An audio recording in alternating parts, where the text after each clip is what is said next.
Chapter 1. Douluo Continent, Tang Bufan of Haotian Sect. In the heart of the Douluo Continent, 300 miles east of the imperial capital of the Tiando Empire, lies a secluded valley surrounded by majestic mountains. The gray stone edifices, resembling formidable castles, seamlessly blend with the peaks dominating the landscape. The grand entrance of the castle bears three powerful characters: Haotian Sect. This is the current stronghold of the illustrious Haotian Sect, the foremost sect in the world, a far cry from its former glory. In the courtyard of the Haotian Sect, all disciples convene for their monthly assembly, presided over by the sect leader, Tang Shao, alongside the 5 remaining elders of his generation.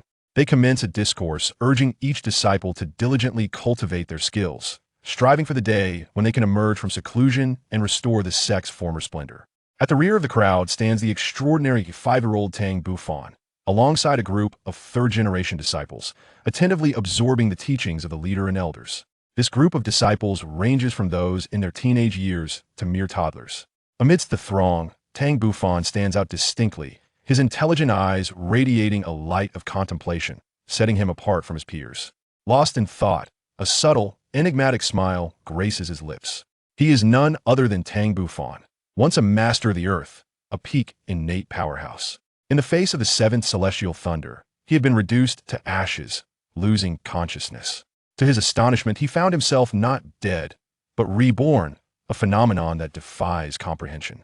After the initial fear, shock, and disorientation subsided, he gradually found his composure. In this life, he retained the name Tang Bufan, a name imbued with the hopes of his parents. This pleased him immensely, for he had carried this name for 30 years in another world, finding it deeply familiar. He learned the language of this continent at the tender age of 1, displaying remarkable agility and strength. He had never lost a skirmish against his older cousins, earning the title of king of the children, as none under 6 could best him, much to his parents' delight. Through diligent reading and study, he quickly gained a foundational understanding of this continent. This realm is called Douluo Continent, starkly different from his previous Earth.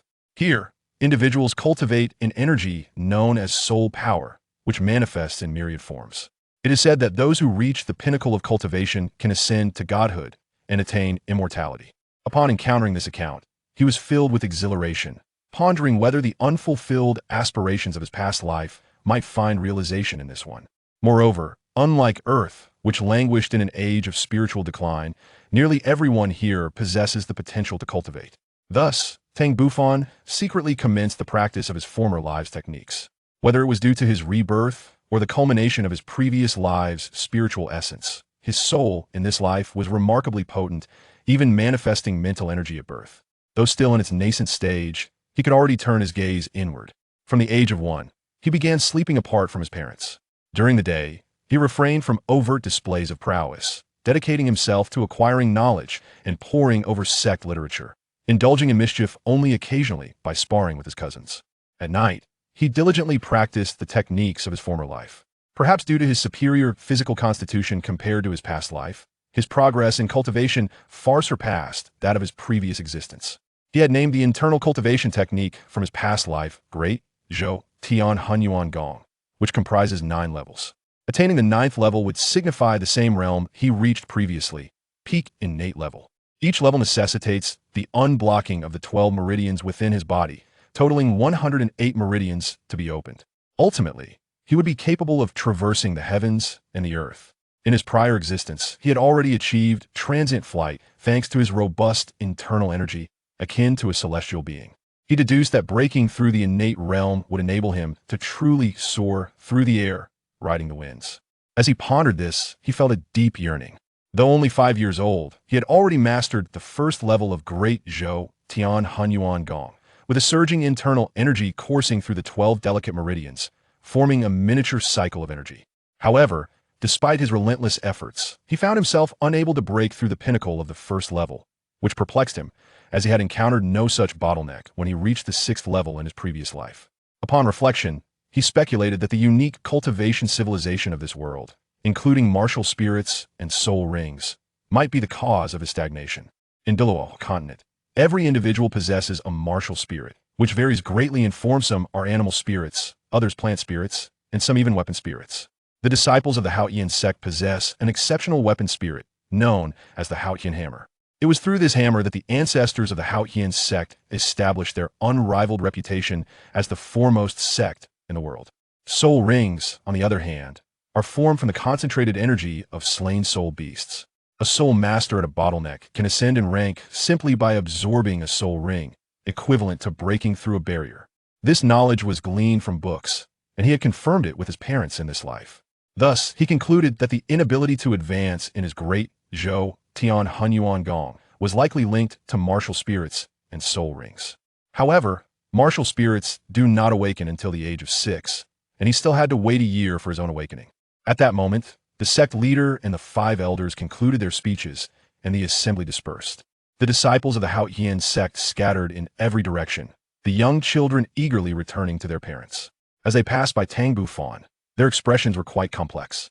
Some hid behind their parents, casting fearful glances at Tang Bufan. These were the ones he had bested in their youth, leaving them with lasting shadows. Others, slightly older, felt a surge of indignation and even contemplated confrontation, though the sect forbade such actions. While the sect permitted sparring among disciples, it was strictly regulated. Those below 6 and above 6 were treated as entirely different categories. Those above 6 had awakened their martial spirits, and since the Haotian hammer is a top-tier weapon spirit, disciples of the Haotian Sect typically awaken with innate soul power of level 4 or higher, with exceptional individuals reaching levels 8 or 9, and occasionally, even full innate soul power. Thus, the sect mandated that disciples with awakened martial spirits were not allowed to engage in combat with those who had not yet awakened. Consequently, those older disciples who had once been bested by Tang Bufan felt quite frustrated, as they could no longer spar with him after awakening their martial spirits.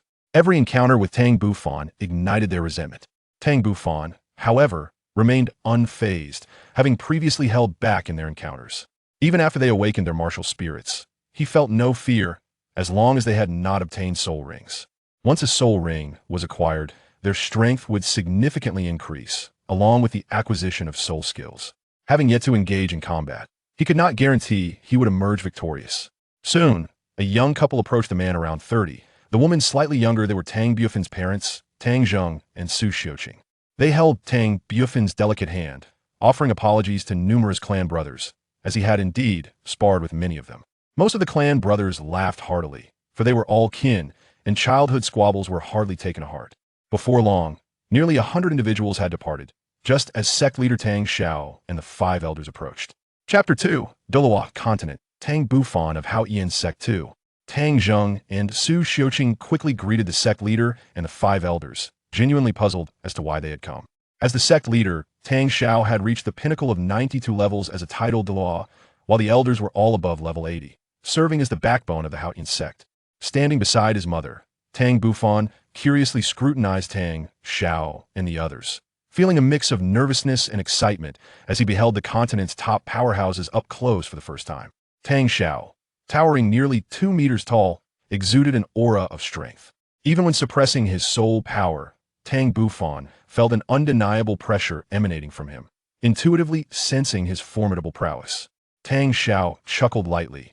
Tang Zheng, your son is quite remarkable. Even I and the elders have heard of his commendable deeds.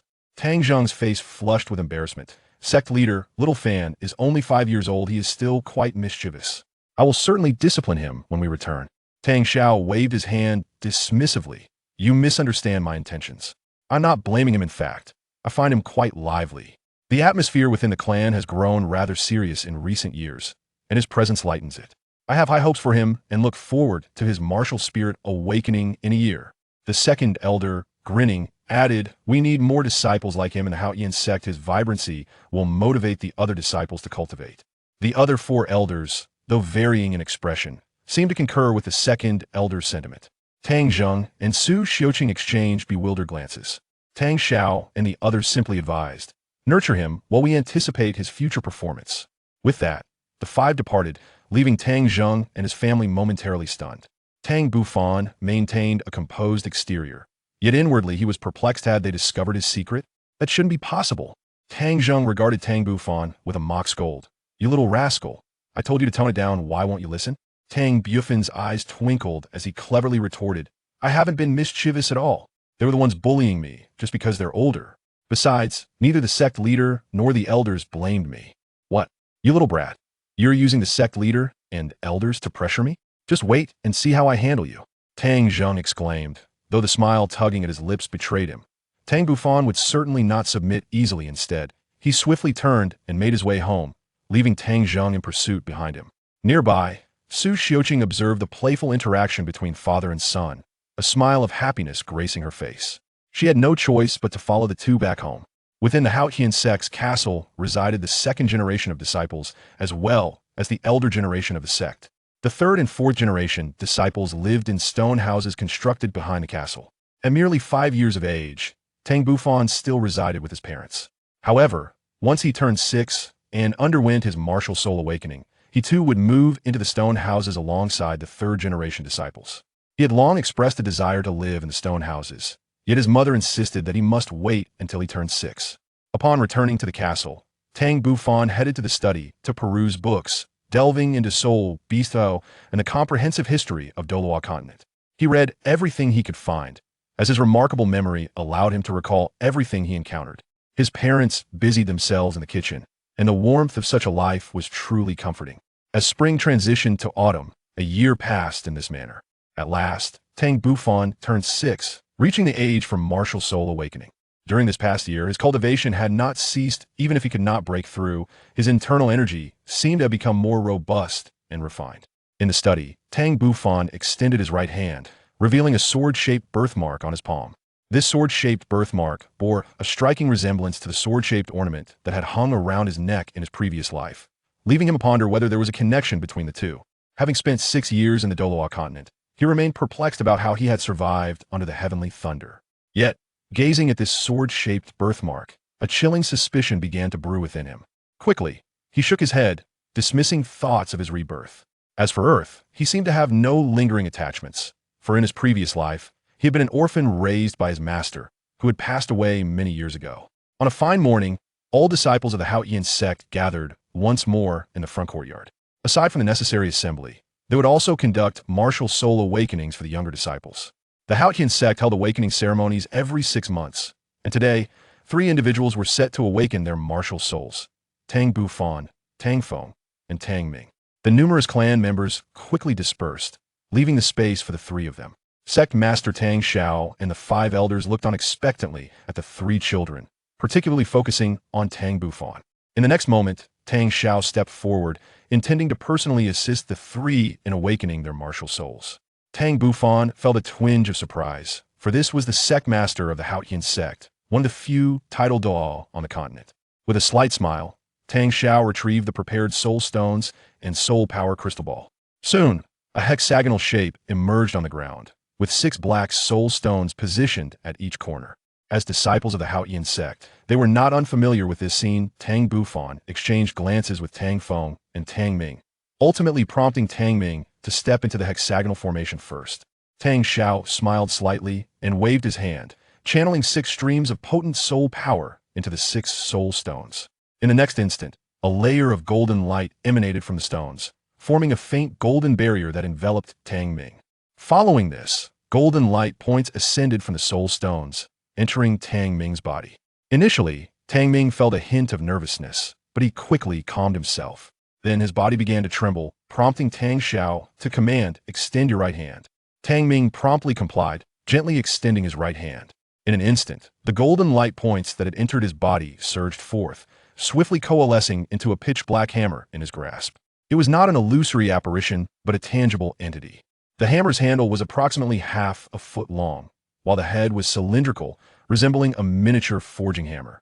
However, upon its dark surface, a unique radiance shimmered, with faint patterns spiraling around the cylindrical hammerhead.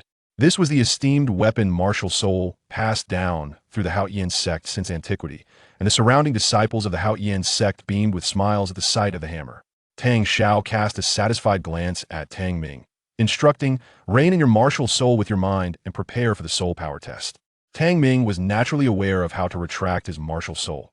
Having been taught by his parents long ago, yet, being his first time, he took a while to successfully return the Haotian hammer to his body. In the background, Tang Bufan observed the scene thoughtfully, realizing that this was indeed the Haotian hammer martial soul. It seemed likely that his martial soul would also be the Haotian hammer. The only uncertainty was the level of his innate soul power. Subsequently, Tang Ming pressed his hand atop the blue soul power crystal ball, with Tang Xiao controlling the lower half. Soon, the blue crystal began to glow, radiating outward until it reached approximately 70% of the entire soul power crystal ball, emitting a dazzling brilliance. Chapter 3. Martial Soul Awakening Part 1. The Haotian Sect disciples surrounding them were astonished by this spectacle. His soul power has reached level 7. Even Tang Xiao and the 5 elders were highly satisfied with Tang Ming's potential. Though the Haotian hammer was a top-tier weapon martial soul, it was exceedingly rare for innate soul power to exceed level 7. When Tang Xiao had awakened his martial soul, his innate soul power had only reached level 8, while Tang Hao had achieved level 9. With Tang Ming's innate soul power at level 7, he possessed tremendous potential and could reach the level of a soul Douluo in the future. Observing Tang Ming's ecstatic expression, Tang Xiao gestured for him to step down. Tang Ming's cheeks flushed with excitement as he dashed over to Tang Bufan's side, exuding a sense of pride. "Boss, Tang Feng, my innate soul power is at level 7. How about that? Not too shabby, right?" Tang Bufan regarded him with disdain, lightly patting Tang Ming's shoulder, prompting a startled yelp from him. "Just a mere level 7, and you're already so boastful? Do you believe that both I and Tang Feng possess higher innate soul power than you?" Tang Ming winced at the pain and quickly dodged Tang Bufan's hand, having learned from experience just how heavy his older brother's hand could be. "I can accept that your innate soul power exceeds mine, but as for Tang Feng, I refuse to believe his soul power could surpass mine." Tang Feng, unable to tolerate Tang Ming's arrogance, snorted softly, "We shall see." With that, Tang Feng, feeling somewhat apprehensive, approached the hexagonal formation. In truth, he lacked confidence that his innate soul power would surpass that of Tang Ming.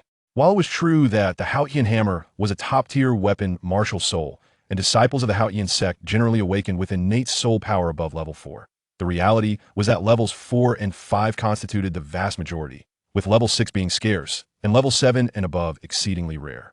Before long, Tang Feng stepped into the formation under the watchful eyes of everyone. Tang Xiao once again waved his hand, channeling 6 streams of soul power. Soon, Tang Feng was enveloped in golden light, and numerous golden light points gathered once more, ultimately coalescing into an identical Haotian hammer in his right hand.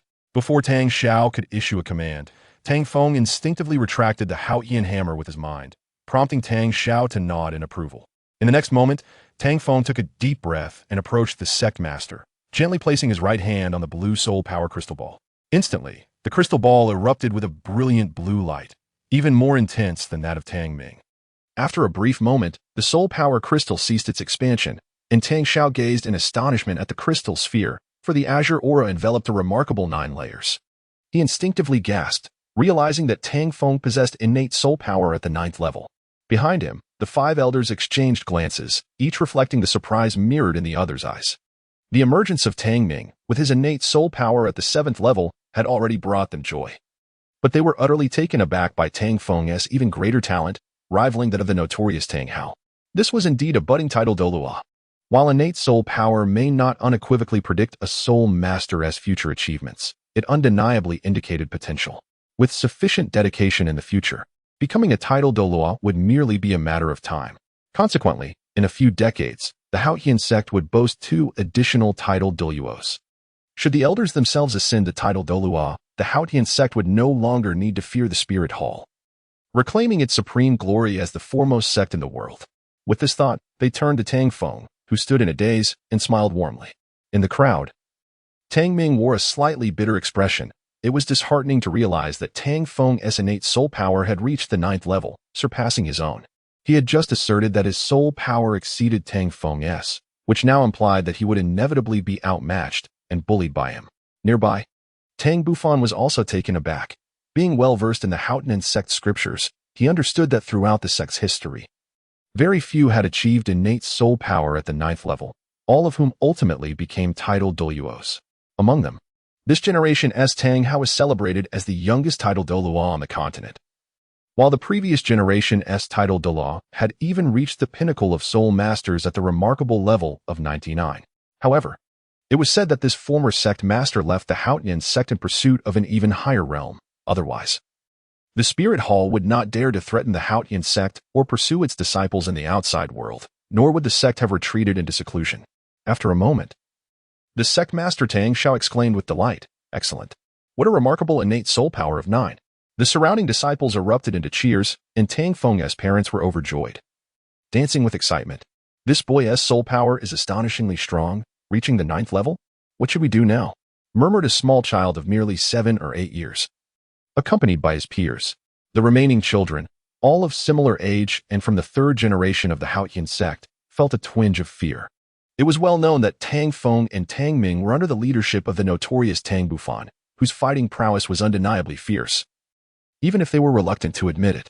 With this realization, they glanced at Tang Bufan, the only one among them who had yet to awaken a martial soul. They could only hope that Tang Bufan's soul power would be comparatively low, otherwise, they would have to avoid him in the future. After a considerable time, Tang Feng finally exited the formation and returned to his parents' side. Tang Zheng expressed his envy, saying, "Congratulations, cousin. It is indeed a momentous occasion that Xiao Feng has attained a 9th level innate soul power. I wonder how my little fan's talent measures up." Tang Feng's father is named Tang Yuan. Due to the camaraderie between Tang Feng, Tang Bufan, and Tang Ming, the 3 families share a close bond. Tang Yuan's smile remained undiminished as he remarked, "Cousin, your unparalleled is renowned within the clan for his remarkable intelligence and robust physique. How many of the young ones in our sect have not been bested by him in a spar? Furthermore, in my humble opinion, among the 3 of them, Xiao Fan possesses the highest potential. Perhaps he even harbors innate full soul power." After a brief pause, Tang Yuan articulated his thoughts. However, in truth, he did not genuinely believe that Tang Bufan would possess innate full soul power. Level 7 or 8 were plausible, at most 9. The reality is that innate full soul power is exceedingly rare, and given that Tang Zheng and his wife are merely at the Soul King realm, how could their son possibly possess such extraordinary innate abilities? Tang Zheng shook his head with a wry smile. "I do not yearn for Xiao Fan to attain a complete innate soul power. I would be quite content if he reaches the 7th level of soul power. After all, this child is indeed intelligent. As long as he does not indulge in idleness, his future accomplishments are bound to be remarkable.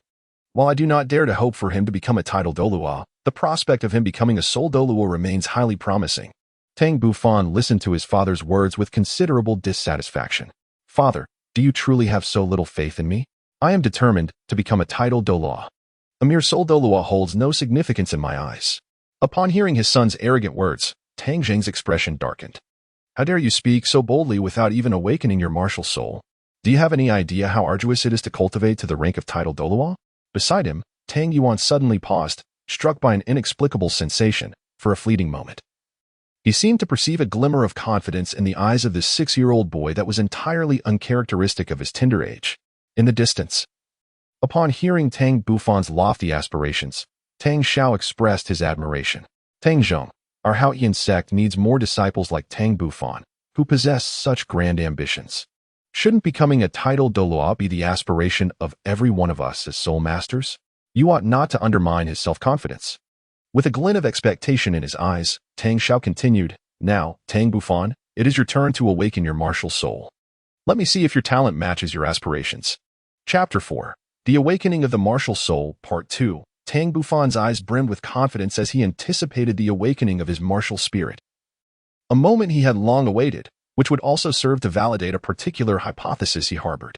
He was thoroughly familiar with the entire process of the martial spirit awakening. Thus he stepped into the hexagonal array amid the expectant gazes of the crowd, ready for the awakening to commence. At this moment, Tang Bufan felt an extraordinary calmness within, unlike the agitation and anxiety exhibited by Tang Ming and others. Observing Tang Bufan's composed demeanor, Tang Xiao could not help but elevate his appraisal of him further. In the next moment, as 6 streams of soul power infused the soul stone, a golden radiance erupted, enveloping Tang Bufan, who stood at the center of the array. His initial sensation was one of warmth. No wonder Tang Ming and the others had appeared so tranquil after entering the array, shedding their former nervousness. Then, Tang Bufan distinctly sensed the warm aura continuously permeating into his body, and through introspection, he could clearly perceive the golden specks of light entering him, with their numbers steadily increasing. Outside the array, Tang Xiao's eyes reflected astonishment. He realized that the golden specks concentrated around Tang Bufan had already surpassed the combined total of Tang Ming and Tang Feng. After a brief interval, the golden specks ceased to coalesce around Tang Bufan. Simultaneously, he felt the profound internal energy cultivated over the years beginning to stir within him. Under the guidance of that warm golden power, it seemed as though something within him shattered, and soon that warm golden force began to converge towards his left hand. In the next instant, a purple-black intertwined Haotian hammer manifested in the palm of his left hand, its terrifying weight causing Tang Bufan to furrow his brow. He was certain that the Haotian hammers wielded by Tang Ming and Tang Feng did not possess such heft, were it not for his exceptionally strong physique. Honed by the tempering of the profound internal energy, he could not have easily lifted it. Gazing at the seemingly tangible Haotian hammer formed from the internal energy, Tang Bufan appeared to grasp the significance of this moment. Meanwhile, outside, chaos erupted. As the sect leader, Tang Xiao immediately noticed the anomaly of Tang Bufan's martial spirit. In a flash, he was by Tang Bufan's side, grasping his left hand and scrutinizing the Haotian hammer with great care. The five elders, standing at a slight distance from Tang Bufan, followed closely behind Tang Xiao, their expressions reflecting a mixture of shock. From afar, many disciples of various sects, witnessing Tang Bufan's martial spirit, were equally astonished, with gasps echoing through the crowd. It was not the expected black Haotian hammer. Could it be that the martial spirit had undergone a mutation? It seemed so. Otherwise, the sect leader and elders would not have rushed to inspect it immediately. Yet, the question lingered, did the martial spirit grow stronger or weaker? Numerous discussions of this nature continued to circulate among the onlookers. Tang Jing and Su Shouqing were also quite anxious. However, since the sect master and the elders had already proceeded, they could only wait patiently. Meanwhile, Tang Feng and Tang Ming exchanged hushed words, acknowledging the superiority of their leader, whose aura from the awakening of his martial spirit was undeniably more formidable than theirs. Within the formation, Tang Bufan found himself awestruck by the imposing presence of the sect master and the elders. Was it merely a slight difference in the color of the martial spirit? It hardly seemed necessary to create such a grand spectacle. After a considerable time, Tang Xiao finally completed the assessment of Tang Bufan's martial spirit, expressing his astonishment repeatedly. A little while later, the five elders appeared to have concluded their evaluation as well. Only then did Tang Bufan retract his martial spirit with his will. His eyes filled with questions as he looked at the sect master and the elders, eagerly awaiting their explanations. Tang Xiao did not respond to Tang Bufan. Instead, he turned to the five elders and inquired, "Esteemed elders, what are your thoughts?" The five elders exchanged glances, and ultimately, it was the most esteemed second elder who spoke up. "It seems that the sect master has already reached a conclusion. Based on our assessment, it is indeed true that Tang Bufan's martial soul has undergone a mutation, and it has grown stronger. In addition to the inherent power attributes of our Haotian hammer, it has additionally acquired lightning attributes, accompanied by a formidable paralyzing capability. Perhaps it has even developed a unique innate domain?" After a brief pause, the second elder continued.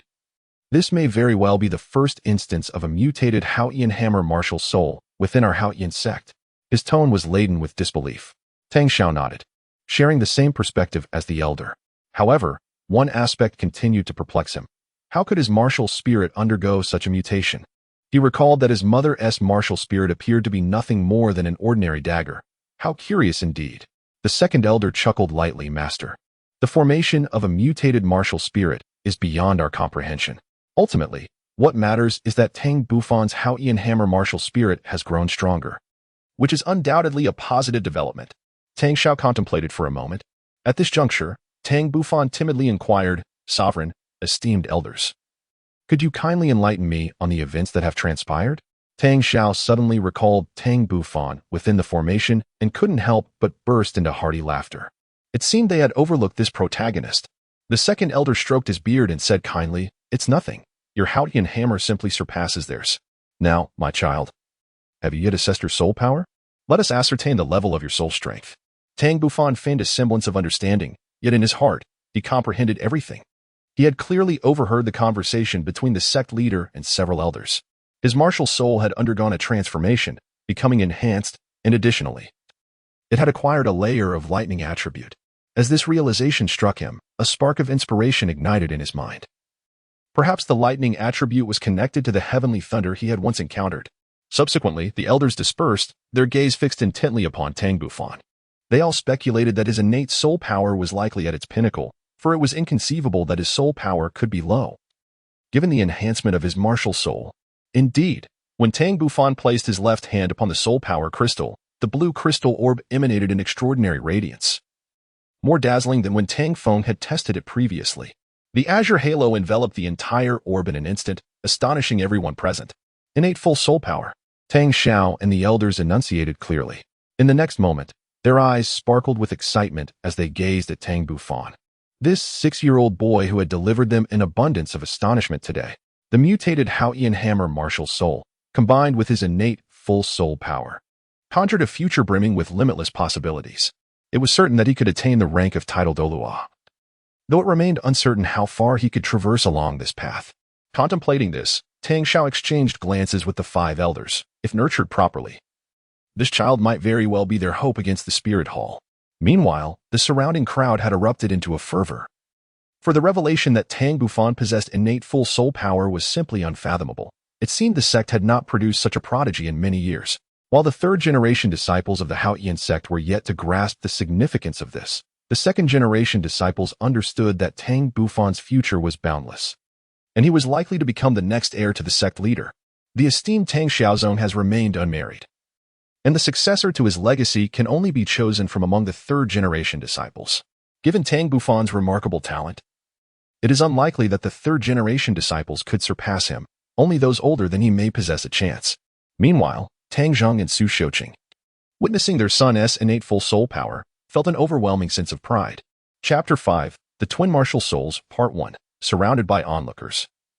Tang Bufan maintained a composed demeanor, devoid of any signs of nervousness, his eyes sparkling with clarity.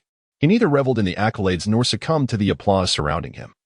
Despite the so-called innate full soul power, at that moment, all doubts dissipated, and he understood that soul power was merely another term for internal energy. Its essence remained unchanged, a force cultivated through rigorous training. The so-called innate full soul power was the result of his diligent efforts, thus he held no illusions about it. Moreover, since the awakening of his martial soul, he sensed a loosening of the bottleneck in the first level of the great Zhoutian Haiyan Gong, perhaps indicating a possibility to strive for the 2nd level. Suddenly, Tang Bufan's expression shifted slightly, revealing a hint of peculiarity and hesitation. It seemed as though another martial soul resided within him, one that felt even more formidable than the Haotian hammer in his left hand. He grappled with the decision of whether to disclose this revelation to the sect leader and the elders. Observing the gentle smiles on the faces of the sect leader and the elders, Tang Bufan quietly resolved to make a choice. As Tang Bufan was about to reveal the existence of his 2nd martial spirit, Tang Xiao silenced him with a mere glance. Subsequently, Tang Xiao cleared his throat gently, and the courtyard swiftly fell into a hush. He then proclaimed, "Today, I am filled with joy, for our sect has witnessed the emergence of 3 prodigious talents, Tang Bufan, Tang Feng, and Tang Ming. I urge you to dedicate yourselves to your cultivation henceforth, lest you squander your gifts. Your ultimate aspiration should be to attain the rank of title Douluo. Strive forth, young ones." Tang Feng and Tang Ming were instantly flushed with excitement, their hearts filled with an overwhelming sense of ambition. Tang Ming could not help but exclaim, "I aspire to be a Douluo." This outburst elicited a wave of laughter from those around them, particularly from the 3rd-generation disciples of similar age, who wore expressions of derision. Meanwhile, Tang Feng maintained a more composed demeanor. Although his face mirrored the same fervor, he refrained from displaying it as overtly as Tang Ming. Instead, he secretly resolved to become a title Douluo himself. Subsequently, Tang Xiao announced the dissolution of the gathering, yet retained Tang Bufan. Soon, the entire front courtyard was left with only the Tang Zheng family, the sect leader, and the 5 elders. At this moment, Tang Jing and Su Shouqing finally came to realize that they had no understanding of why the sect leader and the others chose to retain Xiao Fan. Just then, Tang Xiao and the 5 elders approached once more, their eyes radiating an extraordinary brilliance, as if they were appraising an unparalleled treasure. Although Tang Bufan possessed a maturity beyond his years, he instinctively felt a twinge of fear and hurriedly sought refuge behind his parents. Tang Xiao and the others swiftly composed their expressions, seemingly aware that they had startled Tang Bufan. However, their eyes still radiated a glimmer of anticipation. Taking a deep breath, Tang Xiao spoke earnestly. "All right, Tang Bufan, we noticed you hesitated earlier. Is there something you wish to share with us?" A flicker of barely perceptible astonishment flashed in Tang Bufan's eyes as he glanced at Tang Zheng and Su Shouqing before stepping forward. He gently raised his right hand, and a soft golden light surged forth from his palm. The radiance coalesced, revealing a resplendent golden longsword. A weighty aura enveloped him, and unlike the Haotian hammer, this enigmatic sword seemed to encapsulate all of Tang Bufan's internal energy, rendering it exceptionally burdensome. It was even more formidable than the Haotian hammer, causing his hand to tremble uncontrollably. Despite his formidable physique, he found it increasingly difficult to maintain his grip, and his right hand began to sink slowly. Upon witnessing this, Tang Zheng rushed forward and grasped Tang Bufan's right hand, his eyes brimming with excitement that rendered him speechless. Beside them, Su Shouqing exclaimed in disbelief, "Twin martial souls. My son actually possesses twin martial souls." Tang Xiao and the 5 elders exchanged excited glances, as if they had anticipated this moment. In truth, their suspicions had already begun to stir when Tang Bufan manifested the Haotian hammer from his left hand. For it was a well-established norm that the Haotian hammer of disciples from the Haotian Sect was always summoned with the right hand, without exception. The only conceivable explanation for the hammer appearing in the left hand would be the presence of twin martial souls. Yet, could Tang Bufan truly possess twin martial souls? It seemed rather implausible, given that Su Shouqing's martial soul was merely an ordinary dagger, lacking the caliber of the Haotian hammer. However, upon witnessing the aberrant Haotian hammer in Tang Bufan's grasp, their initial doubts began to take on a semblance of reality. Still, their certainty wavered until Tang Bufan unleashed his second martial soul, confirming their prior conjectures as truth. At that moment, Tang Zheng meticulously scrutinized the martial soul in his son's right hand. The golden sword bore engravings of the sun, moon, and stars on one side, while the other depicted mountains and vegetation. The hilt was adorned with enigmatic symbols that he could not decipher. His intuition suggested that this mysterious sword martial soul was on par with the Haotian hammer, undoubtedly a supreme weapon martial soul. Although the evidence lay before him, Tang Zheng found it difficult to fully comprehend the reality. His son possessed twin martial souls. Even if his son had inherited the martial souls of both himself and Su Shouqing, the degree of deviation was astonishing, verging on the extraordinary. Just then, Tang Xiao spoke, urging Tang Zheng to relent, imploring him to allow Tang Bufan to retract his martial soul. Tang Zheng finally realized the situation and promptly loosened his grip. His son appeared to be somewhat uncomfortable. It seemed that this sword martial soul was not so easily controlled. Tang Bufan wiped the sweat from his forehead and, with a mere flicker of thought, retracted the enigmatic sword martial soul. However, a tempest of emotion surged within him. He observed with utmost clarity that this sword martial soul bore an uncanny resemblance to the sword-shaped ornament that once hung around his neck in his previous life. Indistinguishable from the legendary ancient artifact, the Xianyuan sword. Though he had entertained doubts in the past, he eventually dismissed such notions, perceiving it merely as an ornament, incapable of being the fabled Xianyuan sword. Yet today, he felt a profound certainty that the sword-shaped ornament from long ago was indeed the Xianyuan sword, merely manifesting in its true form. The very fact that he had been reborn into this world might be a consequence of the Xianyuan sword's influence. However, all of this remained to be validated, as there were still aspects that defied explanation. Moments later, Tang Zheng and Su Shouqing also redirected their gazes towards the sect master and the elders, eagerly anticipating their elucidation. For they too were perplexed as to why Tang Bufan possessed dual martial souls, both of which were of the anomalous variety. Although Tang Xiao harbored certain reservations, he recognized that his experience paled in comparison to that of the elders. Thus he refrained from responding to the inquiry and instead turned his gaze towards the second elder. After a moment of contemplation, the second elder articulated his perspective, suggesting that the interaction between Shouqing's dagger spirit and the Haotian hammer might have caused a mutation. By the time this legacy reached him, the change may have already occurred.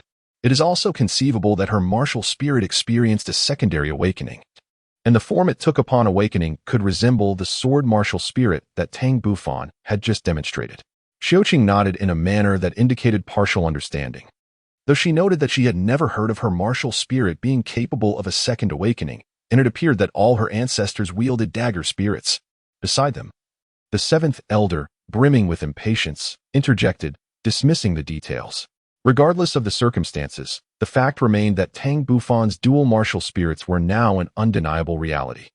The focus should now shift to his subsequent training and future trajectory, as this marked the third instance of dual martial spirits on the continent. In his concluding remarks, the seventh elder expressed unrestrained elation, asserting that the spirit hall was nothing remarkable. They merely possessed a dual martial spirit. Haotian Sect, too, had its own, and it comprised top-tier offensive martial spirits. Tang Xiao let out a gentle sigh. Elder 7 was indeed correct. Since Tang Bufan possesses a dual martial soul, his exceptional talent must not be squandered. Chapter 6. The Dual Martial Soul, Part 2. Tang Bufan quietly listened to the conversation between his parents, feeling a sense of bewilderment. He had long pondered why Tang Feng and the others possessed only a single Haotian hammer martial soul, while he was bestowed with two. It turned out he was a twin martial soul. As for the second elder and the sect master's mention of a second awakening of the martial soul, he merely chuckled. He surmised that he initially had only one Haotian hammer martial soul, however. The other martial soul was distinctly not a manifestation of his mother's second awakening, but rather a legacy from his previous life. The reason it had manifested as his martial soul remained a mystery to him. Nevertheless, he firmly believed that the truth would eventually come to light. Tang Zheng and Su Shouqing, the couple, were stirred by the words of the seventh elder. It was evident that the sect intended to focus on cultivating Xiao Fan. Nonetheless, it must be said that their son's innate talent could be deemed the strongest in the history of Haotian Sect, truly deserving of the sect's utmost dedication to his development. Tang Xiao solemnly cast a glance at Tang Zheng and his wife, along with several elders. I have resolved to focus on cultivating Tang Bufan from this day forth, even guiding him personally in his training. However, there lies a challenge. Should he first cultivate the martial soul of the Haotian hammer or the sword martial soul? The five elders spoke up in unison, expressing their willingness to mentor Tang Bufan in his training, creating an atmosphere akin to a contest for a disciple. The seventh elder was the first to voice his opinion, stating, "As the leader of our sect, you should prioritize your own cultivation. The stronger you become, the sooner our Haotian sect can emerge from the shadows. As for us old fellows, our talents are limited. It would be more prudent to invest our time in nurturing the younger generation." The remaining four elders echoed their disapproval of the sect leader, diverting his focus to guide Tang Bufan's training, implying that the leader should refrain from setting his sights on Tang Bufan. Tang Xiao couldn't help but smile wryly, dismissing his original thoughts. Mr. and Mrs. Tang gazed proudly at their son. Tang Bufan listened to their conversation, feeling a sense of reluctance. Drawing upon the experiences of his past life, he realized that his cultivation did not require guidance from others. Furthermore, he harbored numerous secrets. Even if discovered, it was of little consequence, yet he was disinclined to explain. Observing this scene, Tang Xiao, who had withdrawn from the competition, chuckled and intervened with the five elders. "Look, our protagonist seems rather unwilling to accept your guidance. In my opinion, let's do it this way. Since he is still young and in the early stages, it would be best to allow him to cultivate independently. Should he encounter any difficulties, he can always approach us for assistance, and we can provide him with some oversight." The elders nodded in agreement, and Tang Bufan couldn't help but smile at the sect leader in gratitude. The Tang couple harbored no objections, yet they nonetheless articulated their perspective. "Master," they began, "the five elders and I have observed that Xiao Fan possesses innate full soul power. The next course of action should be to hunt a soul beast in order to acquire a soul ring. However, we are faced with a dilemma. Upon which martial soul should the soul ring be bestowed? Furthermore, considering that his martial soul has already undergone a mutation, what manner of soul beast should we pursue?" In light of this barrage of inquiries from Tang Zheng, not only was Tang Xiao taken aback, but the five elders also found themselves in a state of exasperation. These questions were indeed intricate and, moreover, exceedingly urgent. Tang Xiao felt a wave of headache. "Tang Zheng, please take Tang Bufan back to rest. In the coming days, we should patiently await the outcome of our discussions. Under no circumstances should you take him to hunt soul beasts on your own." Tang nodded in acknowledgement, leading Tang Bufan to greet the sect leader and the elders before striding away. As he watched the departing figures of Tang Zheng and the others, a faint smile graced Tang Xiao's lips. He had an inkling that Tang Bufan's future accomplishments would be boundless. The second elder spoke softly, "Sect leader, we must return to thoroughly deliberate on Tang Bufan's cultivation plan. This matter is of utmost urgency and cannot tolerate the slightest oversight." Tang Xiao withdrew his gaze and headed straight to the conference room with the elders. Upon returning home, Tang Zheng and his wife proceeded to the kitchen to prepare a sumptuous feast, eager to reward their beloved son. Upon returning to his study, Tang Bufan eagerly commenced his cultivation, for it was intrinsically linked to his future. Only by continuing to cultivate the great Zhou Tian Hunyuan Gong could he find peace of mind. With unwavering focus, Tang Bufan persisted in channeling the great Zhou Tian Hunyuan Gong, directing the soul power within him to assault the second layer of the Hunyuan Gong. However, despite his relentless efforts, the outcome remained unchanged. He was unable to step into the second layer of the great Zhou Tian Hunyuan Gong. After a considerable time, he finally ceased his practice, a contemplative expression gracing his features. After much reflection, He concluded that his inability to break through was likely due to the constraints of his soul rings, indicating that he would need to wait a few more days. Extending his left hand, Tang Bufan summoned the Haotian hammer once more. The diminutive hammer bore an astonishing weight, with every intricate pattern discernible upon its surface. One half was black, the other half purple, presenting a rather unconventional appearance.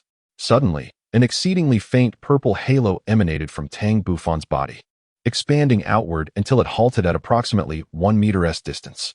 Tang Bufan furrowed his brow, pondering the limitation of merely 1 meter in range, which seemed rather trivial.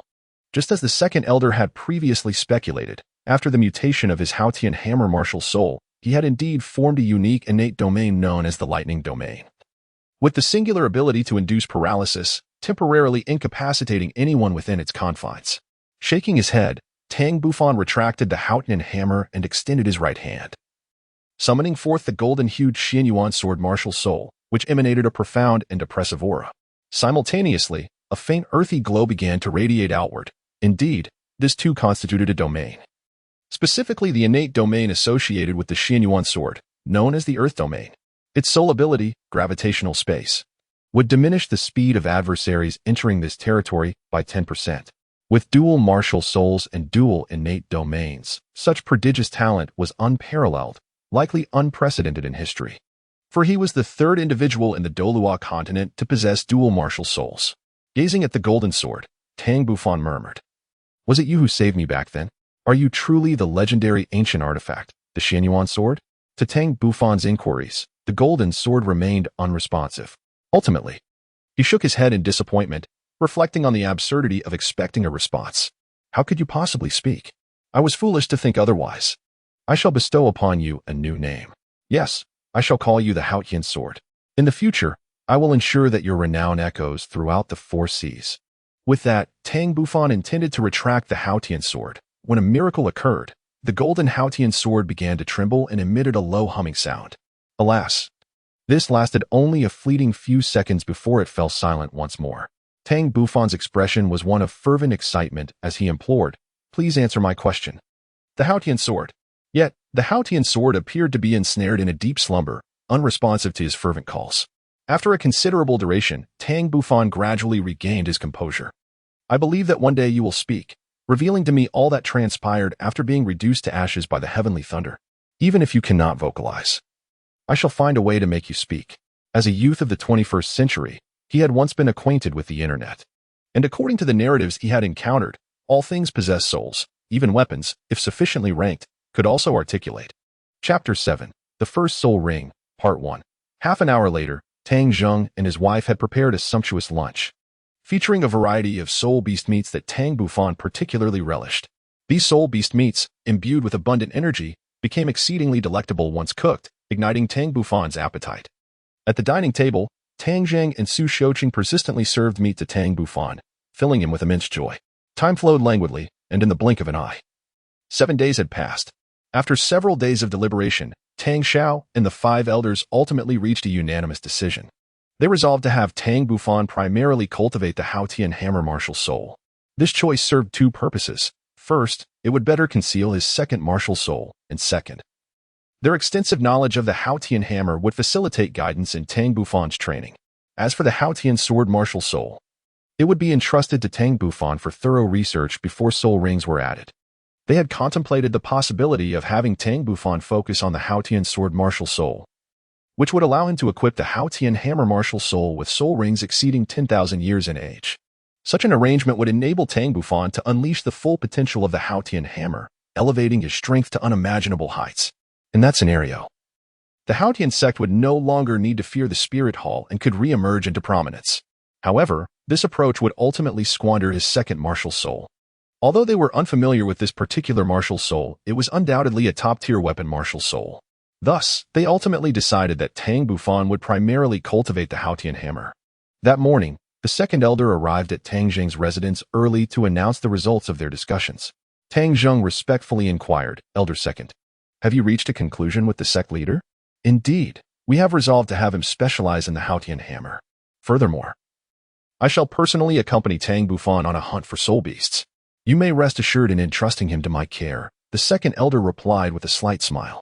A smile of relief spread across Tang Jing's face. Naturally, he felt at ease.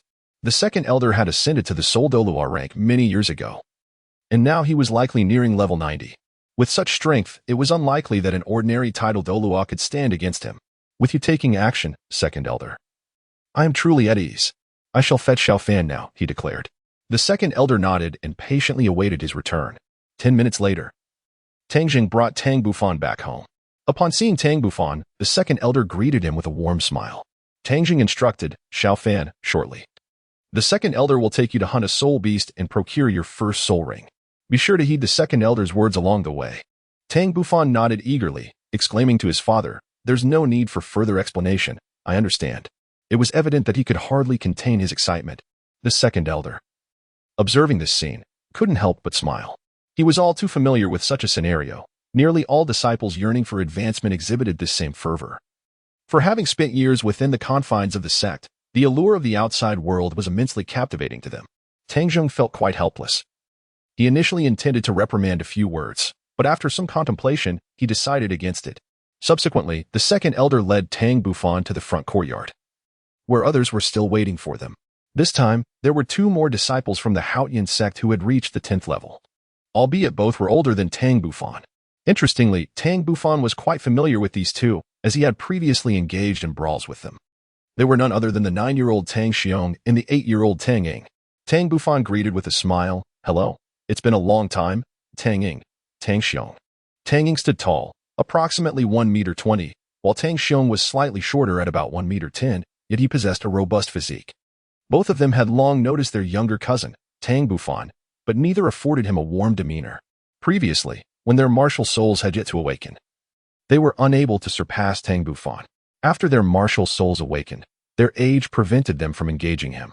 Now that Tang Bufan had awakened his martial soul and achieved innate full soul power, they found themselves on equal footing, which only fueled their jealousy. After all, it had taken them 2 to 3 years of diligent cultivation to reach the 10th level of soul power. Tang Bufan smiled indifferently. Beside him, the parents of Tang Ying and Tang Xiong meticulously advised their children on several precautions before departing, leaving them in the capable hands of the second elder to hunt soul beasts, which put them at ease. Subsequently, the second elder led Tang Bufan, Tang Ying, and Tang Xiong away from the Haotian Sect's residence towards the Soul Beast Forest. On the Douluo Continent, numerous Soul Beast forests exist. Yet the truly formidable Soul Beasts reside within the 3 major gathering places. The Misty Forest is the name given by the Haotian Sect to the forest behind their sect. Due to the perennial fog that shrouds it, the mist typically dissipates only around noon. The Misty Forest lies several dozen kilometers from the Haotian Sect, and it would take roughly 3 hours for the trio to reach it on foot. At the forefront of the narrow path, the second elder walked while imparting essential knowledge to the 3 regarding the hunting of soul beasts and the absorption of soul rings. As Tang Bufan embarked on his inaugural journey away from the Haotian Sect, he curiously observed the surrounding scenery, marveling at the ancient flora and towering trees that left him utterly astounded.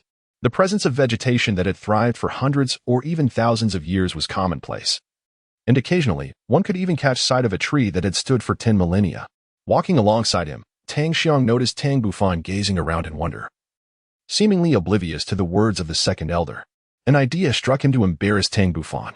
In the next moment, Tang Xiong respectfully exclaimed, "Second elder, it appears that Tang Bufan has not been paying attention to your speech." The second elder, well aware of the antics of the 3 young ones, nonetheless found Tang Bufan's inattentiveness concerning. With this in mind, he decided to put Tang Bufan to the test. Tang Bufan, he inquired, please enlighten me on the type of attribute soul beast we should hunt for the Haotian hammer. Additionally, what would be the most suitable age range for our first soul ring? Tang Bufan couldn't help but glare at Tang Xiong. This little brat seemed to hold quite a grudge, as if it were merely a matter of having been beaten by him in the past. Returning to the second elder, our Haotian hammer martial soul is of the power attribute, and naturally, we should hunt soul beasts of the same attribute to fully unleash the characteristics of our Haotian hammer martial soul. The optimal first soul ring is undoubtedly a century-old soul beast. As documented by the sect, the upper limit of what our bodies can endure is approximately 400 years. The second elder nodded in satisfaction, acknowledging, well said. It appears you have thoroughly perused the sect's records on soul beasts, and your recollection is remarkably accurate. In conclusion, the second elder urged Tang Ying and Tang Xiong to learn from Tang Bufan and to immerse themselves in the study of knowledge pertaining to soul beasts. Tang Ying and Tang Xiong nodded in agreement with the second elder, their expressions tinged with a sense of disappointment. Tang Bufan mischievously made a face at the two, inciting their ire. After a moment of silence, he continued, Elder Second, I believe that while the knowledge recorded by our sect is indeed correct, it should still be tailored to the individual. The second elder looked at Tang Bufan in astonishment, pondering how this notion of individualization could be applied. Tang Bufan contemplated for a moment before cautiously stating, taking myself as an example, I believe my physical prowess is not inferior to that of those great spirit masters. Therefore, I desire to absorb a soul ring of approximately 1,000 years for my first. Upon hearing this, the second elder could not contain his fury, exclaiming, This is sheer madness. You are utterly reckless.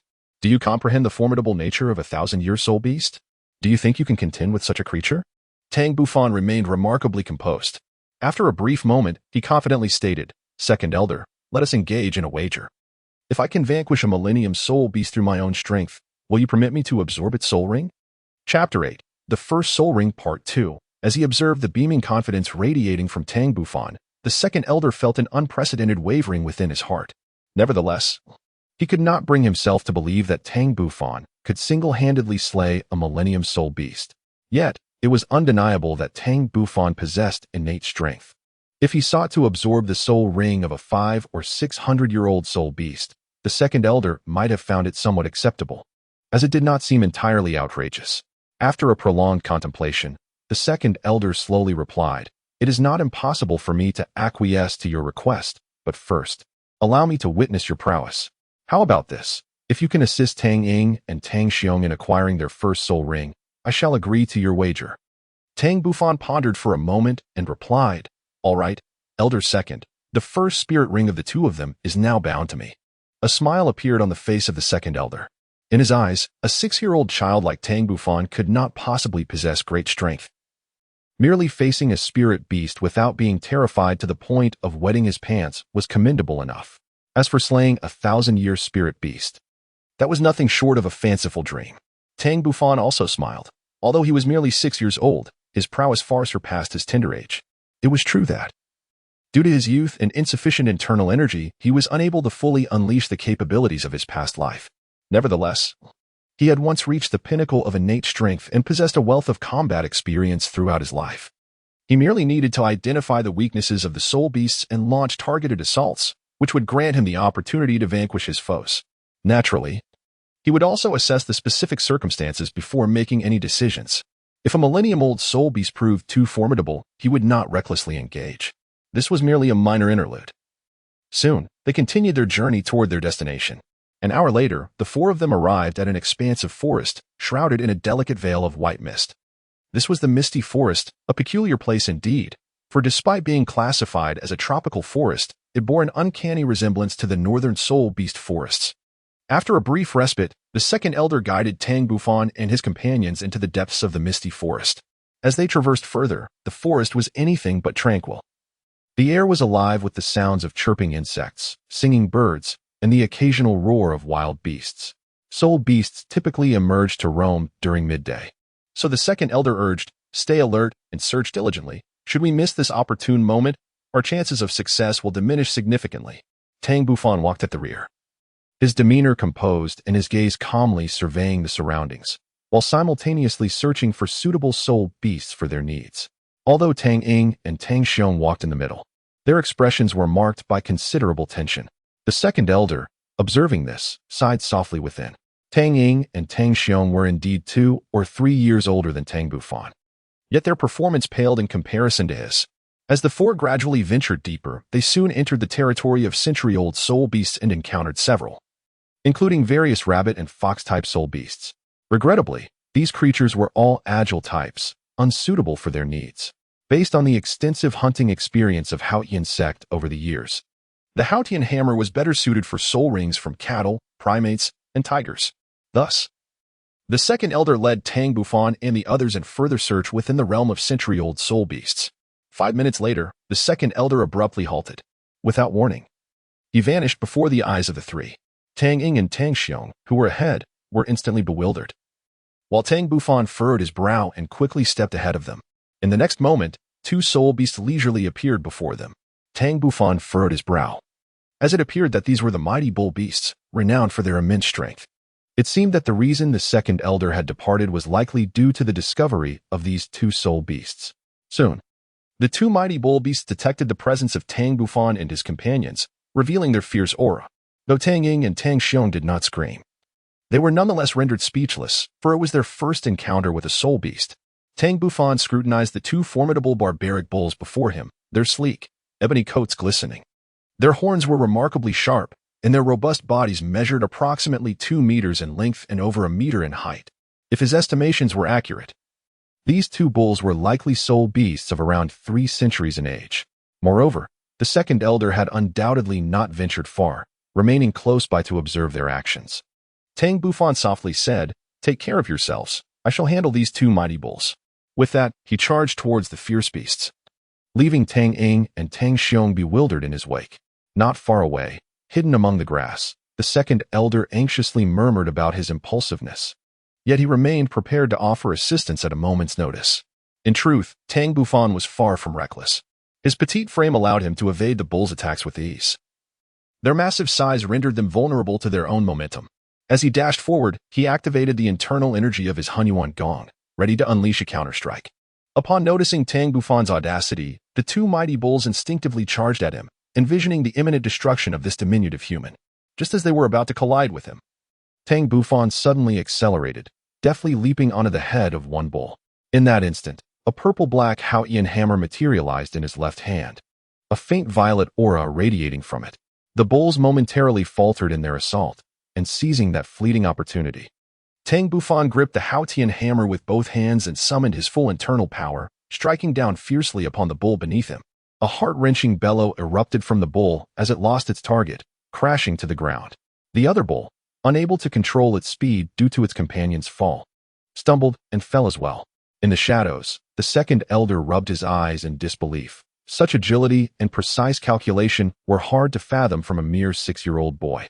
Meanwhile, Tang Ying and Tang Xiong stood in astonishment at the spectacle, only to soon be ignited with excitement. These bulls were not as fearsome as they had imagined. This was their first soul ring. With this thought, their fear dissipated, and they summoned their own Haotian hammer, charging forward with newfound courage. Tang Bufan furrowed his brows and bellowed, "You must act separately, do not stay too close together." Simultaneously, he wielded the Haotian hammer, launching attacks towards the blind spots of the two powerful bulls. Each strike inflicted pain upon the bulls, drawing their attention and allowing Tang Ying and Tang Xiong to land their blows. Thus, after an arduous half-hour, the two formidable bulls were rendered incapable of movement. Tang Bufan was quite displeased. Had it not been for Tang Ying and Tang Xiong's disregard for his commands, they would not have squandered so much time and would have already dealt with the two mighty bulls. Meanwhile, Tang Ying and Tang Xiong found themselves in a rather awkward predicament, yet their faces bore expressions of satisfaction, for they had indeed contributed to the effort against the formidable bulls. Tang Bufan, feeling somewhat displeased, stepped aside to replenish his expended inner energy. The effort required to subdue the two brutish bulls had significantly drained his reserves. At that moment, the second elder emerged from the shadows, casting an appreciative glance at Tang Ying and Tang Xiong before fixing his gaze upon Tang Bufan, his attention unwavering. Chapter 9. The First Soul Ring, Part 3. Tang Bufan possessed an exceptionally keen sense of perception, and he immediately sensed the gaze of the second elder. Instantly, a relaxed expression graced his face, diverting his attention from the surrounding commotion as he commenced his cultivation to restore his strength. Tang Ying and Tang Xiong beamed with pride as the second elder emerged, eagerly seeking his approval. "Second elder, look, we have subdued the mighty bull." The second elder's face radiated joy as he praised them, saying, "Well done. I witnessed the entire process of your conquest over the mighty bull. Admittedly, you were somewhat flustered at the beginning and did not fully coordinate with Tang Bufan's actions. However, considering this was your first encounter with a soul beast, your courage to engage it marks you as true sons of our Haotian Sect. Now, these two mighty bulls are exceptionally suited to serve as your first soul rings. Take a moment to rest, regain your best condition, and prepare to absorb the soul rings." Tang Ying and Tang Xiong joyfully settled down in a cross-legged position to meditate and restore their soul power. The second elder cast a vigilant gaze around, providing protection for the three young ones. After 20 minutes, Tang Bufan and his companions concluded their meditation in succession. In the next moment, the trio approached the mighty bull, and both Tang Ying and Tang Xiong struck, bringing an end to the mighty bull's life. Faint yellow specks of light began to coalesce above the mighty bull, swiftly forming a distinct yellow halo, which represented a century-old soul ring. Although Tang Bufan did not physically touch it, he could sense the immense energy contained within the soul ring. This must be the pure power cultivated by the soul beast over centuries. The second elder chuckled and said, "You too should express your gratitude to Tang Bufan. If it weren't for him, how could you have subdued the mighty bull?" Tang Ying reluctantly said, "Thank you, Tang Bufan. In light of your assistance in obtaining the first spirit ring for us, I shall overlook the grievances of the past. Once we absorb the spirit ring and officially become spirit masters, I will assist you in seeking a suitable spirit beast." Tang Xiong cast a proud glance at Tang Bufan. Tang Bufan uttered softly, "No need for thanks." Upon hearing this, the second elder promptly instructed, "All right, you two, hurry and absorb your soul rings. I trust one need not repeat the method." The two acknowledged with a nod and proceeded to stand before their respective soul rings, summoning their Haotian hammers, which emanated waves of dark soul power. Soon, two soul rings, each approximately 300 years old, soared towards Tang Ying and Tang Xiong. The second elder fixed his gaze intently on the approaching soul rings and commanded in a deep voice, "Sit cross-legged and focus on your martial souls." Tang Ying and Tang Xiong obediently sat cross-legged, focusing their minds on the Haotian hammer martial soul as instructed by the second elder. As an observer, Tang Bufan clearly noticed that as the two yellow rings approached, both Tang Ying and Tang Xiong's expressions shifted slightly, as if they were bearing some unseen pressure. Simultaneously, he heard a faint sound, like bones being compressed. Then, the yellow rings settled above their heads, abruptly contracting before enveloping their Haotian hammer martial souls. In the next moment, Tang Bufan distinctly observed Tang Ying and Tang Xiong trembling slightly, their brows furrowed, seemingly in discomfort. No matter how the power of the soul rings impacts your bodies, remain vigilant. Only then can you fully harness the potential of the soul rings in the future, the second elder reminded them at an opportune moment. Following this, Tang Bufan noted that after the soul rings enveloped the Haotian hammer, the hammer itself appeared to undergo a transformation, seeming larger and heavier than before.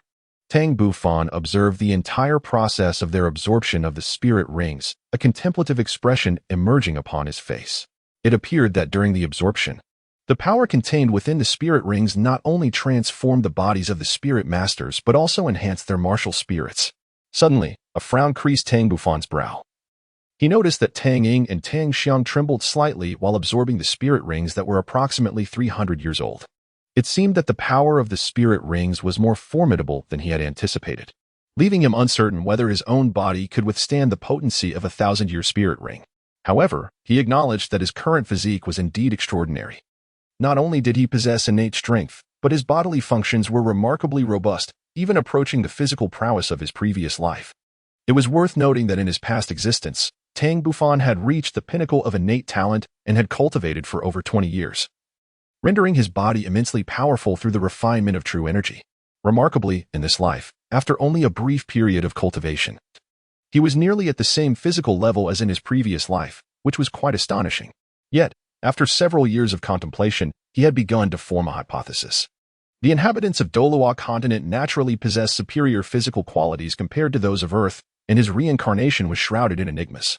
He suspected that the remarkable strength of his physique was undoubtedly linked to the Xianyuan sword, now known as the Haotian sword, which perhaps had utilized its own power to refine him. In fact, Tang Bufan's conjectures were quite close to the truth. When the Haotian sword accompanied the nascent spirit of Tang Bufan to this continent, it had nearly exhausted all its strength, and even his original form had shattered, scattering across the land. Ultimately, after refining the newly born Tang Bufan, it had depleted its power and succumbed to slumber. Shaking his head, Tang Bufan decided to set aside these thoughts and focus on finding a suitable spirit beast first. During this period of contemplation, Tang Ying and Tang Xiong had completed their absorption of the spirit rings and officially became spirit masters. Tang Bufan observed that both Tang Ying and Tang Xiong had undergone a subtle yet profound transformation. They appeared to have grown slightly taller. Most notably, their eyes sparkled with a newfound brilliance, far surpassing their previous demeanor. Tang Bufan couldn't help but secretly scoff. Could acquiring a soul ring truly bring about such a significant transformation? After all, this was merely the first soul ring. Yet, a titled Douluo must undergo 9 such trials.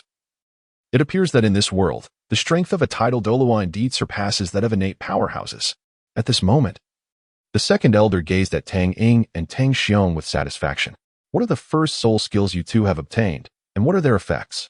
Tang Ying, slightly exhilarated, spoke to the second elder. My first soul skill is named Thousand June, and its sole effect is to augment my strength by 80%. Tang Xiong remarked that his abilities were akin to those of Tang Ying, both enhancing strength.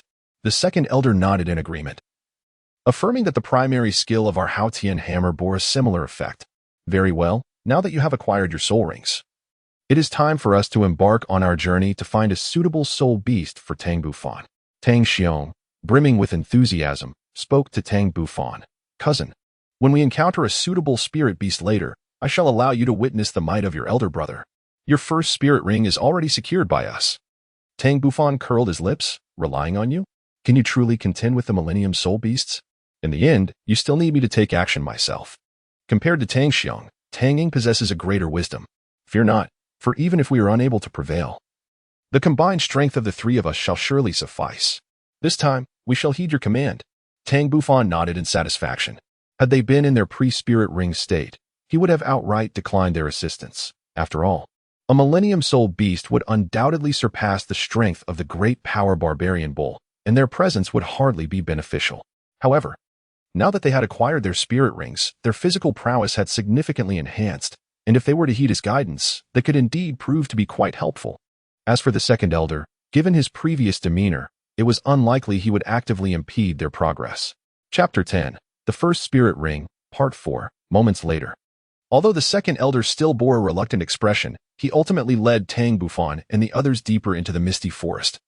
For it was only in the depths that they might encounter soul beasts nearing the millennium mark. After all, Tang Bufan had fulfilled his wager by assisting Tang Ying and Tang Xiong in acquiring their spirit rings. As an elder, he could hardly renege on his promise. Moreover, the critical moment had yet to arrive, as they had not yet located a suitable Millennium Soul Beast. Furthermore, even if they did find one, there was no guarantee they could vanquish it. Half an hour swiftly passed, and suddenly, a roar echoed ahead, indicating a struggle among soul beasts. The second elder, walking ahead, abruptly turned to cast a significant glance at Tang Bufan, silently acknowledging the lad's remarkable fortune. For, not far ahead, two soul beasts were engaged in a fierce battle, seemingly vying for territory. Fortuitously, both beasts were well suited to serve as Tang Bufan's inaugural spirit ring, aligning perfectly with his lofty aspirations. These were a 1,000-year purple soul beast, neither exceeding 1,100 years in age, the thunderhorn rhinoceros and the four-armed demon ape. It is worth noting that both beasts were not ordinary soul beasts. They bore the bloodline of top-tier soul beasts. The thunderhorn rhinoceros possessed a fearsome lightning horn, wielding a fragment of thunderous power, and legend has it that should it evolve to its zenith, its might would be unimaginable. Similarly, the four-armed demon ape was no trivial entity. Being a descendant of the elite eight-armed demon ape, and with continued growth, it too could ultimately evolve into an eight-armed demon ape.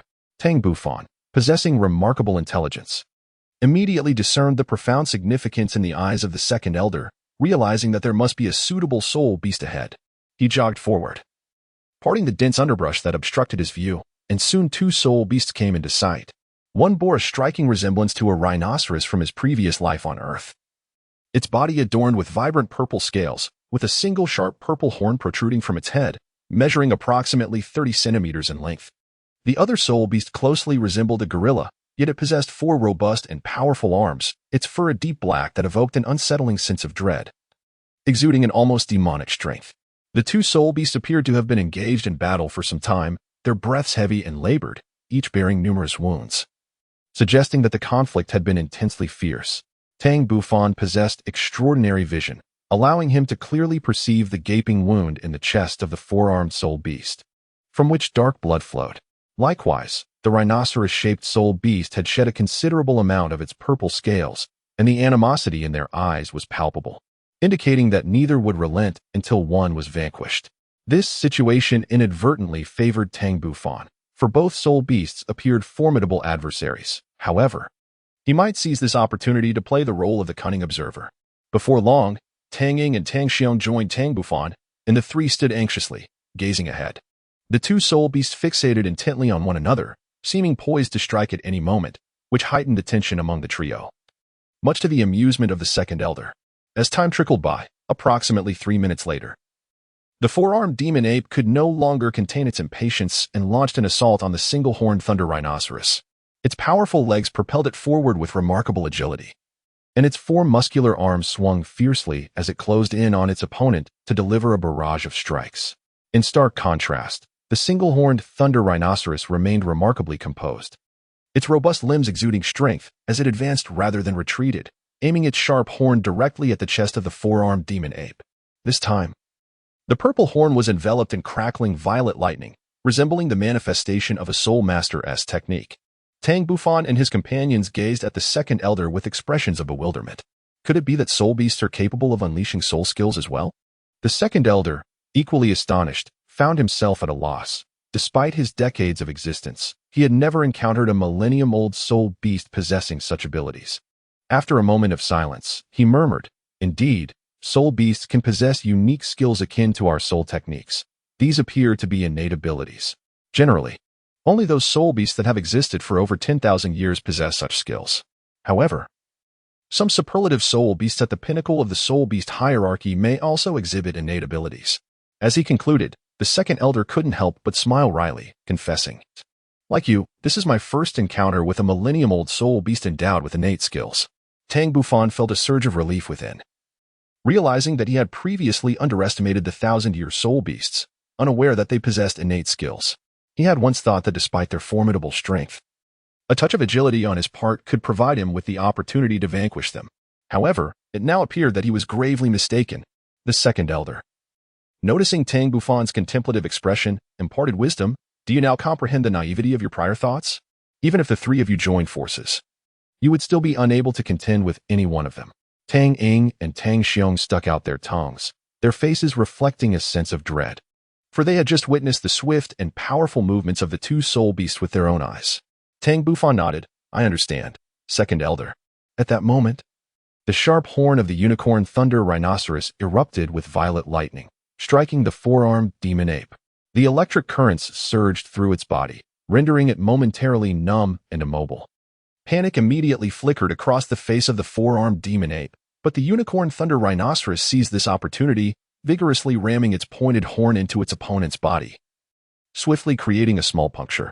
Before long, the four-armed demon ape regained its ability to move, possibly due to the cessation of the thunderous effects unleashed by the unicorn thunder rhinoceros. Sensing the fleeting nature of its life, a fierce expression emerged in the eyes of the four-armed demon ape. It tightened its grip around the neck of the unicorn thunder rhinoceros with one of its powerful arms, then opened its massive jaws, gathering a sphere of violet soul energy. Tang Bufan was once again filled with astonishment. Could this soul beast possess innate skills as well? The unicorn thunder rhinoceros continued its reckless charge, seemingly sensing peril and attempting to break free, yet the four-armed magic ape would not allow it such reprieve. In the next moment, it unleashed a violet energy orb from its mouth, the purple light slicing directly toward its neck. Instantly, the unicorn thunder rhinoceros emitted a pained grunt. Consequently, it intensified its assault on the magic ape. A minute later, the magic ape collapsed to the ground, its life extinguished, while the unicorn thunder rhinoceros also suffered grievously, as blood continued to flow from its neck. At that moment, the second elder emerged from the thicket with Tang Bufan, their gaze firmly fixed on the unicorn thunder rhinoceros. In the next instant, a colossal Haotian hammer descended upon the unicorn thunder rhinoceros, rendering it utterly devoid of combat capability. Tang Bufan was resolute, delivering the final blow to the unicorn thunder rhinoceros, thereby extinguishing its life. In its dying moments, the creature cast a resentful glance at Tang Bufan, unable to fathom that it would perish at the hands of a seemingly insignificant human, had it not engaged in a fierce battle with the four-armed demon ape. The outcome might have been different. Nevertheless, even had it emerged unscathed, the final result would have remained unchanged. Soon, two violet soul rings began to coalesce above the bodies of the two soul beasts. The second elder scrutinized Tang Bufan once more, inquiring if he truly intended to absorb a 1,000-year level soul ring. He cautioned that should Tang overestimate his physical capabilities, he would risk having his body overwhelmed and shattered by the energy of the 1,000-year soul ring. How could he then explain such a tragedy to Tang's parents? Chapter 11. The First Soul Bone, Part 1. Beside them, Tang Xiang also interjected, "Tang Bufan, although we have often been at odds, I too wish to see you unharmed by the overwhelming power of the soul ring. The energy of a 300-year soul beast soul ring is already formidable. The energy from 1,000-year soul ring may well surpass our wildest imaginings. Tang Bufan's gaze was resolute, undeterred by the circumstances, as he regarded them with earnestness. You ought to trust me. There are compelling reasons for my willingness to absorb a millennium soul ring, and I have no desire to perish. I have yet to attain the rank of title Douluo, and I have yet to witness the splendor of the Douluo Continent. How could I possibly be daunted by a mere millennium soul ring? The second elder, rather than dissuading him, exhibited a glimmer of anticipation in his eyes. Once Tang Bufan successfully absorbed the soul ring of the one-horned thunder rhinoceros, he could scarcely fathom the extent of Tang Bufan's burgeoning power. A millennium soul ring, who could tell how profoundly it would enhance his martial soul, or how formidable the resulting soul skills would be, and by what magnitude his soul power would increase. Tang Bufan summoned the Haotian hammer and commenced the absorption of the soul ring from the unicorn thunder rhinoceros. With the pull of his soul power, the violet soul ring swiftly approached. Tang Bufan did not dare to be negligent. He promptly settled into a cross-legged position, focusing his mind on his martial soul. As the millennium-old unicorn thunder rhinoceros soul ring approached, he felt an unprecedented pressure enveloping him, causing every muscle in his body to tense, while the internal energy of his mixed element power surged with remarkable velocity. Despite this, the bones throughout his body emitted faint sounds under the immense force. Subsequently, the purple soul ring contracted, swiftly descending to encircle his Haotian hammer. Tang Bufan furrowed his brow, feeling an intense surge of scorching energy pouring into his left hand. The violent heat coursed through his body, igniting a fierce inferno within him, causing him to tremble uncontrollably. Such overwhelming power, he couldn't help but exclaim, as he seemed to have underestimated the might of the Millennium Soul Ring. This force appeared boundless. Yet his Haotian hammer martial spirit remained unscathed, undergoing passive tempering time and again, with its quality steadily improving. Simultaneously, his body was being continuously baptized by this domineering energy. Sweat cascaded from Tang Bufan's forehead in large beads, his entire body trembling uncontrollably. A closer inspection would reveal the prominent veins on his body, a testament to the immense pressure he was enduring. Had it been anyone else, the energy of a Millennium Soul Ring would likely have overwhelmed them upon entry, resulting in a tragic demise marked by blood streaming from their orifices. The second elder observed Tang Bufan intently, with his wealth of experience. He recognized that Tang Bufan indeed had the potential to absorb the soul ring from the single-horned thunder rhinoceros, yet patience was paramount. Until the final moment, the outcome remained uncertain. Throughout history, the Douluo Continent has never lacked for prodigies, many of whom shared Tang Bufan's audacious ambitions. However, their fates were invariably tragic, with no success stories to speak of. As the torrent of energy surged into his body, the pain Tang Bufan experienced intensified. In the end, he bit down hard on his lip, his body convulsing with spasms, tiny beads of blood surfacing on his skin, and the bones within him cracking ominously, a vivid illustration of his suffering. Despite the excruciating agony, Tang Bufan maintained clarity of mind, diligently circulating the great Haotian Haian skill to guide this searing energy to merge with his internal power, following a predetermined pathway without pause. Before long, he heard the familiar sound of cracking, an unmistakable sign of entering the second level of the great Haotian Haian skill. Subsequently, he directed the energy within to burst forth through his meridians. This was a fortuitous moment, one he had long anticipated. The absorption of a Millennium Soul Ring had been on his mind for quite some time. Aware of the formidable power contained within, he chose to embrace the risk. Firstly, he possessed confidence in the resilience of his own body. Secondly, even if he had overestimated his physical endurance, he could harness this abundant energy to facilitate the unlocking of the necessary meridians for progressing through the second level of the great Haotian Haian skill. As time flowed gradually, leveraging this power, Tang Bufan succeeded in unblocking 12 meridians. The soul power coursed through these pathways, eventually converging in his dantian after several circuits. Sensing the transformation within, Tang Bufan realized that future breakthroughs would likely hinge upon soul rings, yet he felt at peace with this realization. At that moment, he felt invigorated, his pores seemingly wide open, and he could sense a significant increase in his soul power. Opening his eyes, Tang Bufan smiled and declared, "Grandpa Second Elder, I have succeeded." The second elder's emotions were a complex mix of excitement and astonishment. He had not anticipated the boy's success, and he was grateful he had not fully opposed him. For otherwise, the Haotian Sect would have lost an extraordinary talent. Meanwhile, Tang Ying and Tang Xiong, witnessing Tang Bufan's safety, were filled with admiration, bowing in respect. They understood well the agonizing process of absorbing a soul ring, especially one as formidable as a millennium soul ring, and recognized that Tang Bufan had endured pain beyond their own experiences. Tang Bufan smiled and said, "Second Elder, we have both acquired our first spirit ring. Shall we not return to Haotian Sect now?" The second elder chuckled lightly and replied, "There is no rush. There remains one more matter to attend to." Tang Bufan and his companions wore expressions of bewilderment, for they had already acquired their soul rings. They could not fathom what remained unfinished.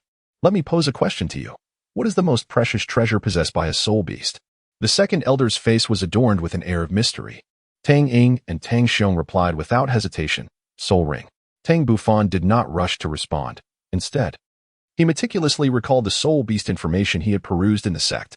Soon, an idea emerged in his mind. Soul bones, indeed. It was soul bones, though regrettably. They were exceedingly rare, which is why he had not immediately thought of them. After all, he did not believe that a millennium-old soul beast would yield soul bones, as the records indicated that soul bones were primarily derived from soul beasts over 10,000 years old. After a moment's hesitation, Tang Bufan finally spoke, suggesting that it should be soul bones. The second elder smiled and remarked, "Truly, our little prodigy from Haotian Sect, the years of study have not been in vain." Tang Ying and Tang Xiong wore expressions of confusion. The second elder spoke sternly, "Today, I shall impart a lesson to you. In the future, after hunting soul beasts, it is imperative that you examine the corpses of the soul beasts. Although the likelihood of obtaining a soul bone is exceedingly low, we must not forfeit any opportunity. Do you understand?" Tang Bufan and the others nodded in unison. The second elder produced a small knife and began to examine the two soul beasts, meticulously inspecting their heads, torsos, limbs, and backs. Just as he was dissecting the head of the unicorn thunder rhino, a glimmering light suddenly emerged, causing his movements to falter for a moment. In the next instant, the second elder's breath quickened, and shortly thereafter, a fist-sized crystal bone materialized in his hand. He then proceeded to dissect the four-armed demon ape. However, this time luck was not on his side. Nevertheless, the miraculous acquisition of a soul bone left the second elder thoroughly satisfied. He cast a reluctant glance at the soul bone before tossing it to Tang Bufan. Chapter 12. The First Soul Bone, Part 2. Tang Bufan found himself somewhat at a loss, while Tang Ying and Tang Xiong gazed upon him with evident envy. "To me, the mere possession of a millennium-old soul bone holds little significance, yet your situation is markedly different. The soul rings and soul bones from the same soul beast are inherently complementary. Only through their union can their utmost power be unleashed. Having already absorbed the soul ring of the unicorn thunder rhinoceros, it is undoubtedly most advantageous for you to assimilate the soul bone as well," the second elder promptly elucidated. Tang Bufan finally comprehended the situation. However, he soon scratched his head in confusion. How does one absorb a soul bone? The second elder, astute as he was, immediately discerned Tang Bufan's predicament. Unlike soul rings, soul bones have no prerequisites for absorption. In other words, even if one has just awakened their martial soul, as long as they possess soul power, they can absorb it, regardless of the age of the soul bone. The method of absorption is quite straightforward. Simply place the soul bone against the corresponding part of your body and channel your soul power to effortlessly assimilate it. Now, Tang Bufan, hasten to absorb it. Tang Bufan immediately understood the situation. He hurriedly sat cross-legged and brought the soul bone close to his forehead. As he activated his soul power, the enigmatic fragment, perhaps a piece of the skull, transformed into a surge of purple energy that entered his brow. Moments later, as he was attuning to the changes within his body, a muffled groan escaped his lips. Suddenly, a bulge the size of a fist emerged on his forehead, which then burst open, revealing a purple, pointed horn that swiftly grew in the wind, eventually reaching a length of approximately 10 centimeters before halting, reminiscent of the horn of a unicorn rhinoceros. Concurrently, a cry of agony escaped from Tang Bufan as it seemed blood trickled down his forehead. Faced with such a transformation, Tang Ying and Tang Xiong were utterly petrified. Only the second elder remained composed, his eyes gleaming with a newfound intensity, murmuring softly to himself that this did not resemble a cranial bone, but rather an extraordinarily rare external soul bone from legend. On the other hand, Tang Bufan's will was unwavering. Despite the pain, he remained lucid. He then summoned his spiritual energy and soon discovered that a beastly horn had indeed sprouted from his forehead, strikingly similar to the singular horn of the unicorn rhinoceros, albeit in a diminutive form. At this moment, Tang Ying and Tang Xiong regained their composure. Perhaps due to their youthful naivete, They found it easier to accept the situation, as it was merely a horn, after all. Just as Tang Bufan harnessed his spiritual energy. The second elder's expression shifted dramatically. How could it be possible that this mere 6-year-old child had manifested spiritual power? Yet, no matter how hard he racked his brain, he could not fathom the reason behind it. Tang Bufan was perplexed as to why, despite merely absorbing a soul bone, he had grown beastly horns. In his confusion, he sought the assistance of the second elder. The second elder chuckled and reassured him, "Fear not, this is indeed a fortuitous occurrence. I surmise it may be a remarkably rare external soul bone." External soul bone.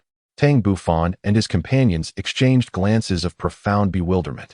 The second elder, with a knowing smile, recognized the youth's naivety and decided it was time to impart some knowledge. "Since we have encountered this today, let me elucidate the intricacies of soul bones, and I shall address the concept of external soul bones shortly. Firstly, it is imperative for you to understand how many soul bones a Soulmaster can absorb. In total, there are 6, the skull bone, the trunk bone, and the 4 limb bones, amounting to 6 in all. However, given the vast diversity of soul beasts, the soul bones that emerge post-mortem are equally varied, which leads to the phenomenon of external soul bones. For instance, a flying soul beast may produce wings as an external soul bone.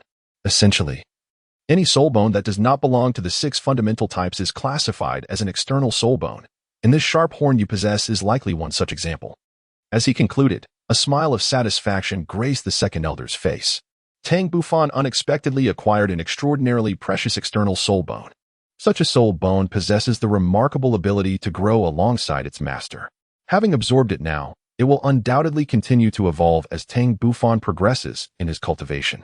Tang Bufan, Tang Ying, and Tang Xiong nodded in a manner that suggested a partial understanding. Subsequently, the second elder led the trio back to the Haotian Sect. Along the way, the second elder suddenly recalled that he was still unaware of Tang Bufan's first soul skill and soul bone ability. Thus, he inquired, "Xiaofan, what are the effects of your first soul skill and soul bone ability?" Tang Bufan smiled confidently and said, "Second elder, do not be startled upon hearing this. For my skills surpass those of Tang Ying and the others by a significant margin."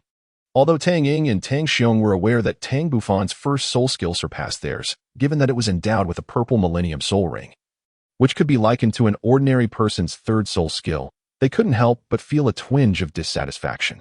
The second elder merely smiled and remained silent. Tang Bufan stated, "My first soul skill is named Thunderous Force, which not only amplifies my strength by 80%, but also allows me to paralyze any person or object touched by the lightning emitted from the Haotian hammer for a duration of 3 seconds. The second elder exclaimed, "What a remarkable thunderous force! It is indeed impressive. If coupled with your lightning domain, it is likely that few soul masters would stand a chance against you, even if their soul power surpasses yours by several levels. Furthermore, when combined with the inherent might of the Haotian hammer, it is difficult to fathom just how formidable your strength will be." Tang Bufan nodded and continued. "As for the soul bone skills, they bear some resemblance to soul techniques, both unleashing bolts of lightning to incapacitate adversaries for a duration of 3 seconds. Furthermore, this skill can be employed thrice within a single day." The second elder pondered carefully and remarked, "Xiaofan, your abilities, while proficient in control, appear to offer limited enhancement in terms of offensive capabilities." Tang Bufan did not share the same sentiment. "Second elder, I believe that although these skills may appear somewhat redundant, they indeed enhance our control capabilities. As long as I can restrain the enemy's movements, with my Haotian hammer in hand, I am confident that few will stand against me." The second elder pondered for a moment and agreed. "Indeed, this time we have reaped a tremendous harvest. Let us hasten our pace and strive to return to the Haotian Sect before nightfall." Tang Bufan and his companions swiftly channeled their soul power towards the Haotian Sect, closely followed by the second elder. After 3 hours of travel, they finally caught sight of the grand entrance of the Haotian Sect and their parents waiting at the threshold. They should have returned much earlier. However, the trio had taken a detour to provoke soul beasts, which caused a significant delay. Yet, this diversion allowed them to familiarize themselves with their respective soul skills, particularly Tang Bufan's formidable lightning abilities, which proved to be truly terrifying. Even a millennium-old soul beast would find itself constrained by their power. As for the century-old soul beasts, once ensnared by his skills, escape became nearly impossible, leaving them to await the dispelling of the effects to regain their mobility. At that moment, not only were Tang Zheng and his wife present at the gate, but also the parents of Tang Ying and Tang Xiong. After bidding farewell to the second elder, Tang Zhang and his wife escorted Tang Bufan home. The second elder, watching Tang Bufan's retreating figure, sighed softly before making his way to the sect master's study. Chapter 13, The Soul Power Test. Upon returning home, Tang Jing eagerly inquired, Xiaofan, please reveal your soul ring so that your mother and I may behold it. Tang Bufan replied with a hint of mystery. Are you certain you wish to see it? I fear it may frighten you. Tang Zheng disdainfully remarked. Are you trying to intimidate us? Is it possible that your first spirit ring is not a century spirit ring, but rather a millennium spirit ring? Spare us the nonsense and unleash your martial spirit. Beside them, Su Shouqing found the exchange between father and son quite amusing. Tang Bufan couldn't help but chuckle to himself, pondering whether you would commend your own wisdom upon witnessing his soul ring. Subsequently, he summoned his Haotian hammer. The striking purple-black hammer displayed a prominent purple halo. Both Tang Zheng and Su Shouqing were taken aback, their bodies trembling involuntarily as incredulity filled their eyes, leaving them in a state of astonishment for quite some time. Tang Bufan, brimming with confidence, exclaimed, Father, did I not speak the truth? Surely, this will astonish you. You still doubt it. However, as he spoke, a sudden shift in the atmosphere caught his attention. In the next moment, his mother tightly embraced him, remaining silent for an extended period. After what felt like an eternity, Su Shouqing finally released her hold on Tang Bufan, her eyes glistening with unshed tears. Little fan, she implored, promise me. You must never absorb a soul ring beyond your level. You are not unaware of the grave consequences that come with such actions. Should your body fail to withstand the overwhelming power of a higher-level soul ring, it could lead to your untimely demise. Tang Bufan initially intended to offer an explanation, but upon witnessing the concern in his mother's eyes, he swallowed his words. Understood, mother. I shall not act so recklessly again. At that moment, Tang Jing spoke up. Xiaofan, retract your martial soul. Although the first soul ring being a millennium soul ring is indeed unprecedented and elevates your prowess to a remarkable level, as your father, I would prefer you to absorb a mere century soul ring rather than risking the absorption of a millennium soul ring. Do you comprehend? After a brief pause, Tang Zheng continued. From your childhood, I recognized that you were no ordinary child, and your martial soul awakening only solidified my belief. You possess dual martial souls, and moreover, they are of a mutated and more formidable nature. At that instant, I realized your future is boundless. As your father, I naturally desire for your future to be as expansive as possible, yet I have but one request. You must take good care of yourself. All we wish for is your safety and well-being. Do you understand? Upon hearing this, Tang Bufan was profoundly moved and nodded vigorously. Subsequently, he returned to his chamber with the intention of relocating to the stone house the following day, thereby embarking on his journey of cultivation in earnest. A sleepless night ensued as Tang Bufan immersed himself in his practice. The inner strength cultivated through the great Haotian Haian skill manifested in a chaotic hue. Yet as he absorbed the soul rings and soul bones, this power began to shimmer with a hint of violet lightning. Simultaneously, his physique underwent yet another metamorphosis, achieving an astonishing degree of strength, with his meridians becoming broader and more resilient. The fusion of his inner strength and the power of the soul rings rendered him even more formidable and tenacious. As for the external soul bone affixed to his forehead, he could now manipulate it at will. Otherwise, it would be quite peculiar to have a beastly horn protruding from his head. In the morning, just as Tang Bufan had finalized his choice of the stone house for his future cultivation, he was hastily summoned by the second elder. Before long, he found himself led by the elder to a study on the second floor of the sect. As Tang Bufan stepped into the room, he immediately felt the weight of 5 piercing gazes upon him, an overwhelming sense of pressure enveloping him. It did not take long for him to discern the identities of these 5 watchful eyes. They belonged to the sect leader and the 4 esteemed elders. Tang Bufan could distinctly perceive the peculiarity in their gazes. It seemed that the events transpiring around him had been divulged by the second elder. The clan leader, Tang Xiao, smiled and urged, Xiaofan, quickly unleash your martial soul, so we may behold it. His tone conveyed an unmistakable sense of anticipation. Tang Bufan first greeted the sect leader and several elders before unleashing his martial soul.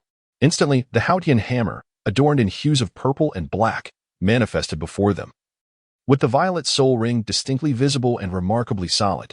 A smile grazed Tang Xiao's face, while several elders erupted into hearty laughter, their spirits exceptionally high.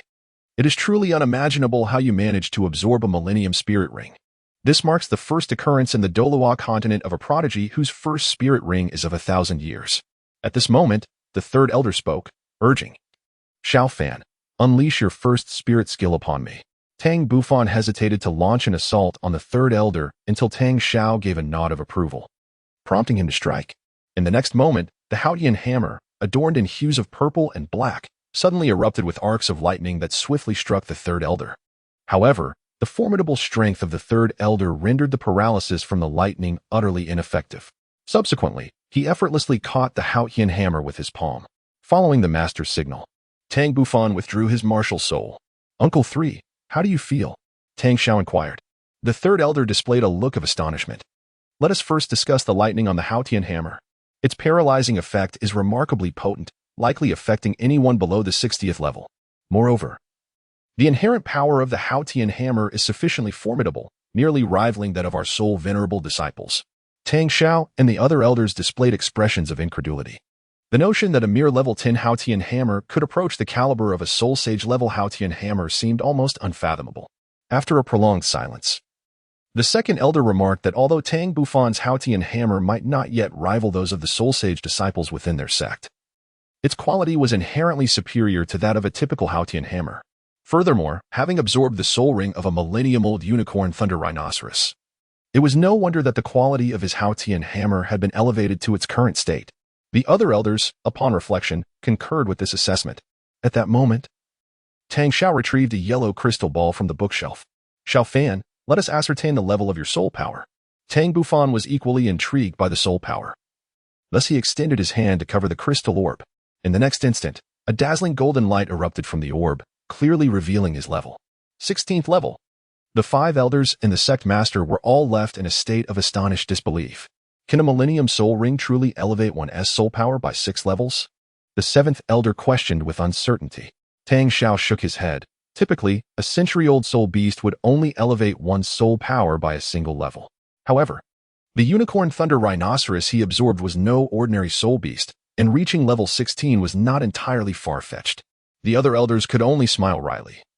Attaining level 6 soul power was still quite an achievement, as an average disciple would need to diligently cultivate for at least 2 years, and that was with commendable talent. Yet what of Tang Bufan? Absorbing a single soul ring had saved him 2 years of arduous effort. Nonetheless, the thought of the risks he undertook to absorb a millennium-old soul ring rendered them silent. Tang Bufan retracted his left hand and murmured to himself, level 16, is it? Just mediocre. Tang Xiao and the 5 elders regarded him with the same bewilderment one would reserve for a monster.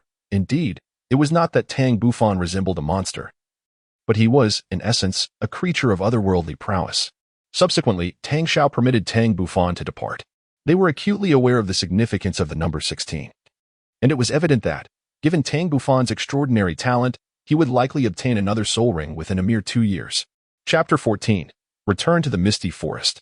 The secret of Tang Bufan's soul power reaching level 16 has not spread widely. Only the sect master and the 5 elders are privy to this information.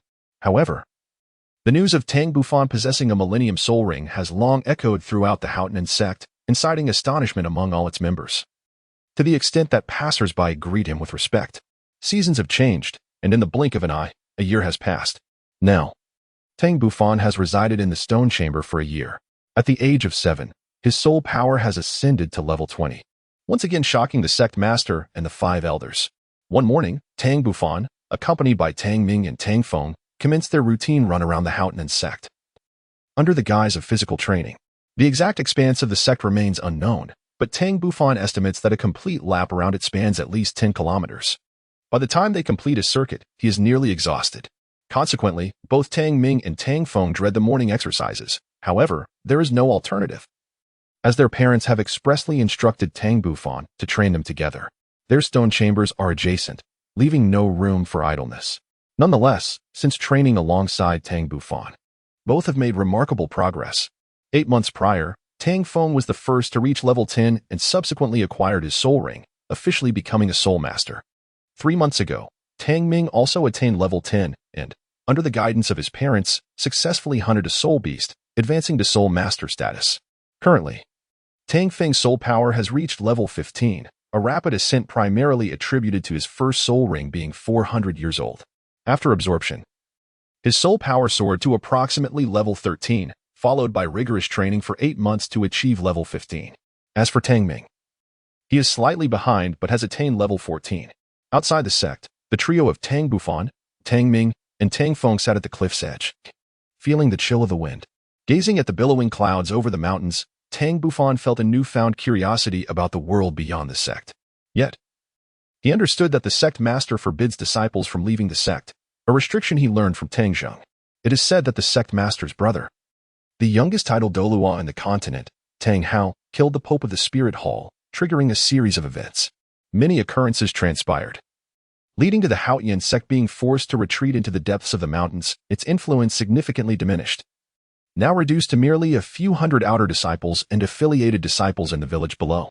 In its prime, the Haotian Sect boasted 4 major affiliated sects, with Soulmasters numbering over 10,000.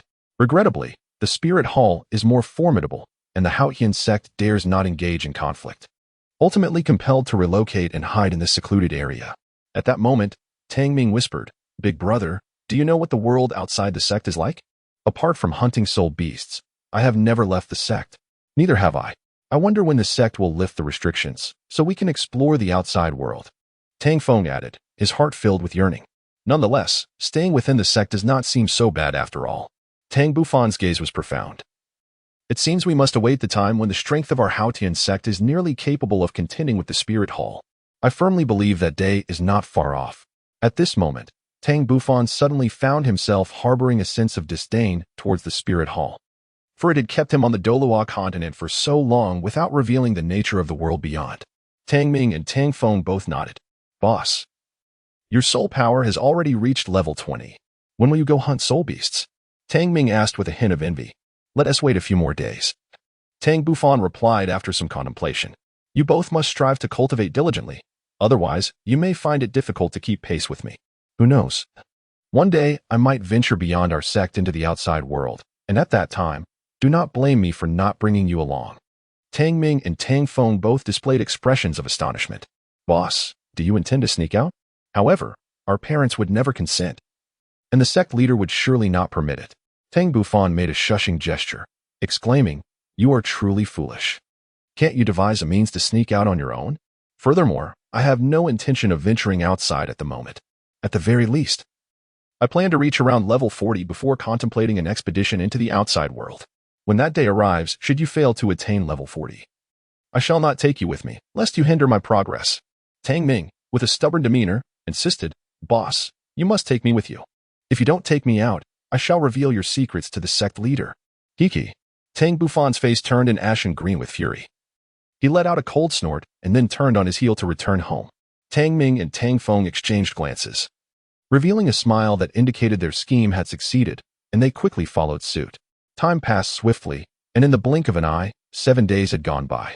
On this day, the second elder once again departed the Haotian Sect with Tang Bufan, inciting envy among many third-generation disciples. This time, as only Tang Bufan accompanied him. And considering that Tang Bufan's soul power had significantly strengthened over the past year, their journey was shortened considerably, reaching the misty forest in merely 2 hours.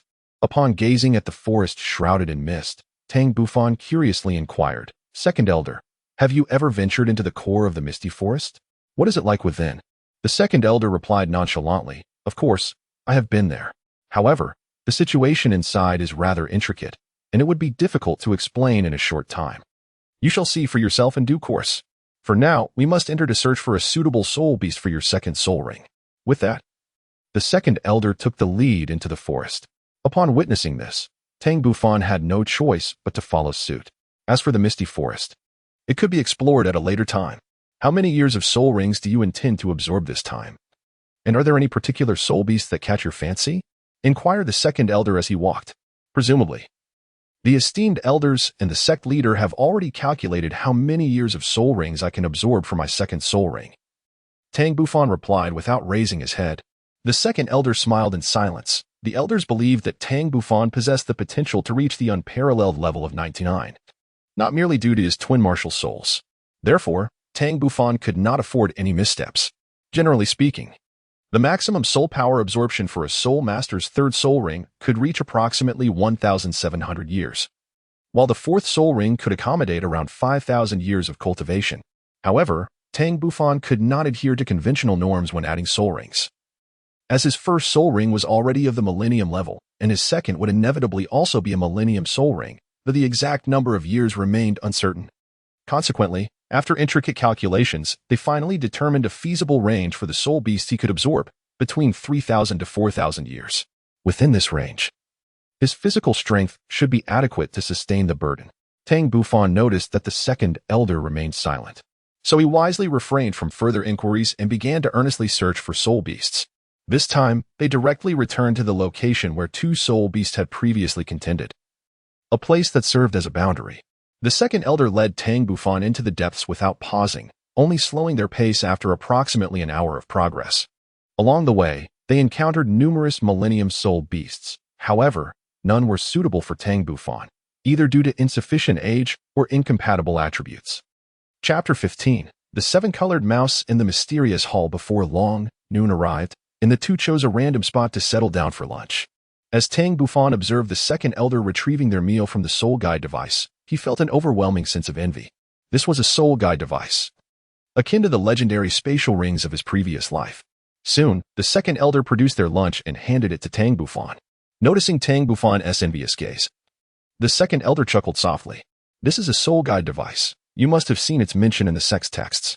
Regrettably, the method of its creation has long been lost. This belt, however, is a treasure I acquired during my youthful adventures on the continent. You need not envy. In due time, you too shall possess one. Tang Bufan responded softly. Their lunch consisted of well-marinated cured meat, exuding an enticing aroma and proving to be quite delectable.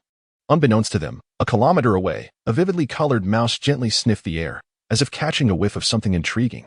In the next moment, it unexpectedly dashed towards Tang Bufan and his companion, silent and undetectable, devoid of any discernible fluctuations in spiritual energy.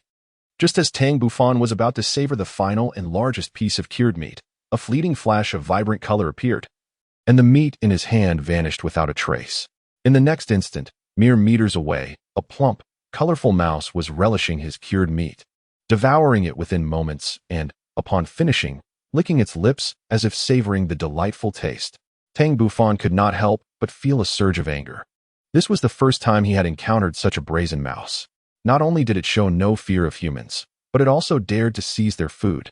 One could not help but wonder whether to commend its audacity or to lament its foolishness. Tang Bufan refrained from acting impulsively, for he discerned that the soul beast was anything but ordinary.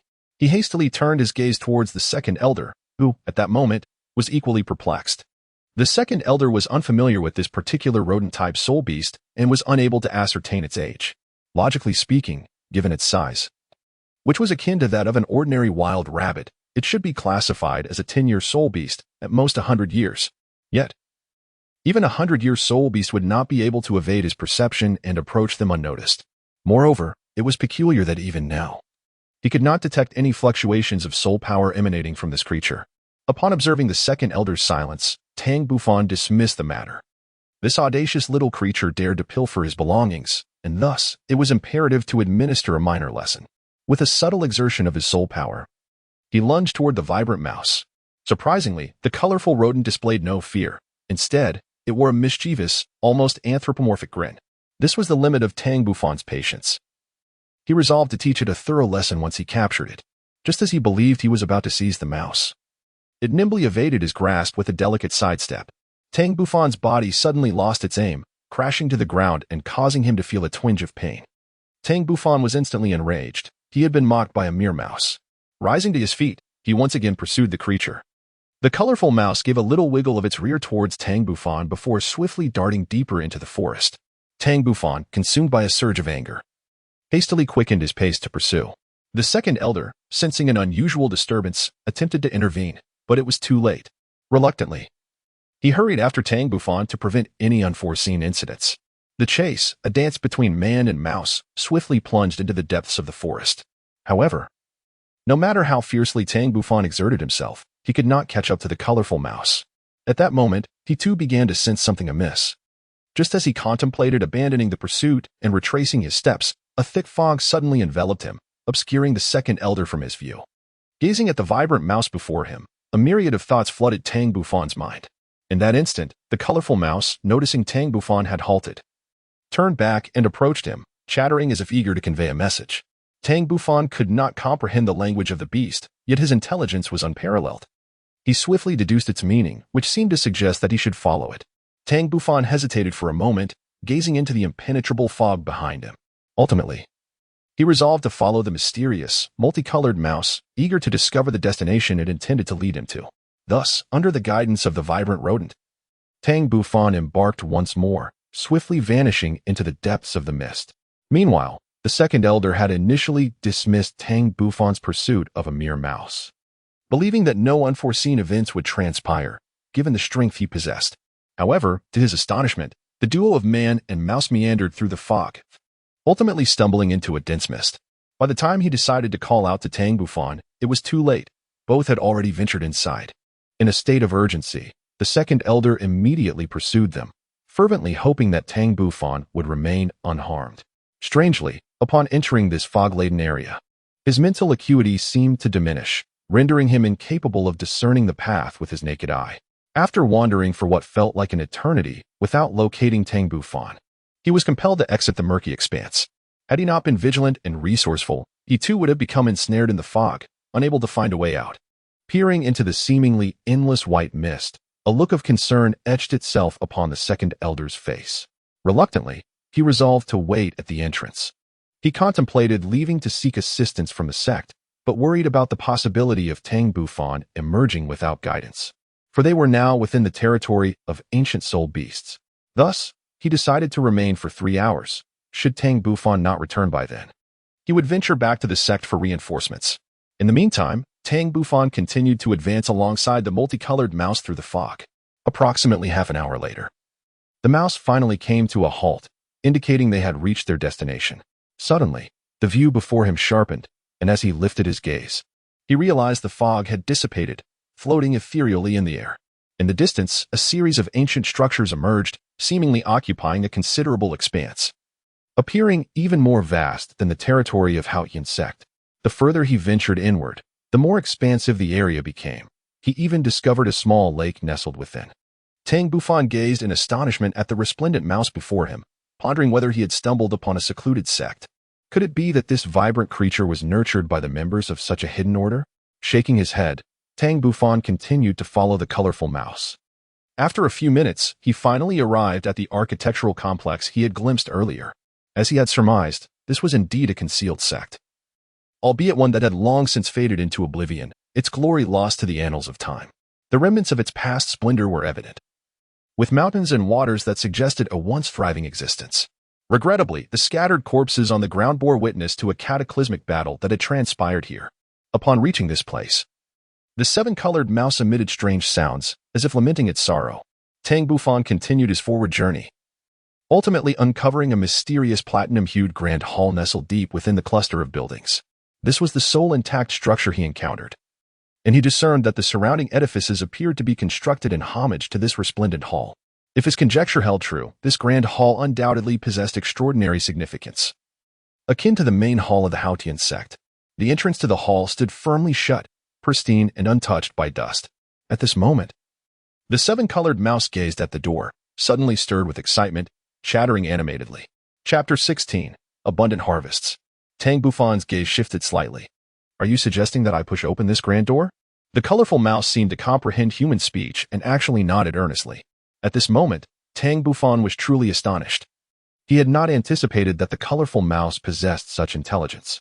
It appeared that his previous conjectures were indeed quite accurate. Many years ago, the colorful mouse likely resided within this now-destroyed hidden sect, or perhaps it was a soul beast nurtured by this secluded order. This would elucidate its previous behaviors, and it was evident that it held a deep affection for this place. Shaking his head, he cast aside these tangled thoughts and proceeded towards the palace. Tang Bufan exerted considerable effort to push the grand door of the palace. However, no matter how hard he tried, the imposing entrance remained utterly unyielding. After a prolonged struggle, he was compelled to relinquish his attempts. With a solitary mouse by his side, he leaned against the palace, taking in the sight of the crumbling ruins. Moments later, a grave thought struck him. How on earth was he to depart from this place? Ultimately, his gaze fell upon the vividly colorful mouse. Noting its vibrant hues, he decided to name it Shao-Chi. The mouse, adopting a contemplative demeanor, rolled its eyes thoughtfully and, after a brief moment, surprisingly nodded in agreement. Tang Bufan's face broke into a smile as he continued, Shaoqi, please take me outside. While speaking, he gestured towards the exterior and then pointed at himself. Shaoqi tilted her head in contemplation, pointed towards the White Palace, and then shook her head. This left Tang Bufan feeling anxious.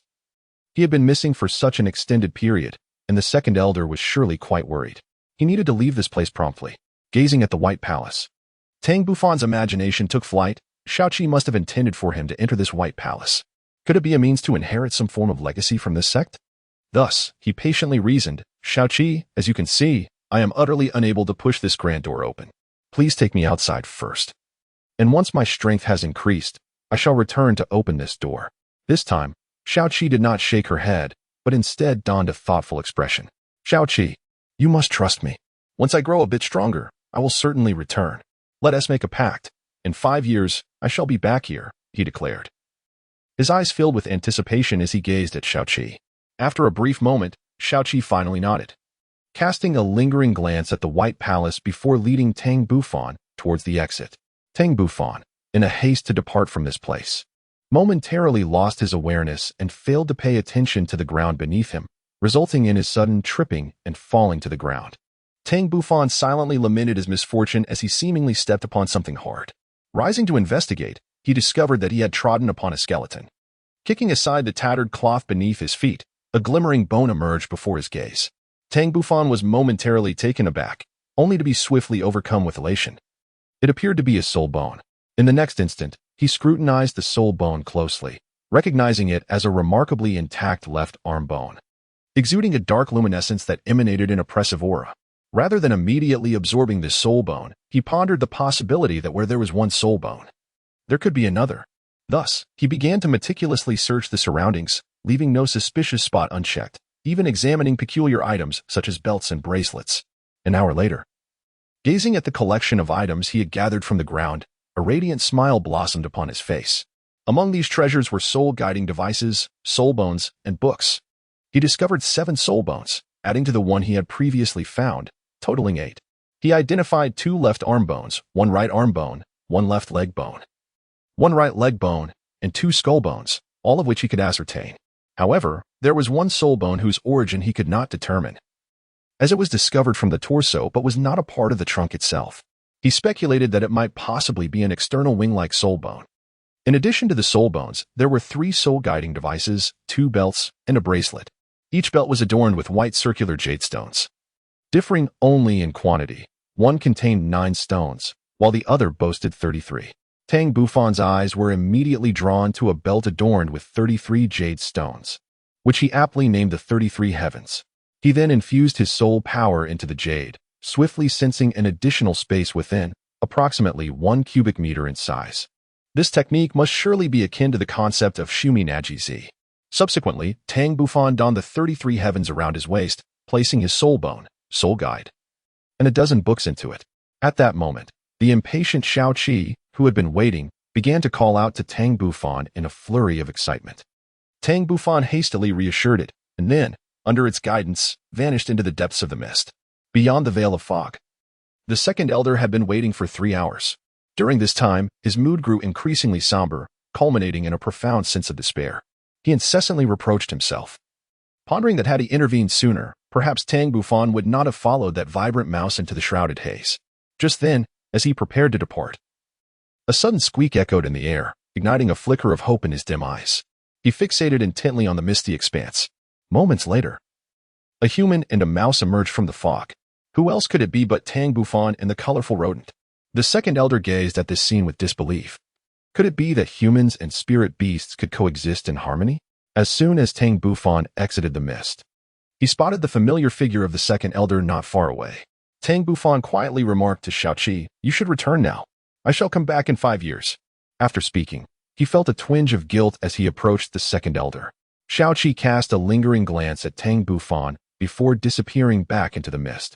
Facing the second elder, who wore a peculiar expression, Tang Bufan mustered his courage and said, "Grandfather second elder, I have returned. I apologize for causing you worry." The second elder sighed. The reprimands he had prepared lingered on his lips but ultimately remained unspoken.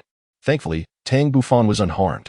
Otherwise, He would have found it quite difficult to explain to Tang Jing and his wife. Very well, do not act so recklessly next time. Moreover, what exactly transpired during this period? Tang Bufan pondered for a moment before speaking. Grandfather, second elder, little seven brought me before a white palace within the mist, wanting me to push open the doors of that palace. Little seven? A white palace? The second elder inquired, perplexed. Tang Bufan hurriedly explained. Shaoqi refers to that colorful mouse, while the white palace is situated at the deepest part of this fog-laden area. The second elder softly uttered an acknowledgement, casting a sidelong glance at Tang Bufan's new belt, secretly noting that this young fellow was quite fortunate to have stumbled upon a soul-guiding device within.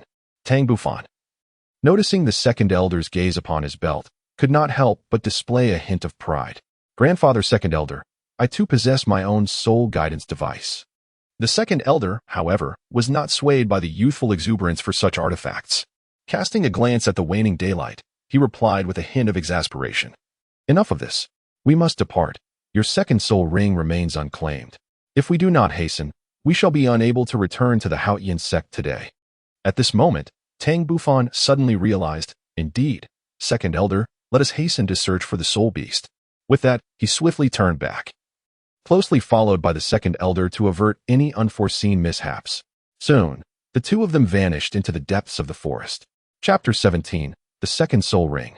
The purple thunderstorm bear in the 1,000-year soul beast activity zone. Two figures were diligently searching for the soul beast. These two individuals were none other than the second elder and Tang Bufan. At this moment, the forest had descended into darkness, and a thick mist began to envelop the surroundings. Meanwhile, at a campfire in the outskirts, Tang Bufan inquired, Second elder, shall we spend the night in the misty forest? The second elder nodded. The sky outside had grown dark, and they had no choice but to rest for the night, intending to return only after Tang Bufan acquired his second soul ring the following day. Tang Bufan responded softly, Elder second, our bonfire should attract the spirit beasts, shouldn't it? Indeed, the elder replied, while some spirit beasts fear fire, there are still many that are unafraid. You must always keep this in mind when you venture out to hunt spirit beasts in the future. The second elder patiently advised. Tang Bufan was perplexed. If that is the case, then why did you still choose to ignite the bonfire? The second elder smiled with confidence, for the reason was quite simple. Strength determines everything. And moreover, this is the periphery. Tang Bufan nodded thoughtfully. As night descended, he seated himself in a lotus position and commenced his practice of the great Haotian Haian technique. His internal energy flowed like a gentle stream along a convoluted path, ultimately converging in his dantian. Time slipped by until the dawn was imminent, prompting him to conclude his training and seek rest. The second elder, who had quietly observed Tang Bufan's entire cultivation process, could not help but sigh softly. Indeed, there are no shortcuts to success. Even the prodigious Tang Bufan, recognized as a genius by the Haotian Sect, had secretly toiled with great effort. In the early morning, Tang Bufan awoke early, wielding the Haotian hammer in his left hand, diligently practicing the chaotic wind hammer technique. He swung the hammer relentlessly, each strike following the last, until beads of sweat adorned his forehead, and he could continue no longer due to exhaustion of his soul power. He then commenced meditation to circulate his energy and restore his strength. The second elder could only smile wryly. This child was indeed exceptionally diligent in his cultivation, which explained his remarkable achievements. Moreover, the young lad had nearly mastered the chaotic wind hammer technique, showcasing an extraordinary talent that, at this rate, would likely see him fully proficient within a few years. Presently, the eldest of the third-generation disciples within the sect was Tang Long, who was 17 years old and possessed a soul power level of 35. Given Tang Bufan's rapid advancement, it would not be long before he caught up to Tang Long, not merely due to his exceptional talent and diligent training, but also owing to his ability to absorb soul rings beyond his level. The first soul ring augmented his power by 6 levels. One could only speculate how much this latest endeavor would elevate him. An hour later, Tang Bufan had restored his energy. He relished the exhilaration of pushing his limits. Each time he exhausted his soul power in training, the results seemed particularly profound. The second elder extended some provisions to Tang Bufan, saying, Xiao Fan, it is time for breakfast. After we have eaten, we shall set forth to seek out soul beasts. Tang Bufan softly uttered a sound of acknowledgement. Half an hour later, the second elder set out with Tang Bufan once more. Fortune seemed to favor them today, as they discovered a suitable soul beast within just an hour of searching. It was a nearly 4,000-year-old purple thunderstorm bear, possessing not only ferocious strength but also formidable electrical capabilities. As Tang Bufan gazed at the purple thunderstorm bear, he quietly assessed whether his own prowess was sufficient to vanquish it. Observing Tang Bufan's eager demeanor, the second elder promptly dismissed his thoughts. Although this purple thunderstorm bear was merely approaching 4,000 years in age, its defenses were exceptionally robust, and its strength was immense. A typical fourth-ring Soulmaster would stand no chance against it. You stay here obediently. Wait until I have severely injured it before you make your move. Tang Bufan let out a helpless sigh. Grandfather, I shall faithfully follow your instructions. The second elder, pleased, exited the room, soon attracting the attention of the purple thunderstorm bear. Unaware of the impending peril, the bear took the initiative to launch an attack on the second elder. Tang Bufan silently cursed the foolish bear. The second elder was no longer merely a soul Douluo. He had ascended to the rank of title Douluo. The colossal Haotian hammer, adorned with 9 soul rings, emanated a power that sent shivers down one's spine. Without employing any soul skills, the second elder delivered a light strike that severely injured the purple thunderstorm bear, rendering it nearly powerless. He then withdrew the Haotian hammer, entrusting the finishing touches to Tang Bufan. Despite his tender age of 7, Tang Bufan's limits were an enigma to the second elder. Nevertheless, many disciples of the Haotian Sect, boasting levels above 20, had fallen before him, proving that even the possession of a second soul skill was futile against his might. Although Tang Bufan possesses only a singular first soul skill, its quality is equivalent to that of a third soul skill, rendering its effects extraordinarily formidable. Once struck by his thunderous might, those disciples become nothing more than lambs awaiting slaughter. Meanwhile, Tang Bufan summoned the Haotian hammer and charged directly at the purple thunderstorm bear. With each step he took, there was a deliberate grace. His form appeared to float, a manifestation of the footwork he mastered in his past life, an art of shifting and phasing that, when perfected, renders his true self nearly imperceptible. Even in his previous existence, he had only achieved a significant level of mastery, still a distance from the pinnacle of his potential. Yet in this life, fortified by the foundation laid in his past, he had now attained the third level of mastery, an intermediate accomplishment, sufficient to deal with an injured soul beast. The purple thunderstorm bear cast a fearful glance at the second elder, and upon seeing no intervention, a flicker of brutality ignited in its eyes as it bravely charged at Tang Bufan, suppressing its own pain. Each punch it threw was accompanied by flickering arcs of lightning along its knuckles. Should it connect, it would undoubtedly paralyze Tang Bufan, rendering him immobile. Moreover, with its formidable strength, a single blow could potentially incapacitate him. However, Tang Bufan's agility allowed him to deftly evade its strikes while mounting a counterattack. Employing his thunderous might technique, the immense force he wielded exacerbated the injuries of the purple thunderstorm bear, ultimately culminating in its defeat by a single strike from his hammer. In the next moment, a violet halo coalesced around him, prompting Tang Bufan to sit cross-legged and enter a state of meditation for recovery. 10 minutes later, he had replenished his energy and began the process of absorbing the soul ring. The violet soul ring swiftly descended upon his Haotian hammer, and a torrent of tempestuous soul power surged into his body. Tang Bufan began to channel his cultivation method, embarking on the endeavor to penetrate the third level of the Great Zhou Tian mixed yuan technique. Following his previous strategies, he successfully absorbed the soul ring of the purple thunderstorm bear. Not only that, but he also ascended to the third tier of the Great Zhou Tian mixed yuan technique, once again unblocking the 12 meridians within his body, both visible and hidden, thereby enhancing his cultivation speed yet again. The soul power from the soul ring further revitalized his physical form, fortifying his body even more. After a considerable duration, Tang Bufan finally emerged from his cultivation. Observing Tang Bufan's successful absorption of the soul ring, the second elder displayed a smile on his face. With anticipation, he gazed at Tang Bufan, eager to learn about his second soul skill. Grandfather second elder, my second soul skill is named Thunderous Might, which doubles my strength and simultaneously amplifies the range of the lightning power released by the Haotian hammer by a factor of 2. Still capable of paralyzing foes for 3 seconds. The second elder sighed suddenly, reflecting on the fact that traditionally, disciples of the Haotian Sect were primarily assault-type soul masters. Yet here, Tang Bufan had introduced a control ability, leaving him uncertain whether this development was indeed beneficial. Tang Bufan curled his lips in disdain, for his martial soul had undergone a mutation. If he were to add soul rings in the same manner as before, the lightning attribute of the Haotian hammer would be utterly squandered. Chapter 18. The The decision suddenly. The second elder had a stroke of inspiration and produced a yellow crystal ball. Xiaofan, let us see what level your soul power has reached. Observing the eager expression on the second elder's face, Tang Bufan reluctantly placed his hand upon it. In the next moment, the yellow crystal ball distinctly displayed a level of 25. The second elder appeared somewhat perplexed. Why had it only increased by 5 levels? Should it not have risen by 6? Tang Bufan found it somewhat amusing. Second elder, achieving level 5 is already commendable. Moreover, the soul power is cultivated through my own diligent practice, making it more intuitive to wield. Upon my return, I shall not hasten my training. I will wait until I have thoroughly mastered the power within me before continuing my cultivation. A glimmer of surprise flickered in the second elder's eyes. He hadn't anticipated that someone so young could possess such profound insight, truly exhibiting a maturity beyond that of a child. Tang Bufan felt a twinge of guilt and quickly said, "All right, Elder Second, it is time for us to return." The second elder considered this and realized that they had indeed been out for over a day. It was time to head back to Haotian Sect. Within 2 hours, they found themselves back at the Haotian Sect.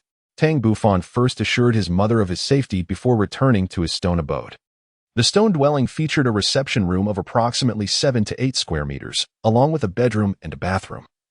Equipped with all necessary living amenities, this was the standard configuration for third-generation disciples of the Haotian Sect. Subsequently, Tang Bufan retrieved all the volumes he had acquired from the 33 heavens, totaling 23 books. After half an hour, he had gained a preliminary understanding of these texts, during which he also uncovered everything pertaining to the hidden sect shrouded in mist. This clandestine sect was known as the Mist God Sect. With a history spanning roughly a millennium, it had been in existence for several centuries, even predating the Haotian Sect. Their concealment was prompted by the discovery of a white palace, referred to as the Mist God Palace, which was a sanctuary left behind by a deity known as the Mist God. Upon discovering the Mist God Palace, the ancestors of the Mist God Sect relocated their sect to this site and rebranded it as the Mist God Sect. Their occupation of the palace stemmed from a desire to inherit the legacy of the Mist God. However, the Mist God was merely a Tier 3 deity. Unlike the principal deities such as the Sea God and the Angel God, he had left behind only a temple without any guardians. Moreover, the prerequisite for inheriting his divine position was to cultivate one's soul power to the 99th level. Although the Mist God Sect was formidable and had seen the emergence of numerous titled Douluo over the centuries, none had managed to reach the 99th level. This was not deemed a significant issue. As long as the sect continued its lineage, it was believed that one day a titled Douluo of the 99th level would arise. Regrettably, a traitor emerged within the sect. One day, this betrayer, accompanied by enemies, invaded with the intent to seize the Mist God Palace. The then leader of the Mist God Sect was filled with rage, leading the disciples into a fierce battle against the intruders, resulting in mutual destruction.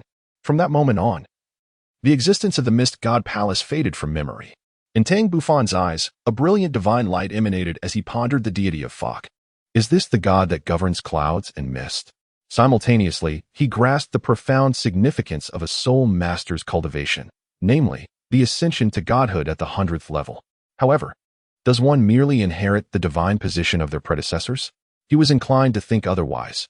Inheriting a divine title must be only one method among several. After all, how did the first generation of deities achieve their divinity?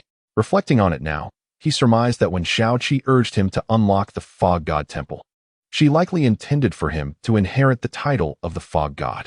Yet, the true nature of Shaoqi remained a mystery to the Cloud and Mist sect.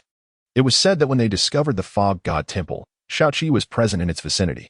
They speculated that she might be a soul beast nurtured by the Fog God. Consequently, the Fog God sect refrained from hunting her for her soul rings. For Shaoqi was no ordinary soul beast. Her cultivation had long surpassed 10,000 years, yet had not reached 100,000. Although she did not speak, she understood human language. Moreover, he found valuable records of soul bones within those texts. The Fog God sect possessed a total of 4 inherited soul bones, 1 cranial bone, 2 left arm bones, and 1 right arm bone, all of which were over 10,000 years old, with the cranial bone exceeding 50,000 years. As for the remaining 4 soul bones, one could easily surmise they belonged to their adversaries. In addition, the books proved immensely beneficial to Tang Bufan.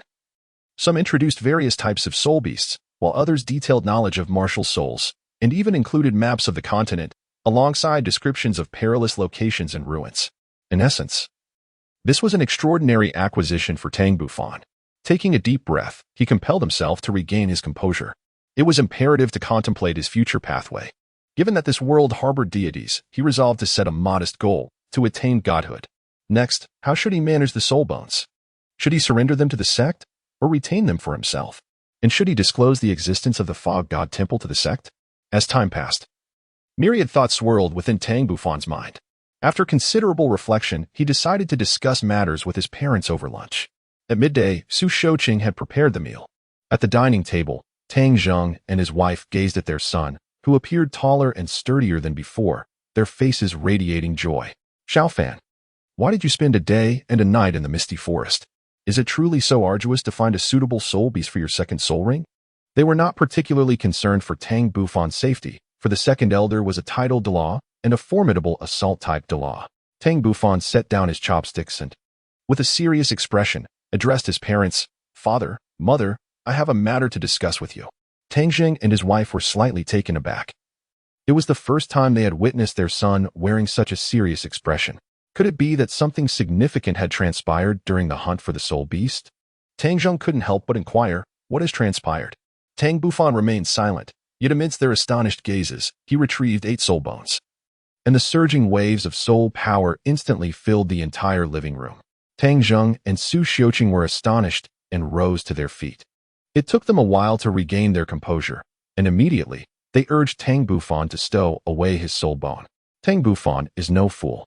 He swiftly returned the soul bone to the 33 heavens.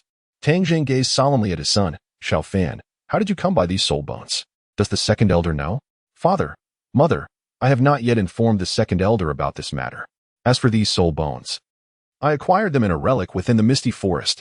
What relic could possibly yield so many soul bones? Our Haotian Sect has only possessed 3 soul bones throughout its long history. It is simply unfathomable. Su Shouqing exclaimed in astonishment. Reluctantly, Tang Bufan recounted the entire incident to his parents, realizing that any omission would necessitate further explanations.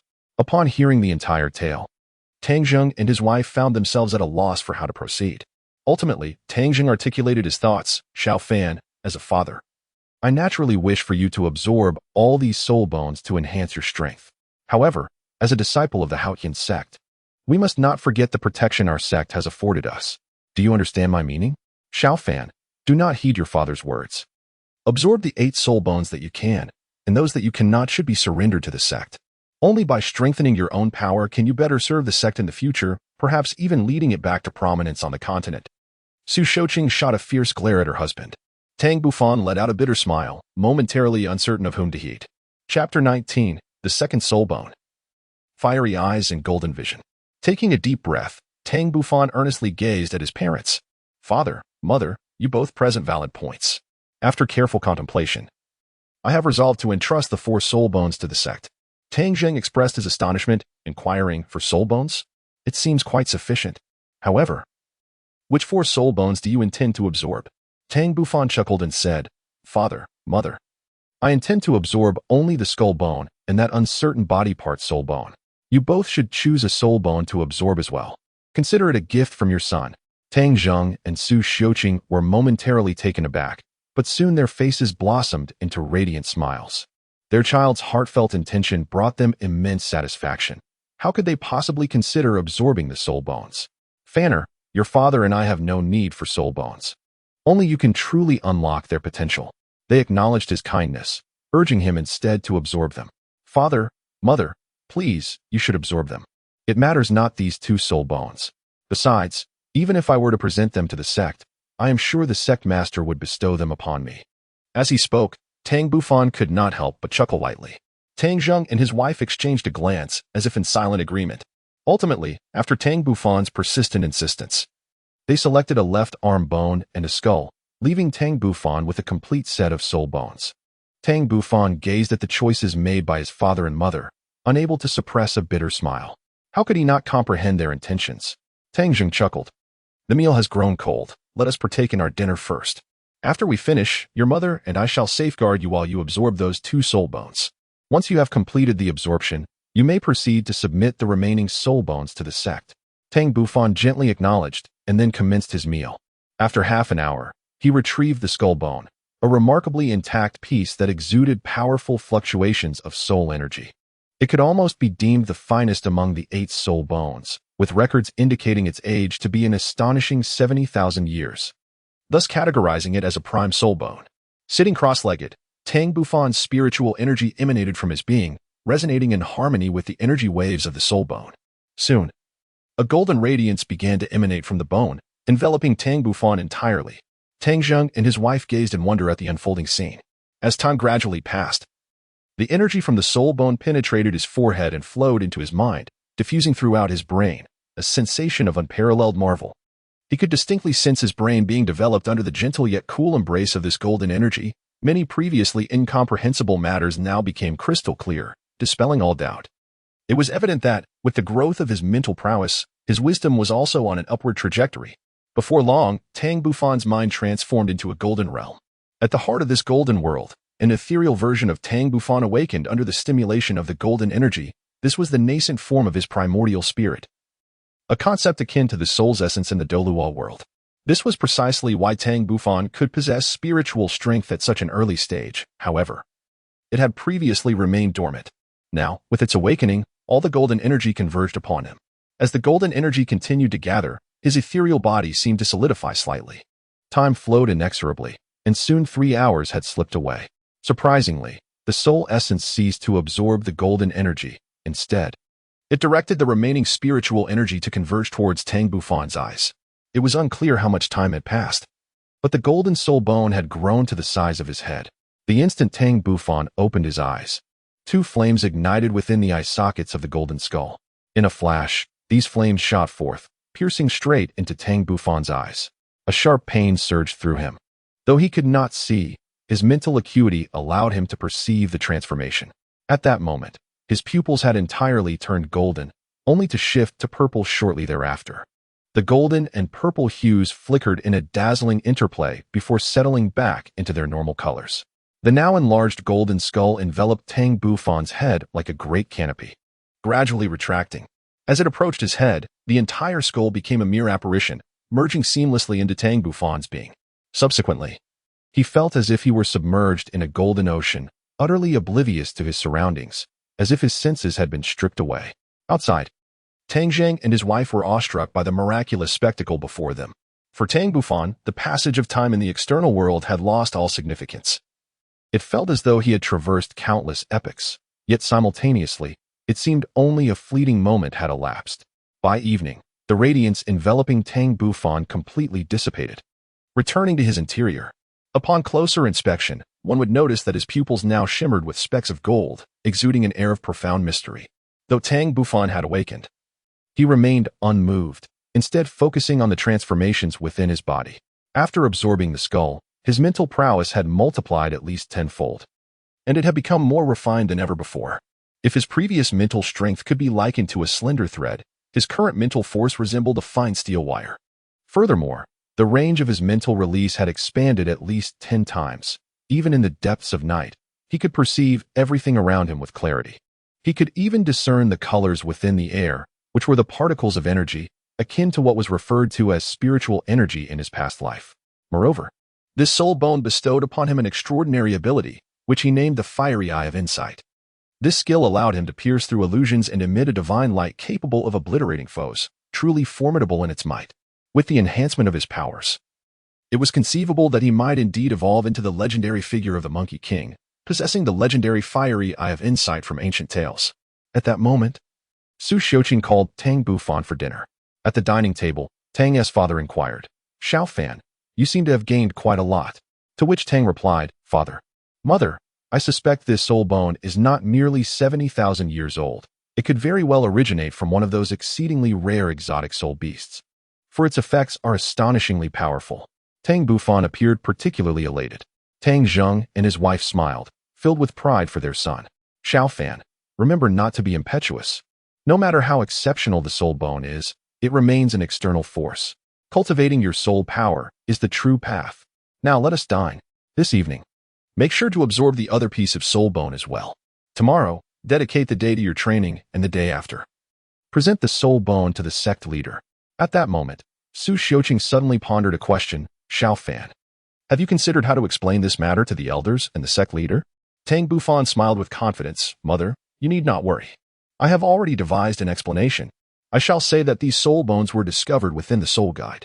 I overlooked them at first, but upon our return to the sect, I conducted a thorough inspection of the soul guide, and only then realized the presence of these soul bones. Tang Zheng nodded, affirming that Xiao Fan should communicate this to the sect leader and the elders. Chapter 20. The Wings of the Phoenix. An hour later, Tang Bufan retrieved a piece of soul bone, its origin within the body indiscernible to him. The soul power within this bone was entirely reclusive, making it impossible to ascertain its age. Just as Tang Bufan was about to absorb it, Tang Jing intervened. Xiao Fan, perhaps it would be wise to refrain from absorbing this soul bone for the time being. It would be prudent to wait until you ascertain to which part of the body it truly belongs before proceeding. Tang Bufan paused in his actions and shook his head. Father, although I cannot definitively ascertain to which part of the body it belongs, I can confirm that it certainly does not belong to the cranial bones. Nor could it possibly belong to the bones of the limbs. As for the trunk bones, that also seems unlikely. Therefore, I surmise that it is an external spirit bone. When I discovered it, it was located on the back of that skeleton, which led me to hypothesize that it might indeed be an external spirit bone. And it is highly likely to be a wing-type spirit bone. So, Father, you must trust me. Even if my conjecture is incorrect, there will be no loss. Once I absorb it, I will know precisely what kind of spirit bone it is. The Tang couple could only nod in agreement. Sitting cross-legged, Tang Bufan channeled his soul power into the soul bone, seemingly awakening its latent energy. In an instant, the previously subdued soul power erupted forth, enveloping Tang Bufan in a torrent of vibrant energy. Outside, the Tang couple was taken aback, as the intensity of the soul power emanating from the bone surpassed even that of Tang Bufan's own approximately 70,000-year-old skull bone. In the next moment, they witnessed a radiant golden light erupting from the soul bone, which inflicted upon them a fierce sensation of burning, compelling them to summon their own soul power to create a barrier. Subsequently, from within the golden radiance, a phantom of a fiery soul beast ascended, its entire form cloaked in brilliant golden flames, reminiscent of the legendary fire phoenix. Su Qiuqing murmured softly, could it be that this is a fire phoenix soul bone? Tang Zheng shook his head, for the fire phoenix resided at the pinnacle of the soul beast pyramid, and he had never heard of anyone possessing their soul bones. Let us continue to observe. The answer should soon reveal itself. Subsequently, the two fell into silence, vigilantly guarding Tang Bufan. At that moment, Tang Bufan became oblivious to his surroundings as a vivid vision unfolded in his mind. In an endless sea of searing flames, a fire phoenix soared defiantly into the sky, while countless bolts of lightning rained down upon it. The phoenix's eyes radiated a fierce defiance as it unleashed torrents of golden flames from its beak. This inferno was terrifyingly powerful, capable of incinerating even the descending lightning. The flames clashed relentlessly with the bolts of thunder, which multiplied in number and intensified in ferocity. Throughout this tumultuous struggle, the fire phoenix continuously emitted golden flames to counter the onslaught of violet lightning. It was uncertain how long this battle persisted, but ultimately, the phoenix, unwilling to succumb, plummeted from the heavens, its wings shattered, and fell into the fiery abyss. Yet, the tale did not conclude there. As the fire phoenix descended into the flames, the golden fire that enveloped it vanished, giving rise to a vibrant green flame. This verdant fire enveloped the phoenix's form, exuding an aura of vigorous vitality. Meanwhile, the thunderous bolts above did not dissipate. They seemed to coalesce into an even greater force. Time slipped away unnoticed until the green flames in the sea of fire extinguished, and a resounding cry echoed as a brand new phoenix ascended once more into the air, its golden flames reigniting. The heavens seemed to sense the phoenix's rebirth, and an even mightier purple lightning descended, interspersed with specks of black, emanating an aura of annihilation. Once again, flames and thunder clashed in a fierce confrontation. After a prolonged standoff, both the lightning and flames eventually dissipated. The fire phoenix fell once more into the fiery sea, its body charred and wings irrevocably broken, its eyes filled with despair and defiance. In the depths of the flames, the green fire no longer rose. Tang Bufan's heart was profoundly shaken, and a multitude of emotions surged within him. This must be the origin of the soul bone. At that moment, he once again witnessed the terrifying power of thunder, and a particular thought in his mind grew ever stronger. Outside, the golden fire phoenix illusion vanished, replaced by a pair of enormous phoenix wings, shimmering with a blend of gold and a hint of purple. The wings were adorned with golden flames and purple lightnings, presenting a truly extraordinary sight. Soon, the illusion faded once more, yet a pair of massive wings materialized on Tang Bufan's back, identical to the previous apparition. In the next instant, the winged illusion astonishingly melded into his back, causing him to involuntarily emit a soft groan, followed by an enveloping aura of golden soul power surrounding him. Within his senses, the soul power that flowed into his body continuously converged at 2 points on his back. His body underwent yet another baptism. Even the internal energy of the great Zhou Tian Hunyuan Gong experienced a subtle transformation, now tinged with a hint of gold, seemingly becoming more refined. Unbeknownst to him, his garments had long since turned to ashes under the influence of this soul power. And as the soul energy continued to purify his physical form, dark impurities began to surface on his skin. Thus, an entire night passed, and Tang Bufan remained in slumber. The Tang couple had not slept all night, vigilantly guarding their son. At that moment, the golden radiance enveloping Tang Bufan dissipated, revealing his bare form. Yet he remained in slumber. Suddenly, a groan of pain escaped from his lips, and in the next instant, he arched his body and collapsed to the ground, emitting sounds of anguish. 2 fist-sized protrusions abruptly emerged from his back, and shortly thereafter, these bulges ruptured, giving rise to 2 magnificent wings. As the wings expanded, they grew larger and larger, eventually reaching approximately 1 meter in length before coming to a halt.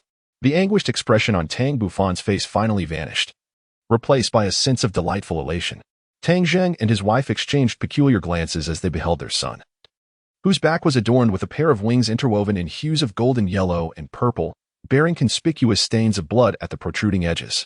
Tang Bufan finally opened his eyes, his spirit sweeping across his back, revealing a look of satisfaction.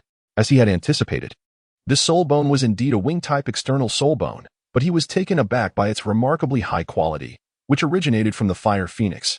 His wings were distinct from the pure golden feathers of the fire phoenix. They exhibited a slight mutation due to the infusion of thunderous power, resulting in the emergence of numerous purple patterns on the wings. Having previously absorbed an external soul bone, Tang Bufan swiftly integrated the phoenix wings into his being. Only then did he realize he was bare, his body marred by dark impurities, his small face flushed with embarrassment, and he hastily dashed out of the living room and into the bathroom. Tang Zheng chuckled softly, remarking on the child's persistent shyness. Half an hour later, Tang Bufan completed his grooming and donned a fresh set of attire before stepping out. At this moment, he felt invigorated and brimming with vitality. Tang Zheng and his wife could not help but be captivated by the scent. Xiao Fan, did you just acquire wings made of phoenix feathers? Tang Bufan was astonished. Father, Mother, how did you know it was the wings of a phoenix? You manifested the ethereal image of a fire phoenix when you absorbed the soul bone, which led us to conclude that it was indeed the wings of a phoenix. You have devoted an entire night to this endeavor. Now, return to rest. As for the soul bone, you may present it to the sect tomorrow. Tang Bufan nodded, surprised that it was already the next day, which indicated that his parents had kept vigil over him throughout the night. He felt an overwhelming sense of gratitude. Father, Mother, you have worked hard. Please take a moment to rest. I shall take my leave now. With that, Tang Bufan made his way towards his stone abode. Chapter 21. The shock of the sect upon departing from the castle where his parents resided, Tang Bufan did not return to his stone house for rest. Instead, he proceeded directly to the backyard, preparing to practice the chaotic wind hammer technique. This technique was created by the ancestors of the Haotian Sect, inspired by the Haotian hammer martial soul, and it was designed to maximize the power of the Haotian hammer. Mastery of this technique would allow one to unleash an uninterrupted sequence of 81 strikes, each one surpassing the last. Particularly, the final strike would augment in strength to an unimaginable extent, rendering it truly fearsome. From Tang Bufan's perspective, the chaotic wind hammer technique could be categorized into 5 distinct levels: entry, minor accomplishment, major accomplishment, perfection, and transcendence. Over the past year, he had observed numerous disciples and uncles of the sect practicing this technique. Many of them could execute the 81 strikes of the chaotic wind hammer. Yet under Tang Bufan's keen mental scrutiny, they revealed countless flaws. Had he been an adversary of the Haotian Sect, he would have had innumerable methods to counter the chaotic wind hammer technique. Thus, he regarded those disciples capable of performing the 81 strikes merely as having achieved a minor accomplishment in the technique, for they could not fully harness this power. Instead, they were often led astray by it.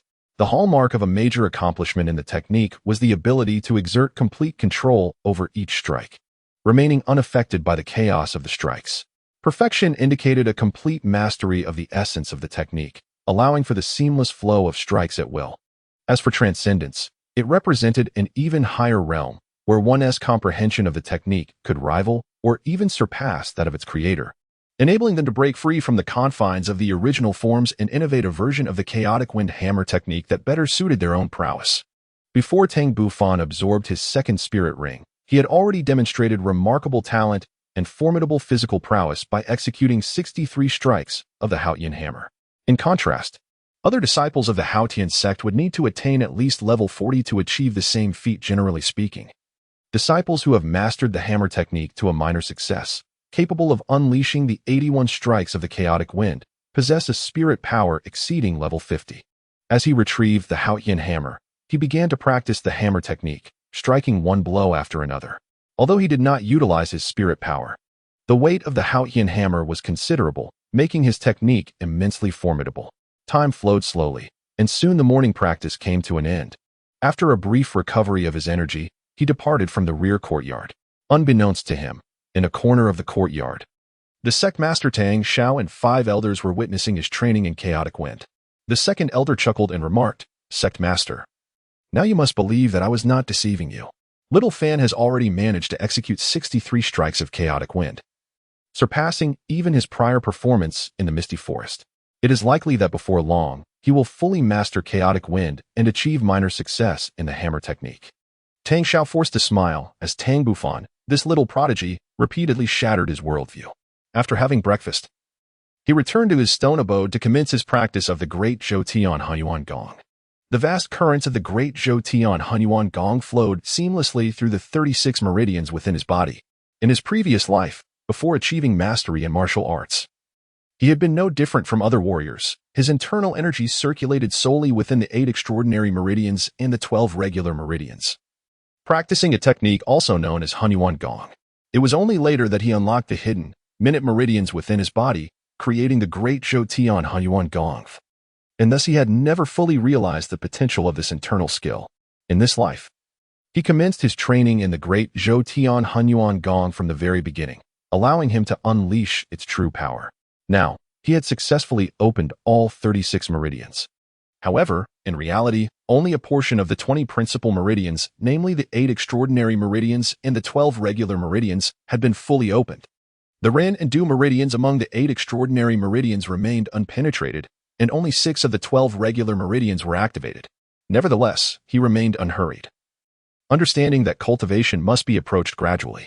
With each passing day, his internal energy grew stronger. The following morning, Tang Bufan, unusually, did not engage in practice. Instead, he ventured alone to the Master's study, where, coincidentally, 5 elders were also present. "Master, esteemed elders, I have an important matter to report." The 5 elders regarded Tang Bufan with admiration. This young lad, merely 7 years of age, had already attained the rank of a 25th level Grand Soulmaster, truly a marvel. Tang Xiao smiled at Tang Bufan. "Little Fan, what brings you to us on this occasion?" Tang Bufan remained silent. Instead, he produced the long-prepared 9-fold heaven belt and presented it to the sect master. Tang Xiao, somewhat perplexed, accepted the belt, which appeared to be a spatial soul-guiding artifact. As the leader of the Haotian Sect, he was well acquainted with the functionalities of such devices. He infused his soul power into the white jade embedded in the belt. And in the next moment, 5 items materialized within his mental perception. The emergence of the first 4 items caused his breath to quicken, his body to tremble, and disbelief to wash over his face. Noticing Tang Xiao's stunned expression and astonished demeanor, the 5 elders grew curious and promptly delved into their own mental energies to discern what could evoke such a reaction from the sect leader. Soon, they too were struck with the same profound astonishment, their hearts stirred by a tempest of emotions. Within the belt lay 4 soul bones in a tome, quietly resting. The surging soul power emanating from the 4 soul bones was unmistakably no less than 10,000 years old. The second elder was the first to regain his composure, as he was aware that Tang Bufan had acquired the soul-guiding belt in that mist-shrouded region. After a considerable pause, Tang Xiao and the others finally calmed their agitated spirits, their expressions grave as he inquired, "Xiao Fan, please enlighten us on how you procured these soul bones." Tang Bufan couldn't help but chuckle at the naive expressions of the sect leader and the elders. After all, it was merely 4 soul bones. Surely, their astonishment was unwarranted. Nevertheless, he proceeded to provide a thorough explanation. Respected leader, on the day the second soul ring was to be acquired, I inadvertently wandered into a mist-laden area at the heart of the foggy forest while pursuing a colorful mouse. It was there that I discovered this belt. Initially, I did not inspect it. It was only last night that I unearthed the 4 soul bones and the cultivation technique contained within. Unsure of how to proceed, I decided to bring it to you this morning. The second elder's expression turned grave. Xiaofan, please recount in detail the sights you encountered within the mist. After chasing the colorful mouse into the misty realm, I was ultimately led to the remnants of a once great ruin, seemingly the vestiges of a secluded sect now long obliterated. There, I beheld a white palace. The mouse urged me to open its grand doors, but my strength was insufficient to budge the entrance. Eventually, after persistent communication and promising to return in 5 years, the colorful mouse consented to guide me out. Upon my departure, I stumbled upon 2 belts and a bracelet amidst the debris that encapsulates the entirety of my experience. Tang Xiao and several elders fell into silence upon hearing this, remaining unspoken for a long time, as if deep in contemplation. Chapter 22. The Primordial Skill. Tang Bufan maintained a composed expression and reminded, Master, are you perhaps overly focused on the soul bones, neglecting another vital element? In my estimation, that book is far more significant than the soul bones. What tome could possibly surpass the importance of 4 soul bones? Tang Xiao and several elders reacted with expressions of utter disbelief. Tang Bufan wore a smile, mysteriously suggesting, Master, why not take out the books and see for yourselves? Tang Xiao hesitated no longer and promptly retrieved the tome. It was an ancient book, bearing the inscription Haotian Gong in bold characters on its cover. Tang Xiao exchanged glances with the 5 elders, their eyes shimmering with anticipation. Could it be the meditation techniques? Subsequently, Tang Xiao opened the book, and together with the 5 elders, they began to peruse the methods contained within. As soon as they turned to the first page, the 6 of them were captivated by the words and illustrations, utterly entranced and unable to extricate themselves. Tang Bufan observed the scene before him and revealed a mysterious smile. The Haotian Gong was the very cultivation technique he initially practiced in his past life, a supreme internal skill characterized by its ability to encompass all things. It far surpassed the meditation methods of this world in sophistication. The meditation practices here remain rudimentary, lacking efficient conduits for soul energy, as they are still groping through the path of discovery. Consequently, they have not maximized the potential of the soul energy they cultivate, merely passively enhancing their physical attributes.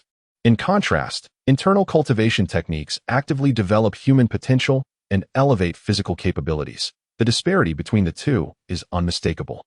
Once the disciples of the Haotian Sect begin to practice the Haotian Gong, their cultivation speed could potentially double, and their foundational skills would be significantly strengthened. Tang Bufan had contemplated the release of the Haotian Gong for some time, yet had not found an opportune moment until now. When he submitted the soul bone to the sect, inspiration struck him, and he discreetly placed the prepared Haotian Gong manual within the soul guide, claiming it was discovered alongside the soul bone. With the Haotian Gong, the Haotian Sect strength could swiftly ascend. Although achieving the title of a titled Douluo would still be a formidable challenge, reaching the ranks of Soul Sage and Soul Douluo might no longer be mere fantasies. Many uncles and elders might find themselves on the brink of becoming titled Douluo. In such a scenario, it would not be long before the Haotian Sect could lift the ban and re-emerge on the Douluo Continent. After a while, Tang Xiao and the 5 elders gradually withdrew their gazes from the Haotian Gong manual, each one beaming with excitement, their expressions filled with exhilaration. Tang Bufan smiled and said, Master, I have spoken correctly, haven't I? This Haotian Gong holds greater value than the soul bone, does it not? Before Tang Xiao could utter a word, Elder 7, filled with excitement, exclaimed, with this manual, it would be no challenge for our Haotian Sect to add 10 more Douluo in the future. Indeed, this technique is exceptionally exquisite. I find myself eager to commence my cultivation at once. The other elders also appeared to be equally exhilarated. Tang Xiao inhaled deeply, as the sect master. His vision extended far beyond the present. The value of this Haotian Gong transcended merely augmenting a few Douluo. It bore a profound significance. For himself, having reached the pinnacle of 97 levels through his innate talent, he believed that this was his limit. However, with the advent of the Haotian Gong, his cultivation speed would undoubtedly accelerate significantly, rendering 97 levels no longer a boundary for him. For the sect, the Hunyuan Gong would elevate the status of the Haotian Sect within the continent, positioning it as a transcendent force to rival the Spirit Hall. Gazing at the 7-year-old child before him, Tang Xiao spoke earnestly, "Xiao Fan, you have rendered a tremendous service to the Haotian Sect, comparable to the esteemed predecessors who pioneered the chaotic cloak hammer technique. Master, how could I possibly be compared to the ancestors of our sect? These are merely things I stumbled upon," Tang Bufan replied, somewhat awkwardly, scratching his forehead. At that moment, the second elder interjected, "Xiao Fan, the sect master speaks the truth. In terms of results, your contributions this time are indeed worthy of comparison to those of our predecessors." The other elders gradually calmed their emotions and echoed the second elder's sentiments, their gazes towards Tang Bufan growing increasingly appreciative. Tang Bufan, feeling disinclined to engage in debate with the elders, prepared to make his exit. "Master, esteemed elders, if there is nothing further, I shall take my leave," he declared, departing the study without awaiting Tang Xiao's response. This scene elicited a chuckle from Tang Xiao and the others. Moments later, Tang Xiao composed himself, his demeanor turning serious. As the highest decision-maker of the sect, he needed to swiftly address matters concerning the soul bones and cultivation techniques. "Esteemed elders, let us now deliberate on the disposal of the soul bones and the transmission of the Hunyuan technique to the disciples of our sect." Glancing around the room, the second elder articulated his perspective, given the significant merit Tang Bufan has established. "I believe it is only fitting that he be rewarded with at least 2 of these soul bones, if not all." After a brief interval, the fourth elder concurred. "My brother speaks wisely. Indeed, this young man could have absorbed all the soul bones himself, yet he chose to present them to the sect, demonstrating his profound allegiance. It is clear that our esteem for him is well placed." The remaining 3 elders nodded in agreement. At that moment, Tang Xiao shook his head, his gaze contemplative. "Master, do you perhaps possess a differing opinion?" Tang Xiao gazed intently at the 5 elders, asserting that it was not a matter of reluctance to part with these soul bones, but rather a conviction that they were unworthy of Tang Bufan. Although these soul bones had existed for over 10,000 years, they did not exceed 50,000 years in age. Consider this, if he were to absorb these soul bones now, would he not be left helpless in the face of superior soul bones in the future, such as those of 100,000 years? Thus, I propose that we withhold these soul bones for the time being, reserving them as preparatory soul bones for him. What are your thoughts? Elder Wei, possessing remarkable intelligence, grasped the situation immediately, comprehending the nuances involved. The sect leader's foresight is commendable. It is indeed we who have been hasty. What do you suggest regarding the handling of the cultivation techniques? Tang Xiao spoke earnestly. This technique is indeed remarkable. Yet the intricacies of the soul power's operational pathways are exceedingly complex. Without proper guidance, it would be nearly impossible to cultivate. And one must also possess a thorough understanding of the body's meridians as documented in the technique. After much contemplation, I have arrived at a singular solution. We shall first cultivate ourselves, and upon mastering the technique, we can then guide our disciples one by one. The consequences of misdirected soul power pathways could be dire. The elders pondered this carefully. The sect leaders' considerations were astute. All 6 of them had awakened their mental faculties, enabling introspection, which rendered their cultivation of the primordial technique infallible. The ordinary disciples, however, were oblivious and could easily err in their practice. Only under the guidance of these 6 could they securely memorize the soul power's operational pathways, allowing for safe cultivation. Furthermore, according to the technique scriptures, the cultivation of the primordial technique necessitates the unblocking of the 12 primary meridians and the 8 extraordinary vessels within the body. Therefore, prior to practicing the technique, one must thoroughly memorize the knowledge of these human meridians. Subsequently, Tang Xiao and the 5 elders commenced discussions on the technique. They engaged in deliberation from noon until the dawn of the following day, emerging visibly fatigued yet with eyes that shone brightly, for they had successfully mastered the primordial technique.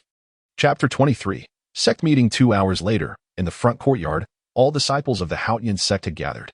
Many of them appeared puzzled. The routine monthly meeting had concluded long ago, so why had the sect leader summoned them once more? Amidst the crowd, Tang Bufan remained composed, likely the sole individual privy to the information. In front of them, Tang Xiao addressed all the disciples of Haotian Sect. I presume you are all curious as to why I have convened this meeting today? It pertains to Tang Bufan. The second-generation disciples were taken aback, glancing toward Tang Bufan, and upon sensing his soul power, they could not help but express their astonishment. This young lad had continually astonished the sect since the awakening of his martial spirit. What significant feat had he accomplished this time? One of the second-generation disciples could not restrain their curiosity and inquired, "May I ask, sect leader, what is the purpose of this gathering?"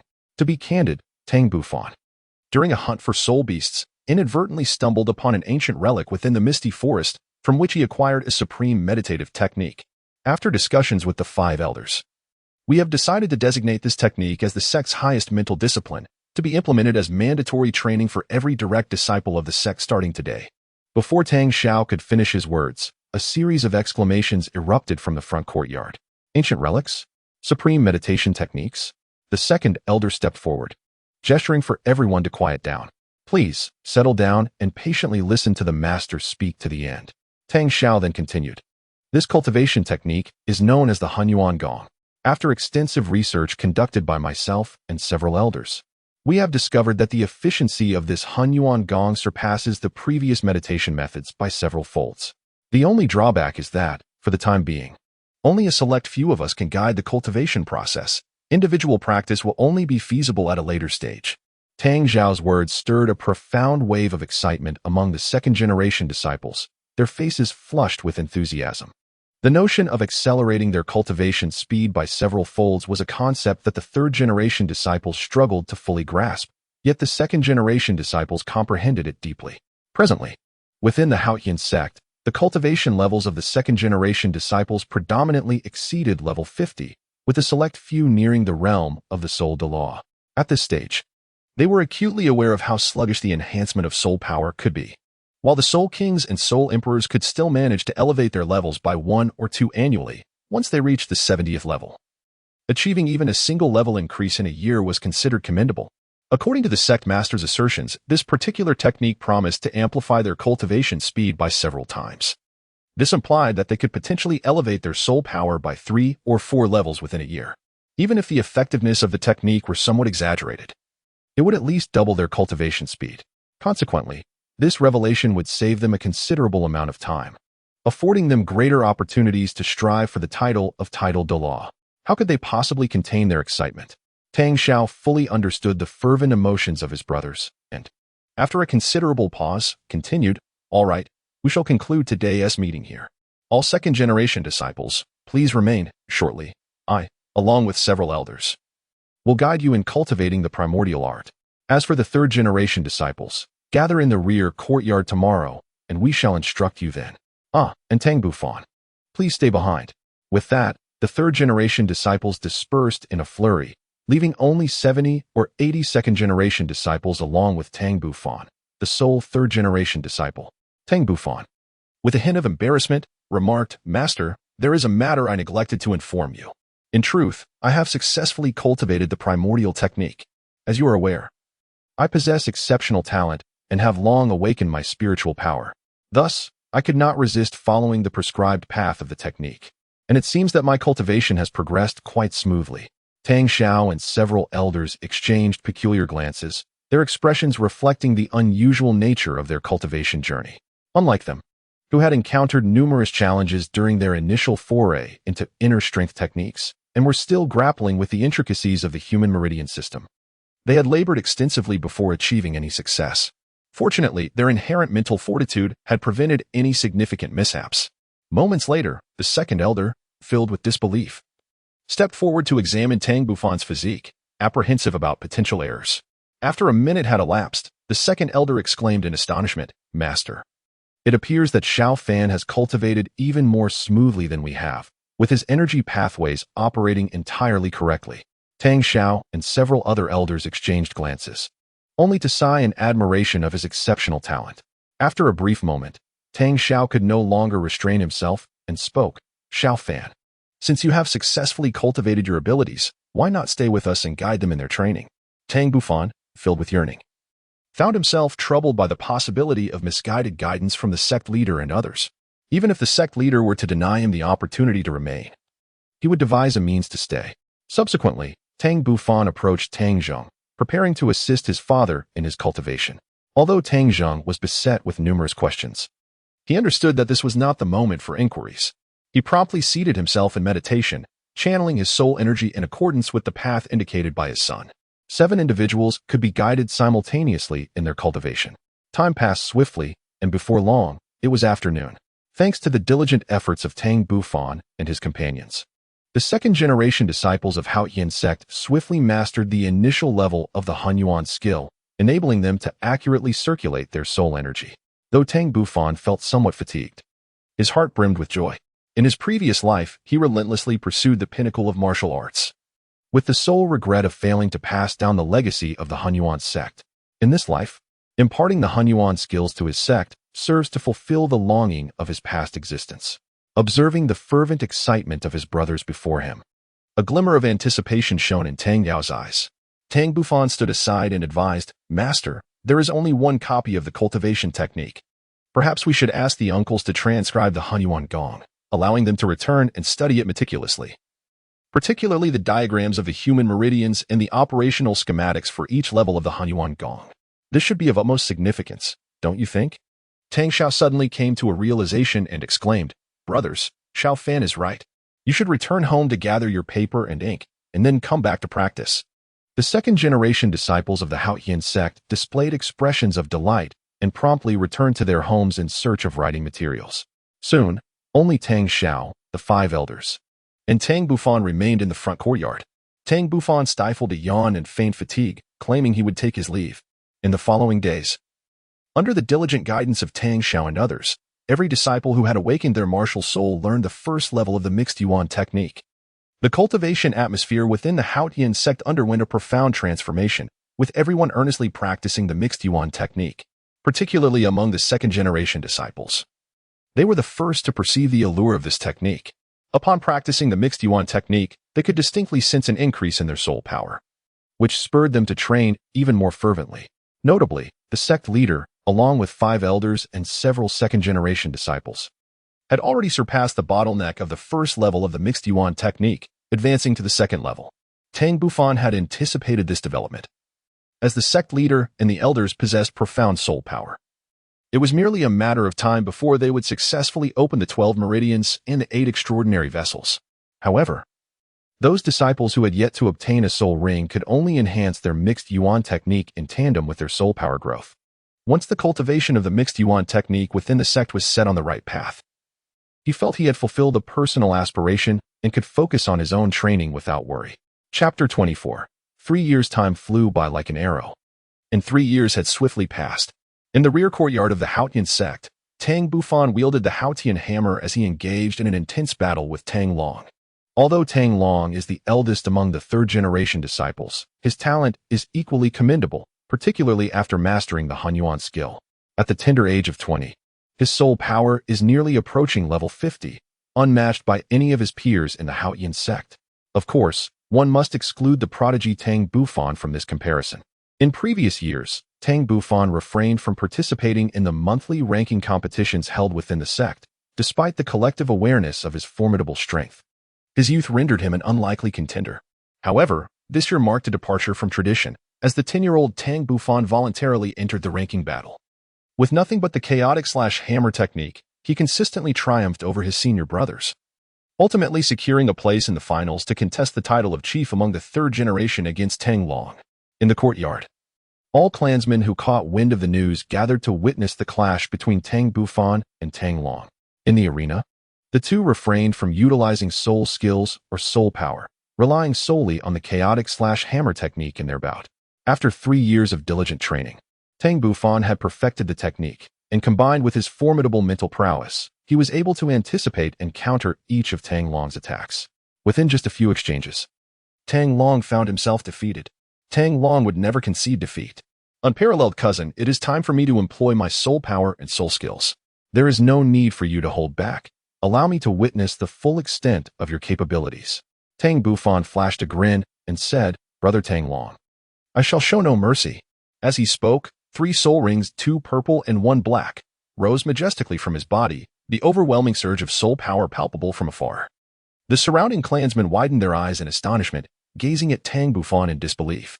Truly, he was a prodigy of the Haotian Sect. Having broken through to the 30th level of soul power at the tender age of 10, it all seemed like a myth. Tang Long's lips curled into a bitter smile. Not bad. If I am not mistaken, your soul power should be nearing level 40. Am I right? Hiki, brother Tang Long, you guessed correctly. 3 days ago, my soul power just broke through to level 40. Taking a deep breath, Tang Long summoned his Haotian hammer. He understood that he might very well lose this battle. Yet he yearned to ascertain the extent of the gap between himself and Tang Bufan. Subsequently, for soul rings 2 yellow and 2 purple, the optimal combination rose from beneath his feet, forming a stark contrast with the 3 soul rings surrounding Tang Bufan. In the distance, Tang Xiao and 5 elders observed the scene with amused smiles. This child Tang Long possesses considerable strength. Unfortunately, he faces the little monster Tang Bufan, leaving him with no chance of victory. Indeed, the difference in their soul power was merely 6 levels, insufficient to create a notable disparity. Rather, it was Tang Bufan's superior quality of soul rings that overshadowed Tang Long, particularly the 3rd soul ring, which was a 10,000-year-old ring. Once the 3rd soul skill was unleashed, Tang Long could only await defeat. Tang Xiao chuckled softly, reminding them not to forget that Tang Bufan possessed 2 innate domains, which were not influenced by the dual martial souls. In my estimation, he might not even require a 3rd soul skill to triumph over Tang Long. The elders pondered this thoughtfully, and it indeed seemed plausible, especially considering that Tang Bufan's primary focus was on the realm of thunder, which, with his cultivation, would likely have grown even more formidable. Bufan, I shall not hold back. With that, Tang Long swiftly propelled himself towards Tang Bufan, moving with remarkable speed. Tang Bufan remained remarkably composed, his mental energy already unleashed, patiently awaiting Tang Long's entry into his domain. Tang Long smiled faintly, and at this moment, the distance between him and Tang Bufan had diminished to merely 3 meters. He felt his 3rd soul ring emit a gentle glow as he swung the Haotian hammer toward Tang Bufan. Elder 7 shook his head. Recognizing that Tang Long was exceedingly reckless, he charged in without comprehending his opponent's techniques, and it seemed that defeat was merely a heartbeat away. As elders, they were acutely aware of the formidable domain powers wielded by Tang Bufan, having even experienced the might of his 1st soul skill, which could undoubtedly incapacitate Tang Long for 3 seconds. One must not underestimate these 3 seconds. In a contest of skilled combatants, every fraction of a moment is vital, and 3 seconds could very well determine the outcome of a battle. Indeed, just as Elder 7 had predicted, as Tang Long prepared to strike, the world around him abruptly transformed, plunging him into a realm of thunder, where countless tiny arcs of lightning materialized within a few meters of him, hurtling towards him with great force. Tang Long understood that there was no escaping this fate. He swiftly activated his Haian skill to shield his entire being. In the next moment, a surge of violet lightning struck his body, instantly paralyzing him. Even the relentless flow of his Haian skill within him came to a halt. No matter how he struggled, he found himself utterly immobilized. A look of astonishment suddenly spread across Tang Long's face, and his heart sank to the depths of despair. At that very moment, Tang Bufan moved, his form blurred and vanished, the mere 3-meter distance negligible to him. In the next instant, he appeared effortlessly beside Tang Long, the colossal Haotian hammer poised to strike at any moment. A grim smile involuntarily crept across Tang Long's face. He had never anticipated such a devastating defeat, especially considering that his opponent had yet to unleash their soul skills. I concede, Tang Long said, his spirit utterly deflated. Tang Bufan retracted the Haotian hammer and the thunder domain. Brother Tang Long, there is no need for such concern. You have underestimated my abilities, which has led you to fall within my domain, rendering your body paralyzed and devoid of mobility. No need for explanations, Bufan. In battles among Soulmasters, it is rare to be thoroughly acquainted with one another's capabilities. It was my oversight to forget that your Haotian hammer had undergone a transformation. Furthermore, even if I were aware of your thunder domain, I would still find it impossible to defeat you without closing the distance, Tang Long replied calmly. Indeed, you are correct. Although you were bested by your cousin, recognizing the root of the issue is a sign of progress. At that moment, Tang Xiao and 5 elders approached slowly. At merely 10 years of age, Tang Bufan stood nearly 1 meter 60 tall, developing rapidly and resembling a child of 13 or 14. Tang Bufan and Tang Long promptly bowed, paying their respects to the sect master and several elders. Tang Xiao waved his hand, his gaze settling upon Tang Bufan. Xiaofan, your soul power has reached level 40. Prepare yourself, for in a couple of days you shall accompany several elders to hunt soul beasts. Tang Bufan was somewhat puzzled.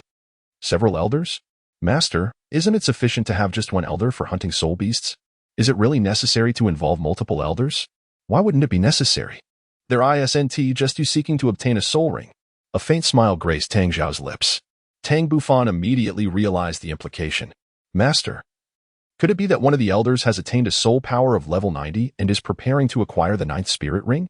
Indeed, you are correct. It is thanks to your influence that our cultivation of the Haotian technique has accelerated our soul power growth significantly. The 4th elder's soul power reached level 90 just yesterday. If all goes as planned, within 3 years, the other elders will also achieve level 90 and ascend to the rank of title Douluo. At this point, Tang Zhao's face displayed an unmistakable excitement. Among the entire Haotian Sect, he had made the most remarkable progress. As a title Douluo, he had perfected the Haotian technique to its 9th level and had unblocked the Rin and Du meridians. His current soul power had already reached level 96, nearing level 97. Chapter 25, Stardew Forest, Part 1. 2 days have elapsed since Tang Bufan triumphed over Tang Long, thereby becoming the 3rd generation chief of the Haotian Sect. The Tang couple remained enveloped in a state of bliss. Initially, Tang Bufan had no intention of participating in the ranking battle, yet he ultimately acquiesced to their persistent entreaties. At the dining table, Tang Zheng beamed with joy. Xiaofan, you must not solely focus on your cultivation. The significance of being the 3rd generation's chief is unparalleled. Surely, you comprehend this? Father, your son possesses unparalleled talent. How could I possibly be oblivious? Tang Bufan replied, setting down his utensils with a hint of resignation. Knowing this, yet not striving for it, do you truly wish to relinquish the position of sect leader? Tang Zheng inquired, somewhat perplexed. As the conversation unfolded, even Su Shouqing cast a curious glance their way. Ever since they began practicing the primordial technique, their prowess had surged remarkably. Tang Zheng had already ascended to the rank of a 6-ring soul emperor, while she was not far from the realm of soul saint. Tang Bufan could only explain, Father. Mother, I am still young. The essence of my journey lies in diligent cultivation. Moreover, with my innate talent, I am confident that I will surpass all disciples of the 3rd generation. Tang Zheng finally felt reassured, as long as you do not voluntarily relinquish your aspirations. The next leader of the Haotian Sect shall undoubtedly be you. As dusk fell, at the precipice outside the Haotian Sect, there lay the favored spot of Tang Bufan. Whenever he gazed upon the distant, mist-laden mountains, a profound tranquility enveloped his heart. From this vantage point, he could behold the majestic peaks that rose in layers. And according to his elder brothers who had reached the age of 16, formidable mountain ranges stood as sentinels at the outskirts of the Haotian Sect, necessitating passage through these treacherous heights to venture into the world beyond. At the foot of the outermost range, a quaint village lay nestled. Home to the outer disciples of the Haotian Sect. Perched atop Haotian Peak, Tang Bufan's heart once again ignited with the yearning to explore the outside world. Just then, footsteps approached from behind. Without needing to glance back, he already knew who it was. Only Tang Ming and Tang Feng, those 2 rascals, could be expected. Big brother, are you here admiring the scenery once more? Soon, 2 boys of similar age settled beside him. Indeed, it was Tang Ming and Tang Feng. 3 years had passed, and both had matured considerably. Tang Ming stands nearly 1.50 meters, exhibiting a robust physique. In contrast, Tang Feng is somewhat slender. Yet his height is quite similar to that of Tang Bufan. By the way, I have been preoccupied with my cultivation lately and am unaware of the current levels of your soul power. Tang Ming, with a hint of pride, remarked, Boss, your Haotian gong is truly remarkable. I have now cultivated it to the 2nd level, and my soul power has reached level 22. What about you, Tang Feng? Tang Feng, with an air of coolness, surpasses Tang Ming by a level, reaching the impressive rank of 23. Tang Bufan murmured, level 22 and 23? That's rather low. Boss, do you think everyone is a monster like you? A 10-year-old at level 40? I've never even heard of such a thing. Tang Ming couldn't help but express his disdain. Tang Feng gazed at Tang Bufan with admiration and retorted, Tang Ming, are you aware of the relentless dedication our leader demonstrates in his cultivation? He rises before dawn to hone his soul power, practices his soul skills throughout the day, and continues tirelessly into the night, often training until the late hours. Moreover, every time he absorbs a soul ring, he does so at a level that surpasses expectations, resulting in a significant enhancement of his soul power that exceeds our imagination. Although Tang Ming appears somewhat careless, he is well aware of these matters. Moreover, despite not being as diligent as Tang Bufan, he and Tang Feng have indeed put in considerable effort. Otherwise, they would not have achieved today's success. Tang Bufan smiled nonchalantly, echoing the sentiments expressed by Tang Feng.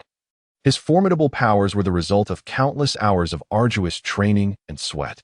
Outsiders merely observed his 40th level spirit power at the tender age of 10, oblivious to the immense risks he faced each time he absorbed a spirit ring. This was particularly true for his third spirit ring, where an initial misjudgment of its age nearly led to a catastrophic failure during absorption, putting him on the brink of demise. Fortunately, his resolve was unwavering. He endured the harrowing baptism of spirit power, even as a significant portion of his blood, at least 40%, evaporated from his body, leaving him at the precipice of death. Yet, he persevered and ultimately succeeded in absorbing the spirit ring. It is said that the greater the sacrifice, the more substantial the reward. His third spirit ring was derived from a rare ironback thunder dragon, which had cultivated for over 12,000 years. Otherwise, Tang Bufan would not have narrowly escaped a fatal outcome. Initially, it was projected that he could absorb a spirit ring no older than 11,000 years. But the slight mutation in the ironback thunder dragon led both the second elder and him to erroneous conclusions. Thankfully, Tang Bufan successfully absorbed its spirit ring in the end. At that moment, Tang Ming suddenly glanced around, his eyes sparkling with excitement, and whispered, "Boss, now that you have reached level 40, are you preparing to venture out into the continent for an adventure?" Tang Feng approached, his eyes sparkling with brilliance. Tang Bufan was momentarily taken aback, his gaze shifting as he observed the two individuals who remained silent for an extended period. "Boss, speak up. Give us a response. Your silence is driving me to the brink of impatience." Tang Ming's temperament was somewhat irritable. Tang Bufan withdrew his gaze and turned his attention to the distance. His tone remarkably calm. "I have yet to make a definitive decision. Everything must wait until I acquire the fourth soul ring. Even if I were to contemplate sneaking away, I would be unable to take you with me, for your strength is far too inadequate. Should I attempt to escape with you, the elders of our sect would undoubtedly apprehend us." Tang Ming's face revealed an expression of despair. What shall be done? Although Tang Feng yearned to accompany Tang Bufan on his adventures, he understood that neither he nor Tang Ming possessed the strength to overcome the formidable peaks that lay ahead. Tang Bufan could only comfort them, saying, "All right, you two should focus on your cultivation. Even if you manage to escape by sheer luck, your current strength would not suffice for self-preservation. Should our identities be revealed and the spirit hall pursue us, it would be tantamount to courting death." Upon hearing this, Tang Ming and Tang Feng were immediately plunged into silence. Even if they yearned to venture out and seek adventure, it was imperative that they possess the means to ensure their own safety. Tang Bufan glanced at the two individuals before turning back, allowing them a moment to compose themselves. In truth, he possessed the means to take them both out. However, he could not overlook the concerns for their safety, which compelled him to decline their request. Given his current comprehensive strength, he was more than capable of contending with a Soul King, and even a Soul Emperor might find it challenging to restrain him. Particularly since the second soul bone, the Phoenix Wing, had bestowed upon him the ability to fly. This was the foundation of his audacity to traverse the continent. After enjoying dinner, Tang Bufan returned to the stone house and resumed his cultivation of soul power. His great Zhou Tian Hunyuan skill had reached the pinnacle of the 4th level, with only 2 meridians remaining to be opened in the 12 main meridians, while only the Ren and Du meridians were left in the 8 extraordinary meridians. According to his calculations, upon acquiring the 5th soul ring, he would be able to open the Ren and Du meridians, further accelerating his cultivation speed. Moreover, at that time, he would be capable of externalizing his inner strength, thus augmenting his power even more. The following day, he rose early once more to practice his soul power. After completing his morning exercises, he returned home for a meal. As time gradually passed, the elders finally arrived just before noon. This time, 3 elders made their appearance, the second elder with a soul power of level 93, the 4th elder at level 90, and the 7th elder possessing a level of 87. Tang Bufan expressed a hint of dissatisfaction, remarking to the 3 elders, "Why have you only just arrived? By the time we reach the Misty Forest, it will already be afternoon. This time, we shall not venture into the Misty Forest, as the variety and number of soul beasts there are rather limited." The second elder replied kindly. Tang Bufan was taken aback. "If we are not going to the Misty Forest, then where shall we go?" At that moment, the 4th elder spoke up. "Today, we shall take you to the largest gathering place for soul beasts in the Douluo Continent, the Douluo Forest." The Douluo Forest? Does that not mean we must leave the Haotian Sect? Tang Bufan quickly realized this and exclaimed with delight. How could he be unaware of the Douluo Forest? He had thoroughly studied all the scriptures of the Haotian Sect. According to the records, the Douluo Forest is one of the 3 renowned gathering places for soul beasts in the Douluo Continent. Its vast expanse straddles the borders of the Tiando Empire and the Xinglua Empire. Of its area, 2/5 lies within the Tiando Empire, while 3/5 is in the Xinglua Empire. It is an immense and pristine forest, characterized by its intricate terrain, featuring wetlands, swamps, and more. The soul beasts there are exceedingly formidable. The closer one approaches the forest center, the more powerful the soul beasts become. It is said that there are even soul beasts that are over 100,000 years old within. Any Soulmaster, provided they possess sufficient strength and a stroke of fortune, can find the most suitable soul ring for themselves within. The second elder nodded gently, indicating that the Douluo Forest is quite distant from our Haotian Sect. Thus, we may be outside for a month or so. Speaking of which, you younger third-generation disciples have yet to experience the world beyond the sect. This journey will surely broaden your horizons. In Tang Bufan's eyes, a glimmer of anticipation flickered as he followed the 3 elders away from the Haotian Sect. The quartet soon arrived at the precipice, where beneath their feet lay a rugged iron cable extending downward toward another steep peak. The air within the mountains was frigid, and one could observe icicles forming upon the iron cable. The method of descent was straightforward. One simply needed to tread upon the cable. However, ample safety measures were in place. Each disciple descending would be equipped with a harness, one end secured to their body while the other was fastened to the cable. Furthermore, for the sake of safety, the cable would be regularly inspected to prevent any mishaps. At that moment, the second elder tossed a harness toward Tang Bufan, wearing a broad smile. Xiaofan, you must have witnessed how our uncles and aunts descend the mountain. Are you bold enough to challenge yourself? Tang Bufan maintained a serene countenance. Undeterred by the presence of the 3 elders, he was willing to take the challenge.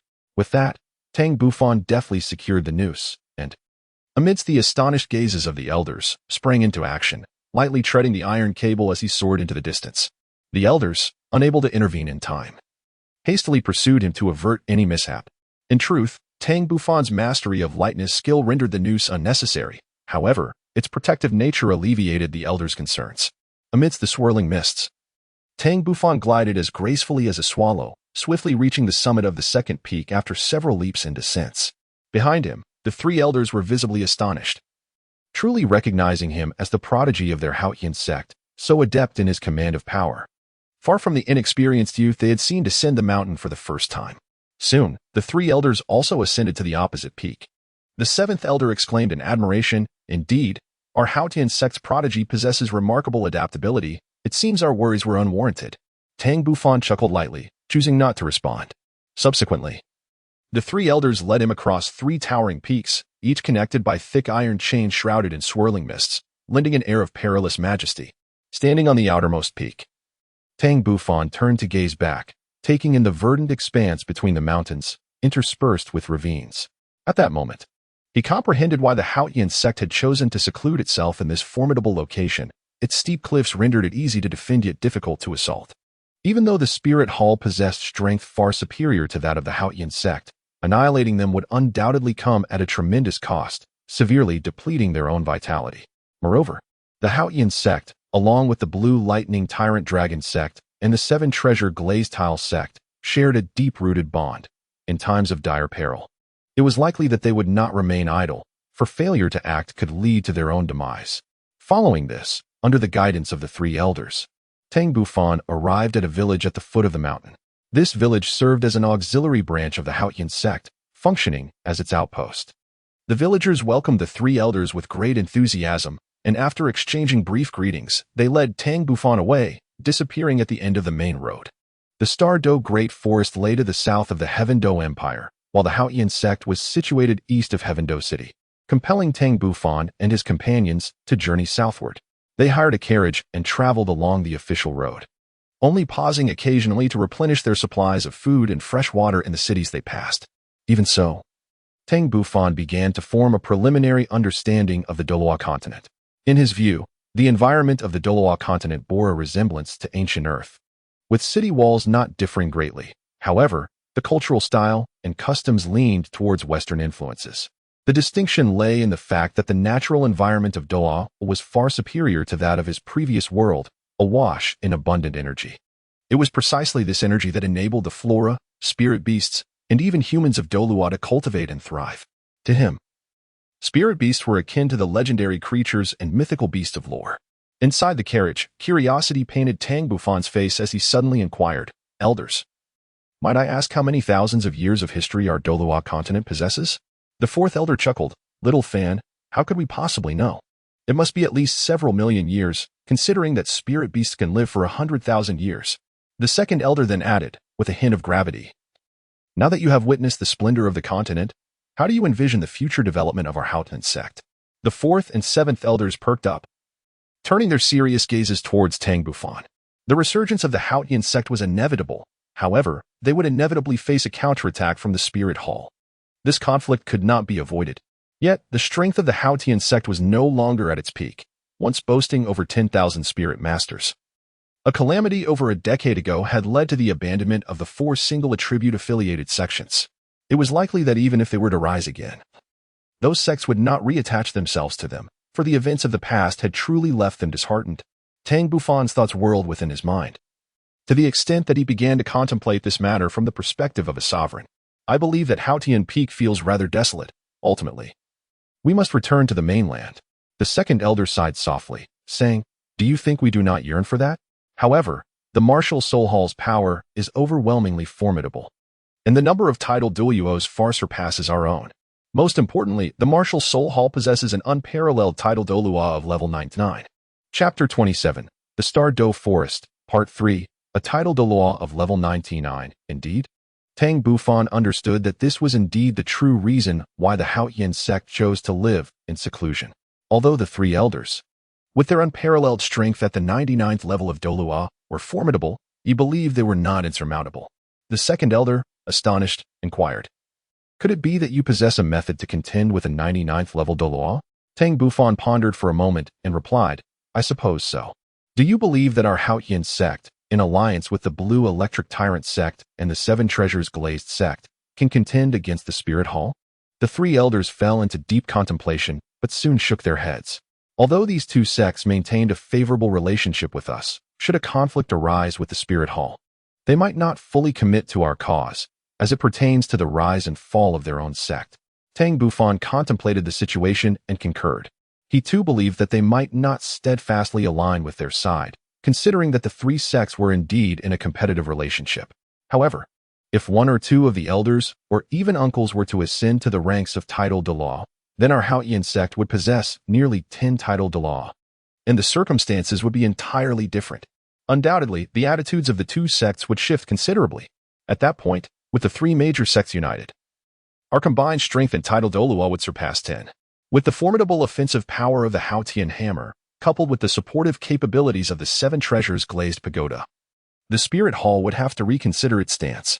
Even if that formidable 99th level tidal Douluo were to confront us, should our sect leader find himself outmatched, the synergistic support of the 7 Treasures Glazed Pagoda would ensure a safe retreat without the slightest trepidation. The 3 elders, after Tang Bufan's insightful analysis, were momentarily illuminated with hope, only for it to dim swiftly. All of this hinged upon them attaining the tidal Douluo rank. Only then would the Haotian Sect possess the foundational leverage to contend with the Spirit Hall. After a brief pause, the second elder turned to Tang Bufan and remarked, "Xiao Fan, your analysis is indeed astute, yet it lacks a degree of prudence. We have long discussed this matter with the sect leader, but ultimately, we resolved to wait until you ascend to the tidal Douluo rank before making our move. The determining factor rests with you." Tang Bufan was momentarily taken aback, realizing that he had perhaps overstepped his bounds. Undoubtedly, the elders and the sect leader had deliberated this matter countless times. "Xiao Fan, when do you believe you will attain the rank of tidal Douluo?" The 7th elder abruptly inquired, his gaze penetrating and luminous as it fixed upon him. Tang Bufan had indeed not contemplated this matter before.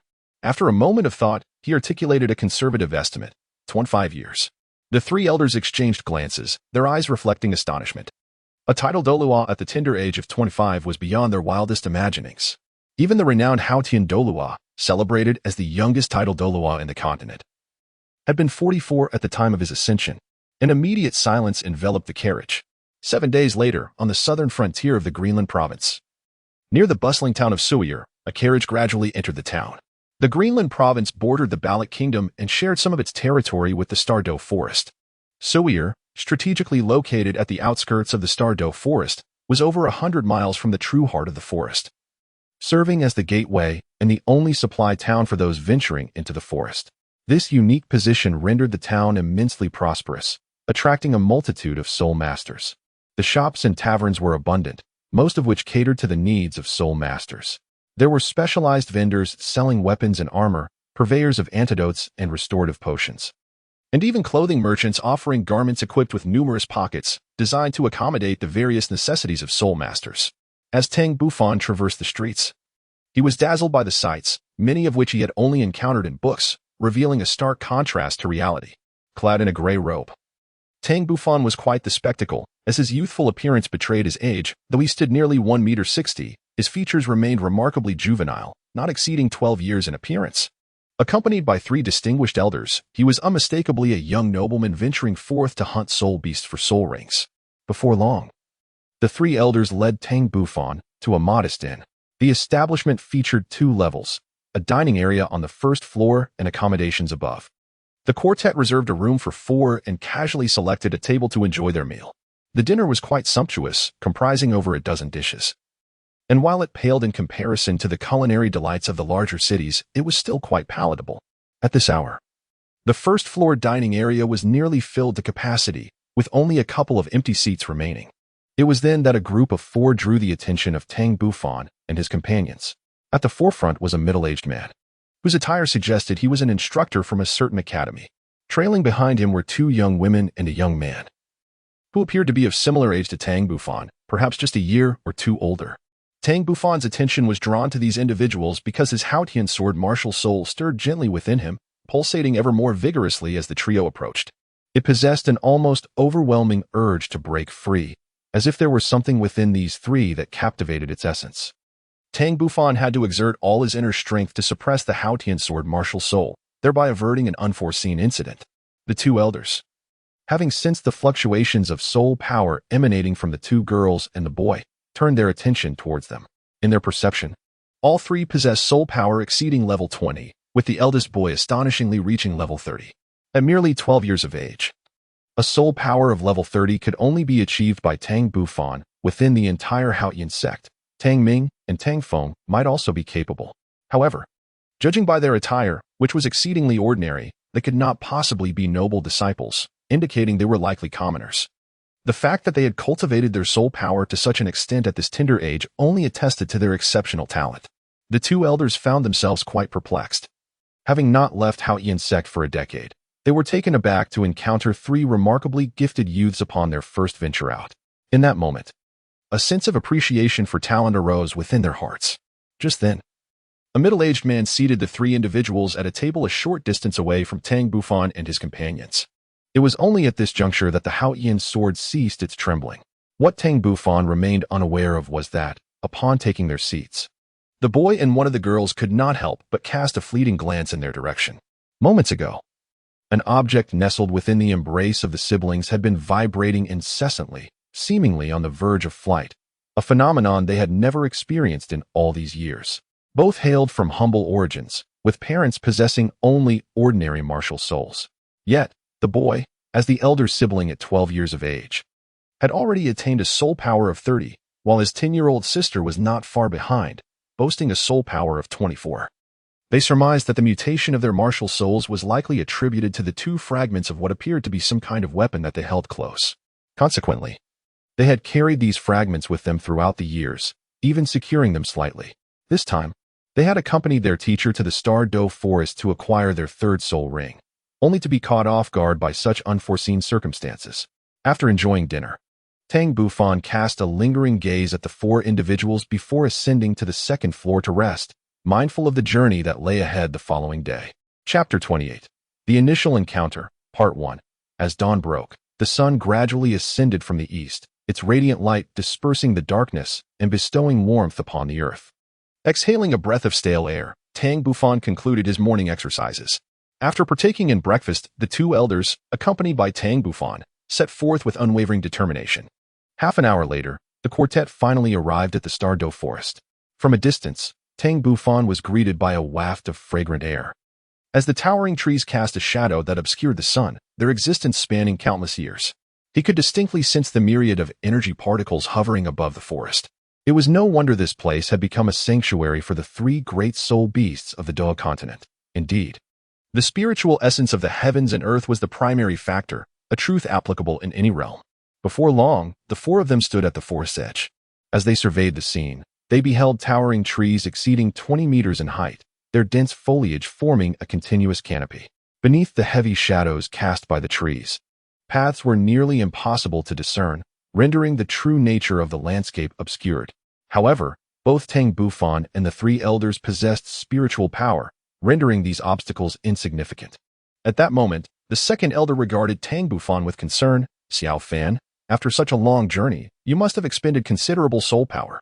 Would you like to take a moment to rest? Tang Bufan shook his head, addressing the three elders. You are well aware of the characteristics of the Haian skill. I have hardly expended any soul energy. Let us continue on our journey. The second elder chuckled heartily and was the first to step into the forest, with Tang Bufan walking in the middle, while the fourth and seventh elders brought up the rear. Upon entering the forest, the second elder enveloped his palm with a thick layer of soul energy, effortlessly cleaving through the thorns and weeds ahead, thereby forging a path for passage. Though Tang Bufan did not need to take action, his spiritual awareness constantly surveyed the surroundings. His spiritual energy might be slightly inferior in quantity compared to that of the three elders, yet its quality undoubtedly surpassed theirs. Truly, the Douluo forest is a marvel. Before long, a group of 10-year spirit beasts appeared within the sight of Tang Bufan and the others. The second elder merely released a hint of his spirit power, which was enough to send them fleeing in terror. On the outskirts of the Douluo forest, many spirit beasts live in packs, and these wild creatures harbor an innate animosity towards the spirit masters who hunt them. Therefore, Xiao Fan, you must exercise caution when hunting spirit beasts alone in the future. Never allow yourself to be surrounded by a pack of spirit beasts. Even if you possess great strength, once encircled, you may not perish, but you will certainly suffer greatly. The voice of the fourth elder echoed from behind. Tang Bufan nodded thoughtfully. Elder 4, rest assured, I shall hold your teachings close to my heart. In conclusion, Elder 7 added, do not be deceived by our formidable strength. Once encircled by a horde of soul beasts that have existed for millennia, escape becomes exceedingly difficult. Moreover, we are all offensive-type Soulmasters, lacking the support of auxiliary Soulmasters. Once our soul power is depleted, we face an inevitable demise. Therefore, if you plan to embark on a journey across the continent, it would be wise to seek an auxiliary soul master as a companion. This partnership will significantly enhance your chances of survival. Elder 7's words were carefully considered, reflecting the deep understanding shared among the elders and the sect leader, Tang Xiao. They all recognized that Tang Bufan could not remain in the Haotian Sect for his entire cultivation. To forge a promising future, he must venture out into the continent and experience the trials it offers. Only then can he truly expand the horizons of his destiny. Tang Bufan's expression revealed a hint of surprise. He had initially presumed that the sect leader and the elders would not readily permit him to descend the mountain for training. Considering the inherent dangers, should he meet with misfortune, it would undoubtedly constitute an irreparable loss for the Haotian Sect. Seventh Elder, I comprehend. The seventh elder had also chosen to be discreet, confident that Tang Bufan's intelligence would enable him to grasp the implications of their words. The four of them had a clear objective, to venture towards the heart of the Douluo forest. For both Tang Bufan and the fourth elder required a 10,000-year soul ring. As they journeyed, they encountered numerous soul beasts. Yet under the pressure of the second elder's soul power, the creatures swiftly retreated. After half an hour, the second elder, who was leading the way, abruptly halted.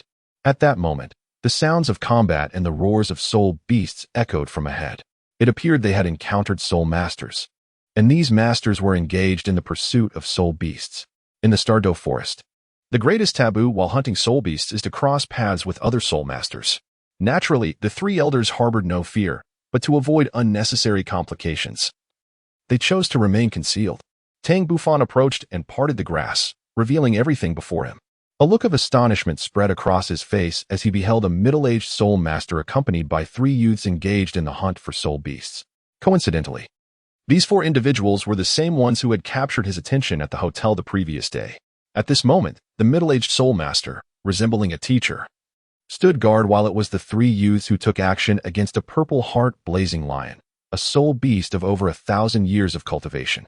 The purple heart blazing lion is a rare and formidable variant of the blazing lion, highly sought after by fire-type Soulmasters as an exceptional soul beast. Logically, 3 second-ring Soulmasters should be no match for such a powerful creature. However, the reality was quite the opposite, as the purple heart blazing lion was surprisingly being subdued. Tang Bufan was profoundly astonished upon witnessing the formidable synergy of the Soulmasters for the first time. What struck him even more was the remarkable martial souls of the trio, particularly those of the brother and sister. If his observations were accurate, the brother's martial soul was a fire Qilin, while the sister's was a water Qilin, both of which are elite martial souls that can rival the true dragon and the phoenix. The other young lady appeared to possess a martial soul resembling a cloud of mist, indicating her role as a support Soulmaster. It was she who conjured an expansive shroud of mist that enveloped their surroundings, causing the purple heart flame lion to lose its target, thereby enabling the successful execution of the siblings' attacks. Through their collaboration, the trio swiftly inflicted severe damage upon the purple heart flame lion. However, at that moment, the 3 elders suddenly sighed deeply. As Tang Bufan pondered in confusion, 2 middle-aged men resembling teachers, accompanied by a pair of young individuals around 15 or 16 years of age, emerged from the distant thicket. Judging by their attire, they appeared to be clad in the uniforms of a certain academy, in stark contrast to the 3 youths dressed in plain clothing. The 2 newcomers donned garments of exquisite elegance, clearly indicating their status as individuals of distinction. A subtle probe of spiritual energy revealed to him the reason behind the 3 elders' size. These 4 had also set their sights on the purple heart flame lion. The 2 young individuals were of little consequence, possessing spirit power of merely around level 30. However, the aura of the 2 teachers was significantly more formidable than that of the middle-aged man opposite them. The sudden appearance of these 4 strangers put the middle-aged man on high alert, particularly upon noticing the insignia on their garments and sensing their spirit power, which filled him with a twinge of despair. Nevertheless, as a teacher, he stepped forward, stating, "Gentlemen, this is our hunted soul beast. We kindly ask you to withdraw." The 2 middle-aged men offered no response, their gaze fixed intently upon the purple heart flame lion. "Wushuang, this purple heart flame lion is perfectly suited for you. Go ahead and absorb its spirit ring." The middle-aged man, witnessing their blatant disregard for his presence, felt a surge of indignation. "If I am not mistaken, you must be teachers from the Fire Academy of the 4 Elements Academy. How brazenly presumptuous." One of the middle-aged men turned, smiling as he replied, "Who claims the soul beast is yours? Do you possess any evidence?" "This soul beast has been our quarry for quite some time." The middle-aged man was taken aback. It was evident that they were attempting to bully him and seize the soul beast they had worked so hard to acquire. "Who says there is no evidence?"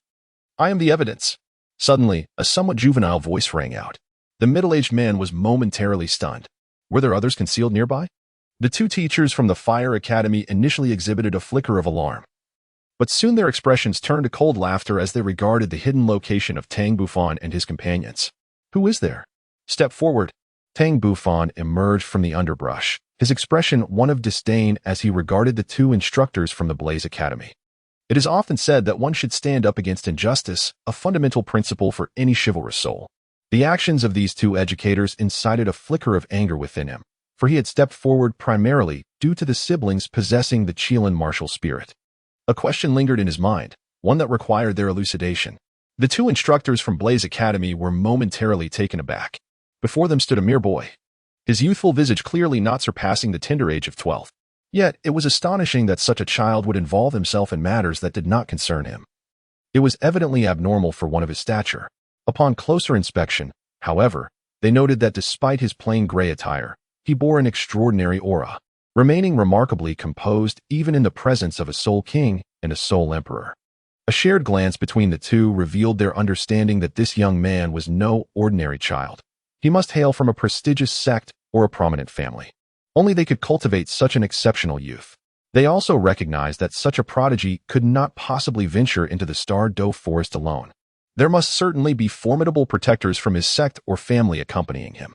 Contemplating this, they cast a serious glance towards the concealed location of the 2 elders. "Friends over there is no need to hide. Come forth." The 2 elders and their companions exchanged smiles and stepped out from the thicket, quickly approaching Tang Bufan with an air of ease. The expressions of the Blaze Academy instructors shifted dramatically, beads of sweat forming on their foreheads. From these 3 elders, They sensed a surging soul force that far exceeded their own. Were they soul saints, or perhaps soul Douluos, or even titled Douluos? They dared not be remiss and expressed deep respect. "We are from Blaze Academy. It is an honor to meet the three esteemed seniors. May I inquire as to your identities?" Meanwhile, Wu, observing the seriousness etched on her father's face for the first time, was struck with astonishment. What could be the identity of this boy, who appeared even younger than herself? This sparked her curiosity regarding his background. On the other hand, Elder Seven cast a cold glance at the president of Blaze Academy, too indifferent to engage. Had it not been for their concern over Tang Bufan's safety, they would have preferred to remain concealed. Elder Two waved his hand dismissively. "You need not concern yourself with who we are. Just know that these individuals are fated to cross paths with us. Do you understand?" President Haotian hastily replied, "Understood. We shall take our leave immediately." With that, he hastily led his son, daughter, and another instructor away in a hasty retreat. At this moment, the instructors of the three youths finally regained their composure, expressing their gratitude. "Thank you, esteemed seniors, for your timely intervention. I am Su-Hu." Elder Two, with a peculiar glint in his eye, responded, "No need for formalities. Let us first allow that young man to absorb his soul ring. Other matters can wait for later." The three elders, despite their esteemed positions, harbored their own ambitions. Even if Tang Bufan chose not to intervene, they would have taken measures to obstruct any progress. The prodigious talents of the two girls and the boy were evident. Should they be absorbed into the sect and nurtured properly, they could very well become candidates for the title of titled Douluo. It was clear to them that these three youths hailed from humble beginnings, presenting a significant opportunity for recruitment into the sect. Su-Hu promptly urged, "Qingshan, hasten to absorb the soul ring. And you too, Qingyu and Zihan, having expended considerable soul power, please sit down and meditate to recover." The youth named Qingshan immediately ended the life of the purple heart flame lion and began to absorb its soul ring. Meanwhile, Tang Bufan finally discerned the cause of the tremor in his Haotian sword martial spirit. It turned out that each of the siblings possessed a shard of it. He pondered how many fragments the Haotian sword had originally shattered into and whether he could ever gather them all. Now, he faced a dilemma. Should he reclaim the shards from these siblings? And if so, how? It was at this moment that he scrutinized the trio's appearances for the first time, having only cast a cursory glance previously. Qingshan, the boy with a soul power of 30, appeared somewhat malnourished, thin and dark. As for the two girls, they were strikingly beautiful. Qingyu was more vivacious, while Zihan exuded a serene coldness. Time flew by, and Qingshan had successfully absorbed the soul ring, a satisfied smile gracing his face. During the process, he had carefully observed that the gazes of the three elders had never strayed from the trio. It was apparent that they valued the children's talents and likely wished for them to join their sect. Even the first boy to emerge had been intently watching Qingshan and the others. As a mentor, Su-Hu had witnessed the growth of these three and was keenly aware of their potential. Indeed, he felt a pang of reluctance to let them go. Yet his own limitations precluded him from providing them with better opportunities. However, he was also concerned about the hardships they might face under the guidance of these elders, leaving his expression in a state of conflict. Nevertheless, he gestured for the three children to approach, deeming it necessary to inquire about their thoughts. Qingshan, Qingyu, and Zihan approached with a sense of trepidation, uncertain as to why their teacher had summoned them. The second elder regarded them with appreciation, his tone gentle as he asked, "Young ones, would you be willing to join our sect?" Panic flickered across their faces as they turned to their teacher for guidance. "Esteemed elders, may I inquire to which sect you belong? What advantages would we gain by joining your ranks, and what restrictions might we face? Furthermore, will we receive focused training?" Su-Hu posed several questions in one breath. The fourth elder chuckled lightly, remarking, "It is good that we can converse. Should you choose to join our sect, you will receive treatment equivalent to that of our inner disciples, and our sect is quite liberal, imposing few restrictions. The only condition is loyalty to the sect. Betrayal will undoubtedly result in pursuit by the entire sect. Furthermore, I can assure you that as long as the three of you join the sect, your families will be able to relocate near the sect and receive its protection." Su-Hu felt a surge of interest upon hearing this. The conditions were quite favorable, yet the name of the sect remained unmentioned. The fourth elder seemed to perceive the confusion in Su-Hu's eyes, and, with a slight movement of his lips, the words Haotian Sect reached Su-Hu's ears. Su-Hu's expression changed dramatically. He had not anticipated that the individuals before him hailed from the Haotian Sect. This was indeed the foremost sect in the realm, and although it had chosen to remain reclusive, it still boasted 2 titled Douluos.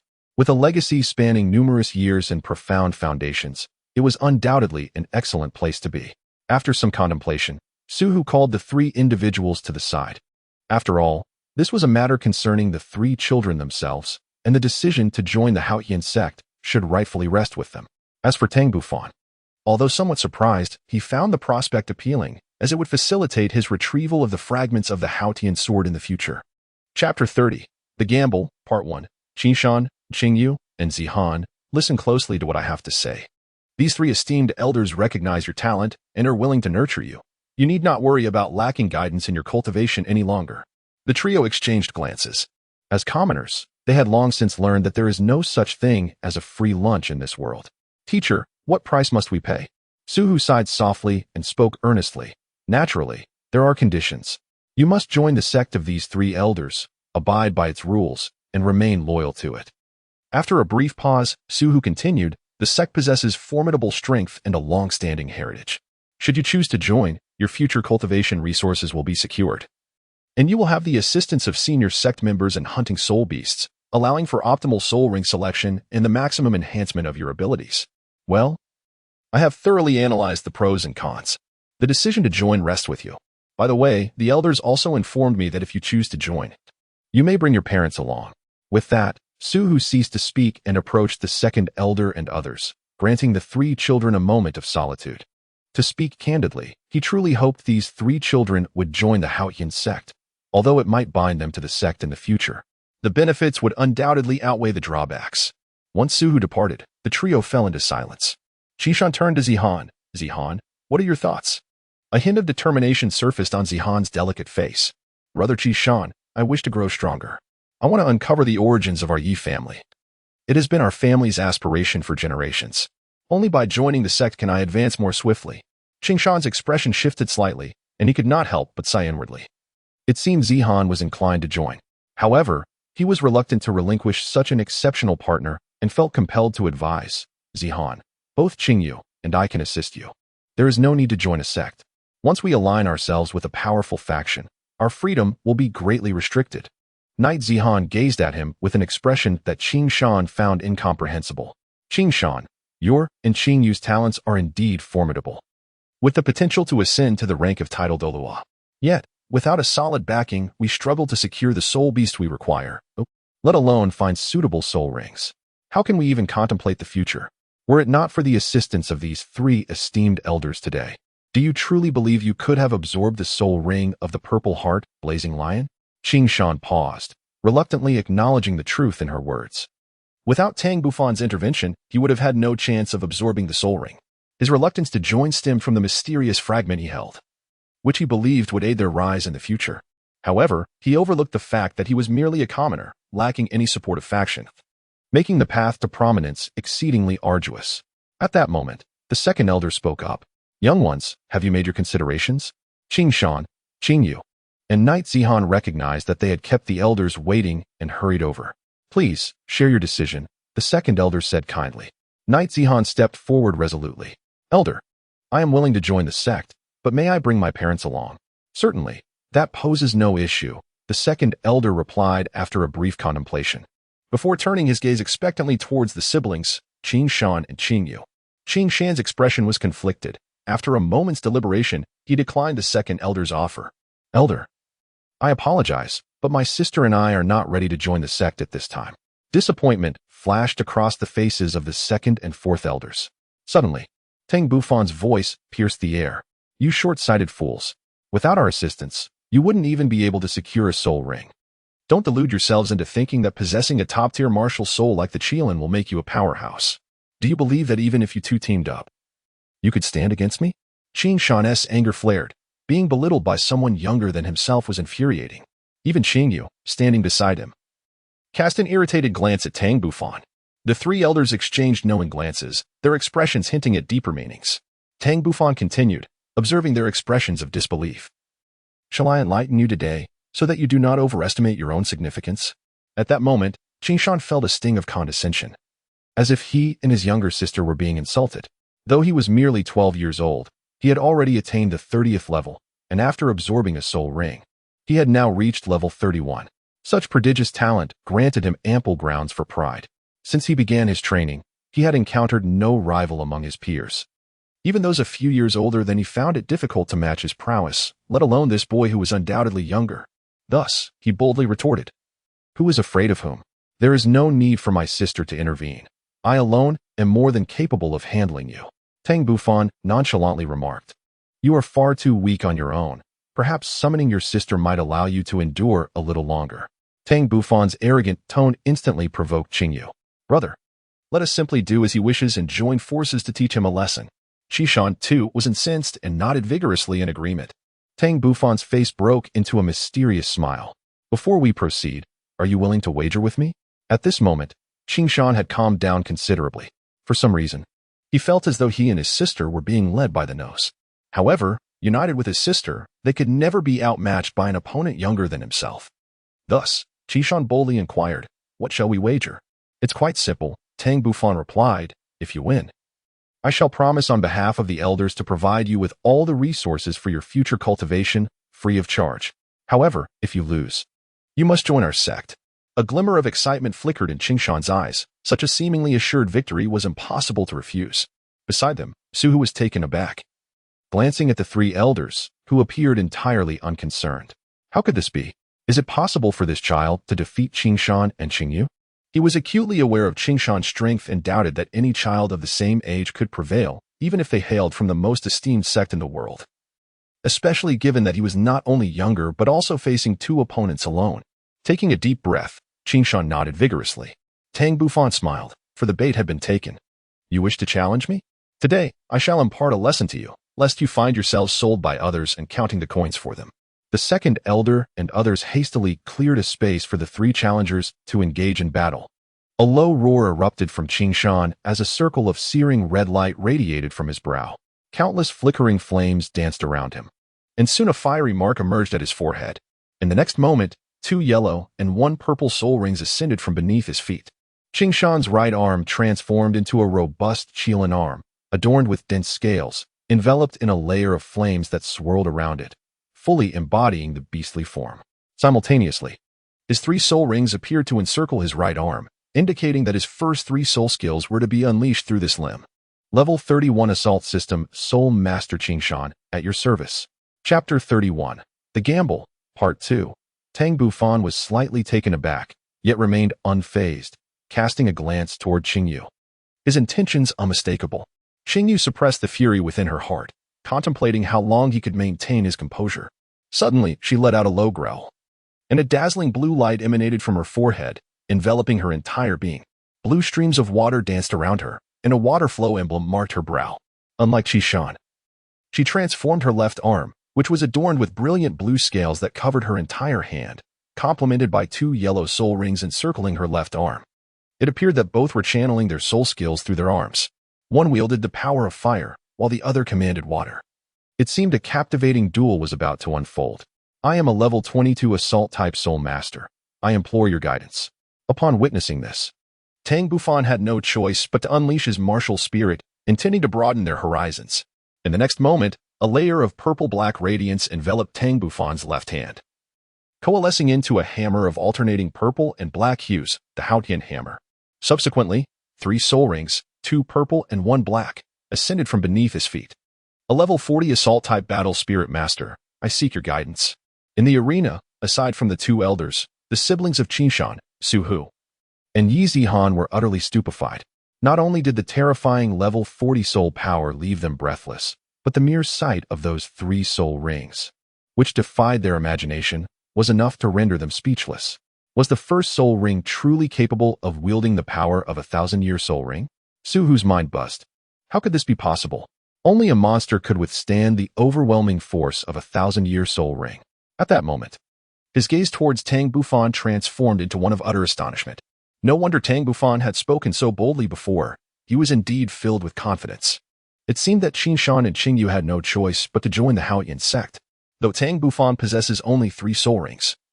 The exceptional quality of these rings endows him with soul power that far surpasses that of the Qingshan siblings. This battle, it seems, holds no suspense. The second elder. 4th elder, and seventh elder were quite pleased with the expressions of Su Hu and his companions, as this was the outcome they desired. Qin Shan and Qing Yu exchanged dry smiles, fully aware that they had fallen victim to the nefarious schemes of their adversary. Nevertheless, they had no intention of conceding defeat, especially as they still harbored a secret weapon. Tang Bufan gazed upon the Qin Shan siblings, who appeared reluctant to surrender, and offered a slight smile. What is this? Are you two not planning to capitulate directly? Do you possess some ultimate technique that could possibly rival my prowess? Qin Shan let out a cold snort, his anticipation palpable. In that moment, under Tang Bufan's scrutiny, Qin Shan's right arm and Qing Yu's left arm simultaneously radiated a brilliant glow. They began to jog in unison, colliding with one another in a harmonious rhythm. The vibrant red flames and the serene blue waters intertwined in an astonishing display, forming a colossal Kirin adorned in crimson and azure hues. This majestic creature glared fiercely, exuding an intangible aura that enveloped Tang Bufan, rendering him momentarily immobile. Meanwhile, the three observing elders could not suppress their astonishment, exclaiming, "This is dire. A martial soul fusion technique." At that moment, victorious smiles adorned the faces of Qin Shan and Qing Yu as they proclaimed in unison, "Water and fire impact wave." In the next instant, the red-blue Kirin unleashed a devastating wave towards Tang Bufan, a torrent imbued with both scorching heat and frigid cold, an utterly bizarre phenomenon. Confronted with the formidable presence of the fused martial soul, Tang Bufan's brow furrowed ever so slightly. The great Zhou Tiagong surged into action, awakening the golden spirit within his mind. Coupling it with his formidable level 40 soul power, he erupted forth, shattering the Kirin's imposing aura under the astonished gazes of the Qin Shan siblings. At that moment, the water and fire impact wave approached Tang Bufan with alarming speed. Yet, a miracle unfolded. His form became indistinct, and in the blink of an eye, he had evaded several meters away, narrowly escaping this terrifying assault. The wave struck the ground, not with an explosion, but rather like a cascade of water, splashing in all directions, leaving behind frozen shards or charred remnants in its wake, a display of terrifying might. However, this martial soul fusion technique had utterly exhausted the soul power of both Qin Shan and Qing Yu. Tang Bufan cast a lingering glance at the ground, relieved that he had employed the art of displacement at the last moment to evade the strike. Otherwise, even if he had survived, he would have been left severely injured. Beside him, the two elders also exhaled in relief. Tang Bufan gazed upon the weary Qin Shan and Qing Yu, a devilish grin spreading across his face. In the next moment, he commanded the realm of thunder to envelop the sibling duo, and then a flicker of lightning illuminated the air. Both Qin Shan and Qing Yu trembled violently before succumbing to unconsciousness. Tang Bufan retracted the Haotian hammer, and his taut nerves gradually began to relax. Su Hu and Nizihan gazed at Qin Shan, and upon seeing Qing Yu fainted, they hurriedly rushed over to examine him closely, only to discover that he had merely been momentarily incapacitated by the lightning. After half an hour, Qin Shan and Qing Yu finally regained consciousness. The two looked around in a state of confusion, and after a considerable time, they finally came to the realization that they had been bested by that young lad. Tang Bufan stepped forward and spoke calmly, "You must be Qin Shan and Qing Yu. Welcome to join our Haotian Sect." Qin Shan appeared somewhat dispirited. "Rest assured, my sister and I will honor our agreement to join your sect. However, before we commit, we must return home to inform our parents of this development." The second elder's face broke into a satisfied smile. "Of course, you should first replenish your soul power, and then we will proceed together to hunt soul beasts. Once our mission is successfully accomplished, we shall escort you home." Looking at the amiable second elder, Qin Shan felt that joining the sect might not be such a bad idea, especially since they would not be separated from Zihan. After half an hour, Qin Shan and Qing Yu had fully restored their soul power. The group of 7 then ventured deeper into the forest, while Su Hu had already departed. In a certain area on the outskirts of the Stardow Forest, the headmaster of the Flame Academy spoke earnestly to his children, Wu Shuang, Huo Wu. "Upon your return to the academy, you must devote yourselves to your training." Huo Wu's eyes still reflected a hint of reluctance. "Father, it is such a pity about that Purple Heart Flame Lion. It ended up in the hands of a mere commoner." Huotian sighed helplessly. "I understand your frustration, but as your father, I am powerless in this matter. In the world of soul masters, strength reigns supreme. Those 3 elders are far too powerful for me to contend with. Enough of this talk. You both witnessed the strength of those 3 young commoners, who are several years younger than you yet possess soul power that matches your own. Upon returning, Temper your noble attitudes and focus on your training. Huowu clenched her fists in determination. Huowu then whispered, Father, what do you think is the affiliation of those individuals? Haotian paused slightly, musing aloud. In this continent, there are few factions capable of presenting at least 3 soul saints at once, and given their overwhelming soul power coupled with their reluctance to disclose their origins, there seems to be only one possibility, Haotian Sect. Haotian chuckled ruefully. Even if he surmised their identity correctly, what could he do about it? It would be unwise to provoke the Haotian Sect, which he alone from the Flame Academy could not afford to offend. Shaking his head, Haotian dismissed the thought and prepared to return to the Flame Academy with his son and daughter. In the depths of the Star Doe Forest, 4 boys, aged around 11 or 12, were engaged in a fierce battle with a formidable soul beast. This soul beast emanated a dark soul power, clearly surpassing the 10,000-year mark. Among the 4 boys, 3 stood on the periphery providing support, while the one truly facing the beast was a boy clad in gray. Indeed, these 4 were Tang Bufan, Qingshan, Qingyu, and Yizihan. This time, Tang Bufan did not request assistance from the elders. Instead, he personally confronted the powerful Papluing Tiger King. The Papluing Tiger King boasted an impressive cultivation of nearly 30,000 years, exhibiting immense strength. It could unleash devastating lightning shockwaves and possessed powerful limbs. Not to mention the ability to fly, making it a formidable adversary. Consequently, Tang Bufan was compelled to exert his full strength. Aside from not utilizing the skills of the 2 soul bones, he had nearly exhausted all means at his disposal. This very fact deeply shocked the 3 observing elders, as well as Qingshan, Qingyu, and Yizihan. The prowess displayed by Tang Bufan had already transcended the Soul Sect. The chaotic gale hammering technique unleashed an unimaginable force in Tang Bufan's hands. Initially, the Purple Winged King could suppress Tang Bufan with the formidable physique and soul power of its soul beast form. However, by the time Tang Bufan unleashed his 50th strike, the power condensed within the Haotian hammer had surpassed that of the Purple Winged Tiger King.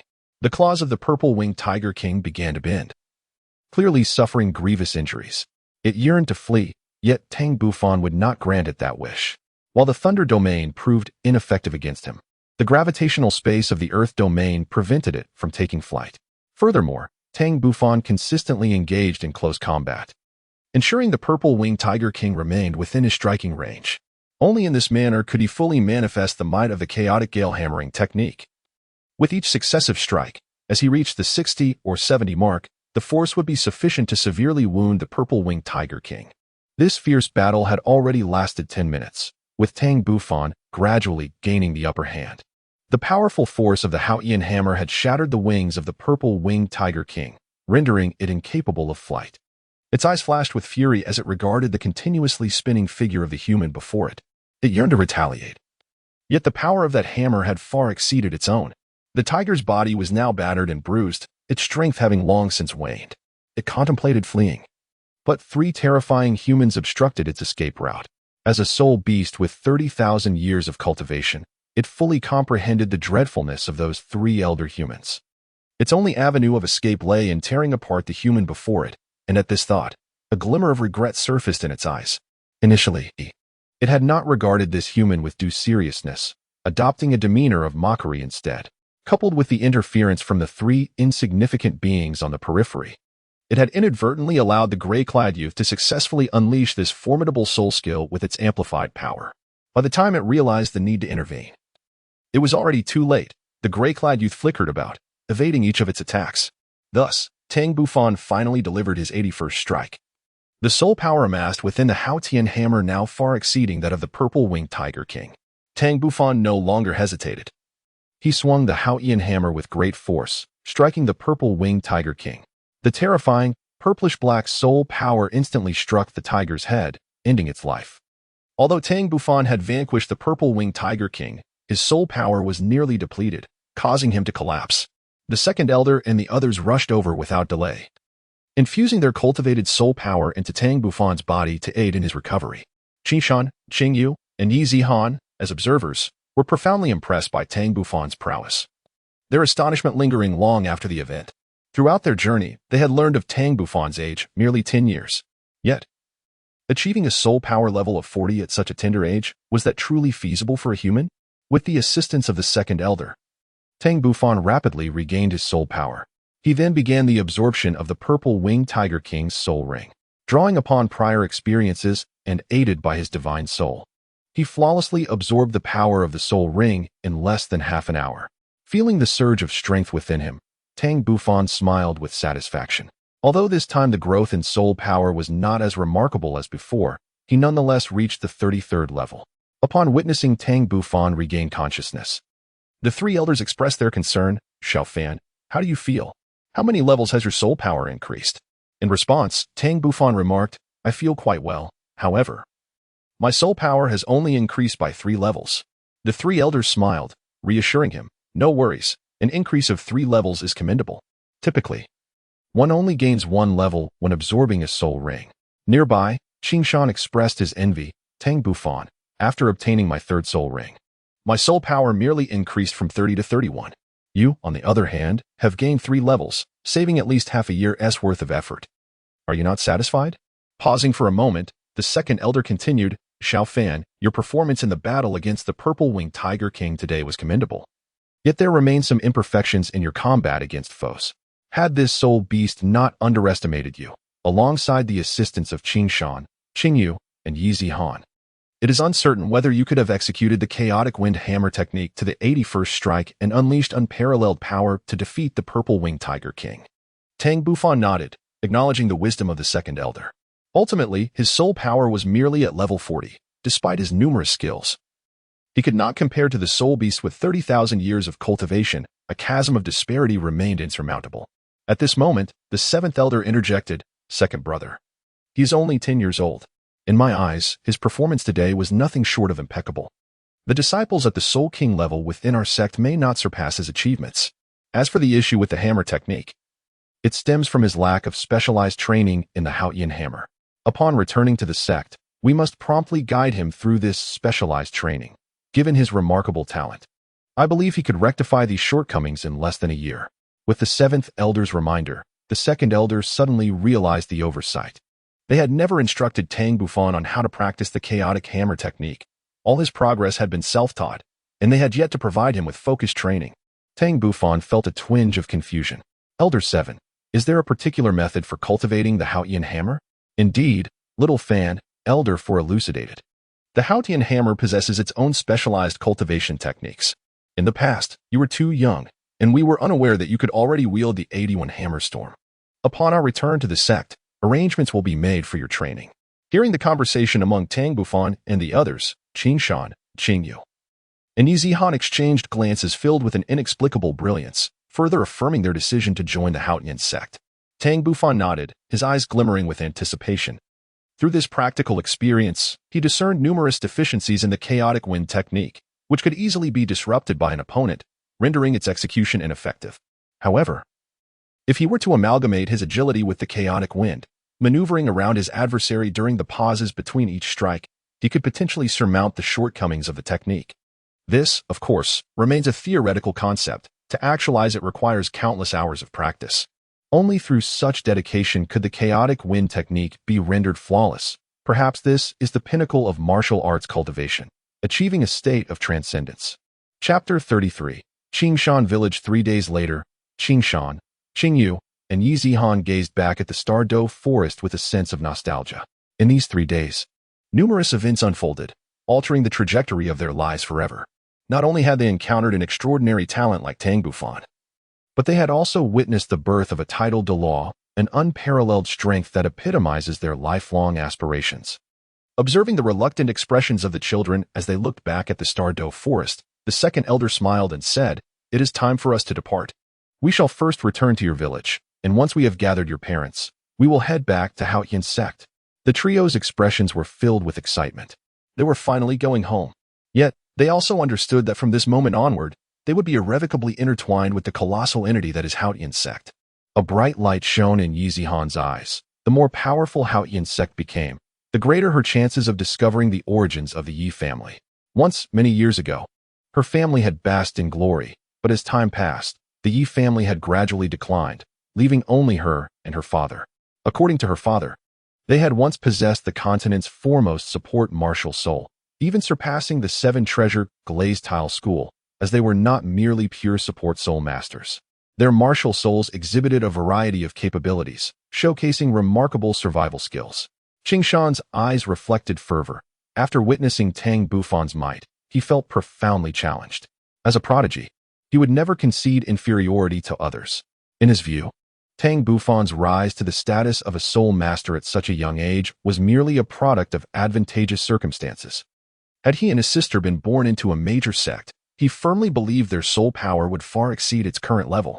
However, once they entered Haotian Sect, he was confident that his innate talent would enable him to catch up to Tang Bufan. He and his sister had resolved to become titled Douluo. Even selecting their titles, he aspired to be known as the Chihua Douluo, while his sister would be the Linshui Douluo. Qingshan's aspirations were naively optimistic. Had the third-generation disciples of Haotian Sect been privy to his thoughts, they would undoubtedly mock him mercilessly. Tang Bufan's remarkable achievement of cultivating his soul power to level 40 at the tender age of 10 was not merely a result of his lineage. It was only later, upon arriving at the Haotian Sect for further training, that Qingshan realized the naivety of his earlier assumptions and felt a sense of gratitude for both himself and his sister joining the Haotian Sect. Subsequently, under the guidance of Qingshan and his companions, Tang Bufan and their group of 7 set forth towards the village where Qingshan resided. Qingshan village is situated 30 kilometers outside of Tianlan City, in the eastern part of the Greenland province, and derives its name from the continuous, verdant mountains that lie behind it. The villagers sustain themselves through agriculture and hunting, and their lives appear to be quite prosperous. On this particular day, 2 horse-drawn carriages slowly made their way into Qingshan village. One headed towards the Qingshan residence, while the other proceeded to the Yi household, causing quite a stir among the villagers. The Qingshan family resides on the eastern side of the village, while the Yi family, where Yi Zihan lives, is located on the western side. Hence, the 3 elders split their efforts. The 2nd elder and Tang Bufan visited the Yi family, while the 4th and 7th elders went to the Qingshan residence. On the western side of the village, 4 earthen houses stood, with wisps of smoke curling up from their rooftops, visible from a distance. As soon as the carriage arrived at the Yi family's courtyard, Yi Zihan excitedly dashed towards the house. The 2nd elder and Tang Bufan remained in the carriage, allowing Yi Zihan ample time to converse with her parents. Within the carriage, the 2nd elder regarded Tang Bufan with a knowing expression, inquiring, "Xiaofan, what are your thoughts on Yi Zihan's martial soul?" Tang Bufan found himself somewhat perplexed by the elder's intentions. However, upon first witnessing Yi Zihan's martial soul, mist, he couldn't help but draw a parallel to the fog temple nestled within the misty forest, wondering about the connection between the two. After a moment of contemplation, Tang Bufan articulated his thoughts. "I believe this mist martial soul possesses immense potential. In battle, it can obfuscate the opponent's vision. And if one were to infuse it with toxins, its lethality would be exceedingly formidable. Moreover, the mist serves as a robust cover. As for other possibilities, I have yet to conceive them." The elder nodded in agreement, acknowledging his astute analysis. Indeed, due to the vast potential of this martial soul, the 3 elders and I were inclined to recruit her into our sect at the earliest opportunity. With proper cultivation, she might one day augment our ranks with a support-type title Douluo. At this juncture, the elder let out a wistful sigh. Although our Haotian Sect is formidable, we have long grappled with a significant shortcoming: inadequate sustained combat capability. If we had a support-type title Douluo by our side, our destructive power would escalate to unimaginable heights. Speaking of which, the 7 Treasure Glazed Tile Sect presents an excellent alternative. However, regrettably, no matter their training, they cannot ascend to the status of a Soul Douluo. If the 7 Treasure Glazed Tile Tower were to transcend its limitations and evolve into the 8 Treasure Glazed Tile Tower, or even the 9 Treasure Glazed Tile Tower, one can only imagine the magnitude of their support capabilities. A glimmer of contemplation flickered in Tang Bufan's eyes. "Elder Second, are you suggesting that the 7 Treasures Glazed Tower, as a martial soul, possesses inherent flaws, which hinder its bearers from transcending to the Soul Sage realm?" "Indeed, that is our belief. Otherwise, why would a top-tier support martial soul be incapable of advancing beyond the Soul Sage stage?" Elder Second replied with an air of certainty.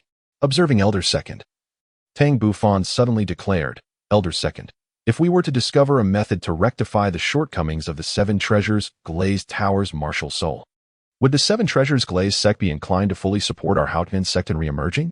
Surely, given their vast wealth, they could effortlessly provide all the resources we require to rebuild our sect." A look of astonishment crossed Elder Second's face, genuinely taken aback by Tang Bufan's words. After a prolonged silence, he regarded Tang Bufan with a grave expression, fully aware that this young man seldom spoke without reason. Xiaofan, you have yet to witness the 7 treasures glazed towers' martial soul. Do you truly believe you can devise a solution to their martial soul shortcomings? Tang Bufan naturally understood the sentiments of the second elder and explained. I possess a 50% assurance that the 7 treasure glazed tile martial soul can evolve into the 9 treasure glazed tile. However, it may take some time before we see results. The second elder took a deep breath and said, well, let us not dwell on this matter for now. It involves too many complexities. We shall discuss it thoroughly upon our return to the sect. At that moment, Yizihan seemed to have persuaded her parents. Having packed her belongings and prepared to accompany them to the Haotian Sect. Approaching the carriage, Yizihan exclaimed, second elder. My parents have agreed to my joining the Haotian Sect. We can set off. The second elder smiled and nodded, signaling Yizihan's parents to board the carriage. Yizihan's father was a middle-aged man in his 30s, exuding a courteous demeanor and an air of nobility. And he was a Soulmaster with a soul power level exceeding 20. Her mother, on the other hand, was an ordinary but remarkably beautiful woman. Chapter 34. Exposure of movements on the eastern side of Qingshan village. Qingshan's father welcomed the 4th elder and the 7th elder into the living room. The 4th elder, forthright and direct, addressed Qingshan's father. Surely Qingshan and Qingyu have informed you about joining our Haotian Sect. As our sect is currently in seclusion, their departure may take several years. Therefore, to prevent any separation, I have already agreed to bring you back to the Haotian Sect, allowing you to care for them at all times. Qingshan's father, a simple-hearted middle-aged man, hesitated after hearing the 4th elder's words. Respected elders, my wife and I have lived here for many years. It is indeed difficult to leave. Moreover, we are uncertain about our ability to adapt to a new environment, as we are not familiar with everything around us. The 4th elder replied with ease, you need not worry about that. Our disciples at the Haotian Sect are inherently open-minded and easy to get along with. For your safety, please accompany us. Qingshan and Qingyu were naturally reluctant to part from their parents, and they offered their counsel from the sidelines. After half an hour, Qingshan's parents finally consented to depart with their children to the Haotian Sect. An hour later, the 4th elder and the 2nd elder convened, both displaying satisfied smiles, as their mission had reached a successful conclusion, and it was time for them to return to the Haotian Sect. Subsequently, 2 carriages set forth, carrying Tang Bufan and his entourage of 11, as they embarked on their journey back to the Haotian Sect. The Spirit Hall, revered as the sanctum for all spirit masters across the continent, has established a presence in every city, offering free assistance to ordinary individuals in awakening their spirit. The Spirit Hall is classified into 6 distinct tiers. Small cities are home to the lowest tier, the Spirit Subhall, presided over by a hall master of merely spirit zone strength. Medium-sized cities host the 2nd tier, the Spirit Branch Hall, while large cities boast the 3rd tier, the Spirit Main Hall. The capitals of the 2 great empires are adorned with the 4th tier, the Spirit Sacred Hall, with the only superior establishments being the Hall of the Pope and the Douluo Hall. Tianlan City, as a medium-sized city, is endowed with a Spirit Branch Hall, under the stewardship of Zhou Long, a Spirit King of the 53rd rank. As the Hall Master, he possesses a degree of familiarity with all the talented Spirit Masters in Tianlan City, with Qingshan, Qingyu, and Yizihan being his primary focus. However, the personnel responsible for awakening the spirits of these 3 children failed to report their progress to him in a timely manner for reasons unknown, resulting in them being taken as disciples by Teacher Su Hu of the Advanced Spirit Master Academy in Tianlan City. Although he extended invitations for the trio to join the Spirit Hall, they declined his offers for reasons that eluded him. Nonetheless, he was unwilling to concede defeat. For among these children, 2 possessed top-tier beast spirits with innate soul power reaching level 9, while the 3rd, though merely an auxiliary spirit, was endowed with full innate soul power. Initially, he believed he could successfully secure their allegiance, but ultimately, he faced failure. Consequently, he submitted the profiles of these 3 children to the higher-tier Spirit Main Hall. When Su Hu returned to the academy alone after taking the 3 children out to procure spirit rings, he sensed something amiss. After employing various means to investigate, he managed to bribe a teacher at the academy to intoxicate Su Hu, from whom he finally extracted the whereabouts of the 3 children. Astonishingly, these youths had caught the attention of disciples from the Haotian Sect who were out hunting spirit beasts and had been invited to join the sect. He had not anticipated uncovering information regarding an elder of the Haotian Sect, which was a significant accomplishment. Thus, he promptly reported this intelligence to the higher spirit hall, claiming to have discovered 4 disciples of the Haotian Sect and subsequently dispatched individuals to monitor developments in Qingshan village. Just half an hour ago, he received a report from his subordinate detailing the situation. 2 carriages entered Qingshan village, carrying several individuals from the Haotian Sect, along with the Qingshan siblings and Yizihan. However, he dared not act, for the elders of the Haotian Sect were at least soul saints of level 70 or above, while he was merely a soul king. Too timid to seek his own demise. Thus, he could only await the arrival of a significant figure from the spirit hall. He waited for 4 hours, until dusk, when a large contingent of Soulmasters clad in the spirit hall's uniform finally arrived at Tianlan City. Zhou Long, not daring to delay, hurried to welcome these esteemed individuals into the spirit hall's sub-palace in Tianlan City. Casting a discreet glance at the entourage sent by the spirit hall, Zhou Long felt a chill run through him.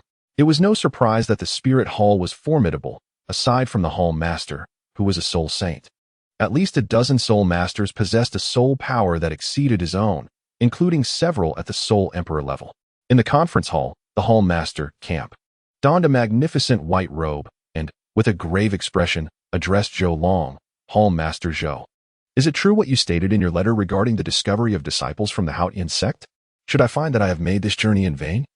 You shall bear the consequences. Zhou Long quickly replied, Lord Camp, every word in my letter is the absolute truth, without a hint of falsehood.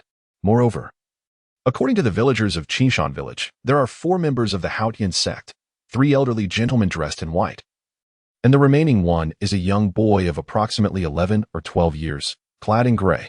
Camp remained unmoved. Since the Haotian Sect's disappearance a decade ago, their direct disciples had not been seen traversing the continent. Zhou Long, I ask you, how do you know they are disciples of the Haotian Sect? Did you happen to witness their Haotian hammer martial spirit? It is not that I doubt you, but if they truly are elders of the Haotian Sect, how could you possibly survive? Camp's voice grew stern. A fine sheen of sweat broke out on Zhou Long's forehead. He needed to clarify this matter, for evading the charge of false reporting would be impossible. Realizing this, he hastily explained, Lord Camp, I have a witness. Camp's expression softened slightly. Very well. Since you have a witness, summon him forth. I wish to hear the account of the events. Zhou Long felt a twinge of anxiety. Suhu was not someone he could simply summon, and moreover, Suhu was not inebriated at the moment and might not acknowledge the statements he had made previously. Considering this, Zhou Long relayed how he had seen Suhu leading 3 students toward the Stardow Forest, only to return alone to Tianlan City, which had aroused his suspicion. He then dispatched individuals to investigate the entire affair. Camp gazed into the distance, contemplating the veracity of Zhou Long's words. He believed Zhou Long lacked the audacity to deceive him. It seemed likely that the 3 elders of the Haotian Sect had ventured to the Stardow Forest to hunt soul beasts and had encountered the 3 youths led by Suhu. Subsequently, the elders had recognized the talents of these youths and sought to recruit them into the Haotian Sect, thus departing Qingshan village with the parents of the 3 boys. With the entirety of the incident now clear in his mind, Camp's expression hardened. Zhou Long, I shall send several soul emperors with you to bring Suhu before me. I wish to personally interrogate him. Chapter 35. The golden generation of the Spirit Hall. After Tang Bufan and his companions departed from Qingshan village, they journeyed northward, expecting to reach their sect within approximately 7 or 8 days. Inside the carriage, Tang Bufan furrowed his brow, his eyes betraying a hint of confusion. From the moment they entered Qingshan village, he sensed the presence of soul masters lying in ambush along both sides of the road. Initially, he did not believe that these soul masters were targeting them, as no one was aware of their identities. If they were not after them, then it could only be that they were pursuing the 3 from Qingshan. However, logically, no one should have known their identities and whereabouts, except for Suhu, their teacher from the Soul Sect. As a mentor, it was unlikely he would dare to disclose their whereabouts. Was there something amiss that they were unaware of? At that moment, the voice of the 2nd elder echoed in Tang Bufan's ears. Xiao Fan, you 2 have noticed that soul masters are tracking us? Grandfather 2nd elder. What is happening? Our identities must have been exposed. These spies lurking outside are mere lackeys of the Spirit Hall. It appears someone has leaked information to them. Grandfather 2nd elder, are you suggesting that Suhu has betrayed us? Surely, he would not dare to offend us. You need not worry about this matter. Tianlan City is merely a medium-sized city, and the Spirit Hall can summon only limited forces. Even if they pursue us, it would be akin to courting death. We need not pay them any mind. However, since our whereabouts have been compromised, we must hasten our return to Haotian Sect to avoid further complications. Subsequently, the seventh elder swiftly dealt with the spies from the Spirit Hall, and they altered their route for travel. In a cell of a certain jail within the Spirit Hall of Tianlong City, Campu coldly regarded Suhu before him. You are Suhu. Reveal the identities of those Haotian Sect disciples to me, and I may allow you to leave. Suhu's eyes were filled with terror and confusion. He had never anticipated that the Spirit Hall would act so tyrannically, directly abducting individuals from the academy, and that they were aware of Tang Bufan and the others' identities. Who could have leaked such information? Seeing that Suhu remained silent, Zhou Long, with a hint of disdain in his gaze, remarked, Are you puzzled as to how we learned of the Haotian Sect disciples' whereabouts? It was you who informed me, after all. You let everything slip when you were intoxicated that night. Hehehe. You actually colluded with Teacher Zhang and took advantage of my drunkenness to extract information? It seems the decision for those 3 children to join Haotian Sect was indeed correct. At that moment, Suhu felt a pang of regret for having consumed so much alcohol that night, hoping that the 3 children would remain unharmed. Beside him, Campu's eyes glinted with intensity as he addressed Suhu in a hushed tone. So, it is true that the Haotian Sect has taken those 3 talented youths. Suhu understood that the Spirit Hall might not spare him, turning his head away, unwilling to waste further words. Zhou Long inquired of Campu, my lord. Suhu has lost his value. Shall we dispose of him? Campu cast a cold glance at Zhou Long and replied, Release him immediately. Ensure he is sent back to the academy safely. Zhou Long was momentarily taken aback, doubting whether he had misheard. Was there some profound significance in releasing Suhu and ensuring his safe return to school? Seeing Zhou Long in a daze, Camp's voice rang out with authority. Did you not hear my instructions clearly? Quickly escort Teacher Su back. Zhou Long, startled, hastily dispatched someone to take Suhu back to the academy. Only then did he voice his lingering doubts. Sir, are we truly letting him go just like that? To do otherwise would suggest we intend to harm him. He was taken in plain view of the public. If he does not return safely to school, how might the world perceive our Spirit Hall? Our reputation must remain untarnished. Camp retorted with a cold smirk. Moreover, there is a saying, use a long line to catch a big fish. Surely, you grasp the meaning? He continued, from now on, ensure that he is closely monitored. Report any signs of unusual activity to me immediately.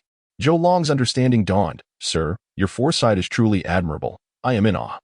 A flicker of excitement crossed Camp's face. The gains from this operation were indeed monumental, particularly the revelation regarding the Haotian Sect. The information about Tang Bufan was especially significant. At around 12 years of age, possessing a soul power of level 40, such a fact would undoubtedly captivate anyone. If he reported this to the Pope, a substantial reward would surely follow, and the thought invigorated him once more. Time flew swiftly, and before long, 8 days had elapsed. Tang Bufan and his companions finally returned to the village. After temporarily settling the parents of Qinshan, Qingyu, and Yizihan in the village, the 3 elders led Qinshan, Qingyu, and Yizihan towards the sect. Tang Bufan had traversed this path once before, feeling little in the way of trepidation. However, the trio from Qinshan were entirely unaware of the perilous seclusion of Haotian Sect, their hearts racing with fear. The 3 elders, confronted with the puzzled gazes of the Qinshan trio, felt a twinge of awkwardness, choosing silence over explanation as they pressed onward. After half an hour, the 7 finally navigated the treacherous peaks, arriving at the sect's principal summit, Haotian Peak, where they could discern the sect's plaque from afar. Qinshan, Qingyu, and Yizihan exchanged glances, each reflecting astonishment in their eyes. When they turned to look back, all they could see were the mist-laden mountains, recalling their recent experience. Their faces turned pale, for the journey to Haotian Sect had been fraught with peril, especially for them, despite being escorted by 3 elders. Yet, witnessing the calm demeanor of Tang Bufan, they could not help but feel a sense of inadequacy. It is worth noting that Tang Bufan, at merely 10 years of age, had already attained the rank of a level 40 Soulmaster. In contrast, the trio's standings were as follows. Qinshan, age 12, was a level 31 Soulmaster. Qingyu, age 10, was a level 22 Great Soulmaster, and Yizihan, also 10, was a level 23 Great Soulmaster. Moments later, the 2 elders guided the inquisitive Qinshan trio through the grand gates of Haotian Sect. Meanwhile, in Wuhuan City, within the Papal Hall, Bibiong regarded the 4 youthful figures before her with a look of satisfaction. These 4 individuals represented the pinnacle of their efforts at the Wuhuan Hall. All in their teenage years yet possessing soul power around level 40. Yin, at 17, wielded the Wuhuan of Flame Lord, a level 42 battle Soulmaster. Sheiyue, also 17, possessed the Wuhuan of Moonblade, a level 42 battle Soulmaster. Hulaina, at 16, held the Wuhuan of Demon Fox, a level 41 battle Soulmaster. Inyao, at 13, carried the Wuhuan of Dark Sacred Sword, a level 36 Soulmaster. Among them, Hulaina and Inyao were particularly favored by her, having been taken as disciples. At that moment, a cardinal clad in red entered the papal hall, bearing a confidential letter, causing Bibidong's brow to furrow.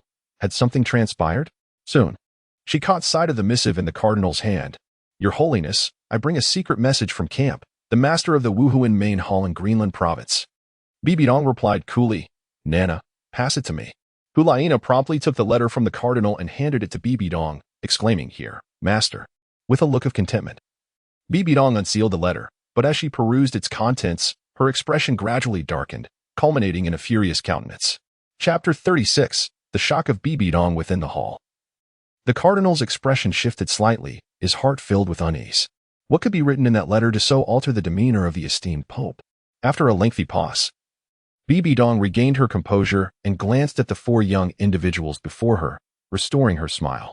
As Bibidong's disciples, Inyao and Hulaina exchanged glances before simultaneously inquiring, Master, what has transpired to cause you such distress?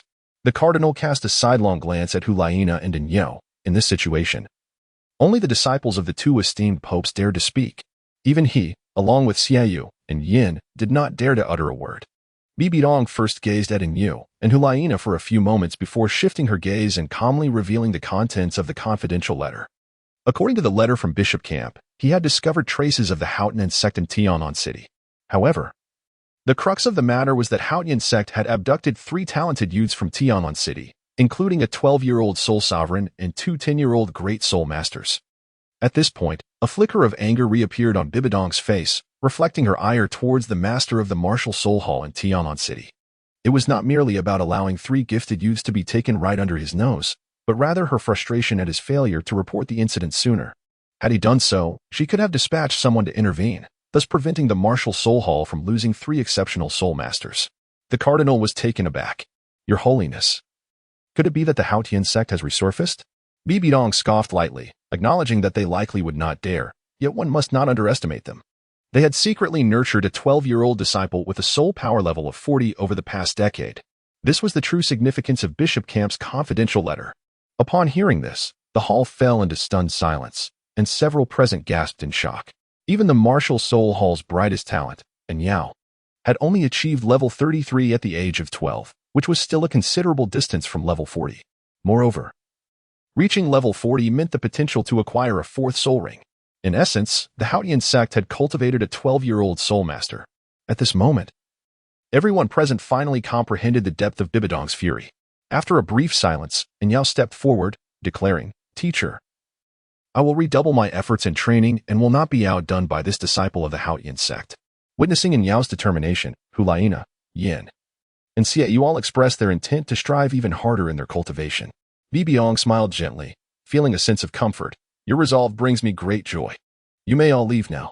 Inyao, Hulaina, Yin, and Xiaoyu bowed and took their leave.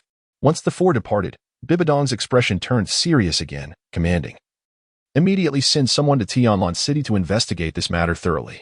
A 12-year-old Soul Master? How is that even possible?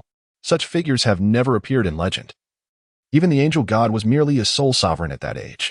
The cardinal concurred, Your Holiness is correct, in my opinion. Being able to barely compare with the 2 holy maidens is already the utmost limit. Bibidong's smile returned, for Inyao and Hulaina were her personally nurtured disciples. Outside the Pope's hall, the black-clad Inyao wore a contemplative expression. Xiaoyu and Yin chuckled. Inyao, you do not truly believe that someone could become a Soul Master at the age of 12, do you? That is simply impossible. You know how difficult it is to increase soul power beyond level 30. Inyao gently shook her head and departed alone. Xiaoyu sighed softly. Having known Inyao for several years, her reticence was indeed quite vexing. Wouldn't you agree, dear sister? Hulaina shook her head. Brother, Inyao is simply of such a disposition. Now, let us also take our leave. With that, the 3 hurriedly pursued Inyao. At the Haotian Sect, the second elder and the 3 companions made their way directly to the sect master's study. Their passage drew the attention of numerous disciples, for it was the first time in many years that outsiders had entered the Haotian Sect. However, as these three youngsters were brought by the elders, there must be a reason for their presence. Qing Shan, Qing Yu, and Yi Zihan wore expressions of excitement as they traversed the grounds. They encountered many disciples of the Haotian Sect, especially the middle-aged ones, who exuded formidable soul power. It seemed they truly had not come to the wrong place. Soon, they arrived at the castle, specifically at the second floor where the sect master's study resided. Inside, Tang Xiao first cast a satisfied glance at the fourth elder. Realizing that the third titled Douluo of Haotian Sect had been born, he then scrutinized the three unfamiliar youths with curiosity. After a moment, a flicker of astonishment appeared in Tang Xiao's eyes. One soul sovereign and two great soul masters, and judging by their ages, they could not be older than 13. They truly deserved the title of prodigies. Instantly, Tang Xiao comprehended the second elder's intentions and gently nodded in acknowledgement. The second elder smiled and said, Qing Shan, Qing Yu, Yi Zihan, do not hesitate to greet our sect master, for he has already consented to your joining our ranks. A fervent gleam sparkled in Qing Shan's eyes. Was this the sect master of Haotian Sect, a 96th level titled Douluo? Indeed formidable, although Tang Xiao only glanced at them before averting his gaze. The aura he emanated was unmistakable to them. After exchanging glances, Qing Shan, Qing Yu, and Yi Zihan respectfully greeted the sect master. Tang Xiao nodded in satisfaction, signifying a formal acknowledgement of their identities. Now that you have joined our Haotian Sect, it is imperative that you devote yourselves to diligent cultivation. Xiao Fan, please escort these three individuals around the sect to familiarize them with their surroundings. As for accommodations and other matters, I shall send someone to inform you shortly. Tang Bufan nodded. Master, I shall take them down first. With that, he led the three from Qingshan away. Once they exited the study, Qingshan could not contain his excitement, exclaiming, Bufan, that person just now is our master. I sense an incredible strength emanating from him. Tang Bufan rolled his eyes, remarking, isn't that just stating the obvious? The soul power of the sect leader reaches an impressive level of 96, far surpassing your feeble abilities by countless magnitudes. Merely 96. One day, I too shall attain such heights, Qingshan declared with unwavering confidence. All right, let us proceed. I shall show you the surroundings of the Haotian Sect, Tang Bufan urged. Qingshan nodded in agreement. Subsequently, Tang Bufan guided the three of them through the castle, leading them to the front yard, and then to the back courtyard. Behold, this is where our disciples of the Haotian Sect typically hone their skills. We belong to the third generation of disciples, numbering around 100. The sect places great emphasis on practical combat, so you can expect a great deal of fighting in the future. Qishan, Qing Yu, and Yi Zihan gazed in awe. The vastness of the Haotian Sect's back courtyard rivaled that of their previous academy. As they surveyed the scene, they noticed at least 100 individuals. Middle-aged men exuding a wild aura, each possessing soul powers that exceeded that of their former instructor, Su Hu. The arrival of Tang Bufan had long captured the attention of his uncles and brothers. However, they had already learned that these three young men were brought back by the elders on this journey, and after a brief appraisal, they averted their gazes. Chapter 37. The strength of Tang Bufan in the distance, within the training grounds of the second-generation disciples. Tang Jing observed Tang Bufan and his companions with a peculiar expression. Beside him, Tang Yuan jested, Brother, your little Bufan has certainly made quite the gains during his more than half a month away. Not only has he acquired the fourth soul ring, but he has also returned with 2 daughters-in-law. Upon finishing, he could not help but laugh heartily, prompting the other brothers nearby to join in the merriment. Tang Zheng, exasperated, remarked, You foolish uncles, Xiao Fan is merely 10 years old. It is far too early to contemplate such matters. Moreover, he should primarily focus on his cultivation. Besides, these 3 children were brought into the sect by the second elder. They represent fresh blood for our community. With that, Tang Zheng redirected his gaze and resumed his training. Meanwhile, Tang Ming and Tang Feng halted their practice and rushed over. Big brother, you have finally returned. You have been away for over half a month. Tang Bufan chuckled and said, What? Surely you do not believe that I would leave and never return. Tang Ming nodded thoughtfully. He indeed harbored such sentiments. Meanwhile, Tang Feng remained aloof, silently observing the trio of unfamiliar youths. In Tang Feng's perception, Qingshan's spiritual power surpassed his own, while the other 2 young ladies possessed similar levels of spiritual energy, likely around the 20s. Aware of Tang Feng's curiosity, Tang Bufan promptly introduced, Tang Feng, Tang Ming, let me present to you these 3, Qingshan, Qing Yu, and Yi Zihan. From this day forth, they shall be disciples of our Haotian Sect. Please take a moment to get acquainted. Tang Ming possesses an amiable disposition, taking the initiative to say, "Greetings, everyone. I am Tang Ming, and I warmly welcome you to the Haotian Sect." Tang Feng cast a sidelong glance at Tang Ming and coolly proclaimed, "I am Tang Feng. Welcome to you all." Beside him, Qing Shan could easily discern that Tang Ming and Tang Feng, as disciples of the Haotian Sect, must be quite familiar with Tang Bufan. Otherwise, they would not have taken the initiative to greet him. As for the others in the distance, although they were observing, none approached immediately. Thus, he introduced himself as well, saying, "Greetings, I am Qing Shan, a level 31 battle soul sovereign, with a martial soul of the fire Qilin. This is my sister, Qingyu, a level 22 grand Soulmaster, whose martial soul is the water Qilin. And here is Zihan, a level 23 support type grand Soulmaster, with a martial soul of mist." Tang Feng and Tang Ming were slightly taken aback, witnessing the formal introduction of Qing Shan's identity. They promptly introduced their martial souls and soul power, for as disciples of the Haotian Sect, they could not afford to be perceived as impolite. Before long, Tang Ming and Qing Shan found themselves engaged in conversation, one entirely oblivious to the sect while the other was unaware of the outside world.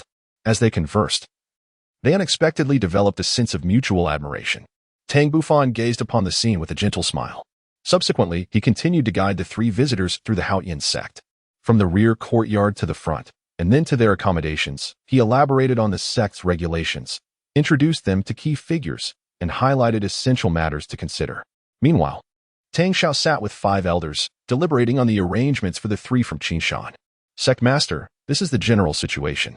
As for the arrangements concerning the parents of these 3 children, the decision rests with you." Tang Xiao contemplated for a moment and decided to summon their parents. As for the 3 children, they would reside in the stone house like the disciples of 3 generations. "Tomorrow, I shall convene all members of the sect to hold a welcoming ceremony. As for the Hunyuan skill, it would be prudent to wait for a while before imparting it." The elders nodded in agreement with the sect master's arrangements. At this juncture, the second elder spoke again, stating, "Sect Master, I have an important matter to report. Previously, I discussed the 7-treasured glazed tile sect with Xiao Fan, and he mentioned he possesses a means to rectify the martial soul deficiency of the 7-treasure glazed tile sect, potentially elevating it to the 8 or even 9-treasure glazed tile sect. He even contemplated using this as a condition for cooperation between the 7-treasure glazed tile sect and us." As he spoke, the second elder's expression grew markedly grave, and the other elders also wore solemn expressions. Tang Xiao trembled all over. This matter allowed for not a single error.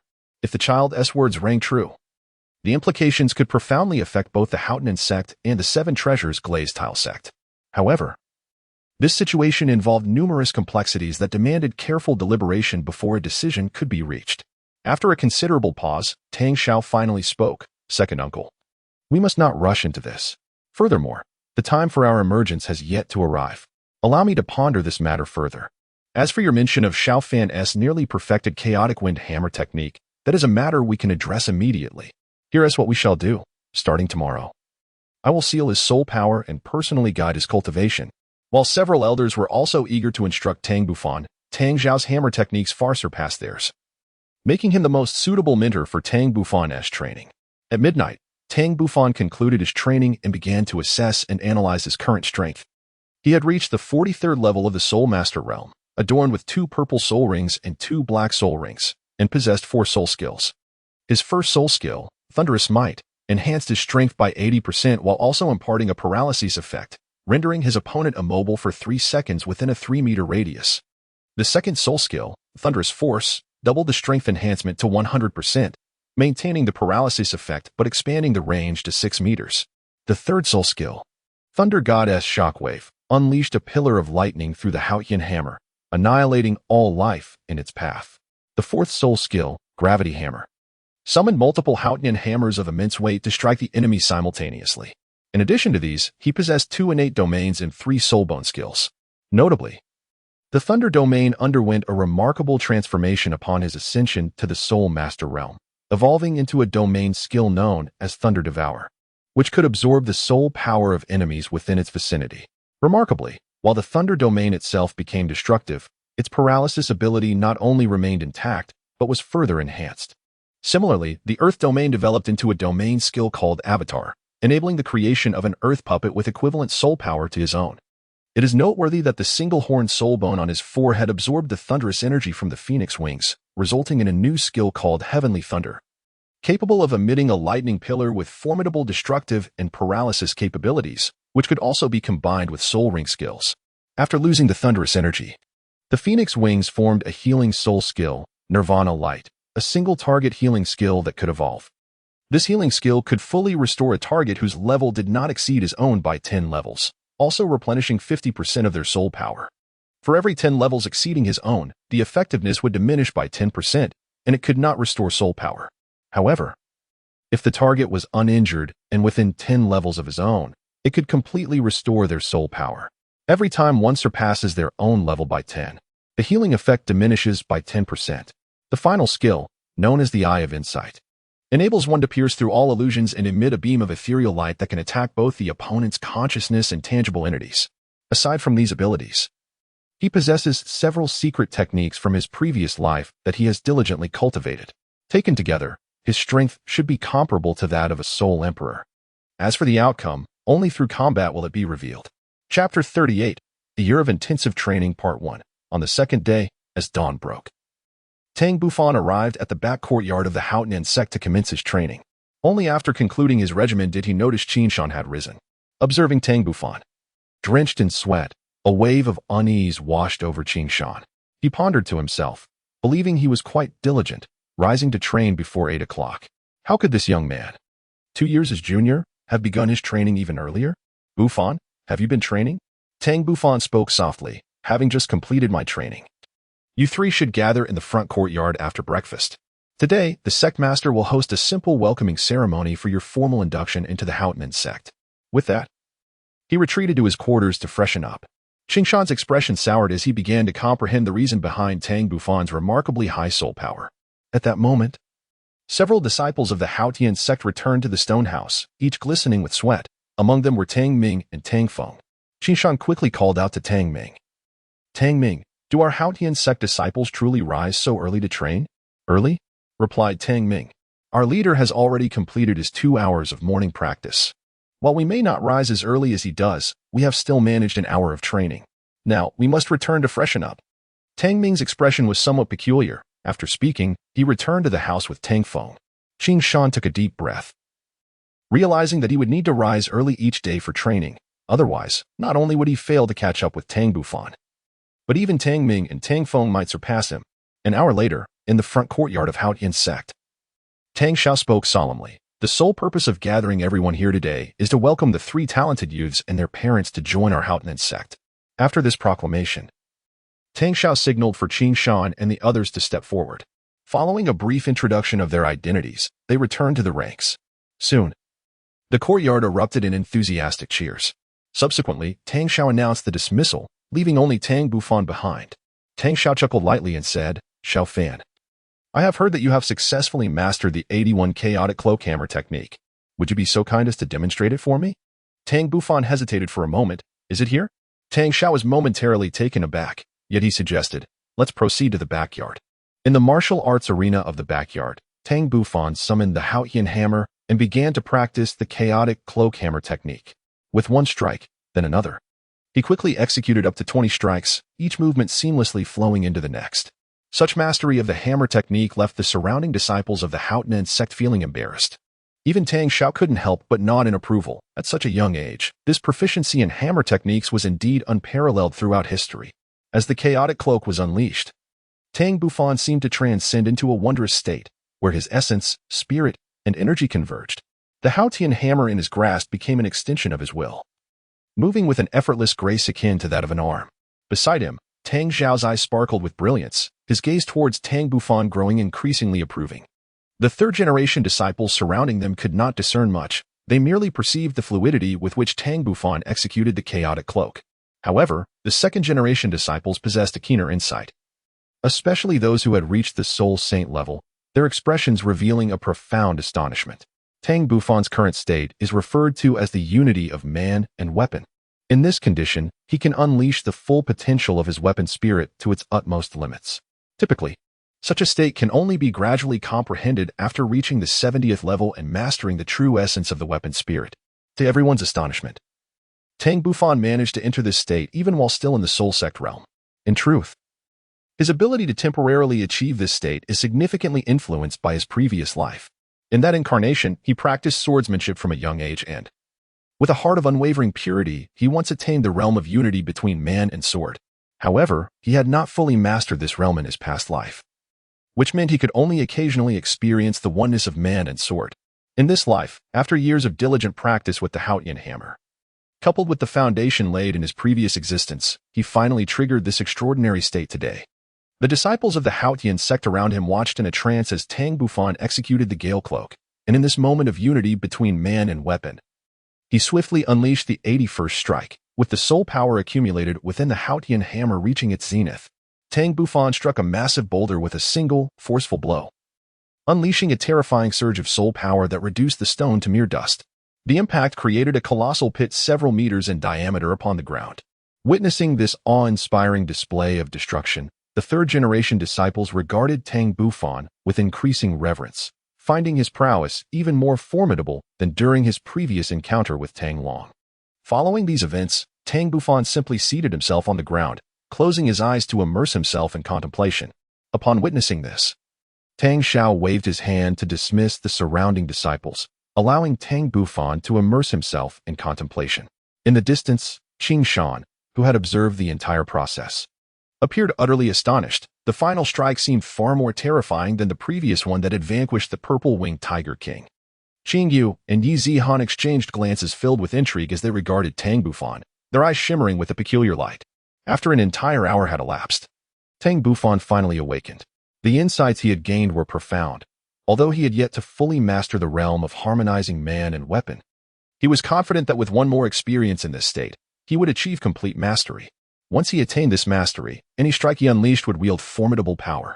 As he opened his eyes, Tang Bufan was immediately met with the concerned gaze of the sect leader, which warmed his heart. "My apologies for keeping you waiting, sect leader." Tang Xiao chuckled heartily, declaring that it mattered not if it took an hour or even a day and night, as long as one could attain the realm of unity between man and instrument. Moments later, Tang Xiao abruptly raised his hand and placed a palm on both of Tang Bufan's shoulders and on his chest. Tang Bufan sensed a surge of warmth emanating from 3 distinct locations, cascading downward simultaneously. A tingling sensation enveloped him, followed by a searing heat that enveloped his dantian, rendering him unable to perceive even a trace of soul power. "Master, have you sealed my soul power to commence special training?" "Indeed, Xiaofan. Your mastery of the hammer technique has reached a commendable level. Now, it merely requires refinement," Tang Xiao replied calmly. "The forthcoming training will not necessitate the use of soul power, nor may you employ the strength of soul bones or domains. You must rely solely on the innate strength of your body to complete the training." Upon this, he handed Tang Bufan an unremarkable forging hammer. "Practice the whirlwind hammer technique with this forging hammer. You need not attain the previous level of perfection. Merely execute a total of 81 strikes proficiently. Only when you achieve this will the second phase of training commence." As Tang Bufan grasped the forging hammer, he felt its weight and began to understand his master's intent. He typically practiced the whirlwind hammer technique using his own Haotian hammer, which, having been tempered by his soul power, weighed no less than 1,000 pounds. In contrast, this ordinary forging hammer weighed but a few dozen pounds. When he began to practice the whirlwind hammer technique with this forging hammer, the disparity in weight would inevitably expose flaws in his technique. He must adapt to wielding any hammer, regardless of its weight, to ensure that his technique remains flawless in any circumstance. With this realization, Tang Bufan lifted the forging hammer and commenced his training in the whirlwind hammer technique. Chapter 39. A Year of Special Training, Part 2. Although Tang Bufan had grasped the underlying principles, complications arose when he attempted to practice the chaotic gale hammer technique with the forging hammer. Despite having previously mastered this technique, he found himself frowning deeply as his execution appeared rather disjointed, riddled with flaws. However, Tang Bufan was not easily deterred by such challenges. He began to adjust his body's center of gravity and the force of his strikes. Thus, he continued to experiment with the chaotic gale hammer technique, persistently refining his approach despite numerous issues. As the days passed in this monotonous training, whenever fatigue set in, he would practice the great Zhou Tian Hunyuan skill to rejuvenate his spirit, only to return to the chaotic gale hammer technique once revitalized. This routine continued for several days. One day, after a fortnight of diligent practice, Tang Bufan finally regained his proficiency in the chaotic gale hammer technique, executing the 81 strikes with an unparalleled fluidity, achieving perfection. Observing this scene, Tang Xiao could not help but smile slightly, saying, "Xiao Fan, the first phase of your training concludes here. Take the forging hammer and follow me. The next stage of your training will truly test your mettle." Tang Bufan nodded and followed Tang Xiao towards the innermost part of the backyard. After a 10-minute walk, under Tang Xiao's guidance, they finally arrived at their destination. Gazing at the magnificent waterfall and the serene pool before him, a look of puzzlement flickered in Tang Bufan's eyes. This place was quite familiar to him, as he had often swum here in the past. It was said that this waterfall was personally carved out by the sect leader and the elders, towering at 300 meters high and 20 meters wide. Below the waterfall lay a vast pool, its waters crystal clear, and whenever the waterfall cascaded down, one could behold a splendid rainbow, making it a favored spot for many disciples of the sect to revel in. Tang Xiao pointed at the waterfall and said, "Xiao Fan, do you see those round stones beneath the waterfall? From today onward, you shall practice the chaotic wind hammer technique upon them. You may conclude this phase of your training only when you have successfully executed 81 strikes." As Tang Bufan gazed upon the waterfall, he couldn't help but furrow his brow. The sheer force of the 300-meter cascade was formidable. Mastering the chaotic hammer technique was a daunting task, and merely maintaining one's footing seemed an arduous endeavor. Moreover, standing upon the smooth, rounded stones that had been worn and polished by the relentless flow of water only heightened the challenge. Nevertheless, for Tang Bufan, these obstacles were trivial. In his past life, he had encountered far more daunting spectacles. Observing Tang Bufan's slightly furrowed brow, Tang Xiao jested, "Xiao Fan, do you possess the confidence to complete the training?" Tang Bufan raised an eyebrow and confidently assured the sect leader, "Rest assured, within 3 months, I shall undoubtedly accomplish the task to perfection." Tang Xiao could not help but be astonished. Even in his prime, he had spent 9 months to achieve completion. And the exceptionally gifted Tang Hao had also taken half a year to finish his training. Although Tang Bufan possessed a talent far superior to that of the two brothers, 3 months was still an exceedingly brief period. In his estimation, Tang Bufan would likely complete his training in a span of 4 to 5 months. "Very well. Since you have such confidence, I shall return to see you in 3 months." With that, Tang Xiao bid farewell to Tang Bufan and took his leave. Tang Bufan took a deep breath and began swimming towards the base of the waterfall, wielding a forging hammer. Initially, he was swept away by the cascading water before he could even approach the colossal round stone. The waterfall, plunging from a height of 300 meters, unleashed a force so fierce that only those who have experienced it firsthand can truly comprehend its magnitude. Had it not been for his extraordinarily robust physique and the additional weight of the heavy forging hammer, he would have been carried much farther by the current, exhausting his stamina in mere moments. However, Tang Bufan was not easily defeated. Having lived 2 lives, his resolve had become unbreakable. Time and again, he ascended towards the round stone, undeterred by being swept away, persistently striving to reach his goal. Whenever fatigue set in, he would return to the shore to cultivate his spiritual energy, and once rejuvenated, he would resume his ascent. Thus, for days swiftly passed. During this time, Tang Bufan experimented with countless techniques, even harnessing his unparalleled mental fortitude. He calculated how to climb with minimal strain, how to utilize his body to mitigate the impact of the waterfall, and which direction offered a gentler current. In short, he explored every conceivable method. Perhaps the heavens reward the diligent, for on the 5th day, he finally managed to scale the round stone, although he was soon swept away by the water again. A joyful smile illuminated Tang Bufan's face. As the saying goes, the first step is always the hardest. Once taken, the subsequent strides become significantly easier. After reaching the summit of the stone, he did not rush to practice the chaotic whirlwind hammer technique, but instead sought ways to prolong his stay atop the round stone. Only once he achieved this would he prepare to refine his mastery of the technique. Although Tang Xiao claimed that he would observe Tang Bufan's cultivation results 3 months later, he actually couldn't resist and arrived at the waterfall after merely 8 days. As he beheld Tang Bufan cultivating his soul power beneath the cascading waters, a faint smile graced his lips. It seemed that this child truly required no cause for concern. As days turned into weeks, Tang Bufan spent increasing amounts of time atop the circular boulder, ultimately mastering the ability to remain there at will. He even began to harness the waterfall's impact to refine his physical body. On the 25th day at the waterfall, Tang Bufan finally commenced his practice of the chaotic wind hammer technique. With a resounding splash, a massive spray erupted from the water as his forging hammer struck, only to return to its original position after a full rotation. He succeeded, yet Tang Bufan did not allow himself to revel in joy. He understood that this was merely the first strike.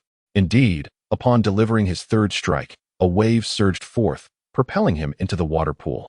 Pausing to reflect, Tang Bufan ascended the circular boulder once more, continuing his practice of the chaotic wind hammer technique.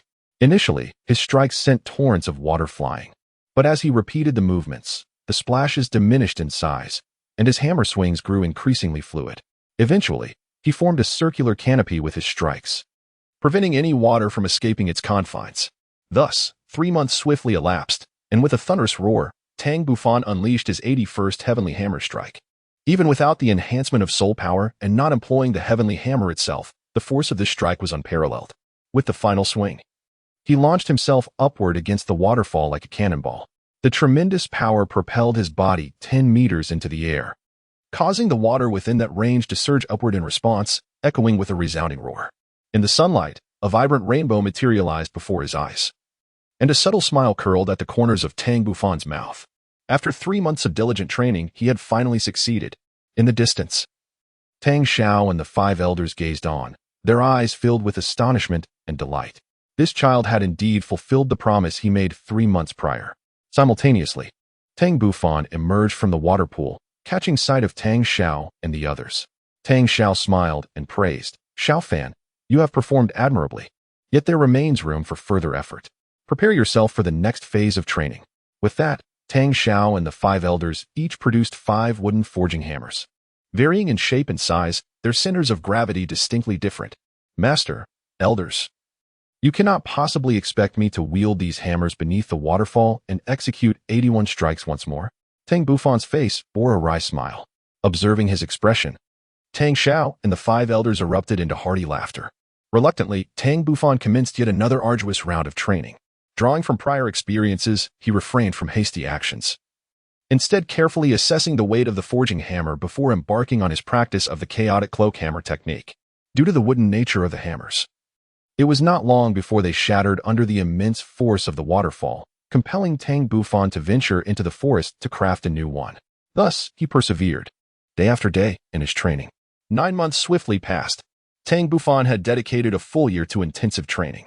On this particular day, a robust figure surged upstream from beneath the waterfall, the immense wooden hammer radiating unparalleled strength, creating a whirlpool from the cascading water. In that moment, man and hammer seemed to merge, achieving a true unity of essence and instrument, allowing the chaotic cloak hammer technique's amplitude to lift the entire waterfall. On the shore, Tang Xiao stood in astonishment, witnessing Tang Bufan's hammer technique perfected to an extraordinary degree, surpassing even his own. Tang Bufan had genuinely achieved the unity of man and instrument. Coming to his senses, Tang Xiao called Tang Bufan back, preparing to lift the seal placed upon him. Tang Bufan hastily cast aside the forging hammer and swiftly approached the sect leader. Over the span of a year, Tang Bufan had grown nearly 10 centimeters taller, now standing at 1.70 meters. His once pristine skin had transformed into a sun-kissed bronze, exuding an aura of remarkable vitality. Yet, the most significant change was found in his robust physique. Beneath the bronze skin lay an unimaginable explosive power. Throughout the year, under the relentless refinement of the waterfall, every part of Tang Bufan's body experienced immense enhancement, continuously evolving at an imperceptible rate. Tang Xiao raised his hand and gently tapped the left shoulder of Tang Bufan. In an instant, Tang Bufan felt a surge of immense power coursing through him, compelling his body to turn involuntarily. Almost immediately, a searing hand pressed against his back. A dense, scorching flow of energy surged into him, swiftly penetrating his dantian. Before Tang Bufan could fully comprehend the situation, the internal energy within his dantian erupted forth like a volcanic explosion. Focus your mind and cultivate your soul power. Tang Bufan, unwilling to delay, swiftly settled into a cross-legged position and activated the Great Zhou Mixed Yuan technique. Over the past year, although he had diligently practiced his inner energy daily, the constraints of his seal left him unaware of the extent of his accumulated power. At this moment, with the seal lifted, the stored energy surged through his meridians like a torrential flood. Fortunately, Tang Bufan's physique was sufficiently robust, his meridians remarkably resilient, and his mental fortitude formidable, allowing him to effortlessly harness this wild energy. Subsequently, under his command, this inner force flowed along the great Haotian circuit, traversing the phoenix-winged soul bone on his back, ascending through the unicorn thunder rhinoceros soul bone on his forehead, and ultimately descending back to his dantian. As soul bones, these entities could evolve in tandem with Tang Bufan's soul power enhancement. The immense energy circulated within him ceaselessly, from dawn until dusk, repeating this cycle for 5 days before his soul power finally settled. During these 5 days, his body underwent a transformative metamorphosis of monumental significance. On the first day, a greasy layer of gray and black substance emerged from his skin, seemingly expelling impurities from within. By the second day, these impurities congealed into clumps that began to shed, revealing the radiant skin beneath, with glimpses of a glimmering light visible beneath the surface. In the following 3 days, all the impurities had completely sloughed off, unveiling a crystalline physique that even emanated a layer of luminous radiance, illuminating the very bones beneath. Meanwhile, Tang Xiao observed Tang Bufan's progress with immense satisfaction. The technique employed to exert pressure on his soul power was a unique secret method of the Haotian Sect, typically utilized at the soul power levels of 40 to 50, yielding optimal results. Moreover, Tang Bufan's physical form had been honed to a critical threshold, enabling such profound transformation. After 5 days and nights of metamorphosis, Tang Bufan finally opened his eyes gently. In the next moment, he heard the excited voice of the sect leader, urging him to cleanse himself and noting that his soul power had reached the pinnacle of level 50. Tang Bufan had not yet had the opportunity to fully appreciate the changes within himself when he was suddenly assailed by a foul odor. It did not take long for him to discover the unsightly black clumps adorning his body, prompting him to swiftly leap into the nearby pool to cleanse himself. 10 minutes later, he emerged clad in fresh garments. Only then did he find a moment to reflect upon the transformations he had undergone. Indeed, as the sect leader had foretold, his soul power had ascended to the esteemed rank of level 50. With the acquisition of a single soul ring, he would attain the realm of Soul King, thus establishing himself as a formidable figure across the Douluo Continent. In addition to the remarkable increase in his soul power, Tang Bufan also sensed a significant enhancement in his physical attributes. Not only had his physical strength been substantially augmented, but every meridian within his body had also grown thicker and more resilient, with his soul power becoming increasingly refined. As for any further changes, he could only anticipate uncovering them in due course. At that moment, Tang Xiao approached, marveling softly, "I never imagined you would complete your training in just a year, and even elevate your soul power by 7 levels. Such is the wonder of fate." Tang Bufan gently touched his forehead, astonished by the revelation. Achieving a 7th level soul power typically requires around 2 years of diligent cultivation under normal circumstances. "Master, will there be further training ahead?" Tang Xiao gently shook his head, his tone slightly grave as he remarked, "Although you attain level 50 at the tender age of 11, one must not succumb to complacency. It is imperative to understand that as one progresses, the cultivation of soul power becomes increasingly arduous. Moreover, the transition from level 50 to 60 represents a critical threshold. Once this boundary is surpassed, the journey ahead shall become considerably more manageable." Tang Bufan nodded gently and said, "Master, I understand. You have worked hard these past few days." Tang Xiao laughed and scolded, "What hardships are there?" "Well, after a year of toil, you should go home and rest for a few days." Chapter 41. Individual transformations over the past year. Aside from returning home for meals, Tang Bufan essentially spent all his time beneath the waterfall, his spirit perpetually taut. Even with 2 lifetimes of experience, he felt a wave of fatigue after concluding his training. Upon returning to the stone house, he rested for a full 3 days before his vitality was restored to its zenith. At Haotian Peak, on the edge of a precipice, Tang Bufan lay on the grass with his hands cradling his head, gazing absent-mindedly at the misty mountains. Once he acquired the 5th soul ring, perhaps he could contemplate departing from the Haotian Sect to explore the continent.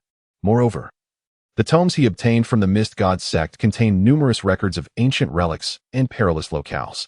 However, the pressing question was whether to inform the sect leaders. If he were to disclose his intentions, he wondered if they would permit him to venture out, considering he was merely 11 years old. If that were not feasible, he would have to devise his own means to leave the Haotian Sect. Suddenly, Tang Bufan's ears perked up. He discerned 5 distinct rhythms of footsteps approaching him from afar. Without needing to look, he knew it must be Tang Ming, Tang Feng, Qing Shan, Qing Yu, and Yi Zihan. It did not surprise him that these 5 had come together. The trio of Qing Shan was new to the area, unfamiliar with their surroundings, only knowing him, Tang Ming, and Tang Feng, However, having spent the year in secluded training by the waterfall, his interactions with them had been virtually non-existent. Conversely, Tang Ming and Tang Feng had engaged more with the trio, given their proximity and shared practice. Thus, after a year of collective training, the five had grown quite familiar with one another. Although he was aware of their presence, Tang Bufan did not turn around, for his spiritual awareness had already perceived the five approaching. Over the course of a year, each of them had undergone significant changes. Tang Ming's physique has become more robust, and he has grown significantly taller, now only slightly shorter than Tang Bufan. The most remarkable transformation, however, lies in his soul power, under Tang Bufan's perception. Tang Ming's soul power has remarkably ascended from level 22 to level 25. As for Tang Feng, his soul power remains superior to Tang Ming's by one level, reaching an impressive 26. The most noticeable change in Tang Feng is undoubtedly his height, which has reached nearly 175 centimeters, slightly surpassing that of Tang Bufan. However, he remains rather slender. When it comes to transformations, the most significant changes can be observed in the trio of Qingshan. Their demeanor is a stark contrast to their previously delicate selves. Even the young ladies, Qingyu and Yi Zihan, now exude a newfound air of confidence, with a touch of heroism in their brows and an unwavering determination gracing their faces. At 13, Qingshan stands almost 180 centimeters tall, embodying a certain maturity akin to that of an adult. As for Qingyu and Yi Zihan, they too seem to have experienced a growth spurt, nearing 165 centimeters in height. Yet, their faces retain a youthful innocence, unmistakably hinting at their minor status. Nevertheless, their features are exquisitely delicate, and though they have not yet fully blossomed, one can foresee that they will undoubtedly grow into unparalleled beauties in the future. Boss, you have finally made your appearance. It has been an entire year since we last saw you. Soon after, an excited voice belonging to Tang Ming echoed from behind. Tang Bufan rose and greeted the five individuals with a warm smile. Tang Ming and Tang Feng rushed forward, surrounding Tang Bufan with keen scrutiny. Although they were aware that Tang Bufan was training deep within the backyard, they had refrained from visiting the waterfall to observe him, as Tang Xiao had instructed that none of the Haotian Sect disciples were to disturb Tang Bufan during his cultivation. Not far away, the three from Qingshan were also discreetly observing Tang Bufan, their expressions reflecting astonishment. After a year apart, Tang Bufan had grown taller, his youthful visage gradually maturing, and his eyes sparkled with clarity and brightness, emanating a mysterious aura. Meanwhile, Tang Bufan's gaze swept over the five individuals, and with a light laugh, he remarked, "Just 3 days ago, I completed my training. I never anticipated that I would be caught after merely indulging in a moment of leisure. Speaking of which, it seems you all have made considerable progress in this past year." "Indeed, boss," Tang Ming replied with a hint of pride. "This year, I dedicated myself to training and have elevated my soul power by 3 levels, reaching level 25. I am confident I will become a Soulmaster before I turn 13. I must tell you, boss, the Qingshan brothers have also been granted the method to cultivate the primordial skill by the sect master, and they have already attained the 2nd level. They are closing in on us." Tang Bufan was not at all surprised that the sect master had imparted the primordial skill to the 3 from Qingshan. Instead, he cast a disparaging glance at Tang Ming. "Tang Ming, you have been training 3 years earlier than the brothers from Qingshan. If you were to be surpassed by them, I would lose all respect for you. In the future, do not dare to claim you are my brother." Tang Ming promptly assured, "Rest assured, boss, I would never bring disgrace upon you." Tang Feng observed the scene with a silent smile. Meanwhile, the expressions of Qingshan, Qingyu, and Yi Zihan exhibited a hint of peculiarity, as the emergence of the mixed origin technique had left them profoundly astonished. The effects of such a technique were indeed terrifying. It not only significantly accelerated their cultivation speed, but also gradually enhanced their physical prowess throughout the training process. Such a miraculous method was previously beyond their wildest dreams. Yet now they found themselves fortunate enough to practice it. With this realization, their resistance to joining the Haotian Sect dissipated entirely, and they could somewhat comprehend Tang Bufan's extraordinary prowess. Tang Bufan discerned the peculiar glances exchanged among the trio from Qingshan. He spoke with a composed demeanor, stating, "Since the sect leader has imparted the primordial technique unto you, and you have reached the 2nd level of its mastery, I urge you to diligently cultivate this art and not tarnish its esteemed reputation." Qingshan, with a slight huff of defiance, retorted, "Though you have ascended to the rank of Soul Sect, do not let it cloud your pride. I too have begun my journey with the primordial technique. And mark my words, One day I shall catch up to you. Tang Bufan smiled without speaking and caught up with him. This in itself was a jest. However, Tang Bufan did not wish to undermine Qingshan's confidence, as offering him a glimmer of hope was worthwhile. On the other side, upon hearing Qingshan's words, Tang Ming and Tang Feng exchanged peculiar glances, their expressions laden with incredulity. After a protracted silence, they finally spoke.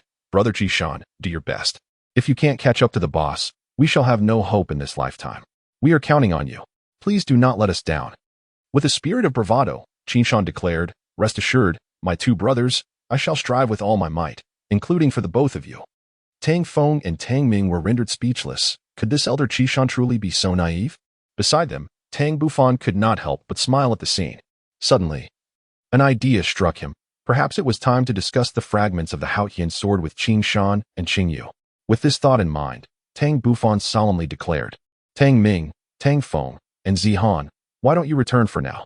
I have some private matters to discuss with Elder Qingshan and Qingyu. Although Tang Ming and Tang Feng were unaware of what their leader intended to discuss with the Qingshan siblings, they instinctively chose to withdraw upon his initiation. Despite her lingering confusion, Zihan nodded and followed Tang Ming and Tang Feng as they departed. Chapter 42. The scene. Qingshan and Qingyu exchanged glances, both perceiving the mutual perplexity reflected in each other's eyes, uncertain of the purpose behind Tang Bufan's summons. Tang Bufan was naturally aware of the siblings' perplexity, yet he offered no explanation, merely stating, Brother Qingshan, you possess mutated martial spirits, do you not? Bufan, did you not already know this? Why the inquiry? Qingshan responded, somewhat perplexed. Their father was merely an ordinary beast martial spirit, a deer, while their mother possessed the blue-silver grass. However, both he and his sister were endowed with the supreme Qilin martial spirit, a fact that would render any disbelief in their mutation utterly implausible. They had contemplated the reasons behind their martial spirit mutation. Prior to the age of 6, they had not encountered any extraordinary circumstances, save for those 2 fragments of unknown weapons they had discovered years ago. At this juncture, Qingshan and Qingshan felt a tightening in their hearts, their faces betraying a semblance of anxiety. Had Tang Bufan uncovered their secret? Yet, upon reflecting on the Haotian Sect, they found solace, a bitter smile gracing their lips. Tang Bufan noticed that the two appeared to have caught on, and thus he no longer beat around the bush, directly stating his intention. I desire the 2 fragments that you possess. This time, Qingshan and Qingyu were genuinely taken aback. It was evident that Tang Bufan had indeed come for these fragments. After a moment of hesitation, although Qingshan felt a twinge of reluctance, he and his sister retrieved their respective fragments. However, instead of handing them over to Tang Bufan, he inquired, Bufan, we are willing to give you the fragments, but you must disclose your reasons. Tang Bufan's gaze sharpened, and the Haotian sword martial soul within him stirred with a tremor. After considerable effort, he managed to suppress the martial soul, taking a deep breath before slowly elucidating. The true reason I cannot divulge to you at this moment. However, you must have become aware during your time at the Haotian Sect that I possess a twin martial soul, correct? Qingshan Qingyu nodded earnestly. This matter did not seem to be a secret within the Haotian Sect. Tang Bufan was momentarily taken aback, as if this were indeed the case. Taking a deep breath, he slowly extended his right hand, and in the next instant, a magnificent golden longsword materialized, exuding an overwhelming aura of power. This was Tang Bufan's second martial soul. As soon as the Haotian sword appeared, the fragments contained within the box held by Qingshan and Qingyu began to tremble incessantly, seemingly yearning to soar towards the Haotian sword. Had they not gripped it tightly, it likely would have already taken flight. Tang Bufan, with a fleeting thought, swiftly retracted the Haotian sword martial soul. Now, do you both understand the reason? Qingshan and Qingyu exchanged glances, seemingly grasping the situation. They recalled their first encounter and couldn't help but feel perplexed. So, are you implying that our joining the Haotian Sect was all part of your master plan, with the sole purpose of acquiring these 2 fragments? Tang Bufan shook his head, asserting that it was not so. To encounter you once more in the Starry Forest could only be deemed a coincidence. The decision to have you join the Haotian Sect was a notion conceived by the 3 elders, and had nothing to do with him. Upon grasping this revelation, Qingshan and Qingyu were no longer perplexed. With a hint of reluctance, they handed the fragment in their possession to Tang Bufan. Even with Tang Bufan's composed demeanor, he felt an overwhelming surge of excitement at this moment. He carefully accepted the box and gently opened it. revealing two rectangular fragments measuring 10 centimeters in length and 3 centimeters in width. Strangely, one of the fragments was a deep azure, while the other shone a vivid crimson. Tang Bufan could not help but feel puzzled. Should not the sword's body be a golden hue? Regrettably, no one was there to provide an answer to this inquiry. Tang Bufan's mental energy surged forth, meticulously examining the two fragments. Initially, his psychic probing yielded no significant findings, however. As his mental force made contact with the jagged edge of the shards, an explosive roar erupted, as if awakening some latent sigil. A wondrous vision materialized in Tang Bufan's mind. In the vast silence of the cosmos, a colossal rift suddenly tore open, from which emerged a divine sword radiating 9 vibrant hues. The 9-colored sword meandered through the universe, traversing countless stars and galaxies. It passed through ethereal realms of divine existence and tangible celestial bodies, including the eternal and immortal domains of the divine. The profound essence of the primordial laws emanating from the 9-colored sword captured the attention of many formidable beings, some of whom attempted to intercept it. Yet, the sword's formidable power was unparalleled, effortlessly cleaving through the monstrous hands that reached out to seize it, before vanishing once more. Time elapsed, and the sword endured unknown trials. When it reappeared, its resplendent colors had dimmed significantly, and even its form seemed somewhat unstable, as if fatigued or having reached its intended destination. This destination was a vast galaxy, home to innumerable planets, many of which bore the seeds of civilization. Above these worlds, a nebulous divine realm flickered into view. The 9-colored sword lingered within this galaxy, ultimately selecting a planet steeped in ancient civilization. Subsequently, the divine sword transformed into a streak of light, vanishing upon the surface of this planet, marking the conclusion of the vision. Tang Bufan felt a sense of melancholy. For if his conjectures were correct, the divine sword in question was none other than the Haotian sword, and the celestial body was indeed the Douluo Continent. However, these considerations were of little consequence. What truly mattered was the fragmentation of the Haotian sword into several pieces. Where, then, might these fragments reside? He had every intention of gathering all the shards to reforge the essence of the Haotian sword. Only by uncovering this information could he gain a semblance of confidence and avoid unnecessary detours along his journey. Tang Bufan, consumed by an ever-growing sense of dissatisfaction, shifted his gaze and directed his mental energy towards another fragmented area. As he had anticipated, his mental force triggered a mark once more, conjuring yet another series of images within his mind. In the lofty heights of a certain region of the continent, the body of the 9-colored divine sword trembled violently for reasons unbeknownst to him, clearly teetering on the brink of collapse. Indeed, it was not long before the 9-colored divine sword completely shattered, transforming into 9 radiant orbs of diverse hues that soared in all directions. Tang Bufan's lips curled into a slight smile. This could be considered good news, perhaps. The Haotian sword had shattered into 9 fragments, each of a different hue. Coupled with the images seen earlier, Tang Bufan could no longer assert with certainty that the Haotian sword was indeed the Xianyuan sword. It might merely be a replica. Beside him, Qingshan and Qingyu observed Tang Bufan as he vacillated between moments of contemplation and expressions of peculiar emotion, which filled them with concern. "Bufan, are you all right?" Tang Bufan finally regained his composure and shook his head. "Brother Qingshan, Sister Qingyu, I appreciate your concern, but I am quite all right. Rest assured, I shall not take without giving in return. I will find a way to compensate you in the future." As he spoke the last words, Tang Bufan's expression became exceedingly earnest. For him, a true gentleman knows what to pursue and what to forego. Though the fragment could be regarded as somewhat his, he felt it was only right to offer compensation to the one who rightfully possessed it. This was his pledge. Qingshan was taken aback momentarily, then waved his hand dismissively. "Bufan, there is truly no need for such formality. If we were to consider it closely, without the fragment, our martial spirits would not have mutated. We would not have encountered you, and we certainly would not have arrived at Haotian Sect. For us, what we have gained thus far is already more than enough." Qingyu added, "Bufan, my brother speaks wisely. If we were to reflect on it, we should be expressing our gratitude to you. Let these 2 fragments serve as a token of our appreciation for your assistance in the Stardow Forest." Tang Bufan silently observed the 2 siblings, a smile gradually deepening at the corners of his mouth. They were 2 friends worth cherishing for a lifetime. Chapter 43. The 7 Treasure Glazed Tile Sect. Within the study of Tang Xiao, the 5 elders of the Haotian Sect convened once more to engage in a new round of deliberations. The sect master, the 3rd elder, the 4th elder, and I have all attained the esteemed title of Title Douluo, while the 5th elder's soul power has reached an impressive 89 levels. and the seventh elder has also attained 88 levels. Furthermore, 3 second-generation disciples have emerged as Soul Douluo.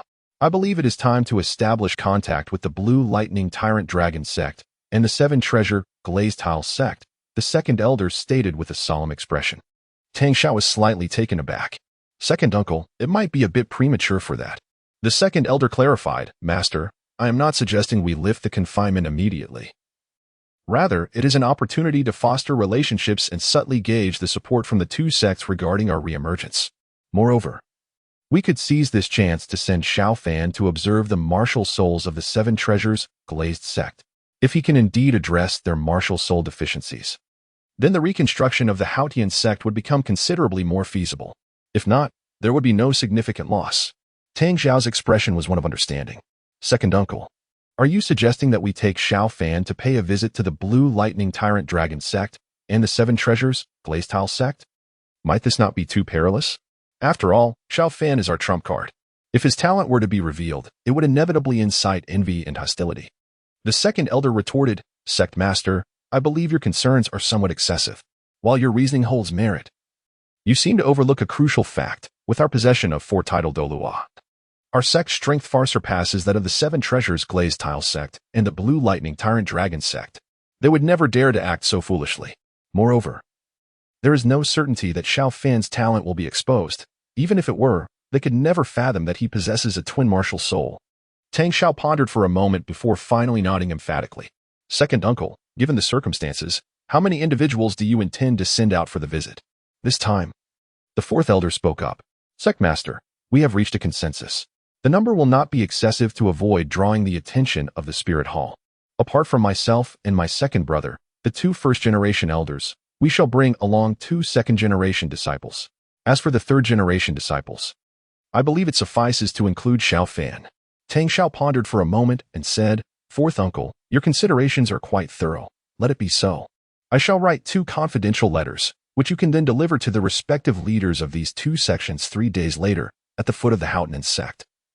The second elder and 4th elder set out with Tang Bufan and 2 second-generation disciples in the grand hall of the 7 Treasures Glazed Tile Sect.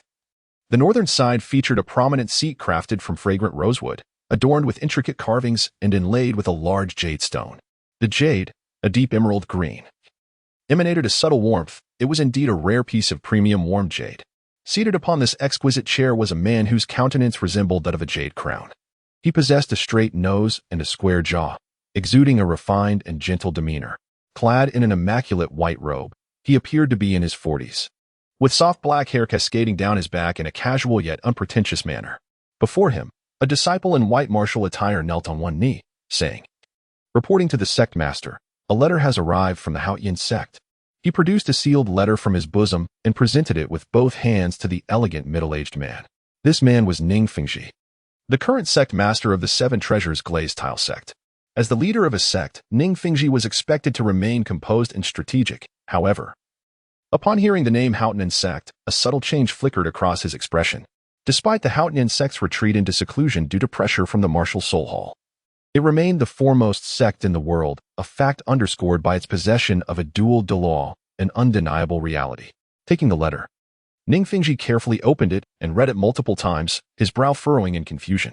Just then, the sounds of laughter and playful banter wafted in from outside the hall, and a young girl, accompanied by 2 elderly men, entered. Ning Fengji swiftly concealed the letter, gesturing to dismiss the kneeling disciple, and regained his earlier composure. Greeting the trio with a warm smile, the foremost figure was a lively girl. Her bright eyes and radiant smile complemented by a delicate face that suggested she was no older than 10.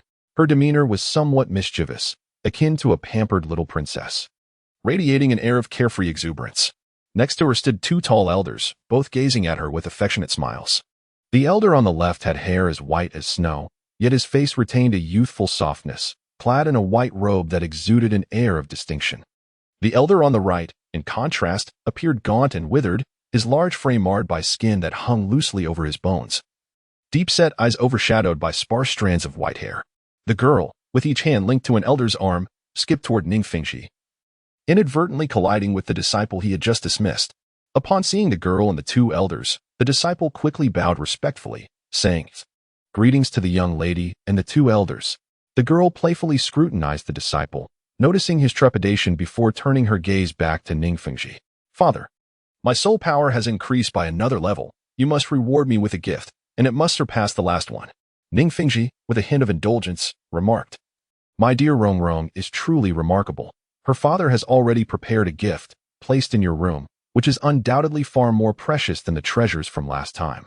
The young girl in question was none other than Ningfengji's only daughter, Ning Rongrong, just a few months shy of her 11th birthday. She had already attained the remarkable soul power of 22, making her the most gifted individual in the 7 treasure glazed tile school in centuries. And she was deeply cherished by her father.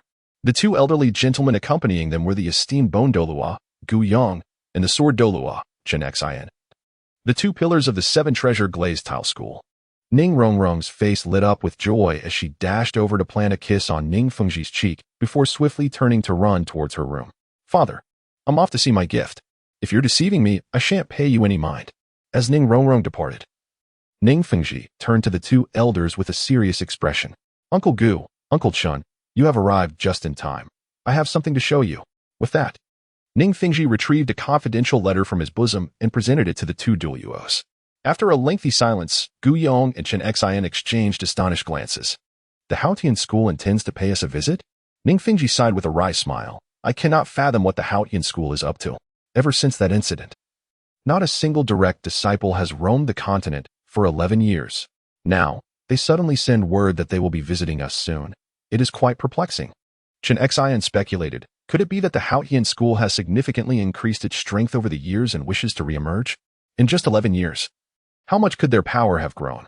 Unless several titled Douluos have arisen to unite with us and the Blue Lightning Tyrant Dragon School, they might barely stand a chance against the Spirit Hall.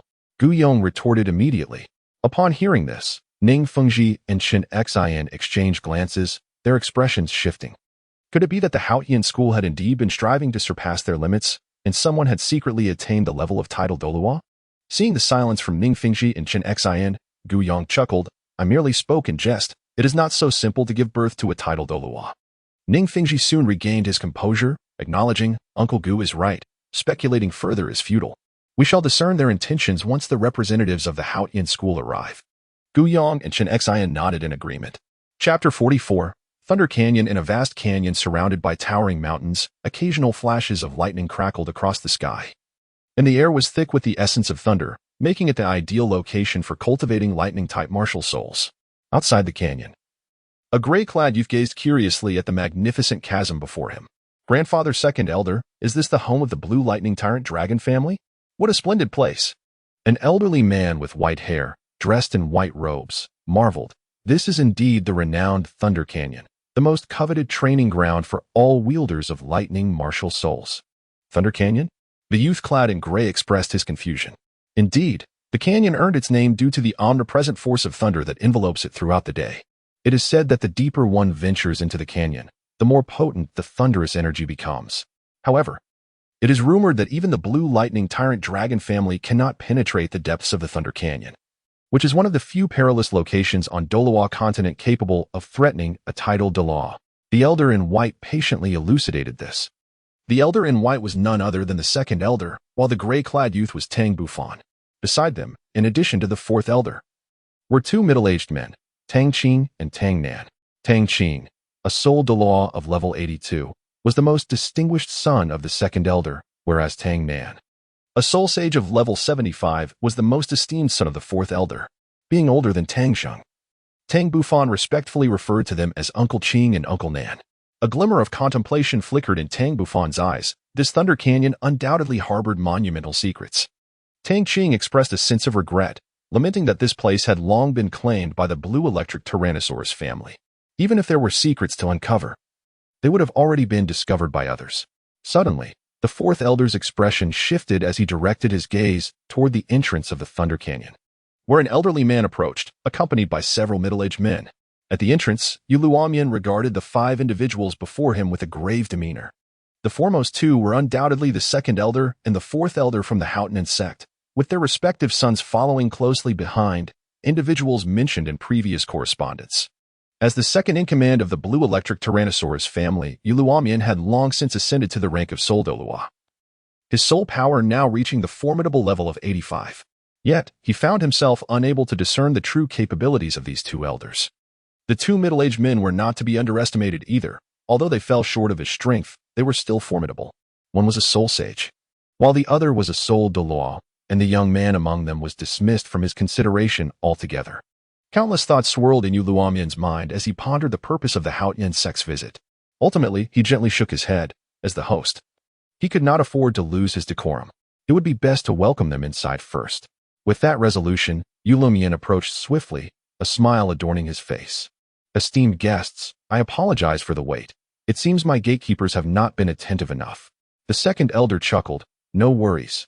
Our arrival was rather sudden. We should be the ones to apologize.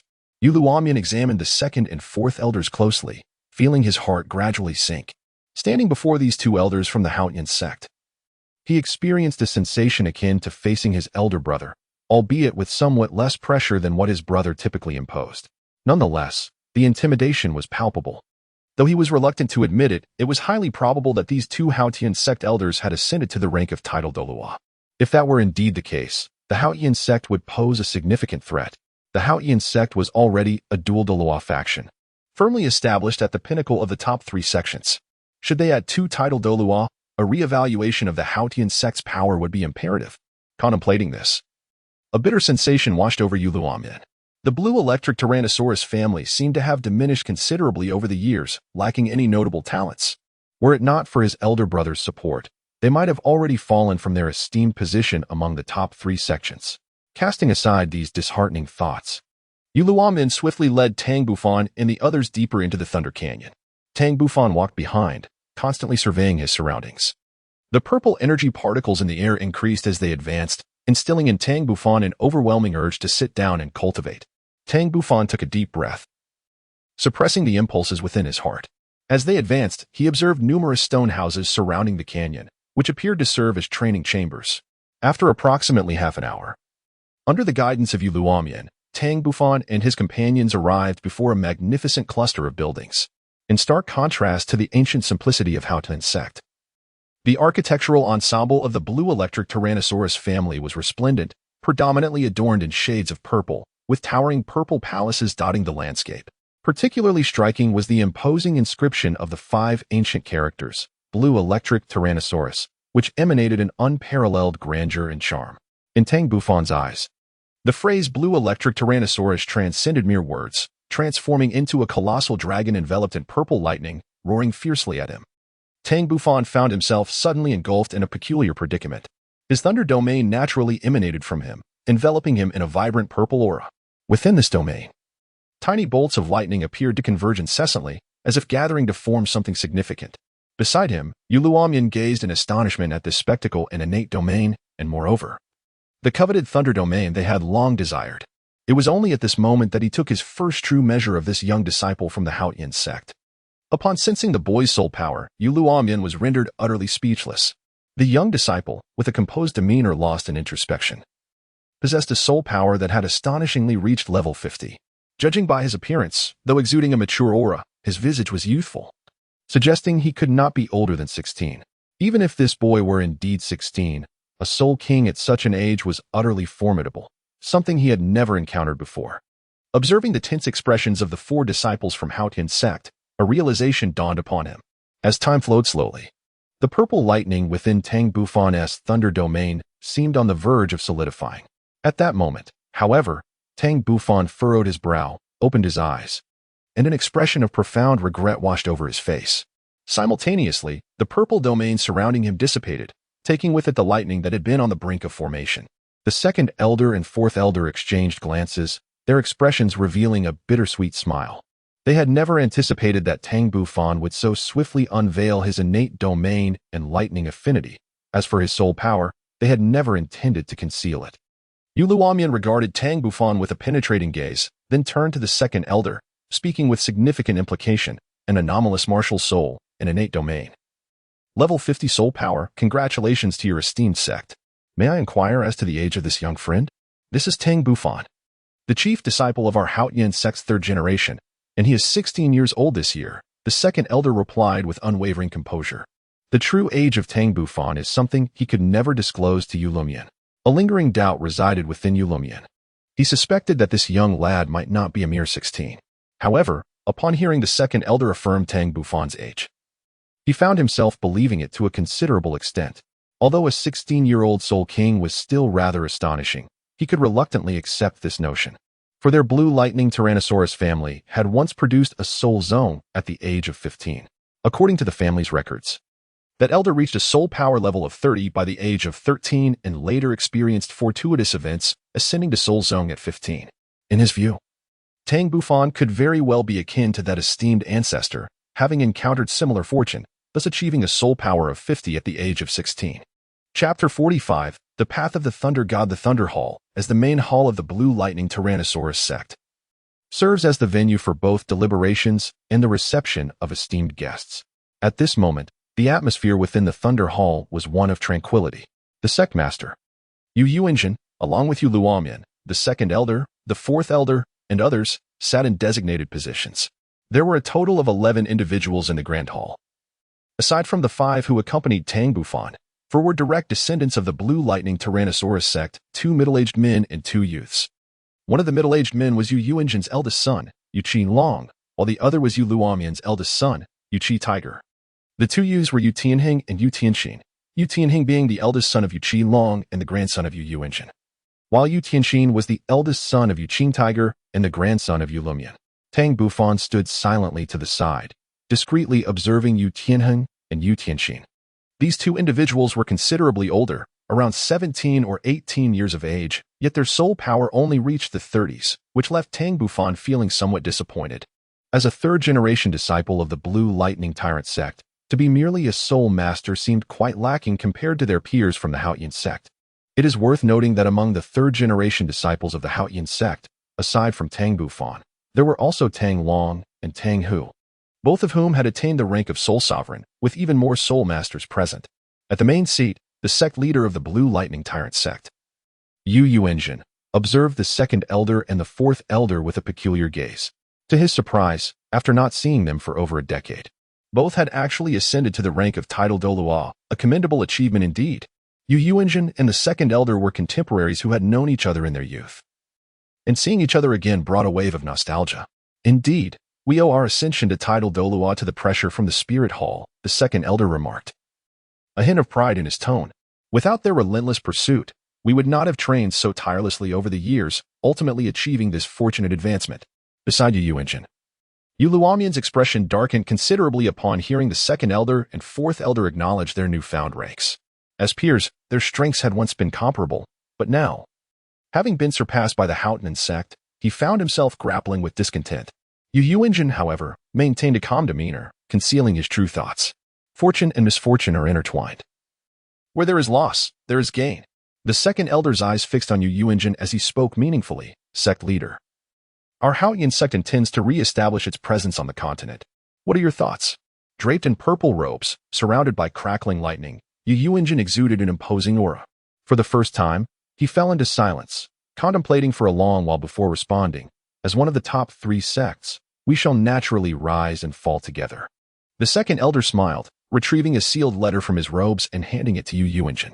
This was a letter penned personally by Tang Xiao. Upon receiving the missive, Yu Yuanjin swiftly scanned its contents, and for the first time, a look of astonishment flickered across his stern features. He cast a subtle glance at Tang Bufan. Lost in thought, the second elder and fourth elder sat there with cheerful expressions, seemingly unconcerned about Yu Yuanjin's response. After a prolonged silence, Yu Yuanjin addressed his grandson, Yu Tianheng, saying, Tianheng, why don't you and Tianxin take our young brother from the Haotian Sect out for a tour?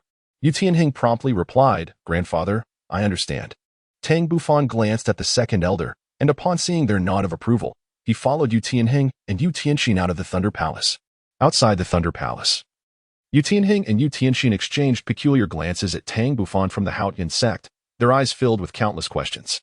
It was truly astonishing that this youth, who appeared even younger than they, possessed an extraordinary soul power that had reached an incredible level of 50. Tang Bufan chuckled and said, My esteemed elder brothers from the Blue Electric Tyrant Sect, I am quite intrigued by the Thunder Canyon. Would you be so kind as to show me around? Yu Tianheng, coming back to his senses, replied, No problem. In terms of age, we are slightly your seniors, so we shall call you Bufan. Tang Bufan nodded slightly. His younger brother. Tang Bufan had met Elder Tianhing and Elder Tianxin before. Yu Tianhing and Yu Tianxin exchanged faint smiles and led Tang Bufan towards the Thunder Gorge. As the trio walked and conversed, they quickly became acquainted. Through the introductions by Yu Tianhing and Yu Tianxin, Tang Bufan gained some insight into the Blue Electric Tyrant Sect. While his curiosity about the Thunder Gorge intensified, although the Blue Electric Tyrant Sect had dominated the Thunder Gorge for several centuries, they held a profound reverence for its depths. If one were to categorize the Thunder Gorge into three distinct zones, outer, inner, and core, the Blue Electric Tyrant Sect resided only at the junction of the outer and inner regions. Most disciples were confined to practicing in the outer area, as the formidable power of lightning within the inner region rendered it perilous, preventing them from venturing far. As for the core zone, only the sect leader, Yu Yuanjin, possessed the capability to reach it, yet even he had limited knowledge of its circumstances. After circumventing the architectural complex of the Blue Electric Tyrant Sect, they continued onward for 10 miles to enter the inner region, where the air shimmered with flickering purple lightning, and the occasional sight of electric bolts shattering massive boulders could be observed. Standing at the boundary between the inner and outer regions, Yu Tianhing gently remarked, "Brother Bufan, the inner Thunder Gorge is nearly a realm of lightning. Ordinary individuals who enter can only rely on their formidable spiritual power for protection. Once their power is depleted, death is inevitable." Yu Tianxin added, "However, we are different. With the advantage of our martial souls, we can venture further within." In Tang Bufan's eyes, a gleam of brilliance sparkled. "Elder brothers, could you take me inside to have a look?" Yu Tianhing hesitated slightly. "Brother Bufan, the internal area is exceedingly perilous. There are even ancient soul beasts that roam about, thus." Disappointment flickered in Tang Bufan's eyes. At that moment, Yu Tianxin, brimming with confidence, addressed Yu Tianhing. "Cousin Tianhing, you are being excessively alarmist. Although the Thunder Gorge is home to numerous Thunder-type soul beasts, as long as we proceed along the Thunder God Road, we are unlikely to encounter them, are we not? Or are you perhaps concerned that I may outpace you on the Thunder God Road this time?" Yu Tianhing glanced at Yu Tianxin. As the twin stars of the Blue Electric Tyrant Sect, they had always been rivals since childhood. However, his innate talent surpassed that of his cousin, Yu Tianxin, allowing him to maintain an edge over her. Yet, Yu Tianxin was 2 years his senior and, coupled with her diligent cultivation, their strengths had always been relatively close. Ultimately, Yu Tianhing was still a youth. Despite recognizing this as a provocation from his cousin, he was nonetheless willing to fall into the trap. It seemed that his cousin was exceedingly confident. Did she truly believe she could take a few more steps on the Thunder God Road? Yu Tianxin smiled enigmatically. And soon the truth would be revealed. Tang Bufan listened to the conversation between the two and, filled with curiosity, inquired, "Could you, my esteemed brothers, elucidate the meaning of the Road of the Thunder God?" Yu Tianxin replied cheerfully, "The Road of the Thunder God is merely a designation we, the Blue Electric Overlord Sect, have bestowed upon it. It is a path of violet hue, stretching straight into the heart of the Thunder Gorge. This pathway is entirely constructed from colossal, unidentifiable purple stones, each measuring 2 meters in width and length. It is said that there are a total of 3,000 such stones." Yu Tianhing added, contributing to the explanation. Chapter 46. Discovery. Upon hearing this, Tang Bufan fell into a contemplative silence, his eyes reflecting a pensive demeanor as he gazed vacantly at the violet expanse ahead. In truth, he had already extended his mental prowess forward, discovering that the interior of the Thunder Canyon was vastly distinct from its exterior. The entire region was shrouded in a delicate haze of purple mist, rendering anything beyond 5 meters nearly invisible. Soon, he discerned the path known as the Road of the Thunder God, a thoroughfare paved with colossal purple stones stretching deep into the heart of the canyon. Seeing Tang Bufan lost in thought, Yu Tianhing assumed that he had been intimidated by his earlier words, which elicited a slight smile from him.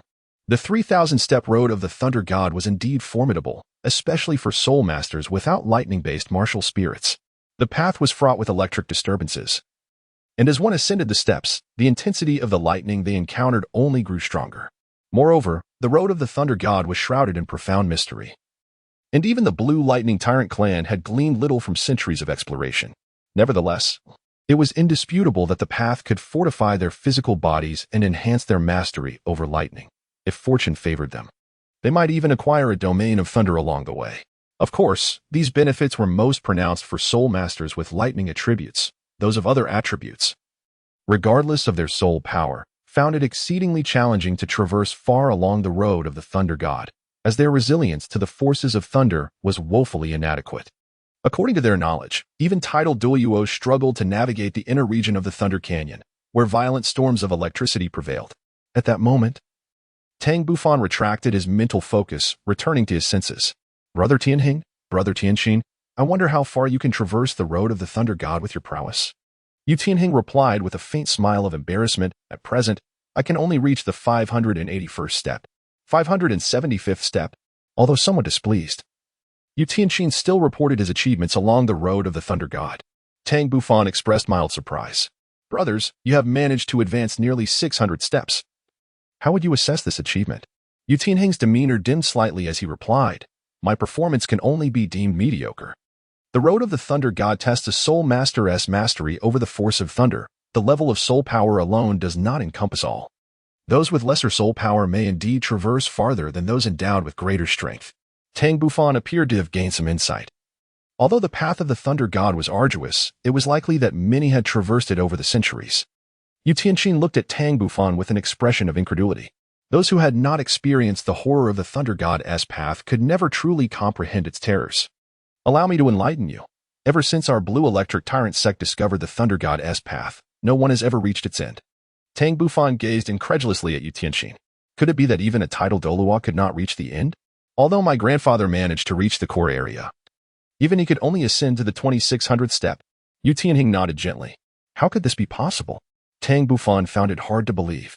Yu Tianxin and Yu Tianhing exchanged a knowing glance. They fully understood Tang Bufan's sentiments, yet the truth remained unchanged. After a moment, Yu Tianxin smiled and said, Come with us. Once you embark on the path of the thunder god, you will comprehend. In Tang Bufan's eyes, there flickered a hint of eager anticipation. He sensed that the path of the thunder god was far from ordinary. It might very well be a trail left behind by a deity of thunder. Both Yu Tianhing and Yu Tianxin noticed the excitement in Tang Bufan's gaze and exchanged knowing smiles, dismissing his enthusiasm. Even if one's soul power reached the 50th level, it did not guarantee superior achievements on the path of the thunder god compared to theirs. Unbeknownst to them, however, was the fact that Tang Bufan's martial soul had undergone a mutation, granting him the power of thunder. Otherwise, they might not have brought him here. Following Yu Tianhing and Yu Tianxin, Tang Bufan soon set foot upon the path of the thunder god. The moment he entered, he keenly perceived the surrounding thunder elements growing increasingly vibrant, accompanied by an unsettling sensation, akin to intruding upon another's domain, instilling within him a profound sense of oppression. A solemn expression emerged in Tang Bufan's eyes. He possessed two exceptional innate domains and had an unparalleled understanding of the powers within these realms. Furthermore, his mental prowess, even when compared to a titled Douluo, was formidable, for he had already cultivated a divine consciousness within his mind, ensuring his perceptions were unfaltering. Yu Tianxin gazed at Tang Bufan and smiled. Brother Bufan, how do you feel? Tang Bufan said gravely, I sense a certain heaviness in the air. That sense of oppression is precisely what one should feel. Now, let us embark on the path of the thunder god. If you find it unbearable, you may return the way you came, Yu Tianhing replied without turning his gaze from the depths of the thunder god's path. Subsequently, he and Yu Tianxin soared towards the depths of the thunder god's path. Tang Bufan's lips curled into a smile. The departure of Yu Tianhing and Yu Tianxin was precisely to his advantage, as it allowed him the freedom to delve into the mysteries of the thunder god's path.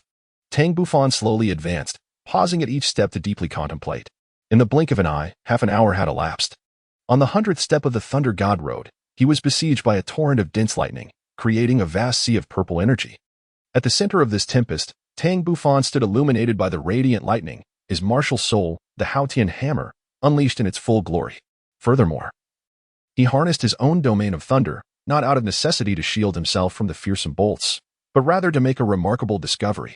As he traversed the thunder god road, his martial soul thrummed with exuberance, drawing forth an abundance of lightning, the very source being the Haotian hammer. Countless bolts struck the hammer, yet it remained impervious, even absorbing the essence of the lightning. As the power of the storms was assimilated, the purple patterns on the Haotian hammer seemed to come alive. Not only the hammer underwent transformation, Tang Bufan's domain subtly evolved as well. Soon, the tempestuous sea of lightning surrounding him dissipated. With a gentle sigh, Tang Bufan rose and continued onward, pausing at each step to reflect before proceeding. Time flew by. And before long, 3 hours had passed. At the 600th step of the Thunder God Road, Yu Tianheng was the first to break through, sitting alone to restore his soul power. Meanwhile, Yu Tianxin lagged slightly behind, standing on the 599th step. Taking a deep breath, Yu Tianxin ascended to the 600th step as well. All around, countless bolts of lightning struck the Thunder God Road, compelling both Yu Tianheng and Yu Tianxin to muster all their strength to withstand the surrounding storm.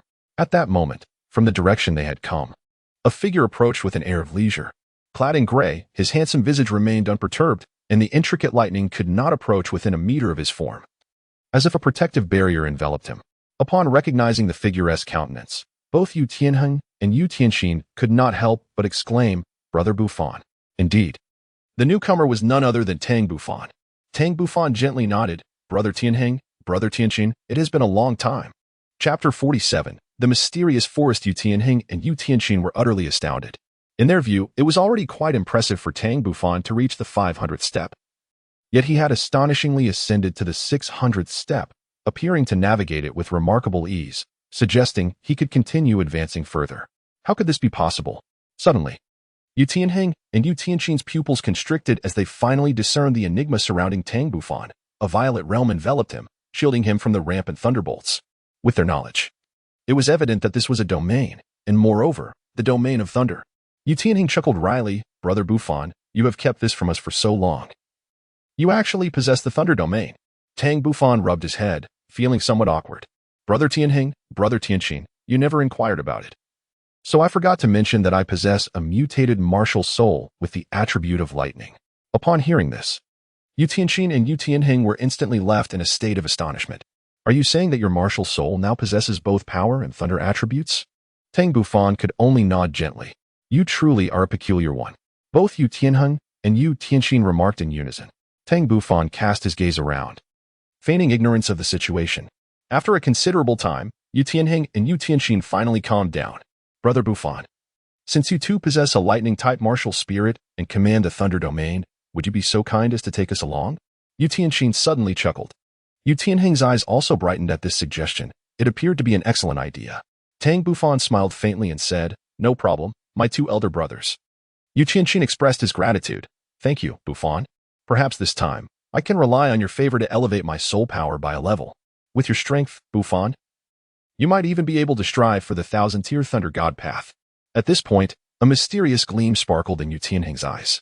Tang Bufan remained unperturbed as he approached Yu Tianheng and Yu Tianxin, enveloping them within his domain. Subsequently, the trio continued their forward march. Within the confines of Tang Bufan's domain, both Yu Tianheng and Yu Tianxin felt the pressure of the Thunder God Road significantly diminish, prompting them to exchange glances filled with a deep yearning for such an empowering realm. Although the burden on Yu Tianheng and Yu Tianxin had lightened, the pressure weighing on Tang Bufan intensified considerably. Around him, an increasing barrage of lightning struck down, compelling Tang Bufan to exercise caution. He gently advised Yu Tianheng and Yu Tianxin, and together they advanced in unison. As they pressed onward, a layer of thunderclouds gradually formed above the Thunder God Road. As if traversing through a tempest of thunder, Tang Bufan and his companions pressed forward, besieged by relentless bolts of lightning. The terrifying force compelled Tang Bufan to exert the full measure of his domain power, even constricting its range further. This relentless effort drained his soul energy. Fortunately, he activated the domain's skill Lightning Devour, which incessantly absorbed the electrical energy that entered his domain. Simultaneously, he operated the great Zhou Tian mixed element technique at an accelerated pace to hasten the recovery of his soul force. Thus, the trio advanced steadily. And after 2 hours of arduous endeavor, they finally reached the 999th step of the Thunder God's path, with the 1000th step looming ahead like an ocean of lightning. At this moment, they halted, their expressions grave as they gazed into the tempest before them. Yu Tianheng and Yu Tianxin trembled in their bodies, uncertain of their safety upon stepping onto this threshold. Yet, they were unwilling to yield. According to the accounts of their ancestors who had ventured through the 1000th step of the Thunder Goddess path, it harbored unimaginable transformations capable of reshaping their very beings. Taking a deep breath, Yu Tianheng earnestly addressed Tang Bufan. "Brother Bufan, I implore you to assist us in stepping onto the 1000th step." Tang Bufan was momentarily taken aback, as if he had begun to grasp the gravity of the situation. "Brother Tianheng, I wish to know the reason." Yu Tianheng and Yu Tianxin exchanged a glance, and upon receiving a nod from one another, they gradually revealed the cause. The wonders of the Thunder Goddess path, as you may have sensed to some extent, yield greater soul power with each ascending step. To speak candidly, thanks to your fortune, our soul power has already increased by 1 level. However, the true mysteries of the Thunder Goddess path lie at the 1000th, 2000th, and 3000th steps. These 3 positions are entirely enveloped by a sea of thunder, concealing unimaginable treasures that could aid us in our journey as soul masters. Yet, both Tianxin and I are acutely aware that our current strength is insufficient to breach this layer of thunder and venture within, which is why we seek your assistance. Tang Bufan took a deep breath and said, "My dear brothers, prepare yourselves. Once my soul power is restored, I shall lead you inside."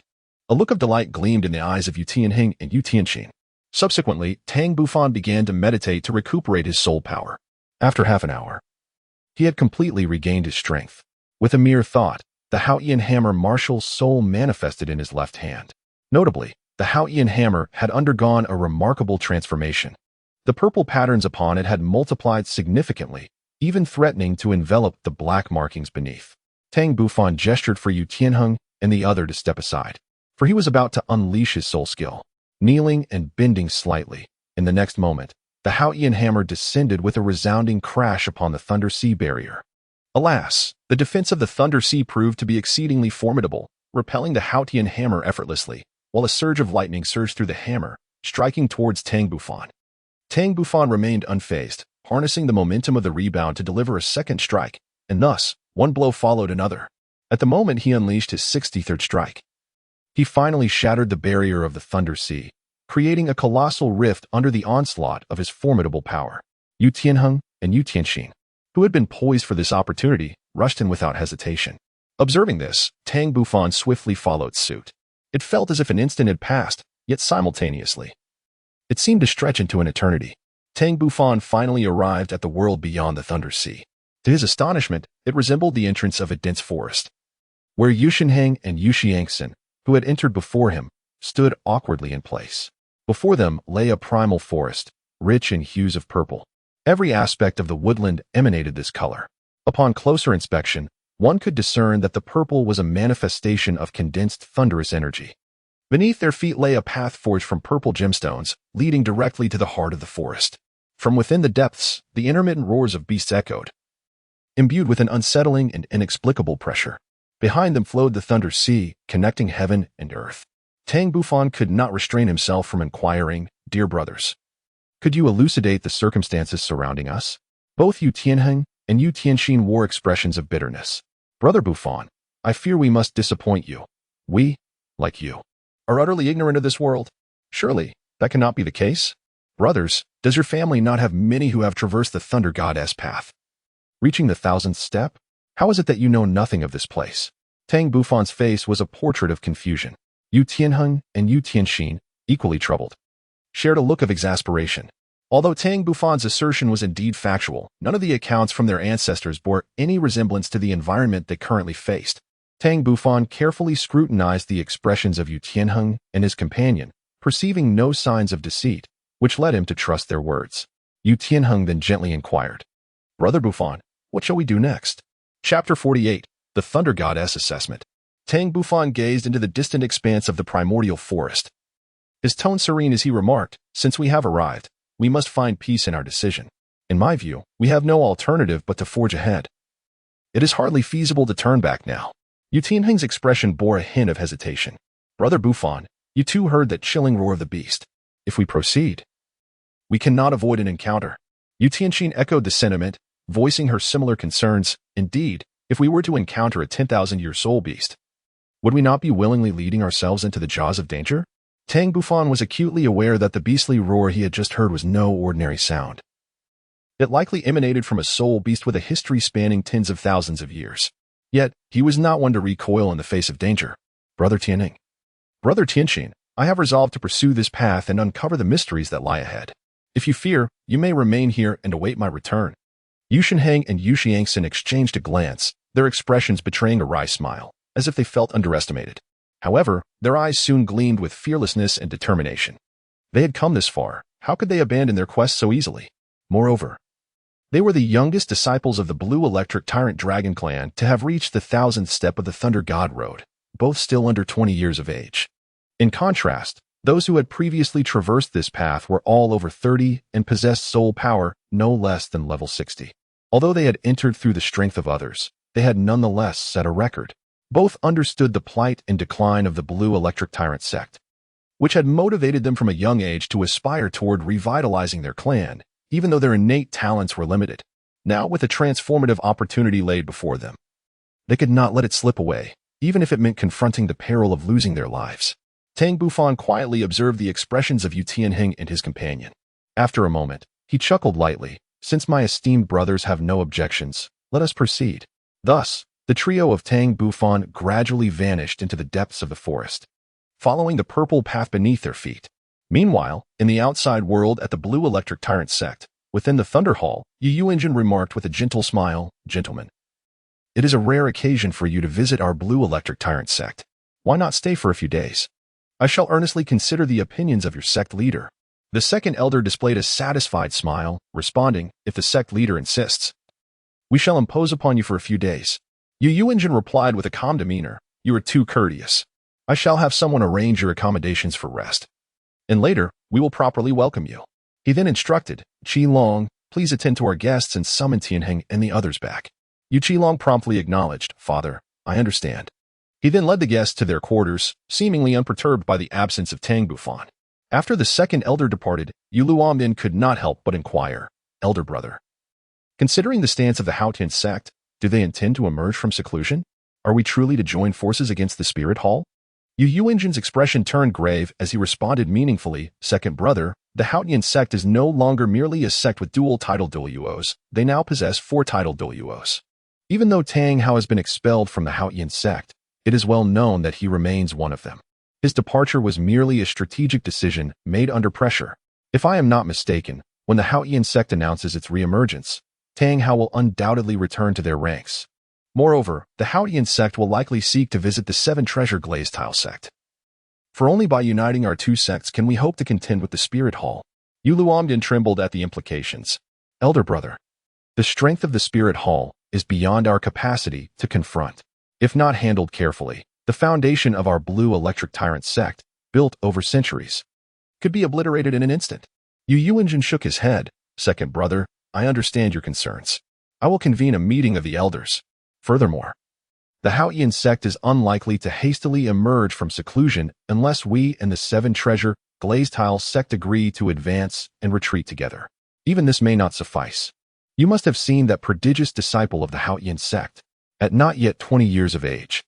He has already attained soul power of level 50. Such talent far surpasses that of Tang Hao in his youth." Luomin exclaimed, regarding this youthful genius of the Haotian Sect. "Elder brother, I must inform you of something crucial. His martial spirit is likely not an ordinary Haotian hammer, for he possesses the Thunder Domain."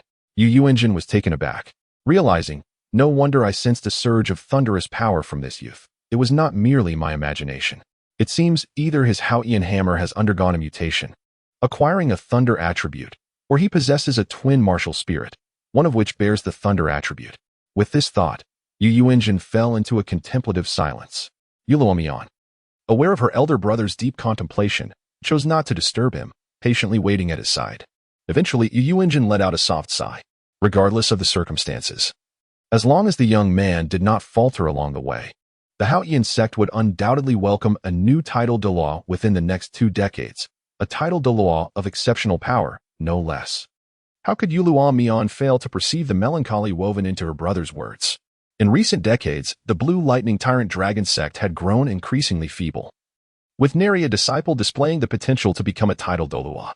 Among the current generation, Tianheng and Tianqin possessed the strongest talents. Yet they were merely of middling capability, now only attaining the rank of Soul Sovereign. How could they possibly uphold the grand legacy of the Blue Lightning Tyrant Dragon Sect in the future? In the mysterious forest, Tang Bufan and Tianheng advanced cautiously. The ancient flora lining the violet path was adorned with crackling lightning, exuding an air of the extraordinary. Suddenly, Tang Bufan, who was leading the way, exclaimed in surprise. At the same moment, at the forest's edge, where the violet path concluded, a soul beast, cloaked in bolts of lightning and lying low, stirred awake. It cast a fleeting glance in the direction of Tang Bufan before resuming its position on the ground. Yu Tianhing, curious, inquired, "What is it, Brother Bufan? Have you made a discovery?" Tang Bufan's expression subtly shifted, yet he dismissed it with a casual remark, "It's nothing. Let us continue." In truth, turmoil raged within him.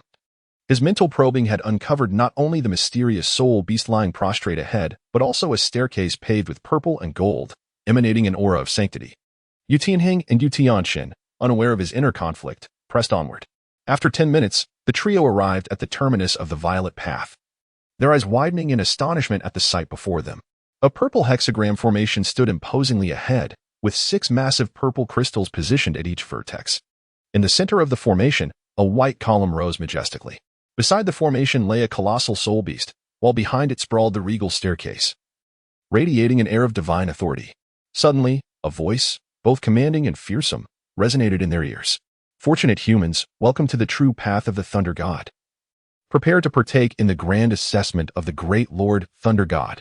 As the voice echoed, the previously prostrate soul beast opened its eyes and rose, revealing its full form.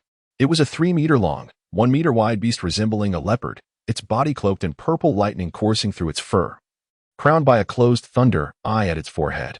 This was undoubtedly the legendary thunder beast of ancient lore, the 3-eyed thunder leopard, an exceedingly rare entity said to possess the power of judgment and destruction through its third eye. Yu Tianheng and Yu Tianxin were already awestruck by the terrifying voice and the overwhelming presence of the 3-eyed thunder leopard.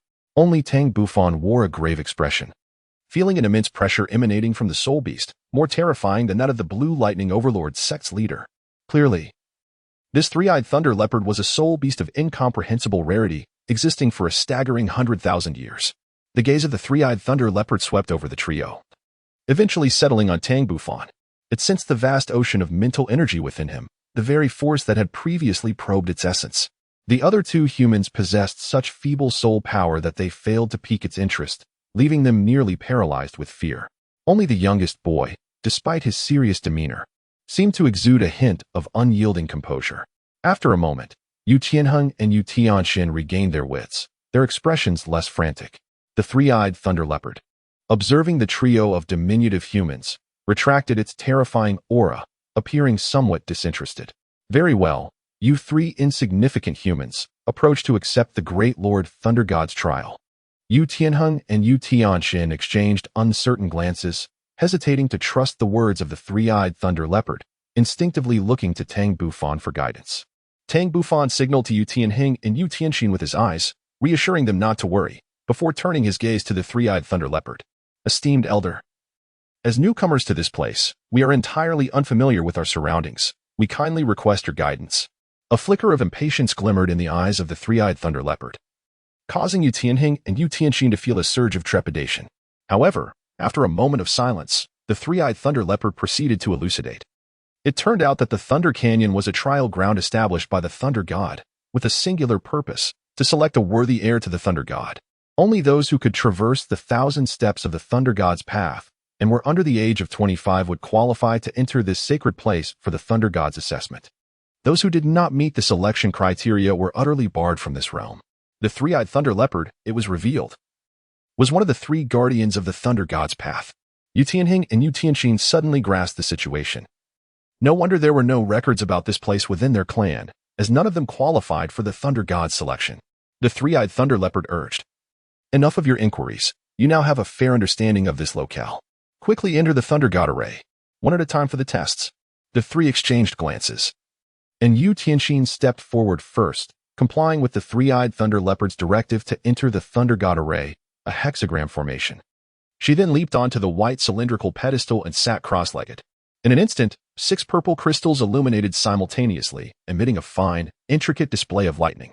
Subsequently, all the lightning converged upon Yu Tianxin atop the white cylinder. Instantly, it became apparent that her body trembled violently, yet her expression bore no signs of agony. On the contrary, she appeared quite elated. After approximately 3 minutes, the lightning subsided, and the once white cylinder began to transform. Lightning flickered at its base, gradually ascending in a mesmerizing cascade. Tang Bufan and Yu Tianheng, perplexed and uncertain, could only await patiently, while within the depths of the 3-eyed thunderstorm's gaze, a flicker of anticipation glimmered. Before long, the violet lightning ceased its spread, ultimately halting at a quarter of the white pillar's height. Subsequently, the white pillar emitted a transparent bolt of lightning that penetrated Yu Tianxin's forehead. The three-eyed thunder leopard witnessed this scene, engulfed in a sense of loss yet numbness. For such occurrences had been witnessed far too many times before. Tang Bufan gazed thoughtfully at the white column. Although the three-eyed thunder leopard had not disclosed the nature of the hexagram arrays test, it undoubtedly pertained to one's innate affinity for lightning and overall prowess. Yu Tianxin managed to channel the lightning to only 40% of the white column, indicating that her performance was likely not exceptional. Furthermore, having observed the subtle shifts in the three-eyed thunder leopard's demeanor, which revealed no trace of delight, indirectly suggested that Yu Tianxin's results were, at the very least, unsatisfactory to it. As Tang Bufan pondered these matters, Yu Tianxin had already descended from the white column, her countenance radiating brilliance. Yu Tianxin promptly inquired, "Cousin, how did it go?" Yu Tianxin replied mysteriously, "It feels splendid. However, the specifics must be experienced personally by each of you." With that, she fell into a reverie, seemingly contemplating something profound. Without further hesitation, Yu Tianxin followed Yu Tianxin's example, stepping into the hexagram array and gracefully ascending to the white column to sit in meditation. Subsequently, the events that had unfolded for Yu Tianxin replayed with Yu Tianxin, albeit with a slight divergence at the critical moment. While Yu Tianxin could only elevate the purple lightning to 40% of the white column's height, Yu Tianxin succeeded in raising it to 50%, nearing 60% of its full potential. A glimmer of astonishment flickered in Tang Bufan's eyes, indicating that Yu Tianxin's talent indeed surpassed that of Yu Tianxin. Meanwhile, a hint of regret surfaced in the eyes of the three-eyed thunder leopard. Subsequently, Yu Tianxin descended from the white pillar, and it was apparent that he had undergone some inexplicable transformation, rendering him distinctly different. Tang Bufan was genuinely intrigued this time. After undergoing the Thunder God test, Yu Tianxin and Yu Tianxin had both become significantly more profound, wearing an air of distraction. Taking a deep breath, Tang Bufan set aside these thoughts and directly approached the hexagram formation. For the first time, the three-eyed thunder leopard regarded him earnestly, its gaze fixed upon the hexagram formation. Simultaneously, Yu Tianxin and Yu Tianxin's eyes turned to Tang Bufan. "Tianxin, it seems we are indeed on the right path for this Thunder God journey. I am at the 4th level of the Thunder God trials, and you must be at the 5th level, correct?" "Indeed. We owe our gratitude to Brother Bufan for granting us this opportunity. I wonder what kind of assessment he will face. There is no need for concern. His innate talent far surpasses ours. He is likely at least at the 7th level of the Thunder God trials." "Indeed, you are right. Let us wait patiently." Meanwhile, Tang Bufan had already leaped onto the white pillar, adopting a seated posture akin to Yu Tianxin's. Instantly, the purple crystal radiated brilliance, and 6 strands of lightning surged into his body, coursing throughout him, causing his entire form to tremble involuntarily. The sensation was ineffable, as if every part of his body was invigorated by the flowing lightning, nurturing and tempering his flesh and blood. Chapter 50. The 10th trial of the Thunder God. Outside the formation, the three-eyed thunder leopard's eyes sparkled, for the first time revealing a glimmer of anticipation. Yu Tianxin and Yu Tianxin, however, were far from sensing any anomaly. They merely perceived that the purple crystal appeared even more resplendent than during their prior tests. Upon the white pillar, 6 strands of lightning continued to bombard Tang Bufan, and as time passed, his body emitted subtle vibrations. Suddenly, Tang Bufan sensed a yearning emanating from the soul bone on his forehead, derived from the unicorn thunder rhinoceros. Tang Bufan felt a stirring in his heart and attempted to channel the power of thunder within him towards the soul bone affixed to his forehead. Simultaneously, a faint devouring force emanated from the forehead, and together, they facilitated the flow of Tang Bufan's thunderous energy into the soul bone. This process endured for a full 2 hours, culminating in the significant dimming of the 6 purple crystals on the magic array. After absorbing a vast amount of thunderous power, the single-horned soul bone appeared increasingly translucent, as if it had undergone a form of evolution. During the tower wait, Yu Tianxin and Yu Tianxin transitioned from initial surprise and astonishment to a state of numbness and indifference. At that moment, as they observed the dissipating thunder light, they were suddenly invigorated, for the critical moment was upon them. Suddenly, the white column emitted a resounding roar, and they beheld the purple lightning beginning to ascend from the base at an astonishing speed, crawling halfway up the white column in an instant. The purple lightning maintained its momentum and continued to surge upward. In less than a minute, it reached the pinnacle of the white column, swirling around it, refusing to disperse. The transformation did not cease there. The lightning continued to surge, and in an instant, it manifested around Tang Bufan as ethereal images of the four primordial divine beasts: the dragon, phoenix, tiger, and tortoise.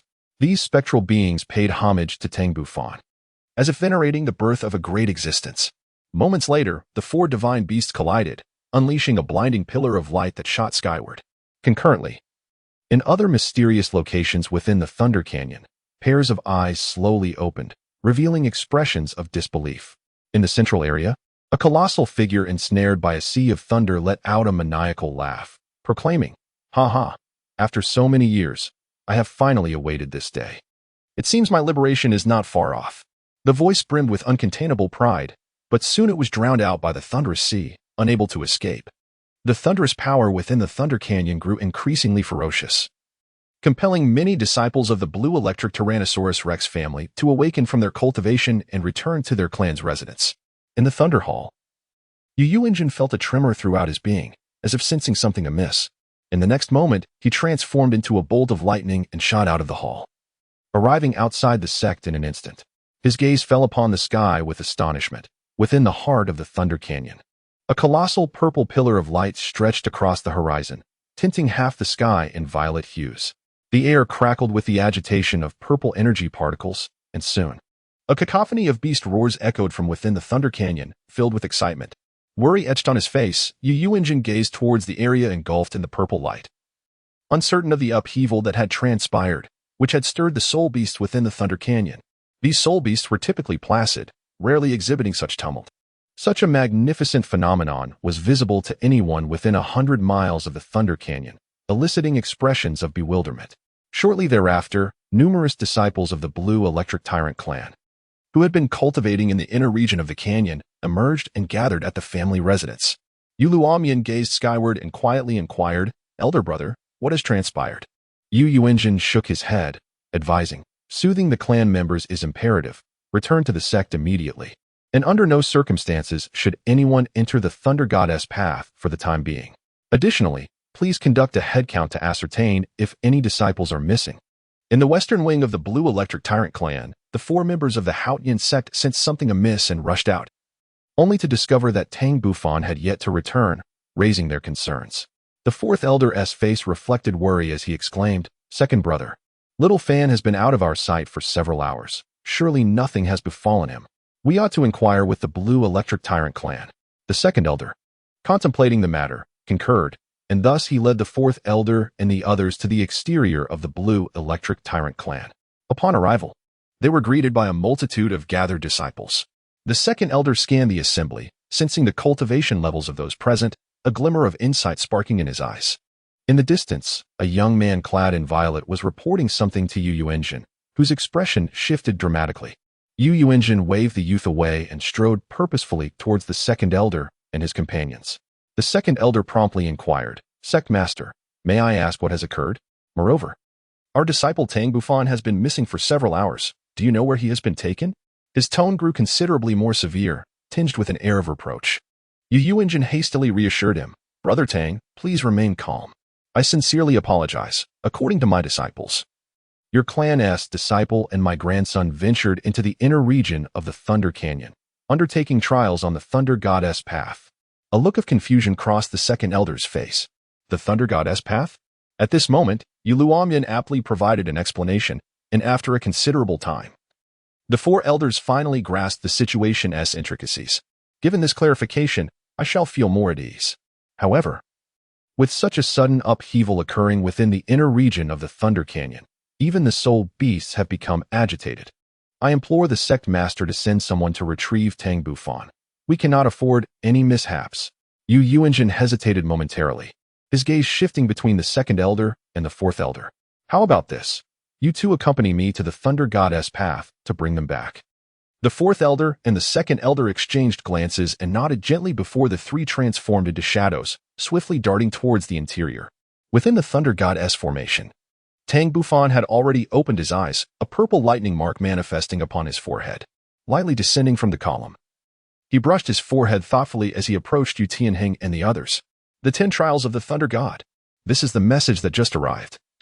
Marked upon his forehead, By sequentially completing the 10 trials set forth by the Thunder God, he could inherit the divine position of the Thunder God and become an immortal deity. To be honest, he felt an overwhelming excitement. After all, achieving immortality as a deity was no small feat, although he was uncertain how the gods of this realm compared to the deities of the myths from his past life. The prospect of immortality alone was sufficiently compelling. Moreover, this Thunder God was an immensely powerful first-tier deity, far superior to the third-tier deities like the Mist God. Unfortunately, even a being as formidable as the Thunder God had succumbed to grievous wounds in a divine battle. Before his fall, the Thunder God had torn through the divine realm, descending upon the Thunder God Gorge, hastily establishing various trials before meeting his demise. At this moment, Yu Tianheng and Yu Tianxin had already awakened from their astonishment, observing as Tang Bufan approached them step by step, sensing an inexplicable transformation within him. Chapter 51. Return to the Blue Electric Tyrant Sect. Tang Bufan offered a faint smile and said, "Elder Tianheng, Elder Tianxin, why do you regard me with such gazes? Is there something amiss with me?" Yu Tianheng gently pointed at the mark on Tang Bufan's forehead and remarked, "You bear a thunderous emblem upon your brow." "Oh, is that what you mean?" "It is merely a symbol of assessment, and it shall vanish shortly," Tang Bufan replied dismissively, fabricating an excuse. In truth, this mark signified the heir of the Thunder God. However, he did not lie entirely. Indeed, the emblem would soon dissipate. At that moment, a thunderous sound of hooves echoed behind Tang Bufan, heralding the approach of the three-eyed thunder leopard, the sentinel of the realm. The once haughty demeanor of the three-eyed thunder leopard had transformed entirely. Its gaze towards Tang Bufan now filled with utmost reverence. Tang Bufan turned around, still maintaining a respectful demeanor, and inquired, "Senior, we have successfully passed the test. May I ask what our next course of action shall be?" The three-eyed thunder leopard slightly shifted its gaze away from Tang Bufan, unable to bear his reverence, and hastily shook its head, exclaiming, "Your Highness, you must not. You have now received the esteemed recognition of the great Lord of Thunder, officially becoming his successor, which is tantamount to being the future Thunder God. Henceforth, please refrain from such grand gestures. I cannot bear it. You may simply call me Lei. It is the name bestowed upon me by the Lord of Thunder." Upon hearing this, not only was Tang Bufan taken aback, but even Yu Tianheng and Yu Tianxin stood in stunned silence. The implications of the three-eyed thunder leopard's words were monumental. Tang Bufan had indeed become the successor of the Thunder God. A complex array of emotions washed over Yu Tianheng and Yu Tianxin, encompassing astonishment, envy, relief, and regret. Had they not brought Tang Bufan along the path to the Thunder God, he would never have attained this status. Yet, without Tang Bufan, they would not have unraveled the true secrets of the Thunder Goddess path or participated in the trials. The intricate web of cause and effect was challenging to decipher. It remained unclear who had truly reaped the greater benefits. Meanwhile, Tang Bufan found himself perplexed by the three-eyed thunder leopard's demeanor, yet upon reflection, it became apparent. His elevation to the status of the Thunder God's successor marked a significant transformation in his identity and as the guardian. The three-eyed thunder leopard naturally dared not act with impertinence, hence the drastic shift in its attitude. Having sorted through these thoughts, Tang Bufan replied, "Very well. I shall call you Lei from now on. You need not address me as your Highness. Simply call me Tang Bufan, or if you prefer, you may refer to me as Bufan or Xiaofan." The three-eyed thunder leopard's eyes flickered with a hint of peculiarity. This young prince seemed remarkably approachable, unlike the stern and rule-bound demeanor of the Lord of Thunder. However, the three-eyed thunder leopard dared not directly utter Tang Bufan's name, promptly responding, "That is not permissible. Your Highness, as your subordinate, how could I dare to act in such a manner? The Lord of Thunder has already instructed us to assist you diligently in completing the tenfold trials." Seeing that the three-eyed thunder leopard was so resolute, Tang Bufan had no choice but to relent. "Since you insist on this, so be it. Now, please enlighten us about the trials of the Thunder God." The three-eyed thunder leopard's expression grew serious, its gaze sweeping over Yu Tianheng and the others before returning to Tang Bufan. "Your Highness, I presume the content and requirements of the Thunder God's assessment are already etched in your minds, so I shall refrain from reiterating them." Tang Bufan nodded gently, affirming your astute conjecture. Although the specifics regarding the 9 subsequent assessments of the Thunder God's 10 trials remain shrouded in mystery, the details of the first trial have vividly materialized within my mind. Yu Tianheng and Yu Tianxin echoed in unison. "We too have recently uncovered the particulars of the initial trial." The three-eyed thunder leopard gestured towards the staircase behind him with a faint smile, saying, Do you see this golden-purple staircase? This is the true path of the Thunder God. After a brief pause, the three-eyed Thunder Leopard continued. The Thunder God is exceedingly benevolent towards each participant. There is no obligation for them to complete the trial in order to depart from this place. Each participant merely needs to fulfill the trial within the designated timeframe set by the Thunder God and may choose to leave at any moment. Tang Bufan felt a surge of emotion. Lei, are you suggesting that we can depart now? Must we not immediately participate in the assessment? The three-eyed Thunder Leopard nodded. Your Highness, that is precisely my intent. That is a relief. I was concerned that being trapped here would cause my loved ones to worry. Tang Bufan exhaled with relief. The three-eyed Thunder Leopard chuckled. Your Highness, you need not fret about this. You have already passed the test and can leave at any time. Furthermore, you bear the mark of the Thunder God, granting you unrestricted access here, and the Thunder Road outside will no longer pose a threat to you. Yu Tianheng and Yu Tianxin felt a wave of joy. This news was undoubtedly a boon for them. They no longer had to worry about being unable to enter this place alone. Tang Bufan's face also bore a smile. He had been out for several hours, and if he did not return soon, he feared it would cause concern for the second elder and the others.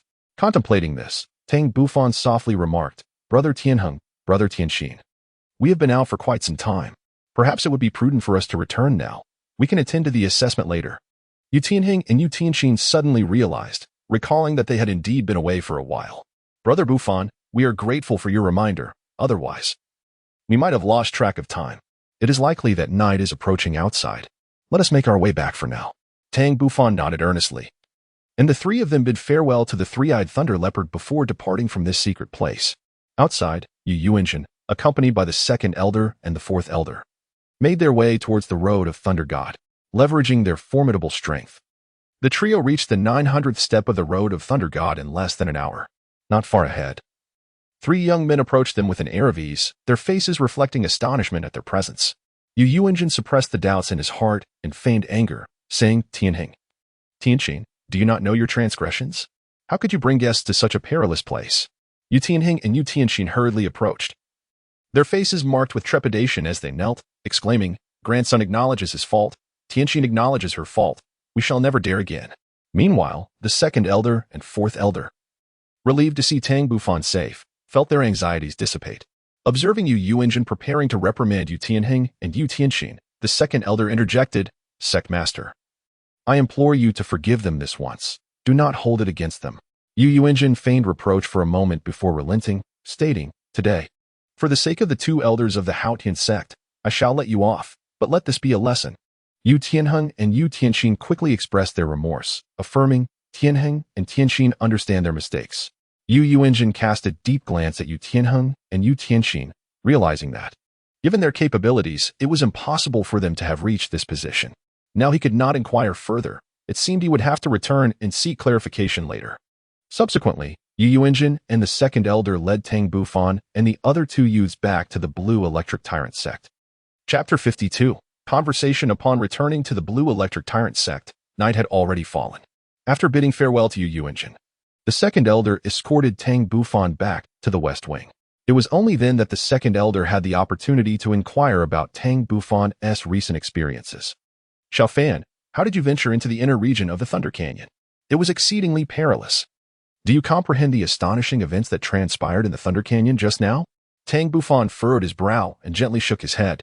Indeed, there had been a period during which they were isolated from the outside world, making it arduous to ascertain what transpired in the Thunder Canyon.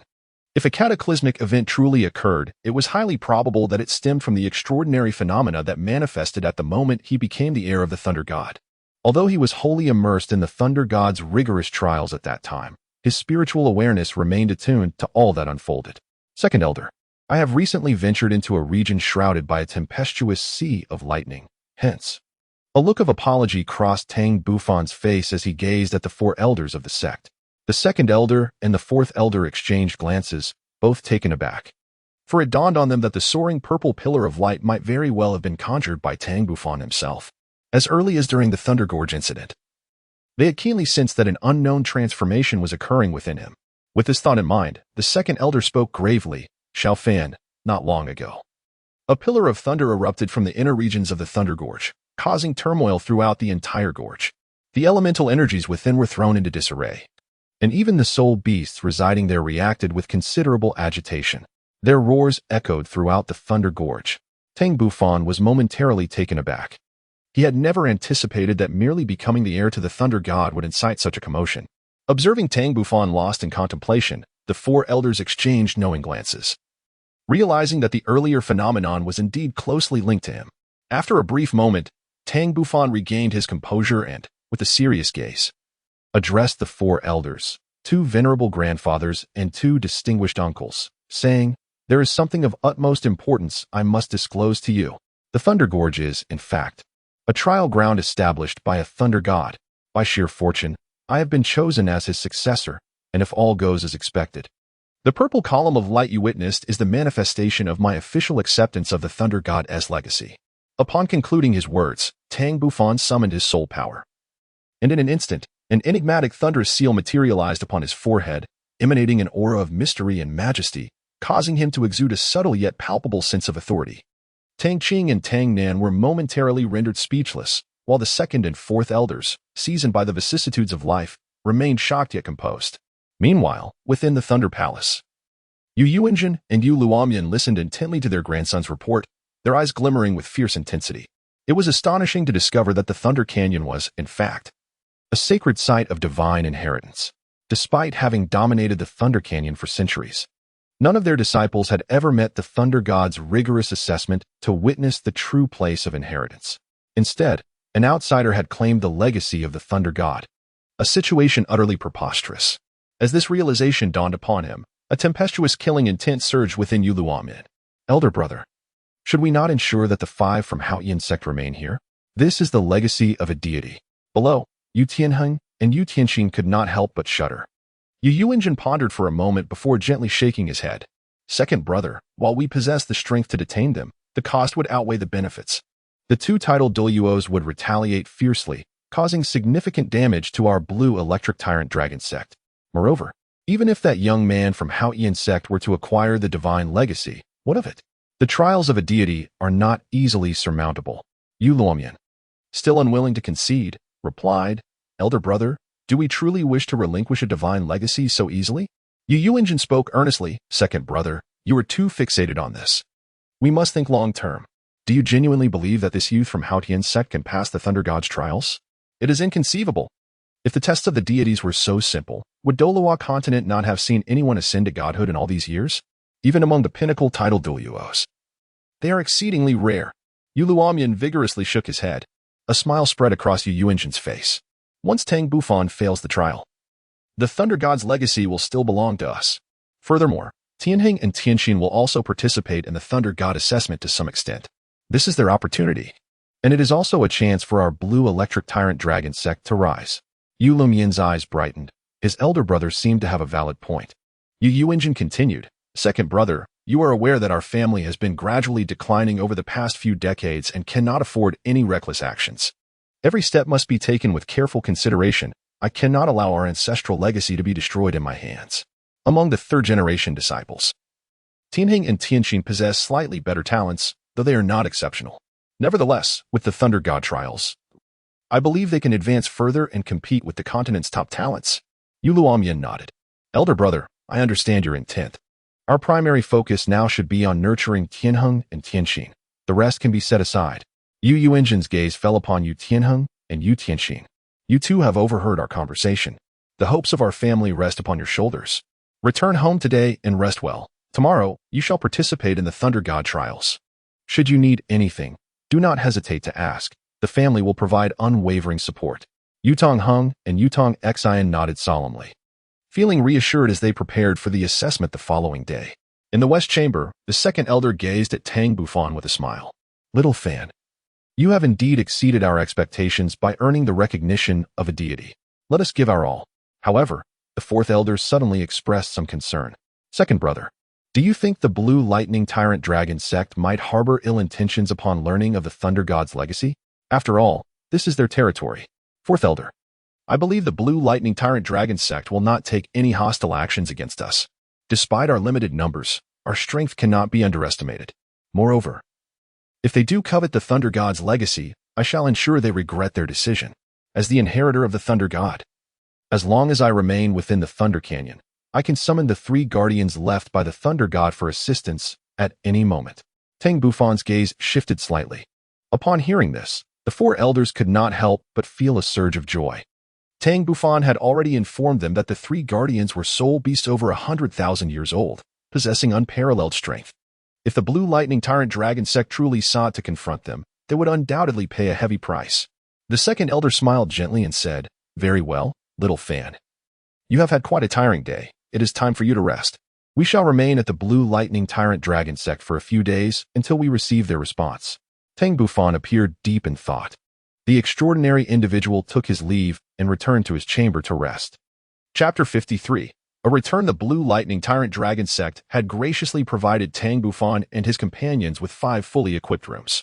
Upon returning to his own quarters, Tang Bufan did not immediately succumb to slumber. Instead, he plunged into contemplation. Frankly, the process by which he became the heir to the God of Thunder was exceedingly abrupt, and the deity had not even inquired whether he wished for such a fate, directly designating him as the successor. However, in truth, he would not hastily choose to ascend to divinity without first grasping the specific information regarding the deities of the Douluo Continent. Even if he were to become a god, he would prefer to be a carefree sword god or, at the very least, could accept the title of God of Power. The God of Thunder, in his view, was merely a deity governing the laws of thunder, and thus did not pique his interest. As a denizen of Earth, he had encountered numerous myths and legends from ancient times. If the God of Thunder were to be placed among the deities of his previous life, he would hardly cause a ripple. As a perfectionist, Tang Bufan's ultimate goal in cultivation was to emulate the creation god Pangu, who split heaven and earth and shaped the world. No matter how far one might cultivate the God of Thunder, what would it ultimately yield? In his perspective, reaching the pinnacle would merely result in the creation of a singular realm governed by the attribute of thunder, becoming a lord of that domain. It is noteworthy that among the most powerful figures in mythological tales, none were dedicated solely to a singular attribute. Each had grasped myriad laws. This was one of the reasons Tang Bufan remained unmoved by the revelation of the fog god. Over the years, he had pondered deeply, perusing countless texts, leading him to a bold conjecture. The deities of Douluo Continent, barring unexpected circumstances, were likely those who controlled singular attribute laws, such as the fog god, god of thunder, sea god, and god of slaughter, among others. Regardless of their mastery of their specific laws, the limitation of controlling only one law curtailed their potential achievements. This also indicated that the deities of Douluo Continent were decidedly inferior to those legendary beings of his past life. After all, the deities from mythological narratives were not confined to singular laws. Nearly all could summon winds and rain, soaring through the clouds. In the world of Douluo Continent, it seemed that only the corresponding deities could wield the powers associated with their domain. For instance, the god of thunder could likely only command the power of thunder, utterly incapable of invoking the forces of slaughter or the ocean. Consequently, Tang Bufan harbored a subconscious reluctance to embrace the notion of becoming the god of thunder. Nevertheless, he resolved to accept the deity's trials, viewing it as a challenge that would undoubtedly be beneficial for his future comprehension of the laws of thunder. Subsequently, Tang Bufan commenced his daily training. In the early morning, having just finished breakfast prepared by the Blue Lightning Tyrant Dragon Sect, Yu Tianheng and Yu Tianxin arrived hand in hand, their faces radiating excitement. "Brother Bufan," they exclaimed, "yesterday, we left in haste and did not experience the wonders of the God of Thunder's path. Today, let us go and explore, and also assess the difficulty of the God of Thunder's trials." A glimmer of excitement sparkled in Tang Bufan's eyes, for he too had been contemplating a return to the road of Thunder God, with numerous ideas yearning to be tested. It was serendipitous that just as he pondered this, an opportunity presented itself. Frankly speaking, without the presence of disciples from the Blue Electric Tyrant Sect, it would have been rather imprudent for him, a member of the Haotian Sect, to wander freely, given that they were on the territory of the Blue Electric Tyrant Sect. With this thought in mind, Tang Bufan hastily welcomed, "Brother Tianheng, Brother Tianxin, your arrival is most fortuitous. I was just planning another visit." Yu Tianheng and Yu Tianxin exchanged knowing smiles. Subsequently, after bidding farewell to the second elder and others, Tang Bufan departed with Yu Tianheng and his companion. Half an hour later, the trio arrived once more at the threshold of the Road of Thunder God. This time, they directly activated the lightning imprint upon their foreheads. Indeed, the sensation was markedly different. Traversing the Road of Thunder God felt effortless, devoid of any pressure. Yu Tianhing marveled. It appears we have attained some form of recognition, which is why the lightning does not assail us. Tang Bufan beheld for the first time the thunderous marks upon the foreheads of Yu Tianheng and his companion. Indeed, they differed significantly from his own. Their thunder marks were faint, lacking the intricate patterns that adorned his. However, the aura they emanated was exceptionally pure, radiating a gentle luminescence. Tang Bufan expressed a sense of helplessness. My dear brothers, let us hasten our departure. By the way, what is the nature of your first assessment? Mine is quite similar to Tianjing's, he continued. I must ascend to the 600th step of the Thunder God's path within 3 years, while he is tasked with reaching the 700th step. And you, Bufan, what is your challenge? Inquired Yu Tianxin with curiosity. A hint of astonishment flickered in Tang Bufan's eyes. I am quite similar to you all. The first round of assessment takes place on the path of the Thunder God. However, I must traverse 1,000 steps and create a soul technique of my own within a specific domain. Yu Tianxin was profoundly taken aback. To devise a soul technique, especially one belonging to a domain, seemed to pose an extraordinary challenge. Meanwhile, Yu Tianheng's gaze betrayed a contemplative demeanor as he inquired, Bufan, what is the duration of your assessment? A peculiar glimmer appeared in Tang Bufan's eyes. After a moment of hesitation, he replied, like you, it is also 3 years. However, in truth, Tang Bufan's trial as a god of thunder was not 3 years, but rather before he turned 20. He too felt a sense of confusion. Although he was uncertain whether his age was assessed during the previous examination, 9 years seemed rather excessive. What could be the underlying significance of this? Yu Tianheng then remarked nonchalantly, before the age of 20, does that not imply that you, Brother Bufan, have merely 4 years remaining? The path of 1,000-tier god of thunder may not pose much difficulty for you. Yet creating one's own soul skills within such a brief span could indeed prove rather hasty. Tang Bufan, however, remained unfazed. Even if his assessment period extended to 4 years, or even 3, he possessed unwavering confidence in his ability to succeed. He had already glimpsed the path to mastering the domain of soul techniques, and the day of his triumph was drawing near. Subsequently, the trio ceased their conversation and set forth towards their destination. This time, they faced no hindrance from lightning, and before long, they arrived at the location of the 1,000 steps. The tempestuous sea of thunder surrounded them. Yet they ventured directly into its depths without requiring Tang Bufan's intervention. A thin veil of purple light emanated from the thunderous marks upon their foreheads, as if they had merged with the very essence of thunder itself. After 10 minutes, they finally beheld the three-eyed thunder leopard once more. However, this time, the creature seemed to have sensed their approach long before, patiently awaiting their arrival. Upon seeing Tang Bufan, it respectfully inquired, Your Highness, have you come today to challenge the path of the Thunder God and complete the first trial? Tang Bufan nodded gently. At this moment, they had arrived before the Thunder God's steps. Gazing upon the resplendent, purple-gold path of the Thunder God, an overwhelming aura surged forth, causing the expressions of Tang Bufan and his companions to grow solemn. Yu Tianxin spoke first, Cousin, please wait a moment. I shall first endeavor to discern the true distinction of the Thunder God's path from that of the outside world. Tang Bufan cautioned, Brother Tianxin, exercise caution. Beside him, the three-eyed thunder leopard, acting as the examiner, reminded them, the mysteries of the Thunder God's path must be experienced by yourselves. My role is merely to supervise. Yu Tianxin understood well that relying on the three-eyed thunder leopard for leniency was futile. Taking a deep breath, he channeled his soul power and cautiously stepped onto the first tier of the Thunder God's path. Chapter 54. Insight. As Yu Tianxin set foot on the first tier, the atmosphere shifted dramatically. The Thunder God's path awakened with the ferocity of a slumbering lion. Instantly, a violet lightning radiance enveloped the steps, exuding an aura of divine majesty. Yu Tianxin's expression altered. Despite being mentally prepared, he was still taken aback. Concurrently, a subtle pressure emerged around him, and faint arcs of lightning began to materialize, launching attacks towards him. However, such intensity was negligible. Yu Tianxin remained undeterred, advancing forward. With each step, the pressure he felt seemed to escalate. Fortunately, the true Thunder God's path maintained a standard width of approximately 40 centimeters, rendering it a step-by-step ascent. Unfazed, Yu Tianxin pressed on, ascending directly to the 99th tier, the atmospheric pressure causing beads of sweat to form on his forehead. Moreover, sporadic bolts of lightning crackled through the air, compelling him to utilize his soul power for resistance. Thankfully, the strength of these bolts was manageable, allowing him to withstand them.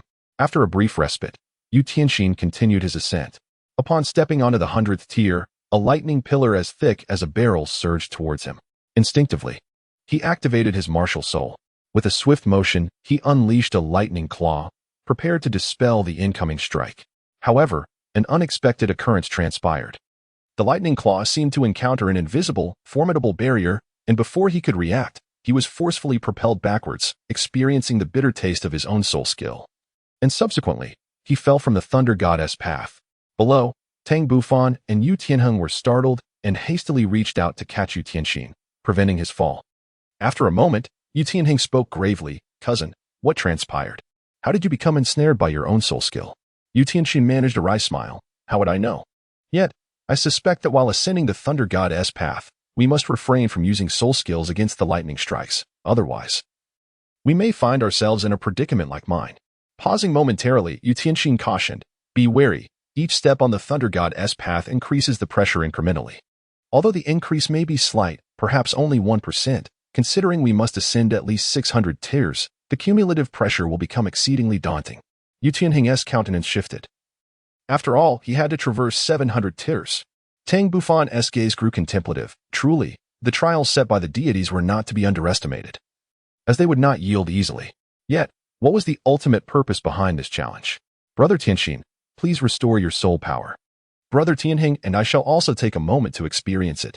As Tang Bufan conversed with Yu Tianxin, he beckoned Yu Tianheng to join him in the ascent of the Thunder Goddess path.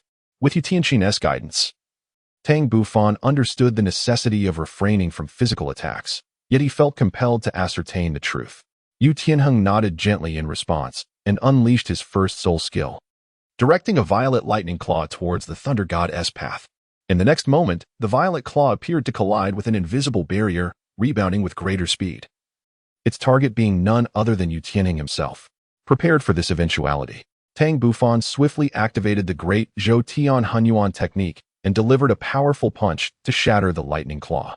Indeed, Yu Tianxin's deduction was accurate. Physical attacks were futile on the Thunder Goddess path, leaving them with no choice but to endure the onslaught. The Thunder God would not arbitrarily unleash lightning upon them. Yet, the true significance of this phenomenon remained to be explored through first-hand experience. Tang Bufan and Yu Tianheng exchanged a glance, and together they ascended the first step of the Thunder God path. Indeed, akin to Yu Tianxin's experience at that time, Tang Bufan felt a pressure that was negligible. After a brief moment of acclimatization, the two continued their advance, taking one step after another, swiftly ascending several dozen steps. Before long, they arrived at the 99th step, where the disparity in strength between Tang Bufan and Yu Tianheng became distinctly apparent. Tang Bufan did not even release his martial soul. He merely wore a slightly solemn expression. In contrast, Yu Tianheng, much like Yu Tianxin, though he too refrained from unleashing his martial soul, bore the evidence of exertion upon his brow, as beads of sweat adorned his face. Tang Bufan cautioned, "Brother Tianheng, as we ascend the 100 steps, be aware that lightning may strike. Remember, you must endure it without retaliating." Yu Tianheng, fully comprehending the gravity of the situation, nodded vigorously before stepping forward onto the 100th step. In that very instant, a tremendous bolt of lightning descended upon him. Feeling the sheer force of the lightning, Yu Tianheng was compelled to summon his martial spirit. Instantly, the violet lightning could be seen striking his body, its formidable power causing him to tremble slightly, though fortunately, it was merely a single bolt. Upon witnessing this, Tang Bufan promptly ascended the 100 steps, whereupon a tremendous bolt of lightning struck towards him. Tang Bufan, struck by a sudden inspiration, braved the onslaught of the lightning pillar under the astonished gaze of Yu Tianheng, causing a shiver to run down his spine. Only by truly experiencing the might of the thunder could he accurately discern the intricacies of the path of the Thunder God. Instantly, he found himself enveloped in a tempest of lightning. The ferocious energy tore his garments asunder, revealing his robust physique. Even his formidable body felt a twinge of pain. As he meticulously absorbed the nuances of the lightning, Tang Bufan discovered that, while the bolts inflicted agony, they also clandestinely tempered his flesh and bones. Moreover, he sensed a portion of the essence of thunder coursing into his being, seemingly nourishing his very sinews and blood. Below, the three-eyed thunder leopard exhibited a glimmer of admiration, simultaneously astonished by the prince's exceptional physique. This was certainly not the physique one would expect from a mere adolescent. Such a robust form could rival even the mightiest of Douluo. Moments later, Tang Bufan opened his eyes, a spark of brilliance emanating from his gaze. Convinced that he had grasped the essence of the path of the Thunder God. The entire pathway was shrouded in a violet mist of electricity, where each challenger faced an escalating pressure that gradually consumed their soul power. The further one traversed the path of the Thunder God, the greater the burdens imposed. The ensuing lightning grew increasingly formidable, and should one falter against the destructive force, casualties were all but inevitable. However, should one withstand the tempest, their body would inevitably become indomitable. Furthermore, Tang Bufan surmised that if one were to cultivate their soul power along this path, their training speed would likely accelerate. Regrettably, he could not remain here for an extended period, as he would depart from the Blue Lightning Tyrant clan in a few days. Meanwhile, Yu Tianheng, observing that Tang Bufan was unscathed, revealed a look of curiosity. As a twin star of the Blue Lightning Tyrant clan, his intelligence was profound. He understood that Tang Bufan's reckless actions were undoubtedly laden with deeper significance. Chapter 55. The Divine Gift of the Soul Ring. Tang Bufan naturally noticed the perplexity in Yu Tianheng's eyes, yet he chose to withhold an explanation for the time being. After all, the distinction between friend and foe remained unclear, and should they become adversaries, it would be a foolish advantage for them. Brother Tianheng, let us continue onward.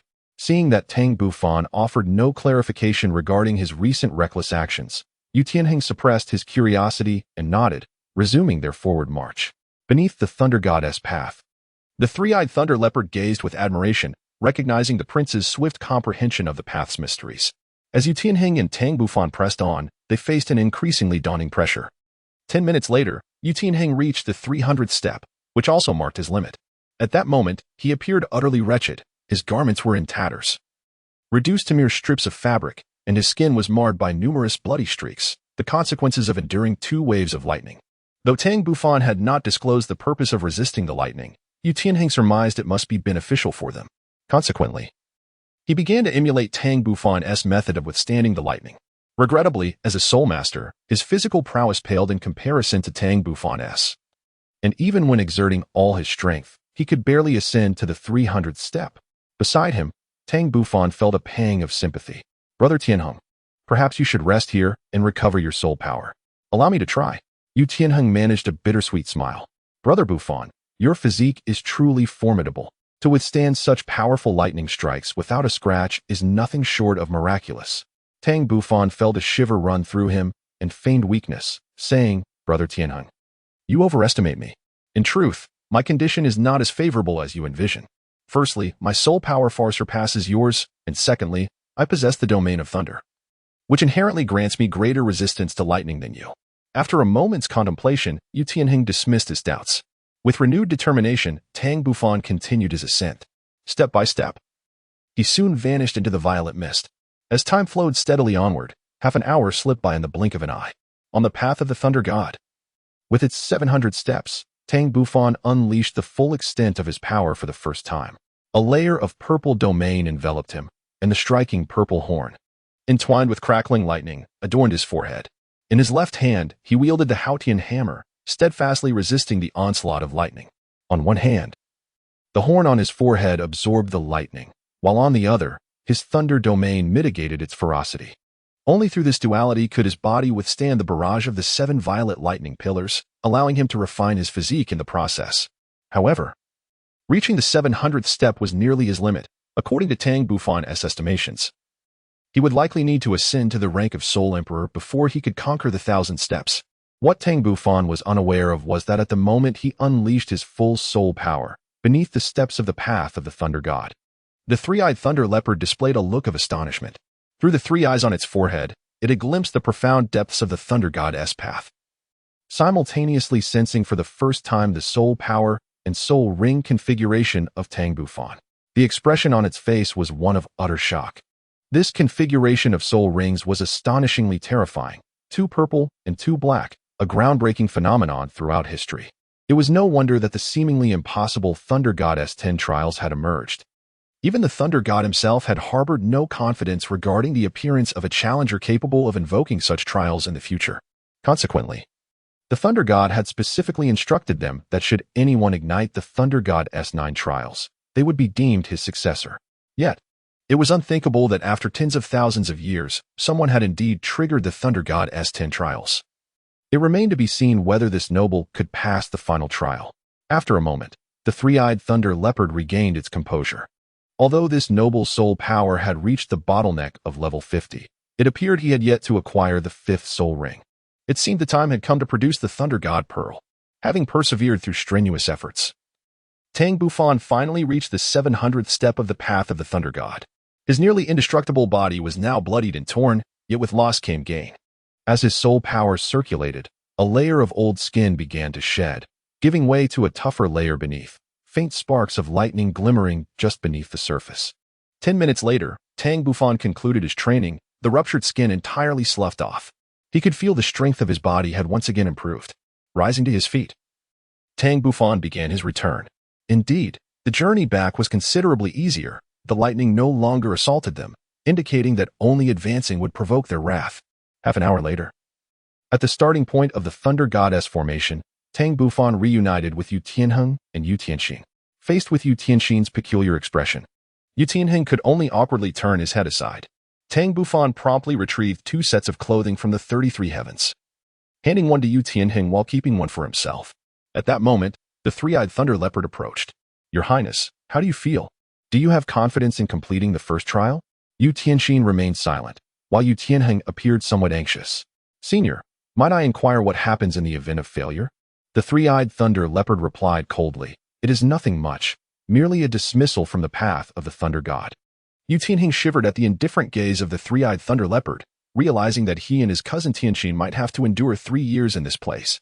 Subsequently, the demeanor of the three-eyed thunder leopard shifted dramatically as it looked at Tang Bufan with genuine concern, eagerly awaiting his response.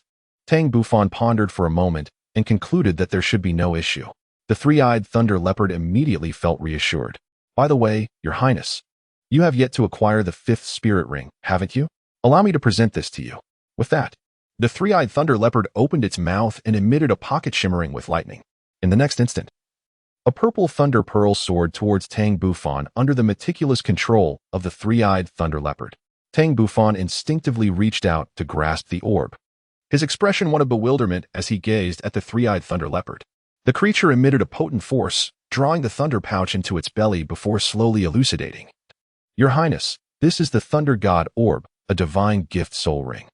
Every individual who passes the Thunder Goddess assessment receives one upon encountering their first bottleneck in soul power." Upon hearing this, not only did Tang Bufan appear astonished, but even the brothers Yu Tianxin, who stood nearby, revealed expressions of disbelief, casting envious glances in Tang Bufan's direction. Simultaneously, both secretly resolved to expedite their training to reach the Soul Sect, so they too could obtain a divine gift soul ring. The three-eyed thunder leopard regarded the trio with a smile and continued, "The divine gift soul ring is crafted by the Thunder God himself, requiring no soul beasts to be slain. This ring will bestow upon you the soul skills you most require, as well as the highest possible rank of soul ring that you can endure." At this revelation, Tang Bufan was truly astounded. The divine gift soul ring was indeed extraordinary, surpassing the limits of human capability. Yet, this aligned perfectly with his desires, saving him the time needed to seek out soul beasts. Moreover, if what the thunder leopard said held true, then as long as his body could withstand it, the opportunity to harness a 100,000-year soul ring was not out of reach. Contemplating this, a brilliant light sparkled in Tang Bufan's eyes. Before arriving at the Blue Lightning Tyrant Dragon Sect, he would have lacked the confidence to endure the terrifying impact of a 100,000-year soul ring. However, having undergone the trials of the Thunder Goddess path, his physical strength had significantly increased. Perhaps he could indeed make a desperate attempt. Chapter 56. Departure. Tang Bufan carefully examined the purple thunder pearl in his hand. Roughly the size of a ping-pong ball, seemingly crafted from resplendent purple, transparent crystal. Within it swirled layers of purple mist, akin to the divine radiance enveloping the Thunder God's stairway. The three-eyed thunder leopard elucidated, "Your Highness, the method of utilizing the God-given soul ring is remarkably simple. Merely infuse it with soul power to trigger an explosion. At that moment, the purple mist within the thunder pearl will envelop you. The longer you endure, the greater the duration of the soul ring you shall obtain." In Tang Bufan's eyes, a hint of purple flickered as he cast a sidelong glance at Yu Tianheng and Yu Tianxin beside him, dispelling the notion of absorbing the divine bestowed soul ring here. Should he proceed with the absorption, he would undoubtedly have to exert himself to the fullest, thereby risking the exposure of all his secrets. He was acutely aware of the adage that a tree that stands out is bound to be felled by the wind. Except for those closest to him whom he trusted implicitly, it was prudent to conceal his true capabilities whenever possible. It appeared that he would have to wait until his return to Haotian Sect to absorb this divine bestowed soul ring. Tang Bufan remarked lightly, "Brother Tianheng, what are your plans moving forward? Will you continue your cultivation here, or shall you return to the sect first?" Yu Tianheng and Yu Tianxin exchanged glances and responded, "Let us return for now.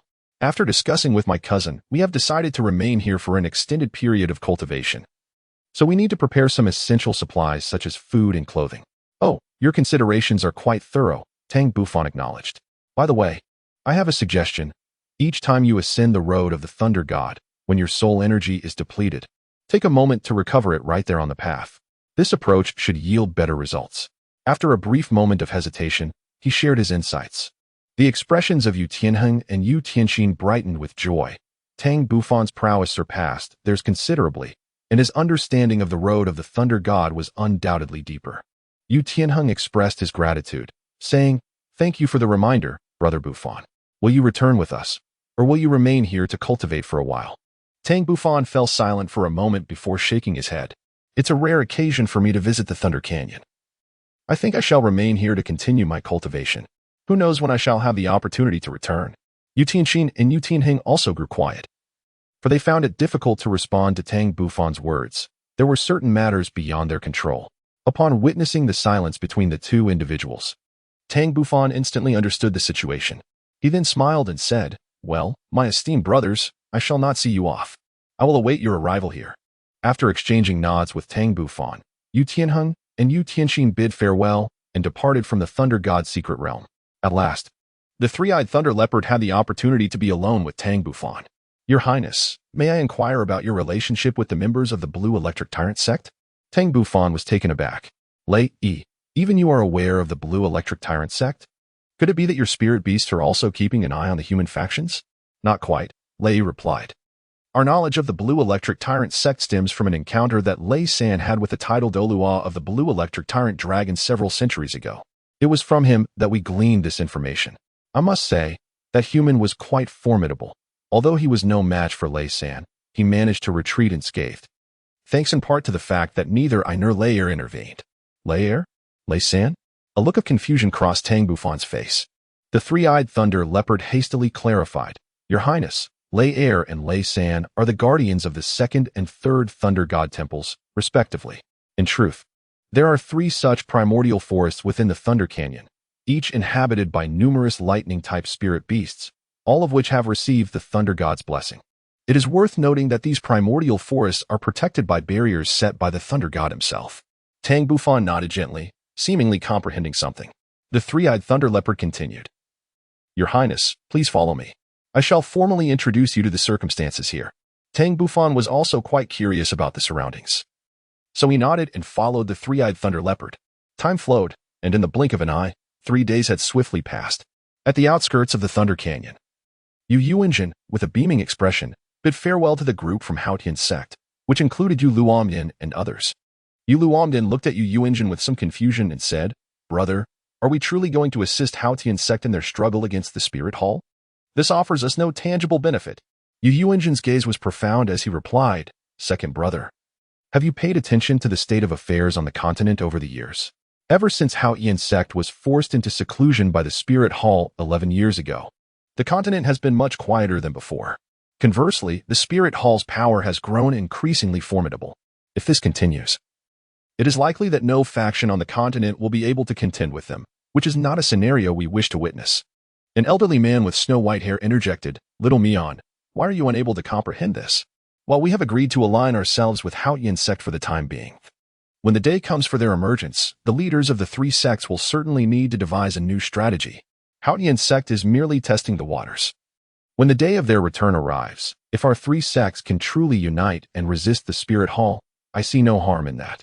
After all, the Spirit Hall is overwhelmingly powerful, and should they decide to strike against us, how could our Blue Lightning Tyrant Sect possibly withstand such an assault?"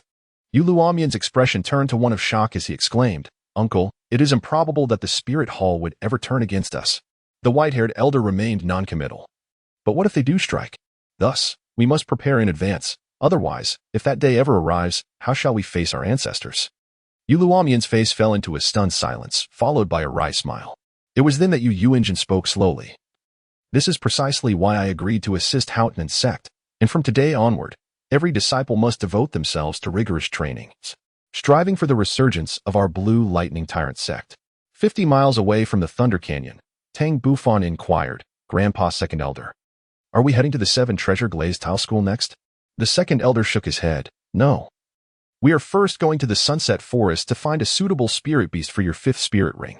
Tang Bufan smiled enigmatically, declaring that he had secured his 5th spirit ring, urging his companions not to worry. As he spoke, he retrieved the Thunder God Pearl from the 33 heavens. During the past 3 days, he had been diligently training on the Thunder God Road, and upon his return, he had not found the opportunity to explain the situation regarding the Divine Spirit Ring. If not for the mention by the second elder and the others, he might have completely forgotten. Observing the puzzled expressions on the faces of the second elder and his companions, Tang Bufan felt compelled to elaborate on the remarkable benefits of the Divine Spirit Ring. After an extended explanation, the second elder and the others reluctantly accepted Tang Bufan's account, though they still found it hard to believe that such a small pearl could bestow upon him the 5th spirit ring, the very one he desperately needed, and of the highest level he could endure. It all seemed like a fantasy, but considering it was a gift from a deity, they found themselves at ease. After a lengthy pause, the second elder solemnly remarked, "In that case, let us visit the 7 Treasures Glazed Sect, and upon our return to the sect, you shall absorb your 5th spirit ring. At that time, we will ensure your protection."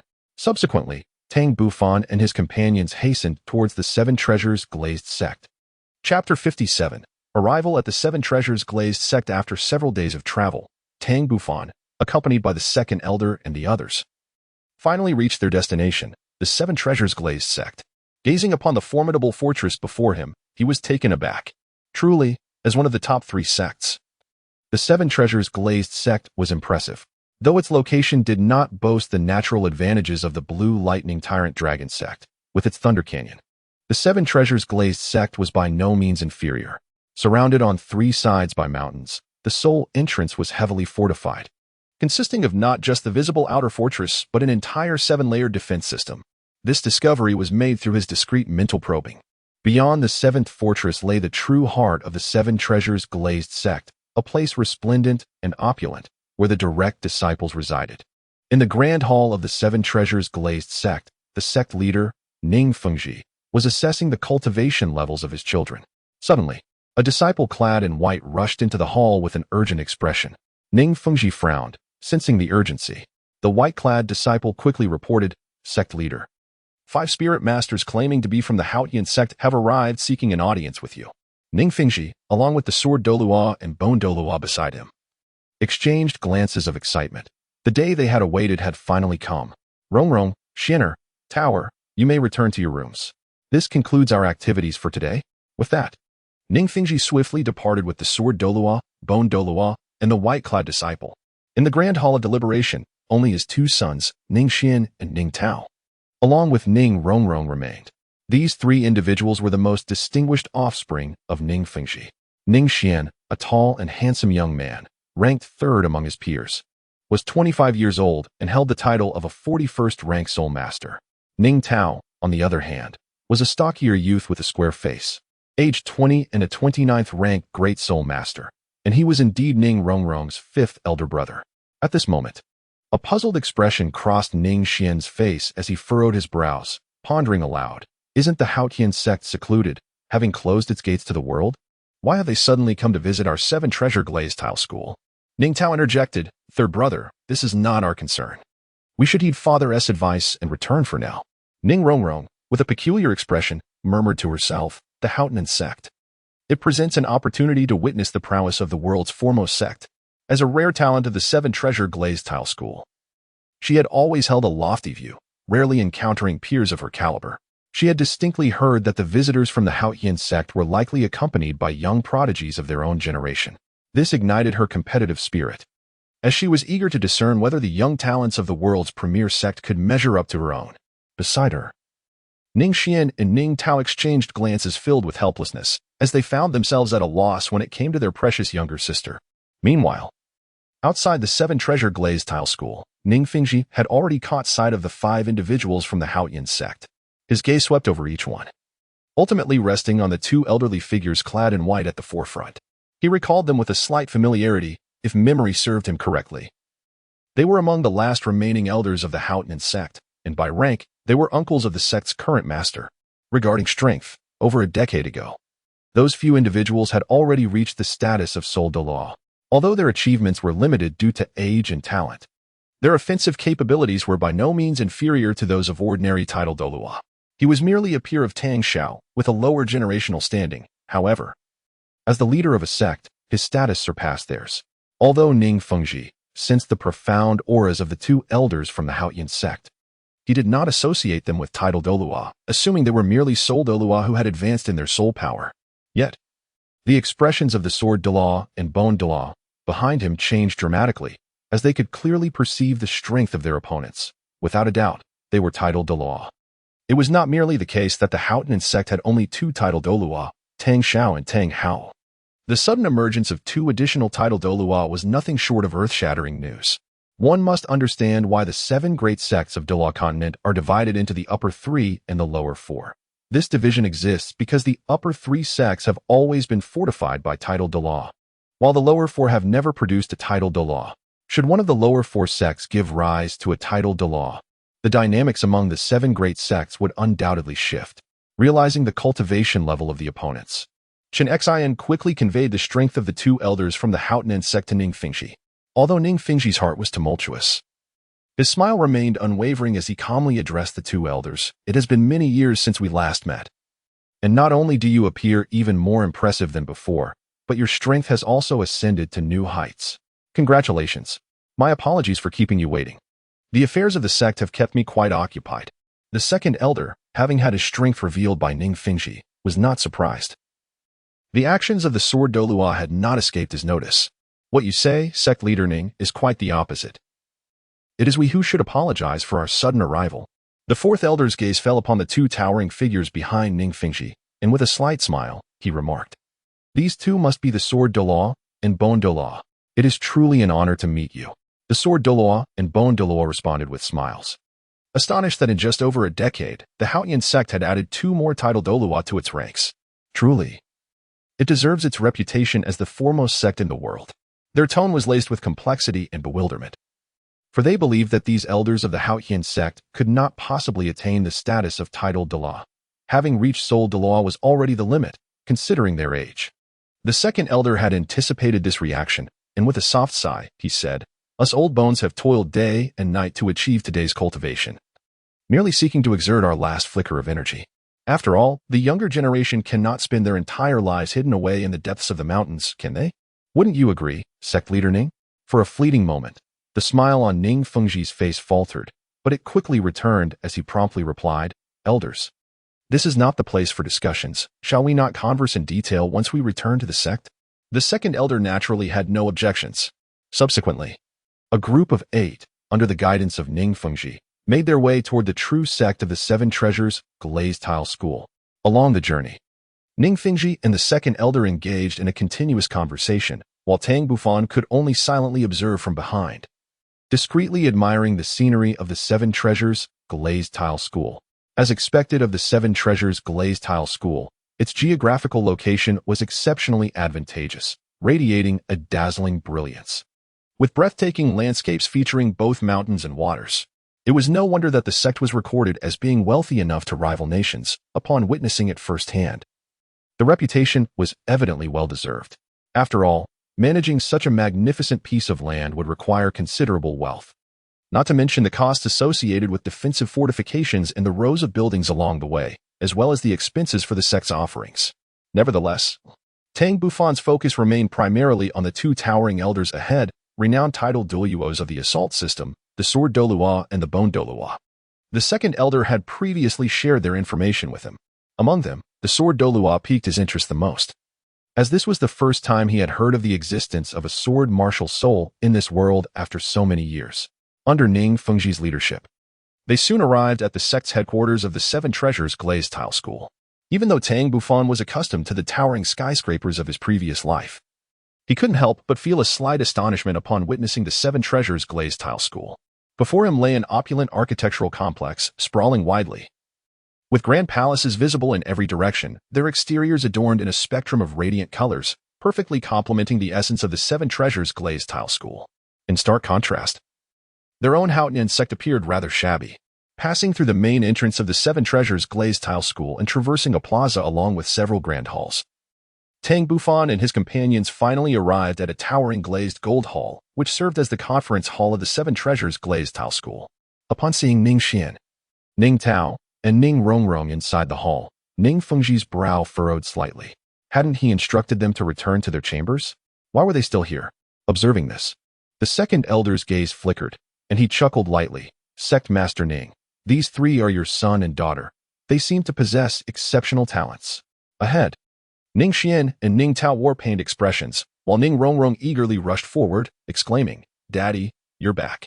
Although her tone seemed to express concern for Ning Fengji, her gaze was fixed on the five strangers, brimming with curiosity. Ning Rongrong's eyes traversed the two elderly figures in white and the two middle-aged men, ultimately resting on the last figure, Tang Bufan.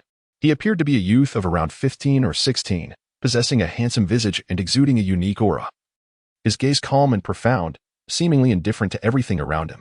As for his strength, she found herself unable to sense anything, perceiving him as an ordinary person devoid of soul power. However, since he was brought out by the elders of the Haotian Sect to broaden his horizons, it is undoubtedly evident that his talents are extraordinary. Ning Fengji followed the gaze of his daughter and caught sight of Tang Bufan, who was looking up at him. In that fleeting moment of their eyes meeting, Ning Fengji felt a sudden shock in his heart. Previously, his attention had been focused on the two elders of the Haotian Sect, and thus he had not paid much heed to this young man from the sect. At this moment, he finally recognized the uniqueness of the youth. Not only did he exhibit graceful demeanor, but he also radiated an air of composure and tranquility.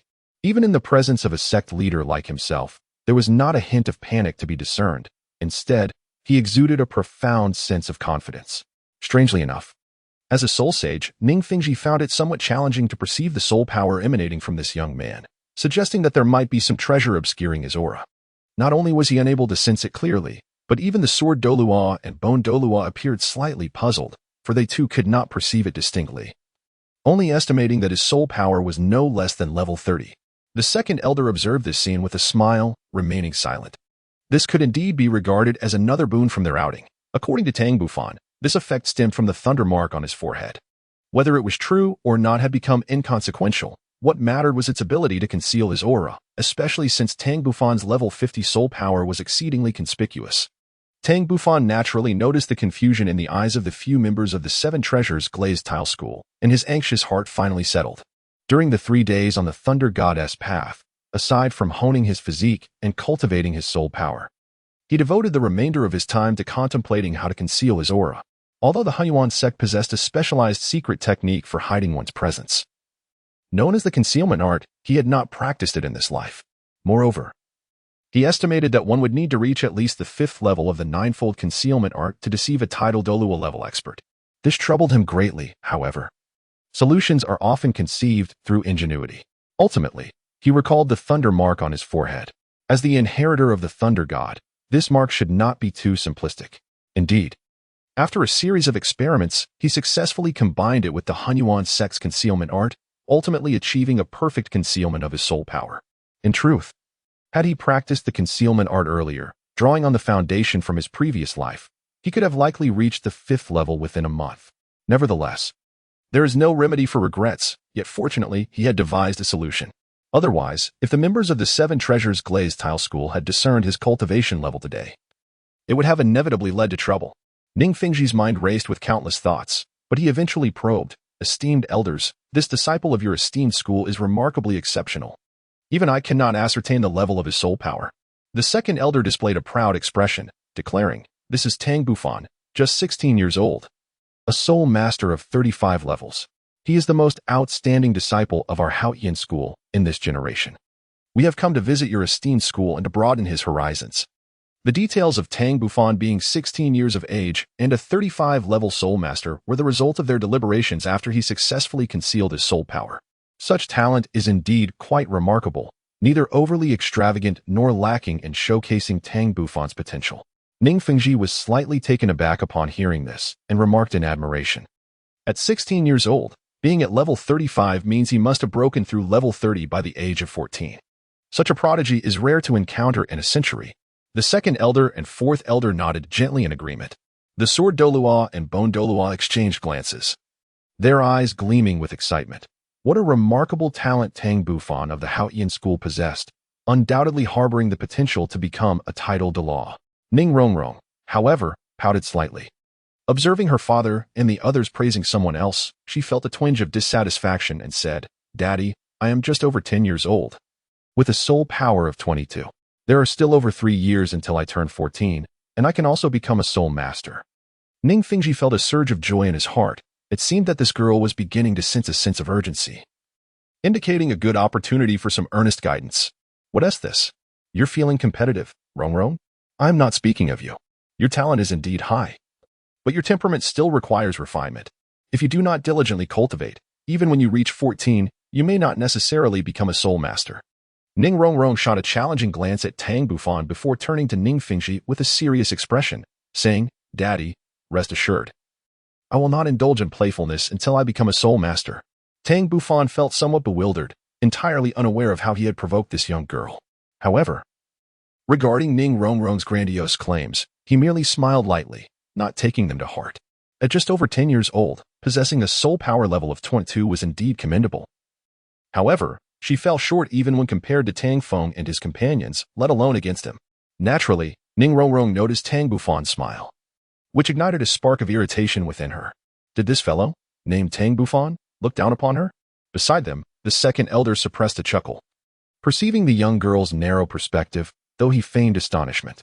"Ning Zhongzhu, in my opinion, your beloved's talent is in no way inferior to that of Xiao Fan, and might even surpass it slightly. With an 8th level soul power, if she diligently cultivates, she could potentially reach great heights in 3 years. Ning Fengji's face radiated with pride, a glimmer of satisfaction evident in his eyes, mirrored by the expressions of both sword Douluo and bone Douluo. Upon hearing the second elder's commendation, Ning Rongrong's face blossomed with delight as she cast a triumphant glance at Tang Bufan. In contrast, the fourth elder and Tang Qing, as well as Tang Nan, appeared somewhat uneasy. Subsequently, under Ning Fengji's arrangement, Tang Bufan and his 4 companions took their seats in the grand hall. Before long, a maidservant presented exquisite tea and snacks. As they sipped their tea, Ning Fengji's expression grew serious for the first time. "I have already perused the letter from Sect Master Tang Xiao, however. It did not specify its purpose. I wonder what brings the 2 elders here today." Chapter 59. The Flaws of the 7 Treasure Glazed Tile Pagoda Below. The second elder exchanged glances with the fourth elder before he spoke slowly. "To speak candidly, Ning Zhongzhu, we have 2 purposes for our visit." "2 purposes?" Ning Fengji echoed in surprise. The second elder continued, "Our Haotian Sect cannot remain in seclusion indefinitely. We must ultimately re-emerge into the continent. Thus, we hope to unite with the 7 Treasure Glazed Tile Sect." A flicker of intrigue danced in Ning Fengji's eyes, seemingly unfazed. "It is regrettable. Your esteemed sect's abrupt relocation years ago left us quite astonished. I shall refrain from inquiring about the reasons, but if the Haotian Sect emerges, I fear the Spirit Hall may pose quite a challenge." The fourth elder snorted disdainfully. "Those scoundrels at the Spirit Hall will eventually meet their reckoning." The second elder shot a glance at the fourth elder before smiling. "Our 3 sects have always stood united. I trust that if we were to engage in battle with the Spirit Hall, Ning Zhongzhu would not remain indifferent." After a brief pause, the second elder continued, "To be frank, before arriving at the 7 Treasure Glazed Tile Sect, we had already visited the Blue Electric Tyrant Sect." "Oh, I wonder how Sect Master you responded?" Ning Fengji's demeanor shifted slightly. The second elder replied with a knowing tone, "Sect Master Yu has naturally expressed unwavering support and has agreed to our proposal." Ning Fengji found no reason to doubt him. It was unlikely that the members of the Haotian Sect would fabricate such claims, as they would certainly seek verification. Since Sect Master Yu of the Blue Electric Tyrant Sect supports the emergence of the Haotian Sect, we at the 7 Treasure Glazed Tile Sect have no grounds to oppose it. The second elder's face broke into a smile, seemingly reassured. "Rest assured, Sect Master Ning. Although we have intentions of emerging from seclusion, the timing is not yet ripe, and many preparations remain unmade. Thus, you may feel at ease." At that moment, Jiandong suddenly interjected. Earlier, The two of you mentioned that the Seven Treasures Glazed Tile School has two objectives. Might I inquire about the second one? This remark instantly captured the attention of everyone present in the Grand Hall. The second elder appeared taken aback for a moment, hesitating briefly before his gaze finally settled on Tang Bufan. Ningfengji and Jian Douluo, along with the others, looked at Tang Bufan with expressions of confusion. Could it be that this second objective is somehow related to this young man? A marriage alliance? Or something else entirely? Tang Bufan promptly rose to his feet, first bowing respectfully to Ning Fengji and the two Douluo before speaking. Respected Sect Master Ning, please forgive my audacity in posing a question to you.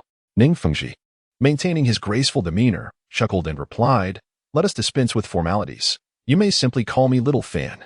As for addressing me as Sect Master Ning, that feels overly distant. If it pleases you, refer to me as Uncle Ning. Feel free to ask your question. I shall not hold it against you. A glimmer flickered in Tang Bufan's eyes as he pondered for a moment before speaking. Uncle Ning, may I have the privilege of witnessing the Seven Treasure Glazed Tower? A trace of perplexity surfaced in Ning Fengji's gaze. Why would this young man wish to behold the Seven Treasure Glazed Tower? What could be his intention? Not only Ning Fengji, but even Sword Douluo and Bone Douluo found it challenging to decipher the boy's motives. After some contemplation, Ning Fengji turned to his beloved daughter and said, Rongrong, why not unveil your Seven Treasure Glazed Tower for Xiaofan to admire? With a slight smile playing at the corners of her lips, Ning Rongrong thought to herself, let me show you the world's foremost support martial soul.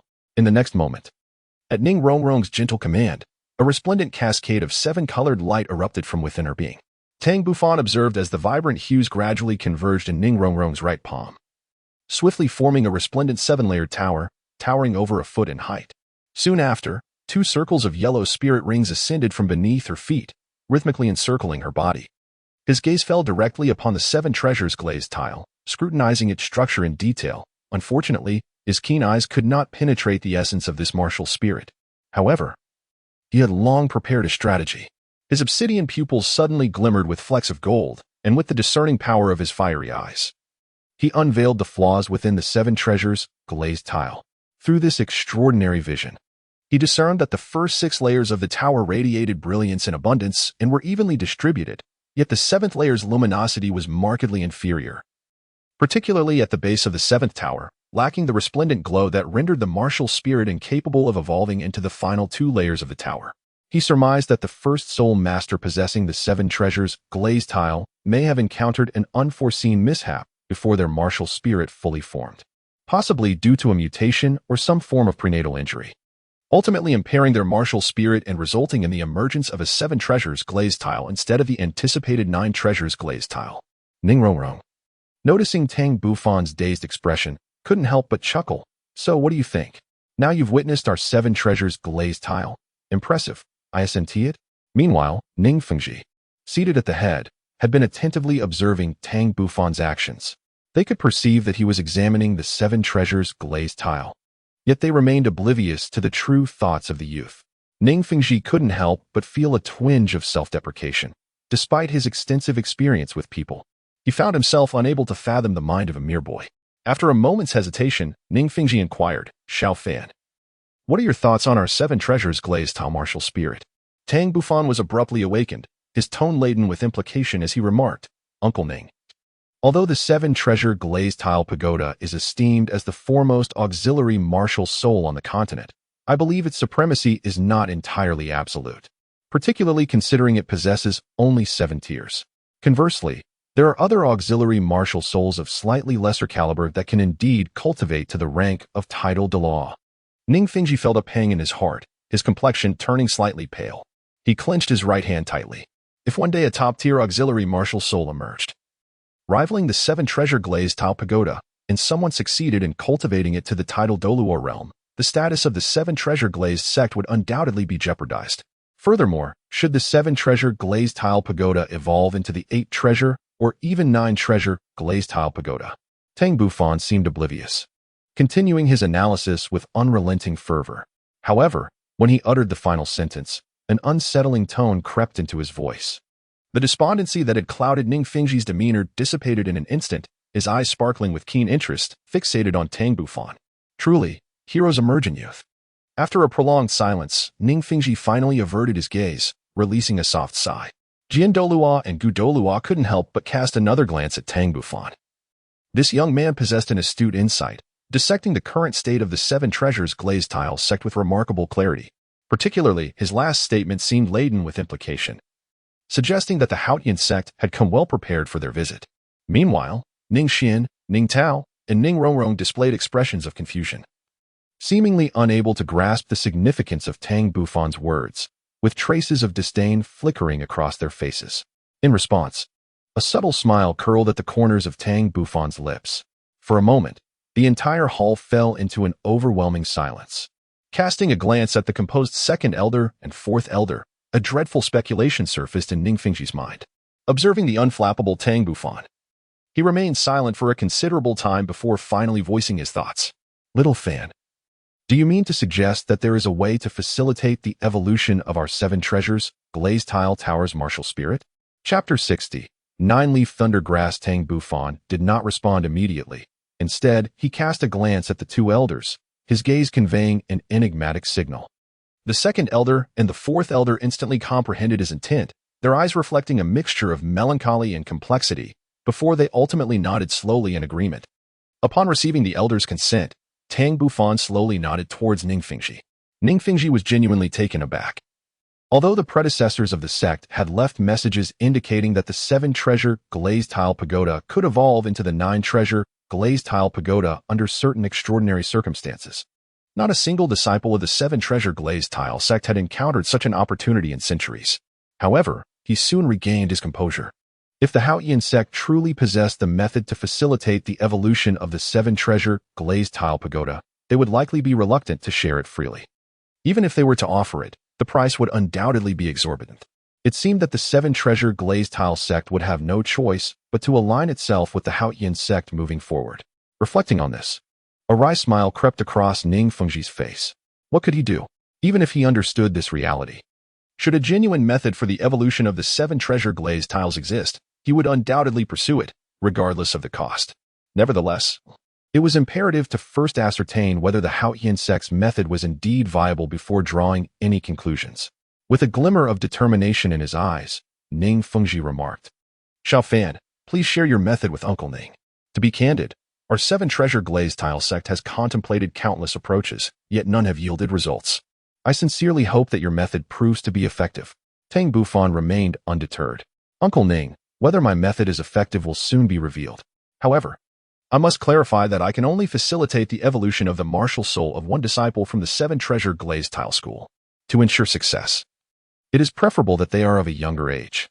Upon finishing his words, Tang Bufan summoned a herb, approximately a foot in length, into his hand. Exuding a refreshing aura, the violet stem bore 9 leaves of varied hues, swaying gently in the breeze, radiating a faint, resplendent light that showcased its extraordinary nature. This herb, known as the 9-leaf thunder calamity grass, was discovered by Tang Bufan in the Thunder God's secret realm. Truth be told, he felt a twinge of reluctance to part with it, for it was exceedingly precious. Fortunately, he had already absorbed all the thunder essence contained within the root, leaving only the 9 leaves imbued with the essence of the sun and moon. Instantly, the hall erupted in commotion, particularly Ning Fengji, who appeared especially exhilarated. As the master of the Seven-Treasure Glazed Tile School, his expertise in appraising treasures was unmatched across the continent. Although he did not recognize the herb, he could sense the unimaginable essence of heaven and earth contained within it. The pure energy resonated with the essence of the Seven-Treasure Glazed Pagoda. At that moment, Ning Fengji's intuition sparked, and he seemed to grasp Tang Bufan's intent, yet he could not help but inquire, "Xiao Fan, what is this herb?" Tang Bufan replied nonchalantly, "This celestial herb is called the 9-leaf thunder calamity grass, a rarity that one may encounter but once in a millennium."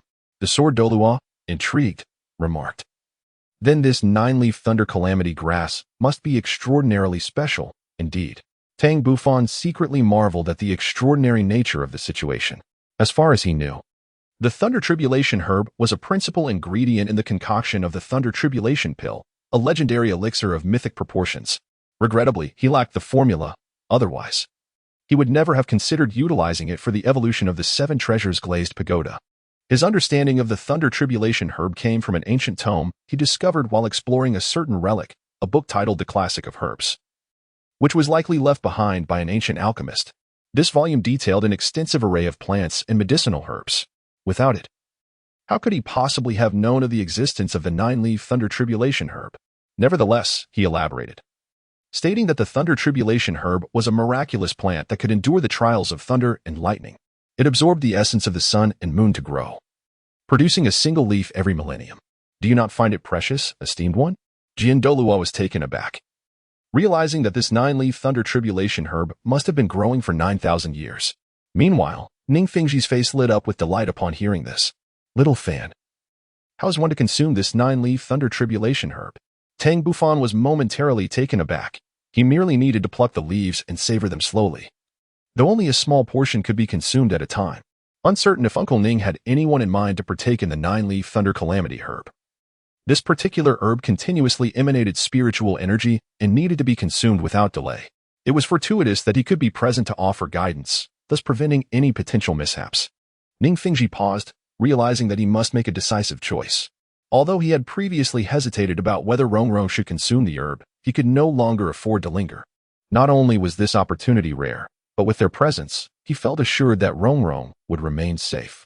Taking a deep breath, Ningfengji gravely stated, Rongrong, you heard what was just said. Prepare to consume the nine-leaf thunder calamity herb. Upon finishing his words, Ningfengji, alongside Sword Douluo and Bone Douluo, approached. Rongrong's petite face displayed surprise. Despite her reservations about Tang Bufan's reliability, she nonetheless stepped toward him. Moments later, under Tang Bufan's guidance, she settled into a meditative position and began to consume the nine-leaf thunder calamity herb as instructed, taking a full 10 minutes to finish all 9 leaves. Subsequently, following Tang Bufan's directions, Rongrong commenced meditating to cultivate her soul power, while Ningfengji anxiously observed from the side, even summoning his martial spirit. Enveloping Rongrong in a radiant spectrum of colors, Tang Bufan lightly shrugged, considering Ningfengji somewhat overdramatic. The medicinal properties of the nine-leaf thunder calamity grass were mild, and the violent essence had long been absorbed by Tang Bufan using his soul bone. However, he quickly came to realize that perhaps this was simply a manifestation of parental love.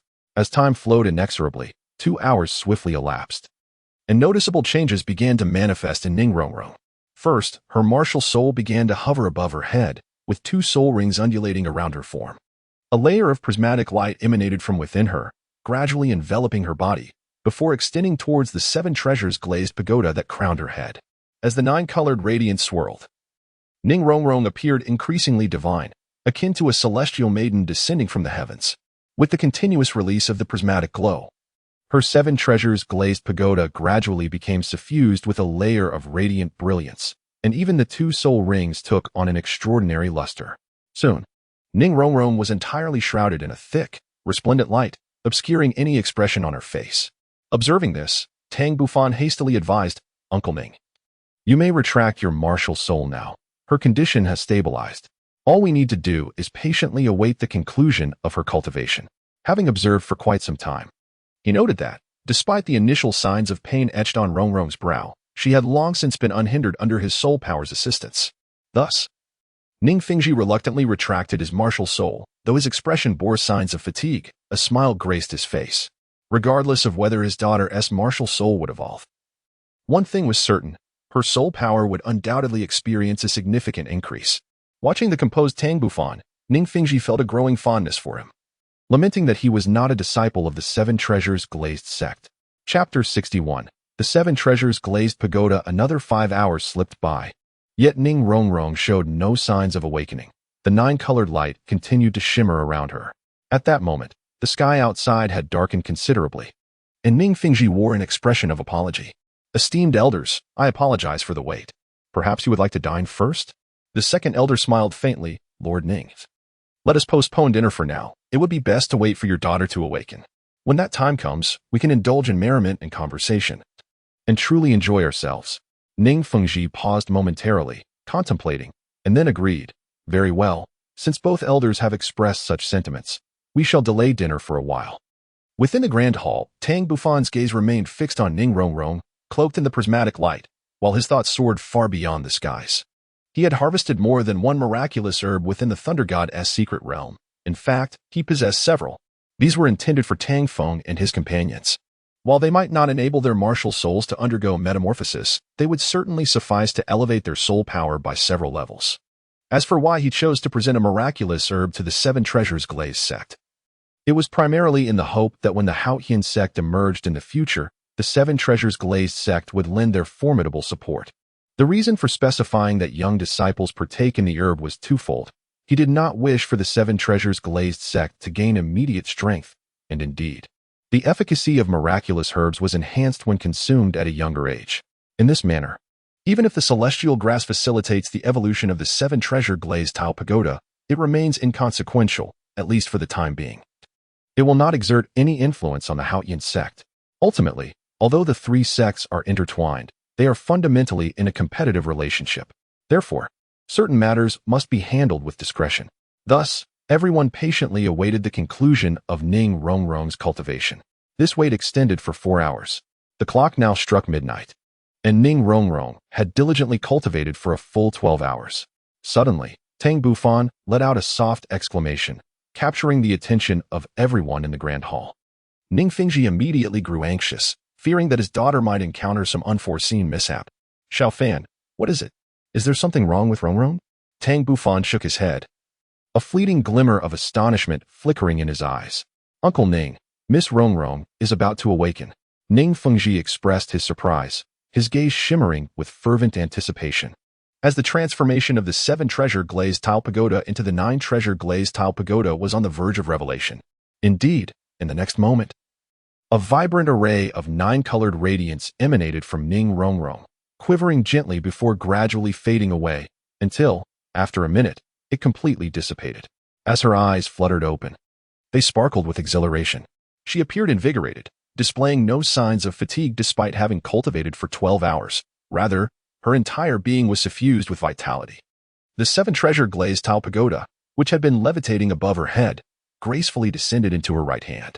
Perhaps it could no longer be referred to as the Seven Treasure Glazed Tile Pagoda, but rather the Nine Treasure Glazed Tile Pagoda, for it now boasted not 7, but a full 9 tiers, radiating the same mesmerizing 9-colored brilliance, making it utterly impossible to go unnoticed.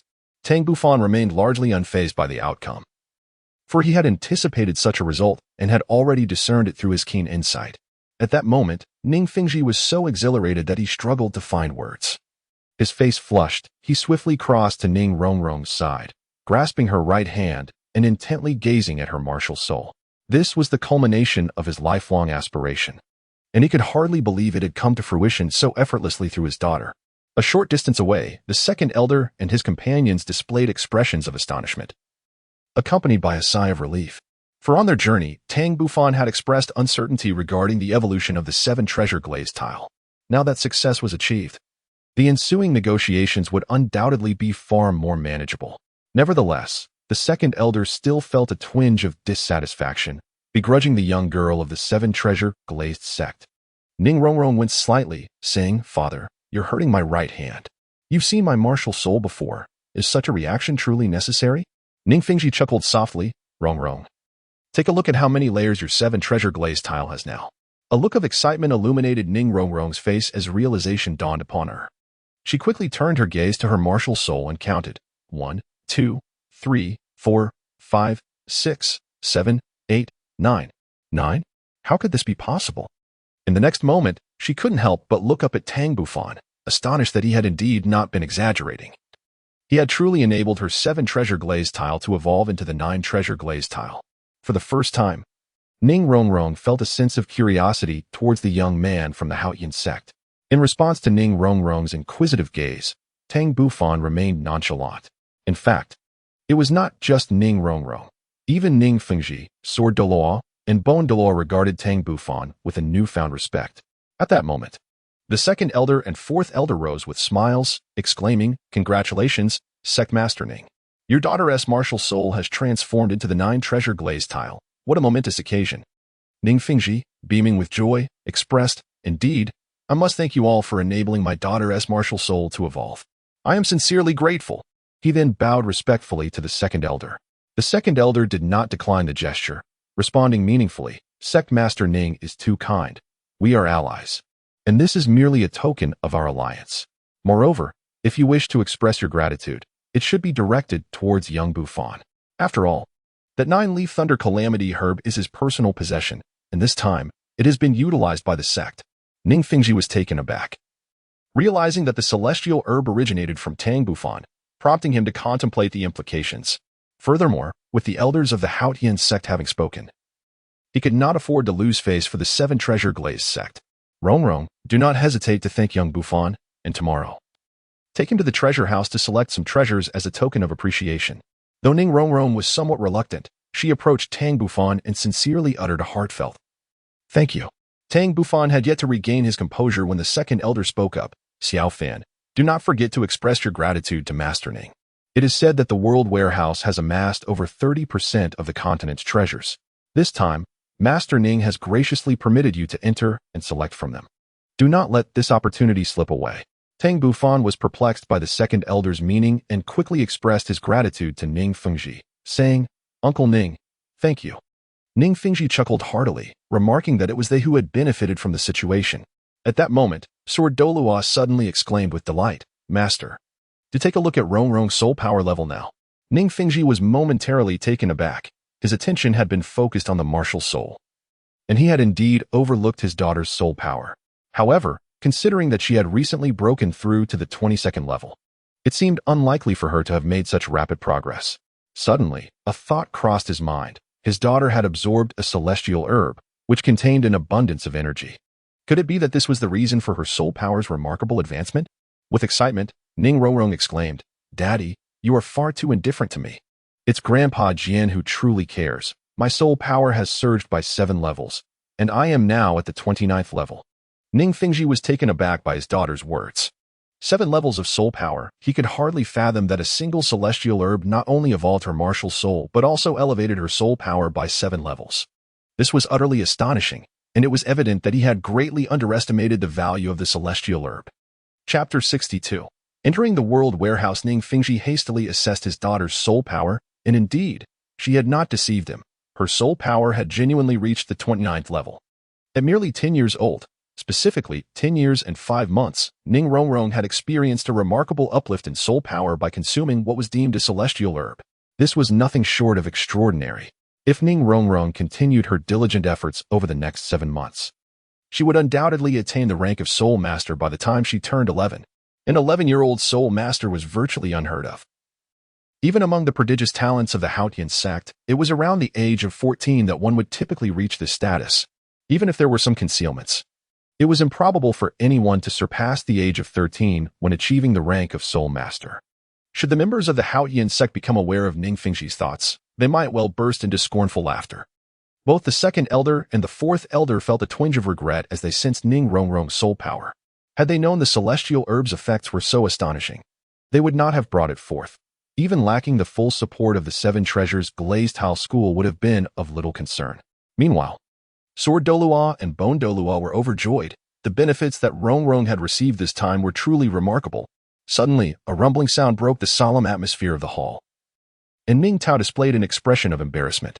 Ning Fengji cast a gentle glance at his son, his face darkening slightly in response to the embarrassment caused. However, it also served as a reminder that it was time for dinner. Everyone had been waiting long enough for Ning Rong. With a hint of embarrassment, Ning Fengji addressed the 2 elders, the brothers from the Haotian Sect, and Tang Bufan, saying, I apologize for the delay. I shall have the meal brought forth immediately. The second elder nodded with a smile. The efficiency of the 7 treasures glazed tile school was commendable. Within just 10 minutes, the servants had brought the meal to the table.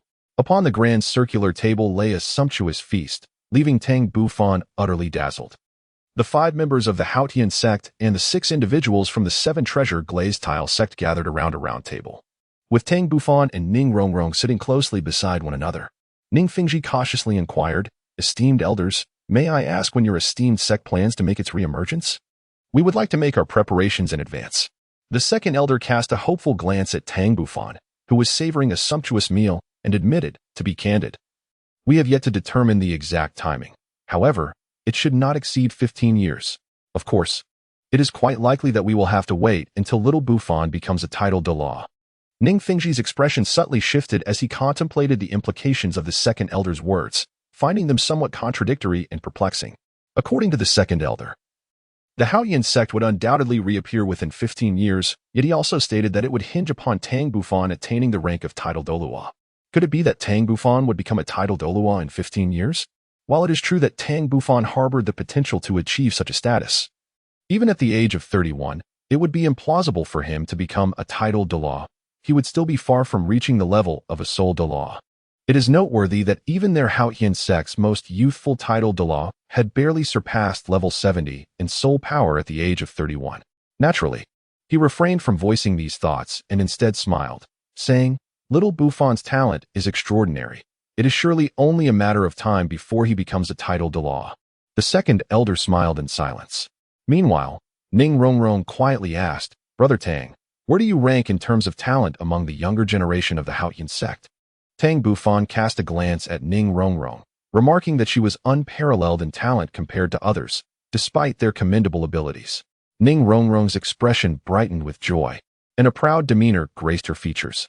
She had always possessed unwavering confidence in her innate gifts.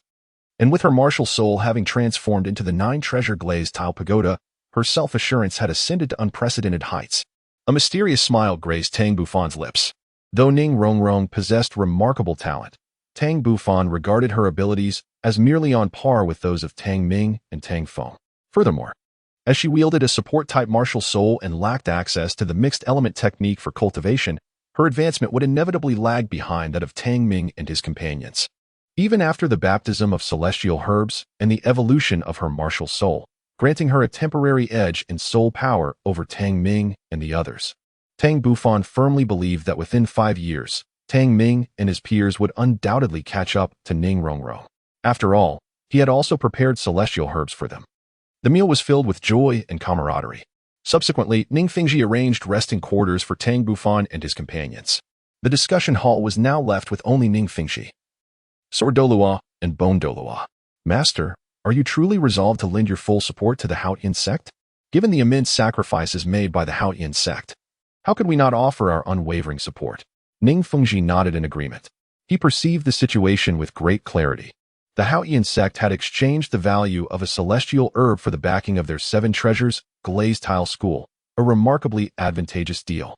Although Rongrong's martial soul had evolved, it would not bolster the sect's strength in the short term, which was a testament to their acumen.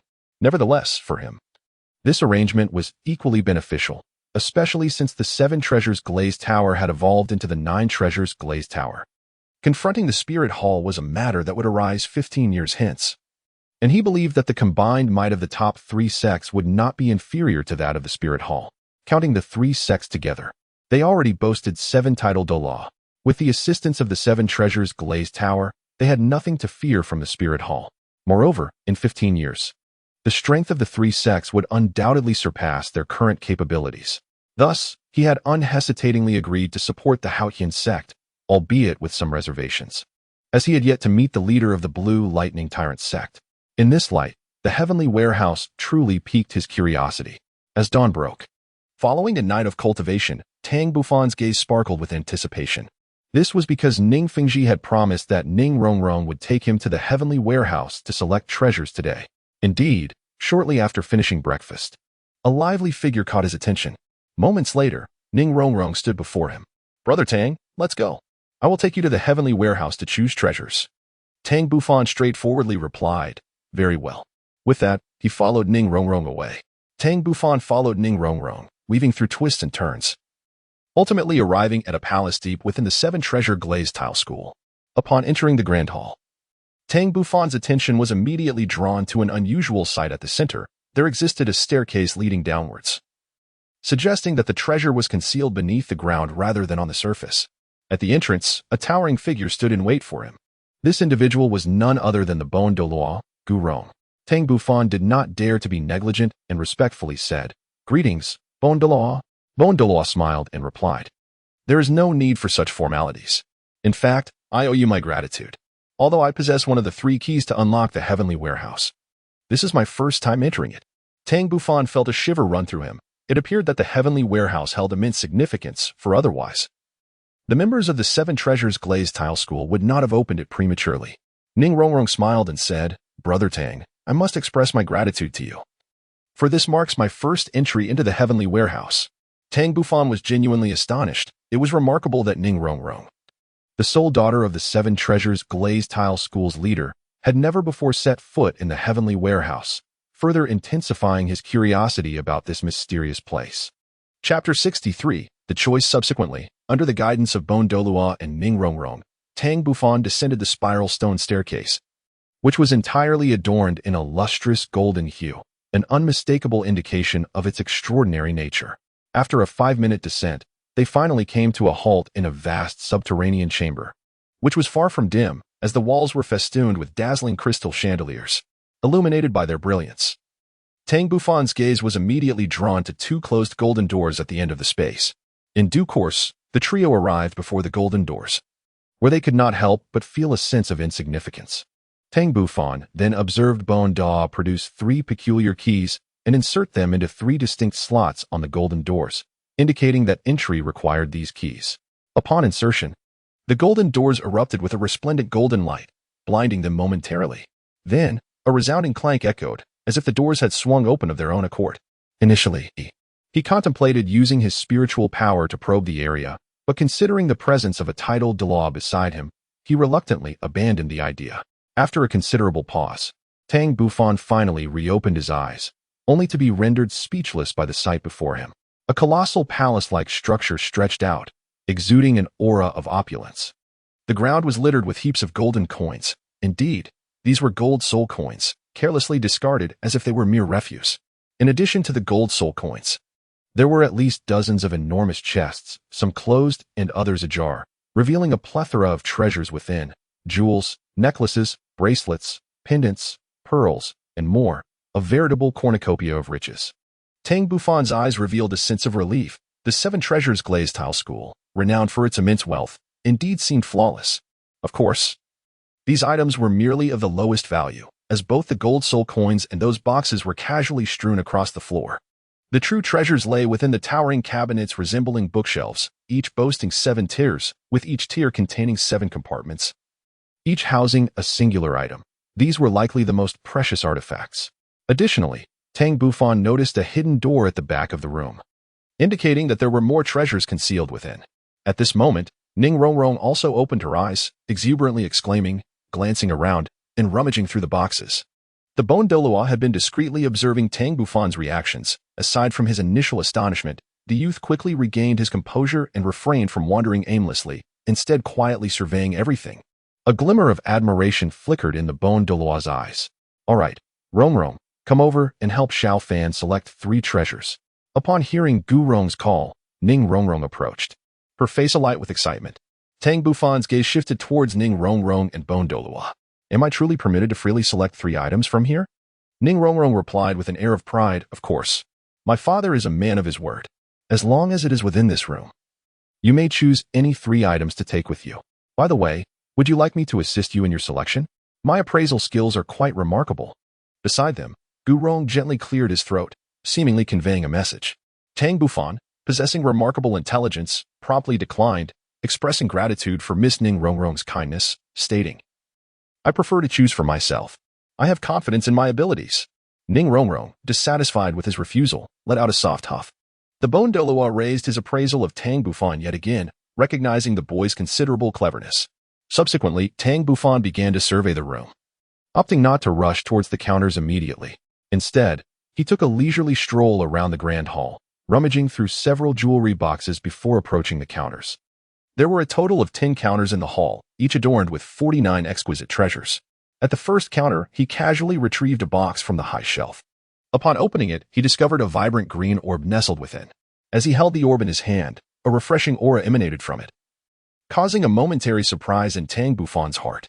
Inside the box, a note provided a brief description of the orb, the concentration pearl, known for its ability to enhance focus and tranquility, preventing one from falling into the abyss of madness when kept nearby.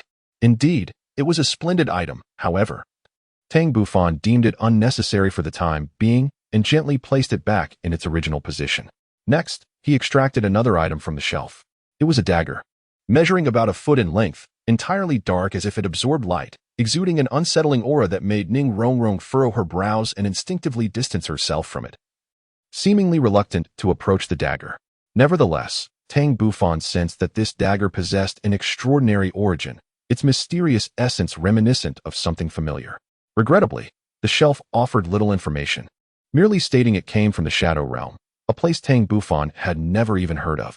Observing Tang Bufan's meticulous examination of the dagger, the Bone Douluo could not help but inquire, "Xiao Fan, are you interested in this dagger?" Tang Bufan came to his senses and nodded, declaring, "I find this dagger quite appealing. I have made my decision. I shall choose it." Subsequently, he continued to examine the treasures displayed upon the counter. There were exceedingly precious water-repelling pearls and fire-repelling pearls, as well as an array of rare metallic minerals, such as extraterrestrial iron and deep-sea mithril, all of which served as materials for crafting divine artifacts. Additionally, there were various soul-guiding devices and numerous ancient tomes, animal hide scrolls, alongside many bizarre items, both unheard of and unseen before. After an hour of deliberation, Tang Bufan finally selected 2 additional treasures. One was a cube-shaped metallic box, each of its 6 faces composed of 9 smaller squares, each adorned with a fragmented pattern. These squares could shift, seemingly capable of forming one or multiple complete designs, reminiscent of a Rubik's Cube from his past life on Earth. The other item was an ancient tome, its cover wrapped in animal hide. Ning Rongrong observed the 3 items Tang Bufan had chosen, finding them lacking in aesthetic appeal, devoid of any semblance of treasure. Unable to contain her concern, she urged, "Brother Tang, are you certain about selecting these 3 items? Perhaps you should reconsider." Even Bone Douluo furrowed his brow, utterly perplexed as to why the young man would choose these seemingly worthless objects. To him, the 3 items held no value. He had appraised the dagger as merely sharp, exuding an unsettling aura of darkness. As for the iron box, without the correct method to unlock it, it remained inaccessible. Forcing it open would only ruin whatever lay inside, thus rendering it of little worth. Lastly, the ancient tome was hardly significant, merely a relic recording strange tales from a bygone era, entirely unrelated to the present. Tang Bufan shook his head and said, "Miss Rongrong, there is no need for further selection. It shall be these 3. Observing Tang Bufan's resolute expression, Ning Rongrong refrained from further persuasion, yet inwardly, she could not help but criticize his lack of discernment.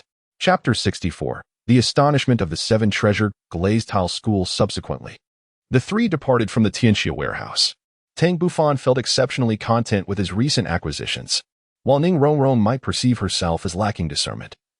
The true worth of these 3 items likely far exceeds her imagination. Setting aside the value of the dagger and the ancient beast skin tome, Tang Bufan was nearly able to ascertain the worth of the iron box. He had already discerned its contents through his keen insight, a folded piece of silver beast skin inscribed with a multitude of intricate characters. A mere glance at a corner of the beast skin revealed the 4 silver characters denoting divine heritage. This was the reason behind his choice of the iron box. Despite being unable to ascertain the precise information recorded on the silver beast skin due to its folded state, any connection to the divine assured him of the correctness of his selection. Understanding the secret of the iron box prompted him to subsequently choose the ancient tome, as the beast skin enveloping it was also silver. Upon meticulous examination, he concluded that the 2 pieces of silver beast skin were likely of the same material, suggesting that the iron box and the ancient tome might have originated from the same artisan. Naturally, he could not disclose these secrets to the members of the 7 Treasures Glazed Tile School. 3 hours later, outside the 7 Treasures Glazed Tile School, the second elder and 5 others bid farewell to Ning Feng, preparing to return to the Haotian Sect. "Ning Sect Master, we have troubled you for quite some time. It is time for us to return to the Haotian Sect." Ning Feng smiled and replied, "In that case, I shall not keep you any longer." Tang Bufan promptly expressed his gratitude. "Uncle Ning, I am truly thankful for the 3 treasures you have bestowed upon me." Ning Fengji shook his head, feeling somewhat embarrassed, and replied, "What is there to thank for? These are merely 3 antiquated items of little significance. It is Rongrong who has truly benefited immensely from your generosity. When you next venture to the mainland for your training, do make sure to visit the 7 Treasures Glazed Tile School, where I shall gladly host you. This time, it has all been rather hasty." Tang Bufan smiled and nodded, assuring that he would certainly return next time. However, he had no intention of revisiting the 7 Treasure Glazed Tile School, for it would not be long before members of the Blue Lightning Tyrant Dragon Sect would likely arrive at the 7 Treasure Glazed Tile School. At that time, his cultivation would be impossible to conceal, A 16-year-old Soul King would surely elicit remarkable expressions from those at the Seven Treasure Glazed Tile School upon hearing such news. Subsequently, Tang Bufan and his companions departed. As they watched the 5 members of the Haotian Sect disappear into the distance, Ning Fengji turned to his daughter with a smile.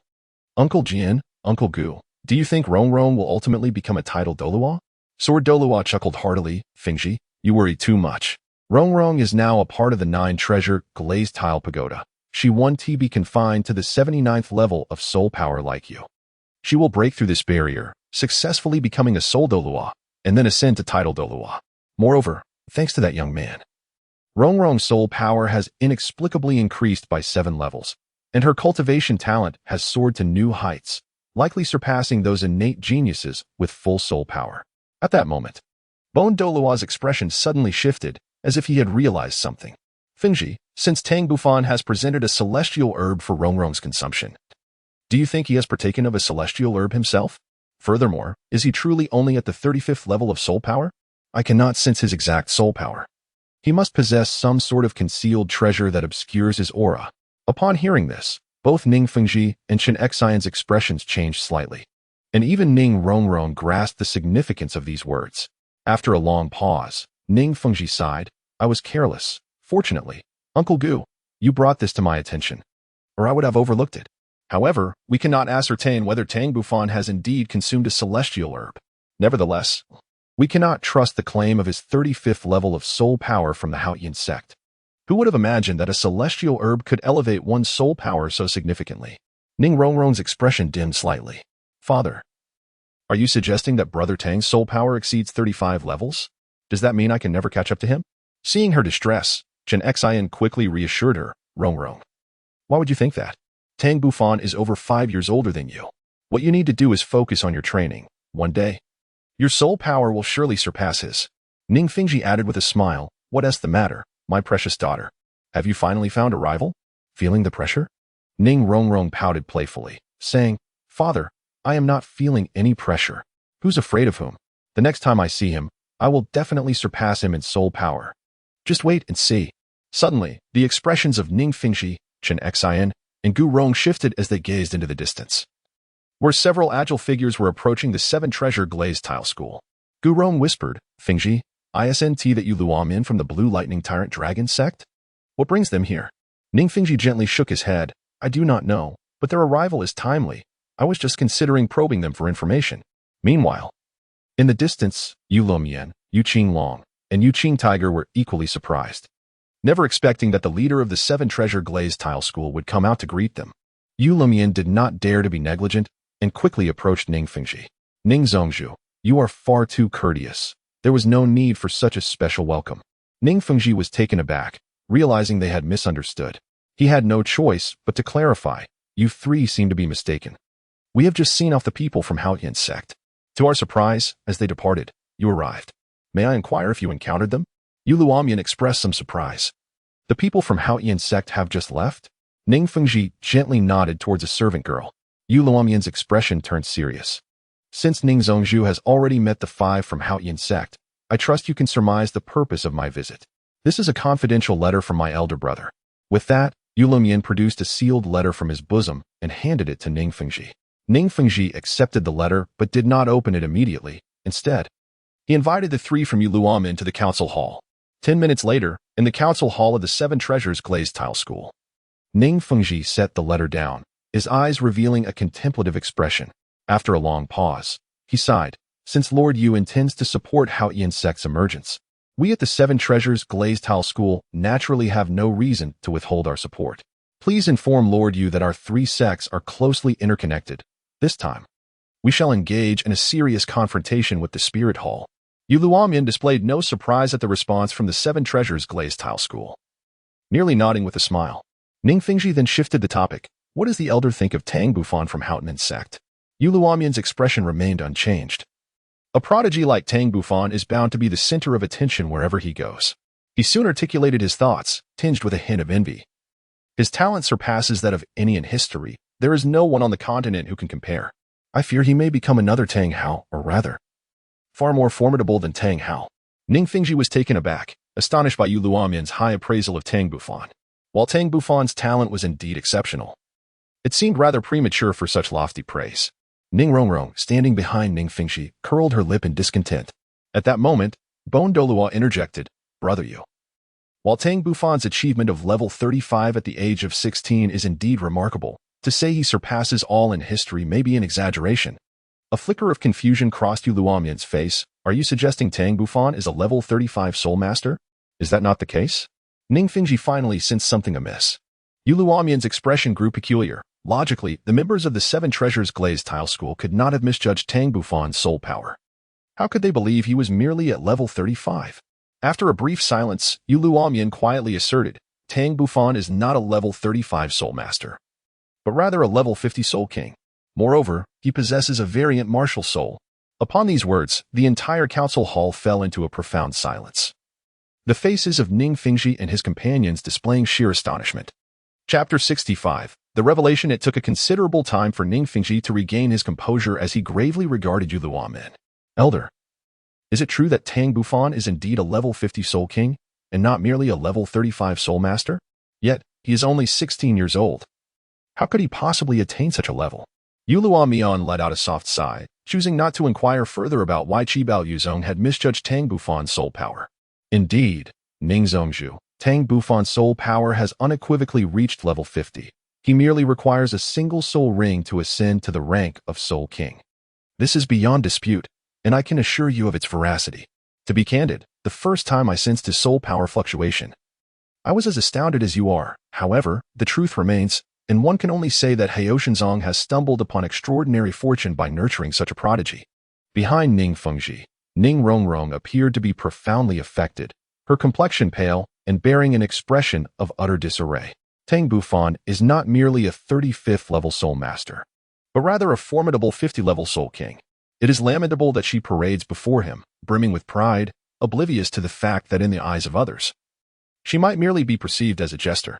Moreover, the transformation she has undergone is a gift from Tang Bufan himself. While she might have held confidence in surpassing him if he were indeed only at 35 levels, the 21-level disparity now looms large, making it nearly impossible for her to bridge that gap, unless Tang Bufan were to cease his training, which seems highly improbable. Shan Xian and Gu Rong observed the despondent Ning Rongrong, repeatedly on the verge of offering words of consolation, only for those sentiments to be swallowed back down. Ning Fengji remarked with a wry smile, at this rate, it appears that Tang Bufan may shatter the record set by Tang Hao for the youngest title Douluo on the continent. Surely, Master Yu has considered this possibility. Yu Luomian nodded in agreement, acknowledging the accuracy of this observation. According to my elder brother's speculations, it is highly likely that Tang Bufan will achieve title Douluo status by his early 30s, a time that may coincide with the full emergence of the Haotian Sect, leaving our two sects with merely around 15 years to prepare. Only at this moment did Ning Fengji come to a profound realization. No wonder the two elders of the Haotian Sect had previously claimed that they would surely emerge within 15 years at the latest. They likely believe that Tang Bufan will attain title Douluo status within that time frame. It seems imperative for me to devise a careful plan, especially since our adversary is the Spirit Hall. Meanwhile, the second elder, having retrieved the provisions prepared at Yuxian, escorted Tang Bufan back to the Haotian Sect. Upon arrival, in Tang Zhao's study, the two elders promptly reported the outcomes of their visit to the two major sections. Tang Xiao felt immensely satisfied after listening. Yet he also thought it was somewhat advantageous for the Seven Treasures Glazed Tile Sect. After a brief moment, the second elder continued, Sect Master Xiao Fan has had an unexpected gain during this expedition. He has obtained the legacy of a deity in the Thunder Canyon. Tang Xiao was suddenly taken aback. Rising from his chair in astonishment, his expression one of disbelief. Could he have misheard? Xiao Fan had actually gained the recognition of a deity. Tang Bufan had no choice but to secretly cultivate his power, and suddenly, a mysterious thunderous mark appeared on his forehead. Tang Xiao gazed intently at Tang Bufan's forehead, where a mysterious aura lingered, suggesting the genuine possibility of a divine legacy. Tang Xiao was instantly filled with excitement. What did this signify? It indicated that their Haotian Sect might also give rise to a genuine deity in the future. Why is the Spirit Hall so formidable? It is simply because it is a force established by the God of Angels, endowed with the legacy of divinity. Tang Bufan paid no heed to Tang Zhao's fanciful musings. Instead, he reported, Master, the celestial herbs I acquired in the Thunder God's secret realm are of considerable value. I intend to distribute them among Tang Ming and the others to further enhance their strength. A glimmer of surprise flickered in Tang Zhao's eyes as he pondered for a moment. Very well, you may make your own decision regarding this matter. For these celestial herbs are indeed your personal possessions. Tang Bufan nodded and addressed the sect leader. I plan to absorb that divine bestowed soul ring in 3 days. This process may take quite some time. Divine bestowed soul ring? Tang Xiao inquired, perplexed. Tang Bufan had no choice but to explain. This is the soul ring bestowed by the Thunder God, allowing one to acquire the most essential soul skills in the maximum endurance years without the need to hunt soul beasts. As he spoke, Tang Bufan retrieved the Thunder God orb from his belt. Tang Xiao gazed intently at the orb, sensing a profound energy contained within, yet the rest remained inscrutable, leaving him unaware of how it could transform into a soul ring. Tang Xiao couldn't help but let out a bitter laugh, gesturing for Tang Bufan to leave. He needed to thoroughly digest the information received today. The news of Tang Bufan's return to the sect had long since spread. Upon his arrival at the front courtyard, he noticed Tang Ming and several others lurking in the shadows, their eyes fixed upon the castle, clearly awaiting his presence. Tang Bufan's face radiated a warm smile as he swiftly approached. Tang Ming inquired with curiosity, "Boss, what are the Blue Electric Tyrant sect and the Seven Treasures Glazed sect like? Do they possess the same grandeur as our sect? How is the talent of their disciples in this generation? How do they compare to me and Tang Feng?" Even Tang Feng gazed at him with intrigue, while a hint of curiosity flickered in the eyes of Qin Shan, Qing Yu, and Yi Zihan from a distance. Tang Bufan chuckled, remarking that there were not so many questions to ponder. "Come, let us find a place to sit, and I shall narrate everything to you at a leisurely pace." Subsequently, he led Tang Feng and the other 4 to the edge of Haotian Peak's cliff. The 6 of them reclined side by side upon the grass, as Tang Bufan meticulously recounted his tale. After a considerable time, they emerged from their state of astonishment, curiosity igniting within them regarding the road of the Thunder God and a yearning for the treasures of the Seven Treasures Glazed sect. Suddenly, Tang Bufan spoke enigmatically. "Tang Ming. Tang Feng, would you desire to swiftly enhance your strength?" Tang Ming was filled with immense surprise, his eyes sparkling with excitement. "Boss, could it be that you possess a method to rapidly enhance soul power? Do not keep us in suspense. Please share it with us." Next to him, Tang Feng's eyes also gleamed with anticipation. In contrast, Qishan, Qing Yu, and Yi Zihan harbored a degree of skepticism. Yet, one could hardly blame them. Their understanding of Tang Bufan was, after all, rather limited. Tang Ming and Tang Feng, however, held no doubts regarding Tang Bufan's words. For the miracles that had unfolded in his life were simply too numerous to dismiss. Tang Bufan cast a fleeting glance at Tang Ming before slowly speaking. "I have returned from my journey with considerable gains, and I have prepared a gift for you all. This gift will swiftly enhance your spiritual power without any adverse effects." "Ah, and Brother Qishan, Qin Yu, and Zihan, this includes you as well." Qishan, Qin Yu, and Yi Zihan were momentarily taken aback, surprised that Tang Bufan had brought them gifts as well. In truth, Tang Bufan had not originally intended to share the celestial herb with them. Although they had joined the Haotian Sect, their relationship was merely cordial and could not compare to that of true brothers. However, their exceptional talents warranted the use of the celestial herb, allowing its value to be fully realized. Moreover, they had previously gifted him shards of the Haotian sword, and this gesture could be seen as repaying a favor.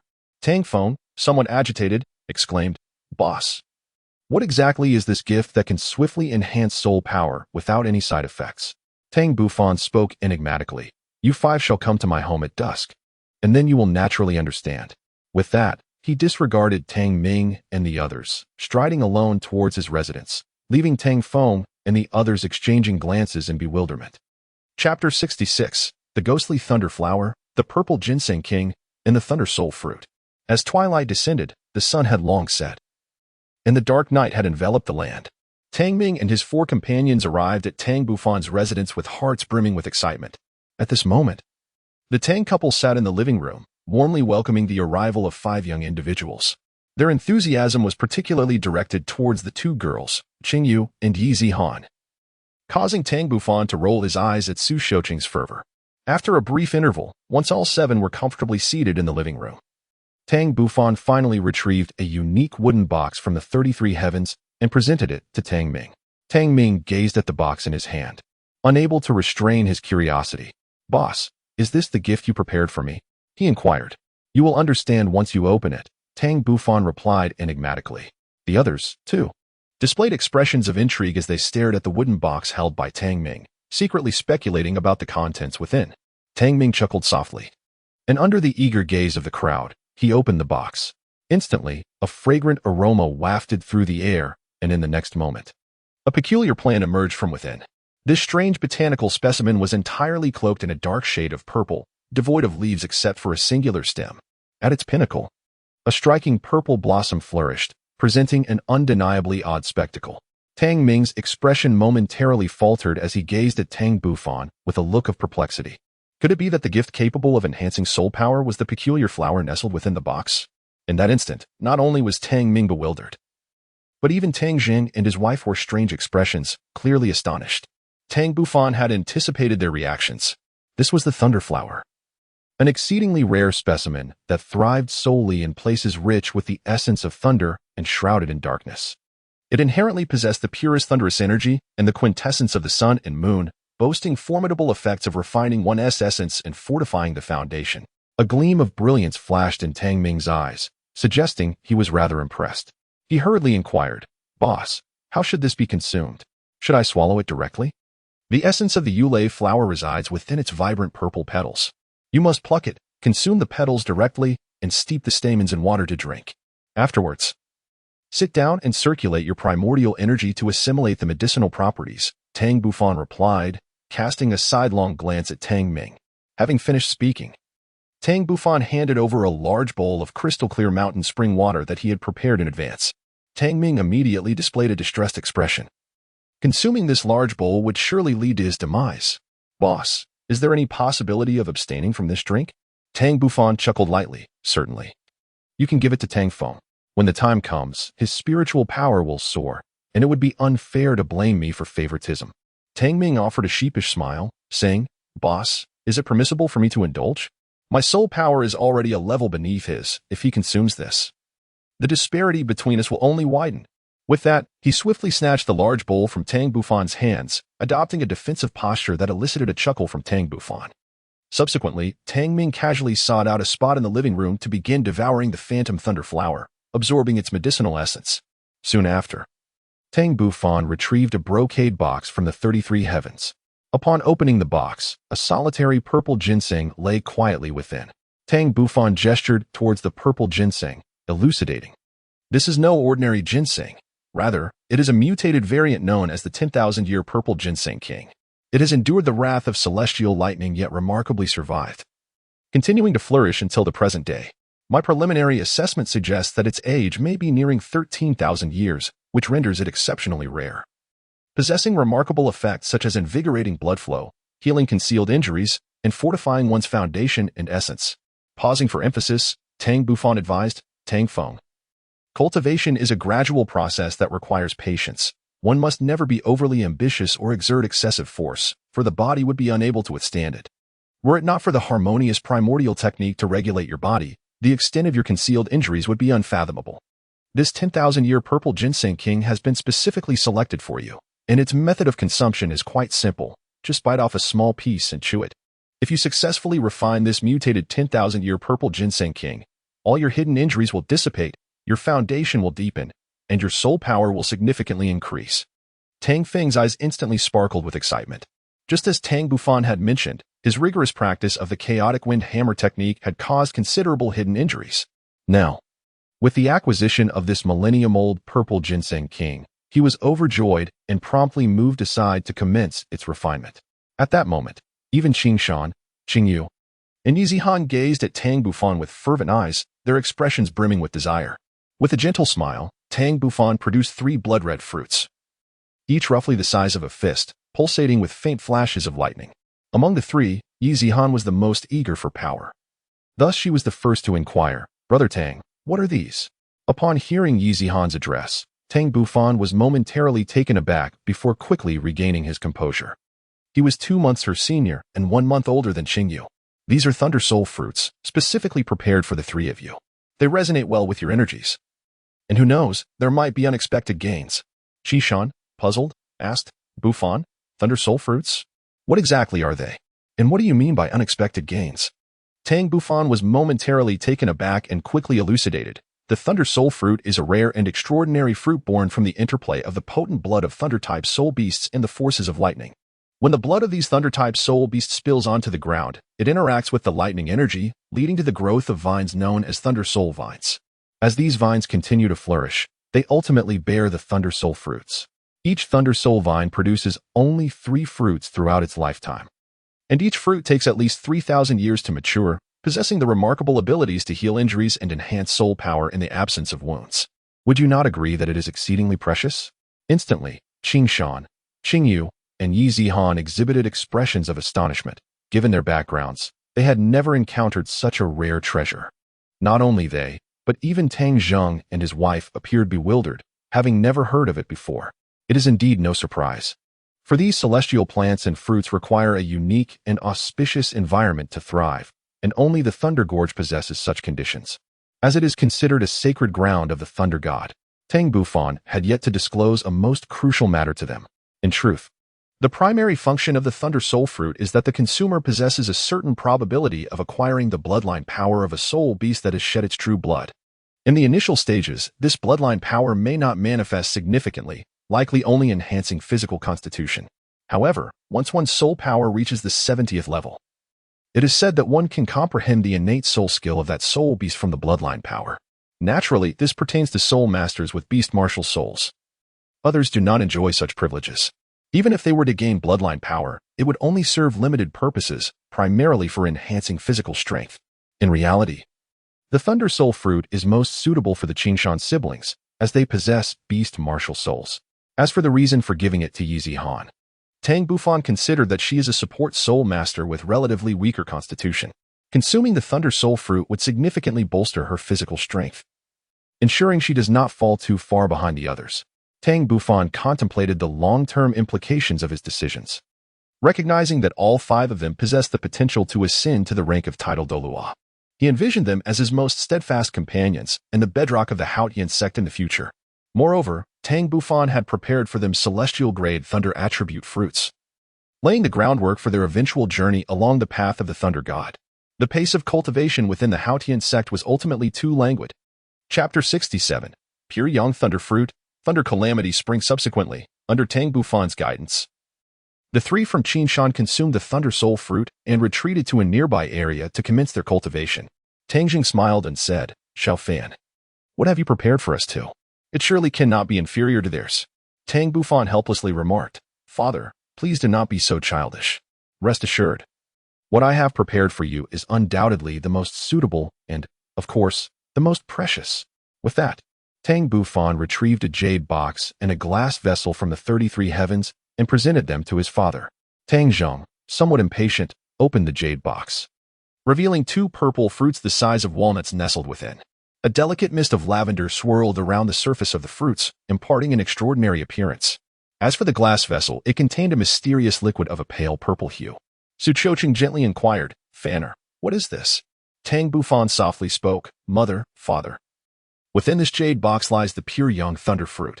You may not be familiar with it, but you must have heard of the pure young iron tree. The pure young iron tree. Are you referring to the type of tree that grows in the land of extreme yang and never blooms?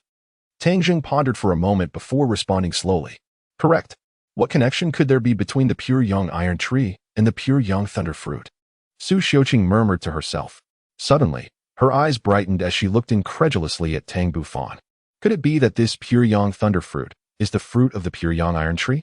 But how could the pure young iron tree bear fruit if it never even blooms? Tang Bufan nodded, but soon shook his head again, leaving Tangjing and his wife utterly perplexed. Is this pure young thunder fruit truly a product of your pure young iron tree? However, Tang Bufan swiftly clarified the matter for them. Mother, while your conjecture is not entirely accurate, it is not without merit. Strictly speaking, the pure young thunder fruit is a mutated fruit born from the flowering of the pure young iron tree. Only those trees that have been nourished by the forces of thunder for an extended period and have absorbed the boundless essence of lightning can produce such fruit.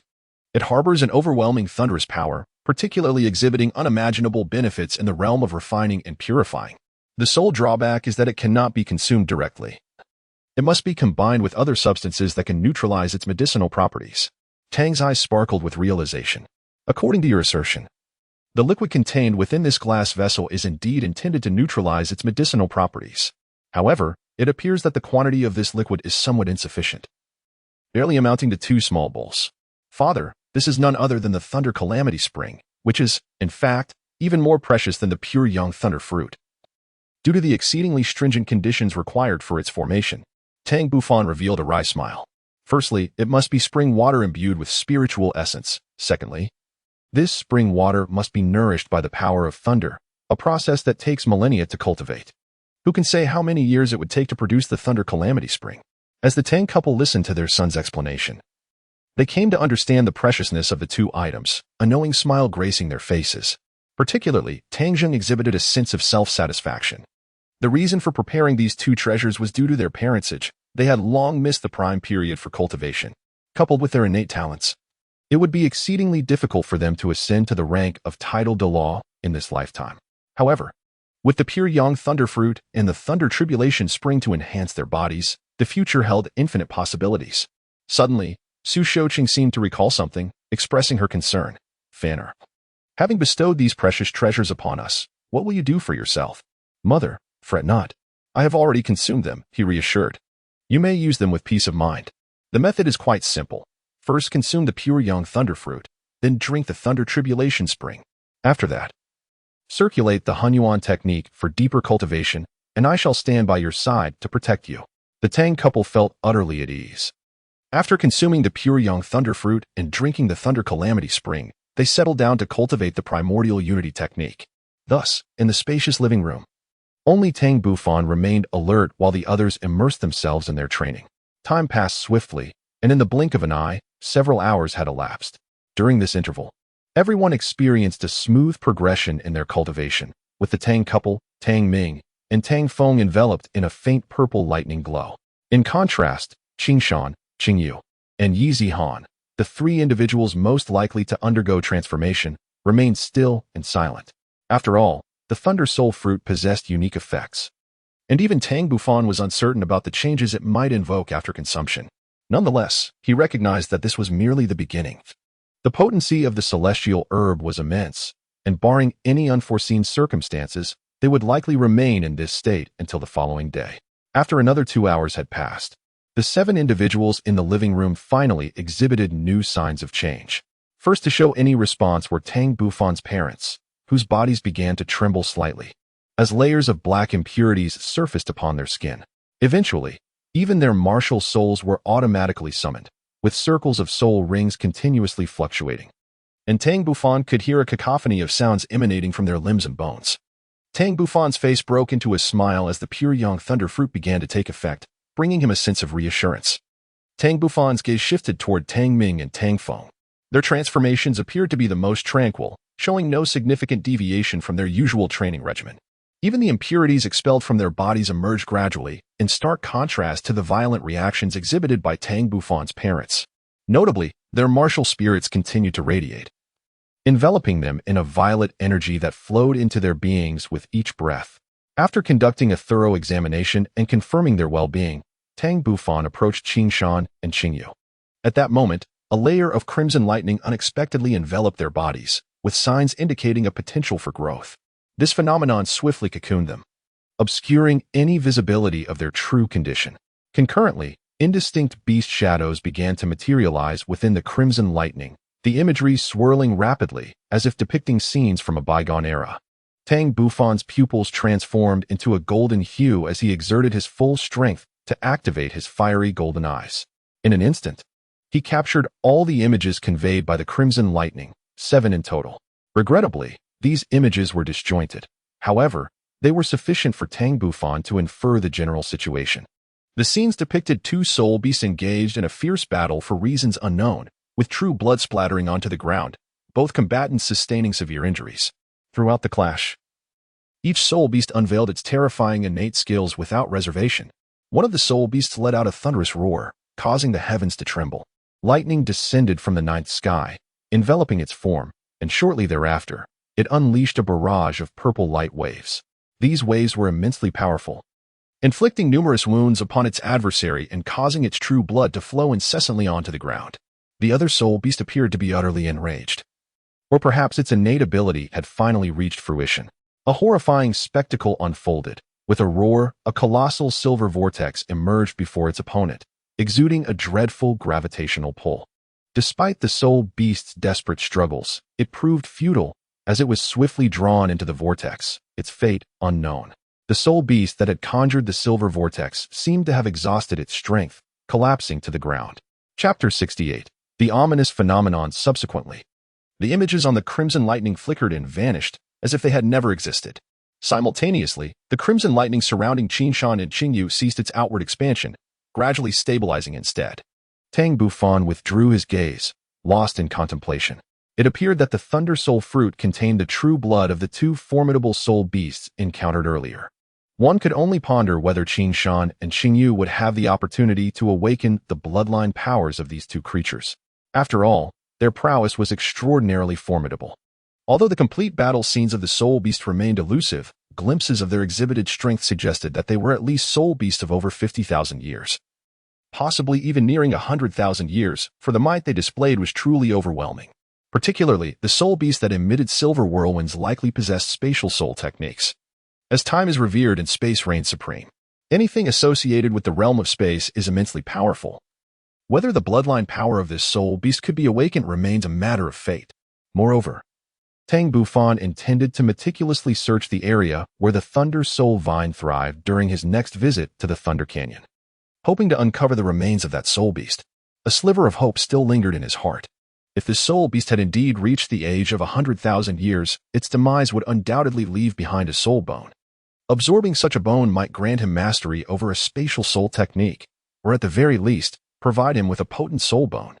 Taking a moment to calm his excited heart, Tang Bufan turned his gaze towards Yizihan. Surrounding her was a layer of blood-red lightning, and through her eyes, one could discern the faint signs of pain etched upon her delicate face.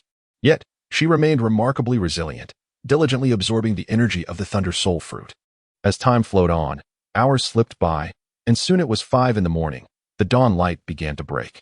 After nearly 10 hours of absorption, the group was finally entering the final phase of harnessing the miraculous herb. During this period, Tang Zheng and Su Xiuqing continuously expelled dark impurities and greasy filth from their bodies, with their bones repeatedly cracking audibly, all progressing as anticipated. As for Tang Ming and Tang Feng, their condition closely mirrored that of the Tang couple, although they too underwent the cleansing effects of the celestial elixir. The impurities expelled from their bodies were comparatively fewer. This phenomenon is quite understandable, as each individual's physical condition varies, leading to differing emphases in the effects of the celestial elixirs. For Tang Zheng and his wife, the elixirs naturally prioritized purification and the strengthening of their foundations, resulting in a lesser enhancement of their soul power, which is also significantly influenced by their formidable strength. In contrast, Tang Feng and Tang Ming experienced a markedly different response. Although the elixirs aimed to purify them as well, they primarily focused on enhancing their soul power. On another note, the dynamics surrounding Qingshan and Qingshan had become notably more pronounced. At one point, their martial souls manifested, and their bodies were adorned with scales. Yet the layers of blood-red lightning enveloping them diminished, though the hue deepened. It appears that the potency of the Thunder Soul fruit had been largely absorbed. Yet no further transformation occurred beyond this point. What truly astonished Tang Bufan was the performance of Yizihan. Just moments ago, the blood-red lightning circling around her body vibrated violently, and subsequently, blood-red light points emerged from the lightning, coalescing into a peculiar soul beast. This soul beast, formed from the blood-red light points, circled above her head for a few moments before directly merging into Yizihan's body. Instantly, she trembled, but soon regained her composure. Tang Bufan was secretly astonished. Had he truly obtained the bloodline power of the soul beast contained within the Thunder Soul fruit? However, even with such a bloodline power, it was improbable for a support-type martial soul to resonate with this force and comprehend a life-bound soul skill upon reaching the 70-level threshold of soul power. Nonetheless, her physique could be significantly enhanced, attaining a stature comparable to that of a beast Soulmaster. Only those beast Soulmasters who consumed the Thunder Soul fruit and awakened their bloodline power could, upon reaching the 70-level threshold, transform into their martial soul's true form. At that moment, the resonance between their martial soul and bloodline power would allow them to grasp the innate skills embedded within the bloodline. Yet, such opportunities are personal and cannot be forced. Nevertheless, Tang Bufan firmly believed that even if Qingshan and Qingyu could not awaken their bloodline power for the time being, they would still have ample chances to do so in the future, for they possessed top-tier beast martial souls. Just then, two faint roars of beasts suddenly echoed in the living room, interrupting his thoughts. Tang Bufan's expression shifted as he turned his gaze towards the source of the beastly roar. Above him, he beheld a gathering of deep crimson lightning that had unknowingly coalesced directly above his head, where a small blood-red beast was snarling and brandishing its claws.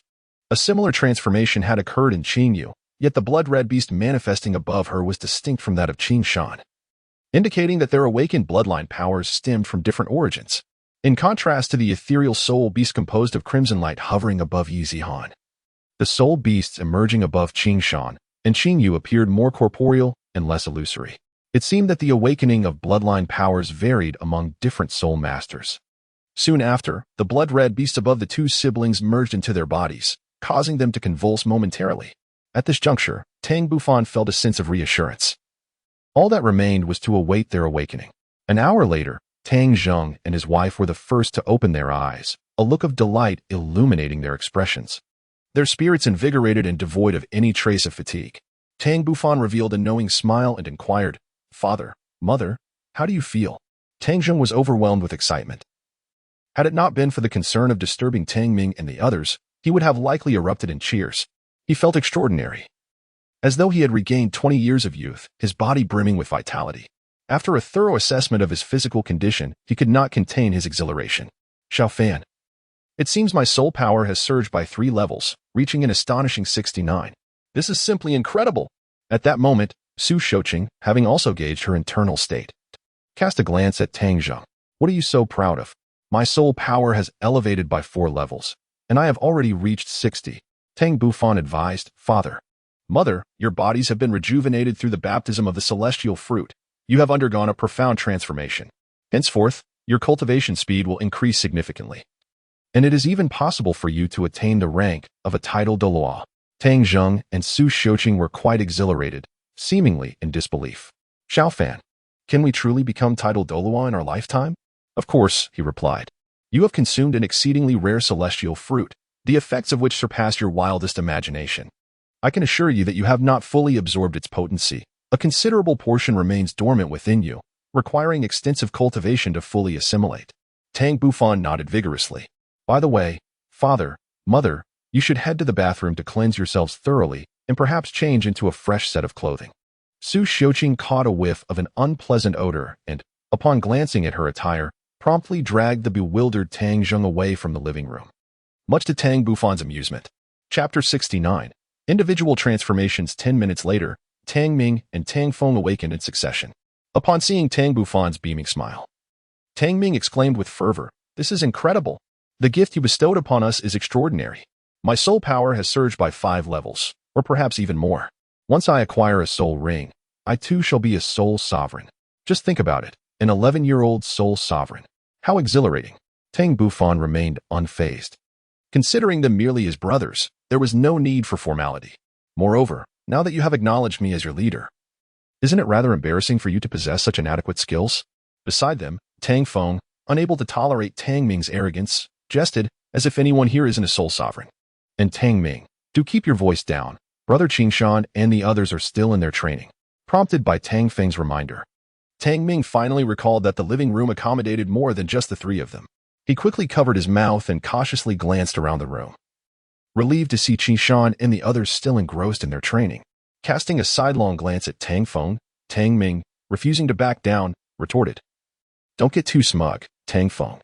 Just because you once had the upper hand over me, doesn't mean it will always be that way. The tides of fortune shift. Next year, it will be my turn." Tang Feng disdainfully curled his lips, choosing not to retort. Upon witnessing this, Tang Bufan chuckled lightly and remarked, "Well, while you indulge in this banter, do you not feel a sense of discomfort coursing through your entire being?" Tang Ming and Tang Feng were momentarily taken aback, but upon being reminded by Tang Bufan, they seemed to feel a genuine discomfort.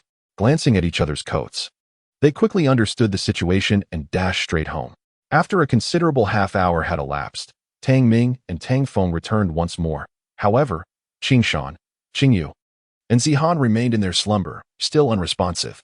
Tang Feng could not help but ask, "Boss, do you think something might have happened to them? Why have they still not awakened?" Tang Bufan smiled gently, assuring them that it was quite normal. The energy of the Thunder Soul fruit was inherently more challenging for them to absorb, so it was only natural that they awaken later. Moreover, the three of them had fortuitously experienced additional gains this time. Additional gains? Tang Feng and Tang Ming exchanged puzzled glances. Tang Bufan deemed it too cumbersome to elucidate, and thus proclaimed, "You shall come to understand in due course. Furthermore, do not become complacent in your future cultivation. Although it may appear that you have completely absorbed the potency of the elixir, the reality is far from it. The essence of the medicine remains dormant within you, requiring an extensive passage of time for its full assimilation." Tang Ming and Tang Feng nodded in a somewhat perplexed manner. "Upon your return, do not rush into hunting soul beasts. Instead, dedicate a month to rigorous training before seeking your third soul ring. Your current soul power is somewhat unstable and requires thorough refinement before you can master it completely," Tang Bufan advised earnestly. Tang Ming and Tang Feng nodded solemnly. Subsequently, the three of them settled in the living room, awaiting the awakening of Qin Shan and his companions. After 2 hours of anticipation, Qin Shan and his companions finally completed their cultivation and emerged from their meditative state. The first to open her eyes was Zihan, who, with a mere thought, summoned the misty martial spirit enveloping her back into her being. Tang Bufan's expression was somewhat peculiar as he inquired, "Zihuan, may I pose a question to you?" Yi Zihuan, just awakening and still a bit dazed, took a moment to gather her thoughts before responding with curiosity, "Brother Tang, what question do you have?" Tang Bufan's gaze flickered. "Your mist martial soul must be a hereditary one, isn't it? Its quality appears to be quite remarkable."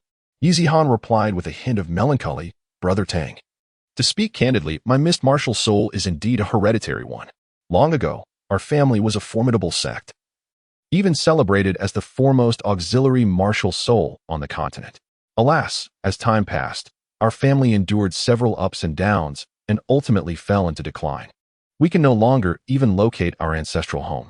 Now, only my father and I remain." "Oh, is that so?" Tang Bufan responded thoughtfully. As they conversed, Qin Shan and Qin Yu awoke, brimming with excitement. After a moment, once their emotions had settled, Qin Shan earnestly said, "Bufan, we are profoundly grateful to you for bestowing such a magnificent gift upon us. We are at a loss as to how to express our gratitude." Qin Yu and Zihan beside him echoed their appreciation. Tang Bufan smiled gently, remarking that it was a trivial matter. As disciples of the Haotian Sect, they were naturally akin to siblings, rendering expressions of gratitude somewhat superfluous. Moreover, bestowing these celestial fruits upon them would ensure that their true potential could be fully realized.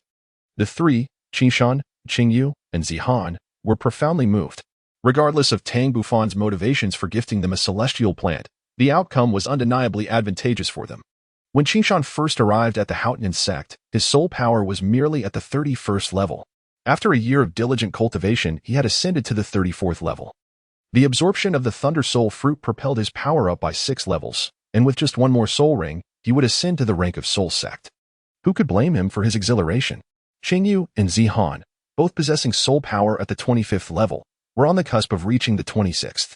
However, after absorbing the Thunder Soul fruit, their soul powers surpassed the 30th level, which was nothing short of astonishing. It is noteworthy that among the 6 of them, the eldest, Qin Shan, was merely 13 years old, to be precise, 13 years and 3 months. Tang Bufan, Tang Ming, Tang Feng, Qin Yu, and Yi Zihan are all merely 11 years old, differing only by a matter of months and days. Among them, Tang Bufan is 11 years and 3 months old, while Yi Zihan has recently celebrated her 11th birthday. Tang Feng, Tang Ming, and Qin Yu stood behind Tang Bufan in accordance with their ages. However, after consuming the celestial flower and fruit, their soul power had ascended to the 30th level. Such achievements at their tender ages were only second to the prodigious Tang Bufan, surpassing even the golden generation of the Wuhuan Temple and showcasing even greater potential. Tang Bufan naturally noticed the grateful glances in the eyes of the three from Qin Shan and jestingly remarked, "Let us not dwell on such matters. Instead, take a look at yourselves, utterly filthy and reeking. It would be wise to return and cleanse yourselves." The two young ladies, Qin Yu and Yi Zihan, were particularly sensitive to such comments, letting out a shriek before covering their faces and fleeing the scene. Qin Shan quickly followed suit. As he watched the trio depart, Tang Ming suddenly expressed his concern, saying, "Boss, have you considered that by bestowing these precious celestial flowers and fruits upon Qin Shan and the others, the sect leader and the elders might become aware of it?" Furthermore, should other clan members learn of this, it could well incite dissatisfaction among them. For they are ultimately outsiders, not direct disciples of our Haotian Sect. Tang Bufan shook his head nonchalantly, stating that he had already reported this matter to the sect leader and the elders. Moreover, these items were considered his personal belongings, granting him the authority to manage them as he saw fit.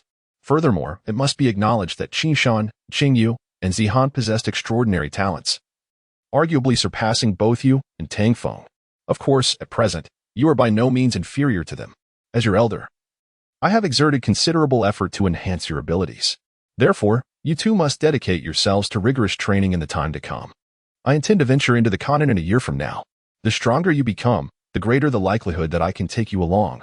Otherwise, you will undoubtedly fail to pass the scrutiny of the sect leader and the elders. Tang Ming was filled with exhilaration, while Tang Feng was equally thrilled. This day had been long anticipated by them. Chapter 70, The Goal, the 100,000-Year Soul Ring. In the following 3 days, Tang Bufan devoted himself to training at home, fine-tuning his condition. Meanwhile, the astonishing news of Tang Ming and Tang Feng, along with their companions, experiencing a sudden surge of 5 levels in their soul power, spread rapidly throughout the sect, igniting quite a stir. The second-generation disciples remained relatively composed. Yet some among the third-generation disciples found their composure wavering, who wouldn't desire a swift enhancement of their soul power. They eagerly approached Tang Ming and the others, seeking insights on how to elevate their own soul abilities.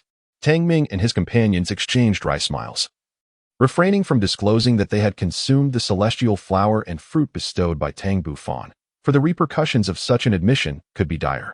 Ultimately, it was a few elders who stepped forward to reprimand those disciples seeking to take shortcuts, thereby quelling the ensuing turmoil. On this day, in the rear courtyard of Haotian Sect, Tang Xiao summoned all disciples of the sect to gather and witness Tang Bufan absorb the divine soul rings. Tang Xiao had his own considerations. Firstly, it would broaden the horizons of his disciples, and secondly, he wished for them to comprehend the arduous journey through which Tang Bufan acquired his formidable prowess. Although Tang Bufan achieved a soul power of level 50 at the tender age of 11, it was a result of his relentless efforts. Each absorption of a soul ring represented a perilous trial, and surpassing levels to absorb soul rings was no trivial feat. Hence, he resolved to enlighten these third-generation disciples, illustrating that there exists no reward without labor. In the central courtyard, Tang Bufan surveyed the surrounding crowd, spotting his parents, Tang Ming, Tang Feng, and the trio from Qingshan, as well as numerous uncles and aunts. Ultimately, his gaze settled upon the sect leader and the 5 elders. He understood that today, success was imperative, even if his aim was a 100,000-year soul ring. Taking a deep breath, Tang Bufan extracted the Thunder God Pearl from the 33 heavens. It was a crystal-clear, purple orb, reminiscent of amethyst, with swirling violet mist within. Under the sunlight, it emitted an enigmatic halo. Tang Bufan no longer hesitated. He flicked the Thunder God Pearl above his head. With a resounding pop, the pearl shattered, releasing a dense, violet mist that swiftly engulfed him in an instant. Tang Xiao and the 5 elders gazed in astonishment at this scene. As the purple mist continued to envelop him, Tang Bufan began to emanate a series of radiant halos. Among the crowd, Tang Zheng and his wife expressed their concern, their eyes betraying their unease.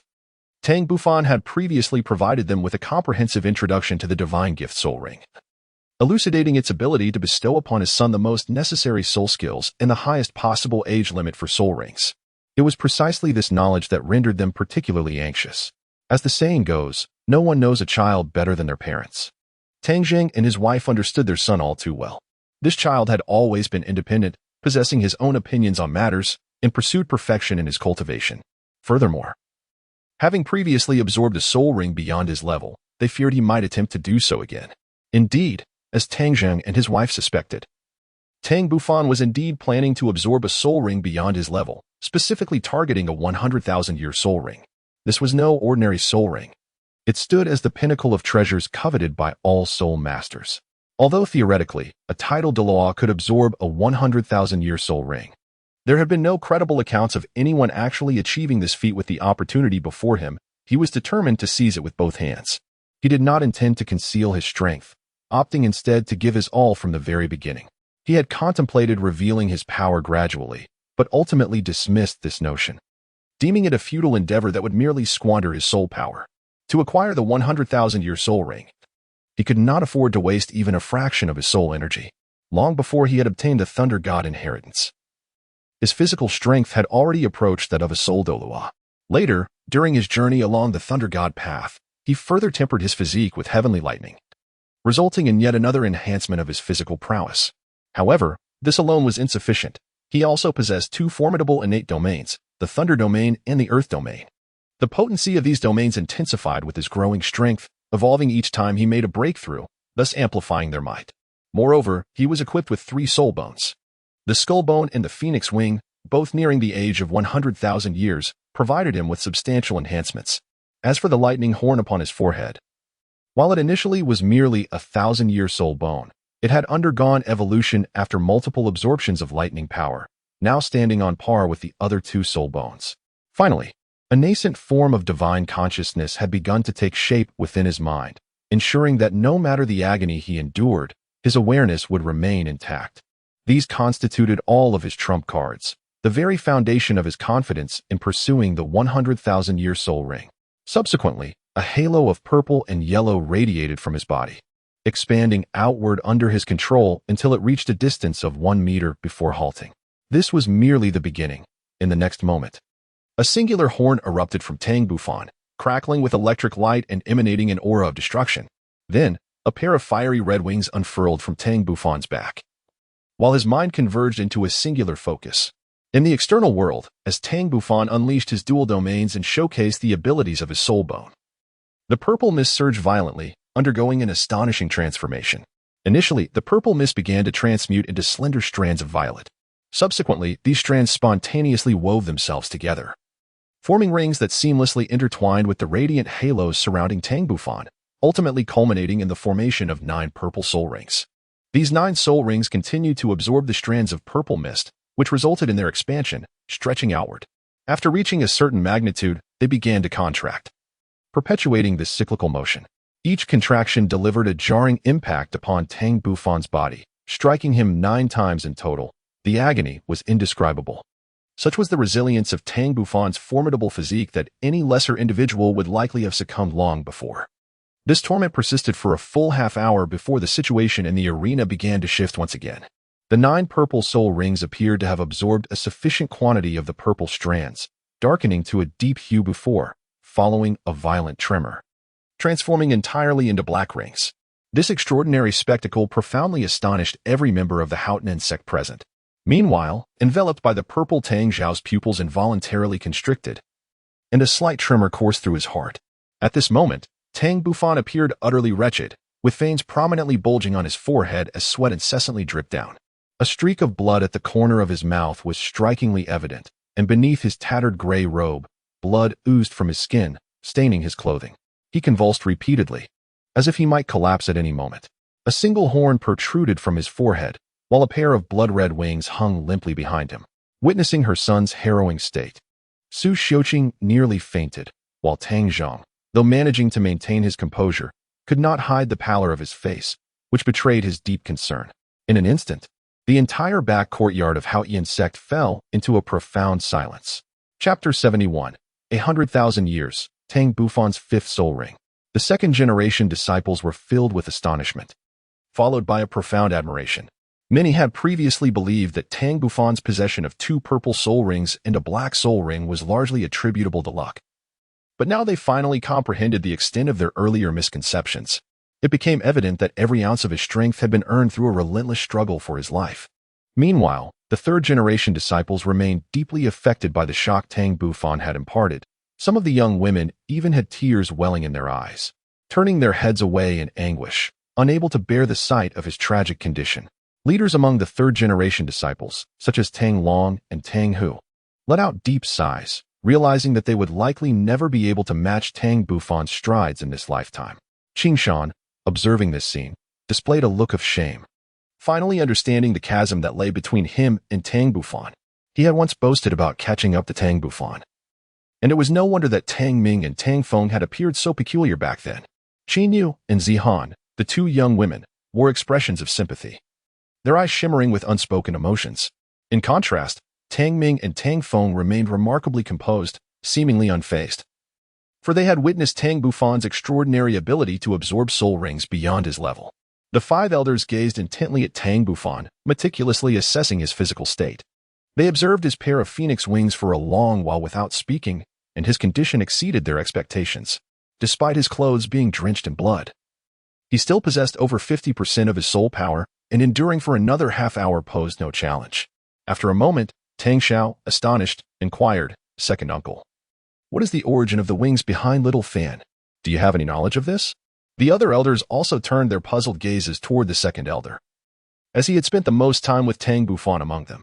"Do not look at me with such expressions. Little Fan has not always been by my side. When he obtained the Thunder Goddess inheritance, neither I nor the fourth elder was with him," the second elder replied, shaking his head with a bitter smile. "However, these wings appear to resemble external soul bones of a winged nature." Tang Xiao nodded thoughtfully.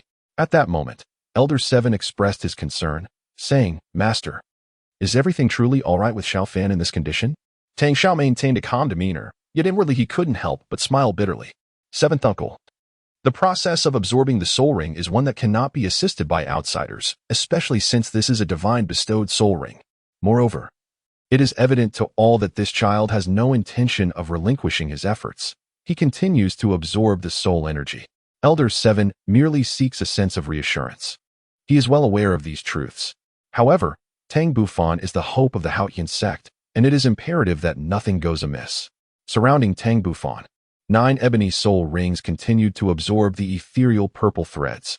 With each passing moment of absorption, the hue of the black rings deepened to an ever more profound shade. Each contraction of these rings struck Tang Bufan as if he had been struck by lightning, his visage contorting in excruciating agony, blood cascading from the corners of his mouth. Eventually, his body began to show signs of distress, yet at that critical juncture, the phoenix wing took on a pivotal role. Its unparalleled healing prowess not only mended his injuries, but also revitalized his soul power. Thus, Tang Bufan persevered for another hour, until finally, the 9 black soul rings had completely absorbed all the purple threads. Each ring gleamed with an intense blackness, subtly revealing a hint of red. Tang Xiao and the 5 elders exchanged solemn glances, acutely aware that the final moment was swiftly approaching, a decisive juncture that would determine success or failure once more. According to their conjectures, Tang Bufan must merge the 9 black soul rings encircling him into a singular soul ring for it to be deemed a success. As for the rank of the resultant soul ring, they dared not speculate. However, one thing was indisputable. The convergence of the 9 black soul rings would undoubtedly give rise to a soul ring of far greater antiquity. Would it be the fabled soul ring of 100,000 years? Tang Xiao and the 5 elders awaited with bated breath, their anticipation grounded in tangible evidence. The 9 black soul rings encircling Tang Bufan's body were no less than 90,000 years old, not to mention the elevated rank resulting from their fusion. In that instant, the 9 black soul rings began to merge. A blinding radiance erupted from the rings, accompanied by a formidable wave of soul power, rendering everyone, including Tang Xiao and the 5 elders, temporarily blind to the events surrounding Tang Bufan. He was beset by an unimaginable force, his body racked with excruciating pain, causing blood to flow from his 7 orifices. Nevertheless, he persisted, resolute in his quest for the 100,000-year soul ring. Concurrently, a flicker of mental energy was summoned, revealing the 8 rings merging into the 9th. In an instant, the color of the soul ring transformed, and a fierce crimson light spread outward. Indeed, the 9 black soul rings had unified, undergoing a metamorphosis into the coveted 100,000-year soul ring that Tang Bufan had long desired. At the same time, his body trembled violently before he coughed up a mouthful of blood, nearly transforming him into a being of pure crimson. As the red light dissipated, a blood-red soul ring floated serenely around Tang Bufan, resplendent and awe-inspiring, captivating every member of the Haotian Sect. Moments later, realization dawned upon all, and they beheld Tang Bufan transformed into Tang Xiao, and the 5 elders were the first to regain their composure. Upon gazing at the crimson soul ring, they were enveloped in a profound astonishment, unable to extricate themselves from the moment. Meanwhile, Su Shouqing covered her mouth, trembling uncontrollably, tears streaming down her face. Her concern was not whether her son would obtain the 100,000-year soul ring. All she yearned for was his safety. In contrast, Tang Zheng exhibited considerably more composure than Su Shouqing. Although his son's appearance was dire, the emergence of the red soul ring signified his success. A short distance away, Tang Ming exclaimed with excitement, The elder brother has succeeded. Tang Feng, Qing Shan, Qing Yu, and Zihan nodded vigorously, their eyes reflecting profound astonishment. This was a red soul ring representing 100,000 years, something even their sect leader did not possess. After a while, Tang Xiao dismissed the onlookers and approached Tang Zheng and his wife, accompanied by 5 elders. Su Shouqing, suppressing her tears, sought Tang Zhao's assistance, asking, "Sect leader, how is Xiao Fan? He won't be in danger, will he?" "Rest assured, Xiao Fan has passed the critical phase. Now we merely await his awakening. Although he appears somewhat worse for wear, it is merely due to excessive blood loss. Given his robust physique, he shall recover swiftly. You should return for now." Tang Xiao replied in a solemn tone. Su Shouqing felt a wave of relief wash over her, stealing a lingering glance at her son before departing with Tang Zheng. The expansive courtyard was left with only Tang Xiao and the 5 elders. Tang Xia smiled faintly and remarked, "Xiao Fan is currently immersed in profound cultivation. It is likely he will not awaken for some time. Elders, please endure and take turns to watch over him." The 5 elders nodded without hesitation, assuring the sect leader, "Rest assured, we shall remain here day and night, eliminating any potential dangers." Chapter 72. 2 Soul Techniques with Tang Bufan successfully acquiring the 5th soul ring. The entire Haotian Sect seemed to settle into a hushed tranquility.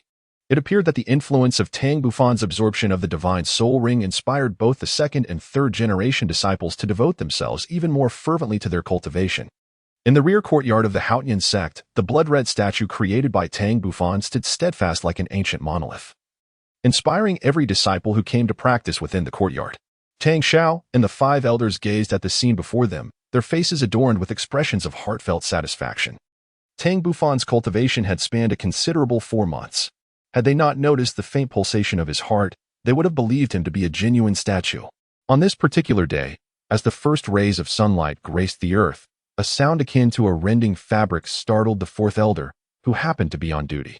The blood-red crust encasing Tang Bufan's body had transformed into a deep, dark purple, and now it shattered, flaking away in pieces. The 4th elder's eyes lit up. After 4 long months, Tang Bufan had finally awakened. Soon, Tang Bufan stood before the 4th elder in his entirety, his bare form emanating a subtle purple-golden glow.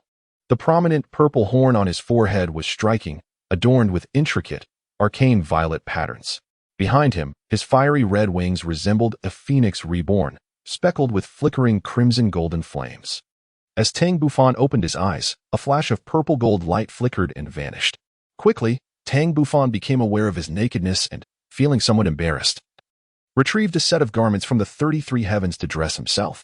The 4th elder, sensing the moment, turned away politely, only to turn back after a while.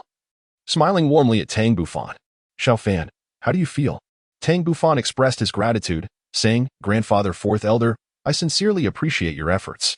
This time, absorbing the 5th spirit ring has been an extraordinary experience. Though I find it difficult to articulate the specifics, it seems that every aspect has undergone significant transformation. Not to worry, release your martial soul, so I may observe it." The 4th elder replied nonchalantly.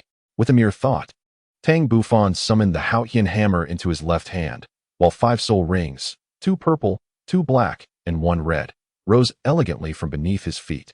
Upon gazing at the crimson soul ring, the 4th elder erupted into hearty laughter, overwhelmed with joy. He gently patted Tang Bufan on the shoulder before striding away with purpose. Tang Bufan found himself somewhat perplexed, ready to retract his martial soul when suddenly, his gaze halted. His Haotian hammer had undergone subtle changes.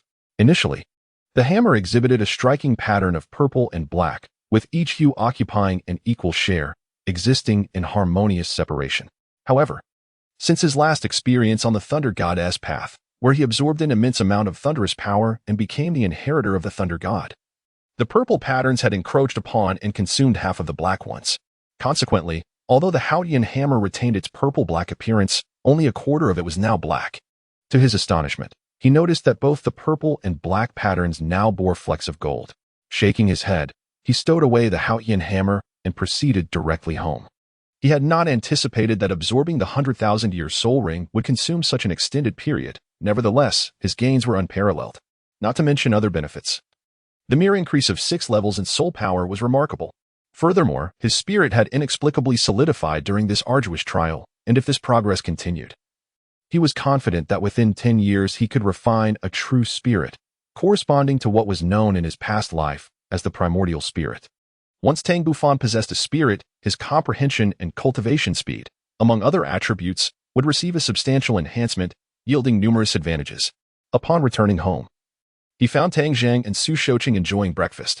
The moment they beheld their son standing before them unscathed, they were momentarily stunned, and Su Shouqing was overwhelmed with emotion. Shedding tears of joy. Concerned, Su Shouqing remarked, "Xiaofan, let me serve you some rice. For the next few days, refrain from practicing and take some time to relax." Tang Bufan smiled and acquiesced to his mother. Subsequently, the family shared a warm breakfast, engaging in trivial yet heartwarming conversations. Notably, just 3 days prior, Tang had ascended to the rank of Soul Saint, while Su Shouqing had already become a Soul Emperor, her soul power reaching an impressive 62. Suddenly, Tang seemed to recall something. "Xiaofan, ever since we consumed the pure young thunder fruit and the thunder tribulation spring you provided, both your mother and I have experienced a remarkable acceleration in our cultivation, and we appear to have rejuvenated significantly." Tang Bufan chuckled and said, "Father, this is entirely reasonable. The energy contained within celestial flowers and fruits surpasses your imagination. This is merely their fundamental effect." Tang Zheng and Su Shouqing nodded thoughtfully. Subsequently, Tang Bufan returned to his stone dwelling, unleashing his spiritual energy to meticulously sense the transformations within his body. Firstly, his spiritual power had become increasingly refined, with a significantly extended range of detection. Moreover, he had made substantial progress in the Great Zhou Tianshu mixed elemental skill. Bolstered by the formidable soul power of the 100,000-year soul ring, he successfully broke through the Rin and Du meridians, thus entering the innate realm. The meridians and bones within him were enveloped in a lustrous hue of purple gold, and the internal energy of the Great Zhou Tianshu mixed elemental skill had transformed into a faint purple gold, more pure and fluid, reminiscent of quicksilver. A profound astonishment flickered in Tang Bufan's eyes as he realized that despite only reaching the 5th level of the Great Zhou Tian Hunyuan technique, the true energy within him was exhibiting signs of transforming into a liquid state. It is worth noting that in his previous life, such a phenomenon only manifested after he had achieved mastery of the technique, and he never managed to convert gaseous true energy into liquid true essence before his demise. Given the current trajectory, it seemed plausible that he might accomplish what he had failed to achieve in his past life, the liquefaction of true energy. Beyond this remarkable development, Tang Bufan's 2 innate domains underwent further evolution, unveiling new skills. However, the circumstances were not conducive to demonstrating the full extent of these domains' power, necessitating further experimentation in the future. Of course, when discussing his greatest gains, one cannot overlook the 5th soul skill. Surprisingly, this soul ring, which had existed for 100,000 years, endowed him with 2 soul skills.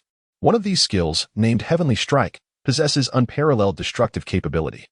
The most terrifying aspect of this skill is its unavoidable nature. Once locked onto a target, there is no recourse but to face it head-on. When invoking this skill, a colossal figure materializes behind him, wielding a gigantic hammer poised to deliver a devastating blow to his adversaries. Tang Bufan could vividly envision the scene. The terrifying power of the Soul Emperor would undoubtedly be unable to withstand such might, potentially being reduced to mere pulp. It remained uncertain whether the Soul Saint could endure it. If they could, how many strikes could they withstand? Another soul skill he possessed was the Haotian Guardian, which provided absolute defense, impenetrable for a full minute. Tang Bufan was exceedingly pleased with these 2 5th-level soul skills, one for offense and one for defense, forming a perfect balance. With the addition of domain and soul bone powers, he felt confident enough to contend with even the mightiest of foes. Even if he were not victorious, he believed he could retreat unscathed. It seemed the plan to venture into the continent for training could soon be realized. However, before that, he needed to visit the misty forest to see Shaoqi, as only half a year remained until the 5-year promise they had made. Moreover, this time he intended to bring Yi Zihan along. He had harbored doubts about the connection between the Mist God and Yi Zihan since the first time he discovered her martial soul in the form of mist. The coincidences were simply too striking. As he learned more about her, Tang Bufan increasingly suspected that Yi Zihan might be a descendant of the Mist God, and the ancestral land she had been searching for could very well be the Mist God Temple. Of course, all of this awaited confirmation. Chapter 73. The ranking tournament outside Haotian Peak. Tang Bufan stood lost in thought, gazing at the distant peaks shrouded in mist. After a while, a serene young woman approached him. Without turning his head, Tang Bufan remarked. Zihan, you have arrived. Brother Tang, may I inquire what matters you wish to discuss with me? Knight Zihan responded, her face adorned with curiosity. Last time, you mentioned your desire to locate the ancestral grounds of the Yi family. Could you perhaps enlighten me about the circumstances surrounding these grounds? I may be able to assist you, Tang Bufan said with an air of mystery. It was the first time Knight Zihan observed the young man, who had repeatedly achieved legendary feats at Haotian Sect, up close. His ebony eyes held an enigmatic depth reminiscent of the night sky, and a subtle smile graced his handsome features, exuding an extraordinary charm. Slightly averting her gaze, Knight Zihan fell into contemplative silence before gently responding, Brother Tang, to speak candidly, our knowledge of the ancestral grounds is quite limited, consisting solely of a phrase passed down through generations. Tang Bufan's eyes flickered with understanding, pondering the meaning of this phrase. At the banks of Qin Shui Lake lies the Bayou Hall, shrouded in the mist of the Valley of Fog. On the delicate countenance of Yi Zihan, a sense of helplessness was evident. We have deciphered this message countless times, ultimately concluding that the Bayou Hall must be the ancestral grounds of the Yi family, the very origin of our lineage. Yet, the location of the Valley of Fog remains elusive. A glimmer of brilliance flashed in Tang Bufan's eyes as he hesitated for a moment before slowly speaking. Perhaps I know the whereabouts of Misty Valley. Knight Zihan's eyes revealed an expression of disbelief as she gazed at Tang Bufan with suspicion. The Yi family had searched for this elusive Misty Valley for countless years without a trace of information. How could he possibly know? It seemed far too coincidental. Tang Bufan naturally noticed the puzzlement in Yi Zihan's eyes, yet he had no intention of providing an explanation. Some matters are better witnessed firsthand. In 7 months, I shall embark on a journey to the Misty Forest. You shall accompany me then. With that, Tang Bufan strode away, paying no heed to the bewildered expression on Yi Zihan's face. After a considerable time, Yi Zihan finally regained her senses, murmuring to herself, the Misty Forest? Could it be that the Misty Valley our Yi family has been searching for lies within this Misty Forest? Just as she prepared to inquire more thoroughly with Tang Bufan, she realized that he had vanished from sight. Time passed swiftly, and before long, half a month had elapsed. It was once again the time for the monthly ranking battle at Haotian Sect. Ever since Tang Bufan secured the position of the sect's chief, he had not participated in these battles. As time progressed, his prowess grew increasingly formidable, widening the gulf between him and the other disciples. Particularly after acquiring the 100,000-year soul ring, even the leading figures among the third-generation disciples, Tang Long and Tang Hu, lost confidence in challenging him. On this day, Tang Bufan was drawn to the back courtyard by Tang Ming and the others to witness the ranking battle. In the area designated for the third-generation disciples, Elder 4 and Elder 7 presided over the combat. Amidst the crowd, Tang Ming exclaimed with excitement, Boss, do you know our current ranking within the sect? His tone was laden with pride.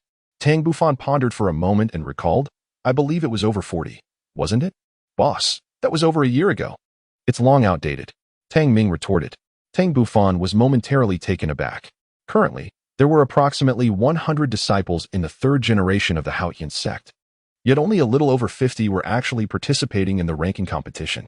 This was due to the stringent requirement that participants must be great Soulmasters, meaning only those with a soul power level exceeding 20 were eligible to compete. Although the disciples of the Haotian Sect generally possessed commendable talent and had cultivated the Haian skill, most of them were over the age of 12 by the time they reached level 20. Among the 50 or so participants in the ranking competition, the majority were great Soulmasters and Soul Venerables, with only a handful being Soul Scholars. Tang Bufan meticulously scrutinized Tang Ming and the others, and their soul power levels instantly manifested in his mind. Tang Ming, a Soul Master of the 32nd rank. Tang Feng, a 33rd rank Soul Master. Yi Zihan, a 32nd rank Soul Master. Qing Yu, a 32nd rank Soul Master. Qing Shan, a 41st rank Soul Sect. No wonder Tang Ming is so proud. A year ago, he was merely a great Soul Master, yet he has now ascended to the rank of Soul Master. Undoubtedly a significant elevation in status. Tang Bufan first cast a glance at the cultivation levels of those present, and after a moment of contemplation, he slowly remarked, although your cultivation has greatly improved, you have only recently ascended to the rank of Soul Master, so your ranking should be beyond the 30th position. Tang Ming and his 4 companions were instantly rendered speechless. For Tang Bufan's words were entirely accurate. At present, Tang Ming ranked 31st within the sect. Tang Feng admired, Boss, you are truly remarkable, managing to guess it so accurately. Among the 5 of us, Brother Qingshan is the strongest, ranking 6th within the sect, followed by myself at 29th, and Xingyu at 32nd. Zihan, due to her role as a support Soulmaster, did not participate in the competition. Tang Bufan cast a surprised glance at Qingshan. Among the 3rd-generation disciples of the Haotian Sect, there were a total of 6 Soulmasters, and he ranked 6th, which implied that he had defeated a cousin at the Soulmaster level. In the meantime, the competition had already commenced. The 4th Elder and the 7th Elder, who were overseeing the match, beckoned to Tang Bufan. After bidding farewell to Tang Ming, he made his way towards the 2 elders. The 4th Elder jested, "Little fan, you are not actually considering participating in the ranking battle, are you? With your strength, it would be akin to bullying them." Tang Bufan waved his hands repeatedly. Feeling somewhat awkward as he spoke, "Grandfather 4th Elder, I am merely here to observe. I have no intention of participating in the competition." As the 4th Elder mentioned, he currently possessed soul power that surpassed all other disciples of the 3rd generation, apart from Tang Long and Tang Hu, who had recently ascended to the rank of Soul King and could barely contend with him. The others would likely struggle to withstand even a single strike. Suddenly, the 7th Elder fixed his piercing gaze upon him and inquired, "Little fan, would you be interested in sparring with your uncles and cousins?" This statement not only took Tang Bufan by surprise, but also left the 4th Elder momentarily speechless. Among the 2nd-generation disciples of the Haotian Sect, the weakest was a Soul Emperor, and excluding the sect leader, the strongest among them had already reached the formidable rank of 84th level Soul Douluo. Tang Bufan is now a Soul King at level 56. Given the quality of his soul rings combined with his other hidden strengths, he is indeed not inferior to a Soul Emperor. As for how far he can go, it remains uncertain. Contemplating this, the 4th Elder became curious, eager to assess the true extent of Tang Bufan's power. After a considerable time, Tang Bufan finally regained his composure and exclaimed with excitement, "Grandfather 7th Elder, is it truly possible?" The 7th Elder, upon hearing Tang Bufan's agreement, smiled gently and replied, "Of course, it is possible. But we must wait until the ranking competition among the 3rd-generation disciples concludes." Tang Bufan had long desired to find a worthy adversary to test the might of his 5th soul skill. Naturally, the uncles and elders of the sect would serve as formidable opponents, though he had not considered this previously. Within merely 2 hours, the ranking competition among the 3rd-generation disciples concluded, with minimal changes to the standings. Only a select few disciples succeeded in their challenges, advancing their ranks, while the majority remained unchanged.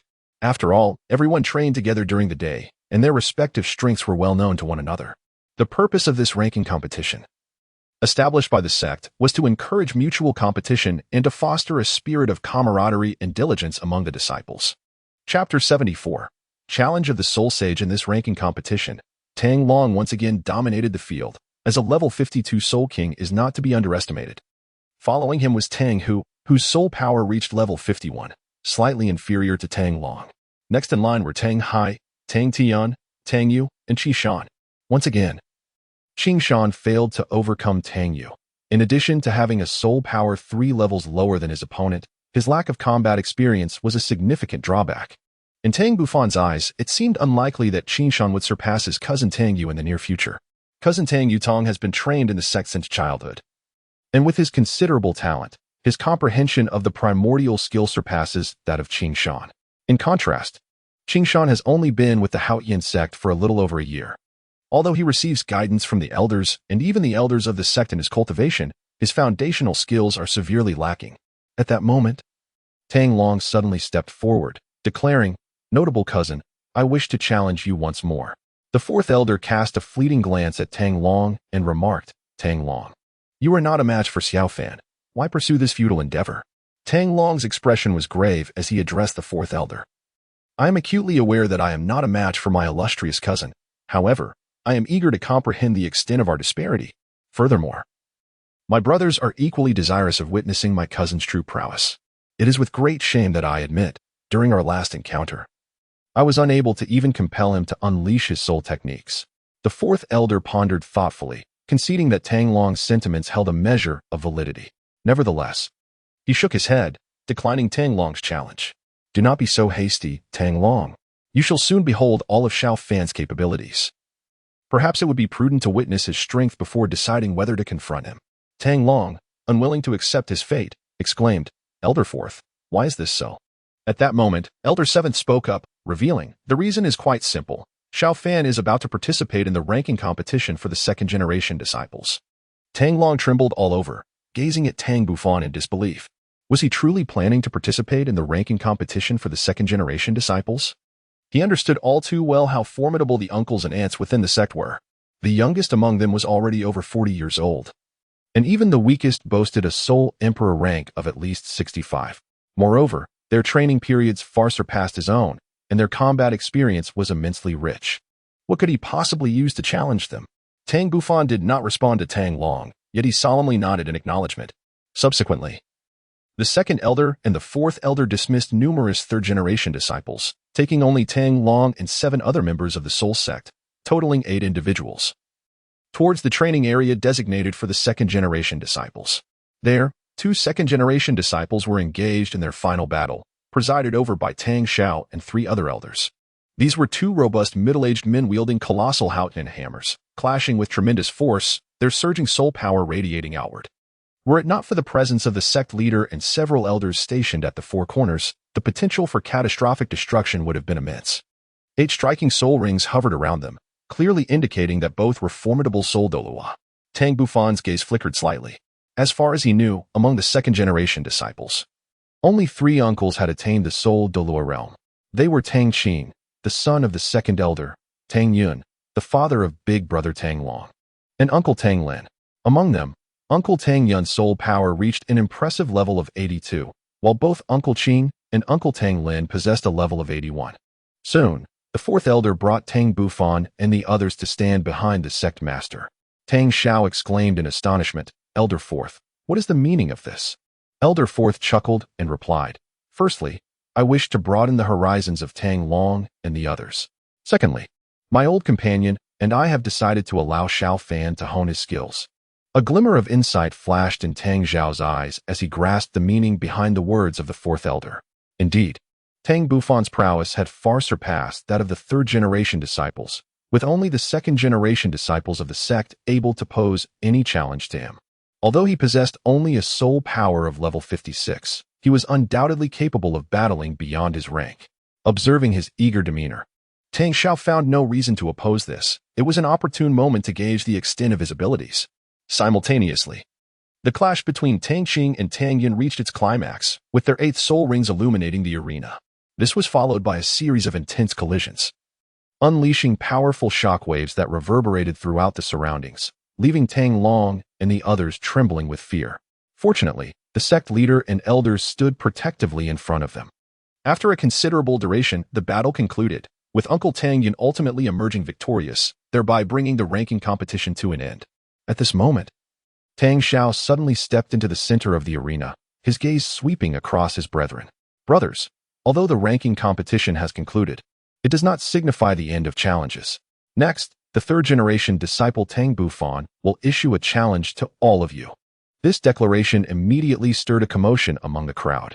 Sect leader, could this be too hasty?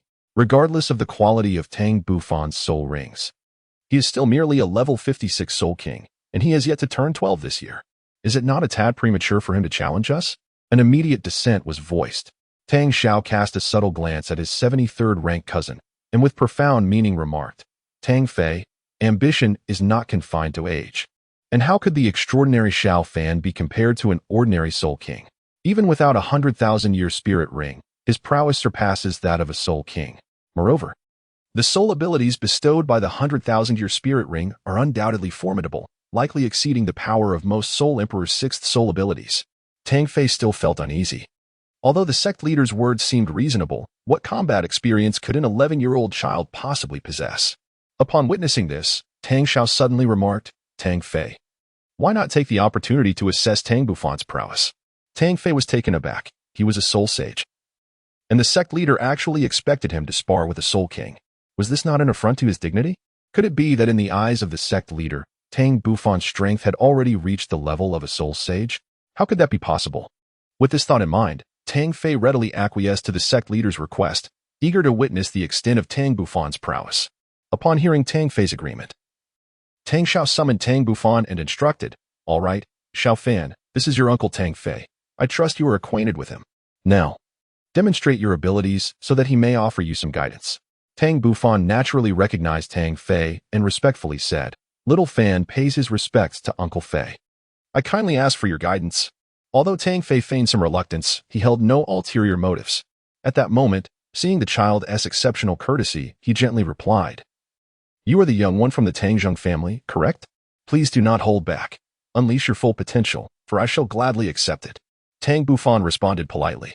Upon witnessing this, Tang Zhao's lips curled into a subtle smile. Although he was uncertain of Tang Bufan's exact prowess, he understood that a soul ring aged 100,000 years would undoubtedly endow Tang Bufan with exceptionally formidable soul skills. If Tang Fei were to underestimate him, he might very well face an unforeseen setback.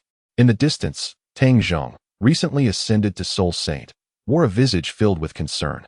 He was acutely aware of the terrifying capabilities of his brother, and while his son was indeed extraordinary, could he truly contend with someone capable of manifesting their martial soul's true form?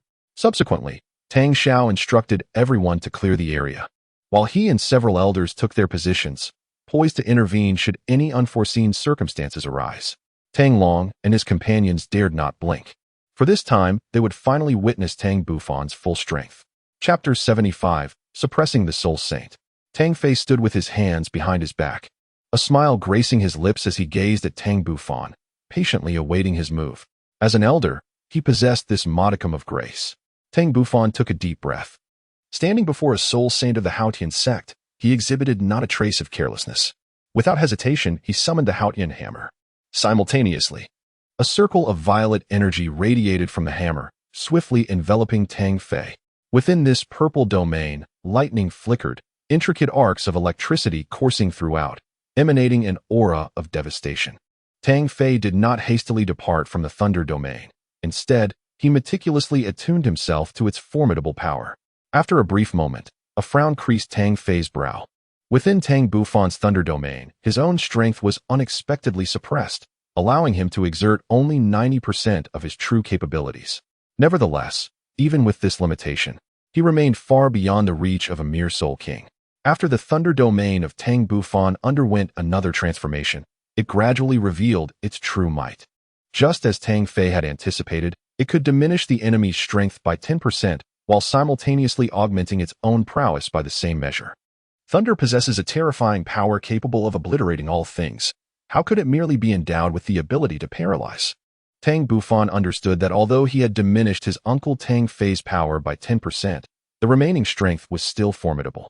If he wished to emerge victorious, engaging in close combat was a prudent choice, as it would ensure that Tang Fei remained under the influence of the domain. Tang Bufan hesitated no longer. Wielding the Haotian hammer, he charged forward with great speed. Upon witnessing Tang Bufan's advance, Tang Fei's eyes revealed a hint of surprise. This young lad surprisingly refrained from employing his century-old soul technique at the first opportunity, opting instead for the chaotic hammer technique. Was he not courting his own demise? Since this was the case, allow me, his uncle, to impart some wisdom on hammer techniques.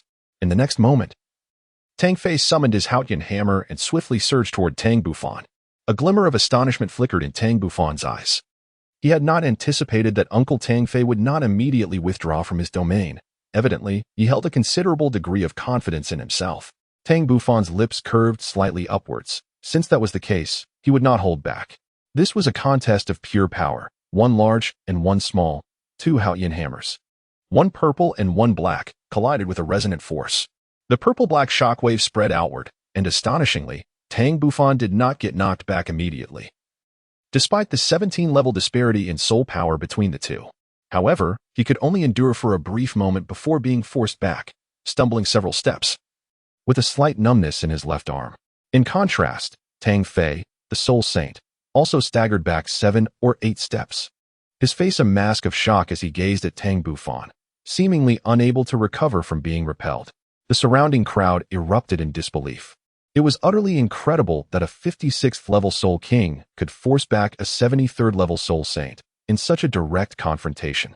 Tang Long and Tang, who exchanged glances, pondering whether this was truly the extent of Tang Bufan's formidable prowess. Had he surpassed the Soul King, nearing the realm of the Soul Sage? Were they in his position, a single strike would likely not only leave them unable to escape unscathed, but might even cost them half their lives. Moreover, Even if endowed with 100 times their courage, they would not dare confront a soul sage head-on. It was evidently akin to striking a stone with an egg. A glimmer of brilliance flashed in Tang Zhao's eyes as he emitted a light-hearted laugh. Soon, Tang Fei regained his composure, though his gaze grew increasingly somber, and he repressed the disdain that lingered in his heart.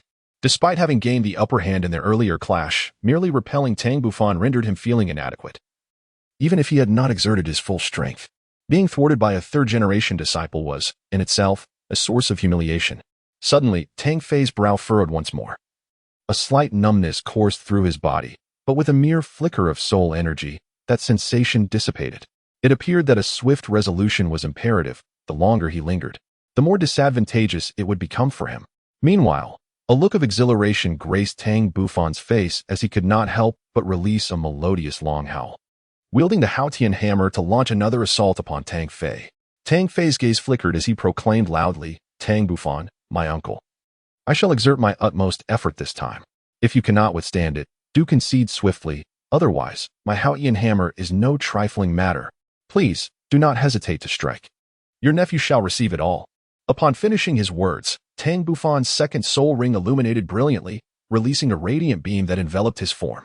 Subsequently, the purple Haotian hammer crackled with lightning, presenting a formidable spectacle.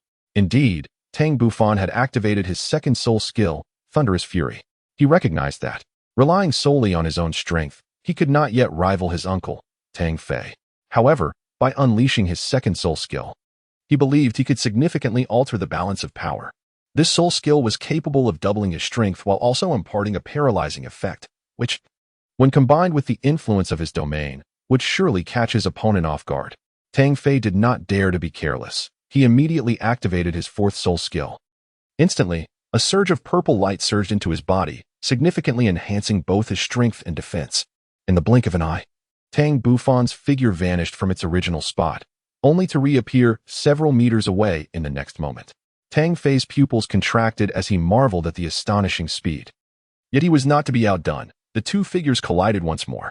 Each strike landed with precision. None missed its mark. Surprisingly, Tang Bufan held his ground against Tang Fei, matching him blow for blow in an intense duel. In Tang Bufan's eyes, a brilliant light surged forth, and at that moment, his aura reached its zenith, momentarily overpowering Tang Fei. Although Tang Fei was a formidable soul sage at the 73rd level, with far more training time and extensive combat experience than Tang Bufan, he now found himself in a state of profound frustration. It felt as though Tang Bufan had foreseen his every attack, consistently interrupting his offensive maneuvers and thwarting the full expression of his power, resulting in a steady retreat.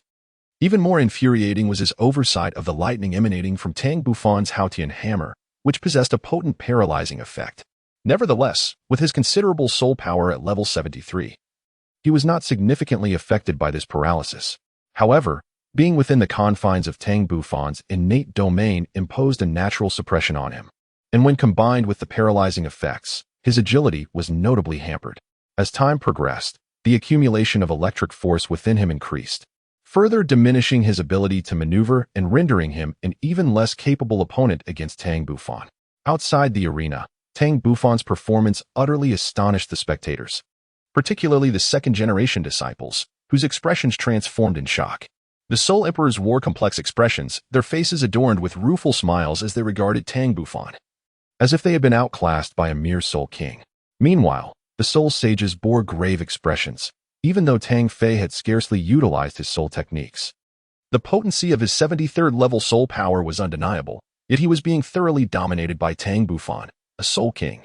At this moment, Tang Bufan's combat prowess undoubtedly reached the level of a Soul Sage. Among those present, perhaps only the sect leader, 5 elders, and 3 Soul Douluo level second-generation disciples maintained their composure. Chapter 76. Victory and Defeat. At this instant, Tang Long wore a bitter smile. Having extinguished the last flicker of hope in his heart, glancing at the astonished faces of his fellow sect brothers, he quickly regained his confidence. Although he could not seize the coveted first place, he was determined to preserve the second position. He would allow his remarkable cousin to lead the way while he followed closely behind, believing that one day he would catch up. In the crowd, Qing Shan clenched his fists tightly, undeterred by Tang Bufan's terrifying display of strength. Instead, it only solidified his resolve. If one were to consider who among the attendees felt the most joy, it would undoubtedly be Tang Bufan's father, Tang Zheng, who was grinning from ear to ear. In the arena, Tang Fei could no longer endure the pressure exerted by Tang Bufan. Continuing like this would surely lead to his defeat at the hands of his nephew, a humiliation he could not bear. Though he contemplated unleashing his soul rings and soul skills, Tang Bufan's relentless pursuit left him with no opportunity to do so. Suddenly, with a fierce glint in his eyes, Tang Fei chose to endure a strike from Tang Bufan, leveraging that force to finally escape the range of his nephew's attacks. Spitting out a mouthful of blood, he struggled to stabilize his body. Even though he had employed his energy to protect his vital points, the blow still inflicted considerable pain. Tang Bufan, a soul king, delivered a strike of substantial weight. Tang Bufan looked at Uncle Tang Fei with astonishment. This tactic of sacrificing the pawn to protect the king was indeed ingenious. Tang Fei took a deep breath and swiftly distanced himself from Tang Bufan's sphere of influence. He understood that he must summon all his strength. Otherwise, he would inevitably become a stepping stone for Tang Bufan's rise. Tang Bufan did not pursue victory relentlessly. Instead, he chose to recuperate his strength while awaiting the opportunity to strike. The Soul Saint would not be easily vanquished. Certainly, had it been a battle to the death, he would have long since dealt with Uncle Tang Fei. After all, his formidable mental prowess is no jest. It is likely that even the sect leader would pale in comparison to him, as he has already begun to form a nascent spirit within his mind. As Tang Fei recuperated his strength, he pondered how to confront Tang Bufan. Engaging in close combat was undoubtedly futile. It appeared that only ranged attacks remained viable. Yet, he possessed but one ranged skill, his sixth soul skill, and he harbored doubts about its efficacy against Tang Bufan. After all, Tang Bufan had yet to unleash his fifth soul skill, which was derived from a 100,000-year soul ring. Tang Fei felt uncertain that he could triumph over Tang Bufan with merely his sixth soul skill. If that skill proved insufficient, would he be compelled to manifest his martial soul true form? Resorting to such an extreme against a soul king would be a source of great embarrassment. Regardless of the outcome, suppressing the tumultuous thoughts in his mind, Tang Fei set aside his reservations and promptly activated his sixth soul skill. Instantly, the sixth soul ring upon him glimmered with brilliance. In the next moment, the obsidian Haotian hammer radiated light as Tang Fei let out a fierce roar, summoning the 6 dragons of annihilation. 6 luminous dragons surged forth from the Haotian hammer, their target unmistakably Tang Bufan. These were 6 ebony dragons, each measuring no less than 6 meters in length. The sky was instantly dominated by their imposing presence, exuding a powerful aura unique to dragonkind that firmly locked onto Tang Bufan. He sensed an overwhelming urgency. He must evade them at all costs, for failure would spell disaster.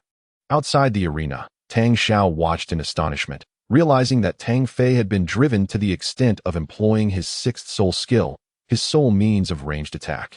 The 6 dragons of annihilation was an exceptionally formidable skill, its power rivaling that of a 7th soul skill. This potency stemmed not only from its origin in the 4,000-year cultivation of the Dragon King, but also from its transformation into the rare 2-headed Black Dragon King. It was precisely due to this soul skill that Tang Fei ranked prominently among the second-generation disciples, securing the 10th position. In Tang Xiao's eyes, a brilliant light sparkled with anticipation, curious to see how Tang Bufan would respond and whether he would unleash his soul technique honed over 100,000 years. Tang Bufan's eyes darted back and forth, caught in a dilemma between unleashing the sky-shattering strike or invoking the celestial guardian. Just as he wrestled with his decision, a sudden warmth enveloped him, stirring an extraordinary emotion within. In the next instant, a pair of crimson wings unfurled from his back, and the piercing cry of a phoenix resonated throughout the heavens. With a powerful flap of his wings, Tang Bufan soared into the sky, his form igniting into a blazing inferno. Subsequently, a colossal fire phoenix erupted from him, engaging in a fierce battle with 6 ebony light dragons. Remarkably, the fire phoenix held its own against the 6 adversaries, its flames mercilessly incinerating each light dragon one by one. Despite the considerable energy expended, the fire phoenix, undeterred, charged ferociously toward Tang Fei. This unexpected turn of events left not only Tang Fei but also the onlookers utterly astounded. Tang Fei did not dare to be careless.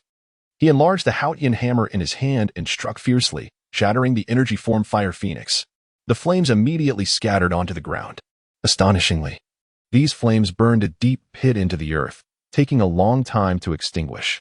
Tang Fei cast a wary glance at the ground before shifting his gaze to the sky, where Tang Bufan hovered. For the first time, he felt a sense of trepidation towards his nephew, now regarded as a genuine rival. The ferocity of the Fire Phoenix's assault was truly formidable, surpassing even the might of his sixth soul skill. As the flames in the sky dissipated, Tang Bufan descended to the ground, retracting the wings that adorned his back, his face alight with exhilaration. The earlier confrontation with the 6 flood dragons seemed to have awakened something within him. His phoenix wings had gifted him an additional soulbone skill, Phoenix Incineration. With this newfound ability, his phoenix wings now boasted 2 soul skills, one for offense and the other for healing, rendering them nearly perfect. Moreover, due to the nature of the soulbone skill, its usage demanded relatively little soul power. As the battle progressed, the situation had become increasingly clear. It was time for a decisive confrontation. Tang Fei took a deep breath once more, disregarding the possibility of embarrassment, and unleashed his 7th soul skill, the true body of Haotian. Instantly, a colossal Haotian hammer, measuring several dozen meters in length, materialized in the air, adorned with gleaming black, demonic patterns, causing a slight distortion in the atmosphere of the entire rear courtyard. The second elder's expression shifted slightly, casting a concerned glance at Tang Xiao, apprehensive about Tang Bufan's safety.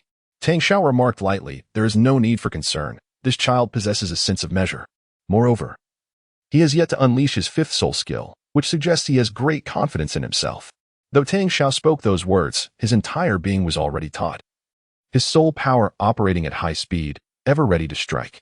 Meanwhile, Tang Bufan found himself ensnared by an overwhelming aura, rendering him momentarily immobilized. Yet, he was far from willing to concede. His internal energy surged with vigor, and with a resounding roar, he shattered the confines of that imposing presence.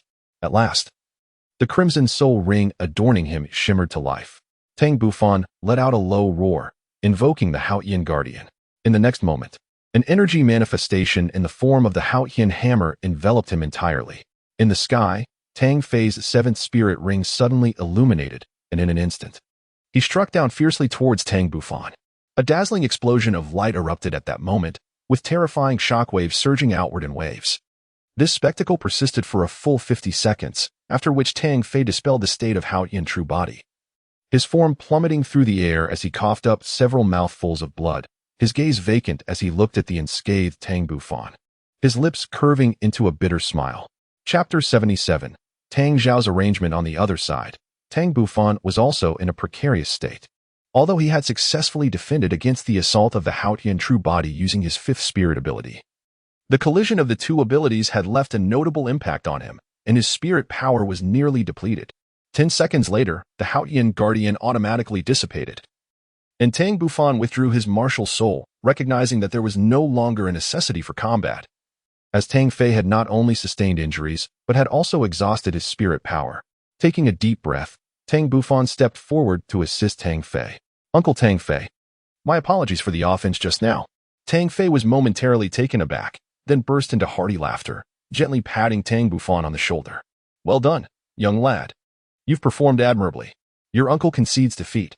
That soul skill of yours, after all, is formidable. It even withstood the full manifestation of my martial soul. Pray tell, what is the name of this remarkable soul skill?" Tang Bufan was momentarily taken aback, but soon regained his composure. He replied to his uncle, "This defensive soul skill is called Haotian Guardian, possessing absolute defense that cannot be breached by anyone within 1 minute." Tang Fei offered a bitter smile, reflecting on the formidable Haotian Guardian and its unparalleled defense, conceding that his defeat was indeed justified. "Uncle, should we engage in battle once more? You might not necessarily emerge the victor. This time, it was merely a lack of understanding regarding my soul abilities. Once I invoke this Haotian Guardian, I cannot cease its activation, nor can I move. If you were to wait just a minute before launching your attack, I would undoubtedly have to concede defeat." Tang Bufan contemplated. Tang Fei shook his head, fully aware that Tang Bufan's words were merely a form of consolation. Without unleashing his true form, the Haotian, he would find it impossible to defeat Tang Bufan. Moreover, it was unlikely that Tang Bufan would easily employ such a defensive soul skill. "Xiaofan, there's no need for modesty among family. And Tang Fei, you must never make such a rudimentary mistake in the realm of soul masters. Fortunately, your opponent is Xiaofan. Had it been an enemy, you would have already succumbed. This is a lesson you must remember in the future." At that moment, the sect leader and the 5 elders approached, with Tang Xiao wearing a broad smile, seemingly in exceptionally good spirits. Tang Bufan and Tang Fei promptly greeted. We pay our respects to the sect master and the 5 elders. Tang Xiao waved his hand and commented, Xiao Fan, I have just overheard your conversation. Is it true that the Haotian Guardian is a defensive soul skill endowed by a 100,000-year soul ring? Its defensive capabilities are indeed remarkable, but it is somewhat regrettable. If only it were an offensive soul skill, for we, the Haotian Hammer, excel in offense. Tang Bufan, with an unusual expression, spoke, sovereign, in truth. My 5th soul skill comprises 2 abilities. What I just demonstrated was merely the defensive skill. There remains an offensive skill yet to be unleashed. Tang Xiao gazed at Tang Bufan in disbelief. What did you just say? You possess 2 soul abilities from your 5th soul skill? How is that even conceivable? Are you suggesting that a 100,000-year soul ring can endow a soul master with 2 abilities? If that were the case, then surely a 100,000-year soul bone could also grant a soul master 2 skills. Tang Bufan could not help but feel a stir within. For according to the words of the sect master, did it not imply that his phoenix wing was indeed a soul bone of 100,000 years? As it perfectly possessed 2 soul skills, Tang Bufan's deductions were indeed accurate. The wings behind him were derived from a fire phoenix of 100,000 years.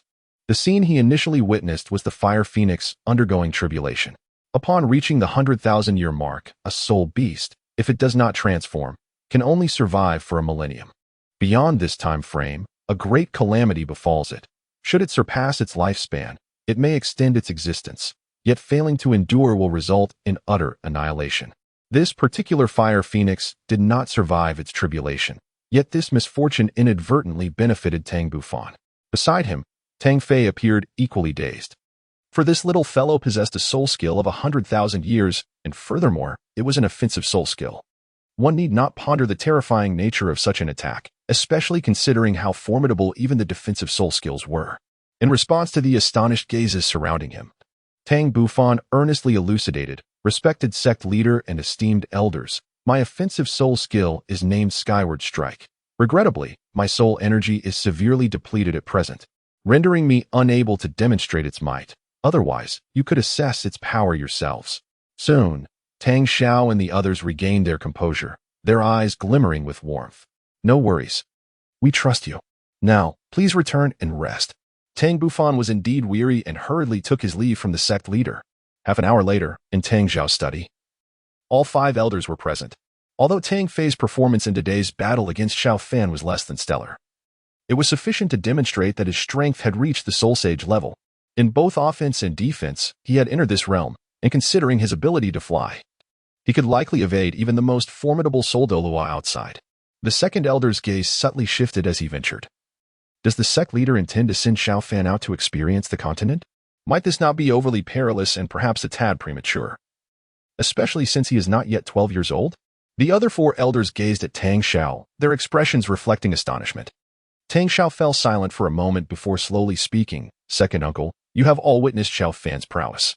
The sect has little left to impart to him. Remaining here would only hinder his future development.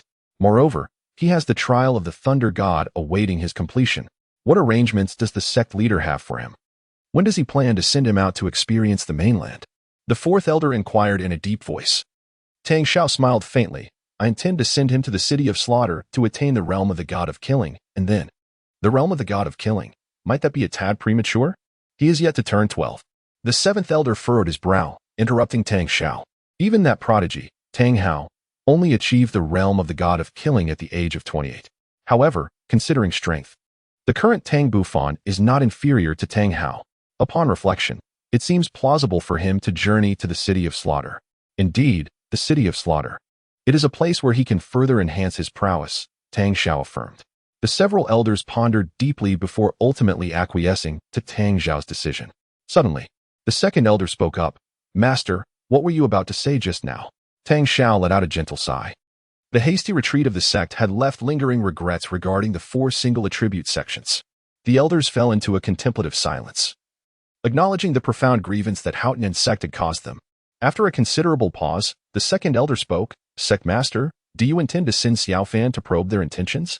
Tang Xiao hesitated and replied, I have yet to reach a conclusion. Today, I sought to discuss this matter with all of you. The 7th elder interjected once more. Second brother, Sect Master, in my humble opinion, it is unlikely that the 4 single attribute sects will return to Haotian Sect, especially since we were the ones to cast them aside. However, since our collective cultivation of the primordial technique has significantly enhanced our overall strength, should they wish to rejoin, we might consider offering them some form of compensation. Yet, if they are unwilling, we shall not lament their absence. Tang Xiao chuckled helplessly, conceding, very well. Let us settle on this for the time being. As for the duration of his training, it would commence upon his return from the misty forest. A flicker of enlightenment shone in the eyes of the second elder. It was hard to believe that 5 years had passed in the blink of an eye. It was indeed time for Tang Bufan to make a pilgrimage to the Temple of Mist. However, a wry smile soon crept onto his face. For Tang Bufan had already inherited the legacy of the Thunder God. Would he also be able to attain the heritage of the Mist God? Such a notion seemed implausible. For the Mist God was, after all, a Tier 3 deity, and relinquishing such an opportunity was out of the question. It appeared necessary to arrange for several other youths to accompany him, ensuring that their venture would be foolproof. Chapter 78, The Mysterious Powerhouse and the 3 Great Temples. The news of Tang Bufan's victory over Tang Fei swiftly spread throughout the Haotian Sect, causing a profound stir within the entire sect. As he walked along the path, feeling the adoring and reverent gazes directed at him, Tang Bufan could not help but offer a wry smile, feeling somewhat uneasy amidst the attention. Tang Ming still found it somewhat hard to believe as he exclaimed, "Boss, have you truly defeated Uncle Tang Fei? He is a soul sage of level 73. Moreover, he is a soul sage of such formidable prowess from our esteemed Haotian Sect." Tang Bufan gazed at Tang Ming with an expression of utter exasperation. In recent days, countless individuals from the sect had posed this question to him, including his own mother, who had inquired several times.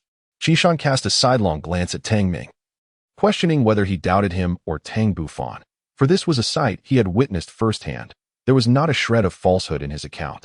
Tang Ming exclaimed in astonishment, "It is not that I do not believe you, but rather that this is simply too incredible. I need some time to process it." To which Tang Feng, standing nearby, remarked with a hint of disdain, "You've been saying that for days. Your capacity to endure seems rather lacking. Do not expect me to acknowledge our acquaintance in the future." In truth, Tang Feng was equally astounded, though he chose not to display his astonishment as overtly as Tang Ming. Tang Ming, disinterested in Tang Feng, gazed at Tang Bufan with an expression of adoration. Beside him, Qing Yu and Yi Zihan also exhibited looks of reverence in their eyes. Tang Bufan coughed lightly and remarked, "Enough of the idle gossip. Rather than lingering around me, it would be more prudent to return and diligently cultivate. After all, the Soulmaster is still somewhat lacking in strength." Tang Ming wore a face of despair. "Boss, the Soulmaster is indeed formidable, but in comparison to a freak like you, he appears weak. After all, we are Soulmasters at the age of 11. I dare say there may not be another Soulmaster of 11 years in the entire Douluo Continent. Is that so?" "Not necessarily," Tang Bufan retorted without hesitation. "I happen to know of someone who, at the tender age of 10.5, possessed a soul power level of 29. If we calculate carefully, they have likely already ascended to the rank of Soulmaster." He was naturally referring to Ning Rongrong. However, her situation differed from that of Tang Ming and his companions. Ning Rongrong had initially possessed relatively low soul power, but with the assistance of Ning Fengji, she was able to thoroughly absorb the essence of the 9-leaf thunder tribulation grass. In contrast, Tang Ming and his peers still harbored a considerable amount of the medicinal properties from various elixirs within them. As they continued their cultivation, their bodies would gradually absorb this medicinal potency, resulting in a forthcoming explosive surge in their soul power. Tang Ming and his companions were taken aback, their expressions of pride somewhat tempered. They had not anticipated the existence of such a prodigious talent in the world. Without the elixir, it seemed their ascension to the status of soul sovereigns would likely be delayed by approximately 2 years. Tang Bufan's lips curled into a slight smile. These individuals required a firm admonition, lest they suffer significant losses in the future. Simultaneously, a flicker of concern for the future of the Haotian Sect lingered in his heart. He was well aware that 7 fragments of the Haotian sword remained unaccounted for, and it was uncertain whether they had fallen into the hands of others. Each of these fragments contained extraordinary power. 2 that he possessed had bestowed upon Qingshan a formidable fire attribute, and upon Qingyu a water attribute. This led him to surmise that the remaining 7 fragments likely each contained a unique property. If these fragments were to be discovered by mere low-ranking Soulmasters, he would not be overly concerned. However, if they fell into the grasp of high-ranking Soulmasters, or even titled Douluos, and the secrets within were uncovered. The consequences could be dire. Such an occurrence could potentially forge unparalleled powerhouses or even deities. Consequently, the dynamics of the continent would become exceedingly complex, and new forces could emerge, possibly even ones that already existed. The Spirit Hall would likely find it challenging to maintain its dominance. Nonetheless, this situation could be seen as a boon for the Haotian Sect, as it might divert the attention of the Spirit Hall. Yet, Tang Bufan's thoughts were more profound. Although the Spirit Hall was anchored by a peerless title Douluo of level 99, he felt little trepidation. Given time, he was confident in his ability to reach such heights. He had not forgotten the sight he once beheld. The powerful deities in the cosmic expanse had cast their gaze upon the Haotian sword. Despite its formidable prowess, capable of rending the hands of those deities and traversing the stars, it ultimately met with destruction. What transpired in between was a mystery he could only hope to unravel in due time. His greatest fear was that those celestial beings might descend upon Douluo Continent before he had fully matured. In such a scenario, who could stand against them? Therefore, he must accelerate his growth. Otherwise, when that day arrived, what would he have to counter?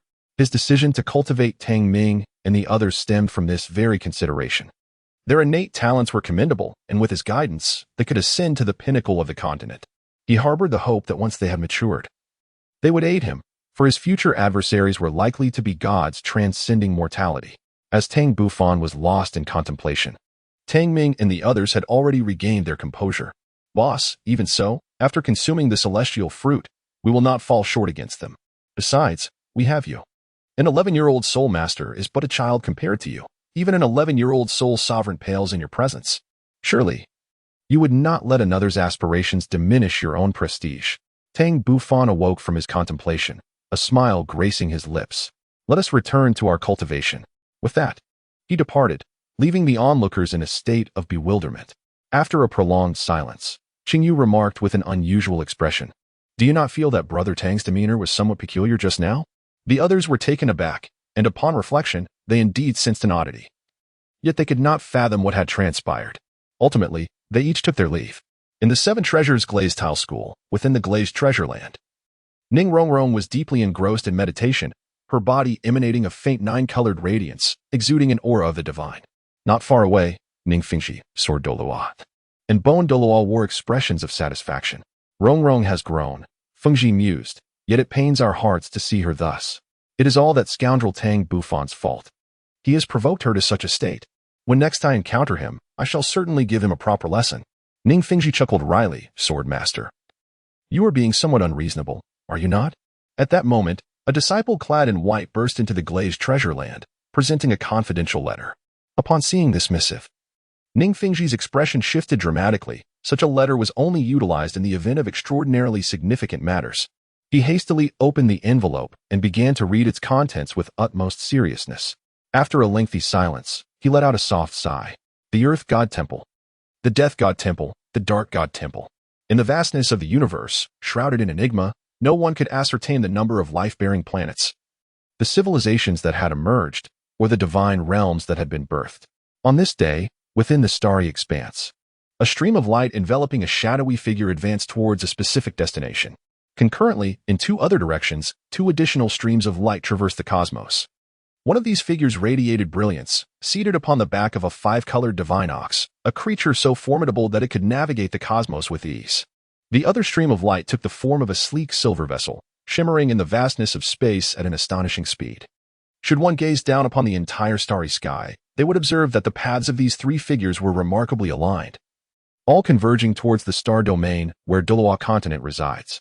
Who, then, are these celestial beings that they should coincidentally journey towards the realm of Douluo Continent?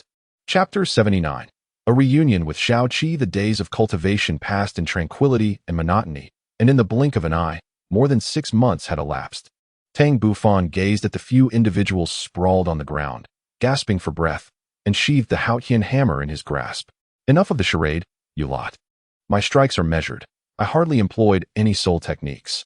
You've merely endured a bit of fleshly discomfort. There's no need to feign such abject misery. Tang Ming wore a distressed expression. Boss, although you have not unleashed your soul techniques, your soul power surpasses ours by a considerable margin, and with your domain in play, it is utterly impossible to contend with you. Qinshan chuckled wryly, adding, even if my sister and I were to combine our martial souls in a fusion technique, we would still be unable to defeat you. This is only because you are not evading. Otherwise, we would stand no chance of landing a hit. I am merely aiding your training, and yet you all come to me with grievances. You shall see what awaits you in the future, Tang Bufan remarked with a smile.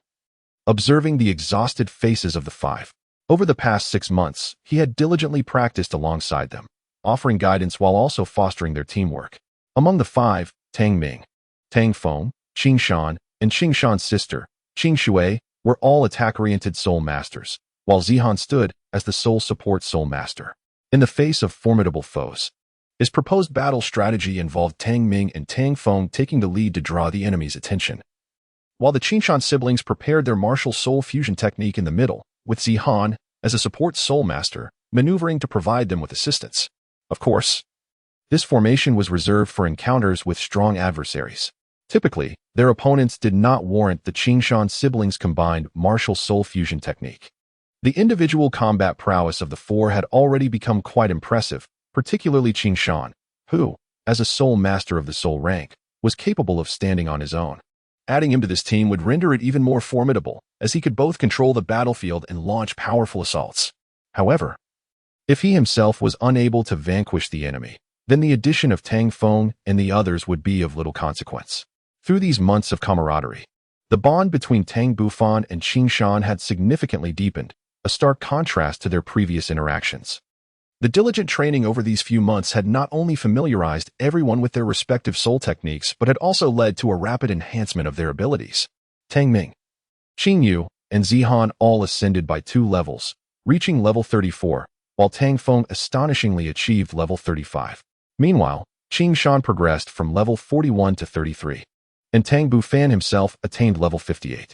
Over the course of approximately 6 months, each individual enhanced their soul power by around 2 levels.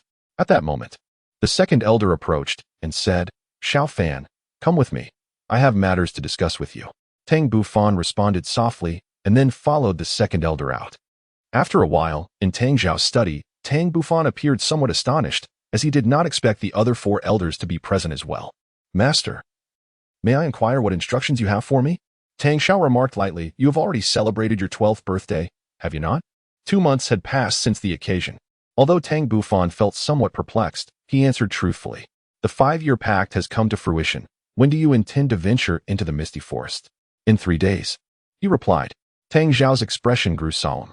"This time, as you venture into the misty forest, consider bringing several companions along to explore the possibility of obtaining the legacy of the fog deity, thereby strengthening the foundation of our Haotian Sect." "Master, I understand. How many individuals do you intend to send with me?"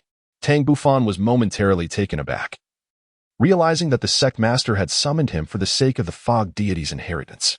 Tang Xiao pondered and said, "I intend to send 6 individuals, Tang Long, Tang Ming, Tang Feng, along with Qing Shan, Qing Yu, and Yi Zihan to accompany you. Naturally, the second elder will also join you on this journey." Tang Bufan nodded. "No problem, sect master." After a brief pause, a hint of hesitation appeared on Tang Bufan's face, as though he were grappling with words left unspoken. Tang Xiao chuckled and said, "Xiao Fan, feel free to speak your mind. There is no need for hesitation." Taking a deep breath, Tang Bufan solemnly addressed, "Sect Master, esteemed elders, upon our return from the misty forest, I intend to embark on a journey across the continent for some practical experience. Additionally, I plan to undertake the trial of the Thunder God, which may require an extended absence from the sect." After speaking, Tang Bufan anxiously gazed at the sect master and the elders, concerned they might disallow his quest for training. However, to his surprise, the sect master and several elders regarded him with warm smiles. After a moment, noticing Tang Bufan's dazed expression, they replied, "In truth, you need not express this to us. I had already intended for you to travel across the continent. As our Haotian Sect prepares to make its mark in the world, it is only prudent to gain an understanding of the prevailing circumstances. Furthermore, I have a mission for you." Tang Bufan let out a sigh of relief. "Rest assured, Sect Master, I assure you I will accomplish the task." "Very well, for now, you may leave to make your preparations. In 3 days, the second elder will escort you to the misty forest. As for the matter of your external training, we shall discuss it in detail upon your return." Tang Bufan departed from Tang Zhao's study with a sense of profound satisfaction. 3 days later, in the front courtyard of Haotian Sect, the second elder, accompanied by Tang Bufan, Tang Ming, Tang Feng, Qing Shan, Qing Yu, and Zi Han, along with Tang Long, set forth towards the misty forest. After 5 years, Tang Bufan had made significant progress in his strength, while the others had at least reached the Soulmaster level. Consequently, they arrived at the misty forest within an hour. Zi Han gazed at the forest shrouded in mist with an unusual expression, sensing its remarkable concealment. It seemed plausible that the ancestral land could indeed be hidden within. The thought stirred her excitement. The second elder spoke matter-of-factly. We have reached the misty forest. Xiao Fan, you and Tang Long, being the strongest, will lead the way ahead. The rest of us will remain in the middle, while I will bring up the rear. Tang Bufan and Tang Long exchanged a glance before stepping into the depths of the misty forest. Shortly thereafter, Tang Ming and the others swiftly vanished, leaving behind a tranquil silence once more. Within the misty woods, they found themselves at the very spot where Tang Bufan had first encountered Xiaoqi, a vibrant, multicolored mouse nestled in the underbrush, eagerly awaiting someone. Surrounding it, for a span of 10 miles, not a single soul beast could be found, as it was still morning. A thick fog enveloped the forest, yet visibility extended to about 10 meters, allowing Tang Bufan to navigate ahead with his mental prowess extending 100 meters around him, deftly avoiding numerous potential troubles. Suddenly, the second elder called out to Tang Bufan, Xiao Fan, although you and Xiaoqi agreed to reunite in 5 years. Do you still recall the location of that misty valley? Tang Bufan's expression turned somber as he realized he could not recall the precise location of the valley. He cast a forlorn glance at the second elder. Grandfather, I can no longer remember the path leading to that valley. Surely you must recall it? The second elder gently shook his head. I only have a vague memory of it. However, the mist in the forest is rather thick today. We may need to search diligently. Otherwise, we shall have to wait until the fog clears to find our way there. Tang Bufan let out a sigh of relief. What shall we do next? Perhaps we should first visit the place where we encountered Xiaoqi for the first time. I have not forgotten its location. The second elder nodded in agreement, and the group of 8 set off once more. Deep within the region of the Millennium Soul Beasts, Tang Bufan, relying on his remarkable memory, led everyone to the very spot they had rested before. As soon as the 8 of them settled down, a vividly colored mouse suddenly darted out from the nearby grass, squeaking at Tang Bufan. Chapter 80. Arrival. None of Tang Long and his companions anticipated that a spirit beast would suddenly emerge from the bushes, and they were all startled, jumping up in surprise. The 2 girls, Qing Yu and Zi Han, instinctively sought refuge behind Tang Bufan and the others, taking quite some time to regain their composure, only to feel a tinge of embarrassment. Among them, only Tang Bufan and the second elder remained composed, their eyes gleaming with delight, for they had been troubled by their inability to find their way, and to their astonishment, Xiaoqi had taken the initiative to await their arrival here. Tang Bufan hurriedly stepped forward. Xiaoqi, do you still remember me? I did not deceive you. I promised 5 years, and here we are. Xiaoqi scrutinized Tang Bufan for a moment, then sniffed the air before nodding in acknowledgement. Subsequently, Xiaoqi cast a puzzled glance at Tang Long and the others, gently sniffing the air again. Suddenly, Xiaoqi's gaze settled upon Zi Han, revealing a look of confusion. After a brief moment of hesitation, Xiaoqi approached Zi Han amidst the bewildered stares of the group. Tang Bufan's expression shifted dramatically, as he too was perplexed by the unfolding events. Sensing the hint of fear in Zi Han's eyes, he hastily approached her, offering words of comfort. Fear not, for I am here. Little Seven shall not harm you. Little Seven halted at a distance of 1 meter from Zi Han, leaning forward to sniff the air as if attempting to sense something. The onlookers were filled with astonishment, as none had anticipated such a reaction from the creature towards Zi Han. Beneath Tang Bufan's calm exterior, a myriad of emotions flickered within him. The unusual behavior of Little Seven only fortified his suspicions. Zi Han's mist martial soul was undoubtedly intertwined with the Mist Temple, and it was conceivable that she was a descendant of the Mist deity, inheriting his martial essence. However, these remained mere conjectures, requiring further validation. After a brief moment, Little Seven withdrew its inquisitive gaze and returned its attention to Tang Bufan. With a smile gracing his face, Tang Bufan swiftly retrieved the carefully prepared delicacies from his belt, specially intended for Little Seven. Little Seven, look what I have brought for you. Little Seven sniffed the air, instantly revealing an expression of exhilaration, gazing eagerly at Tang Bufan. Tang Bufan smiled as he opened the distinctive lunchbox in his hand and placed it before Xiaoqi. Xiaoqi joyfully pounced on it, leaving Tang Long and the others astounded. It was only at this moment that everyone began to regain their composure. Boss, is this the colorful mouse you mentioned? It appears to be quite different from the ordinary rodent-type spirit beasts. It seems remarkably intelligent. Tang Ming remarked softly. Tang Bufan nodded gently. Indeed, Little Seven was quite astute. It must have interacted with others in the past, for it displayed no fear of us whatsoever. Brother Tang, what did that gesture earlier signify? Zihan could not restrain her curiosity and voiced her question. Tang Bufan's eyes flickered, and he let out a hearty laugh, saying, well, how would I know? However, I suppose you shall discover the answer shortly. Tang Ming and the others were unaware of the matters concerning the Fog God Palace. They had merely received a notification to accompany Tang Bufan to a certain location. Tang Bufan decided not to disclose anything to them for the time being, opting instead to reveal the truth upon reaching their destination. For reasons unknown, he harbored a lingering intuition that Tang Ming and the others might embark on this journey in vain, as the legacy of the Fog God was likely to be bestowed upon Zihan. Zihan cast a skeptical glance at Tang Bufan, but regrettably found no answers. Her gaze then returned to Xiaoqi. Tang Bufan brought enough cooked food to satisfy at least 5 adults, yet within a mere minute, Xiaoqi devoured it all. After finishing, Xiaoqi gazed at Tang Bufan with a look of longing, as if still craving more. Tang Bufan felt a sudden wave of frustration and could only explain, Little Seven, I have brought only this much this time. I promise to bring you more next time, all right? Now, let us fulfill the promise made 5 years ago. Little Seven's eyes twinkled as he appeared to contemplate the situation. After a considerable pause, he finally nodded earnestly and, with a swift motion, darted forward. Tang Bufan's eyes sparkled with delight. Everyone, follow me closely, he exclaimed before swiftly pursuing Xiaoqi ahead. Tang Long and his companions felt a sudden surge of alertness and promptly pursued the path ahead. Meanwhile, the second elder stroked his beard contemplatively before swiftly vanishing into the depths of the forest. An hour later, Tang Bufan and the group of 8 finally came to a halt. The 6 companions of Tang Long were utterly astonished by the scene before them. An endless expanse lay ahead, shrouded entirely in dense fog, rendering any specifics indiscernible. In Tang Zihan's eyes, a brilliant light sparkled with excitement. This was likely the fabled Mist Valley. At that moment, Tang Bufan spoke solemnly, Brother Tang Long, once we enter the area ahead, it is imperative that you do not stray beyond the bounds of my domain. If you were to become lost, I would be unable to locate you. The complexities within are profound, visibility is severely limited, and one's mental faculties are further suppressed. Tang Long and the others nodded in haste. At that moment, Xiaoqi in the front squeaked, seemingly urging Tang Bufan to hurry. With a flicker of thought, Tang Bufan enveloped everyone in a purple domain and followed Xiaoqi. Within the Misty Valley, Tang Bufan once again unleashed his mental energy, probing the surroundings.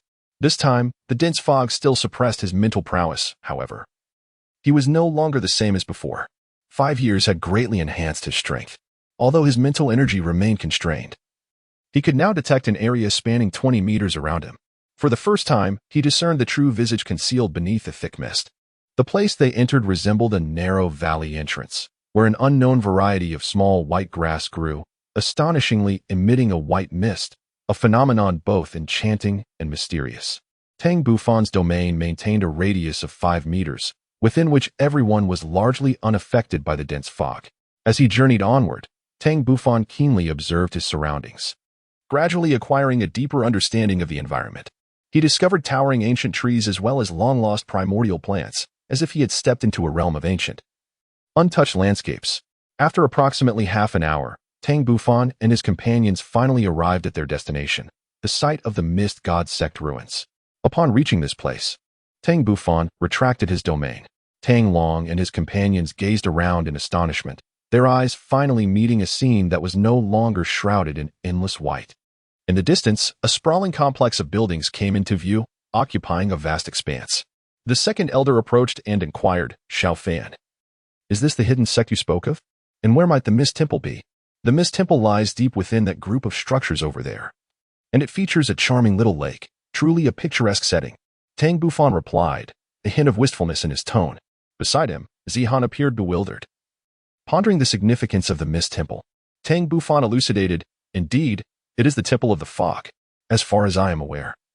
It is a palace left behind by an entity known as the Fog God, which likely harbors his legacy. My intention in bringing you here is to hope that one among you may gain the recognition of the Fog Temple and become his successor. Tang Long and his companions were instantly filled with excitement. This was indeed the legacy of a deity. Tang Bufan exchanged glances with the second elder, sharing a knowing smile before hastening after Shao Qi. Chapter 81. The Fog God. The platinum-hued Fog God Temple stood majestically within the depths of the Fog God Sect's ruins, emanating an aura of sacred immortality. Zihan quickened her pace to catch up with Tang Bufan, walking alongside him. Brother Tang, I have spotted the lake. Its waters are crystal clear, revealing the bottom. This must surely be the famed Qing Shui Lake. Did you already suspect that this was the ancestral land of our Yi family? Tang Bufan remarked lightly. Indeed, this is the conjecture I harbored in my heart. Yet are you certain this is the ancestral ground of your Yi family? I recall that your family has long been oblivious to the whereabouts of their ancestral land. Yi Zihan forced a smile, feeling compelled to make the attempt. After all, this place resembled the descriptions of the Bayou Hall by the Qingshui Lake most closely.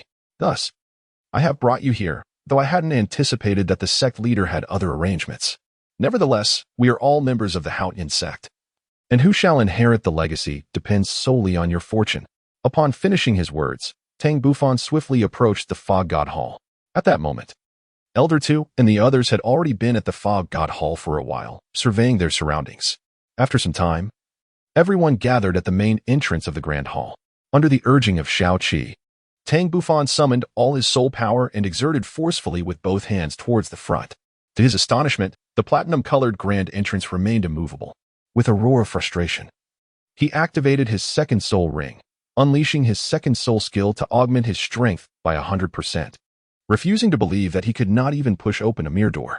However, it seemed as if fate was conspiring against him. After 5 full minutes of effort, the Platinum Gate showed no signs of yielding. Before the Fog God Hall, Tang Long and the others displayed astonishment. Just how heavy could this door be that it thwarted Tang Bufan? They were acutely aware of his formidable strength, undoubtedly at the Soul Saint level. Yet, despite his utmost effort, he could not budge the door. How could this be possible? If he could not open it, what chance did they have? Behind him, Elder Tu's eyes revealed surprise. How intriguing, indeed, for a divine palace gate to be so weighty. A minute later, Tang Bufan, disheartened, stepped back. Elder Tu, I am ineffectual. It seems only you possess the strength to open this door. Elder Tu chuckled. Xiao Fan, take a moment to rest. Allow me to give it a try. With that, Elder Tu stepped forward, extending his hands under the expectant gazes of the onlookers. 1 minute, 2 minutes, 3 minutes. Still, the door remained unmoved. Elder Tu's face flushed with embarrassment. This was quite the humiliation. Taking a deep breath, 9 vibrant soul rings emerged around him, emanating a tremendous pressure that compelled Tang Bufan and the others to step back. Even Shao Qi's eyes reflected a hint of trepidation, showcasing just how formidable Elder Tu, who had cultivated the Hunyuan skill, truly was. Yet, regardless of how much strength Elder Tu exerted, the gates of the Martial God Hall remained steadfastly closed. Tang Bufan's gaze shifted restlessly. The second elder, a titled Douluo of the 94th rank, wielded the formidable Haotian hammer, renowned for its strength. If even he could not force open the gates of the Mist Temple, it was likely that even the sect master would struggle to do so.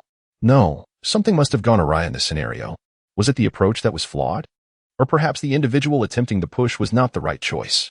Tang Bufan fell into deep contemplation. Tang Ming whispered, Tang Feng, do you think our journey has been in vain? Even the chief and the second elder were unable to open this great door. It is beyond our reach to even contemplate attempting it. His words served as a startling revelation for Tang Bufan, who, lost in thought, suddenly awakened to the possibility that perhaps only those recognized by the Fog God could ever unlock this imposing gateway. Tang Bufan's gaze swept over each individual. Brother Tang Long, why don't each of you step forward and give the door a try? The second elder, somewhat perplexed, responded, Xiao Fan, you want them to push? But how could their strength possibly move it? Second elder, I believe it is not a matter of insufficient strength to open this door, but rather that we have yet to gain the recognition of the Fog God. I suspect that only the chosen heir of the Fog God can unlock this portal. Let them give it a shot. After all, there is nothing to lose, Tang Bufan asserted confidently, increasingly convinced of his hypothesis.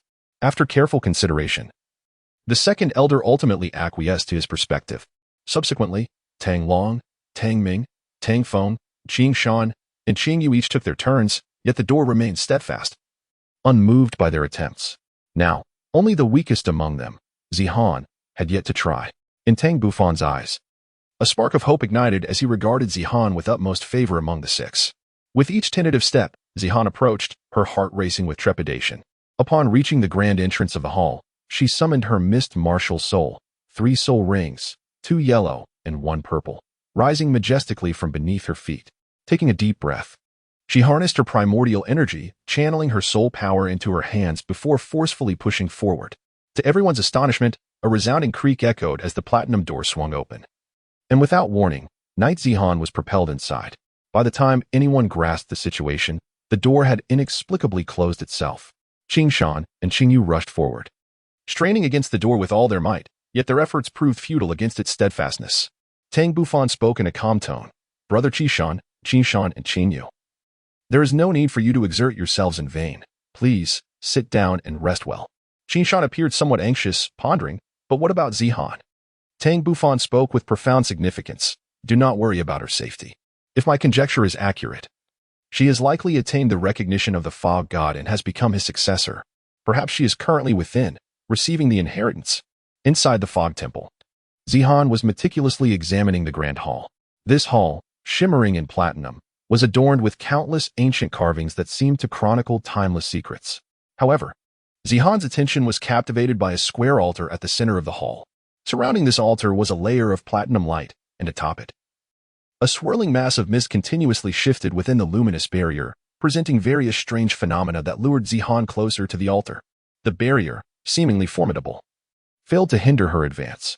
Soon, Zihan found herself enveloped in the mist. Outside, Tang Bufan was suddenly seized by a wave of unease.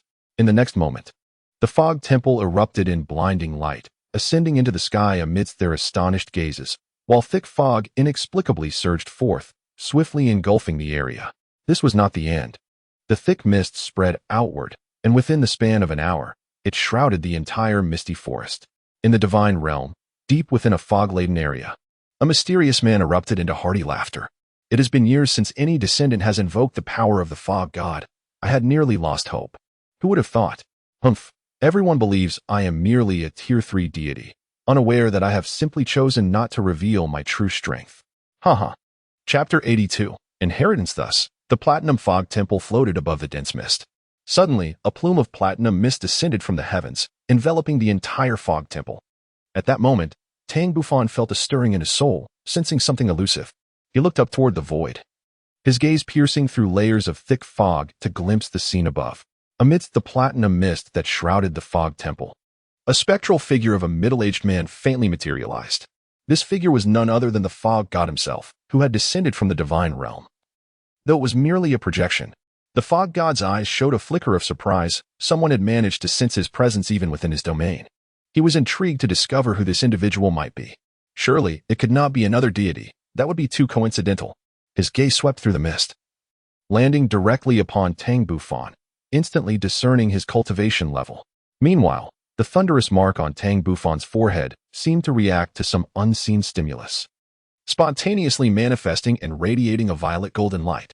Through the veil of mist, Tang Bufan locked eyes with the Fog God, a look of astonishment dawning upon his face for the first time. Was this ethereal figure in the mist truly the legendary Fog God?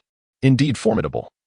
Even in the absence of his true form, he instilled a profound sense of trepidation and immense pressure within him. The Fog God, upon noticing the mark upon Tang Bufan's forehead, was momentarily taken aback, but soon enough, his expression transformed into one of regret. At merely 12 years of age, possessing the rank of a 58th level Soul King, and having formed a nascent spirit within his mind, such talent is simply unprecedented. Furthermore, he has inherited the legacy of the Thunder God. However, the Thunder God has completely perished, and despite this inheritance, the path to divinity may be fraught with obstacles. After a brief interlude, the Fog God ceased his attention on Tang Bufan and directly entered the temple. Within the Fog Temple, the Fog God gazed at the young girl enveloped in mist and nodded in satisfaction, his lips moving slightly. The previously bewildered Zihan suddenly heard a thunderous revelation echoing in her mind. Sitting cross-legged, she closed her eyes in meditation, absorbing the mist to awaken her martial spirit. The voice resonated with an unparalleled familiarity, and without a shred of doubt, she settled into her meditation, commencing the cultivation of her primordial technique. An hour later, astonishment grazed the fog goddess' countenance, as he had not anticipated such swift absorption. He had assumed it would take 3 hours. Having completely absorbed the mist from the altar, Zihan underwent a transformation in her demeanor, subtly exuding an air of ancient nobility, her aura becoming ethereal and inscrutable. The fog god nodded in approval. Indeed, at 12 years old, and at the 34th level, the Yi family has finally birthed a prodigy. Bestowing upon you the divine legacy allows me to venture forth into the cosmos with peace of mind. Upon hearing a voice, Zihan promptly opened her eyes and was met with the sight of a handsome and amiable middle-aged man. Her eyes darted as the realization struck her, igniting a surge of excitement. Descendant of the Yi family, Zihan pays homage to my ancestor. The fog god chuckled lightly. Indeed, quite astute of you to deduce my identity. Now, to the matter at hand. I have come to bestow the divine legacy upon you. Once you attain the 99th level, return to the Fog Temple for the final inheritance. By the way, your martial spirit has fully awakened, and what you see now is its true form. As for the cultivation methods for your martial spirit, I have inscribed them within your mind. Take your time to comprehend them gradually. With that, the spectral figure of the fog god vanished. In the external world, within the violet domain, Xingyu expressed her concerns. Brother Tang, what should we do next? Will Zihan be all right? Tang Bufan's gaze was composed. Xingyu, there is no need for concern. I believe Zihan will emerge shortly. Yet, with the fog temple now ascended into the heavens, how will she descend? Tang Bufan furrowed his brows, conceding, very well, I shall ascend into the heavens for a moment. You remain here and do not move. With that, he summoned the wings of the phoenix, flapping them gracefully as he soared into the sky, swiftly vanishing into the depths of the thick fog. Although the dense mist could suppress one's mental acuity, it bore no effect on his soul-bone abilities. Thus, even while navigating through the fog, Tang Bufan was not like a headless chicken. Within a mere 5 minutes, he broke through the shroud of mist and beheld the fog temple, quietly floating atop the clouds formed by the fog in the distance. With a powerful spread of his wings, he flew directly towards the grand entrance, only to be taken aback as he spotted Zihan emerging from within. Their eyes met, both taken by surprise at the unexpected encounter. At the very first moment, Tang Bufan sensed that some mysterious changes were occurring within Zihan. However, upon contemplating that even the fog god had been stirred, it was only natural for her to exhibit certain transformations. Zihan, on the other hand, was astonished to find Tang Bufan unexpectedly at the entrance of the grand hall. Brother Tang, what brings you here? Tang Bufan remained silent, merely gesturing downward. Zihan could not help but glance below, her surprise evident. Wasn't the fog god temple situated on the ground? How had it suddenly appeared in the sky? Tang Bufan ascended directly to the steps outside the fog god temple and explained, Xingyu and the others are concerned for your safety, fearing that you might be unable to descend after receiving the inheritance. Hence, I have come to escort you. Allow me to carry you down. Zihan's cheeks flushed slightly, yet she ultimately nodded in agreement. Tang Bufan, no longer hesitating, lifted Zihan and soared downward.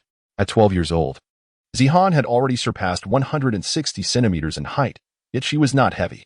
In his 2 lifetimes, this was the first time Tang Bufan found himself in such close proximity to a girl. The delicate fragrance emanating from Zihan inevitably stirred his emotions, causing a momentary lapse in balance that nearly resulted in an embarrassing mishap. However, Tang Bufan swiftly dismissed these distractions and steadied his descent toward the ground.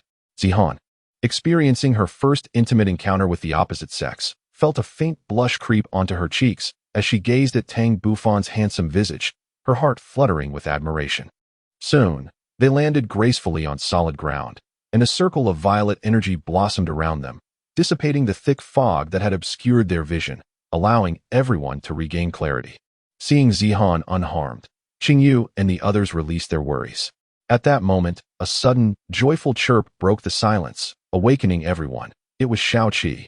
The little creature flitted around Zihan, expressing its affection with delighted sounds, and to everyone's surprise, Zihan tenderly stroked Xiaoqi, who clearly relished the attention.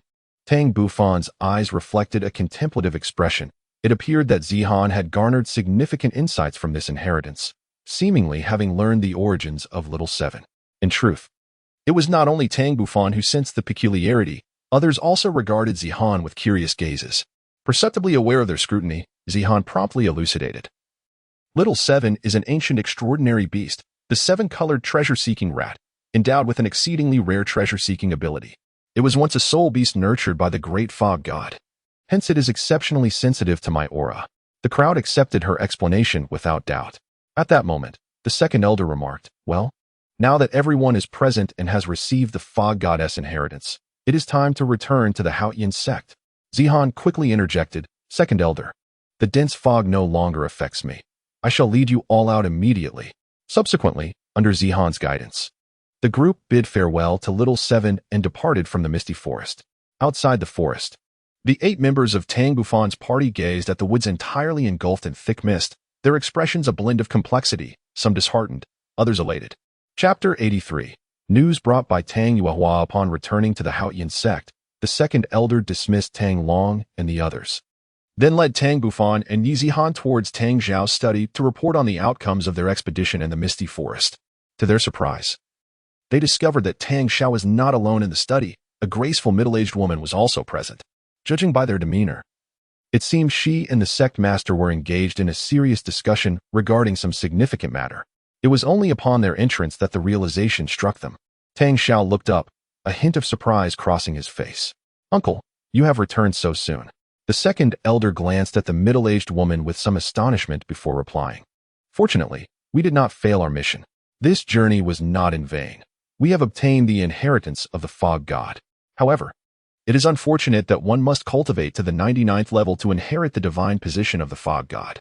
In the blink of an eye, the smile that adorned Tang Zhao's face began to fade. He cast a sidelong glance at Yi Zihan, easily deducing that it was she who had acquired the fog god's inheritance. Yet, as a support Soulmaster, how long would it take her to reach the 99th level? It was impossible to predict when that might happen. Furthermore, whether she could even achieve such a level remained uncertain. Even if she could, it would likely be many years down the line, by which time Tang Bufan might have already ascended to divinity. Nevertheless, Tang Zhao would not dampen his disciples' enthusiasm. Instead, he encouraged her, saying, "Zihan, since you have obtained the fog god's inheritance, strive diligently in your cultivation to reach the 99th level as soon as possible." Zihan nodded repeatedly. "Thank you, Sect Master, for your concern. I will work hard in my cultivation. If there is nothing else, I shall take my leave." Tang Zhao nodded with a smile, allowing Zihan to leave. Instantly, the room was left with only Tang Bufan and the 4 others. Suddenly, the second elder seemed to recall something and inquired, "By the way, Yuehua, how did you return?" Indeed, this elegant and graceful woman was none other than Tang Zhao's sister, Tang Yuehua. Tang Yuehua's expression turned grave as she addressed her second uncle. "Recently, I obtained a crucial piece of intelligence through special channels. This information is significant enough to alter the balance of power on the continent, which is why I returned personally." The second elder's face displayed a look of astonishment. What kind of intelligence could be so vital that it might influence the entire continent? Meanwhile, Tang Yuehua approached with a cheerful demeanor. "Xiao Fan, do you still remember your Aunt Yuehua?" Tang Bufan naturally remembered Yuehua Gu. How could he forget you after just a year? Although Tang Yuehua seldom appeared at Haotian Sect, Tang Bufan had encountered her numerous times and had even visited the Moon Pavilion twice, thus he was quite familiar with Tang Yuehua. Tang Yuehua scrutinized her child Tang Bufan with great attention. He stood tall, exuding a serene aura, and his handsome features became increasingly pleasing to her gaze. Although her elder brother had never married, the discovery of a suitable successor for the sect could be regarded as a satisfactory resolution for the lineage. Tang Zhao softly beckoned. "Xiao Fan, come here and listen to the news brought back by your esteemed Aunt Yuehua." Tang Bufan nodded slightly, attentively listening. According to his younger sister, the continent appeared tranquil on the surface recently, yet beneath, it was rife with turmoil. 3 enigmatic forces had emerged abruptly, recruiting soldiers and clandestinely gathering Soulmasters. Although their operations were shrouded in secrecy, they ultimately caught the attention of astute observers. These 3 mysterious entities proclaimed themselves as the earthly representatives of the divine, continuously enlisting followers under the banner of deities, expanding their power, leaving one to ponder their true intentions. Tang Bufan's gaze wavered with uncertainty. "Master, may I inquire about the names of these 3 enigmatic factions?" Tang Yuehua said solemnly. "The Temple of the Earth, the Temple of Darkness, the Temple of Death." Tang Bufan felt a sense of uncertainty. Could it truly be the earthly representatives of the 3 great deities? Yet, something seemed amiss. Tang Zhao shook his head, asserting that it was unlikely. If they were indeed the emissaries of the divine, there would be no need for such clandestine conduct. However, Their furtive actions suggest that their strength is not formidable. At the very least, they do not surpass that of the Spirit Hall. Yet, they cannot be deemed too weak, as it is certain that a tidal Douluo is stationed among them. Nevertheless, this may prove to be fortuitous for us, as it has undoubtedly drawn the attention of the Spirit Hall towards our cause. Tang Bufan's eyes flickered with contemplation as he pondered the origins of the three major factions. Could they have emerged from the fragments of the Haotian sword? After a brief moment, Tang Xiao chuckled and said, Xiaofan, you need not concern yourself with such matters. Your sole task is to devote yourself to your cultivation and strive to become a tidal Douluo at the earliest opportunity. Enough of this. Let us now discuss your journey of experience. Tang Bufan was slightly exhilarated, his eyes revealing a glimmer of anticipation. Tang Xiao chuckled. I intend to send you on a journey to the City of Slaughter to attain the domain of the God of Killing. The City of Slaughter? The domain of the God of Killing? Tang Bufan inquired, perplexed. Tang Xiao pondered for a moment, seemingly organizing his thoughts, and after a while, he spoke. The City of Slaughter is a wondrous place where soul techniques cannot be employed, and only abilities related to oneself may be manifested. It is said to be a domain left behind by a powerful being who ascended to divinity. By passing certain trials, one can acquire a unique talent known as the domain of the God of Slaughter, which significantly enhances one's personal strength. Tang Bufan was momentarily taken aback. Master, hearing you say this, the City of Slaughter indeed possesses an extraordinary aura. It is quite possible that it is a trial ground left by a divine being. Tang Xiao shook his head, expressing uncertainty. However, it is indeed true that one can attain a gifted domain. Tang Bufan expressed his understanding. Master, I comprehend. I wonder if there are any other instructions. After I depart this time, it may take several years before I return to Haotian Sect, as I must first complete the Thunder God assessment along the way. It is uncertain if I can return within those years. If the opportunity arises, do investigate the details of those three enigmatic factions. However, prioritize your own safety above all. The mission may falter, but your well-being is paramount. Do you understand? Beside him, Tang Yuehua, somewhat taken aback, remarked, Elder brother, is it not a bit premature to send Xiaofan, who is merely 12 years old, to the land of slaughter? The second elder shook his head. Yuehua, there is no need for concern. Xiaofan's capabilities surpass your imagination, and he possesses a myriad of strategies, rivaling, if not exceeding, Tang Hao in his prime. Tang Yuehua looked somewhat astonished as she gazed at Tang Xiao. Is this truly the case? Tang Xiao nodded earnestly, which finally convinced Tang Yuehua. After a moment's hesitation, Tang Bufan respectfully requested of Tang Xiao, Sect Master, as I embark on this journey of cultivation, I wish to take Tang Ming and the others to the Thunder Gorge for their training, as it is a place where they can swiftly enhance their skills. Tang Xiao hesitated for a moment. After all, they were merely Soulmasters. Was it too reckless? Master, I assure you of their safety. Moreover, they will only cultivate within the confines of the Thunder God's secret realm. If they venture out for training, it will be solely my responsibility, for in their current state, they are of no assistance to me, Tang Bufan declared earnestly. At that moment, the second elder spoke up. Xiaofan, you should return and prepare. Let us deliberate on this matter before conveying a decision to you. Reluctantly, Tang Bufan took his leave from the elders. Once Tang Bufan departed, Tang Xiao expressed his concerns. Second uncle, you wouldn't actually permit him to take Tang Ming and the others outside, would you? That is far too perilous. Master, to be frank, I do not oppose it. This child, Xiaofan, possesses an extraordinary destiny and remarkable strength. With him looking after them, Tang Ming and the others should be safe. Furthermore, since he is willing to assist his kin, we have no grounds for disapproval. Additionally, given Xiaofan's prowess, as long as they do not encounter a tidal Douluo, they should remain out of mortal danger. Tang Xiao pondered for a moment and ultimately acquiesced.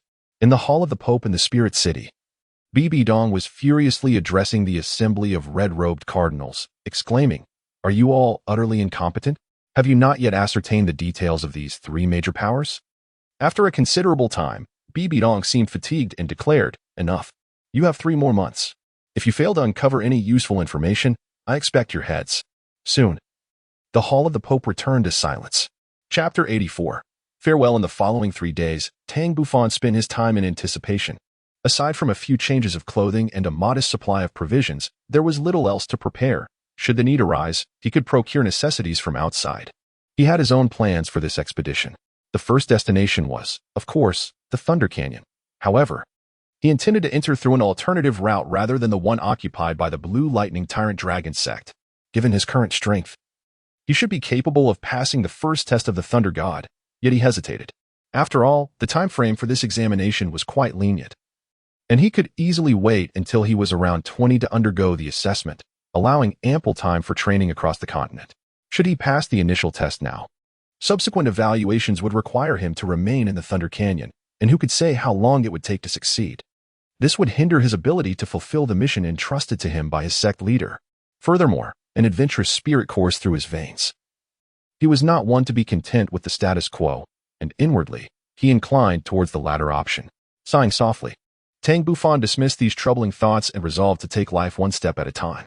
He retrieved the cube-like iron box from the 33 heavens, having dedicated an hour each day over the past few months to unraveling its mysteries. Yet, he had underestimated the complexity of this iron box. With his formidable mental prowess, he had managed to assemble a complete pattern. At his current pace, he was confident that he would unlock the box within 6 years, thereby obtaining the silver beast skin within. The pattern he had pieced together appeared to depict an ancient palace. However, only the side view was visible, and its name remained unknown. It seemed that only by fully opening the iron box could he unveil the secrets it contained. As for the secrets of the iron box, he did not feel an overwhelming urgency. Even if it contained the legacy of a deity's inheritance, it mattered little. He had already acquired the legacy of one god. Could he truly expect to obtain another? Upon this reflection, Tang Bufan found himself momentarily taken aback. He had never truly contemplated the gravitas of whether one individual could inherit the legacies of two deities. Should such a possibility exist, it would indeed be splendid. However, if it were not feasible, he would naturally have to select the most formidable divine position to inherit. Yet, a sense of unease lingered within him, as he feared being ensnared by these divine titles. Soon, a self-deprecating smile crossed his face. It was somewhat absurd for a mere soul king to entertain such lofty aspirations. If he were to ponder such matters, it would be more prudent to wait until he had ascended to the pinnacle of the continent, achieving the status of a peerless level 99 Douluo. Just then, a knock echoed through the air, pulling Tang Bufan back into reality. One moment, I shall be right there. Boss, hurry and open the door. We have splendid news to share. Tang Bufan's expression was one of mild astonishment, unaware of the delightful news that Tang Ming was about to share with him. Moments later, in the living room, Tang Ming, Tang Feng, Qishan, Qingyu, and Zihan gathered together, their faces alight with excitement. Tang Bufan, filled with curiosity, inquired, "Given your visibly elated demeanor, do share what has brought you such joy." Tang Ming was most excited. "Boss, are you really setting off for the mainland tomorrow to carve your path? How did you find out?" Tang Bufan replied, puzzled. "I haven't informed you yet. The second elder just visited us, and it was he who revealed the news. Moreover, you mentioned that the 5 of us could accompany you on this adventure." Tang Ming's face flushed with excitement. Among the group, he and Tang Feng were the most yearning for the world beyond. Tang Bufan responded softly, his expression neither warm nor cold. Tang Ming was instantly disheartened by Tang Bufan's expression, feeling utterly deflated.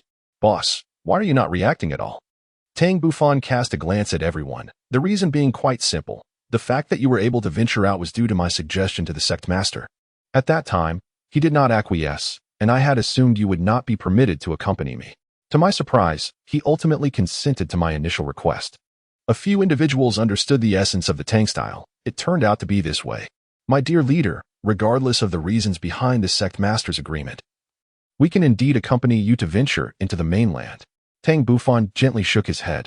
The Tang Feng is perplexed. "Elder, the sect leader has granted us permission to venture out with you. Why do you shake your head? You are exceedingly naive.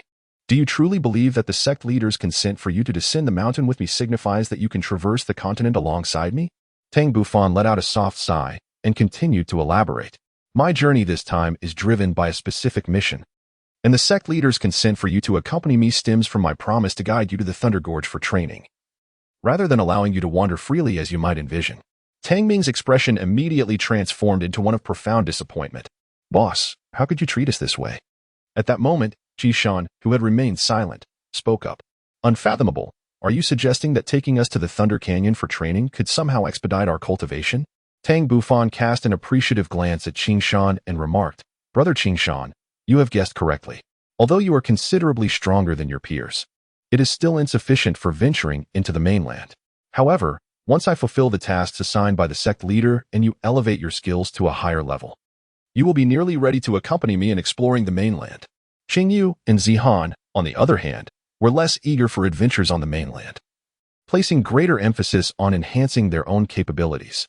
Though Tang Ming and Tang Feng felt a tinge of disappointment, they swiftly regained their composure. They possessed a modicum of self-awareness, and their curiosity about the Thunder Canyon was piqued, particularly since their leader had acquired the legacy of the Thunder God there. The following morning, the sect leader and the 5 elders summoned Tang Bufan and his companions to the front courtyard, where their parents awaited not far away. Tang Ming, Tang Feng, Jishan, Qingyu, and Yu Zihan, upon your departure from the sect, you are to heed the commands of Xiao Fan without question. Do you understand? Tang Ming and the others exchanged solemn glances and promptly nodded in agreement. Tang Xiao nodded in satisfaction and then addressed Tang Bufan, Xiao Fan, among the 6 of you. Your strength is the greatest. Their safety is entrusted to you, so you must not be careless. Additionally, I have already handed you the map of the City of Slaughter, and I have also shared everything I know about it. Remember, you bear the hopes of all of us at the Haotian Sect. Prioritize your safety above all else. If there are no further issues, go bid farewell to your parents. Tang Bufan earnestly assured, Master, rest assured, I shall successfully accomplish the task you have entrusted to me, and I will ensure their safety. After departing from Haotian Sect, I will proceed directly to Thunder Canyon. Once I arrive there, they will be safe. Subsequently, Tang Bufan and the 6 young individuals began to bid farewell to their parents. Tang Zheng gazed at his son, who was nearly as tall as he, and encouraged him, saying, A man's ambition lies in the vast world. Go forth and explore without hesitation, for we shall support your choices. Su Shouqing, however, felt a twinge of reluctance, adding, Fanner, once you step outside, make sure to take good care of yourself. Tang Bufan's eyes glistened with unshed tears.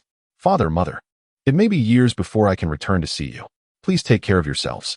I must depart now. With that, Tang Bufan set forth with Tang Ming and 4 others, officially stepping into the vast expanse of the continent. Chapter 85. Ambushed on the road an hour later. On the main road leading through the village at the foot of Haotian Sect, Tang Ming and Tang Fengdong gazed around with wide-eyed curiosity, for this marked their inaugural venture into the outside world. Tang Bufan instructed, Next, we shall proceed directly to the Thunder Canyon. Considering our pace, it is estimated to take approximately 5 days. I will endeavor to select less traveled paths, minimizing our encounters with other soul masters, thus significantly reducing potential troubles. Tang Ming's eyes twinkled as he said, Boss, this is the first time Tang Feng and I are venturing out. Why not take us to the big city for a tour? It would be a wonderful opportunity to broaden our horizons, especially since you have accompanied the elders on several occasions. Tang Feng felt a stir of emotions, yet he understood that venturing into the metropolis was fraught with peril. Any conflict that might arise would inevitably reveal their true identities. Tang Bufan cast a cold glance at him. The dangers of the metropolis are exceedingly high, and the presence of formidable individuals is overwhelming. The cultivation levels of our 6 members are easily discernible, thus I will not escort you there. Tang Ming's expression instantly fell. However, in a small city, it is of little consequence. Just remember, do not take action without my explicit orders, understand? A look of astonishment spread across Tang Ming's face. I was certain that our leader would not let us down. Rest assured, without your command, we will absolutely refrain from taking any action. A subtle smile graced Tang Feng's lips, and his eyes shimmered with anticipation. The 3 companions, Qing Shan, Qingyu, and Zihan, exchanged knowing smiles at this scene.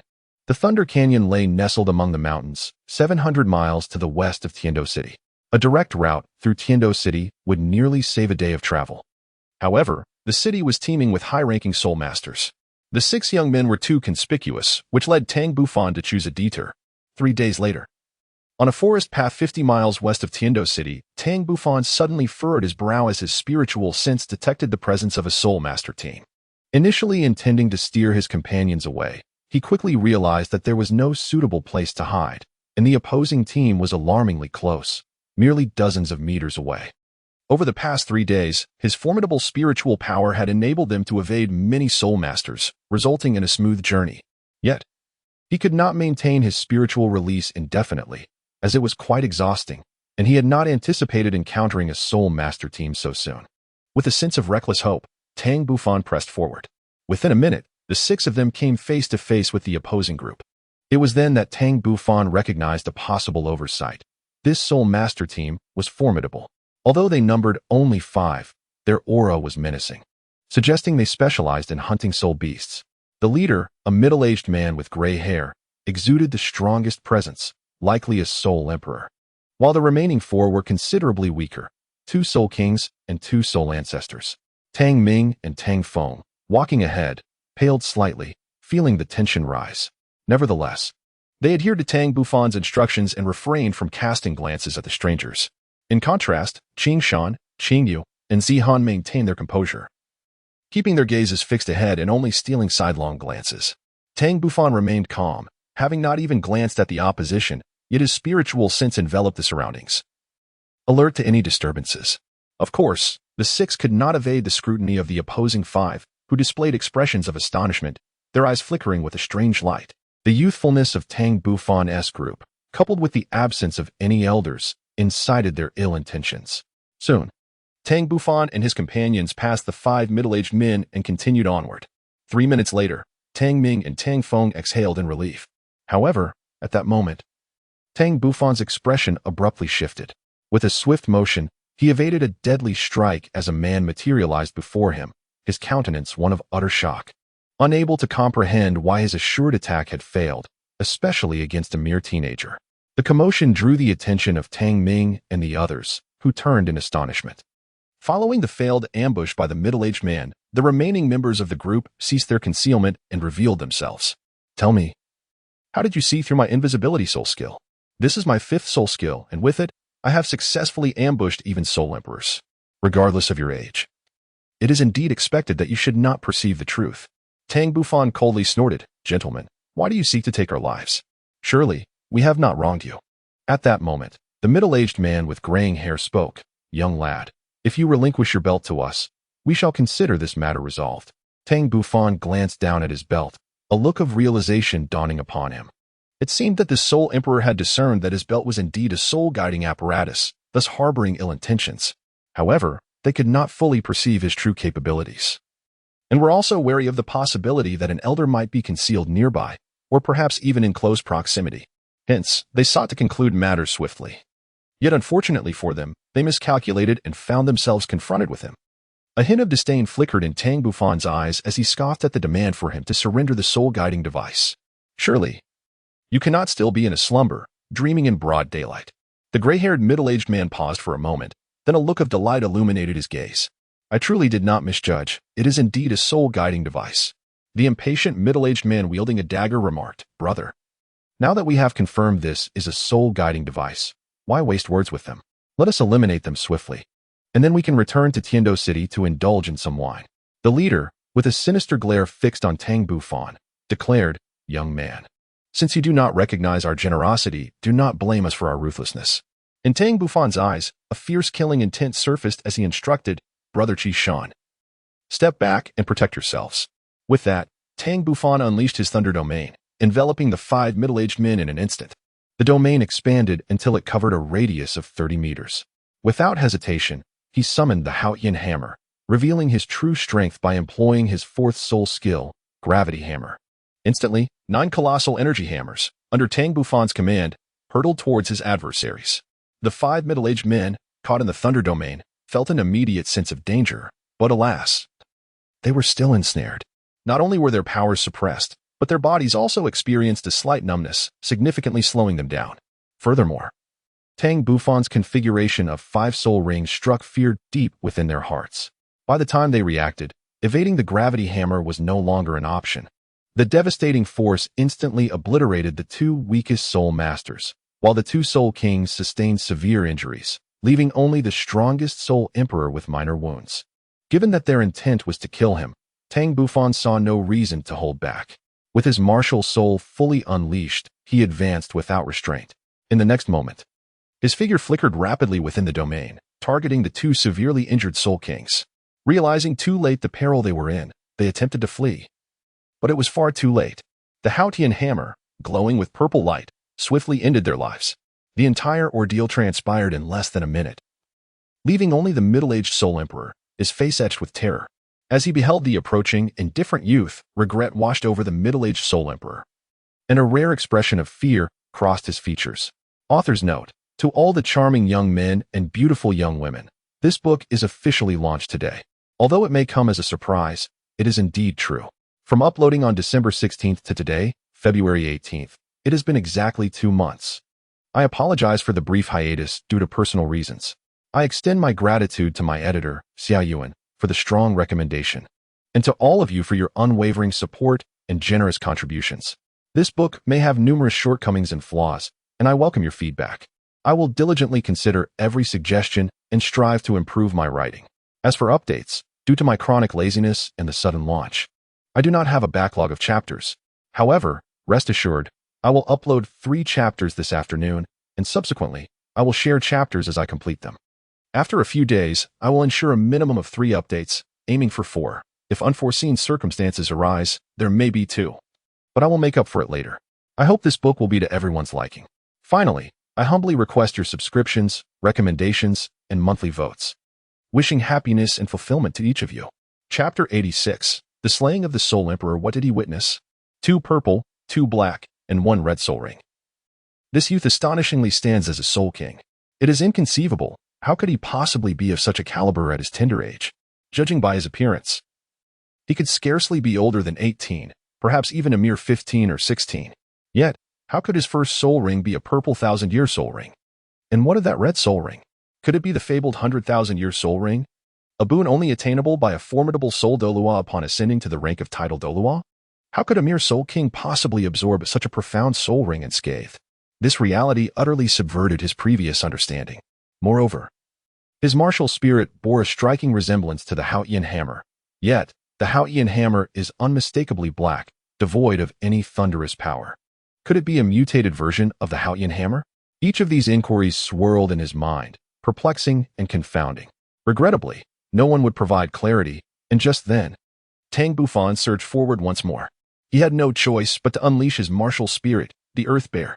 The Earth Bear is indeed a formidable martial spirit, renowned for its exceptional defensive capabilities. In a flash of black light, the middle-aged Soul Emperor underwent beast transformation, nearly becoming the Earth Bear itself. The distinction between him as a Soul Emperor and a Soul Sage would be negligible. Tang Bufan executed the art of transformation to its utmost, his figure darting rapidly within the realm, swiftly approaching the middle-aged Soul Emperor. The Haotian hammer in his hand shimmered with violet light, and his second soul ring illuminated instantaneously. With a vigorous strike, he brought the hammer down upon the ground, unleashing a bolt of lightning that surged forth directly towards the middle-aged Soul Emperor. This lightning possessed the capacity to incapacitate the opponent for 3 seconds, sufficient time for Tang Bufan to eliminate him. The middle-aged Soul Emperor had initially anticipated that Tang Bufan would employ the Haotian Sect's chaotic wind hammer technique. Thus, he promptly activated his 5th soul skill, Earth Armor. Little did he expect that Tang would resort to a mere 2nd soul skill, dismissing its potential as inconsequential, even if it originated from a millennium-old soul beast. However, when the lightning struck him, he realized the magnitude of his miscalculation. This bolt of lightning bore an unimaginable paralyzing ability. Although he did not completely lose his capacity for movement, he was severely hindered. In that moment, he felt fortunate that he had activated the Earth Armor to shield himself. Yet, Tang Bufan did not relent after employing his 2nd soul skill. With a leap, he unleashed the chaotic wind hammer technique, taking full advantage of the 3 seconds of paralysis to strike fiercely at the middle-aged Soul Emperor.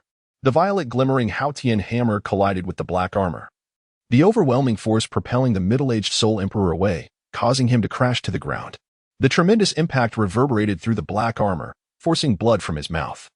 The middle-aged Soul Emperor's expression was one of sheer terror. The chaotic wind hammer technique was indeed formidable. Could he not withstand even a single blow? Was this the might of the world's foremost sect? At that moment, the paralyzing effect of the lightning had dissipated. Gritting his teeth against the pain, he rose to his feet and glanced at the advancing Tang Bufan. He understood that escape was no longer an option. Perhaps a desperate fight was his only chance of survival. He hastily summoned his soul power to invoke his 6th soul skill, Earth Fist. The black 6th soul ring flickered, and a colossal, ochre-hued fist materialized in the sky, crashing down towards Tang Bufan. Meanwhile, Tang Bufan furrowed his brow and growled, "Heavenly Strike." Indeed, this was one of his 200,000-year soul skills, specifically an offensive technique. Until now, he had been deprived of an opportunity to deploy it. Today, Fate granted him a chance to clash with the Soul Emperor's sixth soul skill and test its efficacy. In the background, Tang Ming exclaimed with excitement, "Brother Qingshan, I finally believe that the boss can defeat Uncle Tang Fei."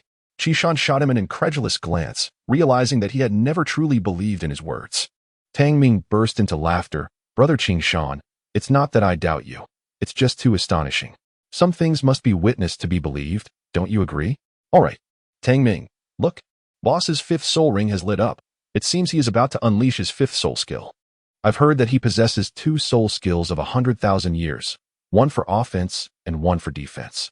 I wonder which one he will employ this time," Tang Feng remarked. Qingshan's eyes sparkled with anticipation. He had witnessed Tang Bufan's Haotian guardian, whose defensive prowess was so formidable that even soul saints could not breach it. He hoped that this time, they would witness an offensive soul skill. As for the two girls, Qingyu and Zihan, they were left utterly astounded, their eyes reflecting admiration. In the next moment, a spectral giant appeared behind Tang Bufan, wielding a massive Haotian hammer. Almost immediately, the energy-infused hammer collided with a dusty yellow fist. A terrifying explosion reverberated as the yellow fist could only withstand the onslaught for mere seconds before being shattered by the energy hammer. The middle-aged Soul Emperor had long been ensnared, rendered motionless, and could only watch in horror as the giant hammer descended upon him. Then, a thunderous roar echoed, and a colossal pit formed before Tang Bufan, sending dust soaring into the air. After a considerable pause, as the dust settled, Tang Bufan indifferently stowed the Haotian hammer. The middle-aged Soul Emperor, having faced the brunt of his 100,000-year soul skill, lay lifeless. It was only then that Qingshan and the others approached. Tang Ming exclaimed in admiration, "Boss, you are truly remarkable. A Soul Emperor, two Soul Kings, and two Soul Sovereigns were unable to withstand even 3 minutes under your prowess." Qingyu and Zihan were equally astonished, responding, "Brother Tang, you are indeed impressive." Tang Bufan maintained a serene demeanor, regarding the situation as trivial.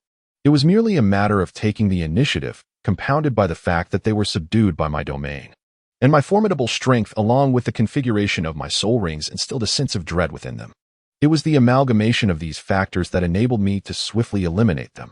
Should we encounter them again, even though I could still vanquish them, it would undoubtedly consume considerable time and might even result in injury. After a brief pause, Tang Bufan continued, "All right, Tang Ming and Tang Feng. I urge you to inspect those individuals for any items of value to us. The commotion from our recent battle was rather loud. We must depart post-haste." 3 minutes later, Tang Feng and Tang Ming approached with broad smiles, each clutching 4 hefty purses. Tang Bufan was slightly taken aback. He had not anticipated that with the arrival of drowsiness, someone would provide a pillow. On this journey, the sect leader had only bestowed upon them sufficient provisions to cover their expenses along the way. Tang Ming reluctantly handed the pouch of coins to Tang Bufan, saying, "Boss, after counting with Tang Feng, we have a total of 300 gold soul coins, over 100 silver soul coins, and several dozen copper soul coins." Tang Bufan observed the reluctant expression on Tang Ming's face, finding it somewhat amusing. He placed the 4 money pouches into the 33 heavens. "For now, I shall take care of this money.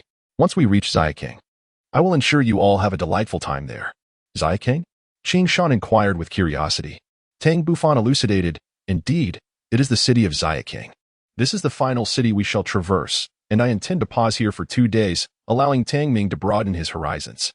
With that, Tang Bufan rose and proceeded forward. A few individuals quickly followed Tang Bufan, and soon the 6 of them vanished into the depths of the forest. Chapter 87.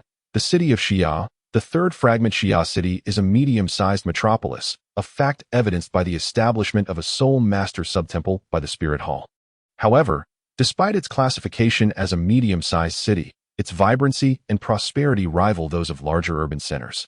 Furthermore, Xia City is situated in close proximity to the Soul Beast Forest and the Thunder Canyon, which contributes to its bustling atmosphere. On this particular day, 6 distinguished young men and women, 4 males and 2 females, emerged from the eastern gate of Xia City, comprising Tang Bufan and his companions. Tang Bufan has returned to the majestic city of Xia for the 2nd time. His previous visit was an overnight stay while accompanying the second elder and others during their pilgrimage to the Blue Electric Tyrant Sect. The towering 30-meter city walls, robust and formidable, bear the scars of time, marked by the remnants of soul beasts that once besieged the city. From a distance, Xia City exudes an awe-inspiring presence, reminiscent of a slumbering giant dragon. Tang Ming and Tang Feng had never encountered such magnificent architecture before. They were profoundly impacted, exclaiming in awe. This drew disdainful glances from passers-by, and one elegantly attired youth scoffed. Where did these bumpkins come from? Could it be their first visit to Xiaking? How amusing. Tang Ming felt an urge to erupt, but was subdued by a mere glance from Tang Bufan. He could only cast a fierce look at the young man before swallowing his indignation. Once the young man departed, Tang Bufan spoke. All right, cease your sulking. I shall take you all out for a grand feast. Tang Ming's expression finally brightened. The city of Xiaking was vast and bustling, with remarkably wide streets flanked by an array of diverse shops, leaving Tang Ming and Tang Feng in a state of astonishment. After wandering for approximately an hour, Tang Bufan led them to a moderately priced inn in the DC district, securing 3 rooms, 2 occupants per room. After a brief respite, they descended to the lobby on the first floor to dine. To console Tang Ming, Tang Bufan generously ordered an extravagant spread of signature dishes, the array of which was truly sumptuous, delicacies that were unattainable in Haotian Sect, causing everyone to salivate. As they feasted, lively conversation filled the air. Bufan, how long do you intend to stay in Xiaking? Tang Bufan pondered for a moment and declared, I plan to stay for 2 days, allowing you to enjoy yourselves thoroughly. Afterwards, we shall proceed to the Thunder Canyon. I must forewarn you that you may need to remain there for several years. While I venture forth to fulfill the mission entrusted to me by the sect leader, rest assured, I shall return to seek you out upon the completion of my task. And I sincerely hope that your prowess will not disappoint me by then. Zihan, taken aback, inquired, Brother Tang, must we really stay for such an extended period? Tang Bufan replied, to be honest, the exact duration is uncertain, as I cannot predict when I will complete the task assigned to me by the sect leader. However, you need not worry, I will come looking for you as soon as I finish. Tang Feng inquired with curiosity, Boss, could you describe the environment within the Thunder Canyon? It would help us to be better prepared. This is a secret for now. You shall experience it firsthand upon your arrival. Tang Bufan, shrouded in mystery, said, All right. Let us hasten to our meal. This afternoon, I shall take you to explore other places. By the time lunch concluded, it was nearly 3 in the afternoon. Qingyu and Zihan, feeling somewhat apologetic, remarked, Elder Brother Tang, we are rather fatigued and wish to refrain from further excursions. We wish you all a delightful time.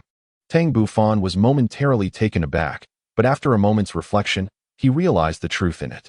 Having journeyed for 2 days in the wilderness, the 2 young ladies were undoubtedly fatigued, and it was only fitting that they should take the time to freshen up. Very well, you shall wait here for us. I shall take them out for a brief excursion and return shortly. After bidding farewell to Qingyu and Zihan, Tang Bufan and his companions departed from the hotel. Along the way, Tang Ming could no longer restrain his curiosity and inquired, Boss, where shall we venture to next for our amusement? Tang Bufan cast a sidelong glance at Tang Ming, immediately discerning his playful demeanor. If only you applied yourself to your cultivation with such diligence. This afternoon is merely an opportunity for you to familiarize yourselves with the city of Xiaya, to witness its cultural customs. Tomorrow, I shall take you to the Grand Soul Arena. The Grand Soul Arena? Tang Ming displayed a look of perplexity. The Grand Soul Arena is, in essence, a battleground for martial souls, a venue for Soulmasters to engage in combat.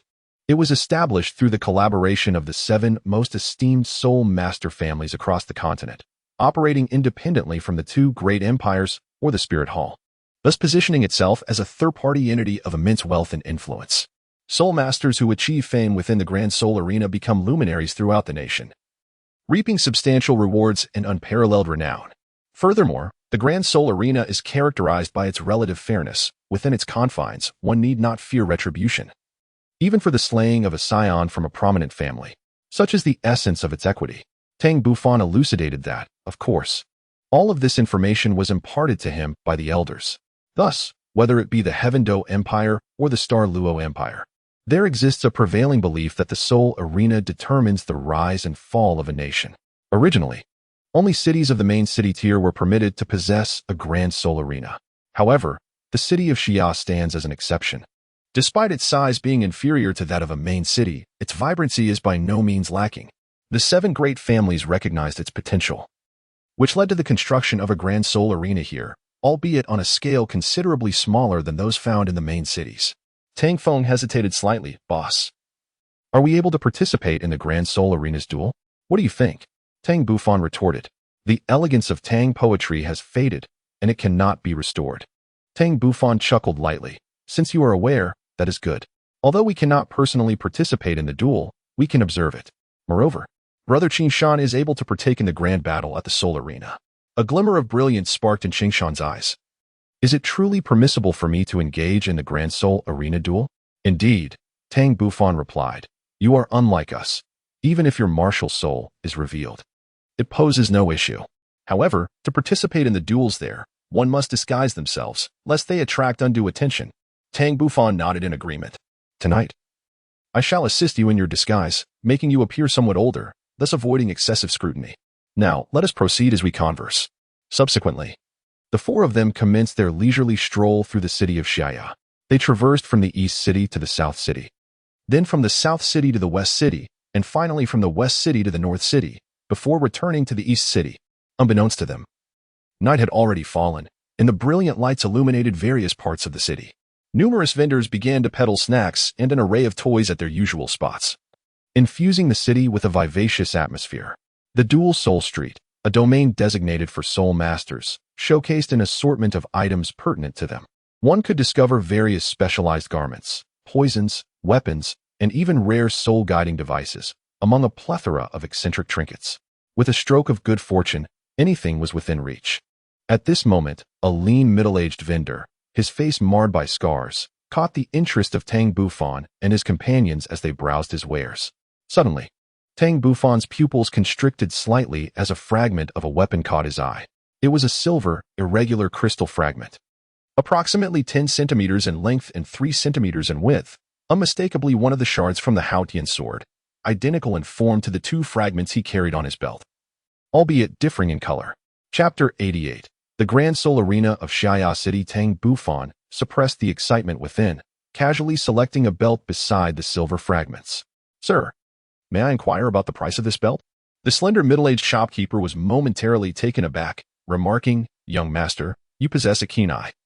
I did not expect you to identify the most valuable treasure among these at a single glance.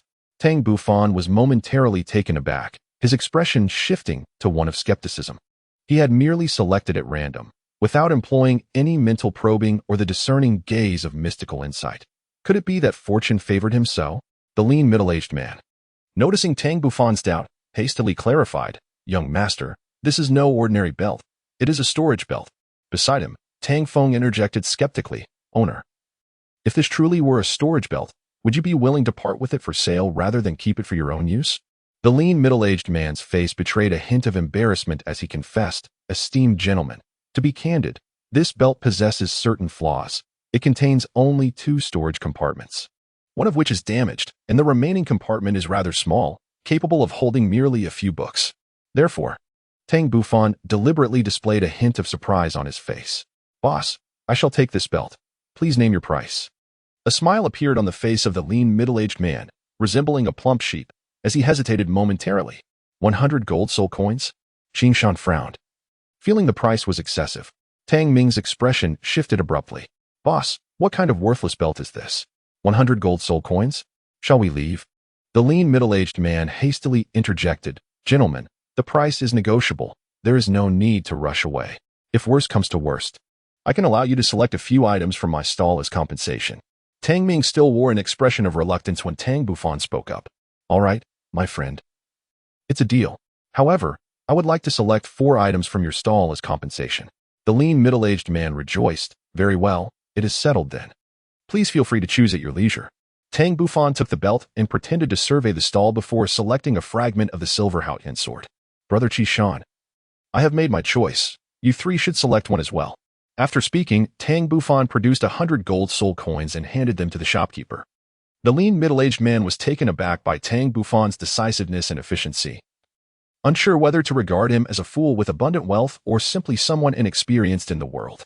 In the eyes of the lean middle-aged man, Tang Bufan and his companions, dressed in ordinary attire, did not resemble the wealthy elite.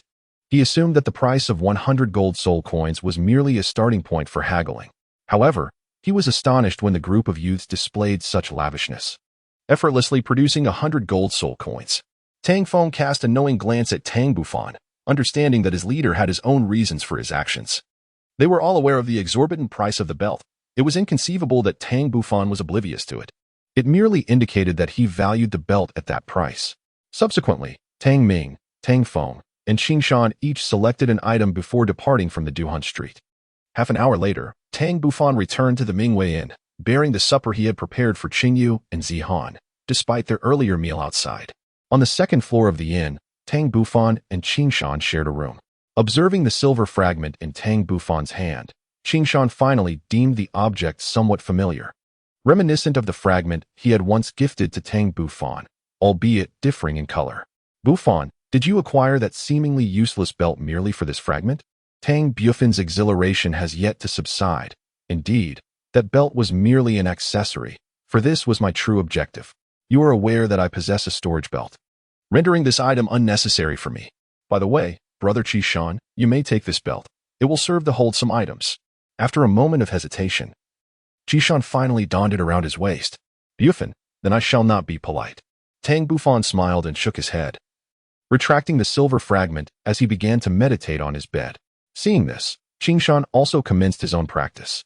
The following morning, Tang Bufan stretched languidly, concluding his training.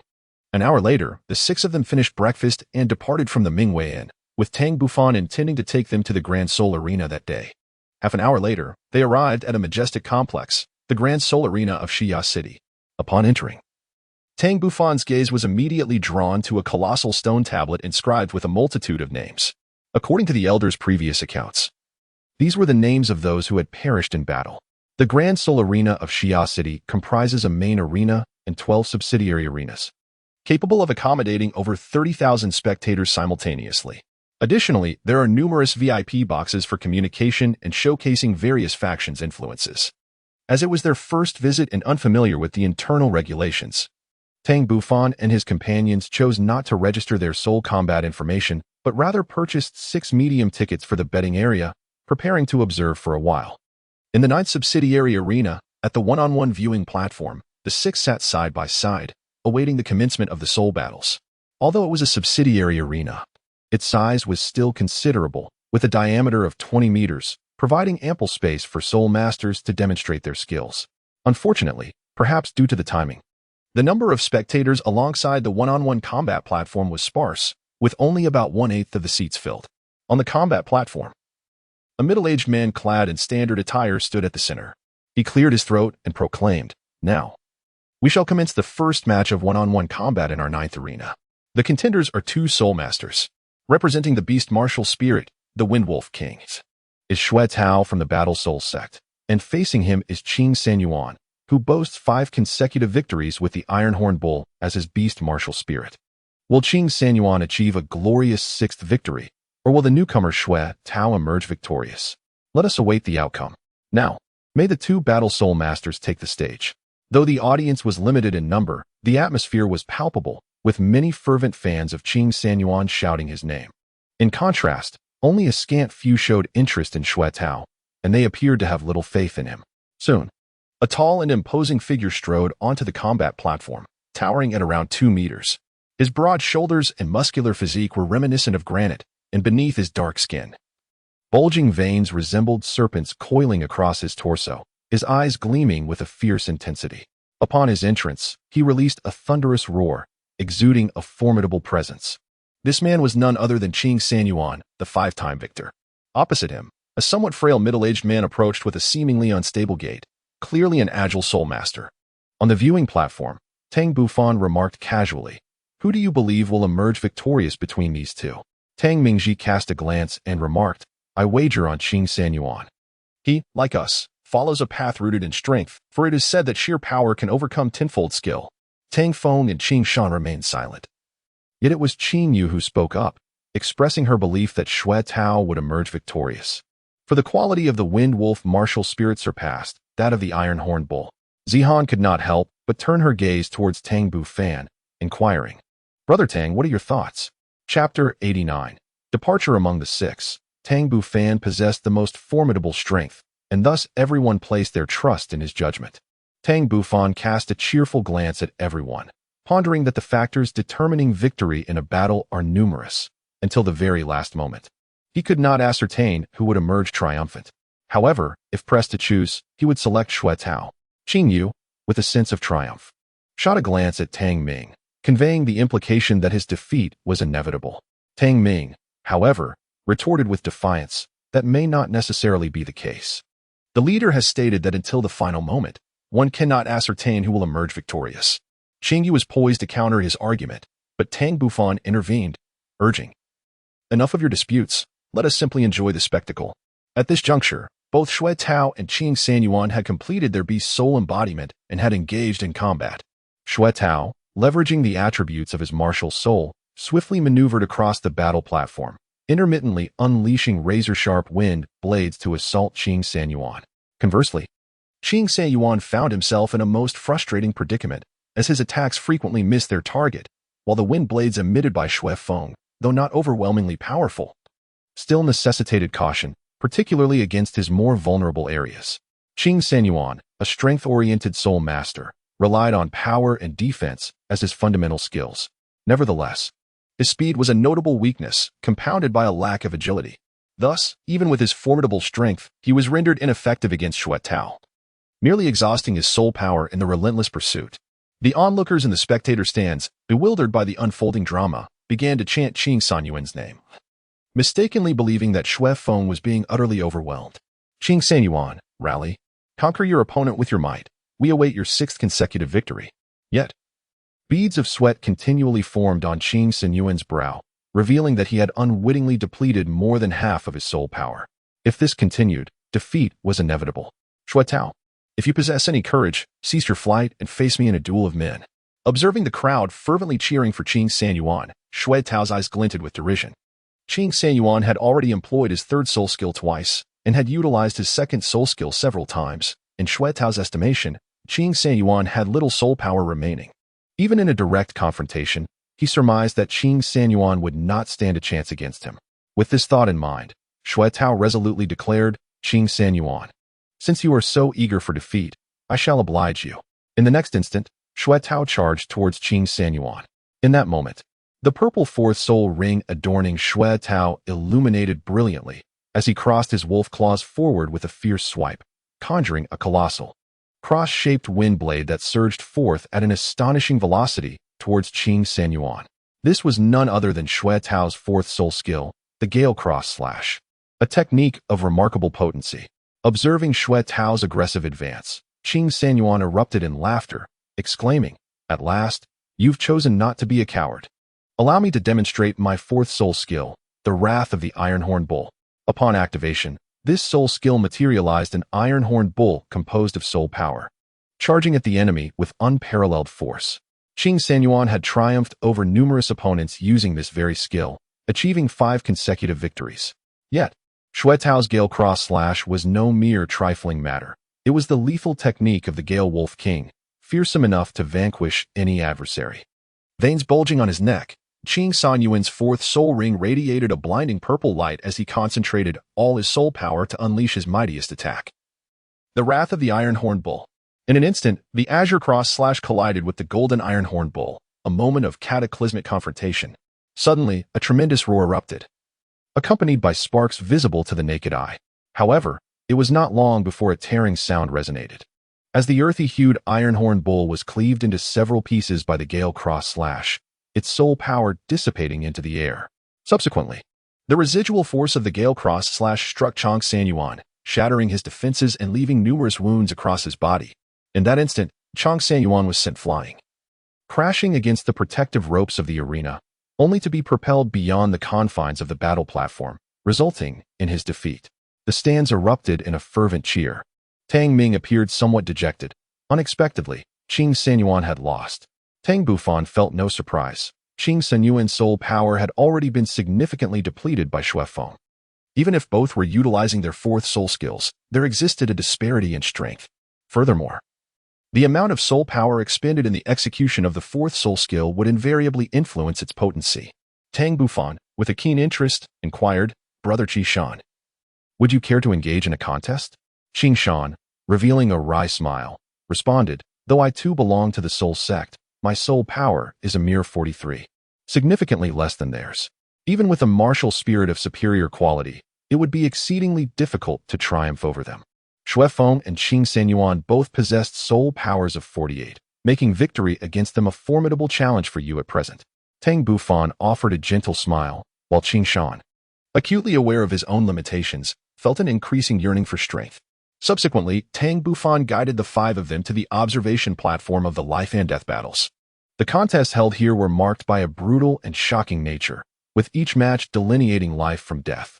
The sheer force unleashed in the throes of desperation left a profound impact on Tang Ming and the others, deeply affecting their spirits.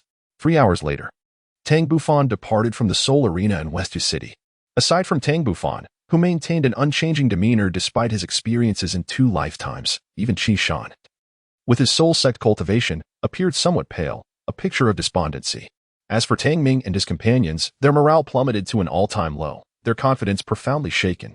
After consuming the celestial fruits, a sense of pride had begun to swell within them. However, if this continued, it would be detrimental to their future development. Thus, Tang Bufan spared no expense to expose them to the brutal reality of Soulmaster's life and death battles, illustrating that high soul power and strength alone do not guarantee survival. After a considerable time, Tang Feng solemnly declared, "Boss, let us set forth to the Thunder Canyon. I yearn to embrace new challenges and training. I shall not speak of traversing the continent until I have ascended to the rank of Soul King." Tang Ming and several others expressed similar sentiments. They all recognized that, given their current abilities, they were utterly unqualified to traverse the continent, as they were simply too feeble. Tang Bufan chuckled and said, "Since you all possess such resolve, let us finish our lunch, procure some daily necessities, and then set off." The few individuals from Qinshan solemnly agreed, observing their despondent expressions. Tang Bufan momentarily regretted whether he had allowed them to witness the gruesome realities of life and death battles too soon. The Thunder Canyon lies to the north of Xiaking, stretching for an indeterminate number of kilometers. On either side of the canyon are either the treacherous spirit beast forest or steep cliffs. Among these, the Blue Lightning Tyrant Dragon Sect occupies the safest entrance. As for the other paths, they either traverse the Abyssal Sea Forest or soar over the sky-high cliff. Regardless of the chosen route, each is fraught with peril, and some may lead directly into the depths and core of the Thunder Canyon. The Abyssal Sea Forest is the most ancient spirit beast forest in the northwest region, while the sky-high cliff is the most precipitous peak of the Heavenly Mountain Range. After much deliberation, Tang Bufan ultimately chose the path of leaping over the skyward cliff. The Abyssal Forest was far too perilous, and he lacked confidence in his ability to safeguard everyone. On the other hand, although the skyward cliff was steep, his flying prowess afforded him the assurance that he could escort them to safety. Chapter 90. Arrival at the Thunder God's mystical realm. The Skyward Mountain Range is among the most prominent peaks in the Douluo Continent. With an average elevation exceeding 5,000 meters, its highest summit, the Skyward Cliff, soars beyond 10,000 meters. Following the map, Tang Bufan and his party of 6 spent the better part of the day reaching the foot of the Skyward Cliff. Gazing up at the towering mountain that pierced the clouds, Tang Qing and the others felt a profound sense of insignificance. Tang Bufan surveyed the surroundings and addressed the group. "I have already conducted a thorough reconnaissance. The area is secure. You should find a concealed spot to settle down here while I ascend the skyward cliff to scout the path ahead." With that, Tang Bufan focused his thoughts, and a magnificent pair of phoenix wings unfurled from his back. With a powerful flap, he soared into the sky, swiftly disappearing into the clouds. Tang Bufan experienced his inaugural flight with all his might, and truly, the wings of a phoenix soared with an astonishing swiftness beyond his wildest imagination. Furthermore, owing to the external soul bone, the consumption of soul power was nearly negligible. It was estimated that even with a companion, the soul power expenditure would remain minimal. Approximately 5 minutes later, Tang Bufan ascended to the summit of the sky-high cliff. Gazing at the barren expanse of the cliff, he felt a twinge of disappointment. After resting for a while, he approached the side near the Thunder Gorge. As he surveyed the horizon, he beheld nothing but a sea of clouds. After a moment's hesitation, Tang Bufan leaped towards the Thunder Gorge and swiftly vanished from sight. Below the sky-high cliff, Tang Qing and his companions found a resting spot on a small hillside, patiently awaiting Tang Bufan's return.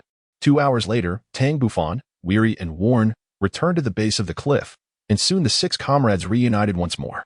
By this time, night had already descended. At the hillside, a fire had been kindled, and the group engaged in conversation while enjoying their provisions. Tang Ming could not help but inquire, "Boss, will this journey proceed smoothly?" Tang Bufan exhaled a breath of candlelight, a radiant smile gracing his face. Of course it went smoothly. Just look at who your leader is. Such trifles could never pose a challenge to me. Tonight, you all should rest well. For tomorrow I shall lead you to the Thunder God's mystical realm. Tang Feng inquired, boss. Surely it's time to enlighten us about the specifics of the Thunder God's secret realm. Additionally, how do you plan to arrange our subsequent training? Tang Bufan, momentarily taken aback, responded, since you have brought it up, I shall elucidate the general circumstances surrounding the Thunder God's secret realm. Originally, entry into the Thunder God's secret realm required passing a trial. However, with my presence, I have spared you from this prerequisite. Once you enter the realm, you will undergo testing and subsequently face the Thunder God's assessment, which constitutes the true trial and must be completed independently. I hope that the evaluation bestowed upon you by the Thunder God tomorrow will be somewhat lenient. Qishan, however, held a contrary view, stating, Bufan, I believe a more challenging assessment is not unwelcome, for it will provide us with ample opportunity for growth. Not only Qingshan, but also Tang Feng and the other three nodded in agreement with Qingshan's perspective. Tang Bufan cautioned, you have underestimated the trials of the Thunder God. They are specifically designed for Soulmasters with the Thunder attribute. With your current abilities, and without intending to belittle you, I fear you may not even be able to complete the basic Thunder God examination. My initial intention was merely to guide you in your cultivation along the path of the Thunder God. Zihan seized upon a key term, her brow furrowing with curiosity. The path of the Thunder God? Tang Bufan experienced a slight headache as he explained. The path of the Thunder God is a trial forged by the Thunder God to select his successor. The intricacies involved are too profound for me to convey in mere words, and even if I attempted to elucidate them, you would find it beyond comprehension. It would be far better for you to experience it for yourselves tomorrow. Additionally, I must inform you that within the Thunder God's secret realm, there are 2 disciples from the Blue Electric Tyrant sect undergoing their own assessments. Furthermore, there is a guardian of the path of the Thunder God, a soul beast that has existed for over 100,000 years. Tang Ming was taken aback, a flicker of curiosity crossing his face. Boss, are you saying that the Thunder God's secret realm harbors soul beasts that are 100,000 years old? Tang Bufan elucidated, indeed. The Thunder God's secret realm harbors soul beasts that have existed for 100 millennia. However, rest assured that the guardian is one of the Thunder God's own, and shall not cause you any harm. The group of Qingshan found themselves in a state of astonishment, struggling to fully comprehend the revelation. Tang Bufan let out a soft sigh and said, very well, you all should take your rest. I shall keep watch tonight. Qishan shook his head and replied, Bufan, you should rest instead. As for the night watch, it can be managed by the 3 of us, Tang Ming, Tang Feng, and myself. After all, you are tasked with taking us 5 to soar above the sky cliff tomorrow, and that is no trivial endeavor. Tang Ming and Tang Feng urged, boss, you should take a rest now. Leave this to us. You have been on the go all day. Besides, this place is not like those treacherous soul beast forests. There is no need for concern. Tang Bufan smiled gently, very well, I shall rely on the 3 of you. I will now immerse myself in my cultivation. Soon, he entered a profound state of training. The following day, as the sun pierced through the clouds, Tang Bufan awoke. After having breakfast, he solemnly stated, later, when I take you to the sky-high cliff, please refrain from wandering off. It is quite cold up there, so be sure to wear an extra layer. With that, he produced a storage belt and handed it to Tang Feng. Xiao Feng, take this storage belt. All of your essential supplies are within it. Please do not let it slip away. Tang Feng expressed some surprise. Is this a gift for me, boss? With a hint of a smirk, he added, I suppose you wish to possess beauty, albeit just temporarily entrusting it to my care? Tang Bufan replied with a glimmer of amusement in his eyes. Tang Feng's eyes sparkled with delight, for he understood that this was tantamount to a gift for him, especially since the leader had already acquired the storage belt of the 33 heavens. Beside him, Tang Ming gazed eagerly at Tang Bufan, imploring, leader, will you also grant me one? Tang Bufan replied with enthusiasm, no problem. Once I obtain the storage soul guide, I will provide one for each of you, including Qingyu and Zihan. I shall not forget. With that, he turned to Tang Feng and declared, let us depart. Immediately, Tang Bufan soared towards the summit of Mount Tianya. His speed was astonishing. Within 7 minutes, he reached the peak. 2 hours later, Tang Ming, Qingshan, Qingyu, and Zihan were also brought up. The temperature at the summit was exceedingly low, yet their profound soul power allowed them to endure it for a short while. After resting for half an hour, Tang Bufan, accompanied by Tang Ming, leaped down. Tang Ming was so frightened that he dared not even open his eyes. It took a full 10 minutes before they reached the ground. And only then did Tang Ming finally dare to open his eyes. To his shock, he was greeted by the sight of a massive leopard. Its entire body crackling with lightning, and terrifyingly, it possessed 3 eyes. Overcome with fear, Tang Ming leapt up and cried out in alarm. Tang Bufan spoke in a deep voice. "All right, Tang Ming. This is the guardian of the Thunder God Road whom I mentioned to you, Senior Lei." After a considerable pause, Tang Ming gradually accepted the reality and promptly said, "Tang Ming pays his respects to Senior Lei." The 3-eyed Thunder Leopard replied softly, "No need for formalities."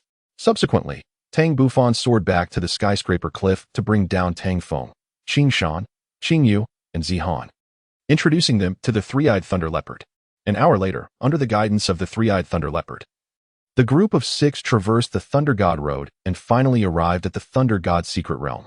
Chapter 91. The 3 Trials of the Thunder God. Within the Thunder God's secret realm, the lingering anxiety on the faces of Tang Ming and the others gradually dissipated. Reflecting on the harrowing journey they had undertaken, it was indeed a breathtaking experience. Under the leadership of the 3-eyed Thunder Leopard, they had finally witnessed the terrifying spectacle of the Thunder Canyon, where dense bolts of lightning struck with a sense of annihilation, reminiscent of an apocalyptic descent. Had it not been for the protective intervention of the 3-eyed Thunder Leopard, they would have likely been reduced to mere ashes. Even their leader had to exert his utmost effort, for otherwise, he too would have faced peril. As the area beneath the skyscraper cliff already belonged to the treacherous depths of the Thunder Canyon. After navigating through the harsh environment of the lightning-riddled canyon, they arrived at a path paved with purple ore, known as the Thunder God Road. Continuing along this path, they eventually halted before a vast sea of thunder, where, under Tang Bufan's protection, they ventured into the world beyond the thunderous ocean. At that moment, as they surveyed their surroundings, Tang Ming finally found a moment of tranquility. "Boss, is this the Thunder God's secret realm? It appears far more serene than the Thunder Canyon outside." "Indeed, this is the Thunder God's secret realm. Now, follow this purple path straight ahead. It will lead you to the place where you will cultivate and thrive in the future," Tang Bufan urged. Tang Ming and his companions, driven by a sense of curiosity, swiftly advanced ahead. Behind them, Tang Bufan spoke softly. "Lei, is it possible for them to abstain from the Thunder Goddess assessment and instead cultivate here?" "Your Highness," replied the 3-eyed Thunder Leopard. "This is a decree set forth by Lord Thunder God. Every Soulmaster who enters the Thunder Goddess secret realm is required to undergo the test and subsequently participate in the Thunder God assessment. Only those who pass the assessment are permitted to reside and cultivate here. Otherwise, they will be expelled." The 3-eyed Thunder Leopard shook its head earnestly and added, "Your Highness, did you not mention that they lack the innate talent for thunder? Based on my extensive experience over the years, I believe that the Thunder God's 3rd trial is already their utmost limit. However, I observe that their talents are commendable. Thus, the likelihood of them succeeding in the Thunder God's 3rd assessment is quite substantial." Tang Bufan's expression finally relaxed as he followed closely behind a person and a beast. Soon, they arrived at the end of the purple pathway, where Tang Ming beheld the magnificent hexagram array and the purple golden staircase suffused with a divine aura. They had never encountered such a grand spectacle, leaving them utterly astonished. At that moment, Tang Bufan and the 3-eyed Thunder Leopard finally caught up. After a brief pause, Tang Bufan addressed the group. "Brother Qing Shan, Zihan, Tang Ming, and Tang Feng, please enter the Thunder God array in sequence to undergo the Thunder God test." Confusion flickered in the eyes of Qing Shan and the others. "This is the Thunder God array. Through this assessment, the Thunder God will grant you an evaluation. Once you enter the array, simply leap onto the white pillar and sit cross-legged." With Tang Bufan's explanation, Qing Shan and the others finally grasped the concept. Qing Shan's eyes sparkled with determination as he decisively entered the array, leaping onto the white pillar and settling into a cross-legged position. Instantly, the Thunder God array was activated, and 6 purple crystals emitted a flurry of lightning, striking Qing Shan in an instant. Tang Bufan clearly observed the trembling figure of the Green Mountain, and astonishingly, streaks of lightning began to emerge upon his body, accompanied by a joyful smile on his face. Subsequently, the lightning at the base of the white pillar began to ascend. Tang Bufan's gaze revealed a hint of astonishment and perplexity. He discerned clearly that the bolts of lightning emanated from within Qing Shan's body. How could a fire attribute Soulmaster possibly unleash the power of lightning? Could it be attributed to the Thunder Soul Fruit? Moments later, the lightning spread to 1/3 of the white column before coming to a halt. Then, A transparent bolt of lightning entered Qingshan's body, and Qingshan subsequently opened his eyes. Tang Bufan let out a gentle sigh, realizing that it was the trial of the Thunder God. He pondered whether this would be a blessing or a curse. Moments later, Qingshan emerged from the magic array, a hint of surprise gracing his features. Qingyu, filled with concern, asked, "Brother, how do you feel? Are you all right? And what is that mark on your forehead?" Qingshan replied with a reassuring smile, "Sister, do not worry, I am fine. As for the mark on my forehead, you will understand once you complete your own tests." Qingyu and the others finally felt relieved. Subsequently, Qingyu, Zihan, Tang Ming, and Tang Feng took their turns for the assessment. To their astonishment, all four of them faced the trial of the Thunder God, and Tang Bufan sensed that their bodies had undergone certain transformations, enabling them to unleash a modicum of thunderous power, much like Qingshan. Was this due to their bodies fully absorbing the thunderous energy contained within the celestial fruit? Notably, during Zihan's assessment, an unexpected incident occurred. A misty mark appeared on his brow, seemingly in conflict with the Thunder God's emblem. However, all ended well, with just an additional mark to show for it. Nearby, Tang Bufan inquired of the three-eyed thunder leopard, Ray 1, "Do you know what their trials entail? And how long do they last?" The three-eyed thunder leopard's expression turned peculiar as he responded, "Your Highness, their assessments are quite similar, primarily involving the ascent of the Thunder God's staircase, albeit with varying levels for each individual. As for the duration," he hesitated slightly before continuing. Tang Bufan felt a tightening in his heart, overwhelmed by an ominous premonition. Nevertheless, he maintained his composure and said, "Lei Yi, if there is an issue, please express it directly." The three-eyed thunder leopard then spoke slowly. "They have only 3 years for the first examination." Tang Bufan furrowed his brow, for he recalled that the first assessment of Yu Tianheng and his companions had taken place only 3 years prior. Could it be that the Thunder God's evaluations were exclusively designed according to the standards of Thunder Attribute Soulmasters? If that were the case, it could prove to be rather troublesome. However, considering their innate talents, coupled with his guidance, successfully completing the assessment should not pose a significant challenge. With this thought in mind, Tang Bufan approached them with a smile and inquired, "How do you all feel? Also, could you share the details of your first assessment with me?" Tang Ming exclaimed boldly, "Boss, my first test is to ascend the 400 steps of the Thunder Goddess path, while Tang Feng has reached 430 steps. And Qingyu has also attained 430 steps. Brother Qingshan has reached 500 steps, and as for Zihan, she stands at the same level as I do at 400 steps. I recall you mentioning that the Thunder Goddess path consists of a total of 1,000 steps. Our assessment should not be overly challenging, right?" Tang Feng, Qingshan, Qingyu, and Zihan all cast their gazes upon Tang Bufan, their hearts filled with a sense of unease. Tang Bufan's gaze darkened as he fell into contemplation. He recalled that Yu Tianheng had only ascended 300 steps on the path of the Thunder God during his first attempt. At that time, Yu Tianheng's soul power was at level 36, comparable to that of Tang Ming and the others. However, it is essential to remember that Yu Tianheng possessed the blue lightning tyrant dragon as his martial soul, a supreme thunder attribute soul that endowed him with remarkable resistance to lightning. Had it been Tang Ming and his companions, reaching 100 steps would be feasible. Yet whether they could advance to 200 steps remained uncertain. Fortunately, they had 3 years to prepare, which should suffice. After a moment, Tang Bufan spoke gravely. Acknowledging the challenge ahead, it would likely require their utmost effort to pass the assessment within 3 years, especially for Zihuan, as an auxiliary Soulmaster. The task might prove even more arduous. However, after consuming the Thunder Soul fruit, her constitution had significantly improved. If she adhered to his guidance and dedicated herself to training, completing the task was still within reach. Upon hearing this, the expressions of the 5 shifted slightly, particularly Zihuan, whose brows knitted with concern. Observing her unease, Tang Bufan reassured her, "Zihuan, do not fret excessively. I have traversed the path of the Thunder God several times and am well acquainted with its myriad challenges.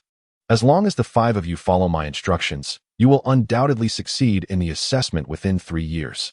As he concluded, Tang Bufan cast a steady gaze over Tang Ming, Tang Feng, Qishan, and Qingyu. Chapter 92, Sacred Ground.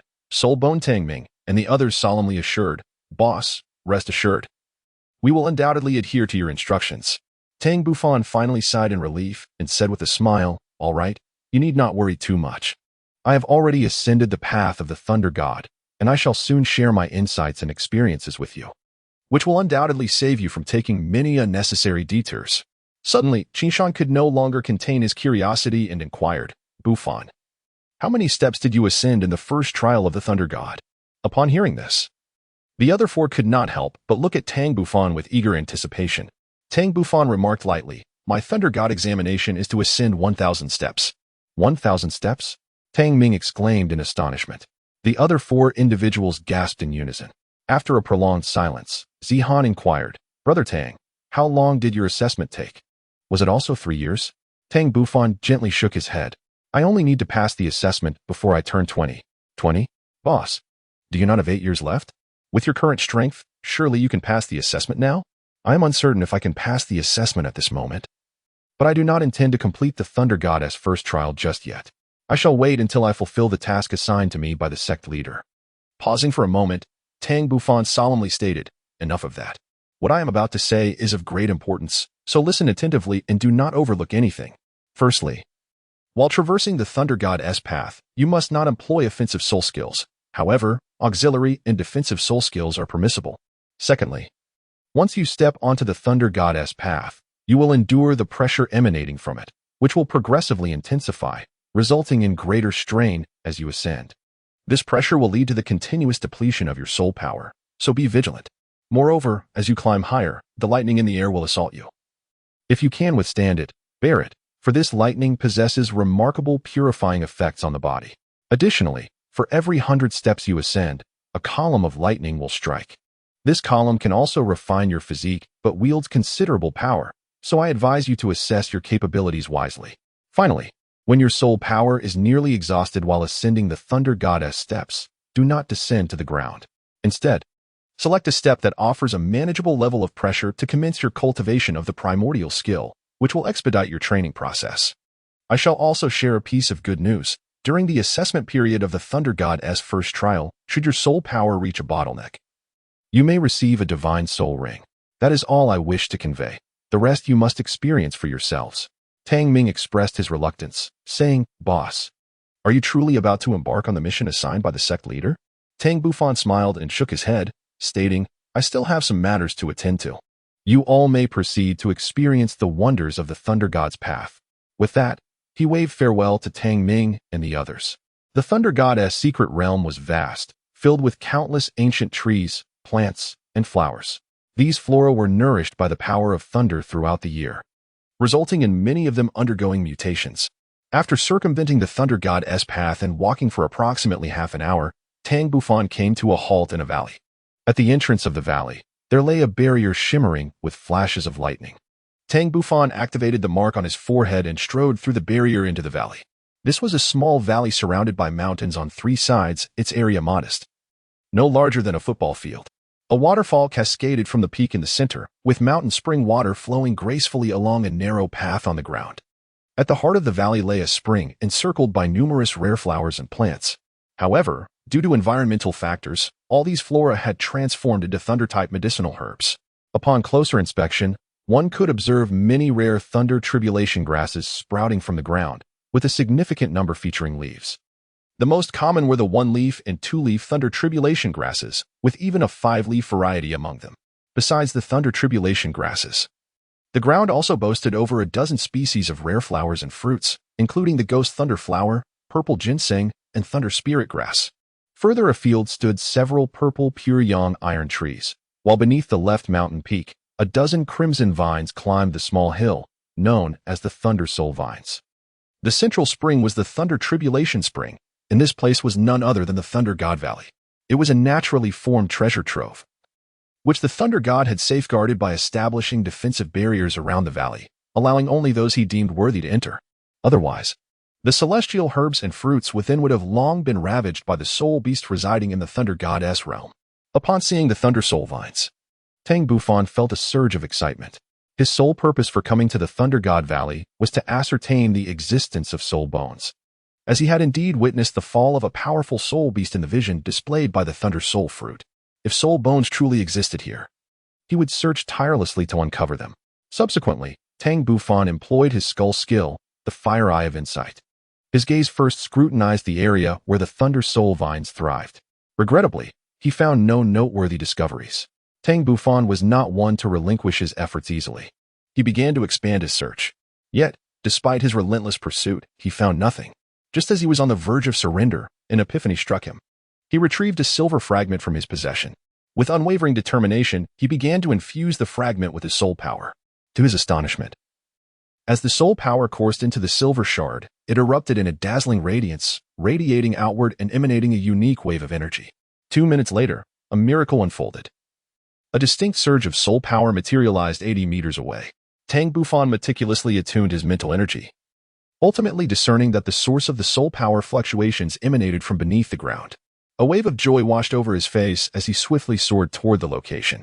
His pupils transformed into a golden hue, rendering even the densest soil powerless against his insight. 7 meters underground, a silvery soul bone lay quietly, its unique soul power previously detected by him. The sight of the silver soul bone filled Tang Bufan with uncontainable excitement. It was a treasure of 100,000 years, possessing the attributes of a spatial soul beast. The sheer value of such a relic was beyond imagination, and Tang Bufan began to anticipate the soul skills it might bestow upon him. In the next moment, Tang Bufan sprang into action. His third soul skill, the lightning pillar, struck the ground with devastating force, creating a 3-meter-deep crater. Unfortunately, this depth proved insufficient, compelling him to act once more. 3 minutes later, he held a complete silver right arm bone in his hands, radiating an enigmatic soul power. Taking a deep breath, he forcefully suppressed his elation. Without further hesitation, he pressed the soul bone against his right hand, gradually drawing forth the power contained within.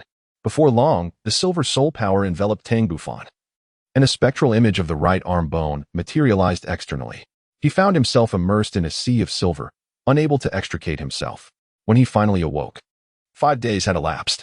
Rising to his feet, he carefully assessed the soul skills endowed by the silver soul bone, leaving him utterly astounded. These two abilities were nothing short of extraordinary. The first soul skill, spatial vortex, could transport him 1,000 miles away, a premier means of escape. Even if he were to encounter a tidal Douluo in the future, while he might not prevail in combat, they would find it impossible to take his life. The second soul skill, blade of space, disregarded spatial distance. A mere moment of hesitation would render evasion futile. Chapter 93. The Feast of Slaughter. Subsequently, Tang Bufan departed from the Thunder God Valley. Upon returning to the starting point of the Thunder God Road, he was taken aback to find that none of Tang Ming's group were present. Noticing Tang Bufan's return, the three-eyed thunder leopard respectfully remarked, "Your Highness, you have returned." They are currently training along the Thunder God Road and making excellent progress. Tang Bufan nodded, his gaze fixed upon the Road of Thunder, and soon beheld Tang Ming and his 4 companions, deeply engrossed in their cultivation. After a brief moment, he suddenly declared, "Thunder One, I intend to take my leave. I shall entrust them to your care for the time being." The three-eyed thunder leopard expressed surprise. "Your Highness, do you not wish to bid them farewell?" "No," Tang Bufan replied. "Seeing them cultivate smoothly brings me solace. My departure will spare them the heartache of parting. When I return, I shall have accomplished the first trial of the Thunder God." With that, Tang Bufan turned away without lingering and exited the Thunder God's secret realm. A day later, in the second-floor room of the Mingwei Inn in Xia City, Tang Bufan reclined on his bed, reflecting on the information regarding the City of Slaughter. The City of Slaughter, nestled near the frigid northern wasteland, is a den of vice. Those who cannot survive in the outside world often seek refuge within its confines, alongside those intrigued by its mysteries and individuals like Tang Bufan, who purely seek experience. The City of Slaughter permits entry but forbids exit. With only one means of departure, one must emerge as the champion of the hell-killing fields to gain the qualification to challenge the Hell Road and thus escape the City of Slaughter. Those who successfully leave are known as the Slaughter Gods. Established over a millennium ago, the City of Slaughter has witnessed the rise of 8 Slaughter Gods throughout its history, averaging one every 125 years. This highlights the arduous path to becoming a Slaughter God, a title Tang Xiao hopes Tang Bufan will attain. According to Tang Xiao, once one enters the City of Slaughter, the use of soul techniques is prohibited, leaving individuals to rely solely on their own power. As a soul toolmaster, Tang Bufan holds a significant advantage in this scenario. Even when facing a tidal Douluo, he remains undaunted, for the outcome of their confrontation remains uncertain until they engage in battle. Furthermore, he possesses soul bones and numerous hidden trump cards. Thus, after Tang Xiao elucidated the intricacies of the City of Slaughter, Tang Bufan readily consented to the challenge. Unfolding a map, Tang Bufan meticulously studied it, estimating that it would take approximately half a month to reach the city of slaughter. Before embarking on that journey, he had ample preparations to undertake. A day later, he set off once again, following the map along a mountain trail, embracing a life of hardship and adventure. Half a month later, at the edge of the frigid wasteland, Tang Bufan arrived at a small town, the destination indicated on his map. Folding the map away, he began to approach the town, though it appeared modest in size. The moment he stepped inside, an unsettling atmosphere enveloped him. The townsfolk exuded a peculiar chill, imbued with an unsettling air of murderous intent. A glimmer of intrigue flickered in Tang Bufan's eyes. As he strolled leisurely, he extended his psychic energy to probe the surroundings in search of the entrance to the City of Carnage. Before long, he had thoroughly explored the entirety of the small town, yet the elusive entrance remained undiscovered. However, he did stumble upon a peculiar establishment. Nestled at the heart of the town was a tavern, markedly different from the ordinary, for every decoration within was draped in shades of black. At that moment, the tavern was nearly filled to capacity, with only 4 seats remaining. An unusual tranquility enveloped the space, with conversation scarce. Strangely, each patron was presented with a glass of crimson liquid before them. A mere glance was sufficient for him to ascertain that it was a form of blood. Though he could not definitively identify its origin, he surmised with a high degree of certainty that it was human blood, perhaps a 9 out of 10 likelihood. Contemplating this revelation, Tang Bufan furrowed his brow momentarily before resolutely entering the tavern and taking a seat at the last available table. The arrival of Tang Bufan drew considerable attention, primarily due to his striking youthfulness. He appeared no older than 16 or 17. Naturally, many onlookers merely glanced indifferently and moved on. Before long, a server clad in black attire, with an expression of indifference, approached him and inquired, "What would you like to order?" Tang Bufan said lightly, "A glass of Mary." This was what he had previously observed a middle-aged man ordering, precisely that red liquid on the table. The server's originally indifferent expression shifted noticeably. "Are you certain?" Tang Bufan did not respond, but merely fixed a cold gaze upon the attendant. After a brief moment, a cup of murky liquid was brought forth. The liquid, a dark crimson hue, emanated a pungent odor reminiscent of blood, strikingly acrid to the senses. Meanwhile, at least half of the patrons in the tavern had turned their attention to the scene, their eyes gleaming with a mocking glint. Tang Bufan took a deep breath, maintaining a calm demeanor as he raised his cup and consumed its contents in one swift motion. The onlookers, who had initially gathered to enjoy the spectacle, soon found the scene uninteresting and shifted their focus away from him. As for Tang Bufan, despite having lived 2 lives, he had never tasted human blood. Though his expression remained unchanged, the anguish within him was a secret known only to himself. Subsequently, he began to bide his time with remarkable patience, displaying no sense of urgency. However, every so often, glances were cast in his direction from within the tavern, suggesting that the patrons were eagerly awaiting the arrival of more guests. Tang Bufan speculated quietly that entering the realm of slaughter was not as simple as it seemed. One had to undergo trials before gaining access. Time gradually slipped away in anticipation. An hour later, 2 elderly men entered the tavern and took a seat beside Tang Bufan. After another hour, a middle-aged man walked in, and in an instant, the entire tavern was filled to capacity. Tang Bufan could distinctly sense the heightened breaths of the crowd within the tavern. It seemed that the trial of the City of Carnage was about to commence. Indeed, a seemingly authoritative server at the bar coldly proclaimed, "The feast of slaughter has begun. Only those who first slay 10 will qualify to enter the City of Carnage." As the words fell, a dagger suddenly lunged towards Tang Bufan from behind. However, his mental acuity enveloped the surroundings, rendering any movement within his perception. With a slight pivot of his body, he evaded the lethal strike and swiftly seized the right hand of the shadowy middle-aged man behind him, rendering the latter utterly powerless against his grip. Subsequently, with a powerful kick from his left foot, a cacophony of cracking bones erupted from the shadowy figure. At least 3 ribs shattered under the force, and an expression of agony immediately contorted his face. As a Soulmaster of formidable strength, the impact of Tang Bufan's kick was beyond the endurance of an ordinary individual. Yet, at that moment, a violet tendril emerged from behind the shadowy man, tightening around his neck, and within a breath, his life was extinguished. Tang Bufan cast a dark gaze upon the plant-type Soulmaster before him, who dared to commit murder under his watch. It seemed this individual had grown weary of life itself.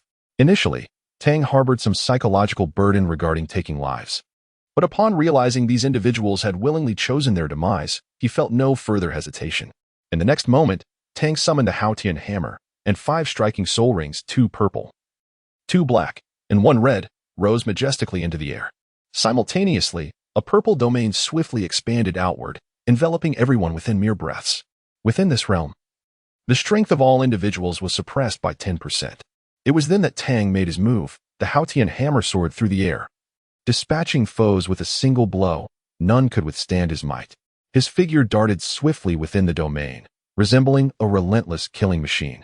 Crimson blood splattering across the ground like a demon emerging from the depths of hell. In just a brief moment, 26 ordinary individuals lay slain in pools of blood. While only a handful of the 30 Soulmasters remained, all of whom now regarded Tang with terror, ceasing their internal strife. Charge! Kill him! If we do not slay him, we shall all perish. Suddenly, someone shouted, and the eyes of the others turned bloodshot, careening towards Tang in a frenzied rush. Various soul techniques were unleashed recklessly upon him. However, Tang noticed one individual retreating, clearly the one who had shouted, desperately seeking to escape the impending doom. This retreating Soulmaster was a 6-ring Soul Emperor, frantically fleeing outward. Just 10 meters ahead, an earth-shattering roar erupted, accompanied by a violent tremor beneath his feet. He could not help but glance back, his pupils constricting in fear as he beheld a towering giant, wielding a colossal hammer, crashing it down upon the ground. Those swayed by the frenzy were reduced to mere pulp. His legs Tang Bufan coldly retracted his martial soul, his steps resolute as he approached the bar. Addressing the 2 quaking attendants, whose eyes were wide with fear, he inquired, "Am I now qualified to enter the city of slaughter?" One attendant stood paralyzed with terror, while the other, trembling, stammered, "Yes, you are qualified." With a swift motion, he pressed a concealed button on the bar, and a click echoed, as if a mechanism had been activated. Soon, a staircase materialized behind the bar. Without a moment's hesitation, Tang Bufan vaulted over the counter and descended the stairs. Not once glancing back, the staircase was brief, and in less than a minute, he reached its end. Before him lay a pitch-black passageway, through which he could discern the surroundings clearly with his spiritual perception. The corridor sloped downward, and a chilling wind wafted from the depths ahead. With unwavering resolve, he advanced step by step. Precisely at 1,500 steps, a frigid voice resonated from all directions. "Welcome to the city of slaughter, the capital of hell. A realm steeped in carnage. Here, you may attain all that you desire, at the cost of your very life." Tang Bufan extended his mental energy outward, only to encounter an unexpected obstacle. The material of this corridor appeared to possess extraordinary properties, rendering his current mental strength unable to penetrate its confines.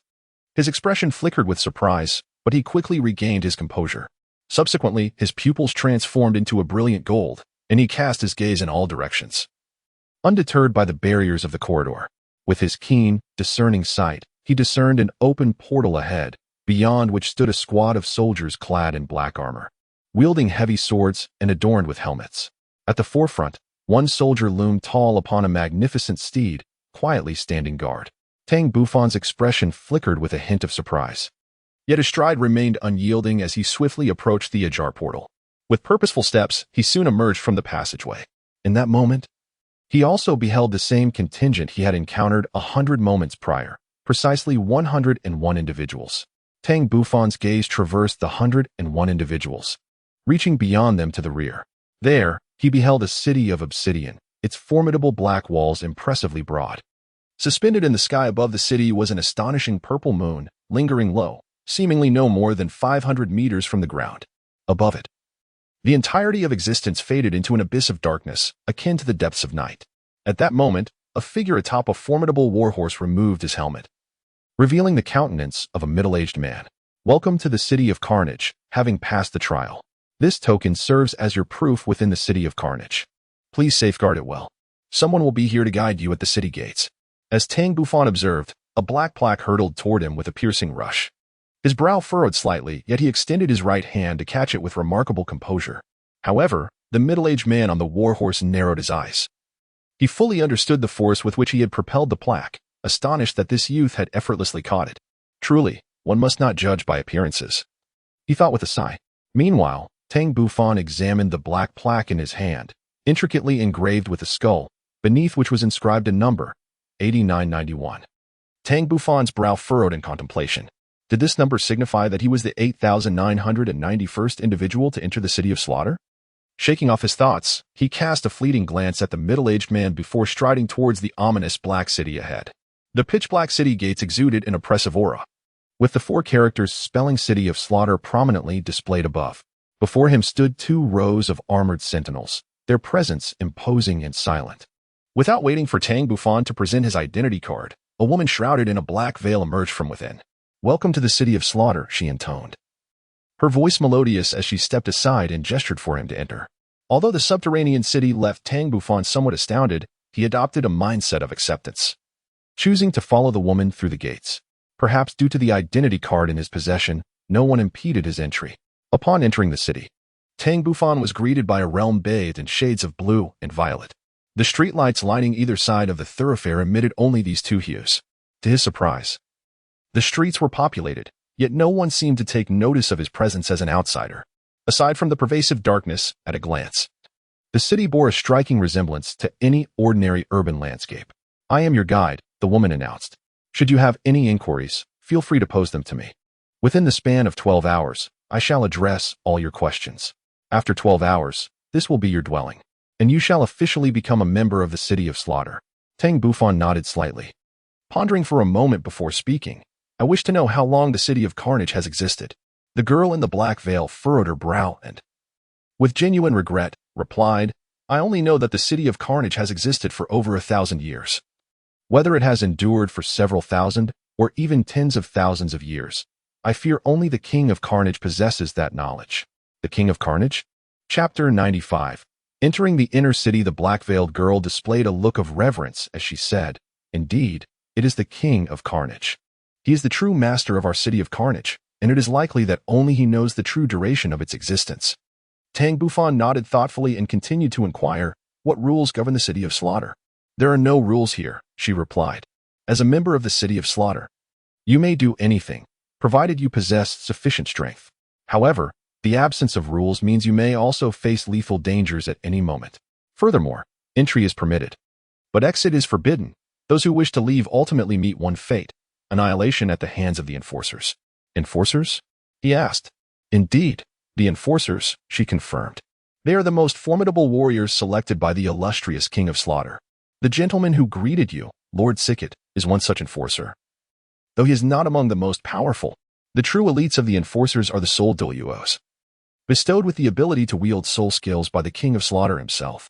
The captain, in particular, holds the esteemed title of a titled Douluo," the veiled woman elucidated. A flicker of astonishment passed through Tang Bufan's tranquil gaze. Although a titled Douluo possesses formidable strength without the ability to wield soul skills, they're akin to a tiger stripped of its fangs. It is exceedingly difficult to contend with a soul Douluo capable of unleashing their abilities, especially when the enforcement team boasts more than one soul Douluo, not to mention a captain of titled Douluo caliber among their ranks. It is no wonder that no one has been reported to have successfully escaped from this place. After a prolonged silence, Tang Bufan finally posed the question that weighed heavily on his mind. "How does one survive in the City of Slaughter? Are there any establishments that provide meals?" The veiled woman replied, "Esteemed Mr. 8991, the City of Slaughter offers complimentary sustenance, though it may not be devoid of toxins. Here, the dead hold the most value. Each individual boasts the number of skulls they possess as a symbol of their might. The blood and skulls obtained from vanquishing one's adversaries can be exchanged for various other commodities." A chill coursed through Tang Bufan's heart. It seemed he needed to exercise greater caution. "Please elucidate the rules of the regional killing arena," he inquired. The woman in the black veil appeared momentarily taken aback. Yet she proceeded to explain, "The regional killing arena is the most perilous venue within the City of Slaughter, boasting the highest mortality rate. Each individual is mandated to enter the hellish arena only once a year. If one can survive a single battle, they are granted the privilege of residing in the City of Slaughter for another year. Each group in the regional killing arena consists of 10 participants. Regardless of the methods employed, as long as one emerges alive from the chamber, victory is declared. Furthermore, only one individual from each group is permitted to survive." Tang Bufan's expression turned slightly cold. A mere 10% chance of survival. The City of Slaughter was indeed merciless. "Are you certain you wish to proceed to the regional slaughter grounds now? Would it not be wiser to wait, to observe a while longer and adapt before venturing forth?" The woman in the black veil exclaimed in astonishment. "Absolutely, without a doubt. Do you not realize that practice is the sole criterion for testing truth? Tang Bufan suddenly exhibited a peculiar smile, as if he were privy to some hidden truth. If that is the case, then follow me, he beckoned. The woman in black, her delicate features partially concealed by her veil, displayed a fleeting look of confusion before ultimately nodding in agreement. Thus, under her guidance, Tang Bufan began to stroll leisurely into the heart of the city. He took his time, his gaze meticulously surveying the surroundings. Flanking the streets were rudimentary black stone houses, which appeared to serve as residences, yet the conditions were lamentably substandard. Every so often, he encountered establishments designated for dining, where numerous individuals queued in anticipation of their meager rations. In truth, their situation seemed only marginally better than that of beggars. Given that this place was heralded as the sanctuary for the fallen, it was perplexing that it should present itself in such a dismal state. Though Tang Bufan felt a sense of bewilderment, he refrained from inquiring further with the woman in black veil, instead continuing his forward journey. As they progressed, the throngs of people on the streets gradually increased. However, Tang Bufan's brow furrowed in discontent. The individuals he observed were far from normal. Each bore a gaunt visage, their faces pale and appearing severely malnourished. Some were emaciated to the point of resembling mere skin stretched over bone, trudging along with an air of lethargy, verging on the brink of existence. If this was the so-called fallen paradise, the epitome of indulgence, he found himself in stark disagreement. The woman in the black veil, perceptive to his expression, remarked, "You seem somewhat disillusioned." "No need to respond. I am already aware." She then proceeded to elucidate the situation. It turned out that they were merely in the outer city. The true fallen paradise lay within the inner city. The inner city boasted unparalleled opulence, rendering the outer city utterly unworthy of comparison. As long as one possessed sufficient strength, they could pursue their desires without restraint, provided they could survive the ensuing chaos. As for the outer city, the individuals Tang Bufan encountered were all weaklings, barely managing to subsist by contributing 2 cups of Bloody Mary each month. This precarious existence was a consequence of the outer city's prohibition against arbitrary slaughter. Otherwise, these individuals would not stand a chance at survival. After more than an hour, guided by the woman in black veil, Tang Bufan arrived at the foot of a towering black city wall, which marked the inner city of the City of Slaughter. Compared to the outer wall, this one was considerably shorter, reaching a maximum height of only 10 meters. Beyond this wall lay the inner city, renowned as the sanctuary for the fallen. Tang Bufan's gaze flickered with curiosity as he pondered the true nature of the so-called inner city. The black gate stood wide open, devoid of any guardians. The girl in black gauze explained to him with an indifferent demeanor, "The inner city requires no guards. Anyone from the outer city with the audacity to enter may do so at any time. However, once inside, they must confront the uncertainties of this realm. This is precisely why I advised you earlier, though regrettably, you did not heed my counsel. Once we enter the inner city, please remain within 5 meters of me. Otherwise, I cannot guarantee your safety." "Being with you ensures safety?" Tang Bufan inquired, bemused, for he had already assessed that the black-clad girl was not particularly formidable. She cast a glance at him, and her striking eyes, visible beyond the veil, sparkled with a hint of pride. "I am the emissary of the King of Slaughter. In the City of Slaughter, none dare to defy the authority of the king. During your first 12 hours in this world, you are under the protection of a newcomer-esque race. With me by your side, your life is safeguarded. Beyond this period, your fate will be left to the whims of destiny." The notion of a newcomer-esque race suggested that the City of Slaughter had indeed established a comprehensive system. Tang Bufan felt a sudden chill in his heart. It appeared that the authority of the King of Slaughter surpassed his wildest imagination. Suddenly, a grave question crossed his mind. Even if he were to triumph in the regional slaughter arena and claim the championship, what if the King of Slaughter chose to deny him the title of God of Slaughter? Could he possibly resist? Shaking his head to dismiss these thoughts, Tang Bufan followed the veiled woman into the inner city. As soon as he stepped into the inner city, he was immediately struck by an atmosphere that was starkly different from that of the outer city. If the outer city was a realm of deathly silence and indifference, then the inner city was a world of opulence and madness. The inner city was vividly colorful, unlike the monotonous and dreary hues of the outer city. Indeed, this seemed more fitting for a realm of decadent bliss. Chapter 96. The Girl in Black. Inside the inner city, chaos reigned supreme. As Tang Bufan stepped into the scene, he was immediately enveloped by a cacophony of exuberant laughter, anguished cries, and a series of eerie, unsettling sounds that would likely send shivers down the spine of any other Soulmaster. The sights before him were jarring to the senses. To his right, a group of young men were committing unspeakable acts against a blossoming maiden, their mouths spewing vile and profane language. This was broad daylight, yet the passers-by seemed unfazed, even reveling in the spectacle. Further afield, several middle-aged men were mercilessly beating an elderly figure, their eyes filled with a frenzied cruelty. Such grotesque scenes unfolded in nearly every corner of the inner city. However, Tang Bufan's resolve was unwavering. His gaze was cold, infused with a lethal intensity, and he remained impervious to the chaos around him. Beside him, a woman shrouded in black veil displayed a look of astonishment. Though this young man appeared scarcely out of his youth, he was, in her years of observation, the one who adapted most swiftly to the horrors surrounding them. After a brief moment, Tang Bufan decisively proclaimed, "Let us proceed to the slaughterhouse." This time, the veiled woman refrained from further discourse and led him deeper into the heart of the city.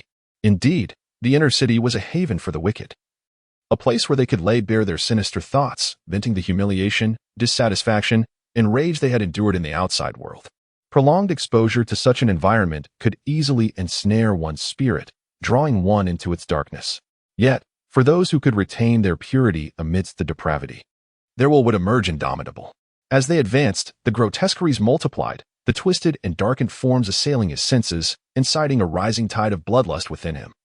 As though only through slaughter could he alleviate the pent-up malevolence within. Just as the veiled woman had noted, no one dared to disturb him under the protection of this emissary of carnage, yet he could still feel the weight of numerous malevolent gazes upon him. As they continued onward, his stride suddenly faltered. Out of the shadows emerged a battered girl clad in black, her long, dark hair cascading untidily down her back. In her right hand, she wielded a sword as black as ink, while her left clutched a dagger that glimmered menacingly, crimson droplets of blood dripping from its edge. Her deep, dark eyes radiated a peculiar allure. Despite her disheveled appearance and traces of blood staining her face, her beauty remained undeniable, complemented by an exquisite figure that stood in stark contrast to the harlots of the inner city. What captivated Tang Bufan most were her eyes. As the saying goes, the eyes are the windows to the soul, and he was certain that this girl was not a fallen one. Yet, the circumstances surrounding her were dire. She bore grievous wounds, and behind her loomed 3 relentless pursuers. As she passed by Tang Bufan, she instinctively glanced at him. Their eyes met, and for a fleeting moment, she was taken aback. This young man, seemingly of her age, appeared to be a beacon of normalcy amidst the pervasive depravity of this place. Without the luxury of time to ponder her predicament, the girl clad in black recognized that if she did not flee immediately, she would inevitably become a toy for these individuals, with the grim fate of being brutally slain awaiting her. Unfortunately, plans often fall prey to unforeseen circumstances. As she momentarily lost herself in thought, 2 lecherous young men obstructed her path. The girl halted, her body frozen in place, and her gaze darkened as the 3 pursuers behind her surged forward. One middle-aged man, his eyes glinting with malice, sneered, "Run, little girl. You killed my brother, today. There is no escape for you. I shall make you feel the chill of despair." His voice dripped with unrestrained arrogance. Nearby, Tang Bufan sighed inwardly, recognizing the peril that loomed over the black-clad woman. Should she fall into the hands of these men, it was likely she would suffer unspeakable torment. Yet, the woman in the black veil merely shook her head, her expression betraying a hint of apprehension. "This woman is exceedingly formidable," she remarked. "She has been in the City of Carnage for over 6 months, boasting an undefeated record of 17 victories in the regional slaughter arena. Her opponents have all met with merciless demise at her hands, and her achievements place her among the top 100 in the City of Carnage." "Can 17 victories truly secure a place in the top 100? Tang Bufan inquired, intrigued. The veiled woman cast him a sideways glance. "Mr. 899. Each match in the regional slaughter arena is a matter of life and death. Even victors may find themselves ambushed or besieged after the contest. Maintaining a record of 17 victories is already quite an impressive feat. Moreover, her current state suggests she has recently endured a fierce battle. Otherwise, these men would not dare to pursue her." "Ah, I see," Tang Bufan responded, seemingly unfazed, observing his nonchalance. The veiled woman felt that her previous warnings had fallen on deaf ears. Internally, she thought, "You wish to challenge the regional slaughter arena? I shall see if you can emerge unscathed." Meanwhile, the girl in black had already begun to fight fiercely against the 5 assailants encircling her. Tang Bufan observed with clarity that the girl in black was exceptionally seasoned in combat, executing each move with lethal precision and not wasting an ounce of energy. Despite being outnumbered 5-1, the girl displayed remarkable tenacity, showing no mercy to her foes and even willing to inflict harm upon herself to eliminate them. In a mere 3 minutes, her sword claimed 4 souls, leaving only one middle-aged man remaining. As she prepared to dispatch her final adversary after several intense exchanges, she suddenly sensed a chill approaching from an unexpected angle, indicating an imminent ambush. Unfortunately, her decisive strike had already been unleashed, compelling her to disregard all else in her pursuit of victory over the foe before her, leaving her fate to chance. Meanwhile, Tang Bufan, who was spectating, shook his head and summoned the Haotian sword.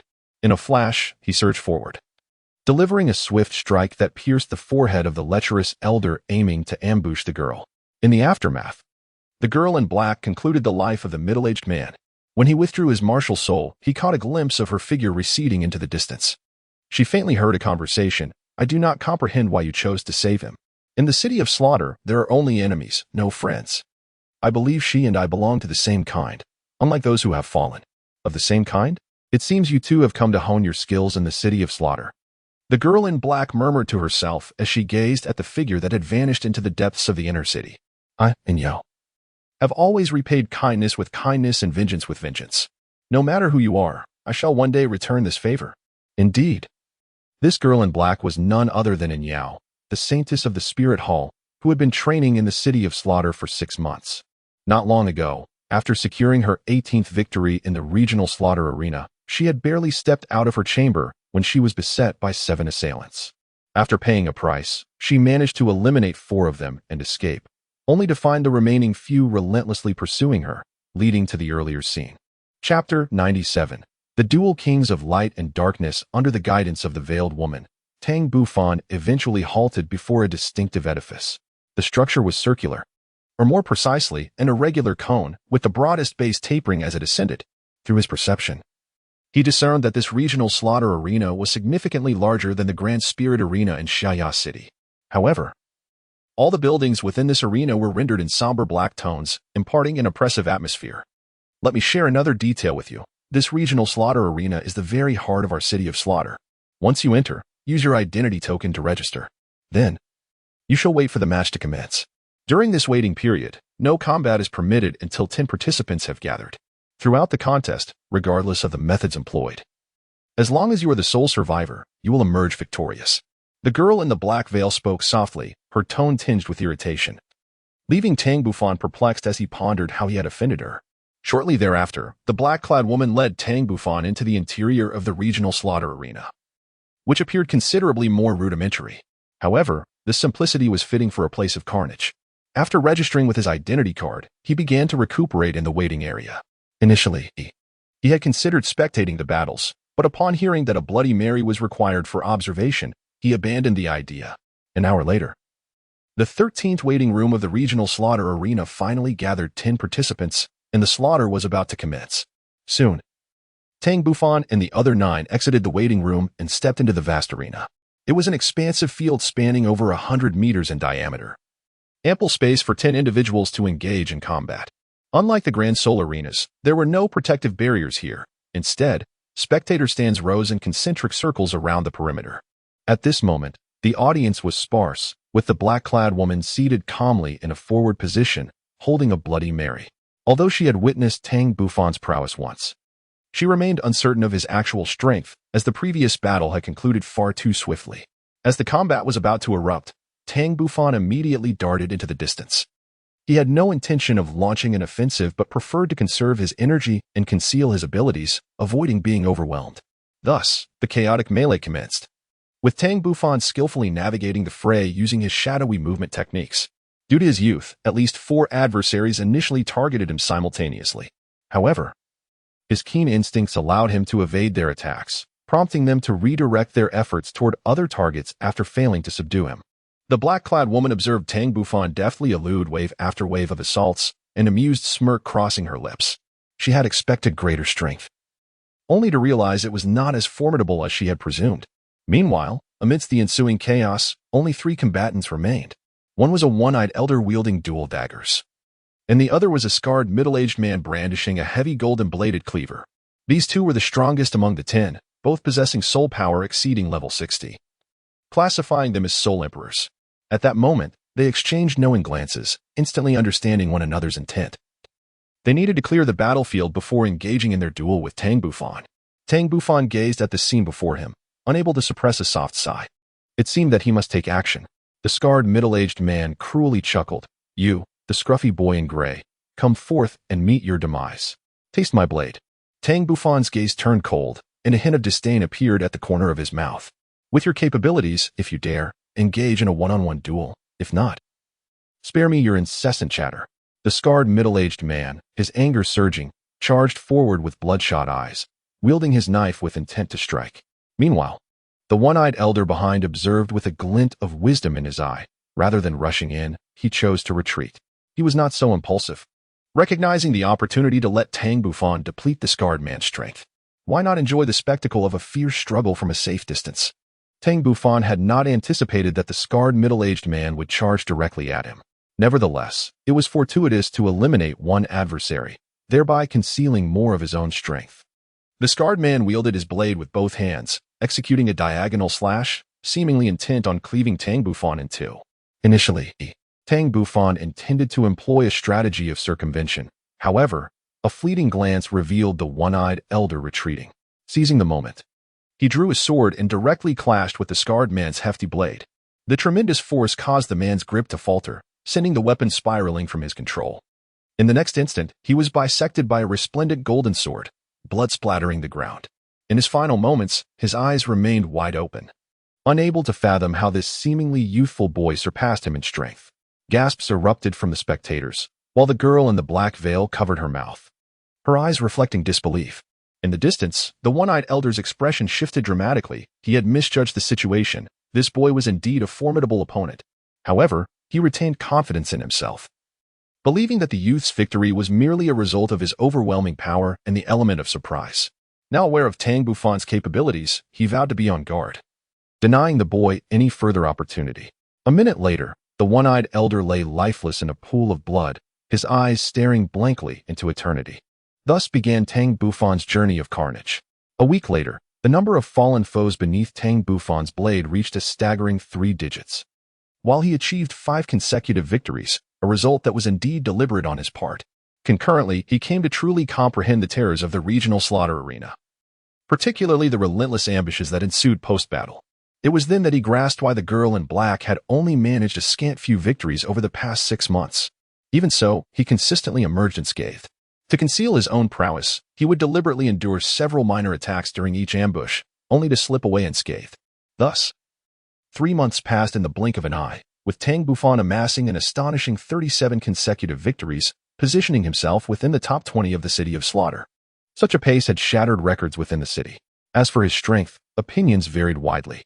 Some claimed he was extraordinarily powerful, as evidenced by his 37 triumphs in merely 3 months. Others attributed his success to sheer luck, narrowly escaping perilous situations time and again. In a training room within the inner city of the City of Slaughter, Tang Bufan exhaled a breath of candlelight, concluding his training before making his way once more to the regional slaughter arena. A year later, a chilling atmosphere enveloped the arena as Tang Bufan walked in last. Yet the gazes of the other 9 participants were firmly fixed upon him. With 90 matches under his belt, he boasted an impeccable record of 90 consecutive victories. This was Tang Bufan's current achievement. He is also the most accomplished participant in the regional slaughter arena. Surprisingly, following closely behind him is the girl in black, who boasts an impressive 80 consecutive victories. In the course of a year, Tang Bufan has learned the name of the girl in black, Yao. By now, Tang Bufan and Yao have risen to become the most renowned figures in the regional slaughter arena, or rather, throughout the entire City of Carnage. One is heralded as the King of the Radiant Sword, while the other is revered as the King of the Dark Sword. Chapter 98, Crisis.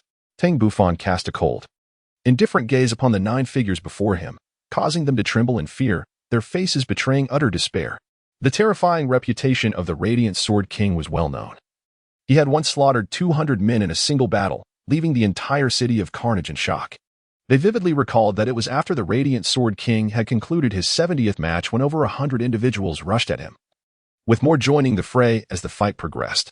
The battle was exceptionally brutal, lasting a full 3 hours, during which the Radiant Sword King's gray attire transformed into a garment soaked in blood, his sword dripping crimson with the lifeblood of his foes. They could not comprehend how he had survived amid such overwhelming odds, yet when he emerged from the pile of corpses, it astonished everyone present. Even though they knew the Radiant Sword King was nearly depleted of strength, staggering on his feet, the moment he cast his gaze upon them, they were overcome with dread. Rendered powerless to do anything but watch as he departed. 3 days later, when the Radiant Sword King returned to the arena of slaughter, not a single soul dared to sign up for the competition. Moreover, he remained there for 3 days, resulting in a complete absence of combat for a total of 72 hours. Retracting his gaze, Tang Bufan was acutely aware of their fear towards him. During that fateful battle, he had nearly exhausted all his capabilities, employing the martial arts techniques he had mastered in his previous life, and even manifesting the domain of the earth. In addition, at a critical moment, he had utilized a skill from his skull, dispatching numerous foes with the light of illusion and reality. He had undergone a profound transformation since his arrival in the City of Carnage. Not only did he appear more chilling, but he also emanated a palpable aura of bloodlust that commanded both reverence and terror. As the match commenced, the 9 adversaries swiftly encircled Tang Bufan. They understood that unless they eliminated him, none would survive. Yet, this was the Radiant Sword King, the fearsome entity who had once annihilated 200 men. Could they truly prevail against him? In a shadowy corner of the observation platform, Yu silently watched the unfolding contest, filled with genuine admiration for Tang Bufan. His respect stemmed not merely from the man's prowess, but rather from his indomitable spirit and unwavering resolve. On the arena floor, the 9 adversaries lunged from different directions, but a chill flashed in Tang Bufan's eyes as he vanished from sight. In the next instant, his Haotian sword severed the throat of one middle-aged man, while a dagger flew from his left hand, striking another man's heart. In an instant, Tang Bufan had dispatched 2 of them. He continued to employ the same method to eliminate the remaining 7, concluding the match. Only then did he retrieve the dagger he had named the Dagger of Darkness, acquired from the Celestial Warehouse. In the shadowy corner, Yu deemed it time to engage with the Radiant Sword King, for he was on the verge of claiming victory in the arena of slaughter.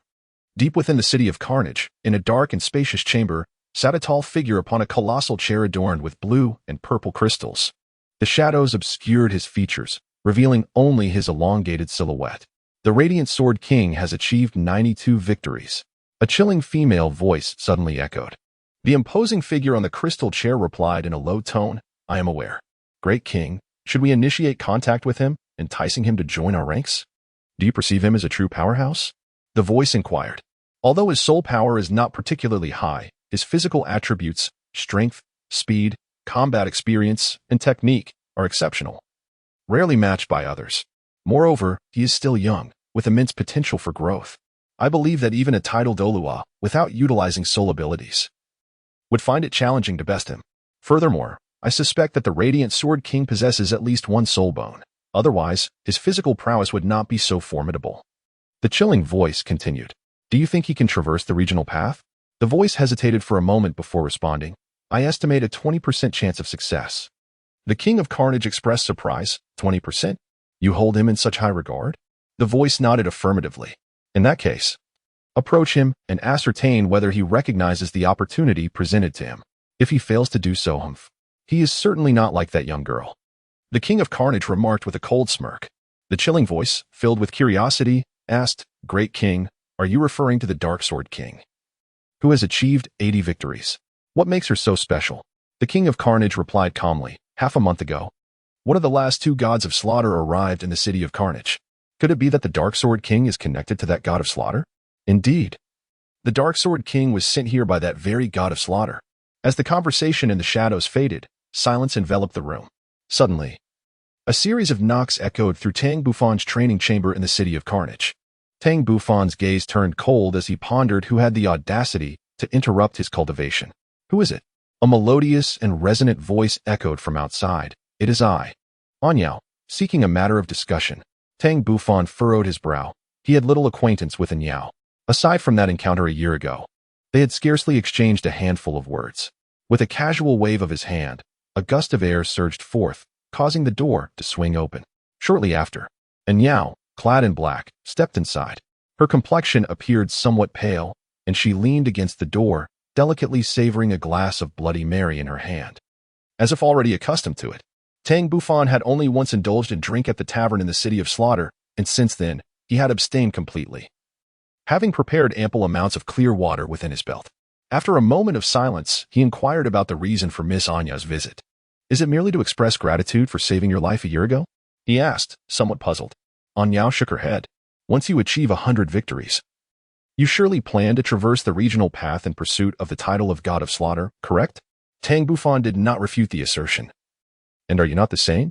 Indeed, I too aspire to attain the title of the God of Slaughter.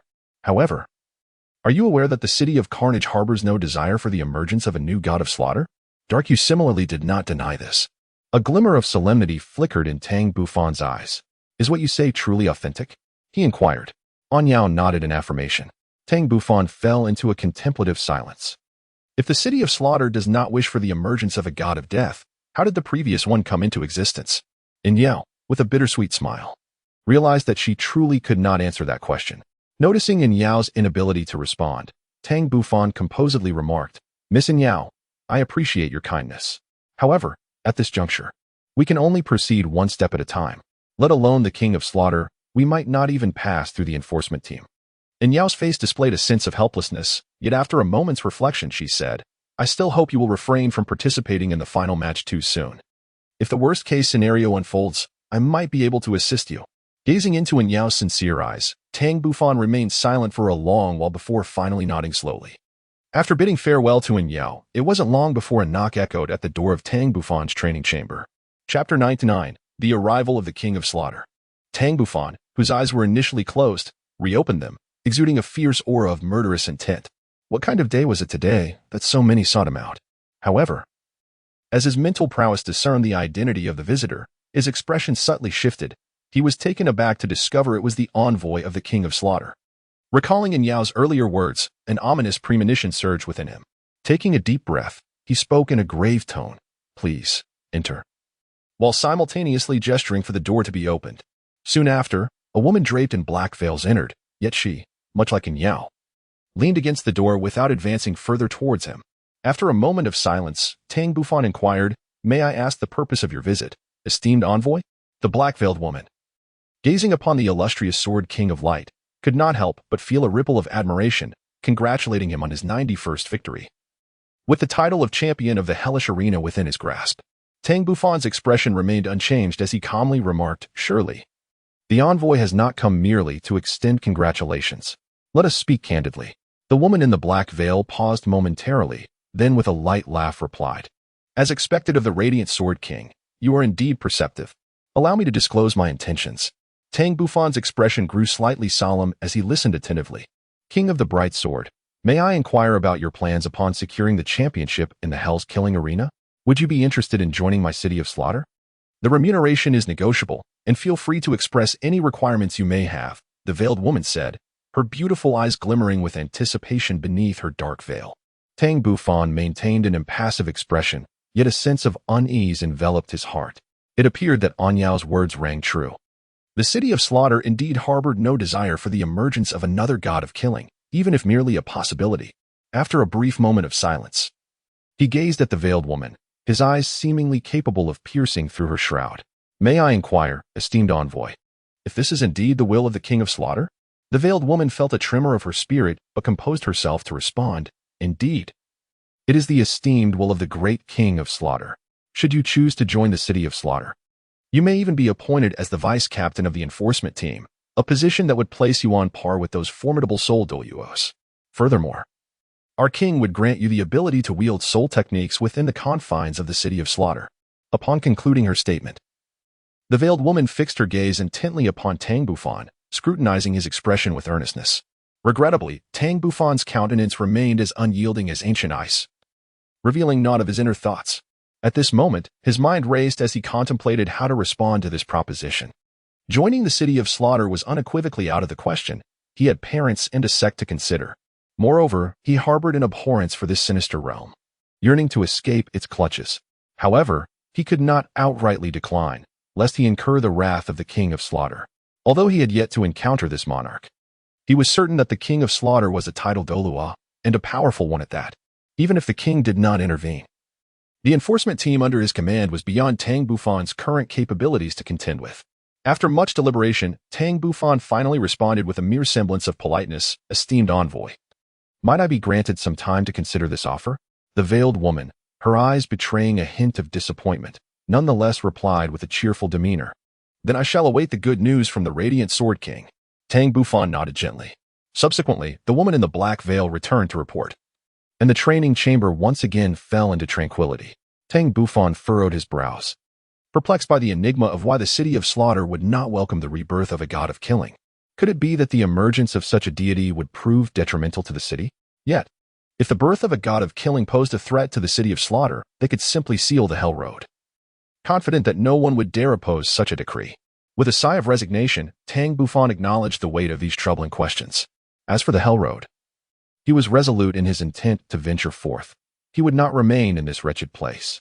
Should the king of slaughter turn merciless, he would accept his fate, even if it meant relinquishing the opportunity to attain the domain of the god of killing. He hoped that the space gate, a soul technique honed over 100 millennia, would facilitate his departure from the city of slaughter. Shaking his head, Tang Bufan closed his eyes and resumed his meditation. 3 months later, within the Hell Slaughter arena, he coldly extracted the Haotian sword from the body of a middle-aged man, nodding towards the girl cloaked in darkness. Just one more battle remained for him to claim the championship of the Hell Slaughter arena, thus earning the right to challenge the Hell Road. The girl in the shadows was none other than Inyao. They had crossed paths once more and, following a discussion, Tang Bufan resolved to join forces with her. Over the past 2 months, Inyao had relentlessly participated in the Hell Slaughter arena, achieving 94 victories, with merely 6 battles remaining. A month and a half later, within the Hell Slaughter arena, as the last opponent fell amidst a pool of blood, a smile finally graced Tang Bufan's face. After a year and 4.5 months, he had accomplished 99% of the task entrusted to him by his master. With only the final step left to undertake, the Radiant Sword King, the Radiant Sword King. The arena erupted with cheers, a chorus of elation and reverence for the formidable warrior. The weight of anxiety that had burdened their hearts was finally lifted. They no longer feared facing the dreadfully powerful Radiant Sword King, for to confront him was akin to confronting death itself. Congratulations, young Radiant Sword King. A deep, enchanting voice resonated from all directions. As the voice echoed, the dense aura of killing intent surrounding Tang Bufan was forcibly drawn into his being. Tang Bufan's countenance instantly turned ashen, and at that moment, his pupils constricted as he lifted his gaze towards the heavens. There, a crimson figure descended from the sky, emanating an overwhelming aura of oppression that evoked a sensation akin to confronting Tang Shao. No, the feeling imparted by the King of Slaughter was far more terrifying. With the arrival of the King of Slaughter, the atmosphere of the hellish battlefield reached its zenith. King of Slaughter, King of Slaughter. The incessant cries reverberated, pushing the fallen to the brink of hoarseness, yet they showed no inclination to cease. Tang Bufan's expression grew grave, for he not only discerned the King of Slaughter, but also a member of the enforcement team, whose gaze was laden with murderous intent directed at him. This realization sent a chill through his heart. The King of Slaughter was an imposing figure, enveloped in a magnificent crimson cloak. His pallid visage was accentuated by a pair of eyes, entirely crimson, as he descended gracefully from the sky. It was evident that he had transcended the confines of gravity, achieving a state of ethereal levitation. This realm surpassed even Tang Bufan's peak in his previous life, representing a level beyond innate capabilities. In his former existence, although he could utilize his formidable vital energy for brief flights, he remained tethered to the earth, unable to escape the pull of gravity and attain the state of levitation. Tang Bufan exerted a firm grip with his right hand. At that moment, the King of Slaughter finally halted in midair, 5 meters above the ground. His crimson gaze descended upon Tang Bufan, a fleeting glimmer of red light illuminating his eyes. Subsequently, his deep voice resonated once more. I present to you the Dark Sword King. As his words echoed, the gate on the opposite side of the Hell Slaughter arena swung open, indicating that Inyao had also achieved victory in the final contest. However, her condition was far from optimal. Her eyes were nearly blood red, and her aura was in disarray. The murderous intent she exuded lacked the even distribution that characterized Tang Bufan. Upon seeing him, her aura calmed slightly, yet her silence deepened upon noticing the figure suspended in the air. The King of Slaughter directed his gaze towards the spectator platform, expressing a tone of satisfaction. It brings me immense joy to witness the emergence of 2 champions from the Hell Slaughter arena today, both such youthful and formidable warriors. They have distinguished themselves through their terrifying strength and overwhelming killing intent. My subjects, are you not pleased? Let us celebrate this occasion. Cheers of delight erupted from the spectators surrounding the arena, their voices nearly frenzied as they gazed adoringly at the King of Slaughter. In that moment, observing the frenzied, bloodshot eyes of the fallen, A hint of pity flickered within Tang Bufan's depths. After a brief pause, the King of Slaughter lowered his gaze toward Tang Bufan and Yao. Light Sword King, Dark Sword King, I thank you for allowing me to experience the passion that is often reserved for youth. As a token of my gratitude, after careful deliberation, I have decided to exceptionally bestow upon you the title of God of Slaughter. From this day forth, you shall have the freedom to enter and exit the city of Slaughter at will, and you will officially become guest officials of our esteemed city of Slaughter. Tang Bufan and Yao furrowed their brows, their faces displaying expressions of perplexity as they exchanged glances. What sort of trickery was this King of Slaughter up to? Bestowing the title of God of Killing without traversing the path of hell, could this truly be deemed a legitimate God of Killing? It seemed that the King of Slaughter genuinely wished to prevent the emergence of another God of Killing. A sense of reluctance flickered in Tang Bufan's eyes. If he failed to attain the domain of the God of Slaughter, would not the past year and 4.5 months be in vain? During this lengthy period, his soul power had scarcely improved, rising by a mere 2 levels. Were he in the outside world, with his pace of cultivation, he could have conservatively enhanced his soul power by at least 4 levels. At that moment, Yao spoke first. There is no need for that, esteemed King of Slaughter. We cannot disregard the rules of the city of Slaughter. We are willing to undergo the trials of the Hell Road to earn your favor. We aspire to become gods of slaughter through our own strength, even if the chances of perishing are significant. Otherwise, obtaining the title of God of Slaughter in such a manner would render us unworthy, would it not? The King of Slaughter's gaze turned icy, filled with discontent. You may not fully comprehend the terrors of the Hell Road. I urge you to reconsider. After all, life is singular and precious. Yao responded with a cold smile. Great King of Slaughter, there is no need for further persuasion. My decision is resolute. Moreover, is there anyone here who does not wager their life for tomorrow? At this, the King of Slaughter's eyes transformed from a chill to an overt display of murderous intent, yet seemingly restrained by some consideration. He refrained from taking further action and instead cast an expectant gaze towards Tang Bufan. Lord of Light, I wonder if you would be inclined to accept my bestowed honor and become a guest elder of the city of Slaughter? In the eyes of the King of Slaughter, the Dark Sword King could not possibly traverse the Hell Road. Rather, the Light Sword King possessed a minuscule chance of passing the trial. Tang Bufan smiled calmly, addressing the formidable King of Slaughter. My purpose in coming here is to witness the scenery of the path of hell. I appreciate your goodwill, but I must request that you open the entrance to the path of hell. I am willing to partake in this trial alongside the Dark Sword King. As these words fell, an eerie silence enveloped the entire venue. Very well.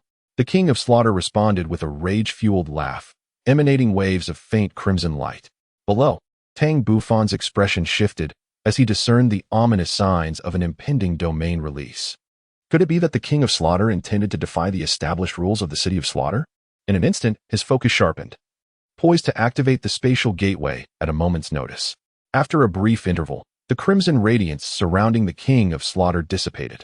His blood-red gaze fell upon Tang Bufan, coldly stating, the Dark Sword King may enter the path of hell. However, as for you, the Light Sword King, you must first undergo another trial to gain entry.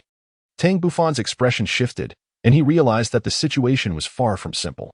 However, he was somewhat perplexed by the fact that the King of Slaughter had neither troubled Yao nor taken action against him.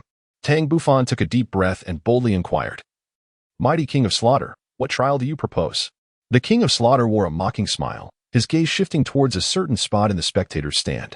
Soon, a member of the enforcement team, radiating a formidable aura, approached. If you wish to traverse the path to hell, you must first eliminate him. Anya's expression changed dramatically.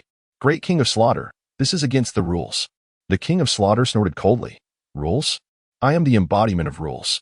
Either slay my enforcer or accept my reward. Anya cast a worried glance at Tang Bufan. Tang Bufan gazed gravely at the approaching enforcer, a wry smile gracing his lips.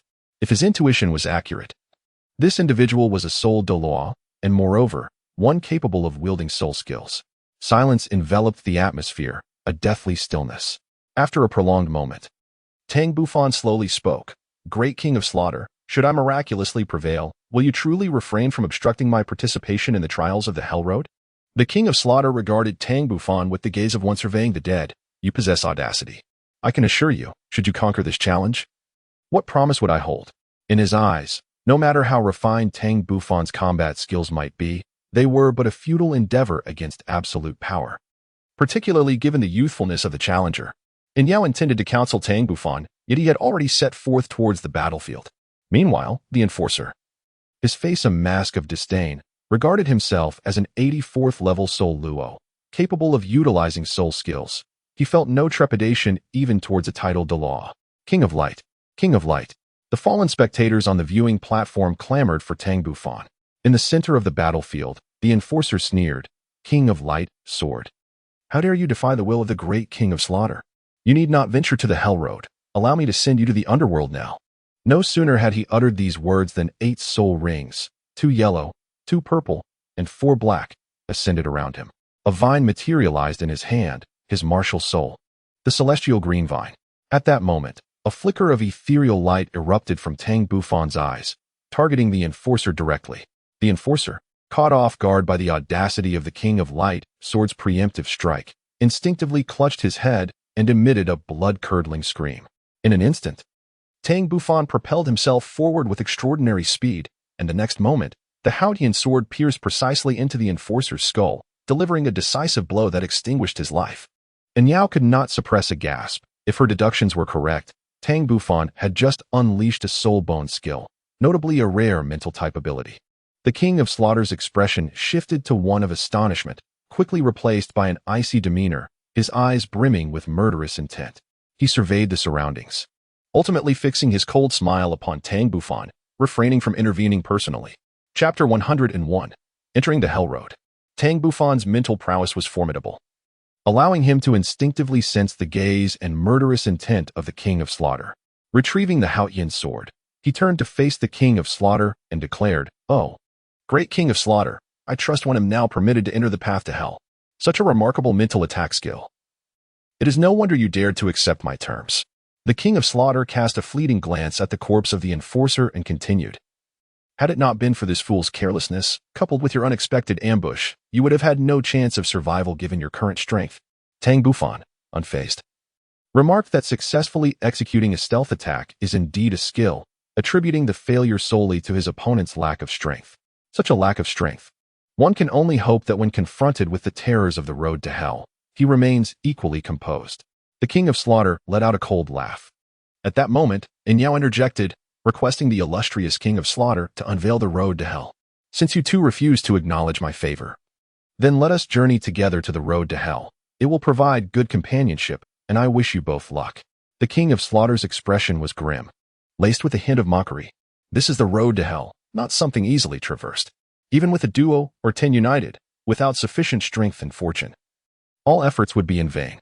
In the next instant, a thick crimson mist erupted from his being, the overwhelming aura forcing Tang Bufan and Yao to retreat continuously until they could withstand it from several dozen meters away.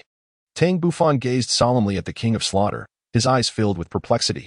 Logically, the aura emitted by the King of Slaughter should have exuded a pure, terrifying killing intent. However, it was instead an exceedingly malevolent essence, chilling to the bone.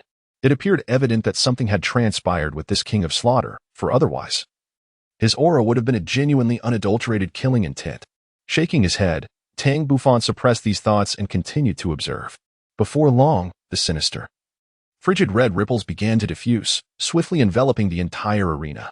The fallen spectators in the stands were inexplicably elated, reveling in the honor of witnessing the opening of the path to hell. Alas, they were oblivious to the fact that they would soon pay with their very lives, even their souls. Subsequently, the red ripples descended upon the fallen spectators in the viewing platform, rendering their initial excitement into an eerie silence. Their expressions turned vacant, only to morph into a blood-red gaze. In a brief moment, the crimson waves coalesced into a vast barrier upon the platform. Tang Bufan then heard the anguished screams of those fallen souls, who, under the influence of the crimson light, began to inflict harm upon themselves, frantically clawing at their own bodies. Yet, their expressions remained eerily ecstatic, relentlessly continuing their self-mutilation. As time passed, blood began to spill onto the ground, pooling together drop by drop, flowing like a small stream through inconspicuous pipes beneath the audience platform, making its way toward the center of the slaughtering arena. The sight was grotesquely bloody and terrifying. Even Tang Bufan, with his formidable will forged through 2 lifetimes, found it challenging to bear, his gaze drifting sideways. They should feel honored to be the sacrifices for the opening of the path to hell. The King of Slaughter cast a glance at Tang Bufan and Yao, speaking in a low tone. As his words fell, the fallen spectators fell utterly silent. Unbeknownst to them, a series of blood channels had emerged upon the ground. As the blood of the fallen flowed into these channels, a vast crimson pattern gradually formed on the surface. Coincidentally, both Tang Bufan and Inyao found themselves within this pattern. However, with Tang Bufan's formidable mental strength, he immediately projected his consciousness into the air. Beginning to scrutinize the situation below, he discerned that the blood-congealed pattern resembled some avian spirit beast, evoking a sense of trepidation within him. Tang Bufan was at a loss regarding the nature of this soul beast. Suddenly, the eyes of the avian soul beast illuminated, instantly shattering Tang Bufan's mental fortitude. Subsequently, a colossal surge of crimson light ascended skyward, enveloping both him and Inyao. Within this scarlet glow, his perception became exceedingly hazy, rendering him unaware of the unfolding events. Nevertheless, Tang Bufan gleaned some insights. In the fleeting moment of his mental disintegration, he discerned that the avian creature was a bat, a blood-red bat. Furthermore, it became evident that this crimson light was a means of transportation, poised to usher them into the path of the underworld. Unbeknownst to Tang Bufan, the aura of murderous intent surrounding both him and Anyao gradually coalesced into a delicate layer of pale white ripples. It was this ethereal veil that shielded them from being engulfed by the soaring crimson light. In addition to this translucent barrier, a halo of earthy yellow and violet encircled Tang Bufan, a manifestation of the thunder and earth domains that stood guard over him. As for Anyao, she too was not solely protected by the white ripples. A shadowy aura enveloped her, clearly indicative of another domain. Time seemed to stretch indefinitely until a violent tremor jolted Tang Bufan back to his senses. He realized they had arrived at their destination, the path to hell. Gradually, the sanguine light that enveloped them began to dissipate, allowing Tang Bufan to survey his surroundings. He discerned that he and Anyao were situated on a circular platform, approximately 5 meters in diameter, both prostrate on the ground. Noticing that Anyao remained unconscious, Tang Bufan shifted his attention to the environment around them. To his astonishment, the circular platform was bordered by an abyss of unfathomable depth, with everything around them bathed in a soft crimson hue. Connected to the platform was a narrow pathway, less than half a foot wide, barely allowing for both feet to stand side by side, leading into the unknown darkness. This slender route was the sole passageway to the outside world from their current location. Tang Bufan's pupils suddenly transformed into a golden hue as he gazed into the abyss below. Soon, he discerned the scene within the chasm, a vast pool of congealed blood, seemingly boundless. Rather than hastily proceeding, he chose to sit in contemplation regarding the treacherous path of hell. The blood pool, the elevated circular platform, the perilous routes, these elements coalesced into vivid three-dimensional images within his mind. Suspended above the endless blood pool, countless teleportation platforms hovered, each connected by a treacherous path leading to the terminus of the hellish route. It was evident that these pathways were fraught with myriad dangers. Soul beasts might obstruct the way, or one could encounter natural traps. Ultimately, only by overcoming these formidable obstacles could one escape the hellish path. Otherwise, remaining here would lead only to a fate of waiting for death. At that moment, Tang Bufan sensed that Inyao had awakened. "Inyao, you are awake," he remarked without turning his head. Inyao was momentarily taken aback, but quickly nodded. "Yes, how long have you been awake? Do you know where we are?" "Not long after awakening. And this place is undoubtedly the hellish path. If I were to specify, it might be beneath the city of slaughter," he replied. A look of astonishment crossed Inyao's face as she then realized she was on a vast circular platform, with the radiant sword king standing at its edge. Indeed, although she had known Tang Bufan for over a year, she had never learned his name. Reflecting on this, Inyao felt a twinge of discontent and suddenly remarked, "Radiant Sword King, having known each other for so long, you still haven't told me your name." Tang Bufan was momentarily taken aback. "Is that so?" "Indeed." "Then you may call me Pangu." The name Pangu was indeed peculiar. Chapter 102, The Mankujua. Subsequently, Tang Bufan shared his discovery with Anyao, for they were now inextricably linked. As for why he refrained from disclosing his name to Anyao, the reason was quite straightforward. To him, Anyao was merely a transient companion. After all, they were both here for training, and adopting a fictitious identity was entirely commonplace. Anyao pondered Tang Bufan's words carefully, finding them increasingly reasonable. It was precisely because different individuals entered the pathway to hell from disparate locations that her mentor had not elaborated on the nature of the path. He merely informed her that there were 3 significant checkpoints, which were likely the 3 formidable challenges. Having grasped this understanding, Anyao turned to Tang Bufan and inquired, Pangu, what shall we do next? Tang Bufan pondered for a moment before responding. Let us first restore our soul power and set forth only when we have reached our peak condition. Agreed. Anyao concurred. An hour later, both Tang Bufan and Anyao awakened from their cultivation. Soon, they arrived at the narrow path leading to the outside world. Observing the constricted route, Tang Bufan couldn't help but furrow his brow. Although the path was traversable, maintaining balance was crucial, for one could easily plummet into the abyss below. He himself had no concerns, as even if he fell, he could soar back up effortlessly. Anyao, do you have confidence in crossing? Anyao offered a wry smile. Admitting, I lack certainty, but I have a potential solution. Pray, share it with me. Anyao replied calmly, we could tear our garments into strips and tie them together, each grasping one end. What do you think of this approach? Tang Bufan comprehended Anyao's intentions, yet he still shook his head. Subsequently, he retrieved a long rope from the 33 heavens, declaring that my rope is indeed the safer choice. Anyao accepted the rope and discovered that both ends were equipped with a locking mechanism. Once secured, the rope would not slip away, rendering it utterly flawless. Unable to restrain her admiration, she exclaimed, were it not for knowing that this is our first venture on the path to hell, I would suspect you possessed foreknowledge of this journey. Otherwise, why would you prepare such an apt tool? Tang Bufan rolled his eyes and said, enough with the nonsense. Let us secure the ropes and set off early. Observing Pangu's exasperation, Anyao couldn't help but chuckle lightly, her laughter ringing clear and bright. Yet, as soon as the sound escaped her lips, she froze, and so did Tang Bufan. Having lived in the city of slaughter for over a year, it had been a long time since he had heard such joyous laughter, prompting him to steal another glance at Anyao. Anyao stood tall, only slightly shorter than Tang Bufan, likely nearing 1.70 meters. Her long, lustrous black hair was casually tied back, presenting a clean and polished appearance that exuded an indescribable elegance. Her beauty was unparalleled among those he had encountered, and her figure was voluptuous, while not necessarily captivating nations. She certainly possessed the allure to bring calamity. Feeling Tang Bufan's sudden gaze upon her, Anyao blushed profusely, momentarily at a loss. After a brief pause, Tang Bufan regained his composure and instructed, I will lead the way. You should stay alert behind me. Anyao replied softly. Thus, the two of them, adhering to their agreed pace, gradually ventured into the enveloping darkness.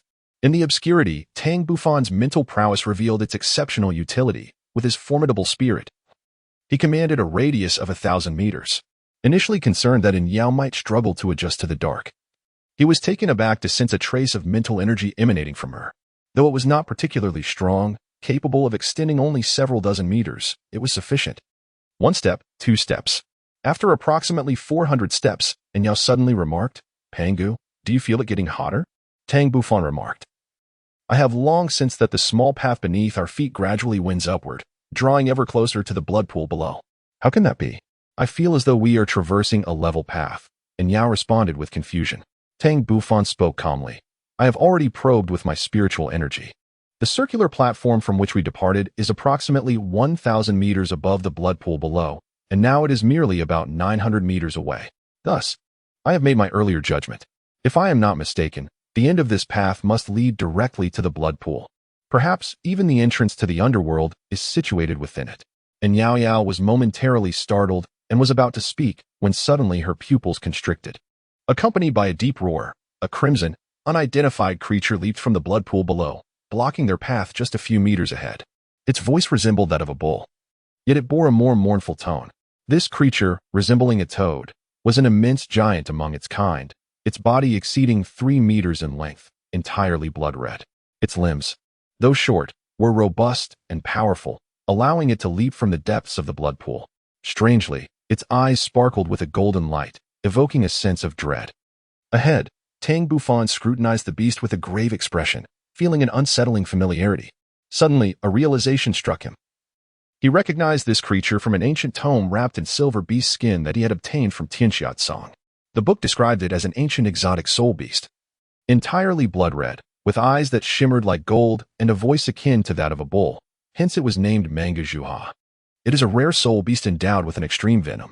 The text further detailed that a newborn Manga Zhuha measures about an inch, growing an inch every 100 years by devouring toxins, possessing 2 formidable abilities. One is the ability to exhale toxic gas, and the other is its golden eyes, which can emit a light that induces hallucinations truly terrifying. Upon reflecting on this, Tang Bufan's expression grew increasingly somber. The Mangu Zhuha before him surpassed 3 meters in size, indicating that it had existed for over 10,000 years. Its power was certainly not comparable to that of an ordinary 10,000-year soul beast.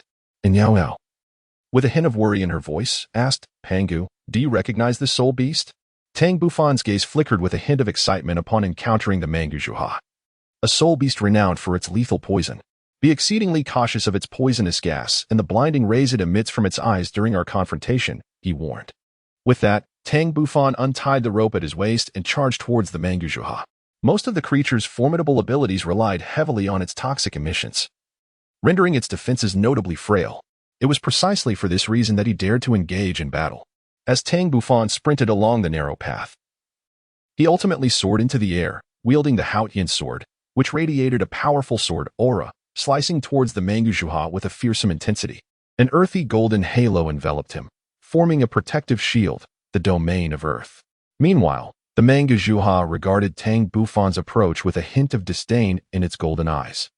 It opened its mouth and unleashed a massive plume of fiery red poison gas, the ferocity of which was truly terrifying. The very air crackled with a hissing sound as even Tang Bufan's Earth domain struggled against the corrosive potency of the Mangu Zhuha's toxic gas. A testament to its formidable nature, Tang Bufan furrowed his brow and, suspended in midair, took 3 consecutive steps. With each stride, the radiance of the sword in his grasp surged by an inch, its potency escalating in tandem. After the 3rd step, the brilliance of the Haotian sword accurately descended upon the Mangu Zhuha. At this moment, the Mangu Zhuha seemed to sense the imminent threat of death. It not only exhaled a crimson toxic gas, but also unleashed a phantasmal golden light from its shimmering golden eyes, which penetrated Tang Bufan's mind. Unfortunately for it, this illusory golden light was swiftly suppressed by Tang Bufan's soul upon entry into his consciousness, transforming into pure mental energy and subsequently nourishing his spirit.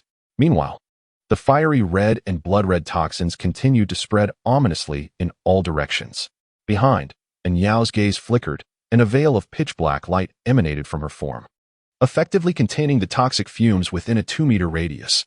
Her expression revealed a hint of concern as she regarded Tang Bufan. Ahead, Tang Bufan's sword light struck the Mangu Zhuha with blinding speed, the terrifying force cleaving its head in twain and extinguishing its life. Yet, the ordeal was far from over. Despite the demise of the Mangu Zhuha, its body erupted with toxic gas, engulfing Tang Bufan in a torrent of blood-red fumes. After a considerable time, the toxic haze gradually dissipated, revealing Tang Bufan's weakened figure within. At this moment, his complexion appeared somewhat pale and fatigued, a testament to his overexertion of spiritual energy, while the earthy domain beneath him glimmered dully, having contracted to a mere foot around his form.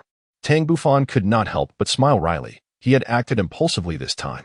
He had not anticipated the terrifying potency of the Mangu Zhuha's venom, which had reached a level capable of corrosion. Fortunately, he had managed to endure it. At that moment, behind him, Anya approached, supporting herself with a black light barrier. Her face etched with concern as she exclaimed, Pangu, are you all right? You were far too reckless. Tang Bufan gazed into the eyes of Anya, where genuine concern shimmered, stirring a sense of warmth within him. Fear not, for I merely exhausted my soul energy, he reassured her. Once I have restored my strength, we shall embark once more. Very well, focus on regaining your soul energy. I shall stand guard for you. An hour later, Tang Bufan opened his eyes, his soul energy fully replenished. Let us proceed. Our journey continues. Anya nodded in agreement, and the two of them secured their ropes once again, setting forth anew. In the enveloping darkness, guided by his mental acuity, Tang Bufan led their swift advance. Suddenly, a low buzzing sound approached from afar, as if some entity was drawing near to them. Tang Bufan's pupils suddenly transformed into a radiant gold, revealing a swarm of crimson bats approaching them, numbering at least in the hundreds. As they drew nearer, a tremor coursed through his heart upon recognizing the appearance of the red bats. They bore an uncanny resemblance to the blood-colored bats formed by the patterns on the ground when the path to hell was opened, albeit in a significantly smaller size. As the blood-red bats drew closer, Yao's complexion darkened considerably, overwhelmed by the daunting situation. This was not merely one or two bats, but a vast horde. Moreover, these bats exuded an aura of toxicity, seemingly subsisting on blood. It was imperative that they did not succumb to their bites. Pangu, do you possess any means to confront these bats? In Tang Bufan's eyes, an overwhelming aura of murderous intent erupted throughout his life. He had harbored an intense aversion to bats. The solution was straightforward. When these bats drew near, he would unleash his domain. Once they entered its confines, they would be subjected to its suppression, at which point he would strike to eliminate them. And Yao Yao discerned the gravity of the situation and, after a moment's hesitation, suggested, "Perhaps I should manifest my domain while you focus on the assault. This would yield a more favorable outcome." Tang Bufan gently shook his head, a hint of concern flickering in his eyes. "My soul power surpasses yours. Let me deploy the domain while you conserve your strength for any unforeseen circumstances.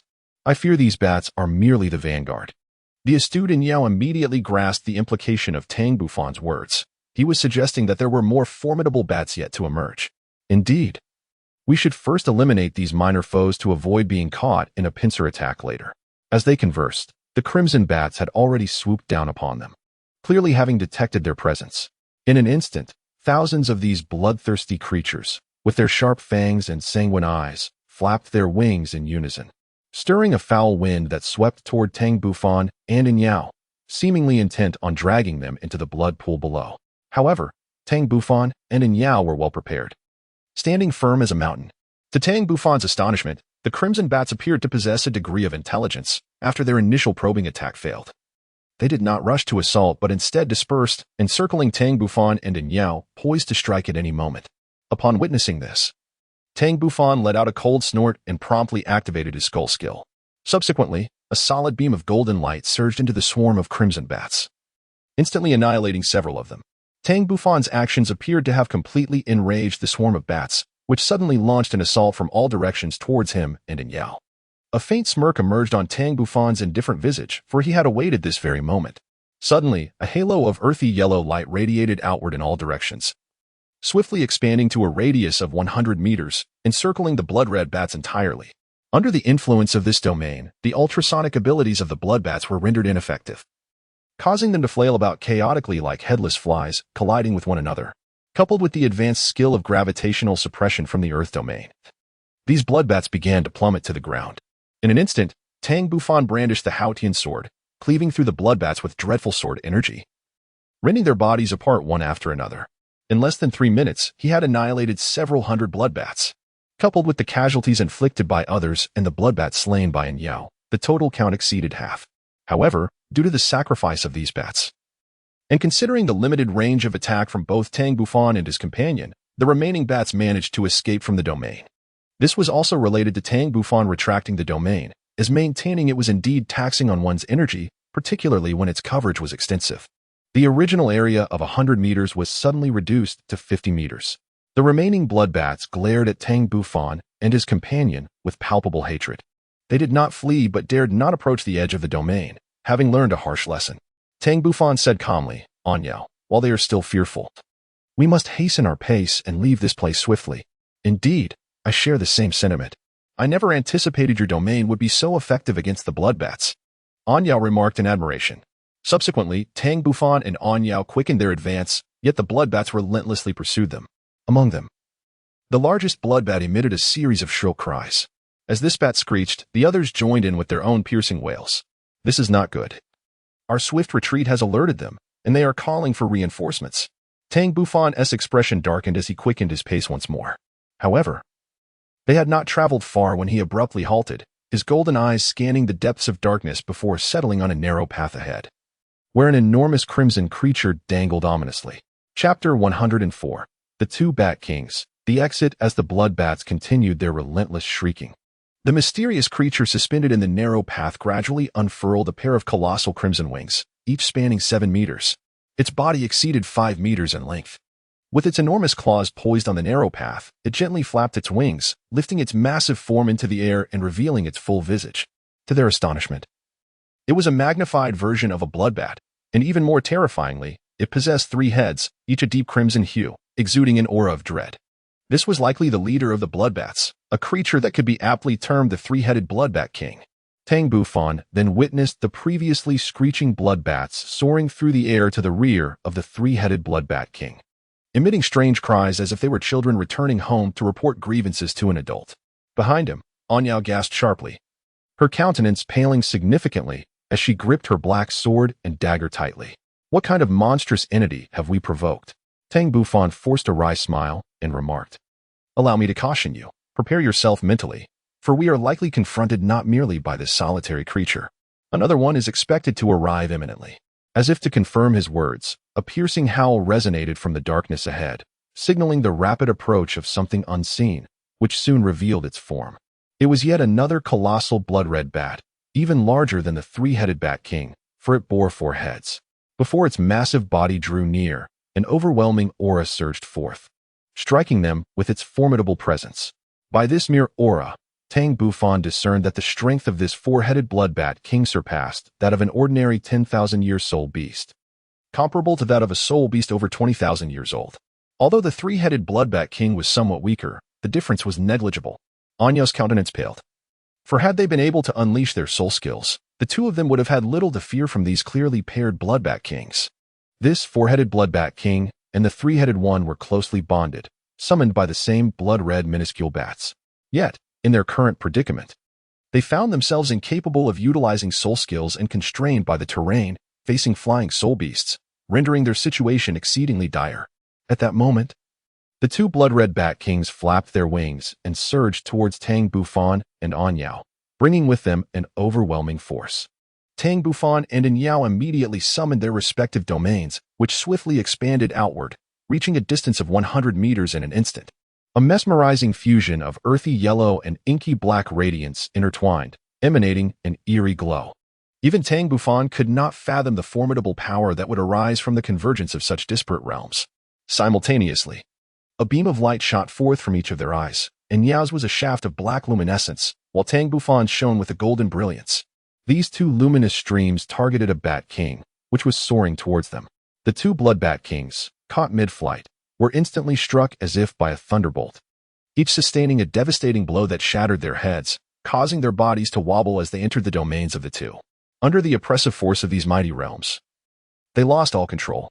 Yet, just before succumbing to chaos, they emitted ripples of dark crimson energy aimed squarely at Tang Bufan and Anyao.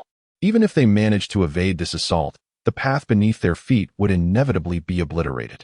A hint of helplessness flickered in Tang Bufan's eyes as he swiftly grasped Inyo's waist with his left hand, unfurling a pair of fiery red wings that propelled them into the air. His right hand was equally industrious, channeling the profound energy of the great Zhou Tian mixed yuan technique into the Haotian sword. The golden blade erupted in a dazzling display of sword energy, which he then unleashed with ferocity upon the 4 Blood Bat Kings.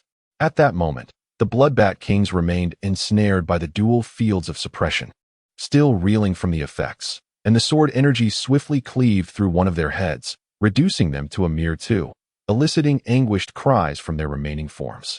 The narrow path where Tang Bufan had previously stood was now obliterated by the attacks from 2 of the Bat Kings, the sheer force causing a collapse that sent debris cascading into the abyss below. Observing the severely wounded Bat Kings, Tang Bufan hesitated momentarily before ultimately deciding against pursuing their annihilation, watching as they flapped their wings and retreated into the distance. He had contemplated slaying them, but casting a glance at Inyo in his arms led him to abandon the thought. Having already revealed the secret of the Phoenix feather wings, he deemed it unnecessary to take further risks. It was prudent to hasten their escape from the road to hell. In midair, Tang Bufan swiftly advanced along the narrow path. At that instant, a flicker of something new appeared in Inyo's eyes. She too possessed the ability to fly, yet before she could deliberate on whether to unleash her power, Tang Bufan had already lifted her skyward. Gazing at the young man before her, she finally relinquished the last vestige of her wariness. Neither spoke a word. A profound silence enveloped them. Suddenly, Tang Bufan furrowed his brow and turned to glance behind. A pair of crimson figures surged towards them from a kilometer away, 2 Bloodbat Kings. What was most peculiar was that the severed heads they had destroyed had inexplicably regenerated. Inyo exclaimed in astonishment, "I recall we should have destroyed 3 of their heads. How have they returned? Do not concern yourself with them. We are nearing the exit," Tang Bufan urged, accelerating forward. As they progressed, the air grew increasingly heated, their vision blurred by a rising haze of pale red mist.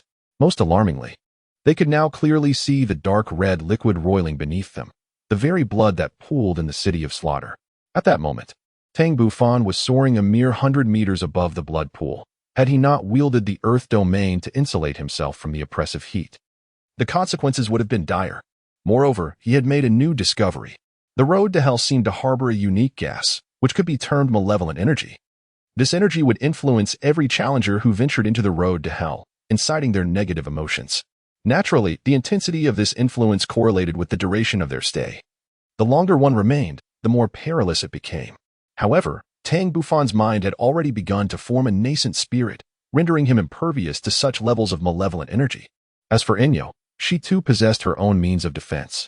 Tang Bufan was certain that Anyao possessed a skull, and it was of a spiritual nature.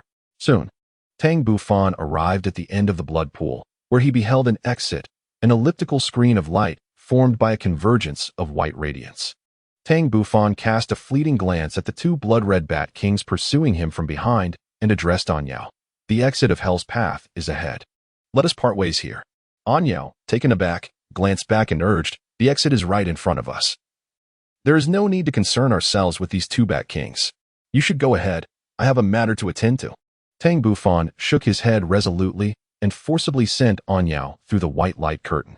Only then did he turn to confront the blood-red bat kings. He intended to deal with these two adversaries while also preparing a grand gift for the city of slaughter. Chapter 105. The domain of the god of death within the blood pool. The dark crimson liquid churned incessantly, emanating a potent aura of malevolence and searing heat. Moments later, Tang Bufan encountered the two blood-red bat kings. Without Anyao by his side, he was finally able to unleash his full power. This time, he recalled the Haotian sword and instead summoned the Haotian hammer, simultaneously expanding the thunder domain outward until it enveloped an area of 100 meters.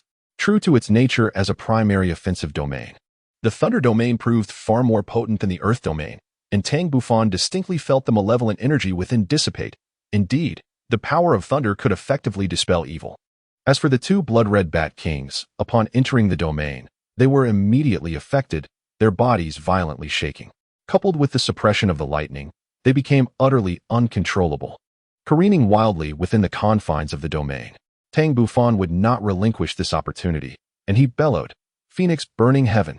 In the next moment, the two wings behind him radiated a dazzling brilliance, and a colossal fire phoenix erupted forth, its target set squarely on the Bloodbat King.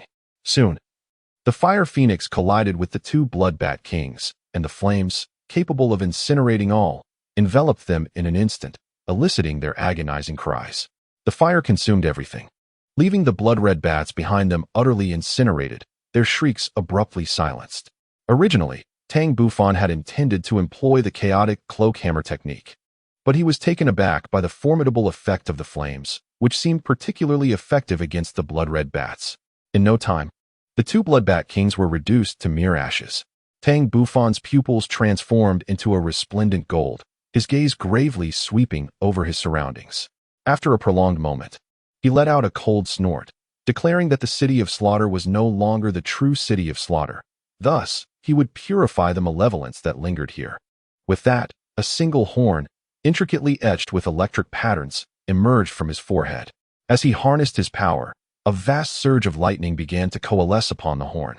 After accumulating energy for a full minute, Tang Bufan unleashed a thunderous bolt.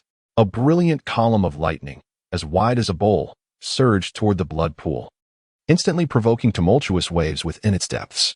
Without casting a glance back, Tang Bufan soared towards the exit, swiftly entering the portal formed by radiant white light.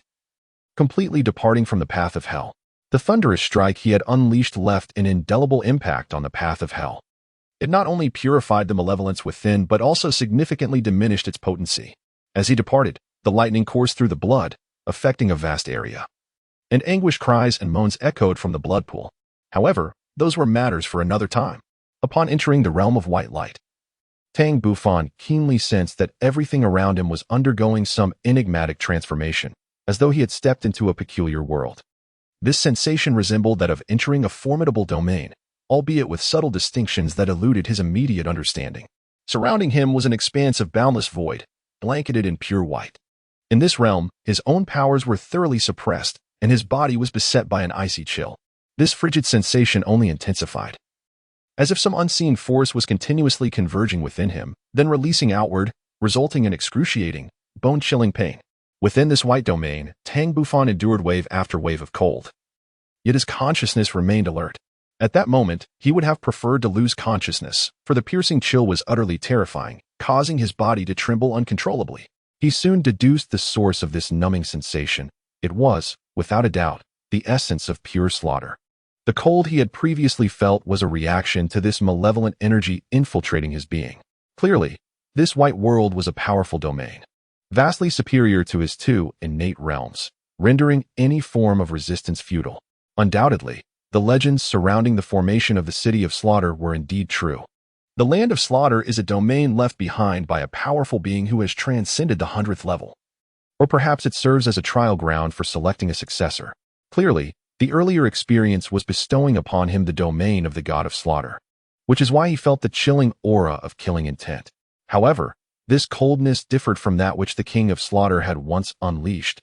Upon careful reflection, he could ascertain that the God of Slaughter's domain had been tainted by a malevolent force. Such a force capable of corrupting the domain of the King of Slaughter could only stem from another being of 100 levels, that is, the power of a deity. As time gradually passed, the duration remained uncertain, but eventually, Tang Bufan awoke. He found himself lying upon a patch of grass, and, as he attempted to rise, he suddenly felt an immense weight in his right hand. It was his Haotian sword, which had inexplicably released itself. Suddenly, his gaze shifted. On the golden tip of the Haotian sword, a white pattern had emerged, its form strikingly unique, reminiscent of something he had seen before. Undoubtedly, this was the legendary domain of the God of Slaughter, thus granting him yet another domain. As he endeavored to activate the domain of the God of Slaughter, a surging white light emanated from the Haotian sword, spreading outward, transforming into a colorless hue as the domain unfolded. At that moment, Tang Bufan's soul power and perception returned to normalcy. Suddenly, his eyes flickered, and he retracted the domain of the God of Slaughter. Within his mental energy, he sensed a figure rapidly approaching. Turning around, a striking silhouette came into view. It was Anyao, her eyes sparkling with delight. Tang Bufan smiled and said, "Congratulations on acquiring the domain of the God of Killing." Anyao's face radiated joy, sharing in the celebration. "We have all attained the domain of the God of Killing, and I am truly grateful to you. Without your assistance, I might never have escaped the path of hell. To think you have saved me twice now. How could I ever repay you?" Anyao gazed intently at Tang Bufan, her eyes shimmering with a captivating light, hinting at an unspoken emotion intertwined within. Tang Bufan found himself somewhat overwhelmed by Anyao's gaze, averting his eyes. "There is no need for repayment. My actions were merely spontaneous. Besides, you have assisted me significantly.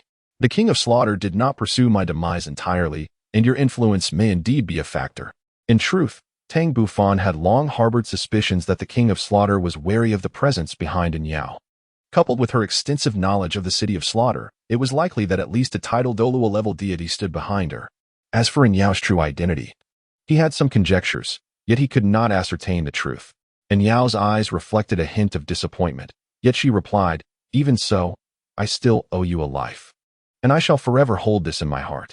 Tang Bufan forced a wry smile and said, "Suit yourself." After a moment's pause, he bid farewell to Anyao, stating, "It is time to part ways. I am preparing to return home. May we meet again by fate." With that, Tang Bufan strode away into the distance. Anyao found herself momentarily stunned, watching as he began to fade from her sight. Suddenly, she called out, "Could you tell me your true name?" Tang Bufan's steps came to a halt, and after a moment of silence, he slowly uttered his name. In the 106th chapter, Reunion, Anyao gazed blankly at the figure fading into the distance, murmuring, "Is it Tang Bufan? Fortunately, your martial soul is not the Haotian hammer." After a lengthy silence, Anyao departed as well. Following his farewell to Anyao, Tang Bufan continued on his journey, deep in thought. He had fulfilled the task entrusted to him by the sect master and acquired the realm of the God of Death. Now, he could arrange his own itinerary. Logically, he should return to the Haotian Sect first, as he had been away for nearly a year and a half, which would surely ease his parents' worries. However, after much contemplation, he resolved to head to the Thunder Canyon first, planning to return to the Haotian Sect only after completing the Thunder God's trial. Half a month later, gazing at the Thunder Sea before him, Tang Bufan smiled. Once he traversed this layer of Thunder Sea, he would reach the Thunder God's secret realm.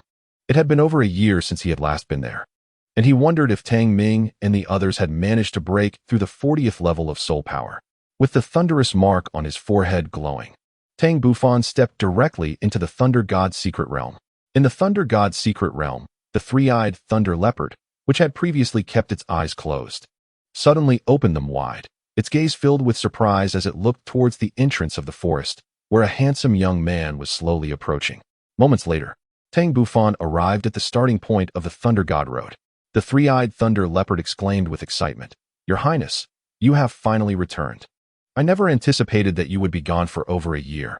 Fortunately, the rewards have been quite satisfactory." Tang Bufan chuckled lightly. Suddenly, the three-eyed thunder leopard furrowed its brow, looking at Tang Bufan with a hint of uncertainty in its eyes. "Your Highness, what have you experienced this past year? You emanate an exceptionally intense aura of killing intent." Tang Bufan smiled wryly, refraining from responding to the three-eyed thunder leopard, and instead inquired, "Where are my companions? Could it be that they are still cultivating on the Thunder Goddess path? It's been over a year since we last met. I wonder how much their strength has improved and whether they have passed the first test of the Thunder God." The three-eyed thunder leopard replied with a grin, "Your companions possess remarkable talent. Over the past year, they have made astonishing progress, although they have yet to pass the first test of the Thunder God. I can assure you that they will undoubtedly complete the assessment within 3 years. That brings me comfort. I shall now return to my cultivation. Once they have finished their training, call for me," Tang Bufan said, retreating to a corner to practice. An hour later, 3 bare-bodied youths descended from the Thunder Goddess path, exuding an intense aura.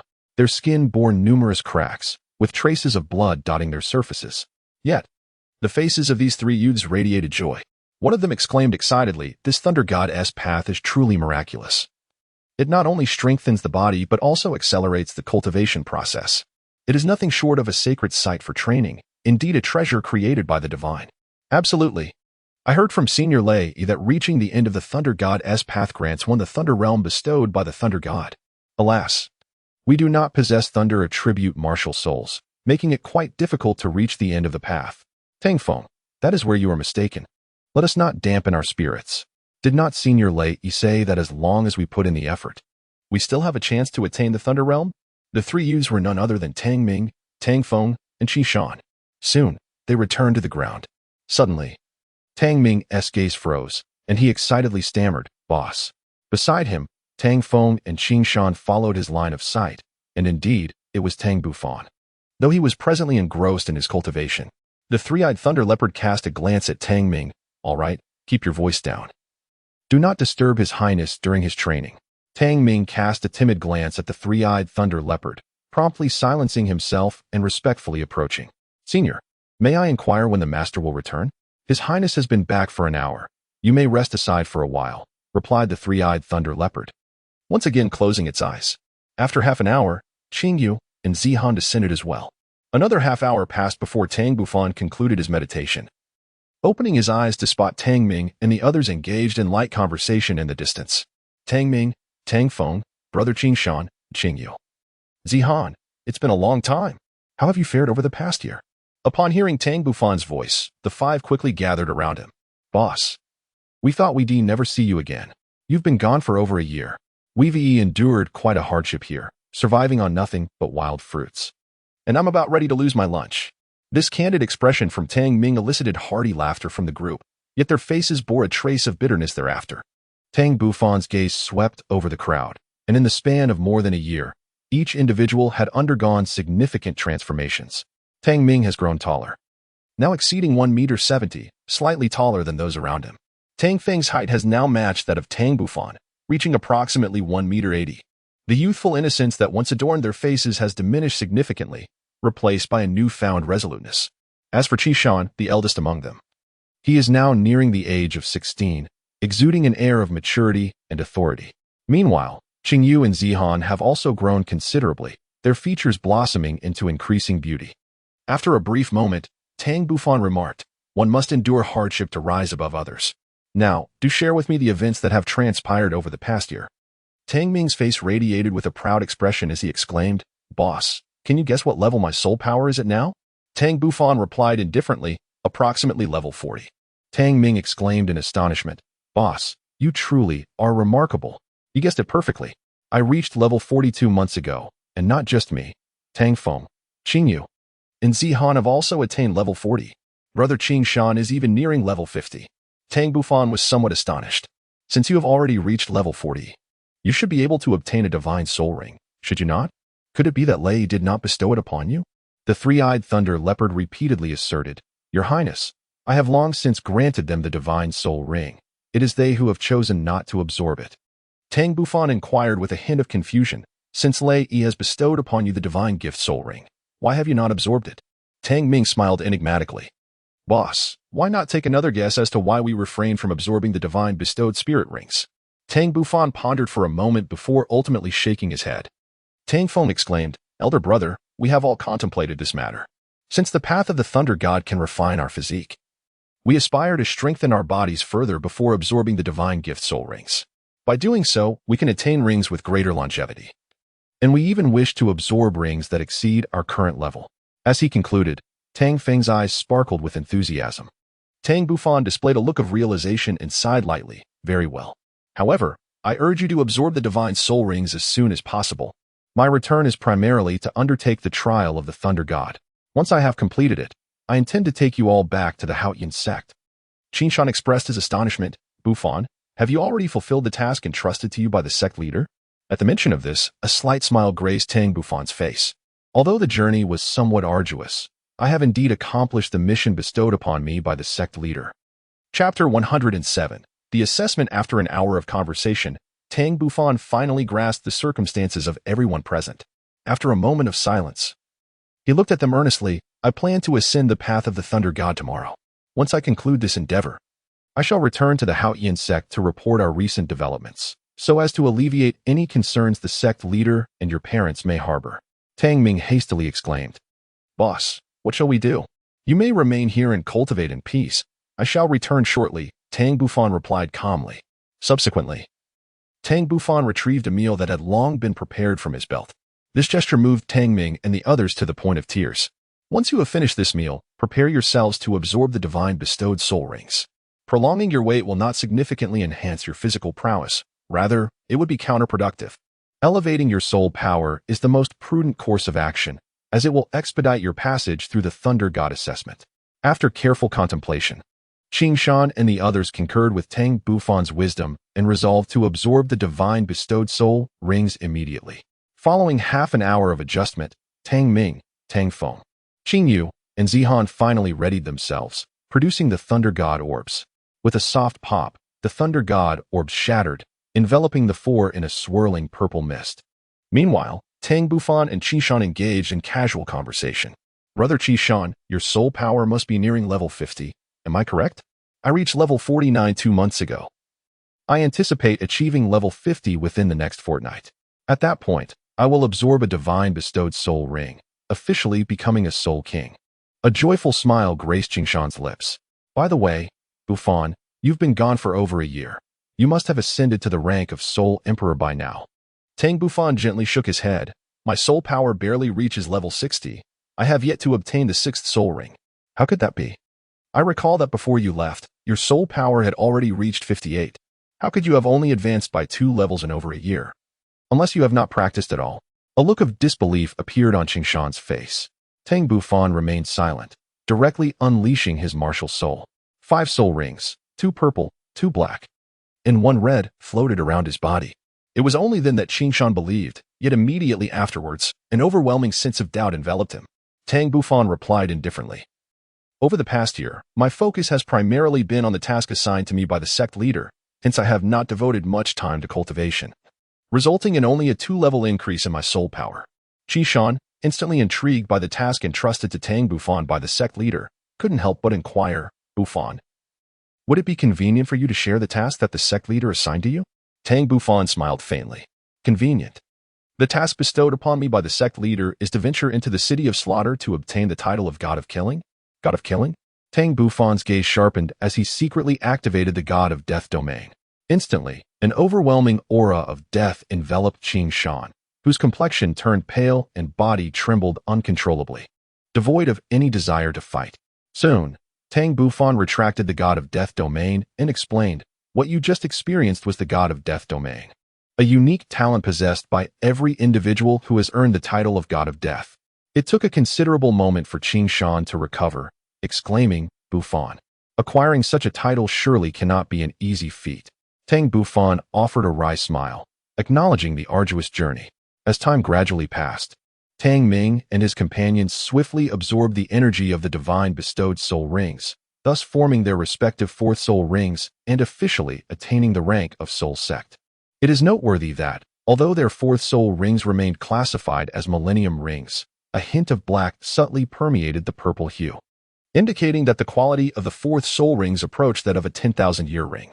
Undoubtedly, this remarkable achievement was the result of more than a year of diligent training. Tang Bufan smiled and said, "Congratulations on your promotion to the Soul Sect. From this moment on, you possess a semblance of self-defense capability." The faces of the two girls, Qingyu and Zihan, were radiant with joy. They had not anticipated achieving the rank of Soul Sect so swiftly. When one considers their ages, they are merely 13.5 years old. Such an accomplishment is truly remarkable. However, Tang Bufan's brilliance is so resplendent that, even with their extraordinary talents, they appear dim in comparison. Tang Ming boisterously exclaimed, "Boss, we haven't let you down, have we? Well done. Keep up the good work. Once I return from the Haotian Sect, I shall lead you to traverse the continent." The 5 individuals present were momentarily taken aback, falling into a prolonged silence as they gazed at Tang Bufan with expressions of uncertainty. To be candid, despite having all ascended to the Soul Sect, they still felt that their current strength was insufficient. Tang Bufan smiled and remarked, "It is not wise to remain secluded and solely focused on self-improvement. I intend to take you on a journey across the continent for a few months to witness the brilliance of the world's prodigies and then return to our training.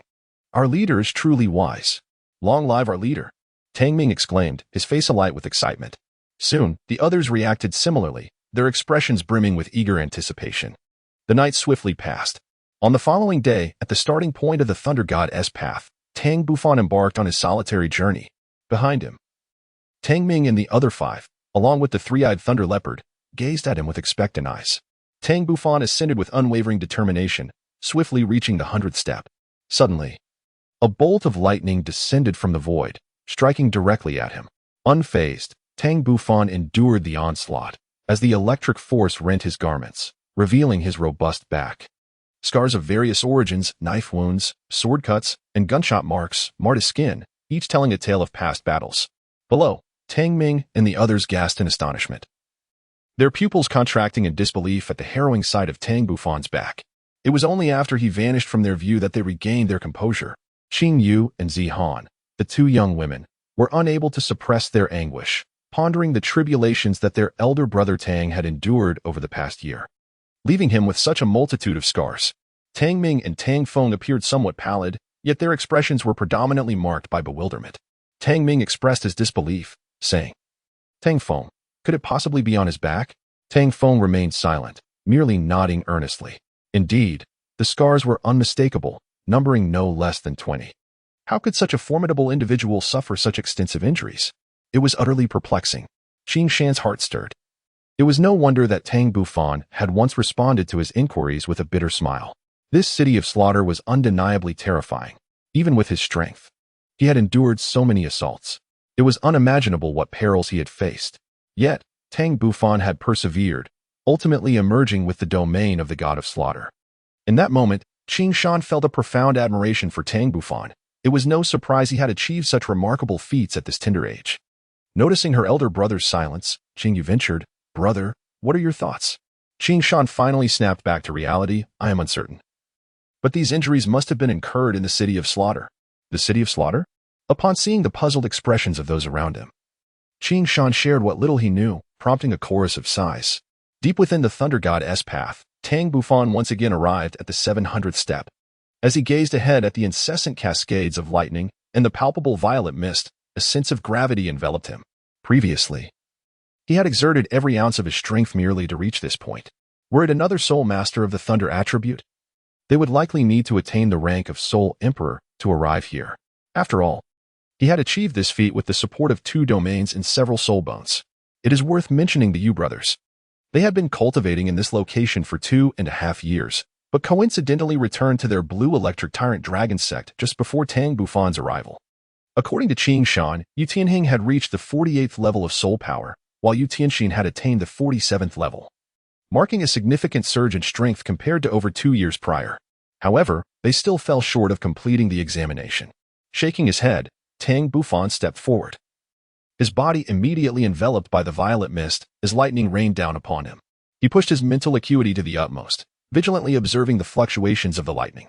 Gradually, a new transformation emerged within his realm of thunder as a purple lightning dragon began to take shape, only to dissipate shortly thereafter. Tang Bufan wore a visage of regret, having been on the brink of manifesting a thunderous dragon. His examination for the thunder god required not only the passage of 1,000 levels, but also the creation of a domain soul skill. While such a feat was arduous, if not impossible, for others, he was distinct, possessing a profound understanding of 3 grand domains, coupled with fortuitous opportunities, rendered the creation of a domain soul skill well within the realm of possibility for him. Tang Bufan did not relent. He persevered in his endeavors. Countless bolts of lightning coalesced and dissipated under his command. As time elapsed, he swiftly ascended to the 800th step. At this juncture, the lightning dragon that had formed within his domain finally attained a semblance of stability, and a smile blossomed upon Tang Bufan's face. Yet, at that moment, a colossal beam of lightning surged forth, striking him with such ferocity that his flesh was torn asunder. Remarkably, he appeared unfazed, a testament to the formidable strength of his physique. As the lightning beam dissipated, Tang Bufan pressed onward. His domain swiftly conjured another lightning dragon, and thus he advanced, bearing the pressure while continuing to manifest the dragons. Time gradually passed, and at the 90th step of the God of Thunder's path, Tang Bufan found himself struggling to halt. Within his violet domain, 9 vividly lifelike lightning dragons frolicked, voraciously consuming the descending bolts around them, exuding an aura of annihilation. Through relentless experimentation, he had finally forged his own domain soul technique, embodied in these 9 summoned lightning dragons, which he aptly named the 9 annihilations of the lightning dragon. In battle, he could harness the thunderous might within his domain, transforming it into 9 lightning dragons to assail his adversaries. Upon striking their foes, these dragons would revert to devastating lightning, obliterating them with terrifying power. However, at this moment, Tang Bufan's appearance was exceedingly woeful. His hair had completely vanished, and the scars on his body had ruptured under the relentless assault of lightning, as blood dripped continuously from his exposed form. Yet, his gaze remained resolutely steadfast, his golden pupils piercing through the violet mist, beholding the scene at the pinnacle of the staircase. Beyond the final step lay a circular pool nestled upon the ground, and at the end of the terrain stood a grand hall, shimmering with arcs of lightning, surrounded by a myriad of violet mist. Tang Bufan's eyes sparkled with illumination upon the sight of the circular pool, and in an instant, the words Thunder Pool instinctively surfaced in his mind. According to legend, although the might of thunder possesses the terrifying ability to obliterate all, it simultaneously harbors an inexhaustible force of life. Contemplating this, Tang Bufan advanced once more, counting silently 991, 992, 999. Just one final step remained before he could complete the trial of the Thunder God. However, at this moment, his soul power was nearly depleted, his body severely battered, and an overwhelming weariness and agony marred his visage. 1 minute, 2 minutes. Half an hour elapsed, yet Tang Bufan remained motionless. Suddenly, the wings upon his back unfurled, and an array of green flames erupted forth, cascading into his being. In that instant, Tang Bufan seemed to be rejuvenated. These emerald flames were a manifestation of another soul skill from the phoenix's feathered wings, the light of nirvana, capable of restoring his entire soul power. Moments later, nourished by the verdant flames, Tang Bufan regained his vitality, his soul power swiftly replenished. With a soft murmur, he ascended to the final tier of the Thunder God's path. Immediately thereafter, a more formidable column of lightning descended upon him, engulfing him once again. 3 minutes passed, and as the lightning dissipated, a charred form was revealed, none other than Tang Bufan, appearing utterly devoid of life. Suddenly, a sound akin to tearing echoed forth, as the once charred body emitted an unusual noise. Subsequently, the ashen remnants that cloaked Tang Bufan's body peeled away, unveiling a robust physique beneath. His form glimmered with a crystalline sheen. Beneath the snow-white skin, purple light flickered, the essence of thunder's might, while the scars that adorned his body had long since vanished. In that moment, he emerged as a vibrant being, stronger than ever before. The next instant, Tang Bufan opened his eyes, unleashing a radiant brilliance. Simultaneously, a solemn voice resonated within his mind, declaring the completion of the Thunder God trial 6 years ahead of schedule, granting him a divine soul ring, a thunder pool, and an increase in affinity with the Thunder God by 20%. Tang Bufan was taken aback, and a smile soon graced his face. He had never anticipated that the assessment would yield rewards, and such generous ones at that. The divine soul ring, in particular, arrived at an opportune moment. As he had been pondering how to acquire his sixth soul ring, only to find it presented to him. As for the thunder pool, its effects were nothing short of extraordinary. However, it was a pity that it could only be utilized in this very location. With this thought in mind, Tang Bufan could not help but approach the thunder pool, examining it closely. The pool was modest in size, with a diameter of approximately 3 meters. Intricate thunder patterns were carved along its edges, while the pool itself contained a shimmering violet liquid, sparkling with arcs of lightning, and imbued with an enigmatic aura, the essence of a domain's power. Without hesitation, Tang Bufan leaped directly into the fray, swiftly engulfed by the radiant lightning. His left hand instinctively released the Haotian hammer, as an endless torrent of thunderous power surged into it. With this influx, the violet patterns adorning the hammer became increasingly vibrant. And astonishingly, those very patterns began to spread, soon enveloping the entire Haotian hammer. Meanwhile, Tang Bufan keenly sensed a gradual enhancement of his physique, indicating that the purpose of this thunder pool was to temper one's body. With this realization, he commenced his practice of the great Haotian Haian technique. At the same time, the three-eyed thunder leopard, witnessing Tang Bufan's trial of the thunder god, revealed an expression of delight. Tang Ming and the others naturally noticed the expression of the three-eyed thunder leopard, and their hearts stirred with curiosity. They hurriedly inquired, "Elder, has our leader passed the assessment?" The three-eyed thunder leopard responded with a smile. "Your Highness has just completed the trial of the thunder god." Chapter 109. The sixth soul ring. Tang Ming was filled with exuberance, his face radiating excitement. How remarkable the leader is! Having traversed the 1,000 steps of the thunder god's path, both Qing Yu and Zihan displayed expressions of astonishment. Indeed, it was an entire 1,000 steps of the thunder god's path. Qing Shan remarked earnestly, "It seems we must all strive harder to pass the thunder god's examination at the earliest opportunity." At that moment, the three-eyed thunder leopard was in high spirits, reminding them, "If you complete the Thunder Lord's assessment ahead of time, there are rewards, just like His Highness, who received the Thunder Lord's favor this time." A few individuals from Tangfeng inquired curiously, "Elder, might we ask what rewards our leader has obtained this time?" The three-eyed thunder leopard replied nonchalantly, "A divine soul ring, a thunder pool, and a 20% affinity with the thunder god." Qingshan expressed some confusion. "Elder, we understand the divine soul ring, but what exactly are the thunder pool and the affinity with the thunder god?" Setting aside the affinity with the thunder god for now, let us discuss the thunder pool. The three-eyed thunder leopard elucidated. It is a reservoir formed from pure thunderous energy, and it also serves as a domain left by the thunder god. Have I not mentioned that by traversing the thunder god's path to the 1,000th level, one can attain the thunder domain bestowed by the thunder god? As for His Highness, although he already possesses a thunder domain, it pales in comparison to the might of the one granted by the thunder god. This is merely the initial form of the thunder god's domain. It is to be expected that once His Highness enters the thunder pool, his thunder domain will undoubtedly experience a remarkable breakthrough.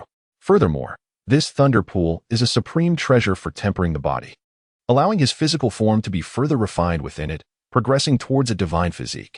Tang Ming and his companions were all elated, but soon their spirits dampened. Not to mention 1,000 steps. They had yet to complete even 400 steps. The limit of Tang Ming is 300 levels. Tang Feng stands at the 330th rank, Qing Shan at the 400th, Qing Yu at the 300th, and Zihan at the 280th. They are still 100 ranks short of completing their first assessment. At the end of the Thunder God's path, within the Thunder Pool, Tang Bufan concluded his training and gracefully leaped back to the surface. His previously vanished long hair had regrown, and upon surveying his bare physique, he noticed that all the scars left from the city of slaughter had vanished. His skin emanated a layer of radiant luster, with a faint purple glow shimmering beneath the surface, bestowing an air of the extraordinary. He felt an immense strength within his body, harboring explosive power. Subsequently, he calmly retrieved his garments from his belt and began to reflect deeply upon the changes in his body. He sensed that his physical form had ascended yet again, now comparable to that of a tidal Douluo in strength. Coupled with the assistance of soul bones and domain power, he should now be able to effortlessly absorb a 100,000-year soul ring, unlike the previous occasion when it took him 4 months to fully assimilate the soul power contained within. With a mere thought, a Haotian hammer materialized in his left hand, its surface adorned with intricate purple patterns. Gazing at the Haotian hammer, He couldn't help but smile wryly. It seemed that it could no longer be aptly termed as the Haotian hammer, but rather resembled a thunder hammer. However, the power attributes of the Haotian hammer had not diminished. The black patterns were merely obscured. Perhaps one day, when he ascends to divinity through strength, the black patterns of the Haotian hammer might re-emerge. Unable to resist the urge, he activated the thunder domain, and a surge of purple light erupted from the Haotian hammer, continuously expanding. Observing the dense lightning within the domain, suffused with an aura of inexorable destruction, a hint of astonishment crossed Tang Bufan's face. It appeared that his thunder domain had undergone yet another evolution. With another thought, the lightning within the domain swiftly transformed into 9 thunder dragons, radiating an air of annihilation. Tang Bufan nodded in satisfaction before allowing them to disperse. His prior sensing was indeed correct. The thunder domain had once again evolved, resulting in a corresponding increase in its might. If the previous thunder god domain could diminish an enemy's strength by 10%, it now seemed capable of reducing it by 20%, while simultaneously augmenting his own power by the same margin. As for the domain skills, he still possessed only 2. One was Thunder Devour, and the other was his self-created soul technique, Thunder Dragon's 9 Annihilations. However, both skills had seen a significant enhancement, particularly Thunder Devour, which had transcended its original limitation of merely consuming an enemy's soul power. It had progressed further, now capable of transforming the absorbed soul energy into pure strength for Tang Bufan to assimilate, thereby bolstering his endurance in combat.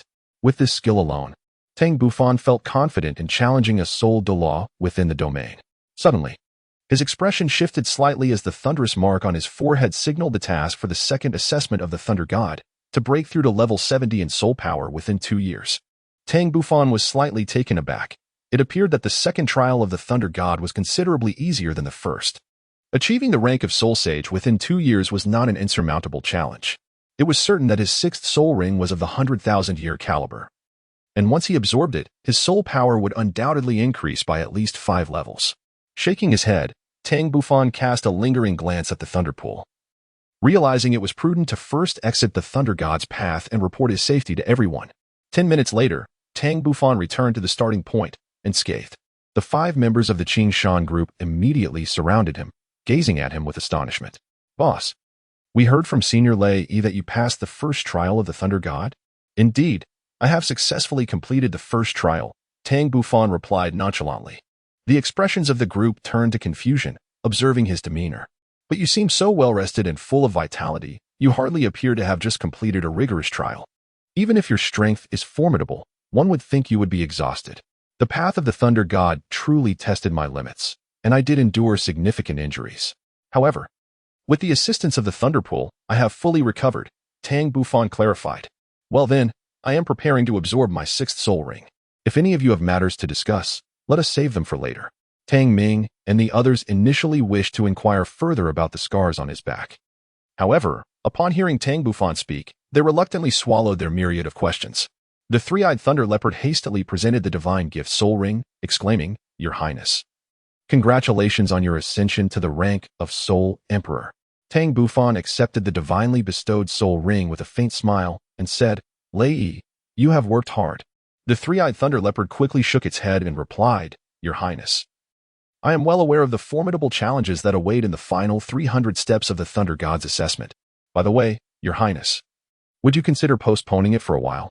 Tang Bufan received the divine spirit ring, stating, "No, I am in excellent condition now. Besides, it is indeed time for me to ascend to the rank of Soul Emperor." He then began to sit down and absorb the divine spirit ring. With a flick of his fingers, the Thunder God pearl shattered, transforming into an endless expanse of purple mist enveloping him. As he fully unleashed his domain, the purple mist swiftly coalesced into strands, ultimately forming 9 black soul rings. Each contraction of the rings delivered immense force upon Tang Bufan. However, times had changed. He was far more powerful than he had been over 2 years ago. Not only had his soul power increased by a remarkable 10 levels, but he had also gained an additional domain. His physical body had significantly strengthened, and it was likely that he could withstand the pressure from a 100,000-year soul ring without even utilizing his domain. Beside him, Tang Ming expressed a hint of envy, saying, "Soul Emperor, I never imagined that my elder brother would become a Soul Emperor in the blink of an eye, and soon he will acquire his second 100,000-year soul ring. Indeed, The others echoed his sentiment with heartfelt reflections. Chapter 110. News of the Senior Soulmaster Academy competition. In just 1 hour, the 9 black soul rings surrounding Tang Bufan fused into a singular red 100,000-year soul ring. However, this was not the end. Tang Bufan continued to endure the impact of the 100,000-year soul ring, striving to maximize its quality. The red soul ring expanded and contracted incessantly, each cycle delivering tremendous force upon him. Ultimately, even with his robust physique, he began to falter, a trace of blood seeping from the corner of his mouth. Outside, Tang Ming remarked in admiration, "It seems my elder brother is once again pushing his limits. Do you think there could be soul rings exceeding 100,000 years?" The 4 from Qinshan were momentarily stunned by his words. After a brief pause, Zihuan glanced at everyone and softly said, "I believe there must be soul rings superior to 100,000 years, at least theoretically, this holds true. For instance, a soul beast that has lived for 200,000 years would undoubtedly possess a more powerful soul ring than those from 100,000-year soul beasts. Of course, whether such a soul beast truly exists in this world remains uncertain." Qingyu added, "I concur with Zihuan's perspective. Moreover, even if Tang Ji's soul ring is also a 100,000-year ring, it will certainly possess a higher quality than the previous one." At that moment, a light and airy voice suddenly interjected, "You are correct in your assumptions. Not only are there soul rings superior to 100,000 years in this world, but soul beasts that exceed 100,000 years also exist." The 5 from Tang Feng were momentarily taken aback, only then realizing that a soul beast of 100,000 years was indeed in their midst. There was no need for idle speculation. Thus, they humbly sought enlightenment, saying, "Esteemed Elder Lei, we beseech you to broaden our horizons." The 3-eyed lightning leopard replied, "When our soul beasts reach the age of 100,000 years, we face 2 choices. One is to continue existing in our original form, and the other is to transform into a human shape." Qishan was astonished. "Elder, can soul beasts truly become human?" Casting a scornful glance at him, the 3-eyed lightning leopard affirmed, "Of course, it is possible. However, once transformed into human form, one must undergo a fresh cultivation of soul power, and their lifespan will then align with that of humans." Qingyu inquired softly, "Elder, what are the distinctions between these 2 choices?" The 3-eyed lightning leopard replied nonchalantly, "If one opts to retain their original form, they can only survive for about 1,000 years. Should one choose to take on human form, they must initially coexist with humans to enhance their soul power. Nonetheless, this transformation carries significant risks. Individuals of the soul Douluo level and above can easily discern such a change, and the consequences of being discovered are, as you can imagine, dire." Tang Ming and his companions were acutely aware of the situation, yet they chose to remain silent, likely knowing that no one would allow a transformed 10,000-year soul beast to escape. The 3-eyed thunder leopard ceased its speech, redirecting its gaze towards Tang Bufan. At this moment, Tang Bufan's absorption was nearing its conclusion. The crimson 10,000-year soul ring was more vibrant than his 5th soul ring, comparable to that of a soul ring aged 13 or 14,000 years. Meanwhile, Tang Bufan continued to silently absorb the soul power within the ring. This process extended over a full day and night. It was only on the following day that Tang Bufan finally regained consciousness. Upon seeing him awake, Zihan expressed her surprise, "Brother Tang, you awakened so swiftly. We thought you would take at least 10 days or half a month." 10 days or half a month? That was due to my previous forced absorption at a higher level, which delayed the process for several months. Now that my strength has significantly increased, my absorption rate has naturally improved, allowing me to complete it in a much shorter time. By the way, why are you the only one here?" Tang Bufan replied with a gentle smile. Zihan suddenly realized, Brother Qinshan and the others went off to cultivate. I just returned for a brief rest. Tang Bufan pondered for a moment and said, "I see. Please convey my message to them. I will first return to Haotian Sect to report the situation and will return shortly. Do you have any words you wish to send to Uncle and Aunt?" Zihan was taken aback and replied, "Brother Tang, could you kindly inform my parents that I am doing well here, and they need not worry?" Tang Bufan nodded, indicating his understanding. Subsequently, he departed from the Thunder God's secret realm. 7 days later, Tang Bufan finally returned to the Haotian Sect. In the Tang Zai Shufang, 5 elders gathered, each one marveling at Tang Bufan. Even Tang Xiao, the sect master, could no longer remain seated. "Bufan, why not unleash your god of death domain for us to behold?" Tang Bufan received his command, and as the Haotian sword emerged, a brilliant white light swiftly spread, enveloping the entire study. After a considerable time, Tang Xiao sighed. Indeed. This is the domain of the god of killing, identical to that of my brother Haotian. Upon confirming that Tang Bufan had truly acquired the domain of the god of killing, the elders' faces lit up with joy. They had anticipated that it would take Tang Bufan 3 to 5 years to attain such a realm, never imagining he would accomplish it in merely a year and a half. The second elder gazed at Tang Bufan affectionately and inquired, Xiao Fan, what level is your soul power at now? Tang Bufan replied earnestly, currently, my soul power stands at level 66. Upon hearing this, the study fell into a profound silence. After a considerable pause, the seventh elder hesitantly remarked, Bufan, you cannot be 14 yet. Tang Bufan responded, I'm still 5 months shy of my 14th birthday. The seventh elder exclaimed with delight, excellent. A soul emperor at 13, you should reach soul sage within 2 years, and in 7 years, your soul power ought to surpass level 80. By then, you will only be 20. You should achieve the title of Douluo before the age of 30. Tang Xiao and several elders' eyes sparkled with excitement. If Tang Bufan maintained his current pace, he might very well attain the title of Title Douluo by his 20s. With his profound foundation, once he becomes a Title Douluo, it is likely that ordinary Title Douluos would struggle to match his prowess. After a brief moment, Tang Xiao inquired, how have Tang Ming and the other 4 fared over the past year? Tang Bufan smiled and said, rest assured, Sect Master. They are all doing well and have become members of the Soul Sect. Currently, they are diligently cultivating in the Thunder Valley. Tang Xiao was quite pleased. After a moment's hesitation, Tang Bufan inquired, Master, have there been any significant events on the continent over the past year? Tang Xiao's expression subtly shifted as he pondered for a moment before speaking. According to the letter from your esteemed Wetwai last month, the 3 divine temples have been declared as evil cults by the Spirit Hall. Furthermore, the Spirit Hall has engaged in numerous battles against them. Yet the gains have been meager, and they have consistently failed to locate the stronghold of the 3 divine temples. Tang Bufan was astonished. The Spirit Hall must possess numerous title Douluos. How could they still be unable to contend with these 3 divine halls? Tang Xiao stated solemnly, firstly, the 3 great temples never engage in direct confrontation with the Spirit Hall. Secondly, the 3 great temples also possess title Douluo. Moreover, the elite competition of advanced Soul Master Academies should be regarded as a significant event, should it not?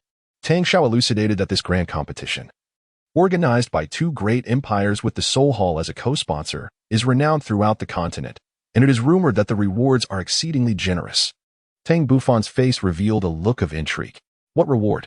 He inquired. I have heard it involves 4 soul bones. Tang Bufan's pupils constricted.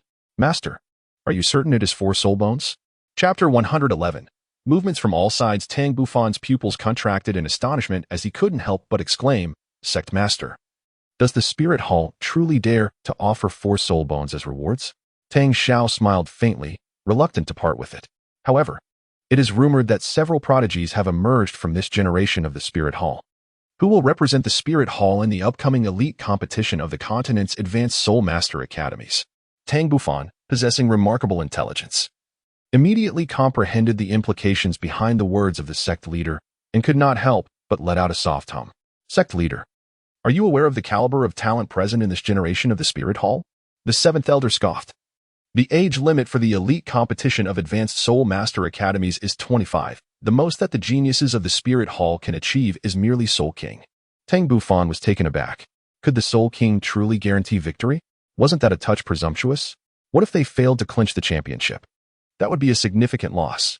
Moreover, in such a continental competition, it was unlikely that the 3 great temples would let this opportunity slip by. The second elder's gaze sharpened.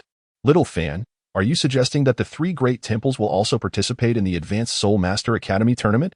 Grandfather second elder, do you truly believe that the 3 great temples would forego this grand event? I am convinced they will not miss it. The Soul Master Academy tournament is an exceptional opportunity for talent selection. If the 3 great temples wish to grow and thrive, they must attract outstanding individuals.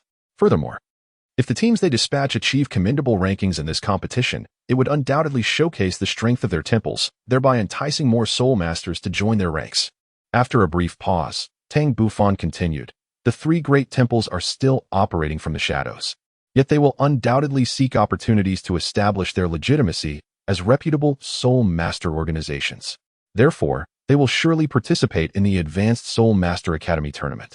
an event with such high visibility across the continent. Tang Xiao and several elders immediately displayed contemplative expressions, evidently analyzing the implications of Tang Bufan's words. Lord Sectmaster, esteemed elders, if there are no further matters to discuss, I shall take my leave. Furthermore, I will remain in the sect for a few days, after which I intend to embark on my journey to explore the continent. Noticing the silence of the sect master and the elders, Tang Bufan felt compelled to take the initiative to excuse himself. Tang Xiao chuckled and said, "Very well. Go back and spend quality time with your parents. They have undoubtedly worried about you over the past year, having inquired about your well-being several times during their visits here." Tang Bufan felt a surge of emotion as he waved farewell to the sect leader and the elders. After Tang Bufan departed, the second elder spoke earnestly. "Sect Master, what are your thoughts on Xiao Fan's recent deduction?" Tang Xiao paused for a moment before speaking. "I believe Xiao Fan's judgment is quite astute. If I were the leader of the three great temples, I would seize this opportunity without hesitation. Such chances are exceedingly rare." The growing strength of the Spirit Hall is inextricably linked to the Advanced Soulmaster Academy tournament. The elders nodded in agreement, convinced that the Spirit Hall's willingness to host the Soulmaster tournament was primarily to attract more talented Soul Masters to their ranks. Just then, the fourth elder suddenly interjected. "Sect Master, do you think our Haotian Sect should wade into these murky waters?" Tang Xiao was momentarily taken aback, but he quickly regained his composure. "Elder 4, are you implying that our Haotian Sect will also participate in this prestigious Senior Soulmaster Academy competition?" "Indeed, that is precisely my intention," Elder 4 replied. "It presents an opportune moment to gauge the reactions of the Spirit Hall and various factions." Elder 2 furrowed his brow, expressing concern. "Elder 4, this seems rather perilous. Does it not?" Elder 4, with a profound expression, stated, "What I propose is to send Qing Shan, Qing Yu, and Yu Zihan to represent our Haotian Sect in battle." Tang Xiao remarked that while the three of them possessed commendable strength, they still fell short of securing the championship. If they were to compete, it was imperative that they emerged victorious, lest the esteemed reputation of the Haotian Sect, the foremost sect in the realm, be tarnished. Otherwise, they should refrain from participation. The second elder instinctively suggested, "Why not allow Xiao Fan to enter the competition with him? The championship would undoubtedly belong to our Haotian Sect, and we would also acquire 4 soul bones. What could be more advantageous?" Upon hearing this, the study fell into a contemplative silence. While Tang Bufan, as a Soul Emperor, could guarantee a commendable performance, the risks involved were considerable. If the Spirit Hall were to uncover his identity and act recklessly, how could his safety be assured? After a prolonged pause, Tang Xiao finally declared, "Let us put a pin in this matter for today. I shall ponder it further, and we shall reconvene in 3 days." Thereafter, the individuals gradually dispersed. In the far east of the Tiando Empire, in a secluded training ground, a stern middle-aged man was instructing several young individuals before him. "You 4, as the elite of the Earth God Temple, it is your mission to secure the championship in this upcoming Advanced Soul Master Academy tournament. Do you understand?" The 4 young men, each around the age of 20, radiated with potent soul power, all at least soul ancestors of level 40. In unison, they affirmed, "Rest assured, Hall Master, we are confident in our ability to win the championship." A smile graced the stern man's face. "You may all withdraw. Leave Chang Kong behind." Soon, only the Hall Master of the Earth God Temple and a young man named Chang Kong remained in the secluded area. The Hall Master's tone softened as he inquired, "Chang Kong, your soul power must be nearing level 50. Am I correct?" "Indeed, Father. Within 10 days at most, my soul power will reach level 50, Chang Kong replied. The Hall Master beamed with pride. In a hall emanating an aura of death within the Douluo Empire, a mysterious figure cloaked in black observed several young individuals within. "Your objective this time is to defeat the Spirit Hall's team in the Advanced Soul Master Academy tournament, seize the championship, and obtain 4 soul bones." The young individuals nodded in agreement. Similarly, within a pitch-black palace in the Douluo Empire, a middle-aged man in his 50s scrutinized a fragment of black material. "What exactly are you?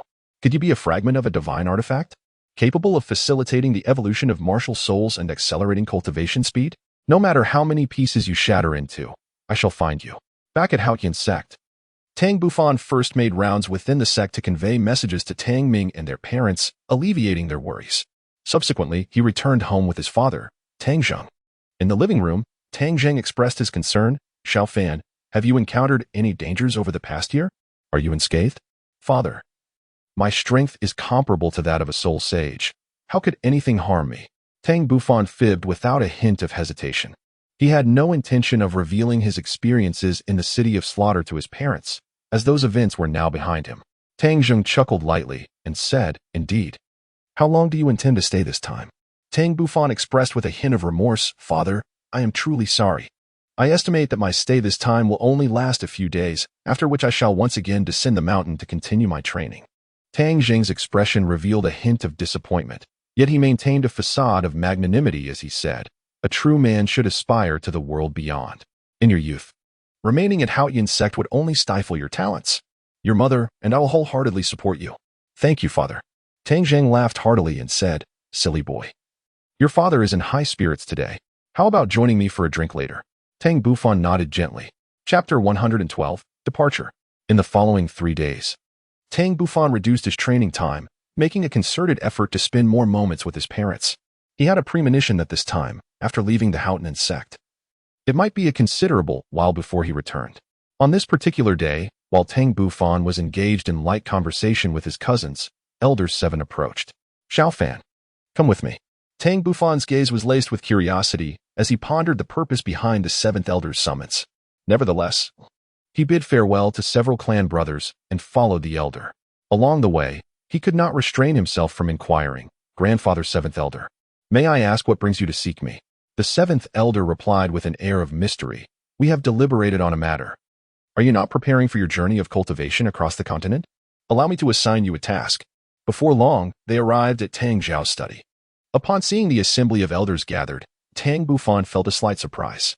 Tang Xiao chuckled and said, "Xiaofan, after conferring with several elders, we have ultimately decided to entrust you with leading Qingshan and a few others to participate in this year's prestigious Continental Advanced Soulmaster Academy competition."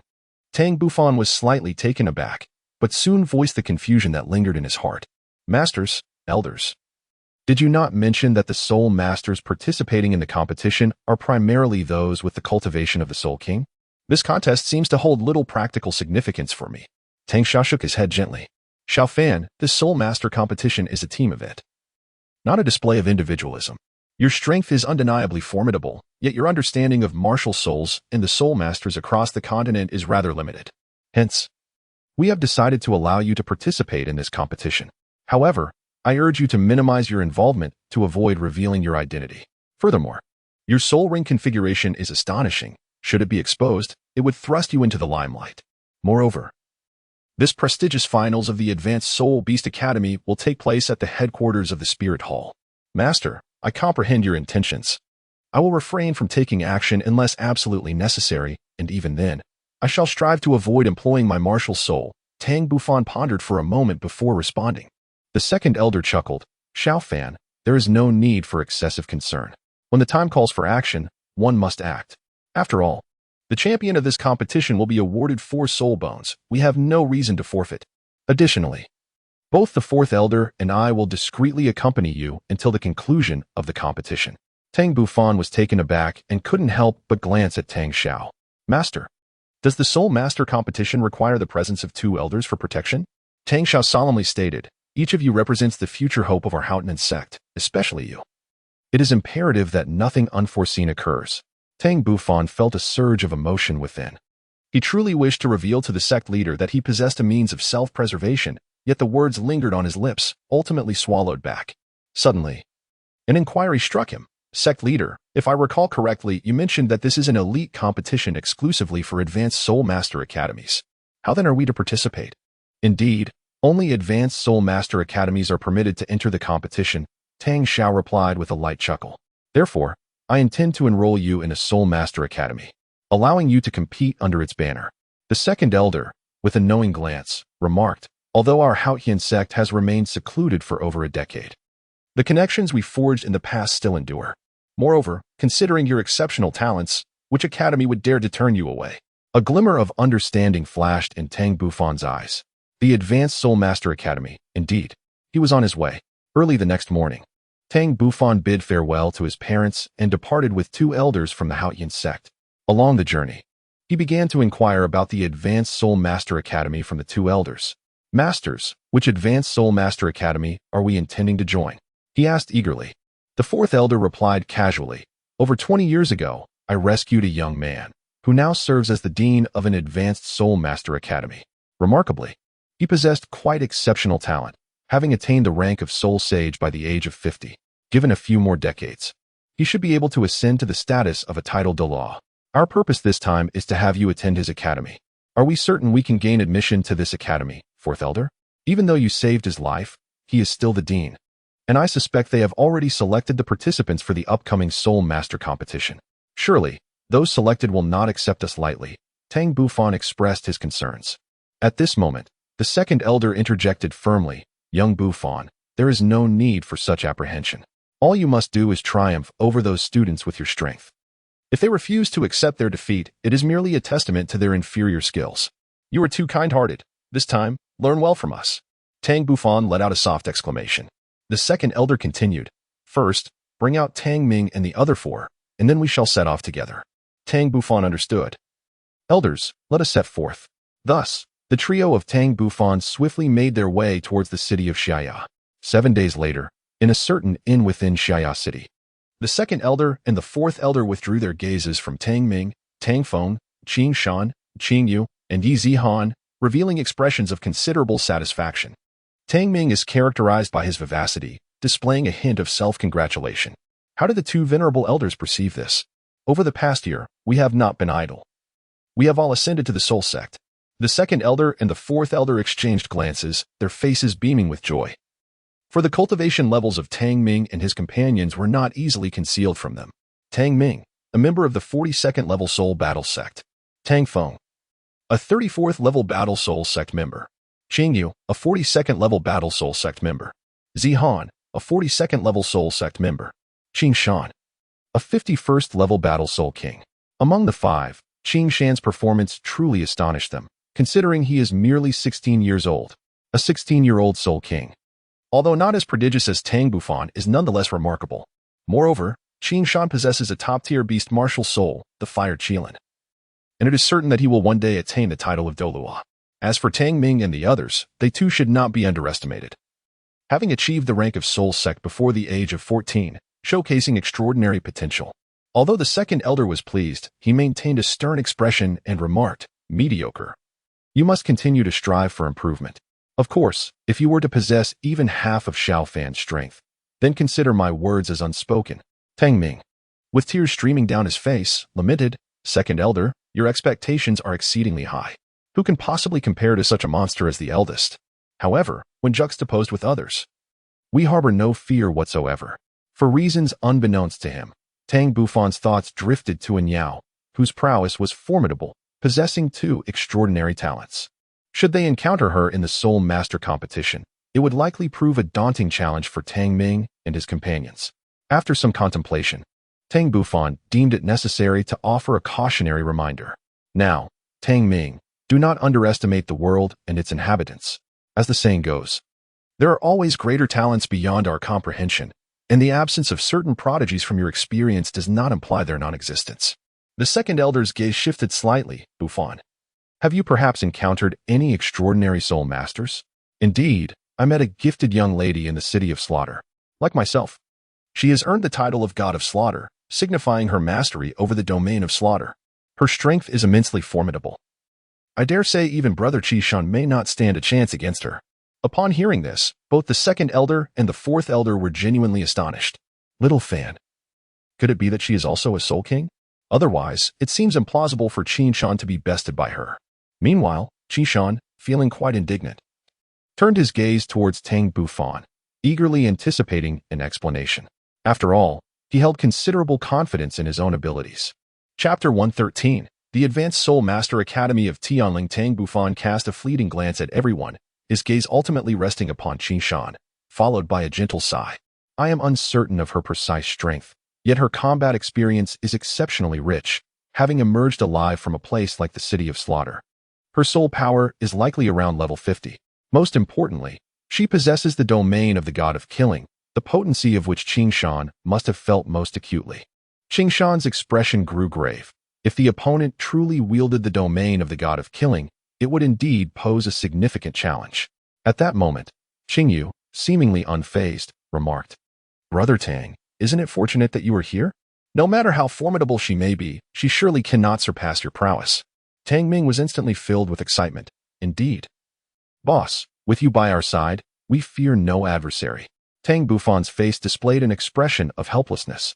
At that moment, the fourth elder sternly remarked, "You should not rely on Xiao Fan for everything. In this competition, unless you encounter an opponent beyond your capabilities, he will not take the stage." As Tang Ming witnessed the formidable presence of the fourth elder, he immediately subdued himself. Moments later, Tang Feng confidently declared, "Grandfather fourth elder, rest assured. Even without the eldest brother, we shall not be outmatched by anyone." The second elder regarded Tang Feng with approval. Confidence was indeed a virtue, yet he cautioned, "For this upcoming competition, it would be prudent for both you and Tang Ming to refrain from participating in the preliminaries. After all, the revelation of your martial souls would unveil your identities." Upon hearing this, Tang Feng's demeanor shifted to one of despondency. "Grandfather second elder, if we do not compete, what significance does our participation hold?" The second elder, feeling a sense of exasperation, recognized the necessity of their involvement in the prestigious Soulmaster Academy competition. Yet he wished to avoid revealing their identities prematurely. He held high hopes for the martial soul fusion technique of the Qingshan siblings, praying that they could advance through the preliminaries without the need for Tang Bufan's intervention. After a brief pause, the second elder, somewhat resigned, stated, "Very well. We will discuss this further at another time. For now, let me outline your future arrangements. Our next destination is the Tianling Advanced Soulmaster Academy, which will be your home for the coming months. Upon our arrival, we shall take our leave, and from then on, you will follow Tang Bufan's guidance, avoiding any unnecessary trouble. As for the knowledge pertaining to the Soulmaster competition, you will receive ample instruction once you enter the academy." He then prompted, "Now, have you all remembered what we discussed? If so, let us commence our meal. After dining, we must set forth on our journey." The fourth elder added his timely remarks. The Qingshan group nodded earnestly before beginning their meal. 3 days later, in the Tiando Empire, Outlays Province, Tianling City. This was a city of considerable stature, its towering walls reaching several dozen meters, instilling awe in Tang Ming and his companions. Outside the city gates, the fourth elder reminisced, after many years apart, "I wonder how Tianling City has changed." Upon passing through the gates, Tang Bufan and the others traversed the main thoroughfare, navigating through the bustling urban landscape until they arrived at a grand gatehouse. The gatehouse stood 9 meters tall and 10 meters wide, with the words Tianling Advanced Soulmaster Academy emblazoned in gilded letters, gleaming in the sunlight. Nearby, 2 middle-aged Soulmasters were stationed at a kiosk, and coincidentally, a recruitment notice was affixed outside. "We are seeking outstanding Soulmasters under the age of 25, soul power level above 35, with competitive benefits, negotiable," it read. "This requirement seems rather modest," Tang Bufan remarked with a hint of sarcasm. They then proceeded to the reception room, where the middle-aged Soulmaster welcomed them with delight. Having awaited the arrival of Soulmasters to register, their esteemed director had been preparing for this advanced Soulmaster competition for years, aiming to elevate the reputation of the Tianling Advanced Soulmaster Academy during this edition of the Soul Beast competition. Due to the emergence of several remarkable talents in this cohort, mere exceptional individuals are insufficient, for the Advanced Soulmaster competition is a team event. Relying solely on 1 or 2 outstanding Soulmasters cannot guarantee success. Consequently, the Academy's dean has spared no effort, even dispatching certain instructors to other cities in search of exceptional candidates. Casting aside the tumultuous thoughts in his mind, the middle-aged Soulmaster turned his gaze towards Tang Bufan and his 5 companions, expressing his excitement. "Might I inquire if you are here to enroll?" The fourth elder responded calmly. "Might your esteemed dean, Hanbing Songlong Alec, be available? We have matters to discuss with him, of course. These children are also here to register for admission." He gestured towards the recruitment notice outside the booth. The middle-aged Soulmaster's attention was immediately drawn to the second elder and the fourth elder, his expression shifting noticeably. As a soul's own, he was unable to sense the strength of these 2 elders, but he was certain that their prowess far surpassed his own. Moreover, their dignified demeanor suggested a lifetime spent in high positions. However, should he claim that these children possessed soul power reaching level 35, he would find it hard to believe. At most, 1 or 2 might meet the requirement, as not everyone could match the extraordinary talents within the academy. Our recruitment targets are Soulmasters with soul power exceeding level 35. If it is discovered that their soul power falls short, they will not be considered. the middle-aged Soulmaster implied, clearly doubtful of Tang Bufan's group's abilities. The second elder and the fourth elder could not help but chuckle softly. Level 35? I fear the test might startle you. Moments later, the fourth elder added mysteriously, a test can certainly be arranged, but when shall we meet with the Dean? The middle-aged Soulmaster, filled with suspicion, pondered whether these youths genuinely possessed level 35 soul power. If they pass the assessment, I shall escort you to meet the esteemed Dean. The fourth elder replied with a smile. Zihuan, please unleash your martial spirit for him to witness. Zihuan paused momentarily before summoning her martial spirit, revealing 4 soul rings, 2 yellow and 2 purple, that slowly ascended. The 2 middle-aged soul masters in the reception area were utterly astonished, exclaiming, Soul Zone. The fourth elder replied nonchalantly, Now may we proceed to meet the Dean? The middle-aged soul master, with a bitter smile, took a long time to respond, Of course, please follow me. He then led them to meet the Dean. The second elder and the fourth elder exchanged knowing smiles, signaling Zihuan to retract her martial spirit. Soon, Tang Bufan and his companions followed the middle-aged soul master into the Tianling Advanced Soulmaster Academy. Upon entering the academy, they found a wide bluestone path, no narrower than the streets within the city, leading deep into the forest. The middle-aged soul master, guiding them along, introduced. The Tianling Advanced Soulmaster Academy is the finest and largest institution in Tianling City, and our dean was promoted to Soul Saint 5 years ago. The entire academy occupies a sixth of the city's area, equipped with comprehensive facilities and a robust faculty, ensuring a secure environment for your studies. The 2 elders engaged him in conversation intermittently. Meanwhile, Tang Bufan's mental energy had already been unleashed, providing him with a general understanding of the academy. The entire institution was situated at the heart of a forest, with a spacious playground at its center. Flanking the playground were towering buildings that undoubtedly housed classrooms, dormitories, and simulated environment training facilities. Chapter 114, The Icebound Wolf Spirit, Auric under the guidance of a middle-aged soulmaster. Tang Bufan and his companions swiftly reached the edge of the forest, arriving at a vast playground exceeding 200 meters in diameter, surrounded by grand edifices. Subsequently, the middle-aged soul master led them into a 3-story domed building. They were assigned to a room resembling an office, a meticulously decorated space approximately 30 square meters in size. The floor was laid with smooth yellow granite, and the walls were adorned with numerous honor medals and banners. In the center of the room stood a tea table, flanked by rows of chairs, while a brown bookshelf filled with various books loomed in the corner. About 15 minutes later, hurried footsteps echoed from outside the door.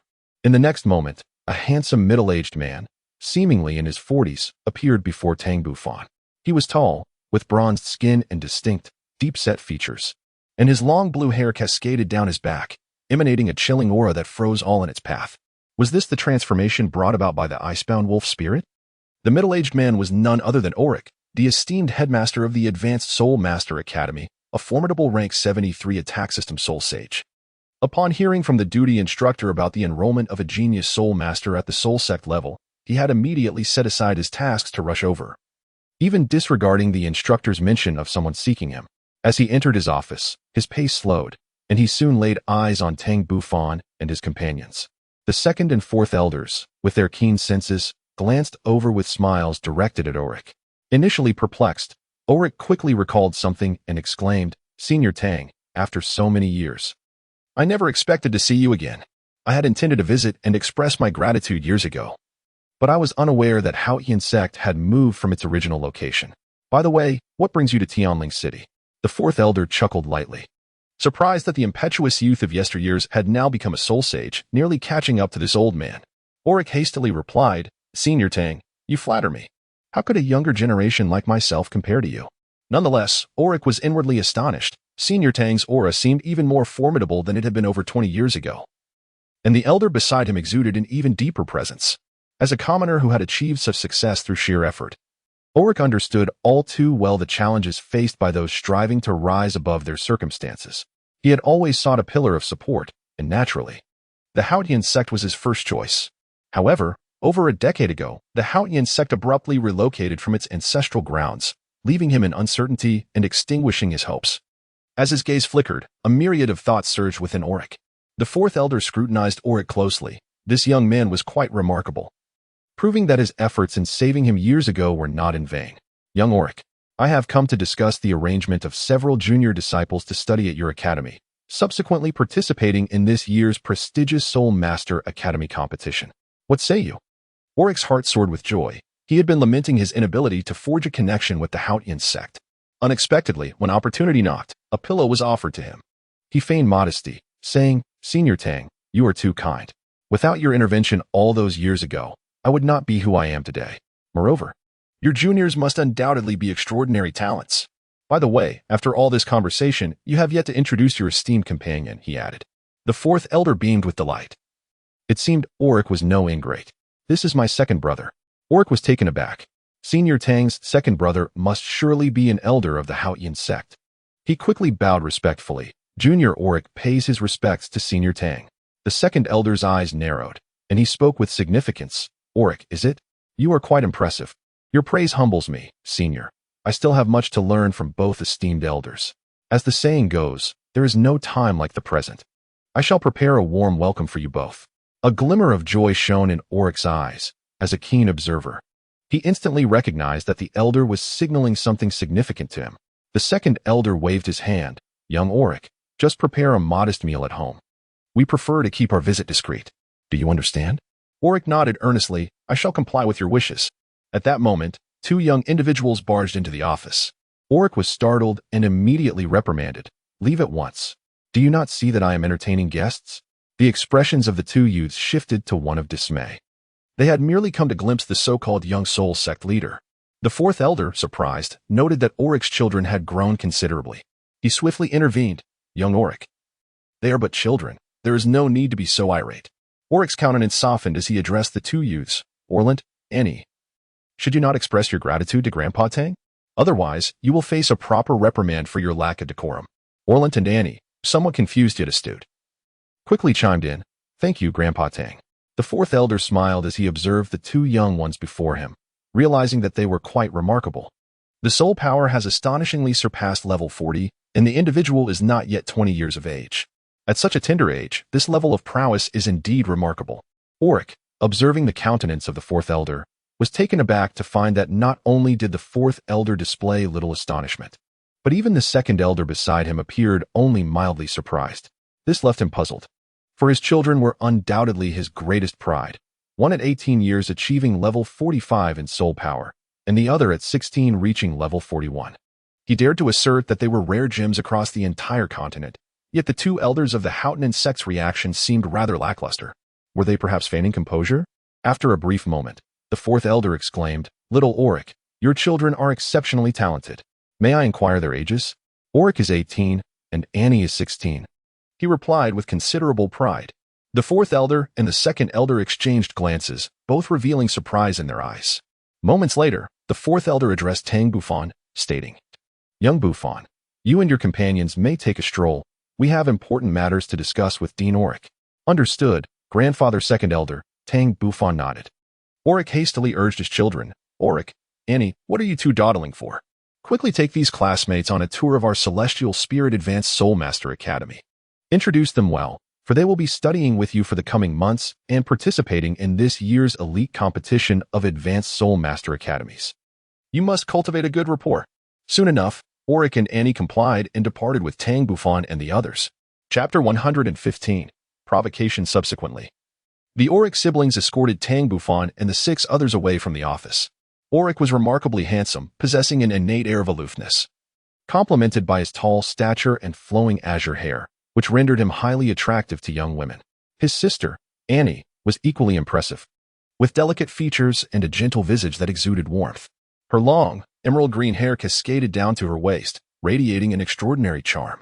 At the age of 16, her well-developed figure could not be concealed even by her academy uniform, drawing the discreet admiration of Tang Ming, Tang Feng, and Qing Shan, much to the amusement of Tang Bufan, who walked behind them. In contrast, the two girls, Qing Yu and Zi Han, displayed slight discontent, seemingly unimpressed by Annie. Notably, the siblings' personalities and appearances were entirely oppositional. Although Annie possessed an affable demeanor, her nature was rather reserved and she spoke little. Conversely, her brother Auric was vivacious, immediately engaging with Tang Bufan and the others as they exited the office. "Allow me to formally introduce myself. I am Auric, and this is my sister Annie. Welcome to the Celestial Spirit Advanced Academy, he declared, gesturing towards Annie. She remained silent, merely nodding gently while observing Tang Bufan and his companions. Certainly, her gaze remained predominantly fixed upon Qingyu and Zihan. As fellow female soul masters, it was instinctive for them to engage in mutual comparison. Tang Bufan held a favorable impression of Orland. Thus, he took the initiative to introduce himself. I am Tang Bufan, and these are my companions, Tang Ming, Tang Feng, Qing Shan, Qing Shui, and Zihan. In the days to come, I hope for your guidance. Orland graciously responded, not at all. Allow me to show you the picturesque scenery of our academy. It is truly a marvel of Tianling City. With that, Orland led Tang Bufan and his companions towards the playground. Half an hour later, they had traversed nearly the entirety of Tianling Academy and had developed a satisfactory understanding of their future residence. At that moment, the usually reticent Annie suddenly spoke. Her tone tinged with skepticism. Excuse me, but I heard from the duty instructor that you came in response to the recruitment notice. And one of you even displayed the strength of a Soulmaster. May I inquire if the rest of you have attained the level of 35? Upon hearing this, aside from Tang Bufan, whose expression remained unchanged, Tang Ming and the others visibly stiffened, feeling their strength was being questioned. Qing Shui, known for his straightforwardness and already irked by Annie, retorted, Annie, what do you mean by that? Do you look down on us? Or do you believe we gained admission through connections? Annie was taken aback. I never said that. Don't think that becoming a Soulmaster at 16 is such a remarkable achievement. If you have the ability, let us compete and see who truly entered the academy through connections, Qi Shui scoffed. He had firmly remembered the elder's words, if you are unsatisfied, prove your worth through combat. Which was indeed the ethos of Haotian Sect. Annie's expression finally shifted, as the cherished daughter of a soul sage and blessed with extraordinary talent. She had never been so challenged. If not for her role as a support Soulmaster, her temper would have led her to confront Qi Shui directly. After a long pause, she finally responded, her face clouded, I am a support Soulmaster. Qi Shui burst into laughter. I expected something grand. Turns out you're merely a support Soulmaster. At this juncture, Orland could no longer stand idly by. Qi Shui, from your tone, are you also a Soulmaster? My sister is a support Soulmaster. How about I step in for her? I am quite eager for a little spar. Of course, we shall keep it friendly. As an elder brother, he could not bear to see his sister bullied, yet he was aware of the significant backgrounds of these individuals, whose father was to be treated with utmost respect. So he couldn't act too rashly. Qi Shui was about to nod in agreement, ready to engage, confident even if the opponent's soul power was slightly higher. Just then, Annie interjected. Brother, wait. Why not make it a 2-on-2 match? After speaking, Annie provocatively glanced at Qi Shui, seemingly brimming with confidence in their ability. Qi Shui, taken aback, turned to Tang Bufan. What do you think, Brother Tang? Tang Bufan smiled faintly. In that case, Brother Qing Shan, you and Qing Yu should spar with them. After all, you are siblings. Nearby, Qing Shan hesitated. Bufan, is that wise? We wouldn't want to intimidate them, considering we are both formidable assault-type Soulmasters. In the distance, Orland could no longer maintain his composure. A sneer escaping his lips. Classmate Qing Shan, your words are rather presumptuous, don't you think? It seems you overlook my status as a Soulmaster. Beside him, Tang Ming and Tang Feng exchanged strange glances, their expressions tinged with pity as they regarded him, hoping he wouldn't be laughing for much longer. While the status of a Soulmaster may confer a sense of pride, it was regrettably misplaced in this instance. A slight smile danced at the corners of Qing Shan's mouth, his tone laced with a hint of mischief. In truth, dealing with you two siblings is a task I can manage alone. My sister's assistance is entirely unnecessary. Qingyu interjected with a playful flourish. Brother, you needn't trouble yourself. With Zihan and I joining forces, we can handle them effortlessly. Especially since Zihan specializes as a support Soulmaster. Orland and Annie were genuinely enraged this time. They felt belittled. Orland let out a cold snort. I hope you possess more than just empty bravado. Tang Bufan spoke softly. All right, Brother Qi Shan, you should join forces with Qingyu. Qi Shan nodded in response. In the center of the playground, a space was quickly cleared. Orland, Martial Soul, Frost Double-Headed Wolf King, Level 45 Battle Soul Sect. I humbly ask for your guidance. Orland proudly declared his martial soul and level, signifying a formal challenge. Almost as soon as he finished speaking, he completed the manifestation of his martial soul. A surge of azure and cerulean light erupted from within him, and as the luminescence swirled, His physique underwent a remarkable transformation, accompanied by the crackling sound of bones. Both his muscles and bones expanded simultaneously, rendering his stature significantly more imposing. His long hair was also imbued with shades of azure and cerulean, and most strikingly, two wolf heads emerged from his shoulders, one a deep blue, the other a vibrant green, creating an extraordinarily peculiar sight. A glimmer of surprise flickered in Tang Bufan's eyes. He had not anticipated that Orland possessed solely mutated martial souls, and they evidently exhibited dual attributes. No wonder he was so self-assured. Shortly thereafter, Annie proudly declared, Annie. Martial Soul, Tree of Life. Level 41 Soulmaster. Tang Bufan's gaze was instantly captivated by Annie's martial soul, a verdant 3-foot sapling with 9 branches, each dripping with lush greenery. Qingyu, unfazed, declared, Qingyu, martial soul, Water Qilin, level 42 Soulmaster. Qing Shan shook his head and added, Qing Shan, martial soul, Fire Qilin, level 51 Soul King. Subsequently, they both completed their martial soul manifestation. In Chapter 116, Intense Battle, Qingyu was enveloped in flowing water, his arms transforming into azure Qilin limbs, while his body was adorned with blue Qilin armor. For soul rings were evenly distributed across his form, exuding a terrifying aura. Meanwhile, Qing Shan was surrounded by a layer of flames, emanating an overwhelming force that seemed capable of incinerating all. His arms and body had undergone a beastly transformation, and his right foot was also encased in a layer of Qilin armor. 2 yellow, 2 purple, and 1 black soul ring floated steadily on the surface of his body, revealing his status as a Soul King. Orland and Annie were momentarily stunned. Qingyu's status as a Soul Master was already astonishing, but to discover that his brother was a Soul King, with that suffocating black soul ring, left them in disbelief. How could they possibly contend with that? Taking a deep breath, Orland managed a wry smile. Classmate Qing Shan, I never imagined you had become a Soul King. Although I recognize that I am no match for you, I still wish to fight with all my might. With that, Orland's first soul ring illuminated, and his right hand transformed into a wolf's claw, swiftly slashing towards Qing Shan, unleashing 7 or 8 azure wind blades that hurtled towards him. Orland utilized his first soul skill, Gale Ice Blade, an enhanced version of the wind blade with ice attributes, possessing even greater destructive power. Stay back, let me handle this. Qing Shan halted his sister's actions.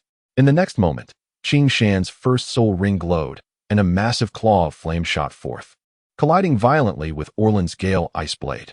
The ferocious flames melted the ice blades instantly and surged aggressively towards Orland. Qingyu proudly exclaimed, Brother's Qilin Claw has grown ever stronger. Indeed, this is the first soul skill of Qi Shan, the Qilin Claw. Observing his own attack thwarted was somewhat unexpected for Orland, yet he swiftly regained his composure. In response to the Qilin Claw, he deftly evaded it, propelling himself towards Qing Shan with the intent of engaging in close combat. His martial spirit, the Frost Twin-Headed Wolf King, possesses dual attributes, one of ice and the other of swift winds, thus categorizing him as an agile attack-type Soulmaster. Upon witnessing Orant dodge his assault, Qing Shan felt a flicker of surprise, quickly replaced by a smile. It seemed Orant aimed to secure victory through speed. However, he would soon realize his miscalculation. For Qing Shan's speed was also formidable, an outcome of over a year's training on the Thunder God's path. Meanwhile, Qing Shan's sister, Qingyu, hesitated momentarily, ultimately refraining from attacking Annie, instead choosing to support her brother to avoid tarnishing her reputation. Qi Shan did not remain idle. He extended his right claw, flames dancing upon it, as his second soul ring illuminated. In the next instant, his fiery claw surged towards Orant, unleashing countless flames that shot forth like meteors. No matter how swift Orant was, he could hardly escape the barrage of flames. Yet Orant was no fool. As he sensed impending danger, he activated his protective soul skill. Instantly, a shield of azure light enveloped his form. His second soul skill, the Azure Wolf's Ice Shield. Alas, ice was no match for fire, and the flames breached his shield, inflicting damage upon him. At that moment, Annie made her move. 2 branches of her life tree shimmered with soul rings, and then 2 vibrant green beams shot towards Orant. Miraculously, the injuries Orant sustained from Qing Shan's second soul skill began to heal rapidly, followed by a complete restoration of his soul power. Outside the battlefield, Tang Bufan's eyes widened in astonishment.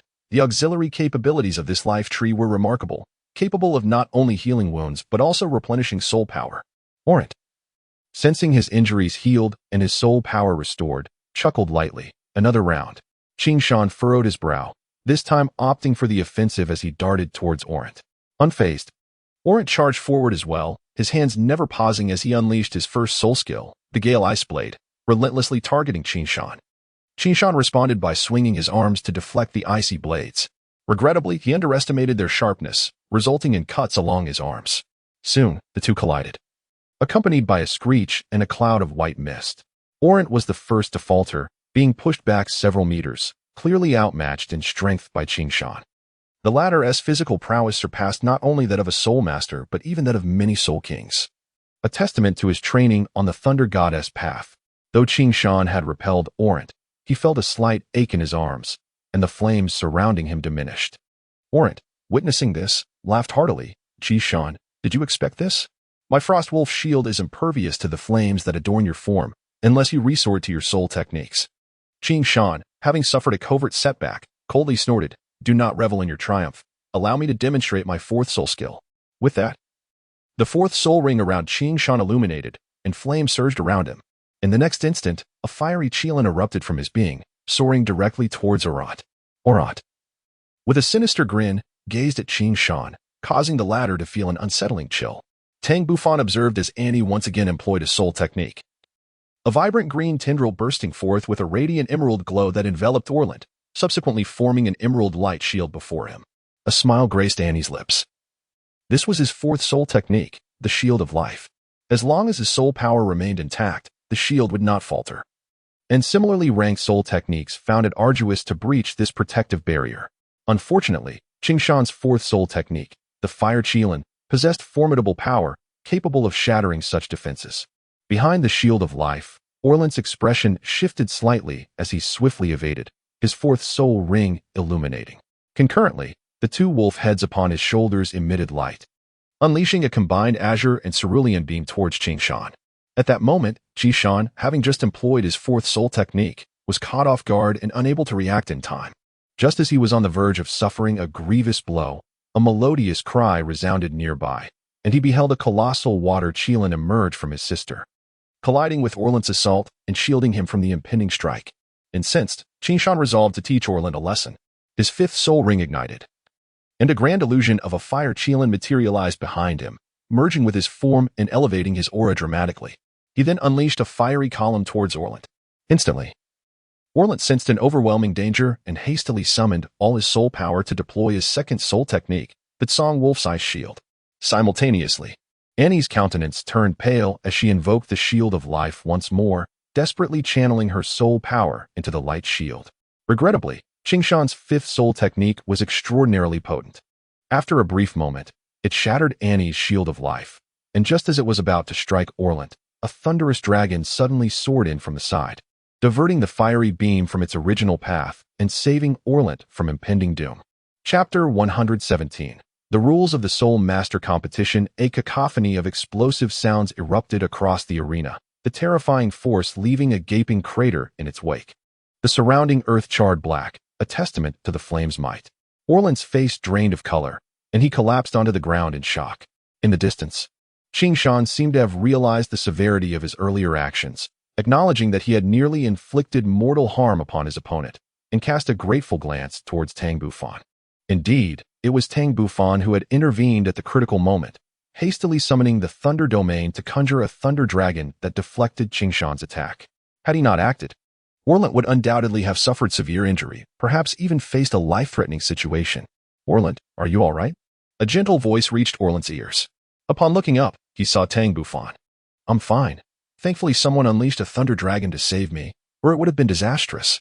In that brief moment, Qingshan, Annie, and others hurried over, their faces filled with concern for Orlant. I sincerely apologize, Orlant, Qingshan said earnestly. I lost control for a moment. Your strength is formidable, Qingshan. Indeed. You surpass many seasoned Soul Kings. I concede my defeat with utmost respect. Orlant brushed off the dirt from his clothes and said with a hearty laugh. Meanwhile, Annie whispered, Brother, are you all right? I'm fine. By the way, sister, who released that thunder dragon just now? I must express my gratitude. Annie offered a wry smile and replied, Brother, I truly didn't notice. My attention was solely on you at that moment. I had no time to pay attention to the commotion around us. Tang Bufan's gaze flickered, and he had no intention of admitting his involvement. Senior Orlant, Senior Annie, how about I treat you to a sumptuous meal to alleviate your shock? No worries, Tang Bufan. As the saying goes, one does not become acquainted without a fight. If anyone is to treat, it should be us. However, let us postpone it for today. I believe my father and the others have concluded their discussions by now. We ought to return, Orlant replied, shaking his head. In a corner of the playground, the second elder, fourth elder, and Dean Auric had been observing from a distance since the moment Qing Shan and his companions unleashed their soul power. At this moment, Auric still bore a hint of astonishment on his face, but soon his expression brightened. Esteemed seniors, may I inquire the age of the boy possessing the fire Qilin martial soul? He has already attained the rank of Soul King. How extraordinary. Approximately 16 years old. Auric exclaimed in shock. A Soul King at such a young age. Surely he must be the youngest on the continent. The fourth elder smiled and shook his head. Let us say he is the second youngest. Second? How can that be? Senior Tang, you jest. Auric protested incredulously. The fourth elder merely smiled in silence. Auric was somewhat skeptical. The notion of a 16-year-old Soul King had shattered his understanding, and he could scarcely believe that anyone could achieve such a rank before that age. After a moment, the fourth elder continued, Young Auric, while these children possess commendable levels of soul power, you can see they lack practical experience. If they encounter unfamiliar opponents, they may become flustered. For the duration leading up to the Soulmaster competition, I must rely on you. Senior Tang, you are too modest. With such exceptional talents under my guidance, I shall certainly train them diligently to enhance their abilities. Moreover, with their participation, my confidence in securing victory at the elite competition of the Advanced Soulmaster Academy has increased considerably, Auric responded earnestly.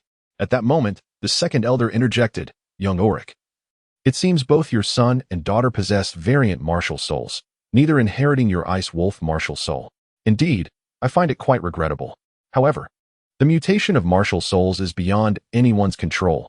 Fortunately, their martial souls have not weakened, Auric replied, a flicker of concern in his heart. Could the second elder have discovered something? But upon further reflection, he dismissed the thought, suspecting it was merely a curiosity. The second elder couldn't help but recall Tang Bufan's martial soul and sighed softly, acknowledging the uncontrollable nature of martial soul mutations. Seeing the second elder's doubts assuaged, Auric finally felt at ease. Subsequently, the three elders returned to their office to continue their discussions. Meanwhile, through their recent skirmish, the bond between Tang Bufan and the Orlant siblings had strengthened considerably. Tang Bufan smiled gently and inquired, by the way, Senior Orlant, how much do you know about this year's Advanced Soulmaster Academy competition? Orland's expression instantly brightened with excitement. Quite a lot. Although I am unsure what specifically you wish to know, please share with us everything you are aware of. Our knowledge is rather limited.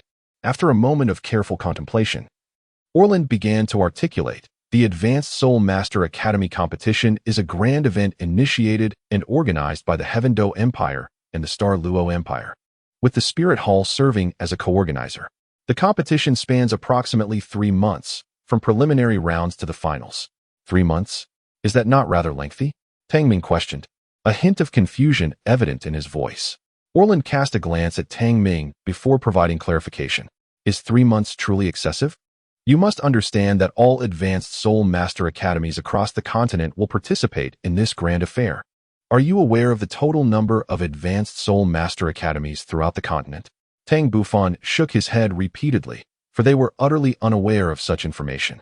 Orland continued, stating that there were approximately 100 participants in total, with each of the 2 great empires having roughly 50. The competition would commence with preliminary rounds, followed by the advancement rounds, and ultimately culminate in the grand finals. The entire process was exceedingly intricate and would naturally require a considerable amount of time. Moreover, it was rumored that the prizes for this grand tournament included 4 pieces of eternal soul bones, which was simply beyond belief, for these were soul bones. Tang Bufan continued to inquire, Senior, could you please elaborate on the rules of the preliminary competition? After a brief moment, Orland snapped back to reality, invigorated, and replied, there are only 3 primary rules. First, participants must not exceed the age of 25. Second, during the competition, intentional harm is strictly prohibited. The focus is on mutual learning and exchange. Third, consumption of food and medicinal substances produced by non-food type soul masters and support type soul masters is forbidden. Fairness is paramount in all aspects. After a pause, Orland continued, the preliminary rounds are conducted regionally, centered around Tiando City. All advanced Soulmaster academies not belonging to the kingdoms or principalities will compete in the Tiando City region. Other advanced Soulmaster academies will hold their competitions within the kingdoms and principalities. Notably, each of the two major empires has one official advanced Soulmaster academy that is directly promoted to the finals. There are a total of 30 slots available for the advancement rounds, evenly divided between the two empires, meaning that the Tiando Empire has 15 qualifying spots. Within the Tiando City region, due to the abundance of advanced Soulmaster academies, there are 5 slots available, while the 4 major kingdoms and principalities each have 2. Furthermore, advancing to the finals will require participation in the advancement rounds, which primarily determine the order of appearance in the grand finale. These are the essential points to note regarding the competition. Tang Bufan pondered for a moment before posing his final inquiry. I recall that the competition is a team event. May I inquire how many individuals are generally required from each academy? And replied softly, typically, a team competition requires a minimum of 7 participants. However, it is anticipated that each team will consist of 7 members. Chapter 118, The Six-Winged Radiant Tiger King.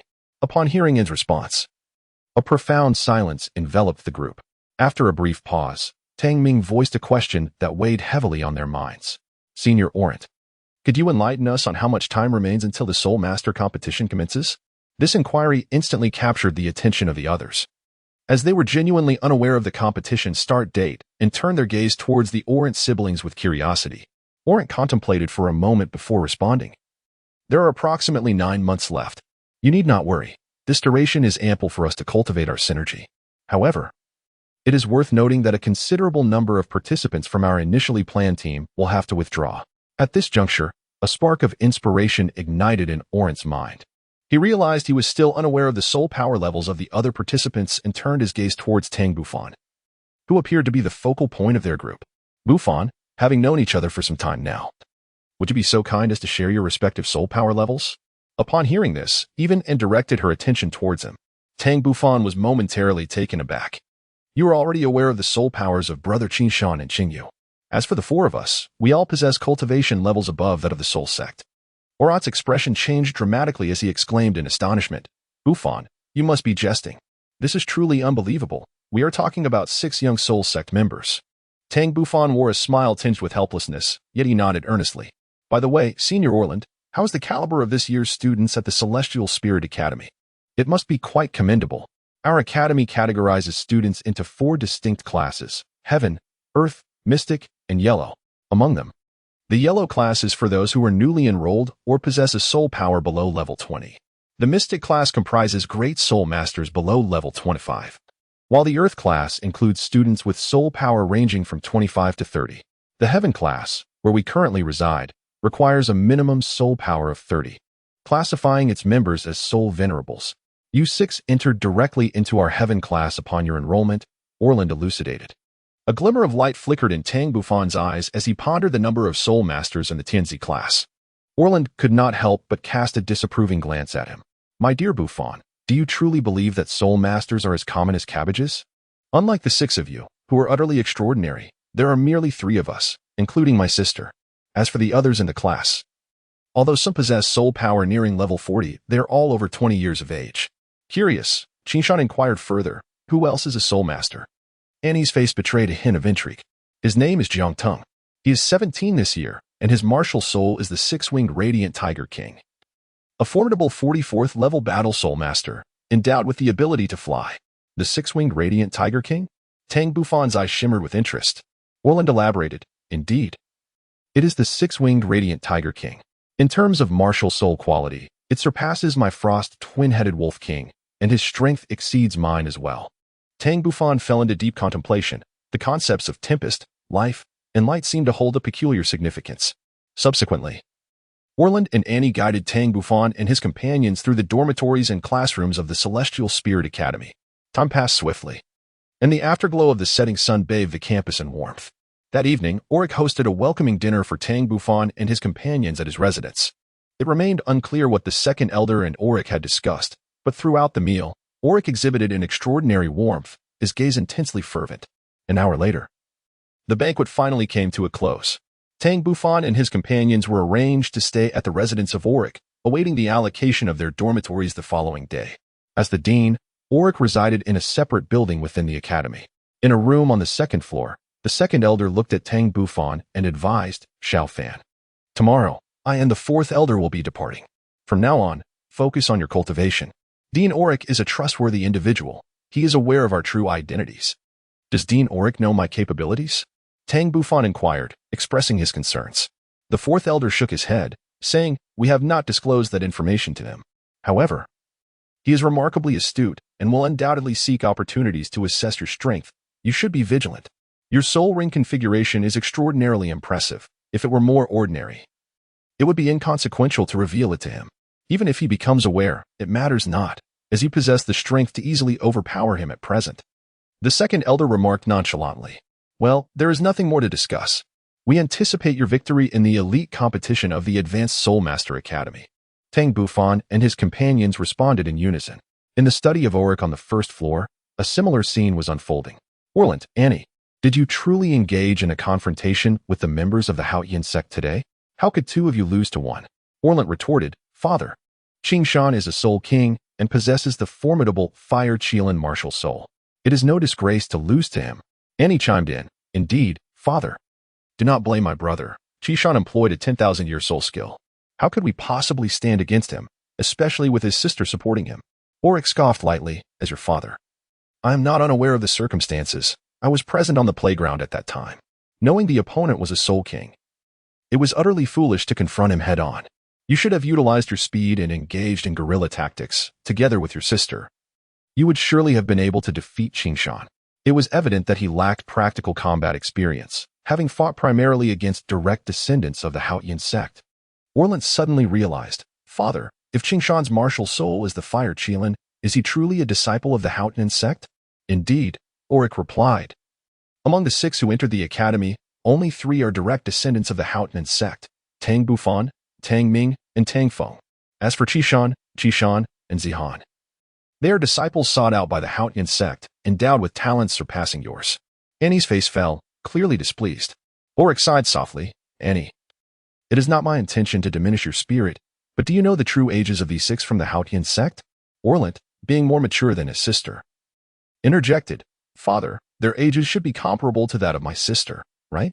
You are mistaken, Auric replied earnestly. They may appear to have developed earlier, but in reality, aside from Qingshan, who is roughly the same age as your sister, the other 5 are all under 14, still a few months shy of that age. Such prodigies. 6 in total.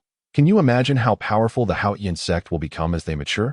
It is precisely these considerations that led me to decide to fully align with the Haotian Sect. Orlant questioned, Father, while the Haotian Sect is indeed formidable, are they not also forced into seclusion by the Spirit Hall? Furthermore, you are still young and can aim for the title Douluo realm. Why choose to rely on the Haotian Sect? Chapter 119. The 9 sons of Tianling. Auric gazed at his son, who spoke with conviction, a hint of pride crossing his face. You are still young and do not comprehend the state of affairs on the continent. But I have a foreboding that turmoil will soon arise. As a mere soul sage, I find myself powerless in the face of chaos. Thus, I must choose a powerful faction as my support. The Haotian Sect is undoubtedly the best option, especially since they possess a dual title Douluo. Additionally, I owe my life to the 4th elder in my youth, which inclines me toward the Haotian Sect. As for other factions, not only do we lack connections, but even if we were to pledge allegiance elsewhere, we might not receive due recognition. After a brief pause, Auric continued, however, the Haotian Sect is different. Its direct disciples have not roamed the continent for over a decade. Yet this time they have dispatched 3 direct disciples to participate in the Soulmaster competition. What does this signify? At that moment, Annie had shaken off her shock and utilized her intelligence. Father, could it be that the Haotian Sect intends to reemerge? Surely not. Orlant displayed an expression of disbelief. Auric glanced at his daughter with admiration, thinking, my clever daughter is indeed astute. In my view, the Haotian Sect undoubtedly harbors intentions of reemergence. Furthermore, by participating in the Soulmaster competition, they will inevitably reveal their identities. Such exposure will inevitably attract the attention of the Spirit Hall. I believe this may serve as a test, as well as a signal of their resurgence. At that moment, Orlant finally comprehended the implications. No wonder they have sent 6 young prodigies to the Soulmaster competition. He exclaimed, Indeed, Father, with those 6, along with my sister, Jiangtung, and myself, we should be able to seize the championship. correct? Ulrich smiled. With 1 soul king and 8 soul ancestors, it should indeed be manageable, barring any unforeseen circumstances. However, we must not grow complacent. We need to train diligently together over the next 9 months. For we cannot underestimate the capabilities of this year's Spirit Hall participants. Annie, somewhat dismissive, replied, Father, no matter how formidable the Spirit Hall's team may be, unless they possess more than 2 soul kings, they stand no chance against us. Ulrich sighed internally, pondering when his daughter would temper her prideful disposition. Resolutely, he admonished her.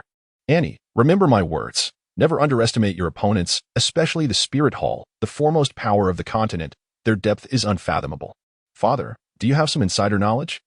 Orland inquired, intrigued. Annie could not suppress her curiosity and turned to her father, pleading, Father, stop teasing me and tell me. Ulrich, exasperated, replied, All right, I shall tell you. But stop shaking my arm.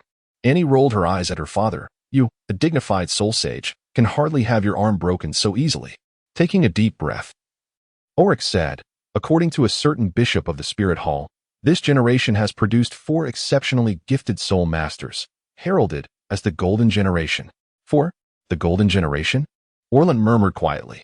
Father, could it be that all 4 of them are soul kings? Ulrich sighed. How would I know? However, we cannot dismiss that possibility. So you must strive to cultivate diligently. Otherwise, with your current strength, there is no hope of claiming the championship. Lastly, before we retire for the night, I must stress that you should foster good relations with those 6 from the Haotian Sect, particularly the young man named Tang Bufan. Orland and Annie were both taken aback. Father, among the 6 individuals of the Haotian Sect, should not Qing Shan, the Soul King, be the strongest? Why do you want us to associate with this Tang Bufan? Is it merely because he is a direct disciple of Haotian Sect? This is only one of the reasons, their father replied. Among the 6 youths of Haotian Sect, only this Tang Bufan eludes my perception, and I cannot discern his soul power level. Orland, perplexed, questioned, Father. How could someone of your prowess be unable to sense his soul power level? Surely he must belong to the Soul Sect. Annie chuckled lightly, saying, Father, as soon as he unleashes his martial soul, we will soon know. Why engage in speculation here? Alec couldn't help but smile. Indeed, you are right. Now, you both should return and rest. Tomorrow, I shall personally arrange accommodations for them. The Orland siblings promptly bid farewell to their father and returned to their respective rooms. The following day, shortly after breakfast, the 2 elders departed from the academy. Alec warmly addressed Tang Bufan, Young Fan, come with me. I will show you your dormitory and then take you to your classroom. Tang Bufan quickly replied, Of course, esteemed Dean. Under the guidance of Ulrich. Tang Bufan and his companions soon arrived before a series of independent dormitory buildings. Ulrich introduced, there are a total of 9 dormitory buildings here, collectively known as the 9 Towers of Tianling. It is rare to have 1 or 2 individuals admitted every decade. Tang Bufan inquired, Dean, I assume the criteria for residing in the 9 Towers of Tianling are exceedingly stringent? Ulrich responded, for you, it is quite simple. There is but one requirement, to break through to level 30 before the age of 15. As of now, only Jiang Tong resides within. Tang Bufan displayed a hint of astonishment. Is he the one with the 6-winged light tiger king martial soul from the Soul Sect? Indeed, it is he. Presently, he resides in building number 2, and we shall have the opportunity to meet him shortly. This young man practices with remarkable diligence. Before long, under the guidance of Alakai, they entered building number 1. Each structure of the Heavenly Spirit 9 Suns building consists of 2 levels. The ground floor features 3 rooms, a training area, a living room, and a bathroom, while the upper floor comprises bedrooms and a study. And his companions had never encountered such opulent dormitory buildings before. Their faces were aglow with excitement. Soon, each of the 6 chose a building to reside in. At that moment, Ulrich addressed Orland and Annie, saying, from today onwards, you 2 shall also reside in the Heavenly Spirit 9 Suns building, with each of you occupying a separate edifice. Orland and Annie nodded in agreement. Thus the Heavenly Spirit 9 Suns building became fully inhabited. After a while, they finally spotted Jiang Tong from building number 2. He was a rather ordinary youth, appearing to be around 16 or 17 years old. Though not particularly handsome, he radiated a sunny disposition and exuded vitality, suggesting he would be quite amiable. Ulrich promptly called out, Jiang Tong, come here, allow me to introduce you to a few classmates. They will also be living in the Heavenly Spirit 9 Suns building and will participate with you in the Soulmaster competition in a few months. Make sure to get along well. Understood, Dean. Jiang Teng replied, momentarily taken aback. Although the dean had uttered only a single phrase, it conveyed a wealth of information. Satisfied, Ulrich nodded and said, very well, now let us proceed to the classroom. Thus, the six began their life at the Heavenly Spirit Advanced Soulmaster Academy. Chapter 120. Half a year in the blink of an eye, a week had passed since and his companions commenced their life at the academy. And they had finally become accustomed to their surroundings. The curriculum at the Heavenly Spirit Advanced Soulmaster Academy was sparse, with merely 2 classes each day, one in the morning and one in the afternoon. In the Tian class, there were approximately 40 students, most of whom were over 20 years old, making and his friends the youngest in the class. At the front, a Soul Emperor-level instructor was earnestly lecturing on the knowledge of martial spirits, while many students in the audience appeared lost in thought, their spirits low. Conversely, and his companions listened intently. Before long, the class came to an end. Tang Bufan and his companions promptly departed from the classroom and returned to their dormitory to engage in their cultivation. In the afternoon, they attended a practical combat class, predominantly consisting of duels among classmates, which left Tang Bufan feeling rather uninspired. Consequently, apart from attending a few theoretical classes, they seldom participated in the practical sessions, each opting to cultivate in their dormitories or spar with Orland and his group. On this particular day, Tang Bufan summoned Tang Ming and the others into his room. Boss, have you called us in for something specific? One of them inquired. I have an item here that I am considering disposing of, and I would like to seek your opinions, Tang Bufan replied, as he retrieved a square box from his belt and placed it on the table. Tang Feng, filled with curiosity, opened the box, and instantly, a blood-red bone caught his eye. His pupils involuntarily constricted. Could this be a soul bone? He pondered. Indeed, it was the very soul bone he had acquired after vanquishing a 10,000-year-old Mangujuha during his trials in the City of Slaughter, a feat that had nearly cost him his life due to poisoning. Mangujuha? Tang Bufan remarked nonchalantly. Tang Bufan nodded slightly, remarking that the matter was rather intricate.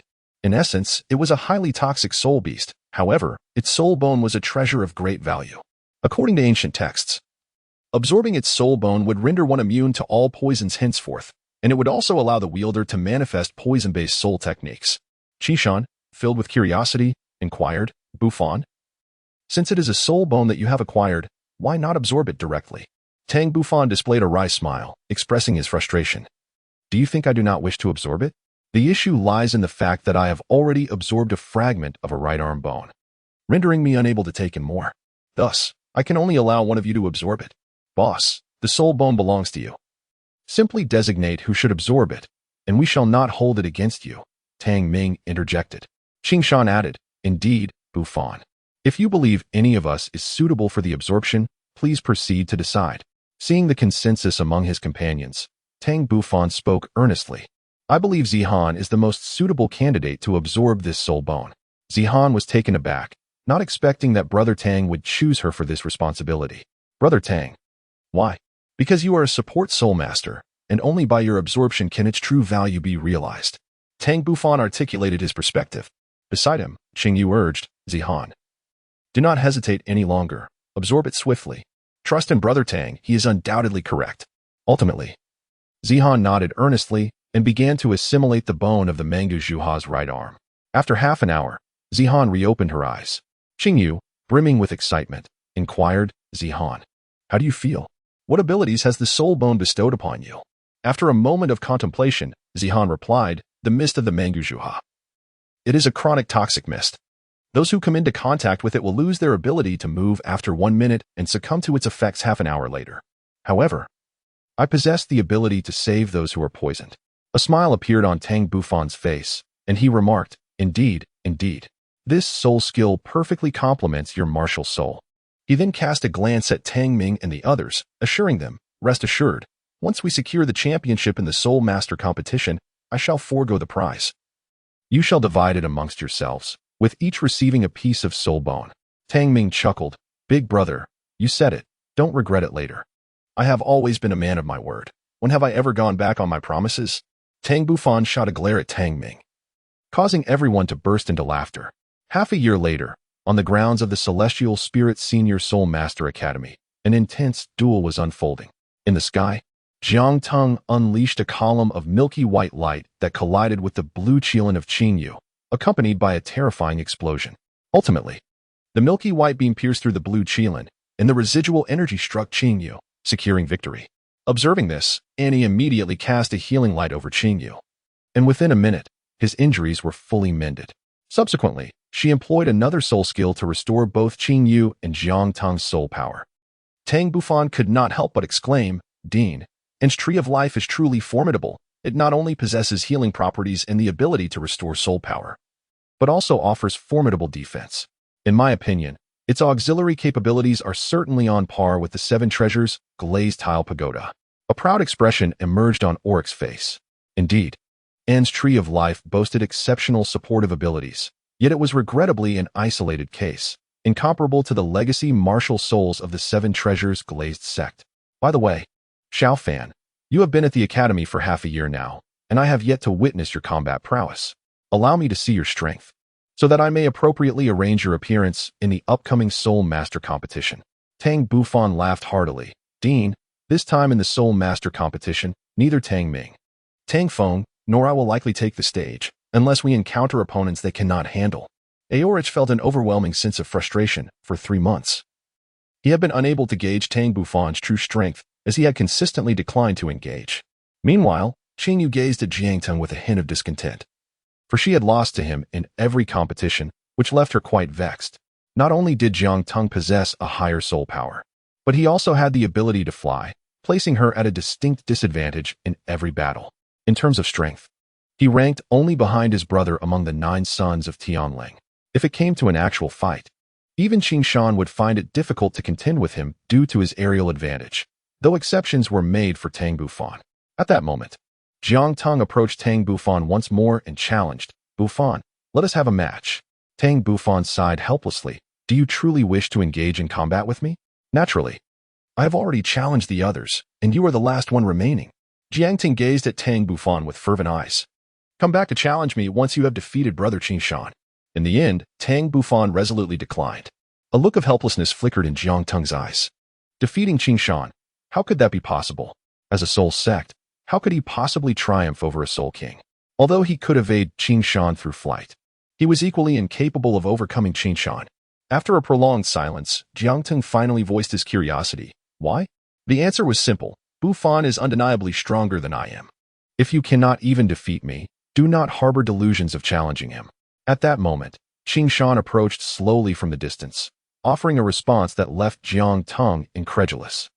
Jiang Teng gazed intently at Qing Shan. "Is that true?" "Indeed," Qing Shan affirmed. Nearby, Auric's eyes sparkled with intrigue. The implications of Qing Shan's statement were substantial. Could it be that Tang Bufan was also a soul king? Or was he merely a soul sect member capable of fighting above his rank? Moments later, Auric gathered the 9 of Tang Bufan together and announced, "Today's training concludes here. Over the past 6 months, you have made remarkable progress and have developed a strong synergy. I am preparing to conduct your final specialized training." Chapter 121. A condition the final specialized training? Now, not only Tang Bufan and his companions, but even Orland and Annie exhibited expressions of confusion, as they too were unaware of their father's training plans. Indeed, it is the final specialized training. Your teamwork has become quite harmonious, so there is no need for further deliberate practice. However, your practical combat experience is lacking. Therefore, over the next 3 months, I intend to have you participate in competitions at the Grand Soul Arena. Auric smiled warmly. Tang Bufan was momentarily taken aback and promptly expressed his opinion. "Dean, I believe the Great Soul Arena is not suitable for us." Auric furrowed his brow. "Xiao Fan, I have meticulously prepared this for you. It will undoubtedly enhance your practical combat abilities. If you deem it inappropriate, you must provide me with a compelling reason." "Dean, while the Great Soul Arena indeed serves as a venue for enhancing practical experience, my companions Tang Feng and Tang Ming and I hold unique positions that make it inconvenient for us to utilize our martial souls there. Although Brother Qing Shan and the others can engage in combat freely, each of them possesses a top-tier martial soul, which would render them exceedingly conspicuous in a bustling environment like the Great Soul Arena." Tang Bufan had long anticipated Dean Auric's reaction and remained calm as he spoke. Auric gazed deeply at Tang Bufan, refraining from hastily countering his words. Instead, he began to contemplate the validity of Tang Bufan's insights. As a soul saint, He possessed an acute understanding. Ultimately, he was compelled to acknowledge the soundness of Tang Bufan's reasoning. Previously, he had solely focused on enhancing their practical combat abilities while neglecting a matter of utmost importance. The fact that neither Alan nor Annie had inherited his ice wolf martial soul was a point that could not withstand scrutiny, and a careful investigation might very well unveil the two treasures in question. As a soul saint, he was acutely aware of the adage that possessing treasures could invite calamity. With this thought in mind, Auric cautiously inquired, "Xiao Fan, how do you propose we allocate the remaining 2 months?" Tang Bufan smiled faintly, believing that the most effective way to enhance one's practical skills was to leave the academy and personally experience the harsh realities of the outside world. Upon hearing this, the 5 from Qingshan displayed little reaction, instead appearing somewhat exhilarated. However, Auric's expression changed slightly. Venturing into the continent for training was indeed perilous. Orland, Annie, and Jiang Tong, on the other hand, wore looks of astonishment, having spent their time within the academy's confines and never contemplating training on the continent. Auric scrutinized the young man before him with a serious gaze and said, "Xiao Fan, do you comprehend the dangers of training on the continent? A moment's inattention could cost you your life. In short, I do not support your current plans to venture onto the continent." "Director Auric, might you be interested in hearing a story?" Tang Bufan replied nonchalantly. Curiosity flickered in Auric's eyes as he expressed his eagerness to listen. It is said that just days after the young eagle hatches, its mother begins training it to snatch food from her beak. Subsequently, the mother eagle brings her fledgling to the edge of a cliff and pushes it off. The fledgling, having fallen from the precipice, must desperately flap its wings to soar. However, many young eagles meet their demise in this process. Those that survive endure further cruelty as their mother brutally breaks most of the bones in their developing wings, pushing them off from great heights once more, resulting in many becoming sacrificial offerings to the skies. Thus, one by one, the fledglings perish. Yet the mother eagle persists with her merciless training, for she understands that such suffering is an essential phase in their growth into capable eagles. Some have attempted to rescue fledglings from their mothers, yet these grown eagles can only manage to fly to rooftop heights before plummeting back down, their 2-meter wings becoming a burden, robbing them of the chance to soar through the azure skies. After a pause, Tang Bufan continued, "In truth, the mother eagle's ruthless act of breaking her fledgling's bones is crucial to determining whether the young eagle can freely glide across the vast sky. Their wings possess remarkable regenerative capabilities. As long as they continue to endure the pain of flight after their wings are broken, allowing for blood flow, they will soon heal. The wings that recover will emerge stronger, akin to a phoenix reborn." Having concluded the tale of the fledgling's growth, Tang Bufan fell silent. Auric and the others were profoundly moved, experiencing a shock that left them speechless. Meanwhile, Qingyu, Zihan, and Annie gazed with a hint of sympathy for the fledglings. In contrast, Tang Ming and his companions exhibited a glimmer of understanding in their eyes. After a long pause, Auric sighed softly, "Although this method of training young eagles may seem cruel, I find merit in the mother eagle's approach. It is the only way to cultivate exceptional offspring. Otherwise, these fledglings would inevitably fall prey to other soul beasts. However, this survival of the fittest methodology is more suited to soul beasts and may not be entirely applicable to humanity." Tang Bufan gently shook his head, saying, "No, Dean. The survival of the fittest applies to all species. We merely need to adapt our approach slightly." "How shall we adapt?" Auric's gaze upon Tang Bufan grew increasingly bright, revealing a glimmer of admiration in his eyes. Tang Bufan spoke softly, "We humans are creatures of intellect, and thus we need not resort to the cruelty exhibited by soul beasts. Moreover, the combined strength of the 9 of us is formidable, united. Even a soul emperor would find it challenging to contend with us. As for the location for our training, I believe the extreme northern bitter cold land would be quite suitable." Auric furrowed his brow. "The extreme north? Do you intend to hunt soul beasts there?" "No," Tang Bufan replied with conviction. "My true intention is to undergo rigorous training in that harsh environment for 2 months. Our objective is to conquer the severe conditions present there." Auric lowered his head in contemplation. After a while, the uncertainty in his expression transformed into resolute determination. "I can permit you to train in the extreme north for 2 months, but with one condition." "And what might that condition be, esteemed director?" "The condition is that you must possess the means to defend yourselves against a soul saint. Only then will I feel assured in allowing you to embark on this endeavor." Auric scrutinized Tang Bufan intently, a faint smile of confidence appearing at the corner of his mouth. In truth, he harbored reservations about Orlant and the others venturing to the extreme north for training, even for a mere 2 months. The region was indeed perilous, teeming with numerous Soul Emperor and Soul Saint-level hunting squads. Tang Ming, Tang Feng, Qing Shan, Qing Yu, and Zihan exchanged peculiar glances as they regarded their esteemed director Auric. It was not merely a matter of retreating in the face of a Soul Saint. Confronting one head-on posed no challenge for them. Auric, possessing an astute perception, swiftly sensed the discordant atmosphere enveloping them. Tang Bufan's tranquil gaze momentarily faltered, and he could not help but let out a soft sigh within. It seemed that he must reveal a portion of his strength to let Auric comprehend the truth. Xiaofan, you are still young. It would be too burdensome for you to confront a soul sage. It would be best for you to remain in the academy and cultivate in peace, Auric remarked with a gentle sigh. In truth, the reason he proposed such a condition was to subtly gauge Tang Bufan's capabilities. Tang Bufan shook his head and addressed the esteemed dean, expressing hope that he would not go back on his word if they had the means to confront the Soul Saint and retreat unscathed. Chapter 122. The 9 Sons of Tianling Battle the Soul Saint. A look of astonishment crossed Auric's face, but it swiftly returned to normalcy. He truly did not believe that Tang Bufan possessed the capability to ensure that the 9 of them could successfully escape from the grasp of the Soul Saint. Very well. Reveal your means. I am eager to see if you can indeed elude my grasp.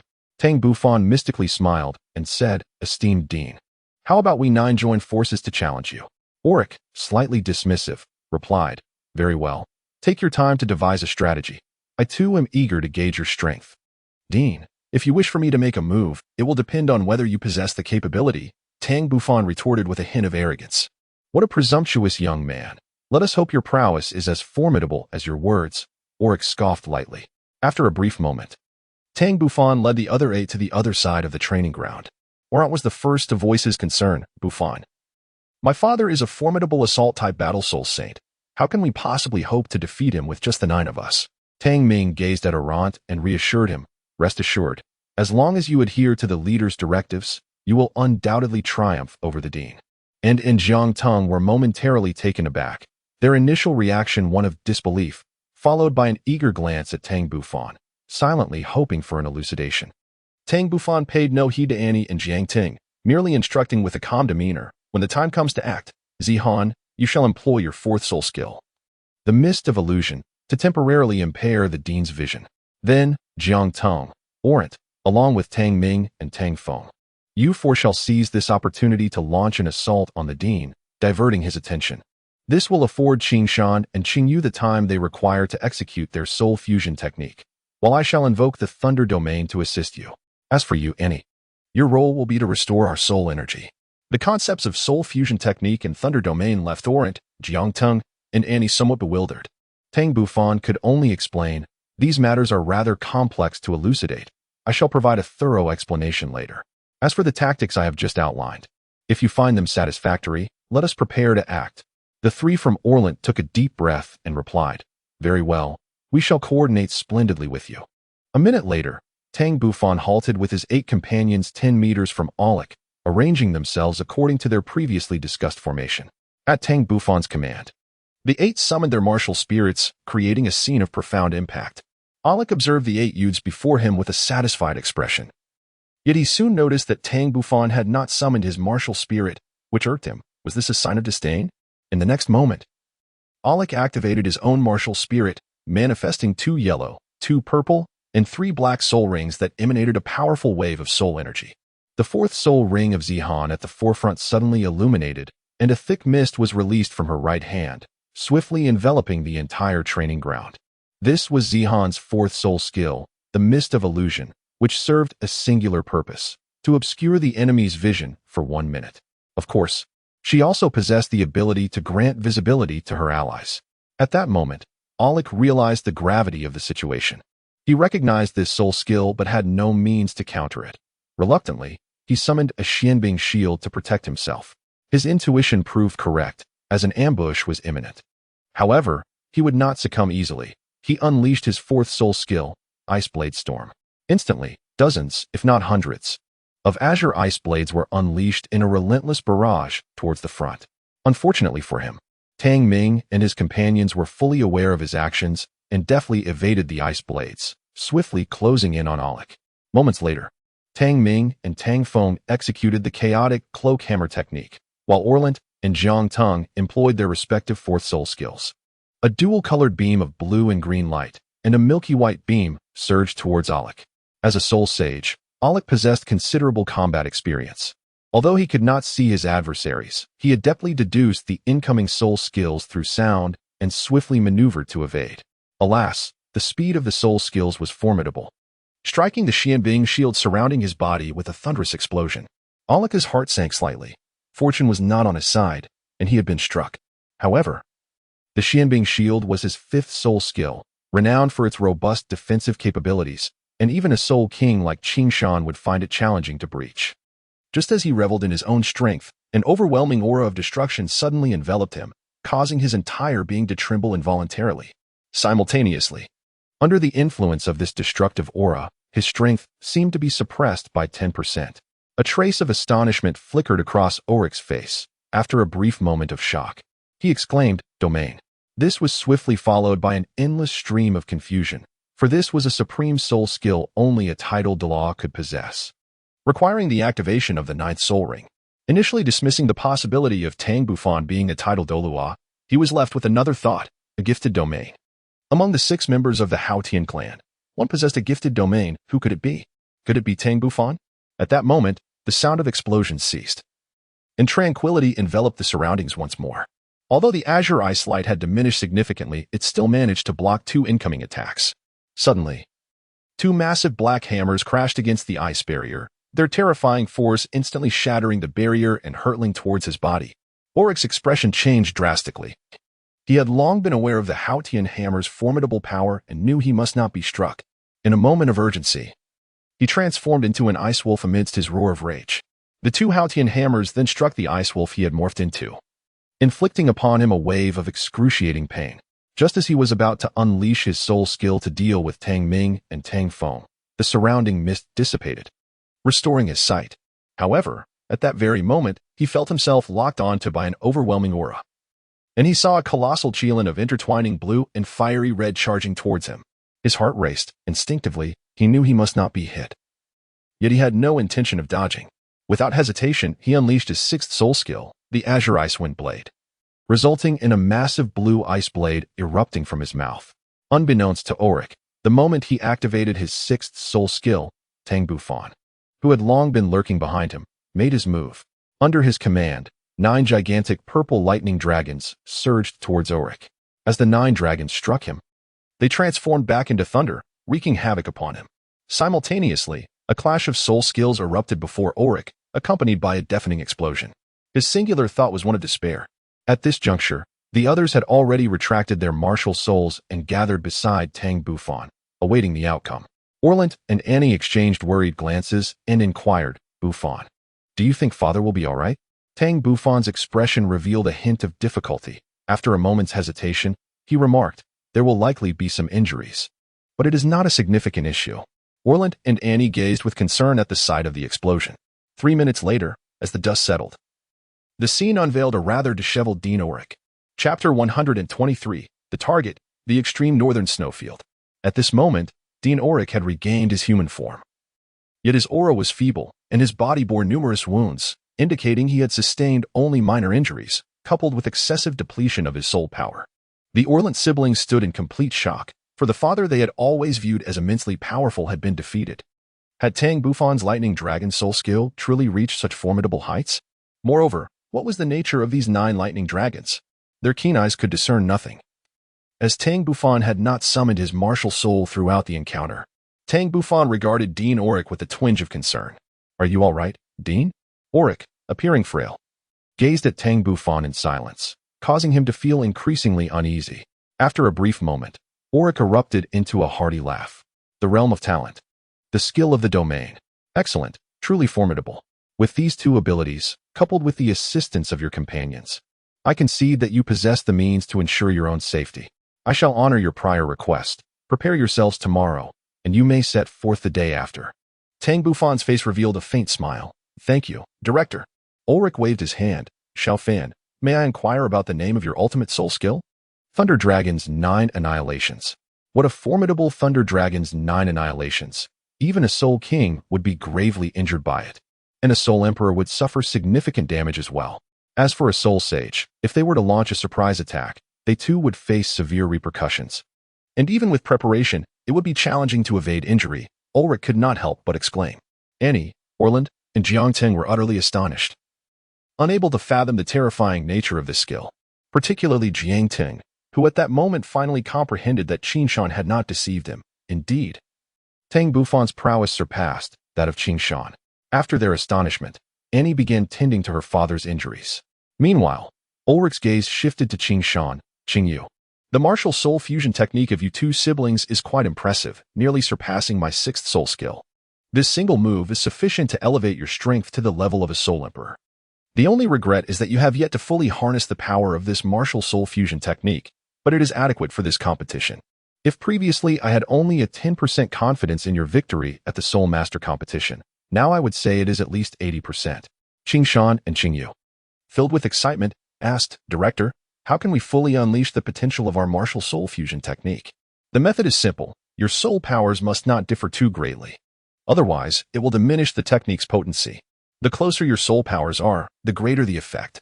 If Qingyu, your soul power were not at 45 but matched your brother's 53, the power of your martial soul fusion technique could surpass Xiao Fan's Thunder Dragon's 9 Annihilations. Ulrich articulated his insights. Qingyu could not help but smile wryly. Her soul power was 8 levels lower than her brother's, and she feared it would be challenging to catch up in this lifetime. 5 minutes later, Ulrich's injuries had healed, and his soul power had nearly restored. He surveyed each person and stated, All right, remember to go into the city tomorrow to purchase some daily necessities. Now, return and rest well. Tang Bufan and his companions responded in unison before departing the playground to return to their dormitory. On the 3rd morning, at the Tianling Academy playground, Tang Bufan and 9 others stood in a line, attentively listening to the teachings of Dean Ulrich. You all should pay close attention. During this expedition to the far north, you must follow the commands of Captain Tang Bufan and Vice Captain Qingshan. Particularly, Orland and Annie, you must not act recklessly. Furthermore, the far north is fraught with danger. Do not trust any other soul masters, especially those soul hunting teams. Keep your distance from them. I am not trying to scare you. They do not merely hunt soul beasts but also lay ambushes to attack solitary or weaker soul master teams. You 9 are still quite young and may easily become targets. That is all I wish to convey. Do you all understand? Understood. Dean Ulrich surveyed them, visibly pleased with their response. Very well, you may set off now. Tang Bufan, please stay behind. Qingshan whispered, Bufan, we'll wait for you outside the school. With that, he led the others away. As everyone departed, Tang Bufan, somewhat puzzled, inquired, Dean Ulrich, is there anything else? Ulrich kindly replied, Xiao Fan, during these 2 months, I hope you will look after Orland and Annie. They have never ventured far and are unaware of the dangers of the outside world. Rest assured, Dean, I will ensure that neither of them encounters any mishap. I guarantee that I will bring them all back to the academy safely in 2 months. Tang Bufan fully understood the Dean's heartfelt concerns. Ulrich expressed his relief, saying, With your assurance, I can rest easy. Before you leave, may I ask what level your soul power has reached? Tang Bufan fixed his gaze upon Ulrich's eyes for a prolonged moment before stating, Dean, I can only reveal that my soul power surpasses that of Brother Qingshan. Beyond this, I cannot divulge any further. With that, Tang Bufan departed from the playground, leaving Ulrich alone, disheveled in the wind. Outside the Advanced Soulmaster Academy, Tang Bufan and his 9 companions gathered before making their way towards the outskirts of the city. Along the journey, Tang Ming, brimming with excitement, exclaimed, Boss, I have heard that the extreme north snowfield is breathtaking, a realm enveloped in ice and snow, and one can witness the auroras there. Tang Bufan shot Tang Ming an exasperated glance. We are here to cultivate, not to travel, and I have no intention of venturing deep into the far north. Orland could not resist asking, Bufan, do you have a specific plan in mind? Rest assured, I have devised a comprehensive strategy, he replied. Our first destination will be the grand city of Shuahan, situated at the northern border of the empire, where we will procure some warm clothing and provisions. Following that, we shall head northward in search of a cultivation cave on the outskirts, where we will dedicate ourselves to training. occasionally venturing out to engage with some soul beasts for practice. Tang Bufan spoke with a deliberate calmness. Jiang Tong, somewhat puzzled, remarked, "Bufan, doesn't your plan seem rather simplistic?" "Simplistic?" Tang Bufan shook his head. "You are mistaken. It is anything but simple. Firstly, the distance from Tiancheng City to Shuehan City is no less than several thousand miles. And who knows what dangers we may encounter along the way. Furthermore, the extreme northern snowfields are not as straightforward as you might think. Traversing the snowfields continuously depletes soul power, which can be easily exhausted.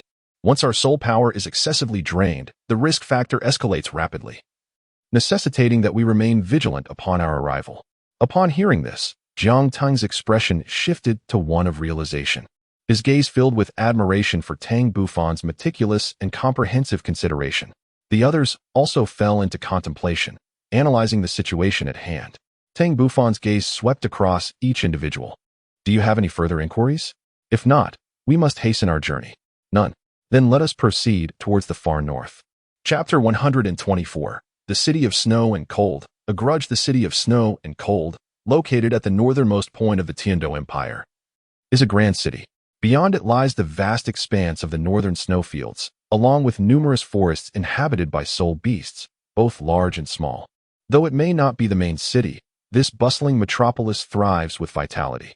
Each day, powerful soul masters traverse the City of Snow and Cold, breathing life into this icy realm. On this day, 9 youths, weary from their travels from the south, gazed in awe at the snow-laden city, towering at 50 meters. The city walls appeared entirely encased in ice, radiating a silvery hue. The main gates were shut tight, allowing entry only through the side entrance, where pairs of soldiers stood guard. Moments later, one of the girls exclaimed, "This is the City of Snow and Cold. It's so beautiful. I wish I could linger here a while longer. Beautiful indeed, but far too cold. I much prefer the warm climate of the south." The 9 youths began to express their thoughts, the solemn atmosphere of their journey dissipating in an instant. They were none other than Tang Bufan and his companions, having journeyed northward from Tianling City. With each of them possessing a minimum cultivation level of Soulmaster, their speed was remarkable, covering over 1,000 miles in a single day. Even so, it took them 6 days to arrive at the City of Snow and Cold. Fortunately, their journey was smooth, though the increasingly frigid weather posed a challenge. Suddenly, a comical gurgling sound broke the jovial mood, leading to a burst of laughter. After a brief moment, Tang Bufan called for silence. "All right, we've laughed enough. Let us enter the city. After these days of travel, we deserve a hearty feast to replenish our strength." Everyone agreed, and they proceeded together into the City of Snow and Cold. Half an hour later, they discovered a luxurious tavern. Upon entering the grand hall, they immediately felt a wave of warmth envelop them, drawn in by the blazing red furnace at the center, emanating immense heat. At that moment, the hall was still quite spacious, with half of the seats unoccupied. Tang Bufan and the 9 others chose to sit around a round table, and only then did everyone finally relax. Subsequently, Tang Bufan ordered an extensive array of signature dishes. "Boss, what shall we do next?" Tang Bufan glanced at Tang Ming before addressing the group. "Let us take a respite for today. Later, we shall venture into the city to procure some warm clothing and provisions. Tomorrow morning, we will embark upon the snowy expanse." Orland cast a concerned glance at his weary sister and could not help but suggest, "Bufan, perhaps we should rest for another day? The journey has been quite arduous of late. While the rest of us are managing, the 3 young ladies, especially Annie, appear to be rather fatigued." Tang Bufan's heart was as clear as a mirror. Among the 9, the one with the weakest constitution was undoubtedly Annie. As for Qingyu and Zihan, they had not only cultivated the mixed origin technique, but also consumed celestial fruits, their physiques having undergone a remarkable transformation. Throughout this journey, they faced no pressure at all. Rather, it was Annie who lagged behind.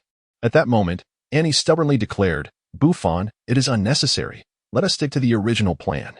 A single night's rest will suffice." Tang Bufan pondered for a moment and decided, "Very well.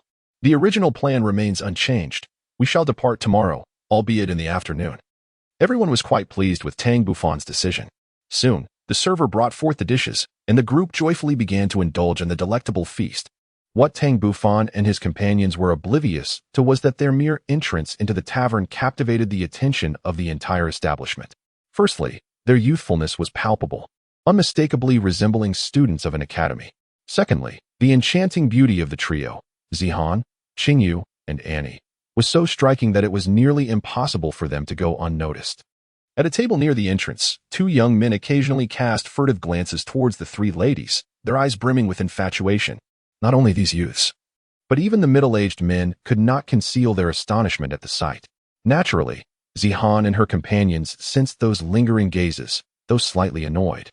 They felt powerless to change the situation, fortunate that their departure was imminent. Just then, a rather lecherous young man approached, accompanied by 7 or 8 Soulmasters. Exuding an air of debauchery, Tang Bufan furrowed his brow, uncertain of the intentions harbored by these individuals. The lewd youth's gaze incessantly flitted between Zihan, Qingyu, and Annie, completely disregarding Tang Bufan. Behind the lewd youth, a middle-aged man scoffed, "Youngster, this matter does not concern you. My young master wishes to make the acquaintance of these 3 ladies. Kindly step aside." After uttering these words, the middle-aged man brazenly attempted to act against him. In the rear, Tang Ming observed the middle-aged man with a cold smirk, incredulous that one would dare to lay hands on his superior. Such ignorance of the consequences was astounding. This commotion inevitably drew the attention of everyone in the hall. To their astonishment, it was the sole heir of the Thunder Axe King, which meant trouble for this group of youths. The Thunder Axe King was a formidable soul Douluo, with potential to ascend to the rank of titled Douluo, and he had no shortage of followers. Alas, it was unfortunate for any maiden favored by Ji Haotian. Suddenly, a piercing scream echoed, eliciting sympathy from the crowd, who presumed the youth was being beset. However, the reality was quite the contrary. It was, in fact, the middle-aged man who had cried out in anguish. Ji Haotian. The lewd youth finally withdrew his gaze, astonished to discover that Tang Bufan was currently grasping the middle-aged man. Tang Bufan's power was exceedingly formidable. Despite the middle-aged man's considerable strength, he could not withstand Tang's might. After a brief moment, Tang released the man, dismissively ordering him to clear the path. Ji Haotian was taken aback. Although he was typically arrogant and domineering, he possessed enough discernment to recognize that this young man possessed extraordinary strength. The individual he had just confronted was a Soulmaster, not particularly powerful, yet one would expect him to easily handle a mere teenager. Nevertheless, he had been defeated. The hall was populated with skilled practitioners, whose insight surpassed that of Ji Haotian, although Tang merely showcased a fraction of his abilities. It was evident that he was exceptionally strong, prompting several Soulmasters, who held disdain for Ji Haotian, to erupt in laughter.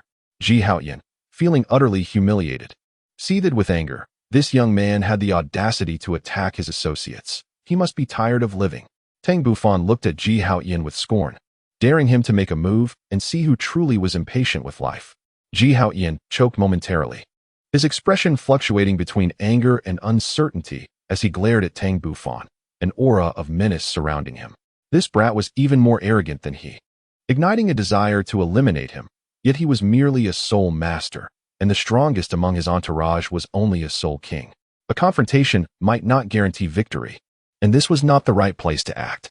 Ultimately, Ji Haotian merely glared coldly at Tang Bufan, muttering that the young man should wait for him. With that, he swept away with his followers. Annie expressed her concern, saying, "Bufan, do you think we will encounter trouble?" "Not at all, just a trivial matter. Come, let us explore the city and prepare our supplies," Tang Bufan replied. Soon after, the 9 of them departed from the tavern. Chapter 125. Entering the extreme north ice field. Meanwhile, after leaving the tavern, Ji Haotian's anger grew with each passing moment. As a scion of the Axe King, it was intolerable to be intimidated by a mere youth. This matter could not be overlooked. Observing Ji Haotian's darkening mood, the middle-aged man who had previously suffered at Tang Bufan's hands flashed a ruthless glint in his eyes. "Young master, shall we return and seek reinforcements to reclaim our honor? Most importantly, we must not let those 3 beautiful ladies escape." The mention of the 3 ladies stirred Ji Haotian's impatience, yet he was not one to act recklessly. It was somewhat late to seek help now, and causing a ruckus within the city would be unwise. It would be better to confront them outside the city. What if they do not leave the city? The ruthless middle-aged man queried, feeling dissatisfied. Ji Haotian cast a glance at him, confidence radiating from him. Those youngsters are clearly from the south. Their attire betrays that. Southerners come to Shiwehan City for 2 reasons, either to train in the extreme north or to hunt for cold attribute soul beasts to obtain soul rings. Thus, they will undoubtedly leave the city. "Young master, do you think they might have elders with them?" That youth seemed quite confident. The middle-aged man inquired. "It is possible. I considered that before refraining from action. However, once we are outside the city, they will have no say in the matter. I will call upon my uncle to intervene. With his level 75 soul power, he will sweep away any opposition. Ji Haotian declared, his spirits lifting. The middle-aged man's face brightened with excitement. Young master, can you truly summon third uncle? Naturally. You all guard the city gate, and the moment you see them leave, notify me immediately. Ji Haotian and the ruthless middle-aged man exchanged a knowing glance, erupting into a triumphant, boisterous laughter. On the other side, Tang Bufan and his companion spent a full 3 hours wandering the city before returning laden with goods. At the Cold Moon Inn, where they were lodging, Orland expressed his concerns. Bufan, I have inquired and discovered that the youth from earlier is named Ji Haotian, the sole heir of the Axe King of Shuahan City. The Axe King is rumored to be an 85-level soul Douluo, commanding the largest soul hunting group in the city. I fear that Ji Haotian will not let this matter rest. The remaining individuals also displayed expressions of concern, for this was not merely a soul sage, but rather a formidable soul Douluo, second only to the title Douluo who stands at the pinnacle of the continent. Tang Ming was slightly taken aback. He had not anticipated that the individual was, in fact, the offspring of a soul Douluo. Unable to restrain himself, he inquired, Boss, are you capable of dealing with a soul Douluo? Jiang Tung and Annie wore expressions of concern, beginning to comprehend the perils of the outside world. Meanwhile, Tang Feng and Qing Shan, along with their 5 companions, shared in their unease. Although they had witnessed Tang Bufan triumph over a soul sage, a soul Douluo posed a far greater threat. Despite Tang Bufan's considerable progress and strength over the past 2 years, a sense of uncertainty lingered in their hearts. Tang Bufan glanced at the concerned expressions of his companions and smiled gently. Do not worry, a soul Douluo would never indulge his son to such an extent, nor would he take it upon himself to confront us for his son's selfish desires. Besides, is it certain that Ji Haotian is fixated on us? Pausing for a moment, Tang Bufan's smile faded, and he spoke earnestly. Even in the worst-case scenario, as long as the soul Douluo does not personally intervene, I can assure you of our safety. Now, you all should return to your rooms and rest. We will set off at dawn tomorrow. The sooner we leave Snow-Cold City, the sooner you can find peace of mind. Following his words, Orant, Annie, and Jiang Tung retreated to their respective chambers, leaving only the 5 members of Tang Ming. Qing Shan inquired seriously, Bufan, do you possess the confidence to deal with a soul Douluo? Orant and the others may lack understanding of my strength, but how can you all doubt me? Tang Bufan felt a flicker of displeasure. Boss, it's not that we do not believe in you. It's just that a soul Douluo is extraordinarily formidable. Most importantly, we have not witnessed you in action for over 2 years, and we are uncertain about the extent of your current capabilities. Tang Bufan suddenly realized the truth of the matter. He decided to enlighten them. His soul power was nearing level 68. While he might not claim victory over soul Douluo level experts, he was certain that they could no longer pose a threat to him. In short, with his presence, they could rest assured. With Tang Bufan's assurance, Tang Ming and the other 4 finally sighed in relief, departing with smiles illuminating their faces. Once they had left, a glint of determination flashed in Tang Bufan's eyes. Should Ji Haotian truly seek to trouble them, he would not hesitate to impart a lesson that would be etched in the latter's memory for a lifetime. As for the Titan Axe King, he held no fear. He had grown immensely stronger compared to over 2 years prior. Not only was he a 67-level soul emperor, but he also possessed 2 10,000-year soul skills, a gifted domain, and a 10,000-year soul bone. His 6th soul ring granted him 2 formidable attack skills. One was called the 9 Strikes of the Titan, an area of effect attack that unleashed 9 successive shockwaves from the Haotian hammer, each imbued with tremendous power.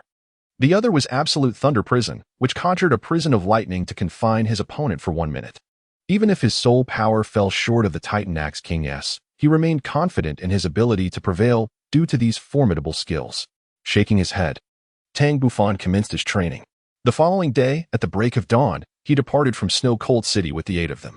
As they passed through the city gates, Tang Bufan paid particular attention to the entrance, noticing no unusual occurrences, though a few soldiers appeared somewhat suspicious. A glimmer of cold mockery flickered in Tang Bufan's eyes.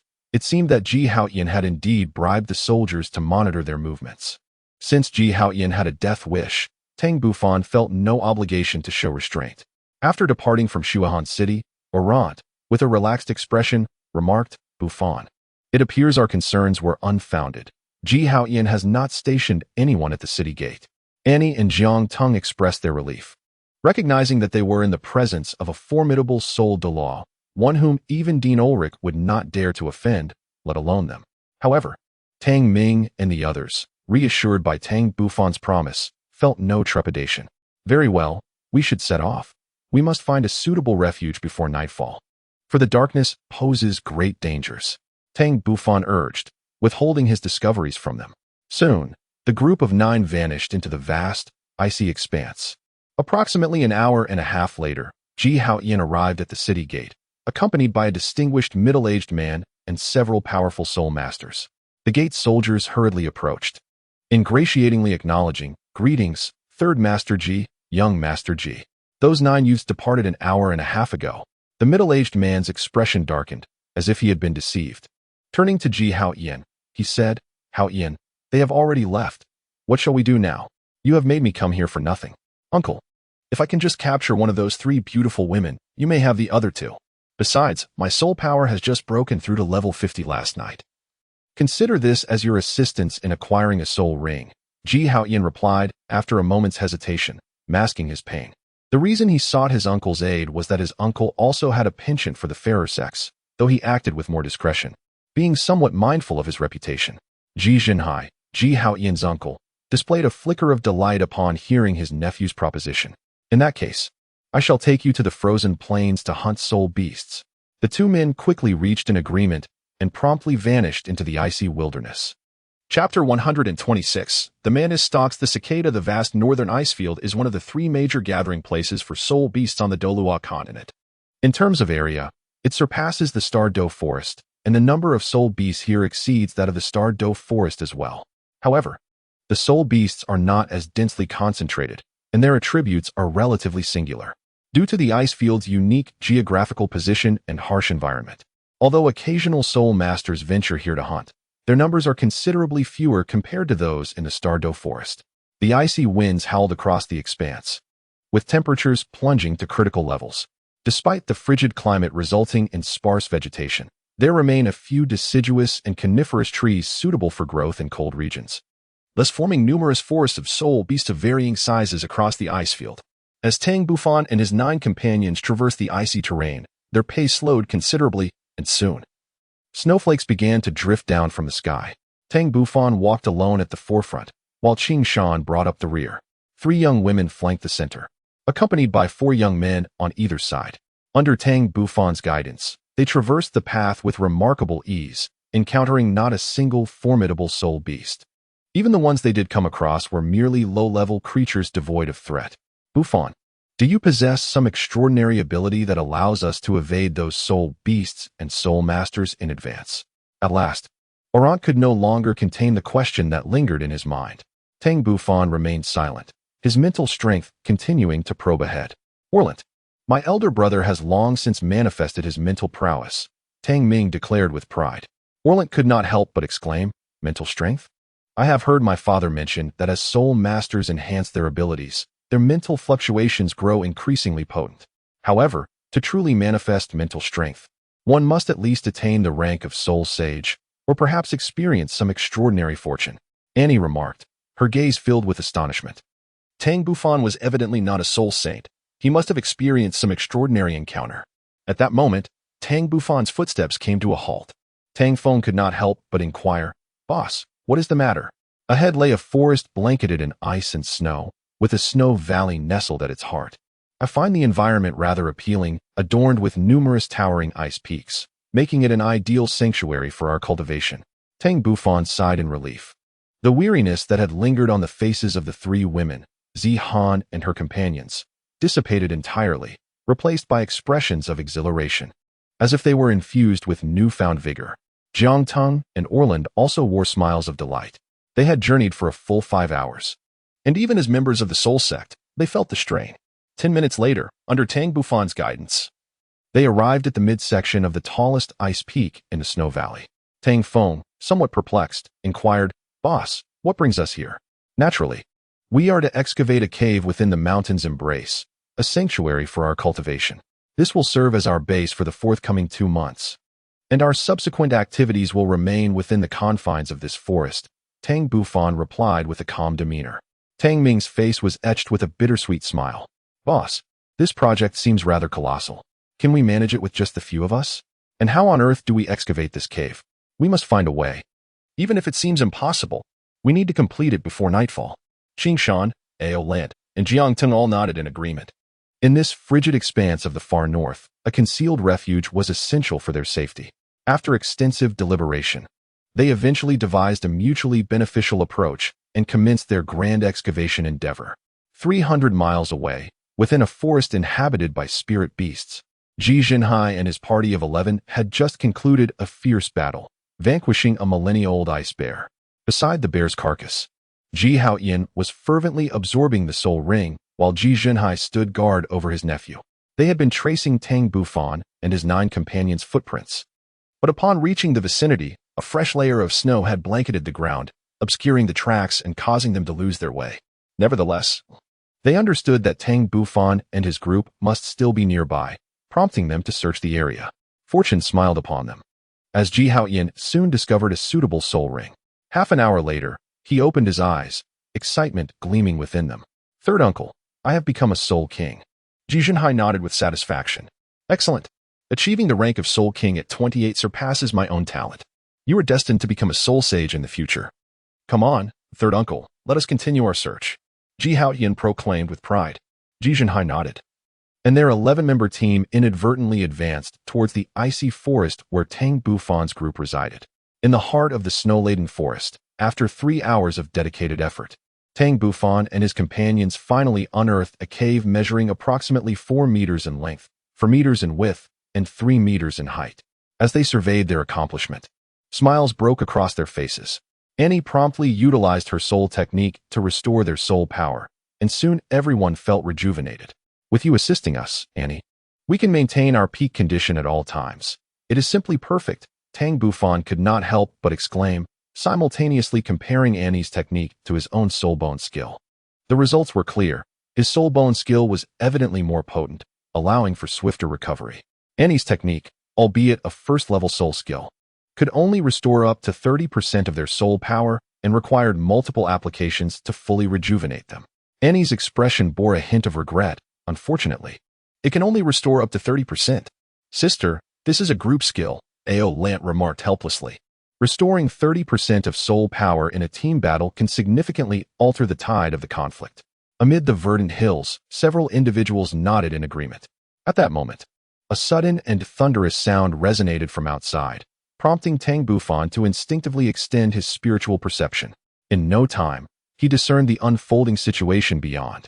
In the snowy valley, a colossal soul beast was engaged in a fierce battle against a dozen humans, or more precisely, it was being besieged by 11 of them. Coincidentally, among these humans were 2 he recognized, Ji Haotian and the middle-aged Soulmaster who had previously confronted him. The remaining individuals were unfamiliar to him. Yet the number of soul rings adorning them revealed their formidable prowess. 1 soul sage, 3 soul emperors, and 5 soul kings, in addition to the 2 soul masters.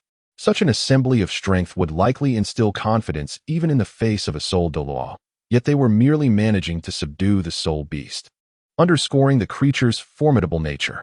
This soul beast, exceeding 10 meters in length, possessed an extraordinarily unique armor of scales, each scale resembling a polished mirror, capable of reflecting the surrounding scenery when motionless. It soon dawned on Tang Bufan that this was a mirror shadow beast, a rare and formidable creature of its kind. At that moment, Tang Ming and the others also heard the sound and turned their gaze towards Tang Bufan. Boss, what has transpired? Tang Bufan withdrew his mental focus. His gaze tinged with a hint of mockery. Is someone hunting soul beasts? Chapter 127, Soul Bones, Internal Strife. Who could it be? Could it be someone we know? Jiang Teng noticed Tang Bufan's unusual demeanor. Tang Bufan mysteriously inquired, who do you loathe the most on the ice plains? The group was momentarily perplexed, unable to conjure an appropriate candidate. Suddenly, Orn exclaimed, it can't possibly be Ji Haotian, can it? Indeed, it was Ji Haotian. They were currently in the valley hunting mirror shadow beasts, and if all went as anticipated, the battle should conclude in approximately 10 minutes, Tang Bufan remarked with a smile. Qingshan, unable to contain his curiosity, asked, Bufan, do you think Ji Haotian is coming after us? And how many of them are there, and what is their strength? There are a total of 11 of them. 1 soul sage, 3 soul emperors, 5 soul kings, and 2 soul ancestors. As for whether they are pursuing us, that remains uncertain, Tang Bufan replied, his eyes shimmering with an enigmatic hue. Orant, Jiangteng, and Annie exchanged glances, a flicker of concern crossing their faces. What if they discover us? They pondered. The opposing force was indeed formidable, and should they be detected, they would likely face dire consequences. Tang Ming's eyes gleamed with a bright light. Boss, are you suggesting that they are in pursuit of a formidable soul beast? Tang Bufan cast an appreciative glance at Tang Ming, exclaiming, not bad. Once the battle concludes, their soul power will likely be nearly depleted. Should we venture out and teach Ji Haotian a lesson? Let him understand that the members of the Haotian Sect are not to be trifled with. Orland stared at Tang Ming in astonishment, utterly taken aback by his words. He was surprised that Tang Ming dared to target a soul saint. And he noticed that not just Tang Ming, but several others seemed eager for the challenge as well. However, if the mirror shadow beast and Ji Haotian were to weaken each other, with Tang Bufan's enigmatic strength combined with their own, they would indeed have little to fear from their adversaries. Tang Bufan remarked calmly, there is no rush. We shall wait until their battle nears its conclusion before we make our appearance, playing the role of the unsuspecting bird. For now, begin your meditation and await my command. Orland hesitated for a moment before responding, Bufan, if we intervene, we may irrevocably offend the Axe King, and it would also reveal our concealed position. Tang Bufan paused briefly, acknowledging the validity of the considerations presented. It would be unthinkable to eliminate them all. Thus, he decided to grant them a chance. If their intentions were not hostile, he would spare them. However, should they harbor ill intentions, he would not hesitate to act decisively. Sensing the underlying menace in Tang Bufan's words, Orant fell into a momentary silence. Outside in the snowy valley, Ji Zhenhai had completely subdued the mirror shadow beast. He transformed into a colossal axe, relentlessly striking the creature, leaving a series of deep gashes upon its form. Yet, the mirror shadow beast proved formidable. It blurred momentarily and split into 3 distinct silhouettes, arranging themselves in a triangular formation. Its reflective surfaces began to radiate light, all aimed at Ji Zhenhai, clearly indicating that he posed the greatest threat. Ji Zhenhai bellowed, everyone, attack. Instantly, several of his soul rings flared to life, and the dark axe emitted a brilliant glow, signifying the activation of his most potent attack. In the next moment, numerous ranged assaults struck the mirror shadow beast, interrupting its offensive. The 3 silhouettes merged back into one, its fierce gaze sweeping across Ji Haotian and the others, seemingly contemplating an attack. However, Ji Zhenhai's assault descended upon the creature, delivering a devastating blow that carved a deep wound into its body, spilling its azure blood upon the icy surface. He did not relent, delivering 2 additional strikes, culminating in the termination of the beast's life, all while it glared at him with unbridled hatred. Only then did Ji Zhenhai revert to his human form, his pallor indicating considerable fatigue. Yet his expression was one of exhilaration. This mirror shadow beast was at least 50,000 years old, and the treasures it possessed were immensely valuable. This encounter was undoubtedly a significant gain. Haotian, you and the others hurry and dismantle the mirror shadow beast. We must depart at once, Ji Zhenhai urged, prompting Ji Haotian and his companions to begin the dismemberment. 5 minutes later, Ji Haotian suddenly exclaimed in surprise. His blade encountered resistance within the beast's skull, and a glimmer of light emanated from the wound. Ji Zhenhai's expression shifted as understanding dawned upon him. It was a soul bone, and only a soul bone could elicit such a reaction from his nephew. In an instant, he dashed forward, casting a warning glance at the 3 soul emperors. The value of any soul bone was astronomical. In his prime, he could have subdued the 3 of them, but now, having expended much of his soul power, they were relatively unscathed, emboldening them to take risks. He had to intervene. The 3 soul emperors were astute and quickly comprehended that the mirror shadow beast had given birth to a soul bone, their eyes gleaming with avarice. However, upon sensing Ji Zhenhai's warning gaze, they immediately restrained their greed, save for Ji Haotian, who continued to dismantle the beast's head. Soon, a complete soul bone emerged, radiating a crystalline glow. Haotian, throw the soul bone to your uncle for safekeeping, Ji Zhenhai instructed urgently. Ji Haotian's expression faltered momentarily, a hint of hesitation crossing his countenance. Nonetheless, after some contemplation, he tossed the soul bone to Ji Zhenhai. Just as Ji Zhenhai reached out to catch the soul bone, the insatiable greed of the 3 soul emperors overpowered their reason, and they launched their attacks simultaneously. Although Ji Zhenhai had been on guard, The instant he caught the soul bone, he let his guard down and was thus severely wounded by the 3 assaults. He spat out a mouthful of blood and exclaimed furiously, "You 3 treacherous wolves, how despicable!" One of the soul emperors retorted, "Third Master, my apologies. But we shall take this soul bone. You and young Master Ji are destined to meet your demise together." Ji Haotian, at that moment, finally grasped the situation, his face betraying a look of horror as he weakly declared, "You 3 old codgers dare to betray me? My father will not spare you." A lean middle-aged soul emperor gazed at Ji Haotian as if he were a fool, saying, "Young master, rest assured. After we eliminate you, I will shift the blame for your deaths onto those 9 youths. Do you think my father would believe your nonsense? I will claim that you coveted the beauty of those 3 maidens, leading to Third Master's demise at their hands. This is no fabrication. Many in Haotian City are aware of this incident, and your father surely knows your character." Ji Haotian was struck profoundly, a wave of regret washing over him. At that moment, Ji Jinhai bellowed, "Haotian, quickly retreat. Remember to have your father avenge me. And you lot, flee at once, or you shall all perish." His gaze swept over the surrounding Soul Kings and Soul Sect members. The 3 Soul Emperors immediately threatened, "Whoever dares to flee shall meet their end this instant." The 4 Soul Kings and 2 members of the Soul Sect were paralyzed with fear, unable to move. In that critical moment, Ji Haotian finally regained his composure and asserted, "Do not listen to the treachery of those 3 traitors.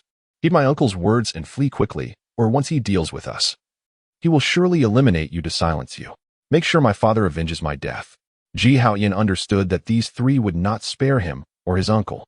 If even one of these 6 subordinates could escape back to Haotian City and inform his father, then their deaths would not be in vain. His words sparked clarity among the 6, revealing a flicker of hesitation in their eyes. The 3 Soul Emperors exchanged glances, a fierce glint flashing within them, before they simultaneously struck, targeting the 4 Soul Kings and 2 members of the Soul Sect.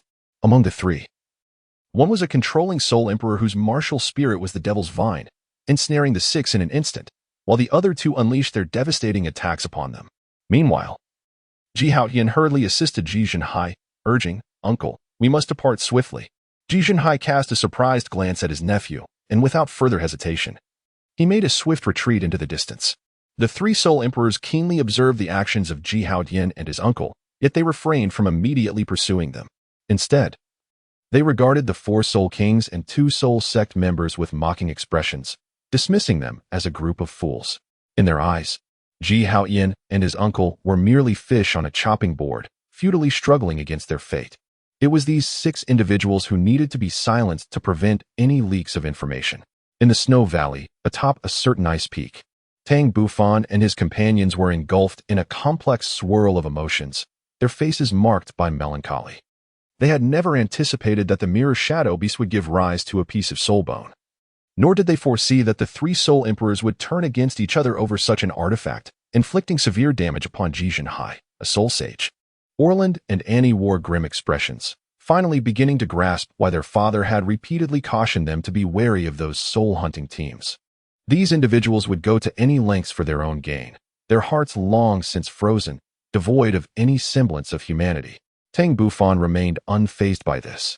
Such occurrences were all too common in the City of Slaughter. What situation had he not encountered before? Tang Ming, filled with anger, exclaimed, "Boss, what shall we do? Shall we remain passive or take action? These individuals are no good, and to think that Ji Haotian truly has his sights set on Zihan and the others.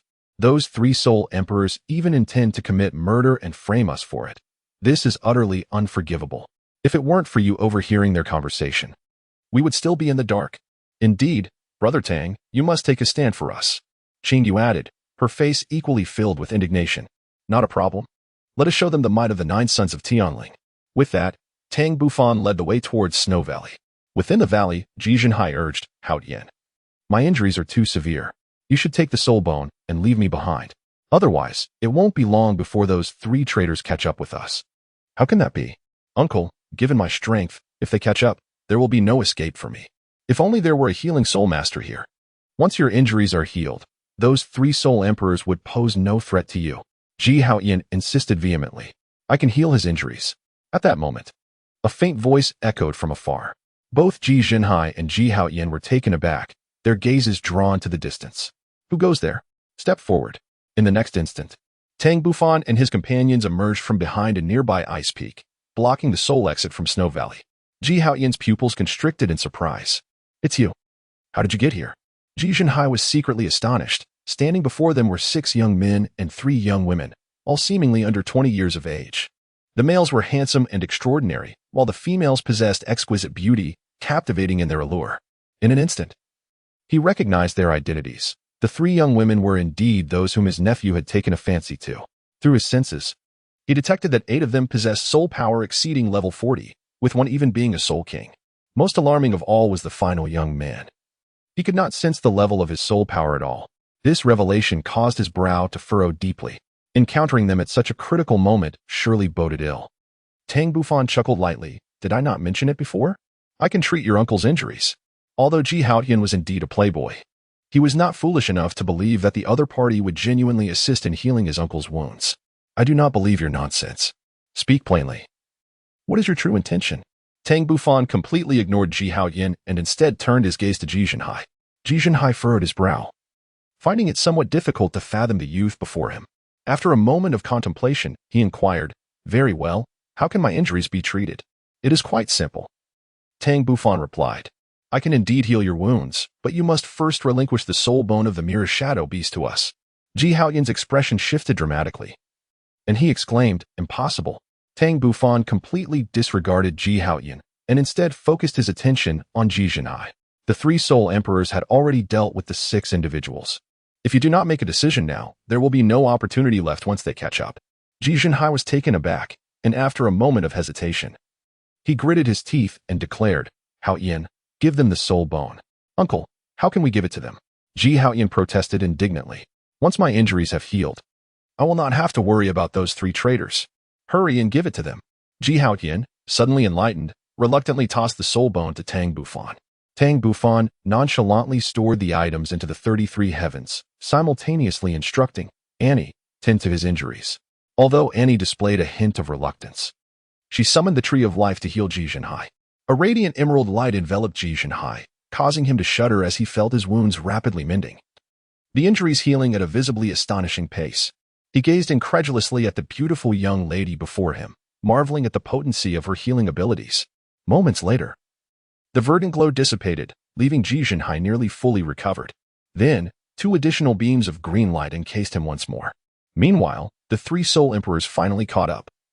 But upon witnessing Zhizhenhai shrouded in emerald light, they were momentarily taken aback. A flash of fierce intent flickered in their eyes. Disregarding how Tang Bufan and the others had appeared or why they were healing Zhizhenhai, they acted decisively. Should Zhizhenhai's injuries fully heal, the 3 of them would undoubtedly face a dire fate.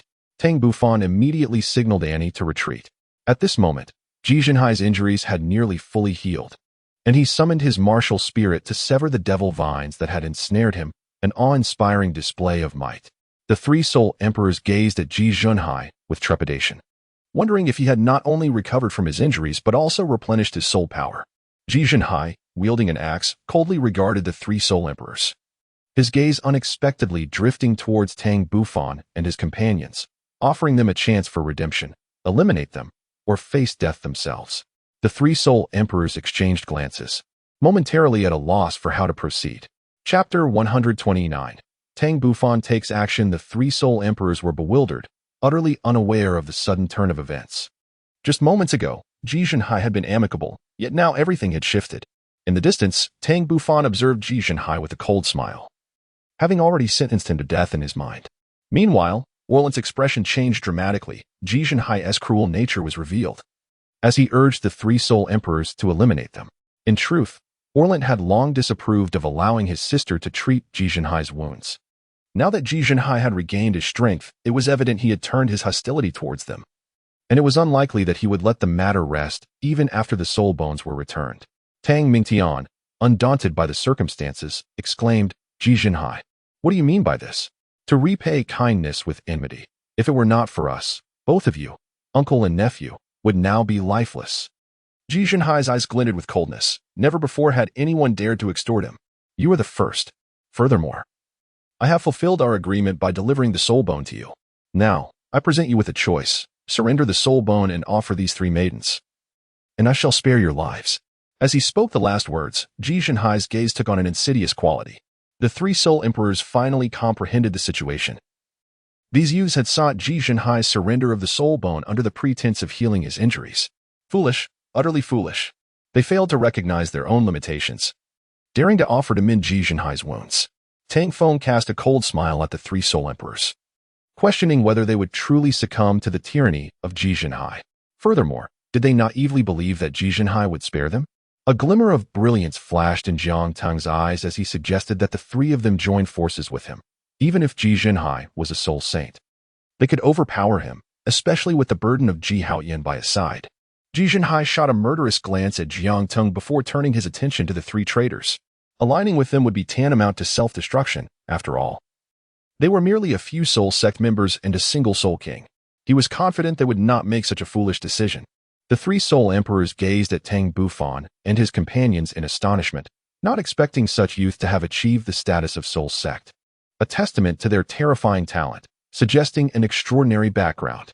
However, their faces soon betrayed a hint of hesitation. Collaborating with them could indeed be a viable proposal. Yet they lacked certainty in their ability to defeat Ji Zhenhai, especially when his martial soul's true form manifested, its power being overwhelmingly formidable. At that moment, Tang Bufan, who had remained silent thus far, coldly addressed the three Soul Emperors, offering them a choice. Either join forces with them or retreat as far as possible, warning them of dire consequences otherwise. The three Soul Emperors appeared taken aback, quickly followed by a surge of fury, their expressions darkening as they remarked on his audacious tone, seemingly dismissive of their presence. Jiang Tang looked at Tang Bufan with exasperation, realizing that his words likely extinguished any chance of cooperation with the three Soul Emperors. Yet, he was witnessing an assertive side of Tang Bufan for the first time. Despite Ji Zhenhai's surprise at Tang Bufan's arrogance, he recognized that such actions only served to push the three Soul Emperors toward his side, an opportunity he would not let slip by. He hastily assured them that as long as they assisted him in slaying their adversaries and retrieving the soul bones, he would consider past grievances as though they had never occurred. The three Soul Emperors, swayed by his words, ultimately nodded in agreement. With radiant smiles illuminating Ji Zhenhai and Ji Haotian's faces, Ji Zhenhai warned them to protect themselves when the time came for action. As Tang Bufan approached the three Soul Emperors, they sneered, regarding him as an audacious child who dared to confront all three of them alone, unsure whether to commend his bravery or chastise his folly. However, before they could articulate their thoughts, they witnessed a scene that would remain etched in their memories forever. 6 terrifying soul rings, 2 purple, 2 black, and 2 red, materialized around the youthful figure before them.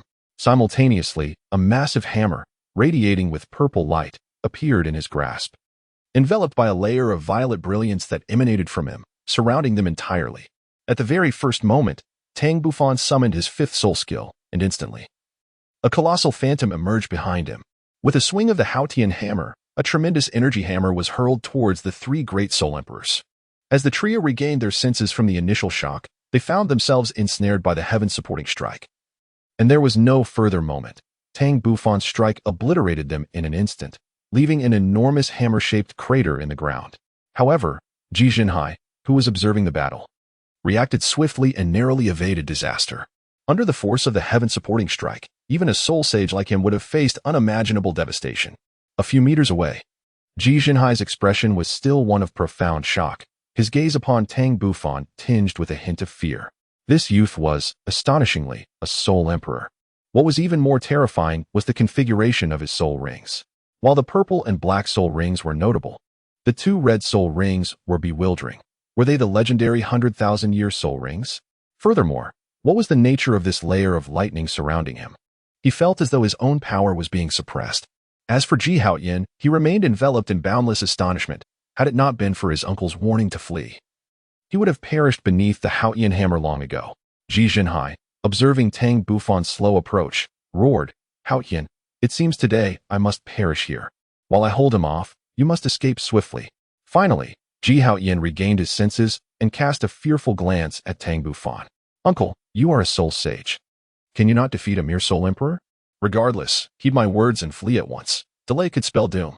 With that, Ji Zhenhai transformed his martial soul into its true form, morphing into a gigantic axe that cleaved towards Tang Bufan. the axe radiating brilliance as it evidently unleashed a soul skill. Tang Bufan did not employ his defensive soul skill. Instead, he grasped the Haotian hammer and commenced a rotation, executing the chaotic wind hammer technique. He faced the chaos with unwavering determination, striking once, then twice. The purple Haotian hammer began to emanate a disconcerting black radiance. By the time he unleashed his ninth strike, Ji Zhenhai had already charged forth to deliver a lethal blow. Tang Bufan forcefully struck the axe blade with his hammer, resulting in a dazzling explosion of light and a thunderous sound at the point of contact. Following this, a faint crack was heard as Ji Zhenhai's true martial spirit was shattered by Tang Bufan's Haotian hammer. Subsequently, Ji Zhenhai reverted to his human form, his hair disheveled, and he coughed up a mouthful of blood. His face was etched with profound astonishment, as he was unexpectedly defeated by a soul emperor, his martial spirit laid bare. Tang Bufan had just unleashed the hammer technique, unmistakably the chaotic wind hammer method of the Haotian Sect. Yet, he did not cease his assault. His sixth soul ring illuminated instantaneously. Subsequently, a robust halo, composed of thunderous energy, materialized above Tang Bufan. It expanded relentlessly before soaring towards Ji Zhenhai. Upon reaching Ji Zhenhai's altitude, it began to constrict and descend, halting when it reduced to a diameter of 6 meters. Within this halo, a thick layer of thunderous light erupted, encasing Ji Zhenhai within a prison-like space. This was Tang Bufan's sixth soul skill, the absolute thunder prison. Inside this prison, relentless bolts of lightning battered Ji Zhenhai, submerging him completely. Chapter 130. Invitation. The entire battle lasted less than a minute, seemingly on the brink of conclusion. Orlant, Jiang Tong, and Annie were still reeling from the shock. After a brief moment, the trio regained their composure, their lips curling into bitter smiles. Tang Bufan is unexpectedly a soul emperor of the sixth ring, and the 6 soul rings he possesses are truly astonishing. It is incomprehensible how his body can withstand the tremendous impact of the soul power contained within these rings. Tang Ming observed the astonished expressions of the three and chuckled lightly. What do you feel witnessing the strength of the boss for the first time? Monster, monster, monster. Orant exclaimed repeatedly. Jiang Tong could not help but rub his eyes. He was not hallucinating. Tang Bufan indeed possessed 6 soul rings. There was no room for doubt. The boss was unequivocally a 6-ring soul emperor, and his soul rings were undeniably genuine. A faint smile graced Tang Feng's lips. Annie could not restrain her curiosity, inquiring, "What level is Bufan's soul power?" 67. Zihan replied, her expression unusually intense. Gasped. Annie, Orant, and Jiang Tong collectively inhaled sharply. It was simply terrifying. On the battlefield, the absolute thunder prison gradually dissipated, revealing Ji Zhenhai within. At that moment, his body, somewhat charred, continued to spasm, remnants of lightning still crackling around him. Yet he clung to life. Ultimately, the absolute thunder prison leaned more towards control, possessing slightly weaker offensive power. Otherwise, Ji Zhenhai would have had no chance of survival. Tang Bufan approached Ji Zhenhai and, with a swift gesture, ended his life. Then, with wings unfurled behind him, he pursued Ji Haotian. 10 minutes later, within the icy confines of the cave, they all regrouped once more. Tang Ming inquired, "Boss, should we consider leaving this place? It could pose a problem if the mighty king of the Sky Axe arrives." The others shared his concern, as they had indeed slain the son and brother of a formidable soul Douluo. "There is no need for us to depart. Their deaths were well deserved. Even if the king of the Sky Axe comes, we can merely fight. What is there to fear?" Tang Bufan responded calmly. He then retrieved the soul bone of the mirror shadow beast from the 33 heavens and placed it before him. This was a pristine, silver-colored head soul bone, radiating an astonishing wave of soul power that instantly captivated everyone's attention. After a while, the initial excitement gradually subsided, yet no one spoke.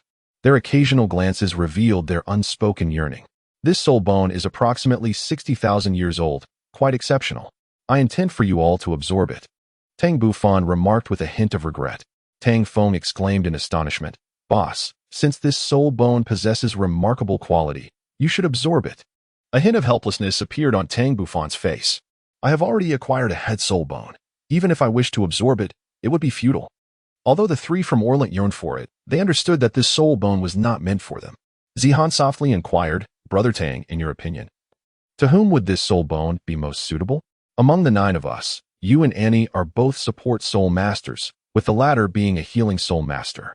In terms of battlefield survivability, you are relatively weaker, though undeniably indispensable. Your physique is significantly stronger than Annie's, so I intend for her to absorb this soul bone. Tang Bufan's gaze swept across the group before ultimately resting on Annie. Upon hearing these words, everyone was taken aback, their faces reflecting surprise. Qing Shan, Tang Feng, Tang Ming, Qing Yu, and Zihan were astonished, believing that Tang Bufan would allocate the soul bone to one of them, while Orland, Jiangting, and Annie were equally incredulous, thinking it could never be given to them. Tang Ming regarded Tang Bufan and Annie with a mixture of suspicion and curiosity, leaving Tang Bufan somewhat bewildered. Annie felt a slight flush on her cheeks.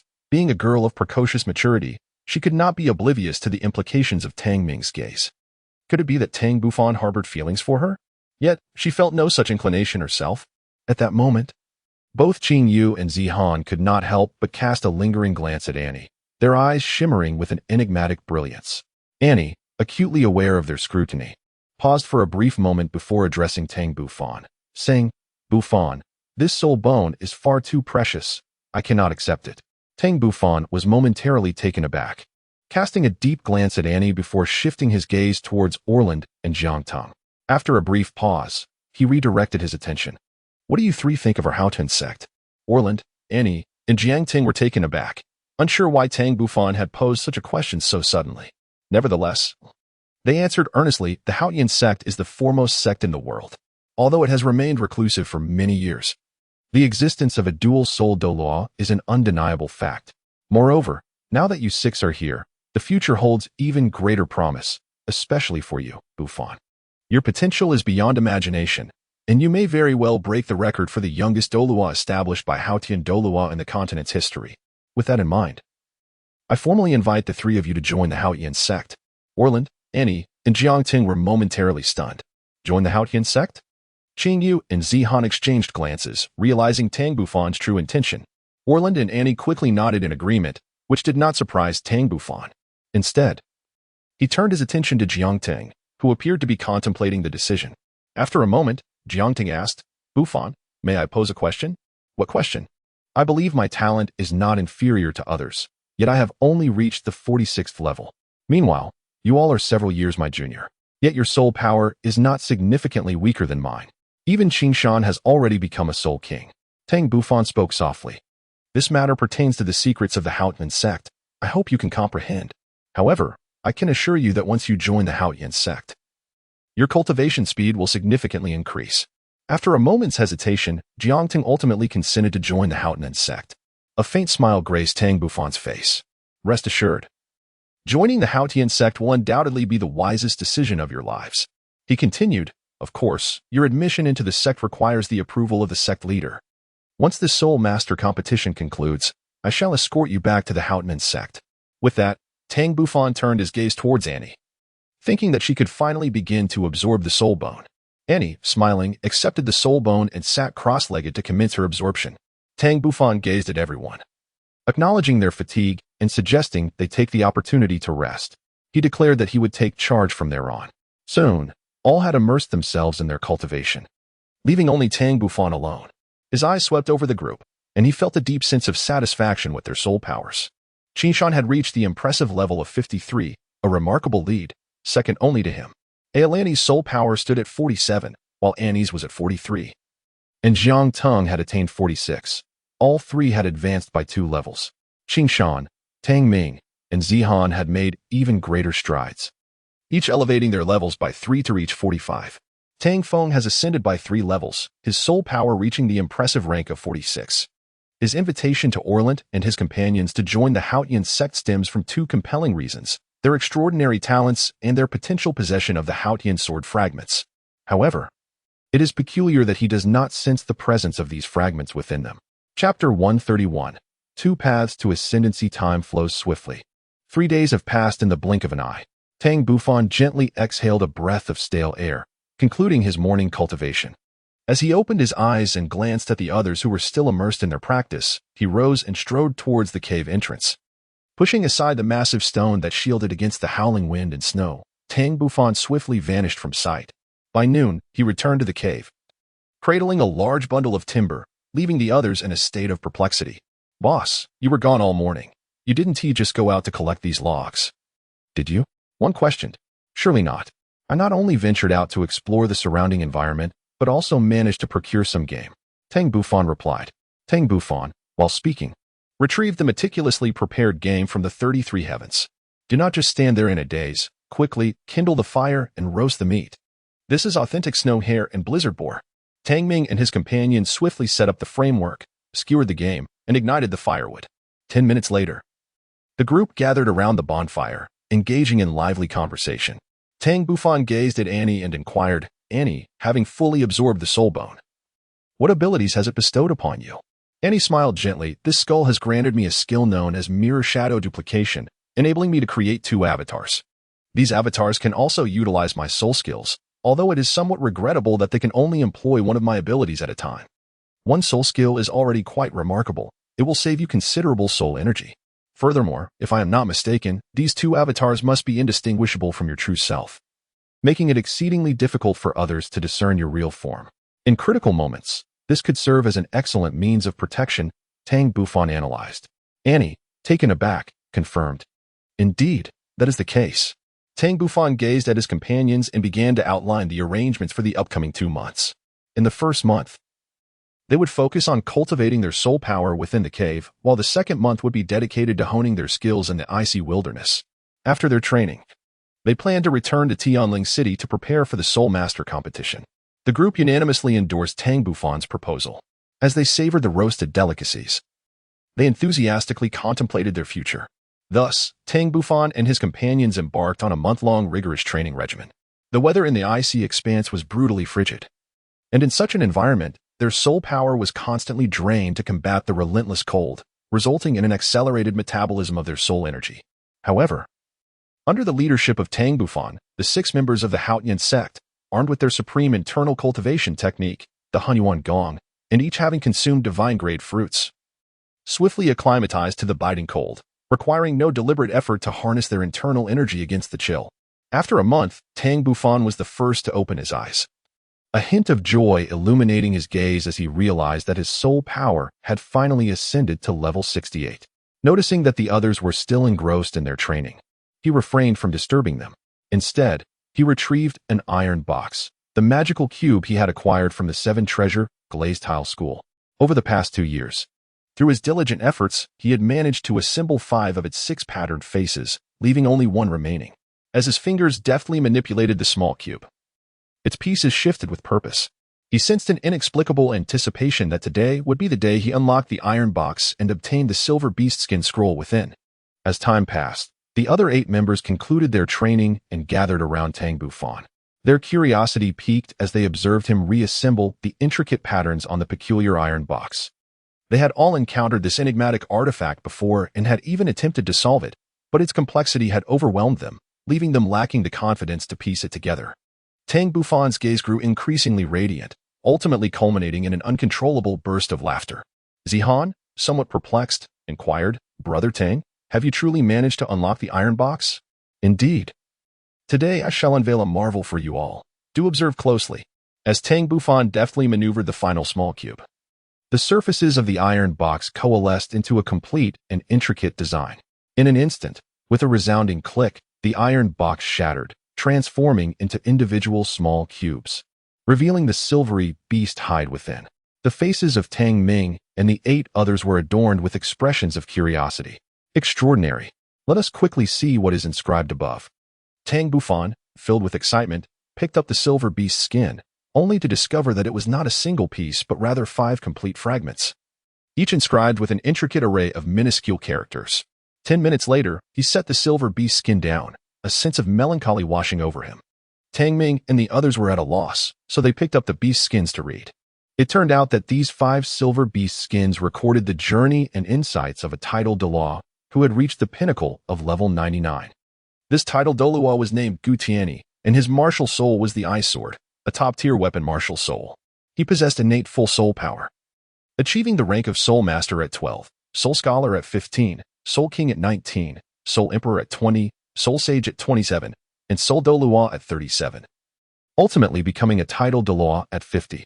After attaining the titled Douluo status, he experienced a fortuitous encounter in the extreme north, which propelled his cultivation to new heights. allowing him to reach level 99 by the age of 120. However, in the subsequent years, his strength stagnated, and he realized he had reached the zenith of the mortal realm, with only the path to divinity remaining. Thus, he began his search for divine inheritance. Yet despite traversing the continent, he could not find a suitable deity to inherit from. Eventually, he departed from the continent and journeyed to the ocean, where he encountered the most formidable opponent of his life, Poseidon. At that time, he was 700 years old, while Poseidon was 900. He nearly lost to Poseidon in a single move, yet they found a mutual respect and camaraderie. After conversing, Poseidon revealed his method of attaining divinity through faith, stating that he had already succeeded to a significant extent. However, upon hearing Poseidon's method, he shook his head in disappointment. Poseidon's circumstances were vastly different. At that time, 80% of the entire ocean was under his dominion, with all its races venerating him alone, endowing him with the immense power of belief necessary to solidify his divine status. In contrast, he was utterly alone, without any followers, and the belief power required to coalesce a divine position was monumental. At 700 years of age, he had neither the time nor the means to gather such belief power. He was convinced that other paths to divinity existed, and thus he bid farewell to Poseidon to embark on a new journey toward godhood.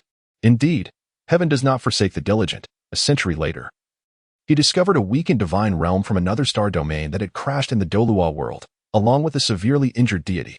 From this being, he learned of two additional methods to achieve divinity, which were also the deity's own paths. One method involved proving one's worth through strength, coalescing a suitable divine position from one's absolute power. However, this approach was exceedingly difficult, requiring an immense reservoir of strength. One must possess a power more formidable than that of an ordinary deity before attaining divinity. The other path to godhood is through the comprehension of laws. By grasping a certain law to a profound level, one can naturally ascend to godhood, and the divine position attained can continually strengthen in tandem with one's deepening understanding of that law. After achieving divinity through the law, one can leverage their immense power to establish a divine realm governed by those very laws, which in turn grows stronger as one's prowess increases. This method of attaining divinity is the prevailing trend among deities, while those who ascend through the power of faith are regarded as inferior, possessing lesser strength compared to their counterparts who ascend through the laws. Chapter 132. Departure. However, Gu Tianyi did not revel in joy for long. The arduous nature of both paths to divinity quickly dissuaded him from pursuing the method of proving oneself through strength. He was left with no choice but to embark on the path of divine enlightenment through the laws, specifically the law of ice, an intrinsic attribute of his martial soul. Consequently, he secluded himself in the extreme northern lands for 2 centuries to ponder the law of ice. Unfortunately, without guidance, he was left to navigate the complexities of this law alone. The outcome was predictable. He clearly failed to elevate the law of ice to a divine level. In desperation, he emerged from his seclusion, acutely aware that his lifespan was dwindling. Realizing that he would not have the opportunity to attain divinity in this lifetime, he began to make arrangements for his legacy. He first commissioned the creation of an iron box, followed by the slaying of a rare soul beast to procure its silvery hide, which he intended to use to inscribe his insights on the path to divinity. He placed the silvery hide within the iron box, and ultimately recorded the location of his life's treasures alongside the remnants of a shattered divine realm on a 6th piece of silvery hide. Perhaps out of reluctance, or perhaps driven by a whimsical nature, he chose not to store the iron box and the 6th piece of silvery hide together. Instead, he placed one in the north and the other in the south. Little did he know that many years later, these 2 items would come into the possession of Tang Bufan. After reading the information recorded in the silver beast skin, Tang Ming and the others were profoundly impacted, remaining speechless for an extended period. Tang Bufan consoled, "Do not overthink. Attaining divinity is still a distant prospect for you. It is not something to ponder at this moment." Tang Ming's lips pursed slightly, tinged with a hint of bitterness as he remarked, "Boss, both you and Zihan have already been chosen by the deities. As long as you pass the trials, you shall ascend to divinity. As for us, we are left in despair, wondering if we shall ever have the chance to become gods in this lifetime." After saying this, he cast a pitiful glance at Tang Bufan. "If you can cultivate to the 99th level, you will live for a millennium, granting you ample time to seek the divine legacy. Should that prove elusive, then one must comprehend the laws and tread the path of divinity through them." Tang Bufan could not help but chuckle at Tang Ming's antics. However, The mention of achieving divinity through the laws reminded him of the 9 shards of the Haotian sword, which he might explore in the future. Meanwhile, Orant, Annie, and Jiang Tung appeared to have just emerged from their state of shock. The information inscribed on those silver beast skins was utterly astonishing, containing knowledge that was beyond their reach at their current level. Moreover, what had they just heard? Tang Bufan and Zihan had indeed received the divine legacy, which elucidated how Tang Bufan could attain the rank of Soul Emperor at such a young age, along with his terrifying soul ring configuration. Suddenly, Tang Feng expressed a touch of regret, pondering on the whereabouts of the 6th silver beast skin. Where could it be hidden in some corner of the continent? It contains the collection of an unparalleled Douluo spanning a millennium. Indeed, one must question why the esteemed ancient figure, Tiani, did not place the final silver beast skin in this iron box, the others lamented. Tang Bufan could not help but chuckle lightly. Stop sighing, everyone. Look at this. With that, he retrieved an ancient book wrapped in silver beast skin from the 33 heavens. The crowd's eyes widened in astonishment. Could this be the 6th piece of silver beast skin? Indeed, it was the 6th piece. Tang Bufan's gaze was filled with deep admiration. Had he not assisted Ning Rongrong in the evolution of her martial soul into the 9 treasure glazed Tao Pagoda, it would have been unlikely for Ning Fengji to permit him entry into the heavenly treasure pavilion to select treasures. One wonders if Ning Fengji would regret not knowing the true value of these 2 items. The lifetime collection of a peerless Douluo is utterly beyond estimation. Setting that aside, as a peerless Douluo, he undoubtedly possessed soul bones, and perhaps even all 6 pieces had been gathered. If one were to locate his resting place, acquiring these soul bones would suffice. Tang Ming was the first to urge, "Boss, why not hasten to remove the silver beast skin and ascertain whether it contains records of the treasures of the esteemed ancient Tiani?" Tang Bufan shot a glance at Tang Ming, exclaiming how impatient he was. Simultaneously, he swiftly unwrapped the silver beast hide and laid it flat. Indeed, it was a map, albeit one that differed somewhat from the contemporary map of the continent. Numerous peculiar symbols adorned its surface, rendering it incomprehensible without annotations. Tang Bufan had a sudden inspiration and promptly turned the map over. Indeed, annotations adorned its reverse side. The first annotation referred to the icy cavern where the ancient Tiani secluded himself in the far north. The second annotation described the location of the fallen divine realm. The third indicated his treasure trove. Qing Shan furrowed his brow and remarked, "Bufan, do you not sense that something is amiss with these annotations? It seems they do not specify the resting place of the esteemed elder, Gu Tiani, and furthermore, this map bears more than just 3 peculiar markings. What do those symbols signify?" Tang Bufan spoke softly, "It's all right. Having these 3 locations is sufficient. We can explore the remaining areas when the opportunity arises." The others were instantly intrigued, as this was the only potential site where they might uncover the truth. The annotations merely indicated that the ice cave was situated by a certain ice lake, approximately 1,300 miles west in the extreme north, rendering the target rather vague. However, it cannot be entirely dismissed. At least it was mentioned that the ice lake was of a size comparable to an ordinary academy, which should serve as a clue. Observing their animated discussions, Tang Bufan fell into contemplation. After a brief moment, he signaled for silence and then stowed away the silver beast hide. "I have calculated, after departing from Shuhan City, we have generally traveled northward for approximately 800 miles. According to the annotations, we should set off directly westward. Consider it a trial. Whether we can locate the ice cave is left to fate. Enough of this. We must depart." The group, lacking a better plan, nodded in agreement and left the cave where they had resided for a month. 3 days later, in Shuhan City, Ji Jintian, with a grim expression, confirmed with a subordinate, "Have you truly found news of those 9 youths?" "Indeed, Axe King. They are in a certain soul beast forest 1,000 miles away, as informed by a member of a soul hunting group." The subordinate hastily replied, "Excellent. Haotian and Junhai have been missing for a month. The prospects are dire. Moreover, Haotian was tracking their disappearance. Regardless of their connection, they must accompany my son in death." Ji Jintian's face twisted into a cruel smile as he uttered the last words. 20 days prior, upon learning that his son and brother had not returned home for several days, Ji Jintian immediately dispatched individuals to investigate, quickly uncovering the sequence of events. Initially, he believed that with his brother, a soul sage, present, nothing could go awry, and thus he paid little heed. However, after waiting an additional 5 days without any sign of their return, he took a group to search the icy plains, yet regrettably yielded no results. Consequently, He returned to Shuahan City and offered a reward for information regarding Tang Bufan and his companions, leading to the current scene. Chapter 133. The mysterious woman in a certain icy forest. Tang Bufan and his companions had just concluded a battle, leaving several soul beast carcasses on the ground, blood staining the earth. Regrettably, they had not discovered any soul bones, which left them feeling somewhat disappointed. Boss, we have been out for 10 days, by right. We should be nearing the marked location on the map. Why have we yet to see the ice lake? Tang Bufan maintained a calm demeanor, seemingly unperturbed. Did I not mention the necessity of being psychologically prepared for the possibility of finding nothing? Who can say how many years have passed since the era of the esteemed Gutiani? It could well be tens of thousands of years. Perhaps the landscape has transformed beyond recognition, and the once icy lake is no longer what it used to be. Very well.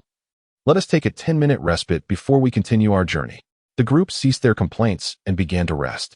Over the past 10 days, in an effort to strengthen everyone, Tang Bufan refrained from utilizing his spiritual energy to explore the surrounding environment, which led to several perilous encounters. For instance, 7 days prior, they faced a pack of snow wolves, engaging in a fierce battle before vanquishing them. Similarly, 3 days ago, they encountered a soul-hunting group consisting of 8 individuals, 2 soul emperors, 3 soul kings, and 3 soul ancestors. Once again, trouble arose due to the beauty of the 3 women, prompting both sides to engage in a fierce confrontation. Tang Bufan did not unleash his full strength to vanquish his adversaries. Rather, he chose to restrain the 2 soul emperors, delegating the remaining foes to his companions. One of the soul kings was engaged by Qing Shan, while the other 2 were confronted by Olinter and Jiang Tong, with Zihan and Annie providing support. Meanwhile, Tang Ming, Tang Feng, and Qing Yu each faced a Soulmaster. The first skirmish to conclude naturally occurred among the 3 battling the Soulmasters. Utilizing the formidable might of the Haotian hammer, Tang Ming and his companions swiftly dispatched their opponents, subsequently assisting the others in overcoming their adversaries. Only then did he summon the Haotian hammer to defeat the 2 soul emperors. This battle left them all wounded and bloodied. Fortunately, Annie was present and promptly healed their injuries. Through this confrontation, they matured significantly. 300 miles away, Ji Jintian and his entourage were diligently scouring the area. After 10 minutes, Tang Bufan and his group set forth once more, with his mental acuity beginning to probe the surrounding environment.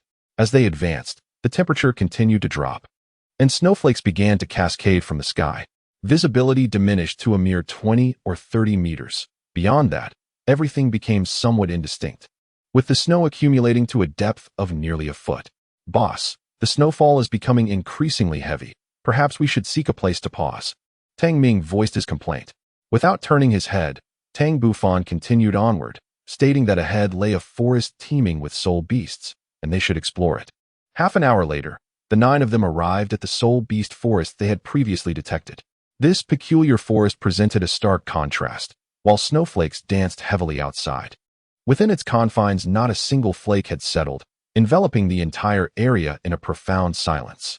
Tang Bufan's gaze was profound, and he did not immediately step into the forest, sensing an air of peculiarity surrounding it. After a moment of contemplation, however, he took the initiative to enter the woods.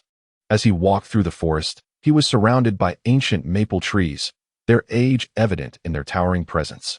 At the heart of the forest, 300 miles away, lay a vast ice lake, curiously devoid of ice upon its surface. In its center bloomed a plant resembling a lotus, adorned with 9 silvery petals, each harboring 9 fruit-like seeds reminiscent of lotus seeds. Its robust stem floated gracefully on the lake's surface. In 3 directions of the ice lake stood stout, frigid trees, each reaching heights of 100 meters, obstructing the view ahead. One could never anticipate the enormous ice lake concealed behind them. In contrast, the direction devoid of trees revealed a small hill, several hundred meters high, with an entrance at its base wide enough for a door, directly facing the ice lake. Suddenly, a woman clad in white emerged from the entrance, taking her place upon a pristine ice bench, her hands cradling her chin as she gazed intently at the lake. Who was this enigmatic figure? What brought her to this place? The location bore a striking resemblance to the ice cavern described in the Silver Beast Skin. Could this be the very cave where ancient Tianni once secluded himself? 2 hours later, at the base of an ice peak, Tang Bufan and his companions sat at the mouth of a cave, panting after having just excavated their temporary refuge. Within the cave, Qingshan turned to Tang Bufan, a hint of confusion in his voice. Bufan, why did you suddenly decide to stay here for the night? Do you not find this forest eerily silent? We have not even glimpsed a single spirit beast. After a moment of reflection, Tang Bufan replied. Upon his reminder, the others quickly grasped the situation. Indeed, it was true. The spirit beasts that ventured out from the icy forests of the extreme north were inherently scarce, so there was little cause for concern. Tang Bufan turned his gaze toward Orland, who had just spoken. That being said, I have already surveyed the area, and there are no soul beasts within dozens of miles. This seems rather unusual, Tang Ming inquired directly. Tang Bufan glanced at everyone, expressing his suspicion that they had entered the territory of a formidable soul beast. Formidable soul beast? The group exchanged bewildered glances, momentarily at a loss. Noticing their confused expressions, Tang Bufan chuckled. This is merely my conjecture. Everyone is quite fatigued from the journey today. Let us rest well. Tomorrow, we shall continue our exploration of this forest. Meanwhile, Ji Jintian and his companions arrived at the entrance of the forest, gazing at it with a measure of trepidation. This forest, known as the Ever-Frozen Forest, bore a chilling legend. A century ago, a tidal Douluo had ventured inside and never returned, rendering the Ever-Frozen Forest a forbidden zone for humanity. Ji Jintian was well aware of the forest's terrifying reputation. However, given the blizzard raging outside, he could hardly seek another refuge. Suddenly, Ji Jintian's pupils constricted as he spotted a distinct line of footprints on the forest floor. Upon closer inspection, he confirmed that there were precisely 9 sets. 9 individuals. This number was fortuitously accurate. Any Soulmaster with even a modicum of experience in the extreme north would know which areas were off-limits and would never mistakenly wander in. It had to be those 9 youths. With this realization, Ji Jintian burst into laughter. At last, I have found you. Second brother. Do these not resemble the footprints of 9 youths?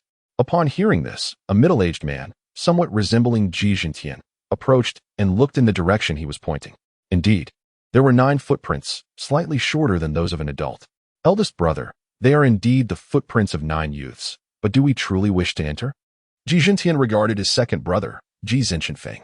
Second brother, do you not wish to avenge the third brother in Haotian? With my strength? As long as we proceed with caution, we shall encounter no issues. Besides, we have so many people with us. With that, Ji Jintian led the group directly into the forest. Ji Zhenfeng could only shake his head with a wry smile and followed suit, hoping to encounter the 9 youths soon so that they might leave the ever-frozen forest without delay. Chapter 134. First encounter within an icy cave. Tang Bufan, engrossed in his cultivation, abruptly opened his eyes, a look of perplexity crossing his features. For reasons unknown, his eyelids twitched unexpectedly, and an inexplicable sense of foreboding washed over him, as if something ominous were on the verge of transpiring. He swiftly extended his spiritual energy, ultimately detecting a pair of figures several miles away. Strangely, their direction of travel aligned precisely with his own. Tang Bufan furrowed his brows, and after a meticulous observation, he finally discerned something amiss. These individuals were actually advancing along the footprints they had left behind. Were they pursuing them? Such a thought swiftly took root in Tang Bufan's mind. Tang Bufan continued to observe, ultimately fixing his gaze upon the middle-aged man at the forefront. The man's aura was formidable, surpassing that of a soul sage, yet falling short of a title Douluo, indicating he was a soul Douluo in his own right.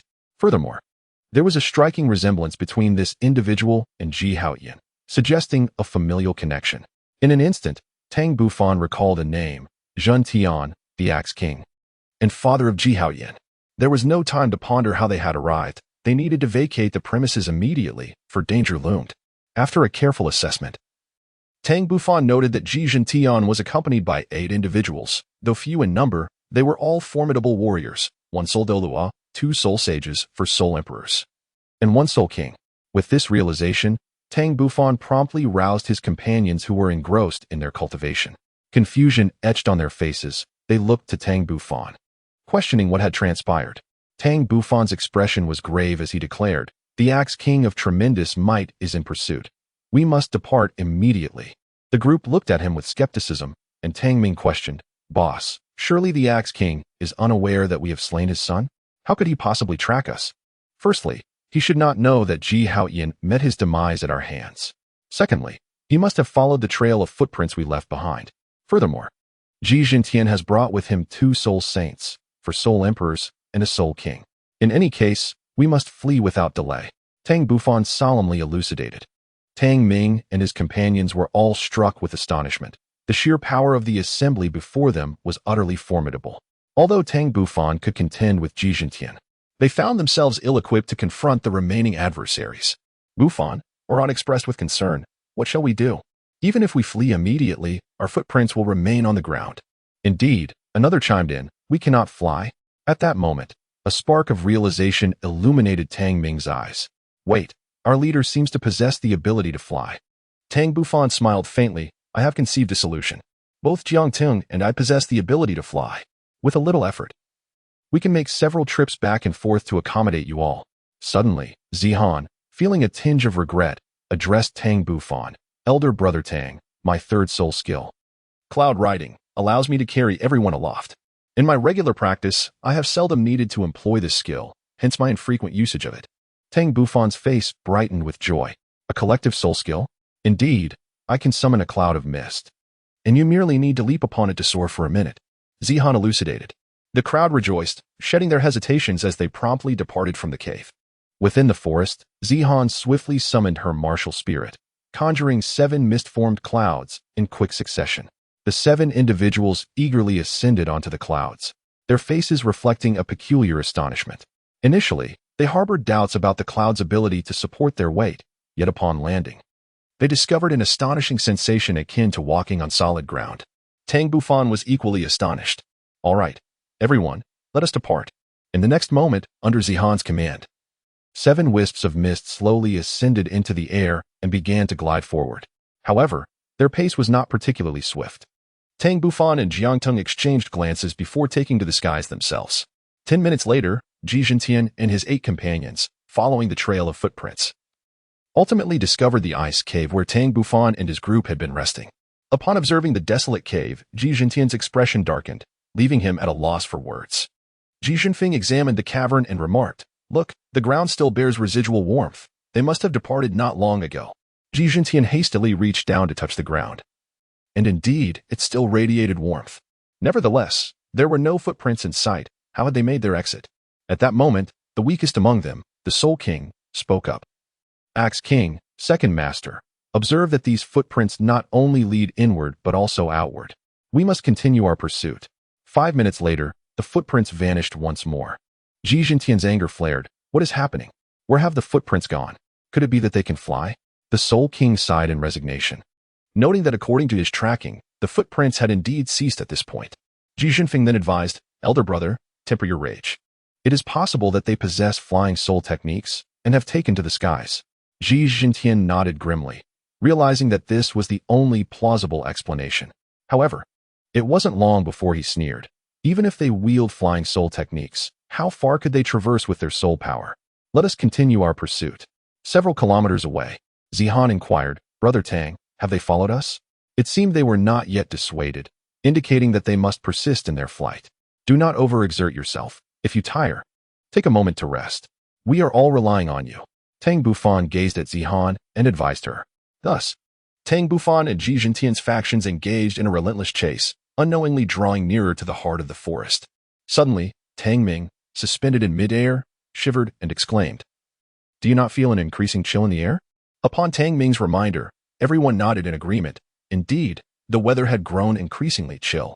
Suddenly, Tang Bufan's expression shifted peculiarly as he said, "Everyone, let us take a moment to rest." "Bufan, what is the matter?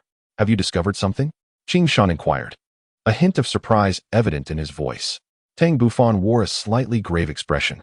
Having discovered the icy lake and the ice cave where the esteemed Elder Gu Tianyi was in seclusion, the faces of the crowd lit up with joy, truly embodying the saying, "One may toil to plant flowers yet find them barren, while another may casually insert a willow branch and witness it flourish."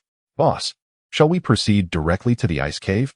However, Qing Shan did not share the same optimism, as he noticed Tang Bufan's serious demeanor, and it seemed as though his previous words remained unfinished.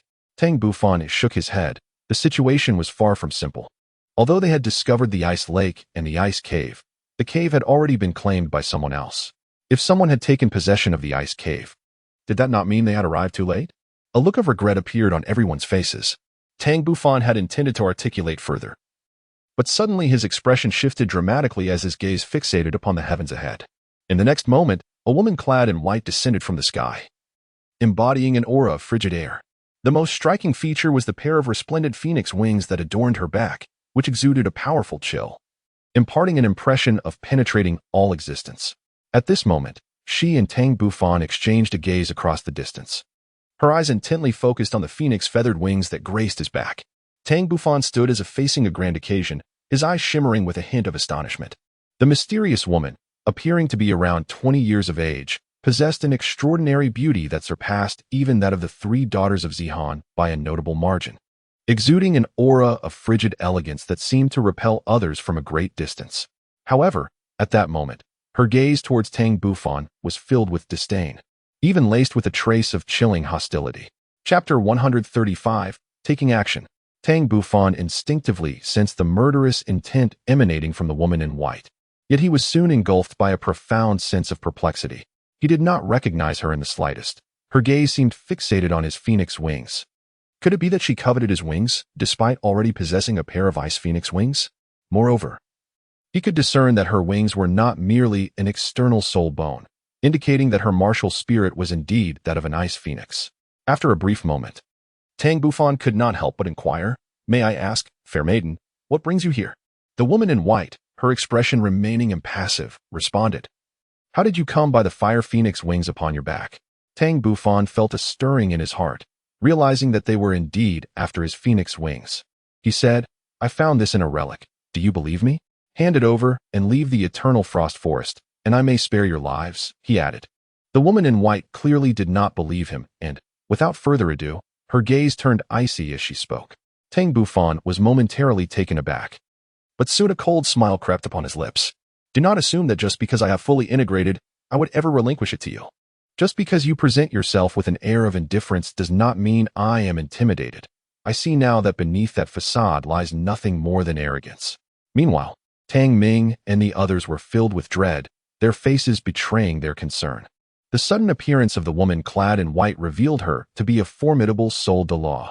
Even if our leader could contend with her, if entangled, Ji Jintian would undoubtedly pursue us relentlessly. In truth, Tang Bufan felt quite helpless. He had no desire to initiate conflict, for the commotion would surely draw Ji Jintian's attention. Yet, observing the fierce intent radiating from his opponent, it was evident she was not one to back down easily. With this thought in mind, Tang Bufan swiftly communicated with his companions. "Listen carefully. Beyond the towering trees ahead lies the ice lake. Adjacent to the mountains by the lake, there exists an entrance. Likely the ice cavern where the esteemed Gutiani is in seclusion. Hurry and take refuge inside. If you delay, I may not be able to protect you." The woman in white remained aloof, though a flicker of surprise glimmered in her eyes. Intriguing. He has discerned my strength, yet his confidence is rather audacious. Dismissing a soul Douluo so lightly, Tang Bufan snorted coldly. "Do you think you have me at your mercy? I must inform you that a soul Douluo is hastening towards us from 10 miles away. If you engage me in combat, you will undoubtedly attract his attention." The woman in white slightly changed her expression, responding defiantly, "So what? It would take me but a minute to deal with you. Is that so? I am quite eager to see how you intend to handle me in a minute." With that, Tang Bufan unleashed his martial soul, simultaneously signaling Zihan and the others to depart. They hurriedly soared towards the icy lake. For the first time, the woman's eternally frigid countenance displayed a look of astonishment. She could hardly believe her eyes. This arrogant individual actually possessed 6 soul rings, 2 purple, 2 black, and 2 red, unmistakably a soul emperor. Her gaze fixated on the 200,000-year soul rings, her pupils narrowing with murderous intent. "How did you acquire these 200,000-year soul rings? Did you slay 200,000-year soul beasts?" Tang Bufan chuckled coldly. "Foolish woman, do you understand the divine gift soul ring? The divine gift soul ring?" Tang Bufan had no intention of explaining himself. "Let us cease this," he declared. "If we truly engage, it would be detrimental to us both." The woman in white resumed her frigid demeanor. What did it matter if he was a soul emperor? Today, she would demonstrate the formidable prowess of an 8-ring soul de law. She understood that ordinary soul techniques would be ineffective against Tang Bufan. Fortunately, she transformed into an ice phoenix, unleashing a frigid breath that pierced through all existence. The icy gust swelled with the wind, relentlessly advancing towards Tang Bufan. Tang Bufan's gaze was grave as he unfurled his wings. With a resounding cry, a magnificent fire phoenix emerged from his wings, its flames colliding fiercely with the chill. An explosive eruption ensued, accompanied by a piercing hissing sound. Ultimately, however, Tang Bufan's fire phoenix proved to be the superior force, incinerating the icy breath entirely. Yet, the woman in white unleashed several more torrents of cold energy, ultimately overwhelming the fire phoenix. Nevertheless, having witnessed Tang Bufan's formidable prowess, the woman in white refrained from making any further aggressive moves. Tang Bufan was truly reluctant to engage in battle with a soul fighter. He hastily remarked, "There is no benefit for either side in this conflict. It would be wise to cease hostilities." The Ice Phoenix remained silent, her gaze fixed upon the 8 figures of Zihuan, who had already soared above the icy lake. It was evident that their intentions were clear, aimed squarely at the lake, as if they had already uncovered its secrets. Contemplating this, the Ice Phoenix spoke with a chilling tone. "That is my sanctuary. Swiftly recall your people, or it shall be a fight to the finish." Tang Bufan's gaze sharpened with intensity. "On what grounds? That is not your domain. Why should we be barred from entry? As far as I am aware, it is a sanctuary where a titled Douluo of the 99th rank is in seclusion for cultivation." At that moment, the Ice Phoenix finally displayed a change in demeanor. Unable to contain its exclamation, "This matter is one that no human should be privy to. It has been 30,000 years. It seemed as though you were not human yourself." "No, how do you know that the esteemed Gutiani was a figure from 30 millennia ago?" At first, Tang Bufan displayed a hint of disdain, but he soon realized the gravity of the situation, his gaze shifting to one of uncertainty and suspicion. After a considerable pause, he asserted, "You are not human. Rather, you are a transformed soul beast of 100,000 years, and I am astonished to learn that you have already reached maturity." The Ice Phoenix, upon having its identity unveiled, felt an intensification of murderous intent in its eyes. "Now that you are aware of my secret, you shall perish." With that, the Ice Phoenix launched another ferocious assault, the overwhelming force rapidly reverberating across the surroundings. Simultaneously, a few kilometers away, Jijintian and his 8 companions sensed the tremors of the ground and the distant roar. Jijintian's expression shifted dramatically. "We must hasten our pace. They're surely ahead of us." Meanwhile, Zihan and her 8 companions swiftly arrived at the entrance of the cave, marveling at the breathtaking ice lake. They refrained from recklessly approaching the lotus-like structure in the center of the lake and instead proceeded directly into the cave. 3 minutes later, Tang Bufan descended to the ground. Panting heavily as he gazed at the Ice Phoenix, now reverted to its human form, with a grave expression. This Ice Phoenix possessed a profound understanding of ice power, which had momentarily suppressed him. However, he had not yet unleashed his full strength, and given that the battle was taking place in the air, he found himself somewhat out of his element. The woman clad in white felt the situation was exceedingly precarious, though this individual was merely a soul emperor. His strength had surpassed that of a soul sage, rendering her unable to subdue him in the short term. Not far away, behind a concealed tree, Jijintian wore an exceptionally grim expression. Upon witnessing Tang Bufan's power, he became convinced that his son and brother had perished at the hands of this young man. Although he could not fathom how the boy had acquired such soul rings, the outcome was undeniable. He possessed the capability to slay a soul sage. Yet, given the boy's ability to fly, Jijintian realized that even if he emerged, he would be unable to capture him. Jijintian's gaze shifted. "Brother, what if we join forces with that soul Douluo? With both of your strengths combined, you should be able to subdue that young man." Jijintian's expression revealed hesitation, as this appeared to be the only viable strategy.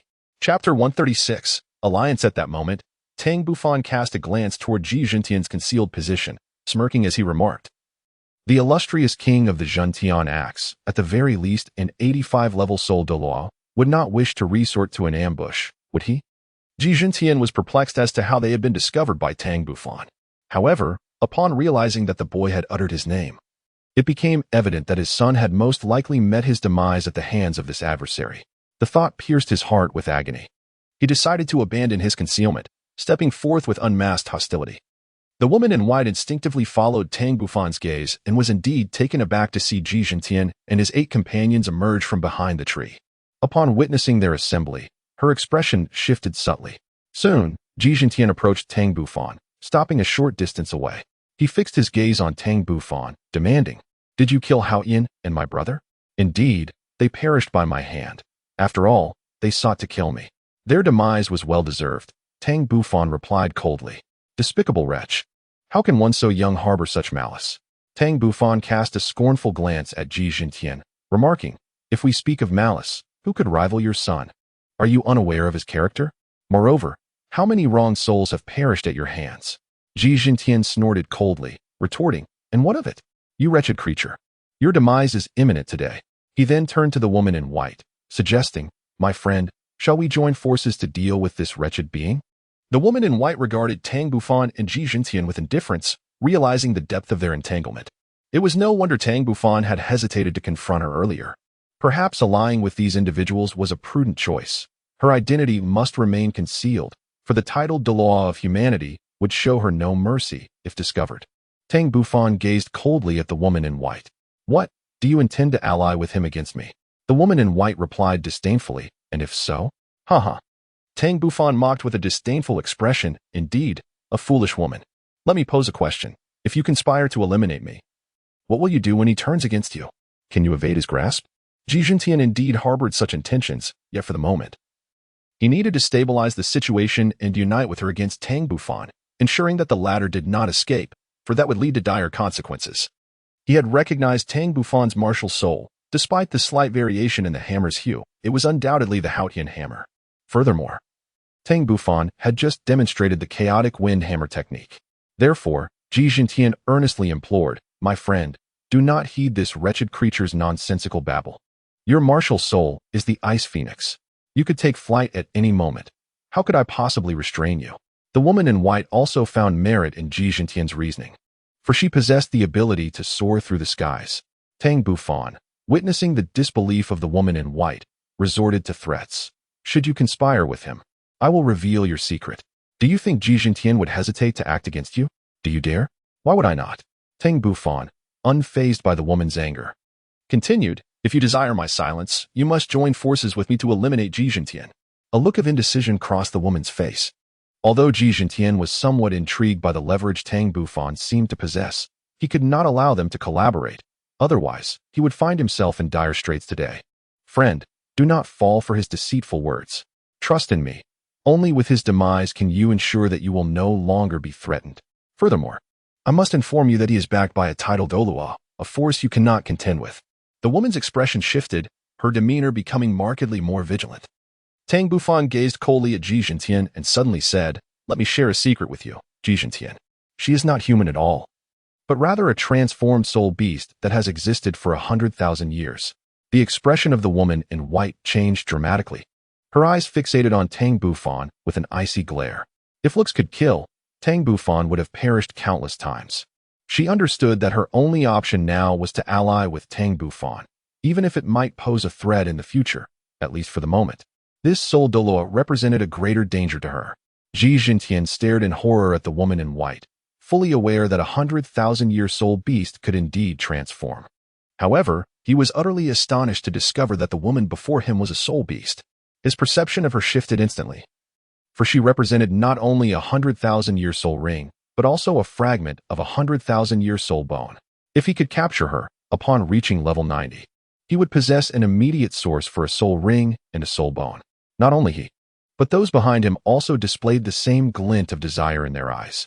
Tang Bufan cast a cold gaze upon Ji Jintian and his companions, transmitting a thought. Foolish woman, have you finally discerned their grotesque nature? Let us act swiftly. With that, Tang Bufan activated the Thunder Domain, enveloping Ji Jintian and his group in a radiant purple light. His sixth spirit ring shimmered to life as he sought to eliminate his adversaries with decisive force. Soon, a circle of swirling lightning manifested above, known as the Absolute Thunder Prison. He hoped that these imbeciles would be sufficiently dull to fall prey to its confinement. Ji Jintian, however, possessed keen instincts. The instant the Thunder Domain descended upon them, he reacted promptly, retreating while shouting, quickly retreat. This is a domain.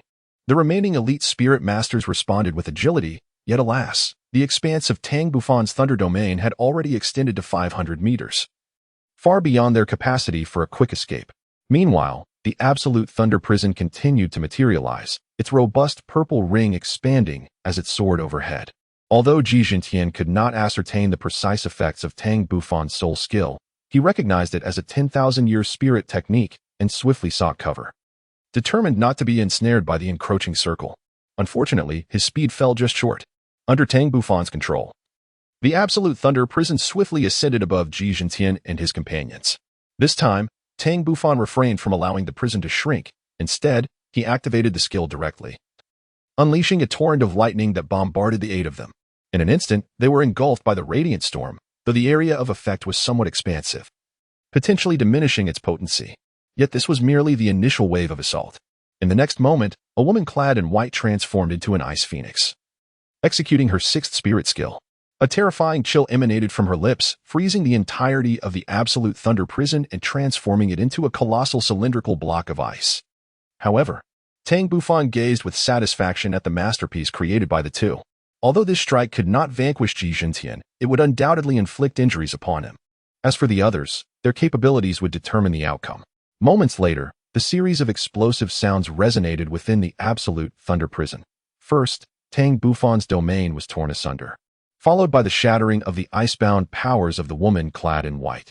The first sight to greet the onlookers was a colossal axe, followed closely by the emergence of several individuals. However, only 6 figures emerged, indicating that the Soul King and one of the Soul Emperors had been swiftly dispatched. Chapter 137. The turn of events. Ji Jintian's eyes gleamed with murderous intent as he fixed his gaze upon Tang Bufan. The mutated Haotian hammer was indeed formidable. And this realm must be the Thunder Domain, capable of suppressing 10% of my strength, quite powerful indeed. However, you have already engaged in battle, depleting a considerable amount of soul power, which foretells only one inevitable outcome, your demise. With that, Ji Jintian cast a somewhat lecherous glance toward the heavens, warning, and you. Do not fall into my clutches, or else. The woman in white, transformed into an ice phoenix, was still agitated, her gaze growing increasingly frigid. Tang Bufan let out a cold laugh. Is that so? Insufficient soul power. Apologies, but I possess a healing soul skill. Then, under the astonished gaze of Ji Jintian and his 5 companions, Tang Bufan unleashed a verdant beam of light that enveloped the white-clad woman. In but a fleeting moment, her soul power was entirely restored.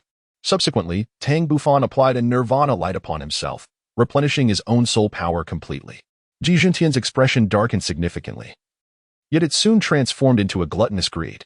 This was undoubtedly a soulbone skill, and a precious healing soul technique at that. He must acquire it. Without further ado, Ji Jintian commanded, Second brother, you and the 5 of you work in tandem to eliminate that little beast first, and then we shall deal with that ice phoenix. The others nodded in agreement. Aside from Ji Jintian, another soul saint named Zhao Qinglu possessed the martial soul of a sky blue vine, endowed with formidable control abilities. Among the 3 soul emperors, 2 wielded the martial soul of an Arctic ice bear, while the last, unexpectedly, was a healing Soulmaster with a healing staff as his martial soul. The white-clad woman inquired, What shall we do now? Let us wait. I am curious to see what tricks they have up their sleeves, replied Tang Bufan nonchalantly. As a control-type soul saint, Zhao Qinglu understood his role and immediately transformed into his martial soul's true form, a colossal sky blue vine, adorned with numerous branches. In the next moment, thick tendrils of the vine lashed out like lightning, ensnaring Tang Bufan and the ice phoenix. The white-clad woman snorted coldly, and with a swift command, countless ice blades erupted from her mouth, swiftly severing the tendrils that bound her. Tang Bufan gazed upon the azure vines, a smile spreading across his face. When it came to dealing with such botanical adversaries, the most effective means of assault was, undoubtedly, flames. In a breathtaking instant, a fiery phoenix erupted from behind him, enveloped in a torrent of searing fire. Wherever the flames traversed, the azure vines were reduced to mere ashes. Zhao Qinglu could only helplessly retract these tendrils, utterly astonished that this young disciple of Haotian Sect could wield the power of fire, and that of the divine phoenix at that. Tang Bufan was not one to relent easily. The fire phoenix continued its relentless pursuit towards Zhao Qinglu, seemingly unwilling to rest until its adversary was vanquished. At that moment, 2 soul emperors sprang into action, each letting out a fierce roar as they summoned their ice barriers, their 5th soul rings glowing ominously. With a powerful strike of their palms against the ground, an overwhelming force of extreme cold erupted, lifting the ice shards skyward and coalescing into a formidable wall of frost, effectively obstructing the path of the fire phoenix. Unfortunately, they underestimated the might of the fire phoenix. Mere 5th-level soul skills were insufficient to withstand its onslaught. In mere moments, The divine flames of the phoenix melted through the icy barrier, continuing its advance unabated. The two soul emperors, taken aback, hastily unleashed their soul skills once more to thwart the fire phoenix's assault. However, it was then that the woman in white intervened, her wings unfurling as a torrent of frigid air surged forth towards the two soul emperors. Just as they were on the brink of being encased in ice, two azure vines unexpectedly emerged from behind, ensnaring their bodies and whisking them to safety. The Ji brothers, both melee Soulmasters, found themselves momentarily unable to exert their strength. Meanwhile, Zhao Qi Lu remained at a severe disadvantage, firmly restrained, while the two Soul Emperors' abilities paled in comparison to the might of the Ice Phoenix, plunging them into a dire predicament. Tang Bufan let out a cold laugh. Ji Jintian, it seems you have exhausted your tricks. Thus, I shall not hold back. Subsequently, a layer of earthy golden light emanated from his form, swiftly enveloping Ji Jintian and his 5 companions. They soon felt their bodies grow heavy, their movements becoming significantly sluggish. This was none other than Tang Bufan's Earth Domain skill, gravity suppression. As if that were not enough, around Ji Jintian and his group, arcs of lightning surged forth, rapidly coalescing into 9 thunderous dragons, their fierce gazes fixated upon them. In the next moment, he unleashed the 9 thunder dragons of annihilation, and the 9 dragons lunged towards Ji Jintian and his companions. Naturally, Ji Jintian and his brother, along with Zhao Qi Lu, managed to muster their abilities to counter the thunderous onslaught.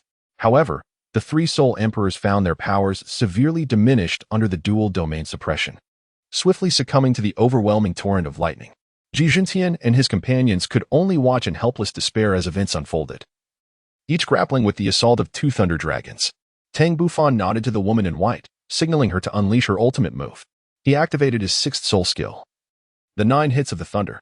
As his crimson soul rings illuminated, his Haotian hammer began to radiate light.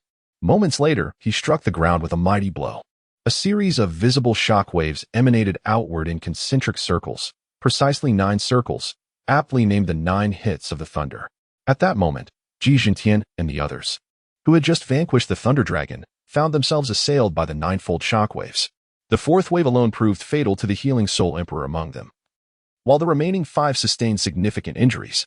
When the tumultuous 9 waves subsided, only Ji Jintian remained standing, albeit gravely wounded. Even a Soul Douluo was not impervious to harm, trembling and with blood trickling from his lips. Yet, the onslaught was far from over. An ice phoenix, exuding an aura of extreme cold, surged toward Ji Jintian. It was the woman in white's 8th soul skill, the ice phoenix shattering strike. Tang Bufan believed Ji Jintian could not possibly evade this attack, for the timing of the woman's assault was impeccable. However, just as they both felt victory was assured, a strange glimmer flickered in Ji Jintian's eyes. In the next instant, the colossal ice phoenix engulfed Ji Jintian and his companions, followed by a tremendous explosion that elicited relieved smiles from Tang Bufan and the woman in white. Yet, in the following moment, the woman's expression shifted to one of terror as she gazed behind Tang Bufan. Ji Jintian had inexplicably materialized behind him, wielding an axe that swung viciously toward Tang Bufan's head. Should the axe connect, it would surely spell his demise. This was Ji Jintian's greatest trump card, the ability of instant teleportation, a skill he would only employ when absolute certainty was assured. However, the axe did not strike Tang Bufan's head directly. It still landed on his body, inflicting grievous injury. In that critical moment, Tang Bufan's heightened senses saved his life. He had sensed a potent aura of killing intent approaching from behind, and managed to evade the blow aimed at his head. Consequently, the axe struck his back instead, missing the vital area.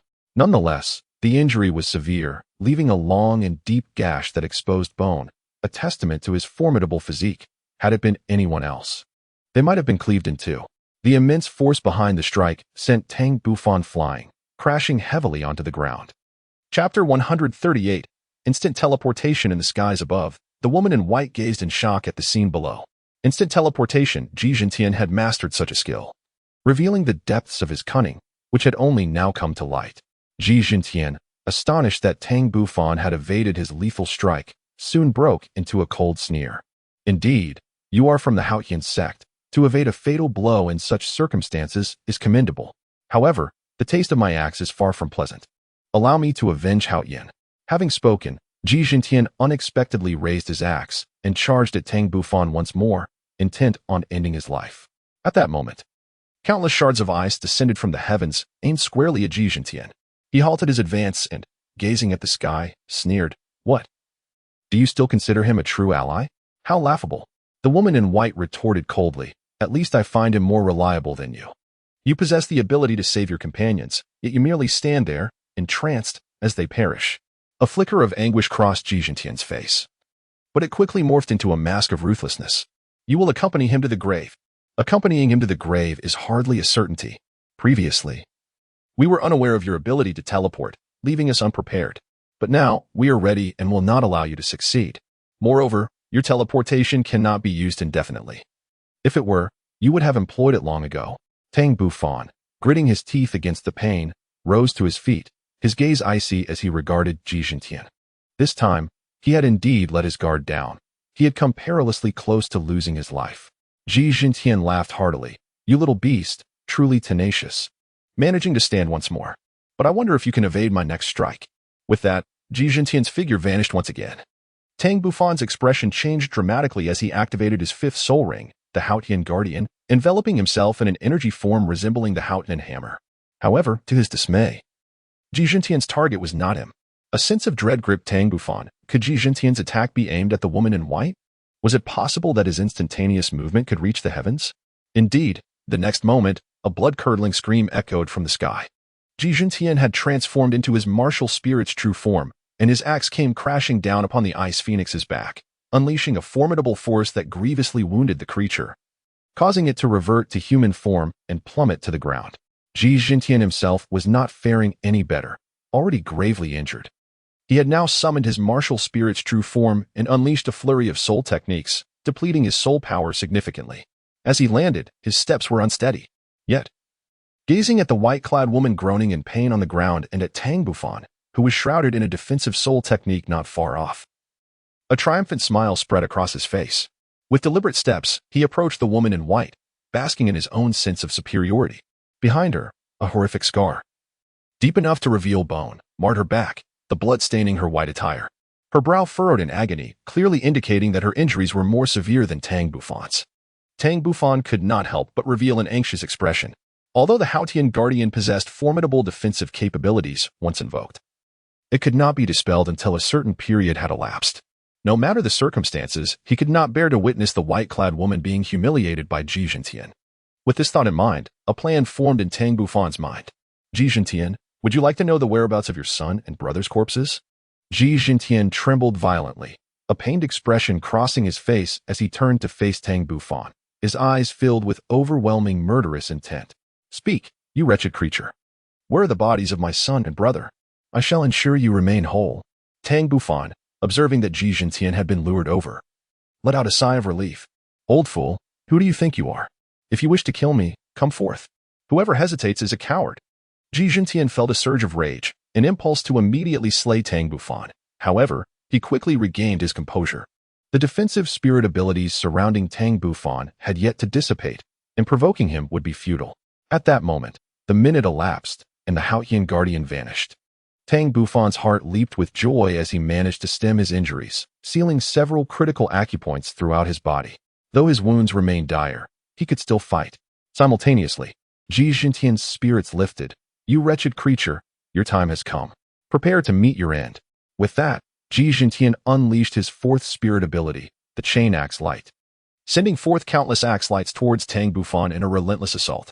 Tang Bufan let out a cold laugh, and his figure seemingly vanished from the spot, evading the attack.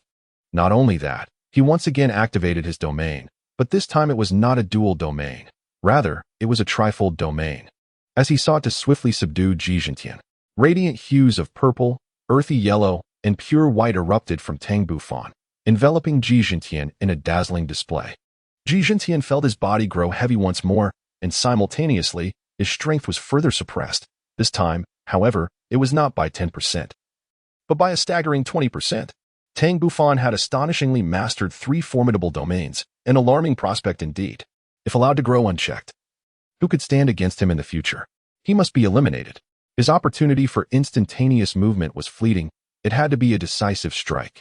However, at this moment, Tang Bufan's form continually shifted, rendering him unable to find an opening to execute his instantaneous movement. It was precisely because he anticipated Ji Jintian's capability for instantaneous movement that he employed the art of shadow shifting.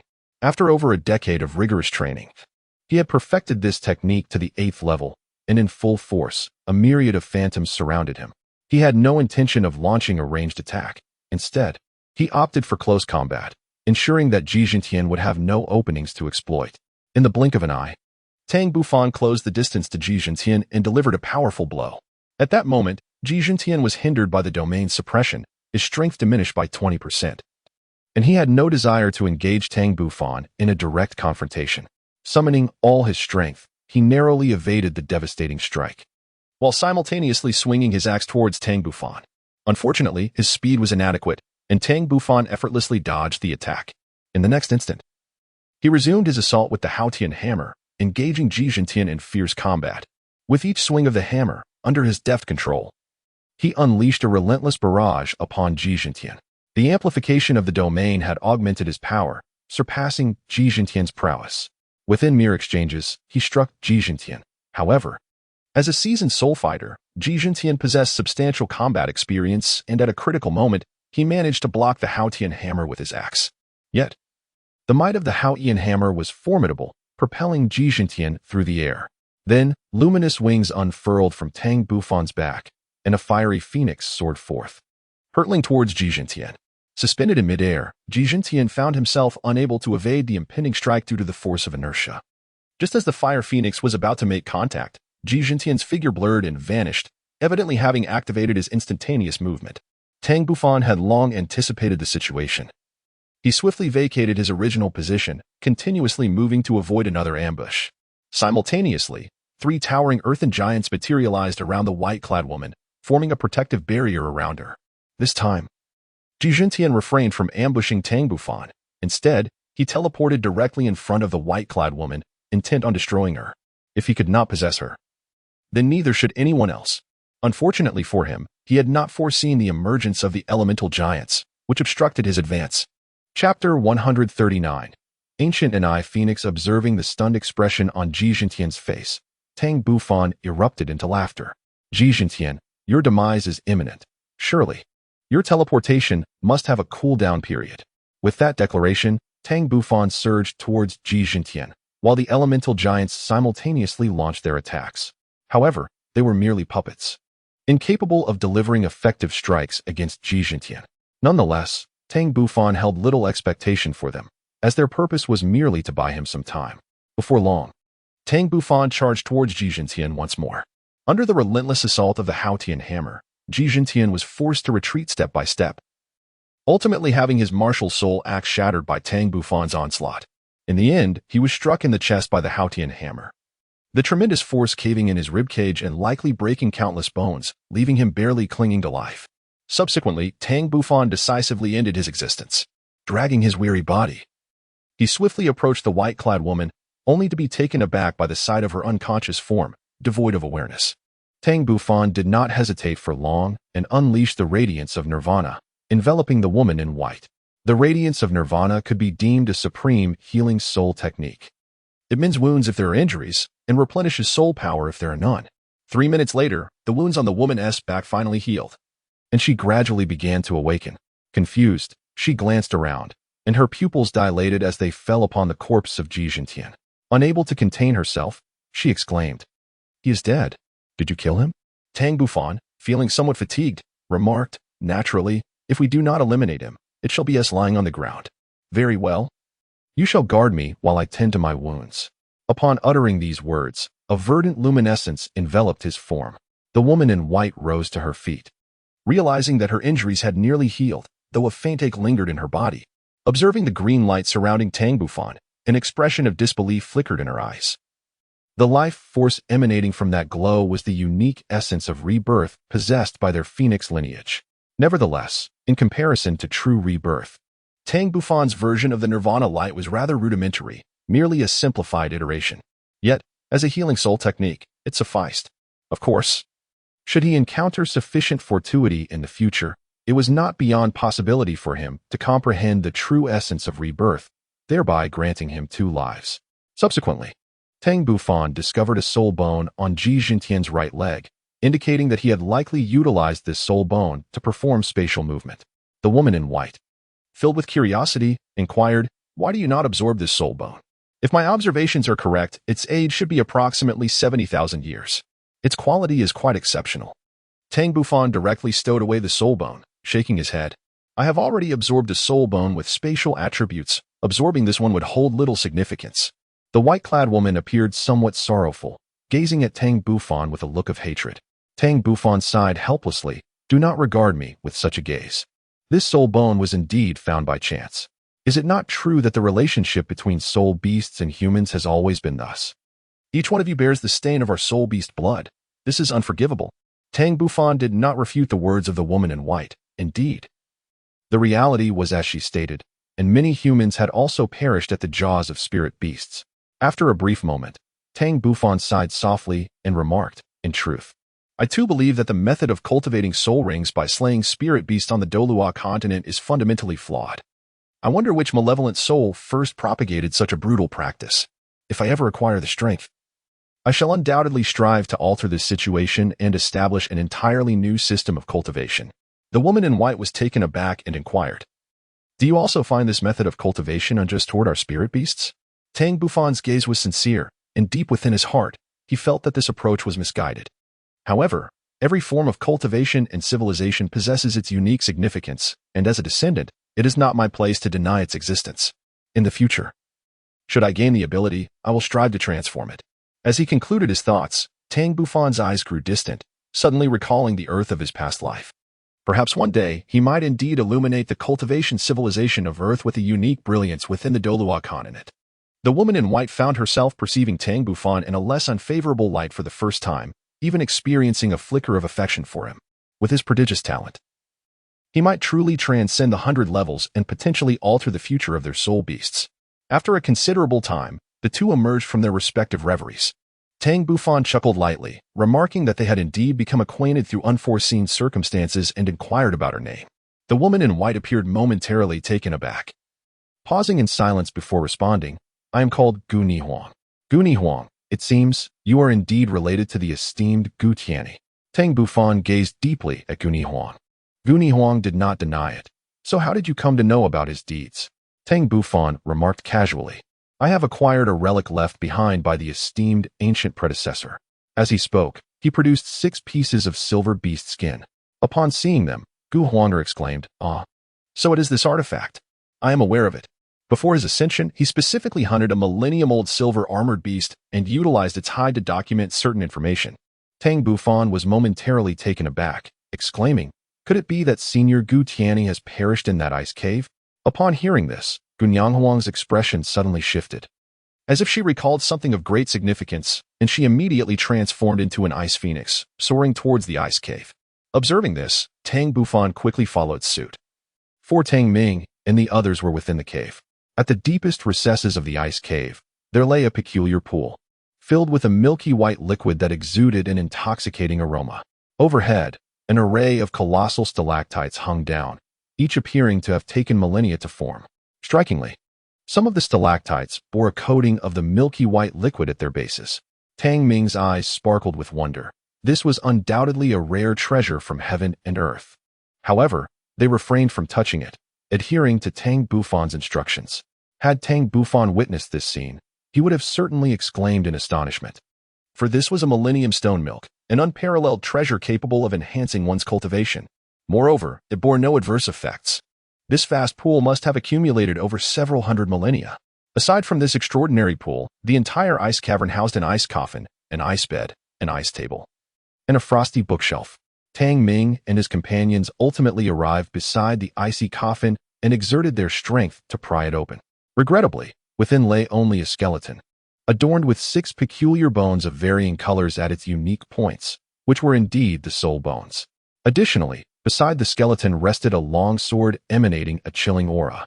The group exchanged glances, realizing this must be the remains of the esteemed Gu Tianyi. They were astonished to discover he possessed 6 soul bones. Could this sword be the manifestation of his martial spirit, the ice sword? We are certainly in for a fortune. After a brief moment, Qing Shan spoke with gravity, suggesting, let us refrain from touching these items until Bufan arrives. Although the group felt a twinge of desire for the soul bones, they understood the importance of prioritizing the situation. Before long, two figures burst into the ice cave, revealing themselves to be Gu and I Huang and Tang Bufan. As Gu and I Huang entered the icy chamber, she immediately spotted Tang Ming and the others encircling the coffin, scrutinizing Gu Tiany's remains, and she coldly demanded, "What are you all doing?" Tang Ming and the 8 others were taken aback, turning around to discover that it was a woman in white. Their expressions turned grim, however. Upon seeing Tang Bufan closely following her, their anxious hearts finally found solace. The 8 of them swiftly stepped aside and approached Tang Bufan, inquiring about the situation. They had clearly heard the earth-shattering sounds of battle just moments before, as the two had been locked in fierce combat. Tang Bufan remarked with a calm demeanor, "The reasons behind this matter are somewhat intricate, and I shall elucidate them to you at a later time. However, I believe that I can now consider Miss Gu Huang as a friend, having set aside past grievances. By the way, you haven't tampered with anything here, have you? Especially the remains of Senior Gu Tiany? No, rest assured, boss. We have adhered strictly to your instructions." Tang Ming assured him. "That is reassuring." Tang Bufan finally felt a sense of relief. Although Gu Huang had not shared her story, he could surmise a fragment of it. Given her surname, Gu, it was evident that her connection with Senior Gu Tiany was extraordinary, and she must have received significant favors from him.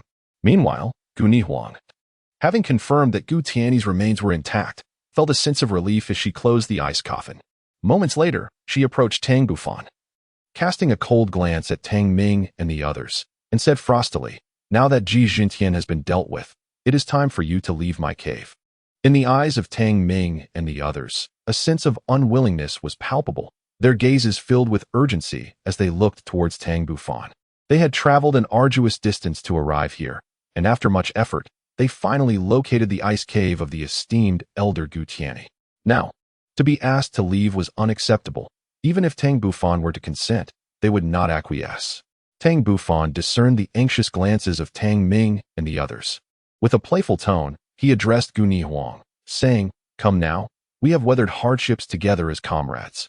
It is rather unkind of you to behave this way, especially since the hour is growing late. Furthermore, we have come primarily to pay our respects to the esteemed Gu Tiany." Gu Huang's gaze faltered momentarily. She was not oblivious to the underlying threat in Tang Bufan's words. With a cold snort, she turned and strode towards the entrance of the ice cave. "Tang Bufan, step outside with me." Tang Bufan chuckled heartily. "All right, no problem." After saying this, he followed suit with a cheerful demeanor as he stepped outside. Inside the ice cave, Tang Ming and the other 7 exchanged glances, their expressions filled with curiosity. Suddenly, Tang Ming's eyes glinted mischievously as he proposed, "Do you think there might be something amiss between our leader and that Gu Huang?" Orlant, understanding the implication, responded with a knowing smile. "Are you suggesting that kind of relationship? That is impossible." Both Qingyu and Zihan exclaimed in unison. However, as soon as the words left their lips, they felt a twinge of regret and their gazes shifted slightly. Meanwhile, Tang Feng and Qingshan's expressions darkened inexplicably. Annie glanced at Qingyu and Zihan, then cast a fleeting look towards the cave entrance, as if she had come to a realization. At that moment, Tang Ming inquired curiously, "Why are you two reacting so strongly?" "What I meant was that they might be keeping secrets from us. Isn't that a possibility? Otherwise, why would they deliberately avoid us?" Annie smiled gently, her tone laced with intrigue. "If we consider it your way, it does seem plausible." Qingyu and Zihan fell into a contemplative silence, refraining from further conversation. By the edge of the ice lake, a narrow path meandered around the entire expanse of the frozen water. As Tang Bufan and Gu Huang admired the scenery, they engaged in conversation. "I can allow you to stay in the ice cave for one night, but you must depart by tomorrow. And do not even think about disturbing the remains of my teacher." "Teacher?" Tang Bufan inquired, his gaze filled with curiosity. Gu Huang did not respond immediately. Instead, she became lost in distant memories. After a prolonged silence, she spoke softly. 30,000 years ago, I had approximately 70,000 years of cultivation. While my teacher had already attained the rank of a level 91 title Douluo, one day he suddenly intruded upon the ice lake, intending to cultivate here for a time, which I naturally opposed. Thus ensued a fierce battle, and despite my racial talents, I was no match for him. However, he did not take my life. Instead, he established an ice cave by the lakeside as his place of cultivation. Aware of my inferiority, I devoted myself to rigorous training within the ice lake. Tang Bufan speculated. "Surely you do not intend to reclaim your honor? Do not be deceived by the mere fact that you were a 7,000-year-old soul beast. Even a 10,000-year-old would scarcely be his opponent. At that time, I was naively convinced that I could vanquish him. However, as time progressed, the chasm between us only widened, and he consistently showed me leniency, leading me to accept his presence by my side as a matter of course. Thus, approximately 70 years passed, during which his strength ascended to the pinnacle of 99 levels, a revelation I came to realize only later. Indeed, historical records indicate that the esteemed ancestor Gu Tianyi achieved the title of Douluo at the age of 50 and reached the 99th level by the age of 120. A span of precisely 70 years. Tang Bufan nodded in acknowledgement. Subsequently, he devoted another 70 years to his cultivation before departing from this place. The next occasion I encountered him was several centuries later, at which point he returned from the outside world with an abundance of literature pertaining to ice attributes and commenced a period of seclusion for cultivation. This retreat lasted 200 years, and upon his emergence, his countenance was marked by profound regret. Thereafter, he never engaged in cultivation again. Tang Bufan let out a gentle sigh, realizing that the path to becoming a deity through the laws was fraught with challenges. Subsequently, for reasons unknown, he began to teach me literacy and the methods of human cultivation, imparting all his insights regarding the cold ice to me. Initially, I did not comprehend the depth of his teachings until he revealed to me before his ascension that his only regret in life was not achieving the 100-level divinity. It was not due to a lack of talent, but rather because he had come to understand the path to divinity far too late. Had he been aware of it several centuries earlier, the outcome might have been entirely different. Furthermore, he mentioned that to tread the path of divine laws, it is best to cultivate awareness from a young age, as this significantly enhances the probability of success. Tang Bufan, lost in thought, nodded thoughtfully, casting a peculiar gaze upon Gu Nihuang. It appears that the esteemed Gu Tianyi has placed his hopes of divinity upon Gu Nihuang. As the Ice Phoenix, she is inherently endowed with the power to command ice. If she were to take on human form, her exceptional talents would indeed be remarkable. Coupled with the culmination of Gu Tianyi's lifelong cultivation insights, the likelihood of attaining divinity is indeed substantial. Gu Nihuang continued, that period was the happiest time of my life.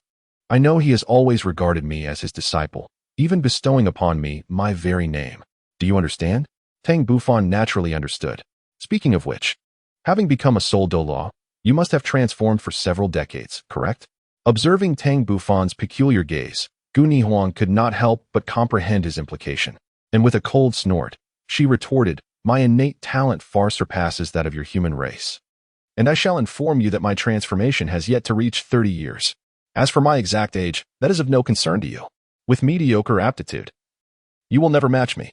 By the time I reach my 20s, I shall undoubtedly achieve the rank of Douluo.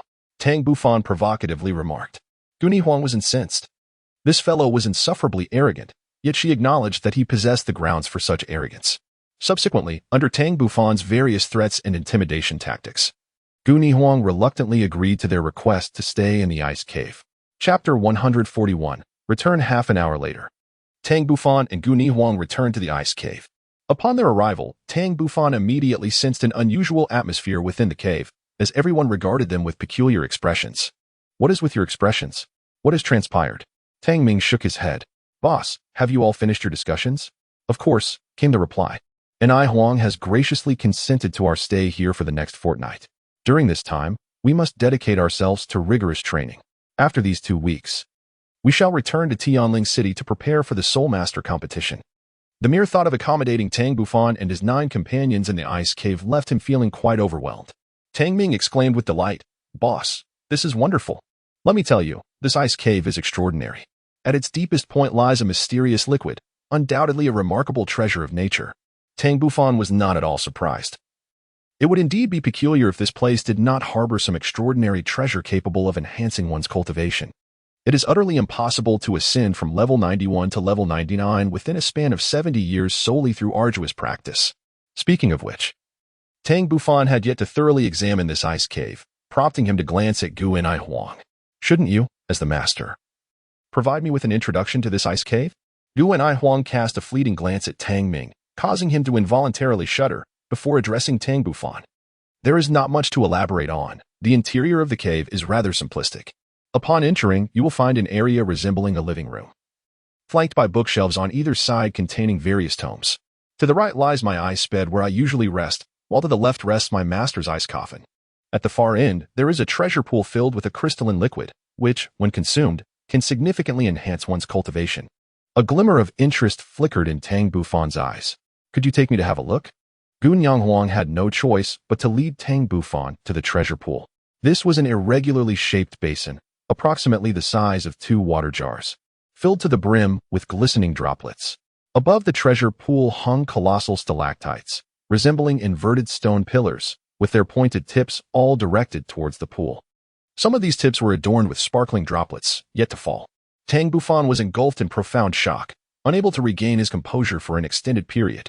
He was certain that this was the legendary 10,000-year stone milk, and to accumulate such a vast pool, one could only imagine the countless millennia it had taken, especially considering that the esteemed Gu Tianyi must have consumed a portion of it. In his previous life, had he been fortunate enough to discover even a small bowl of this 10,000-year stone milk, or perhaps just a few drops, it might have sufficed to propel him beyond the innate bottleneck, sparing him the torment of being struck by lightning. Gu Huang, filled with curiosity, inquired, Tang Bufan? Judging by your expression, it seems you are familiar with this substance. Tang Bufan regained his composure and glanced around at everyone before elucidating. Do you see those enormous stalactites hanging above? They are the kings of stalactites, capable of condensing the essence of heaven and earth. Every 10,000 years, they can produce a single drop of stalactite essence, akin to the liquid known as pool power. This liquid is exceedingly precious and possesses boundless utility. Oh, the essence of stalactites from 10,000 years? Gu Huang nodded thoughtfully. After a moment, Tang Bufan's gaze burned intensely as he fixed his eyes on Gu Huang. Huang, this essence from 10,000 years? Gu Huang, fully aware of Tang Bufan's implications, nonetheless cautioned. This essence is quite scarce and cannot support many individuals in breaking through to level 99. Moreover, it is advisable not to consume it for soul power enhancement before reaching the title of Douluo, as that would be a waste. It is best to wait until one reaches level 90 or even 95 before partaking in it, as that would allow for the utmost efficacy and rapid accumulation of our soul power. Tang Bufan nodded, affirming, indeed, I comprehend its value far better than you do. I shall not squander it. Very well, I shall take my rest now.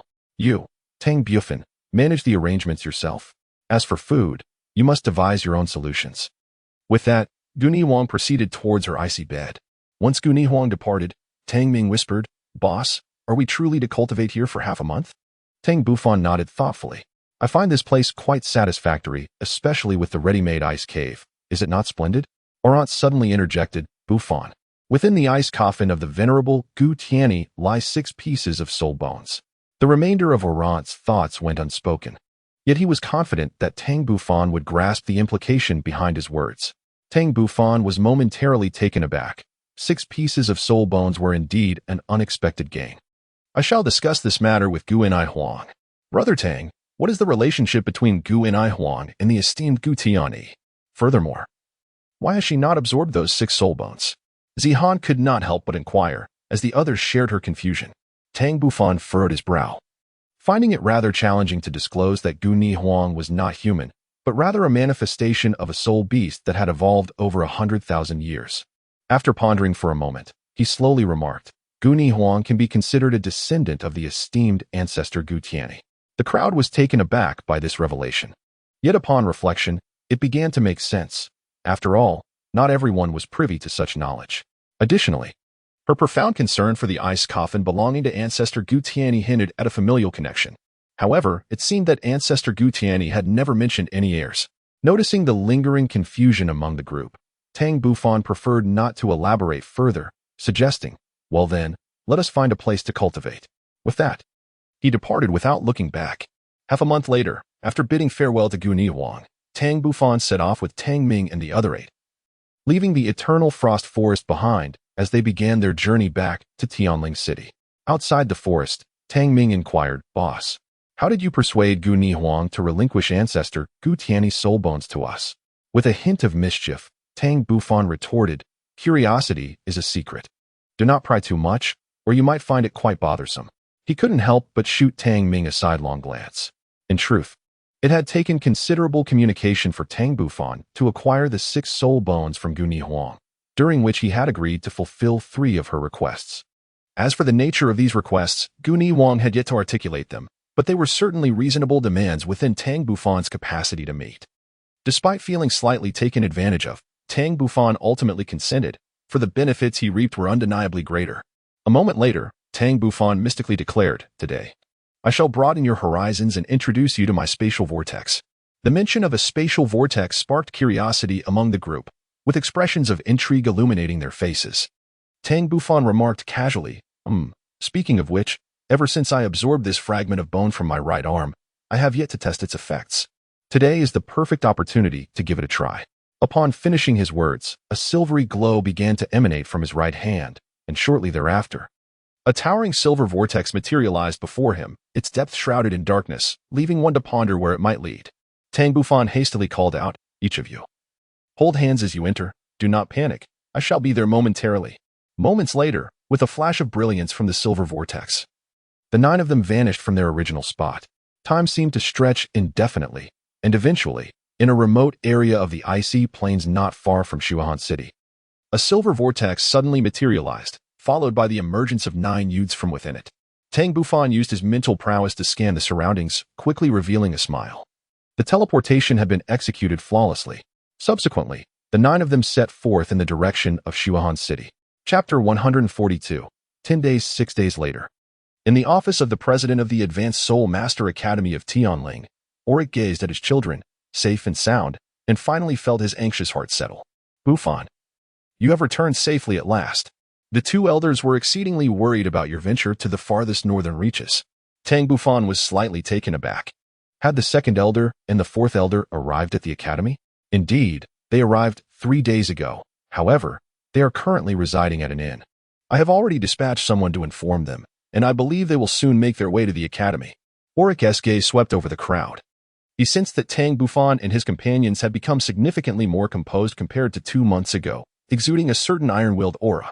Thus, he could not help but inquire, "Bufan, please share with me the experiences you have encountered over these past 2 months." Tang Bufan was suddenly overwhelmed. "Dean, these past 2 months have been tumultuous, and I scarcely know where to begin. Perhaps we should allow Allen and Annie to return home and recount everything at a leisurely pace? For now, let us discuss the Soulmaster competition." Alec pondered for a moment and concurred, "Very well.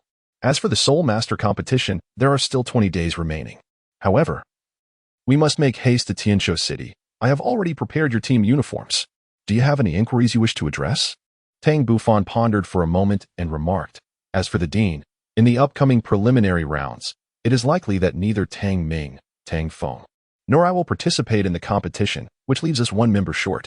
Perhaps you should consider selecting 1 or 2 reserve team members from within the academy." "Oh. Regarding this matter, I have already made arrangements and selected 2 substitutes. One is Gao Yuan, and the other is Li Hu," replied Auric, exuding an air of complete control. Tang Bufan was well aware of Gao Yuan and Li Hu, both of whom possessed a soul power of 38. One was a control-type soulmaster, while the other specialized in defense. Gao Yuan's martial soul was the Devil's Vine, and Li Hu wielded the Blackstone Shield. Both were outstanding members of the elite class. Although they were significantly older than Tang Bufan and his companions, nearing the age of 25. At that moment, the 2nd elder and the 4th elder burst into the office. Their worries alleviated only upon confirming that Tang Bufan and the others were safe and sound. Tang Bufan, with a bewildered expression, inquired, "Elder 2nd, will you accompany us to the competition?" The 2nd elder shook his head and replied, "No, it would be best for your dean Auric to accompany you. We heard from your dean that you ventured into the perilous extremes of the north, which raised some concerns. Now that you have returned safely, I feel at ease. You may all go rest now. We have matters to discuss with your dean." Tang Bufan hesitated for a moment and said, "Esteemed elders, I have observed that Orant, Annie, and Jiangtung possess considerable talent, so I have extended an invitation for them to join our Haotian Sect, and they have all accepted. What are your thoughts on this matter?" The 2nd elder and the 4th elder naturally had no objections. "Excellent. After the conclusion of this Soulmaster tournament, you may bring them back to the Haotian Sect to conduct the initiation ceremony." Tang Bufan nodded gently. "Elders, we shall take our leave now." Soon, the office was left with only Auric and the 2 elders. As Tang Bufan and his companions departed from the teaching building, they each went their separate ways. The Orlant siblings returned home, while Jiangtung accompanied them back to their dormitory. That evening, at the Orlick residence, The siblings recounted the myriad events that had transpired over the past 2 months. An hour later, disbelief still lingered on Orlic's face. Was Tang Bufan truly a 67th level soul emperor? And were his soul rings genuinely too purple, too black, and too red? Surely you jest. Orlic nodded earnestly. Father, we witnessed it with our own eyes. We are not joking. Not only that, but we also witnessed him slay a 75th level soul sage and engage in combat with a soul Douluo. His strength undoubtedly reaches the level of a soul Douluo. Orlic was once again taken aback, taking a considerable amount of time to recover from the shock of being surpassed by a mere 14-year-old. After a moment of silence, Orlic suddenly adopted an unusually serious expression, saying, Orlic, Annie, you must forge a strong alliance with Tang Bufan.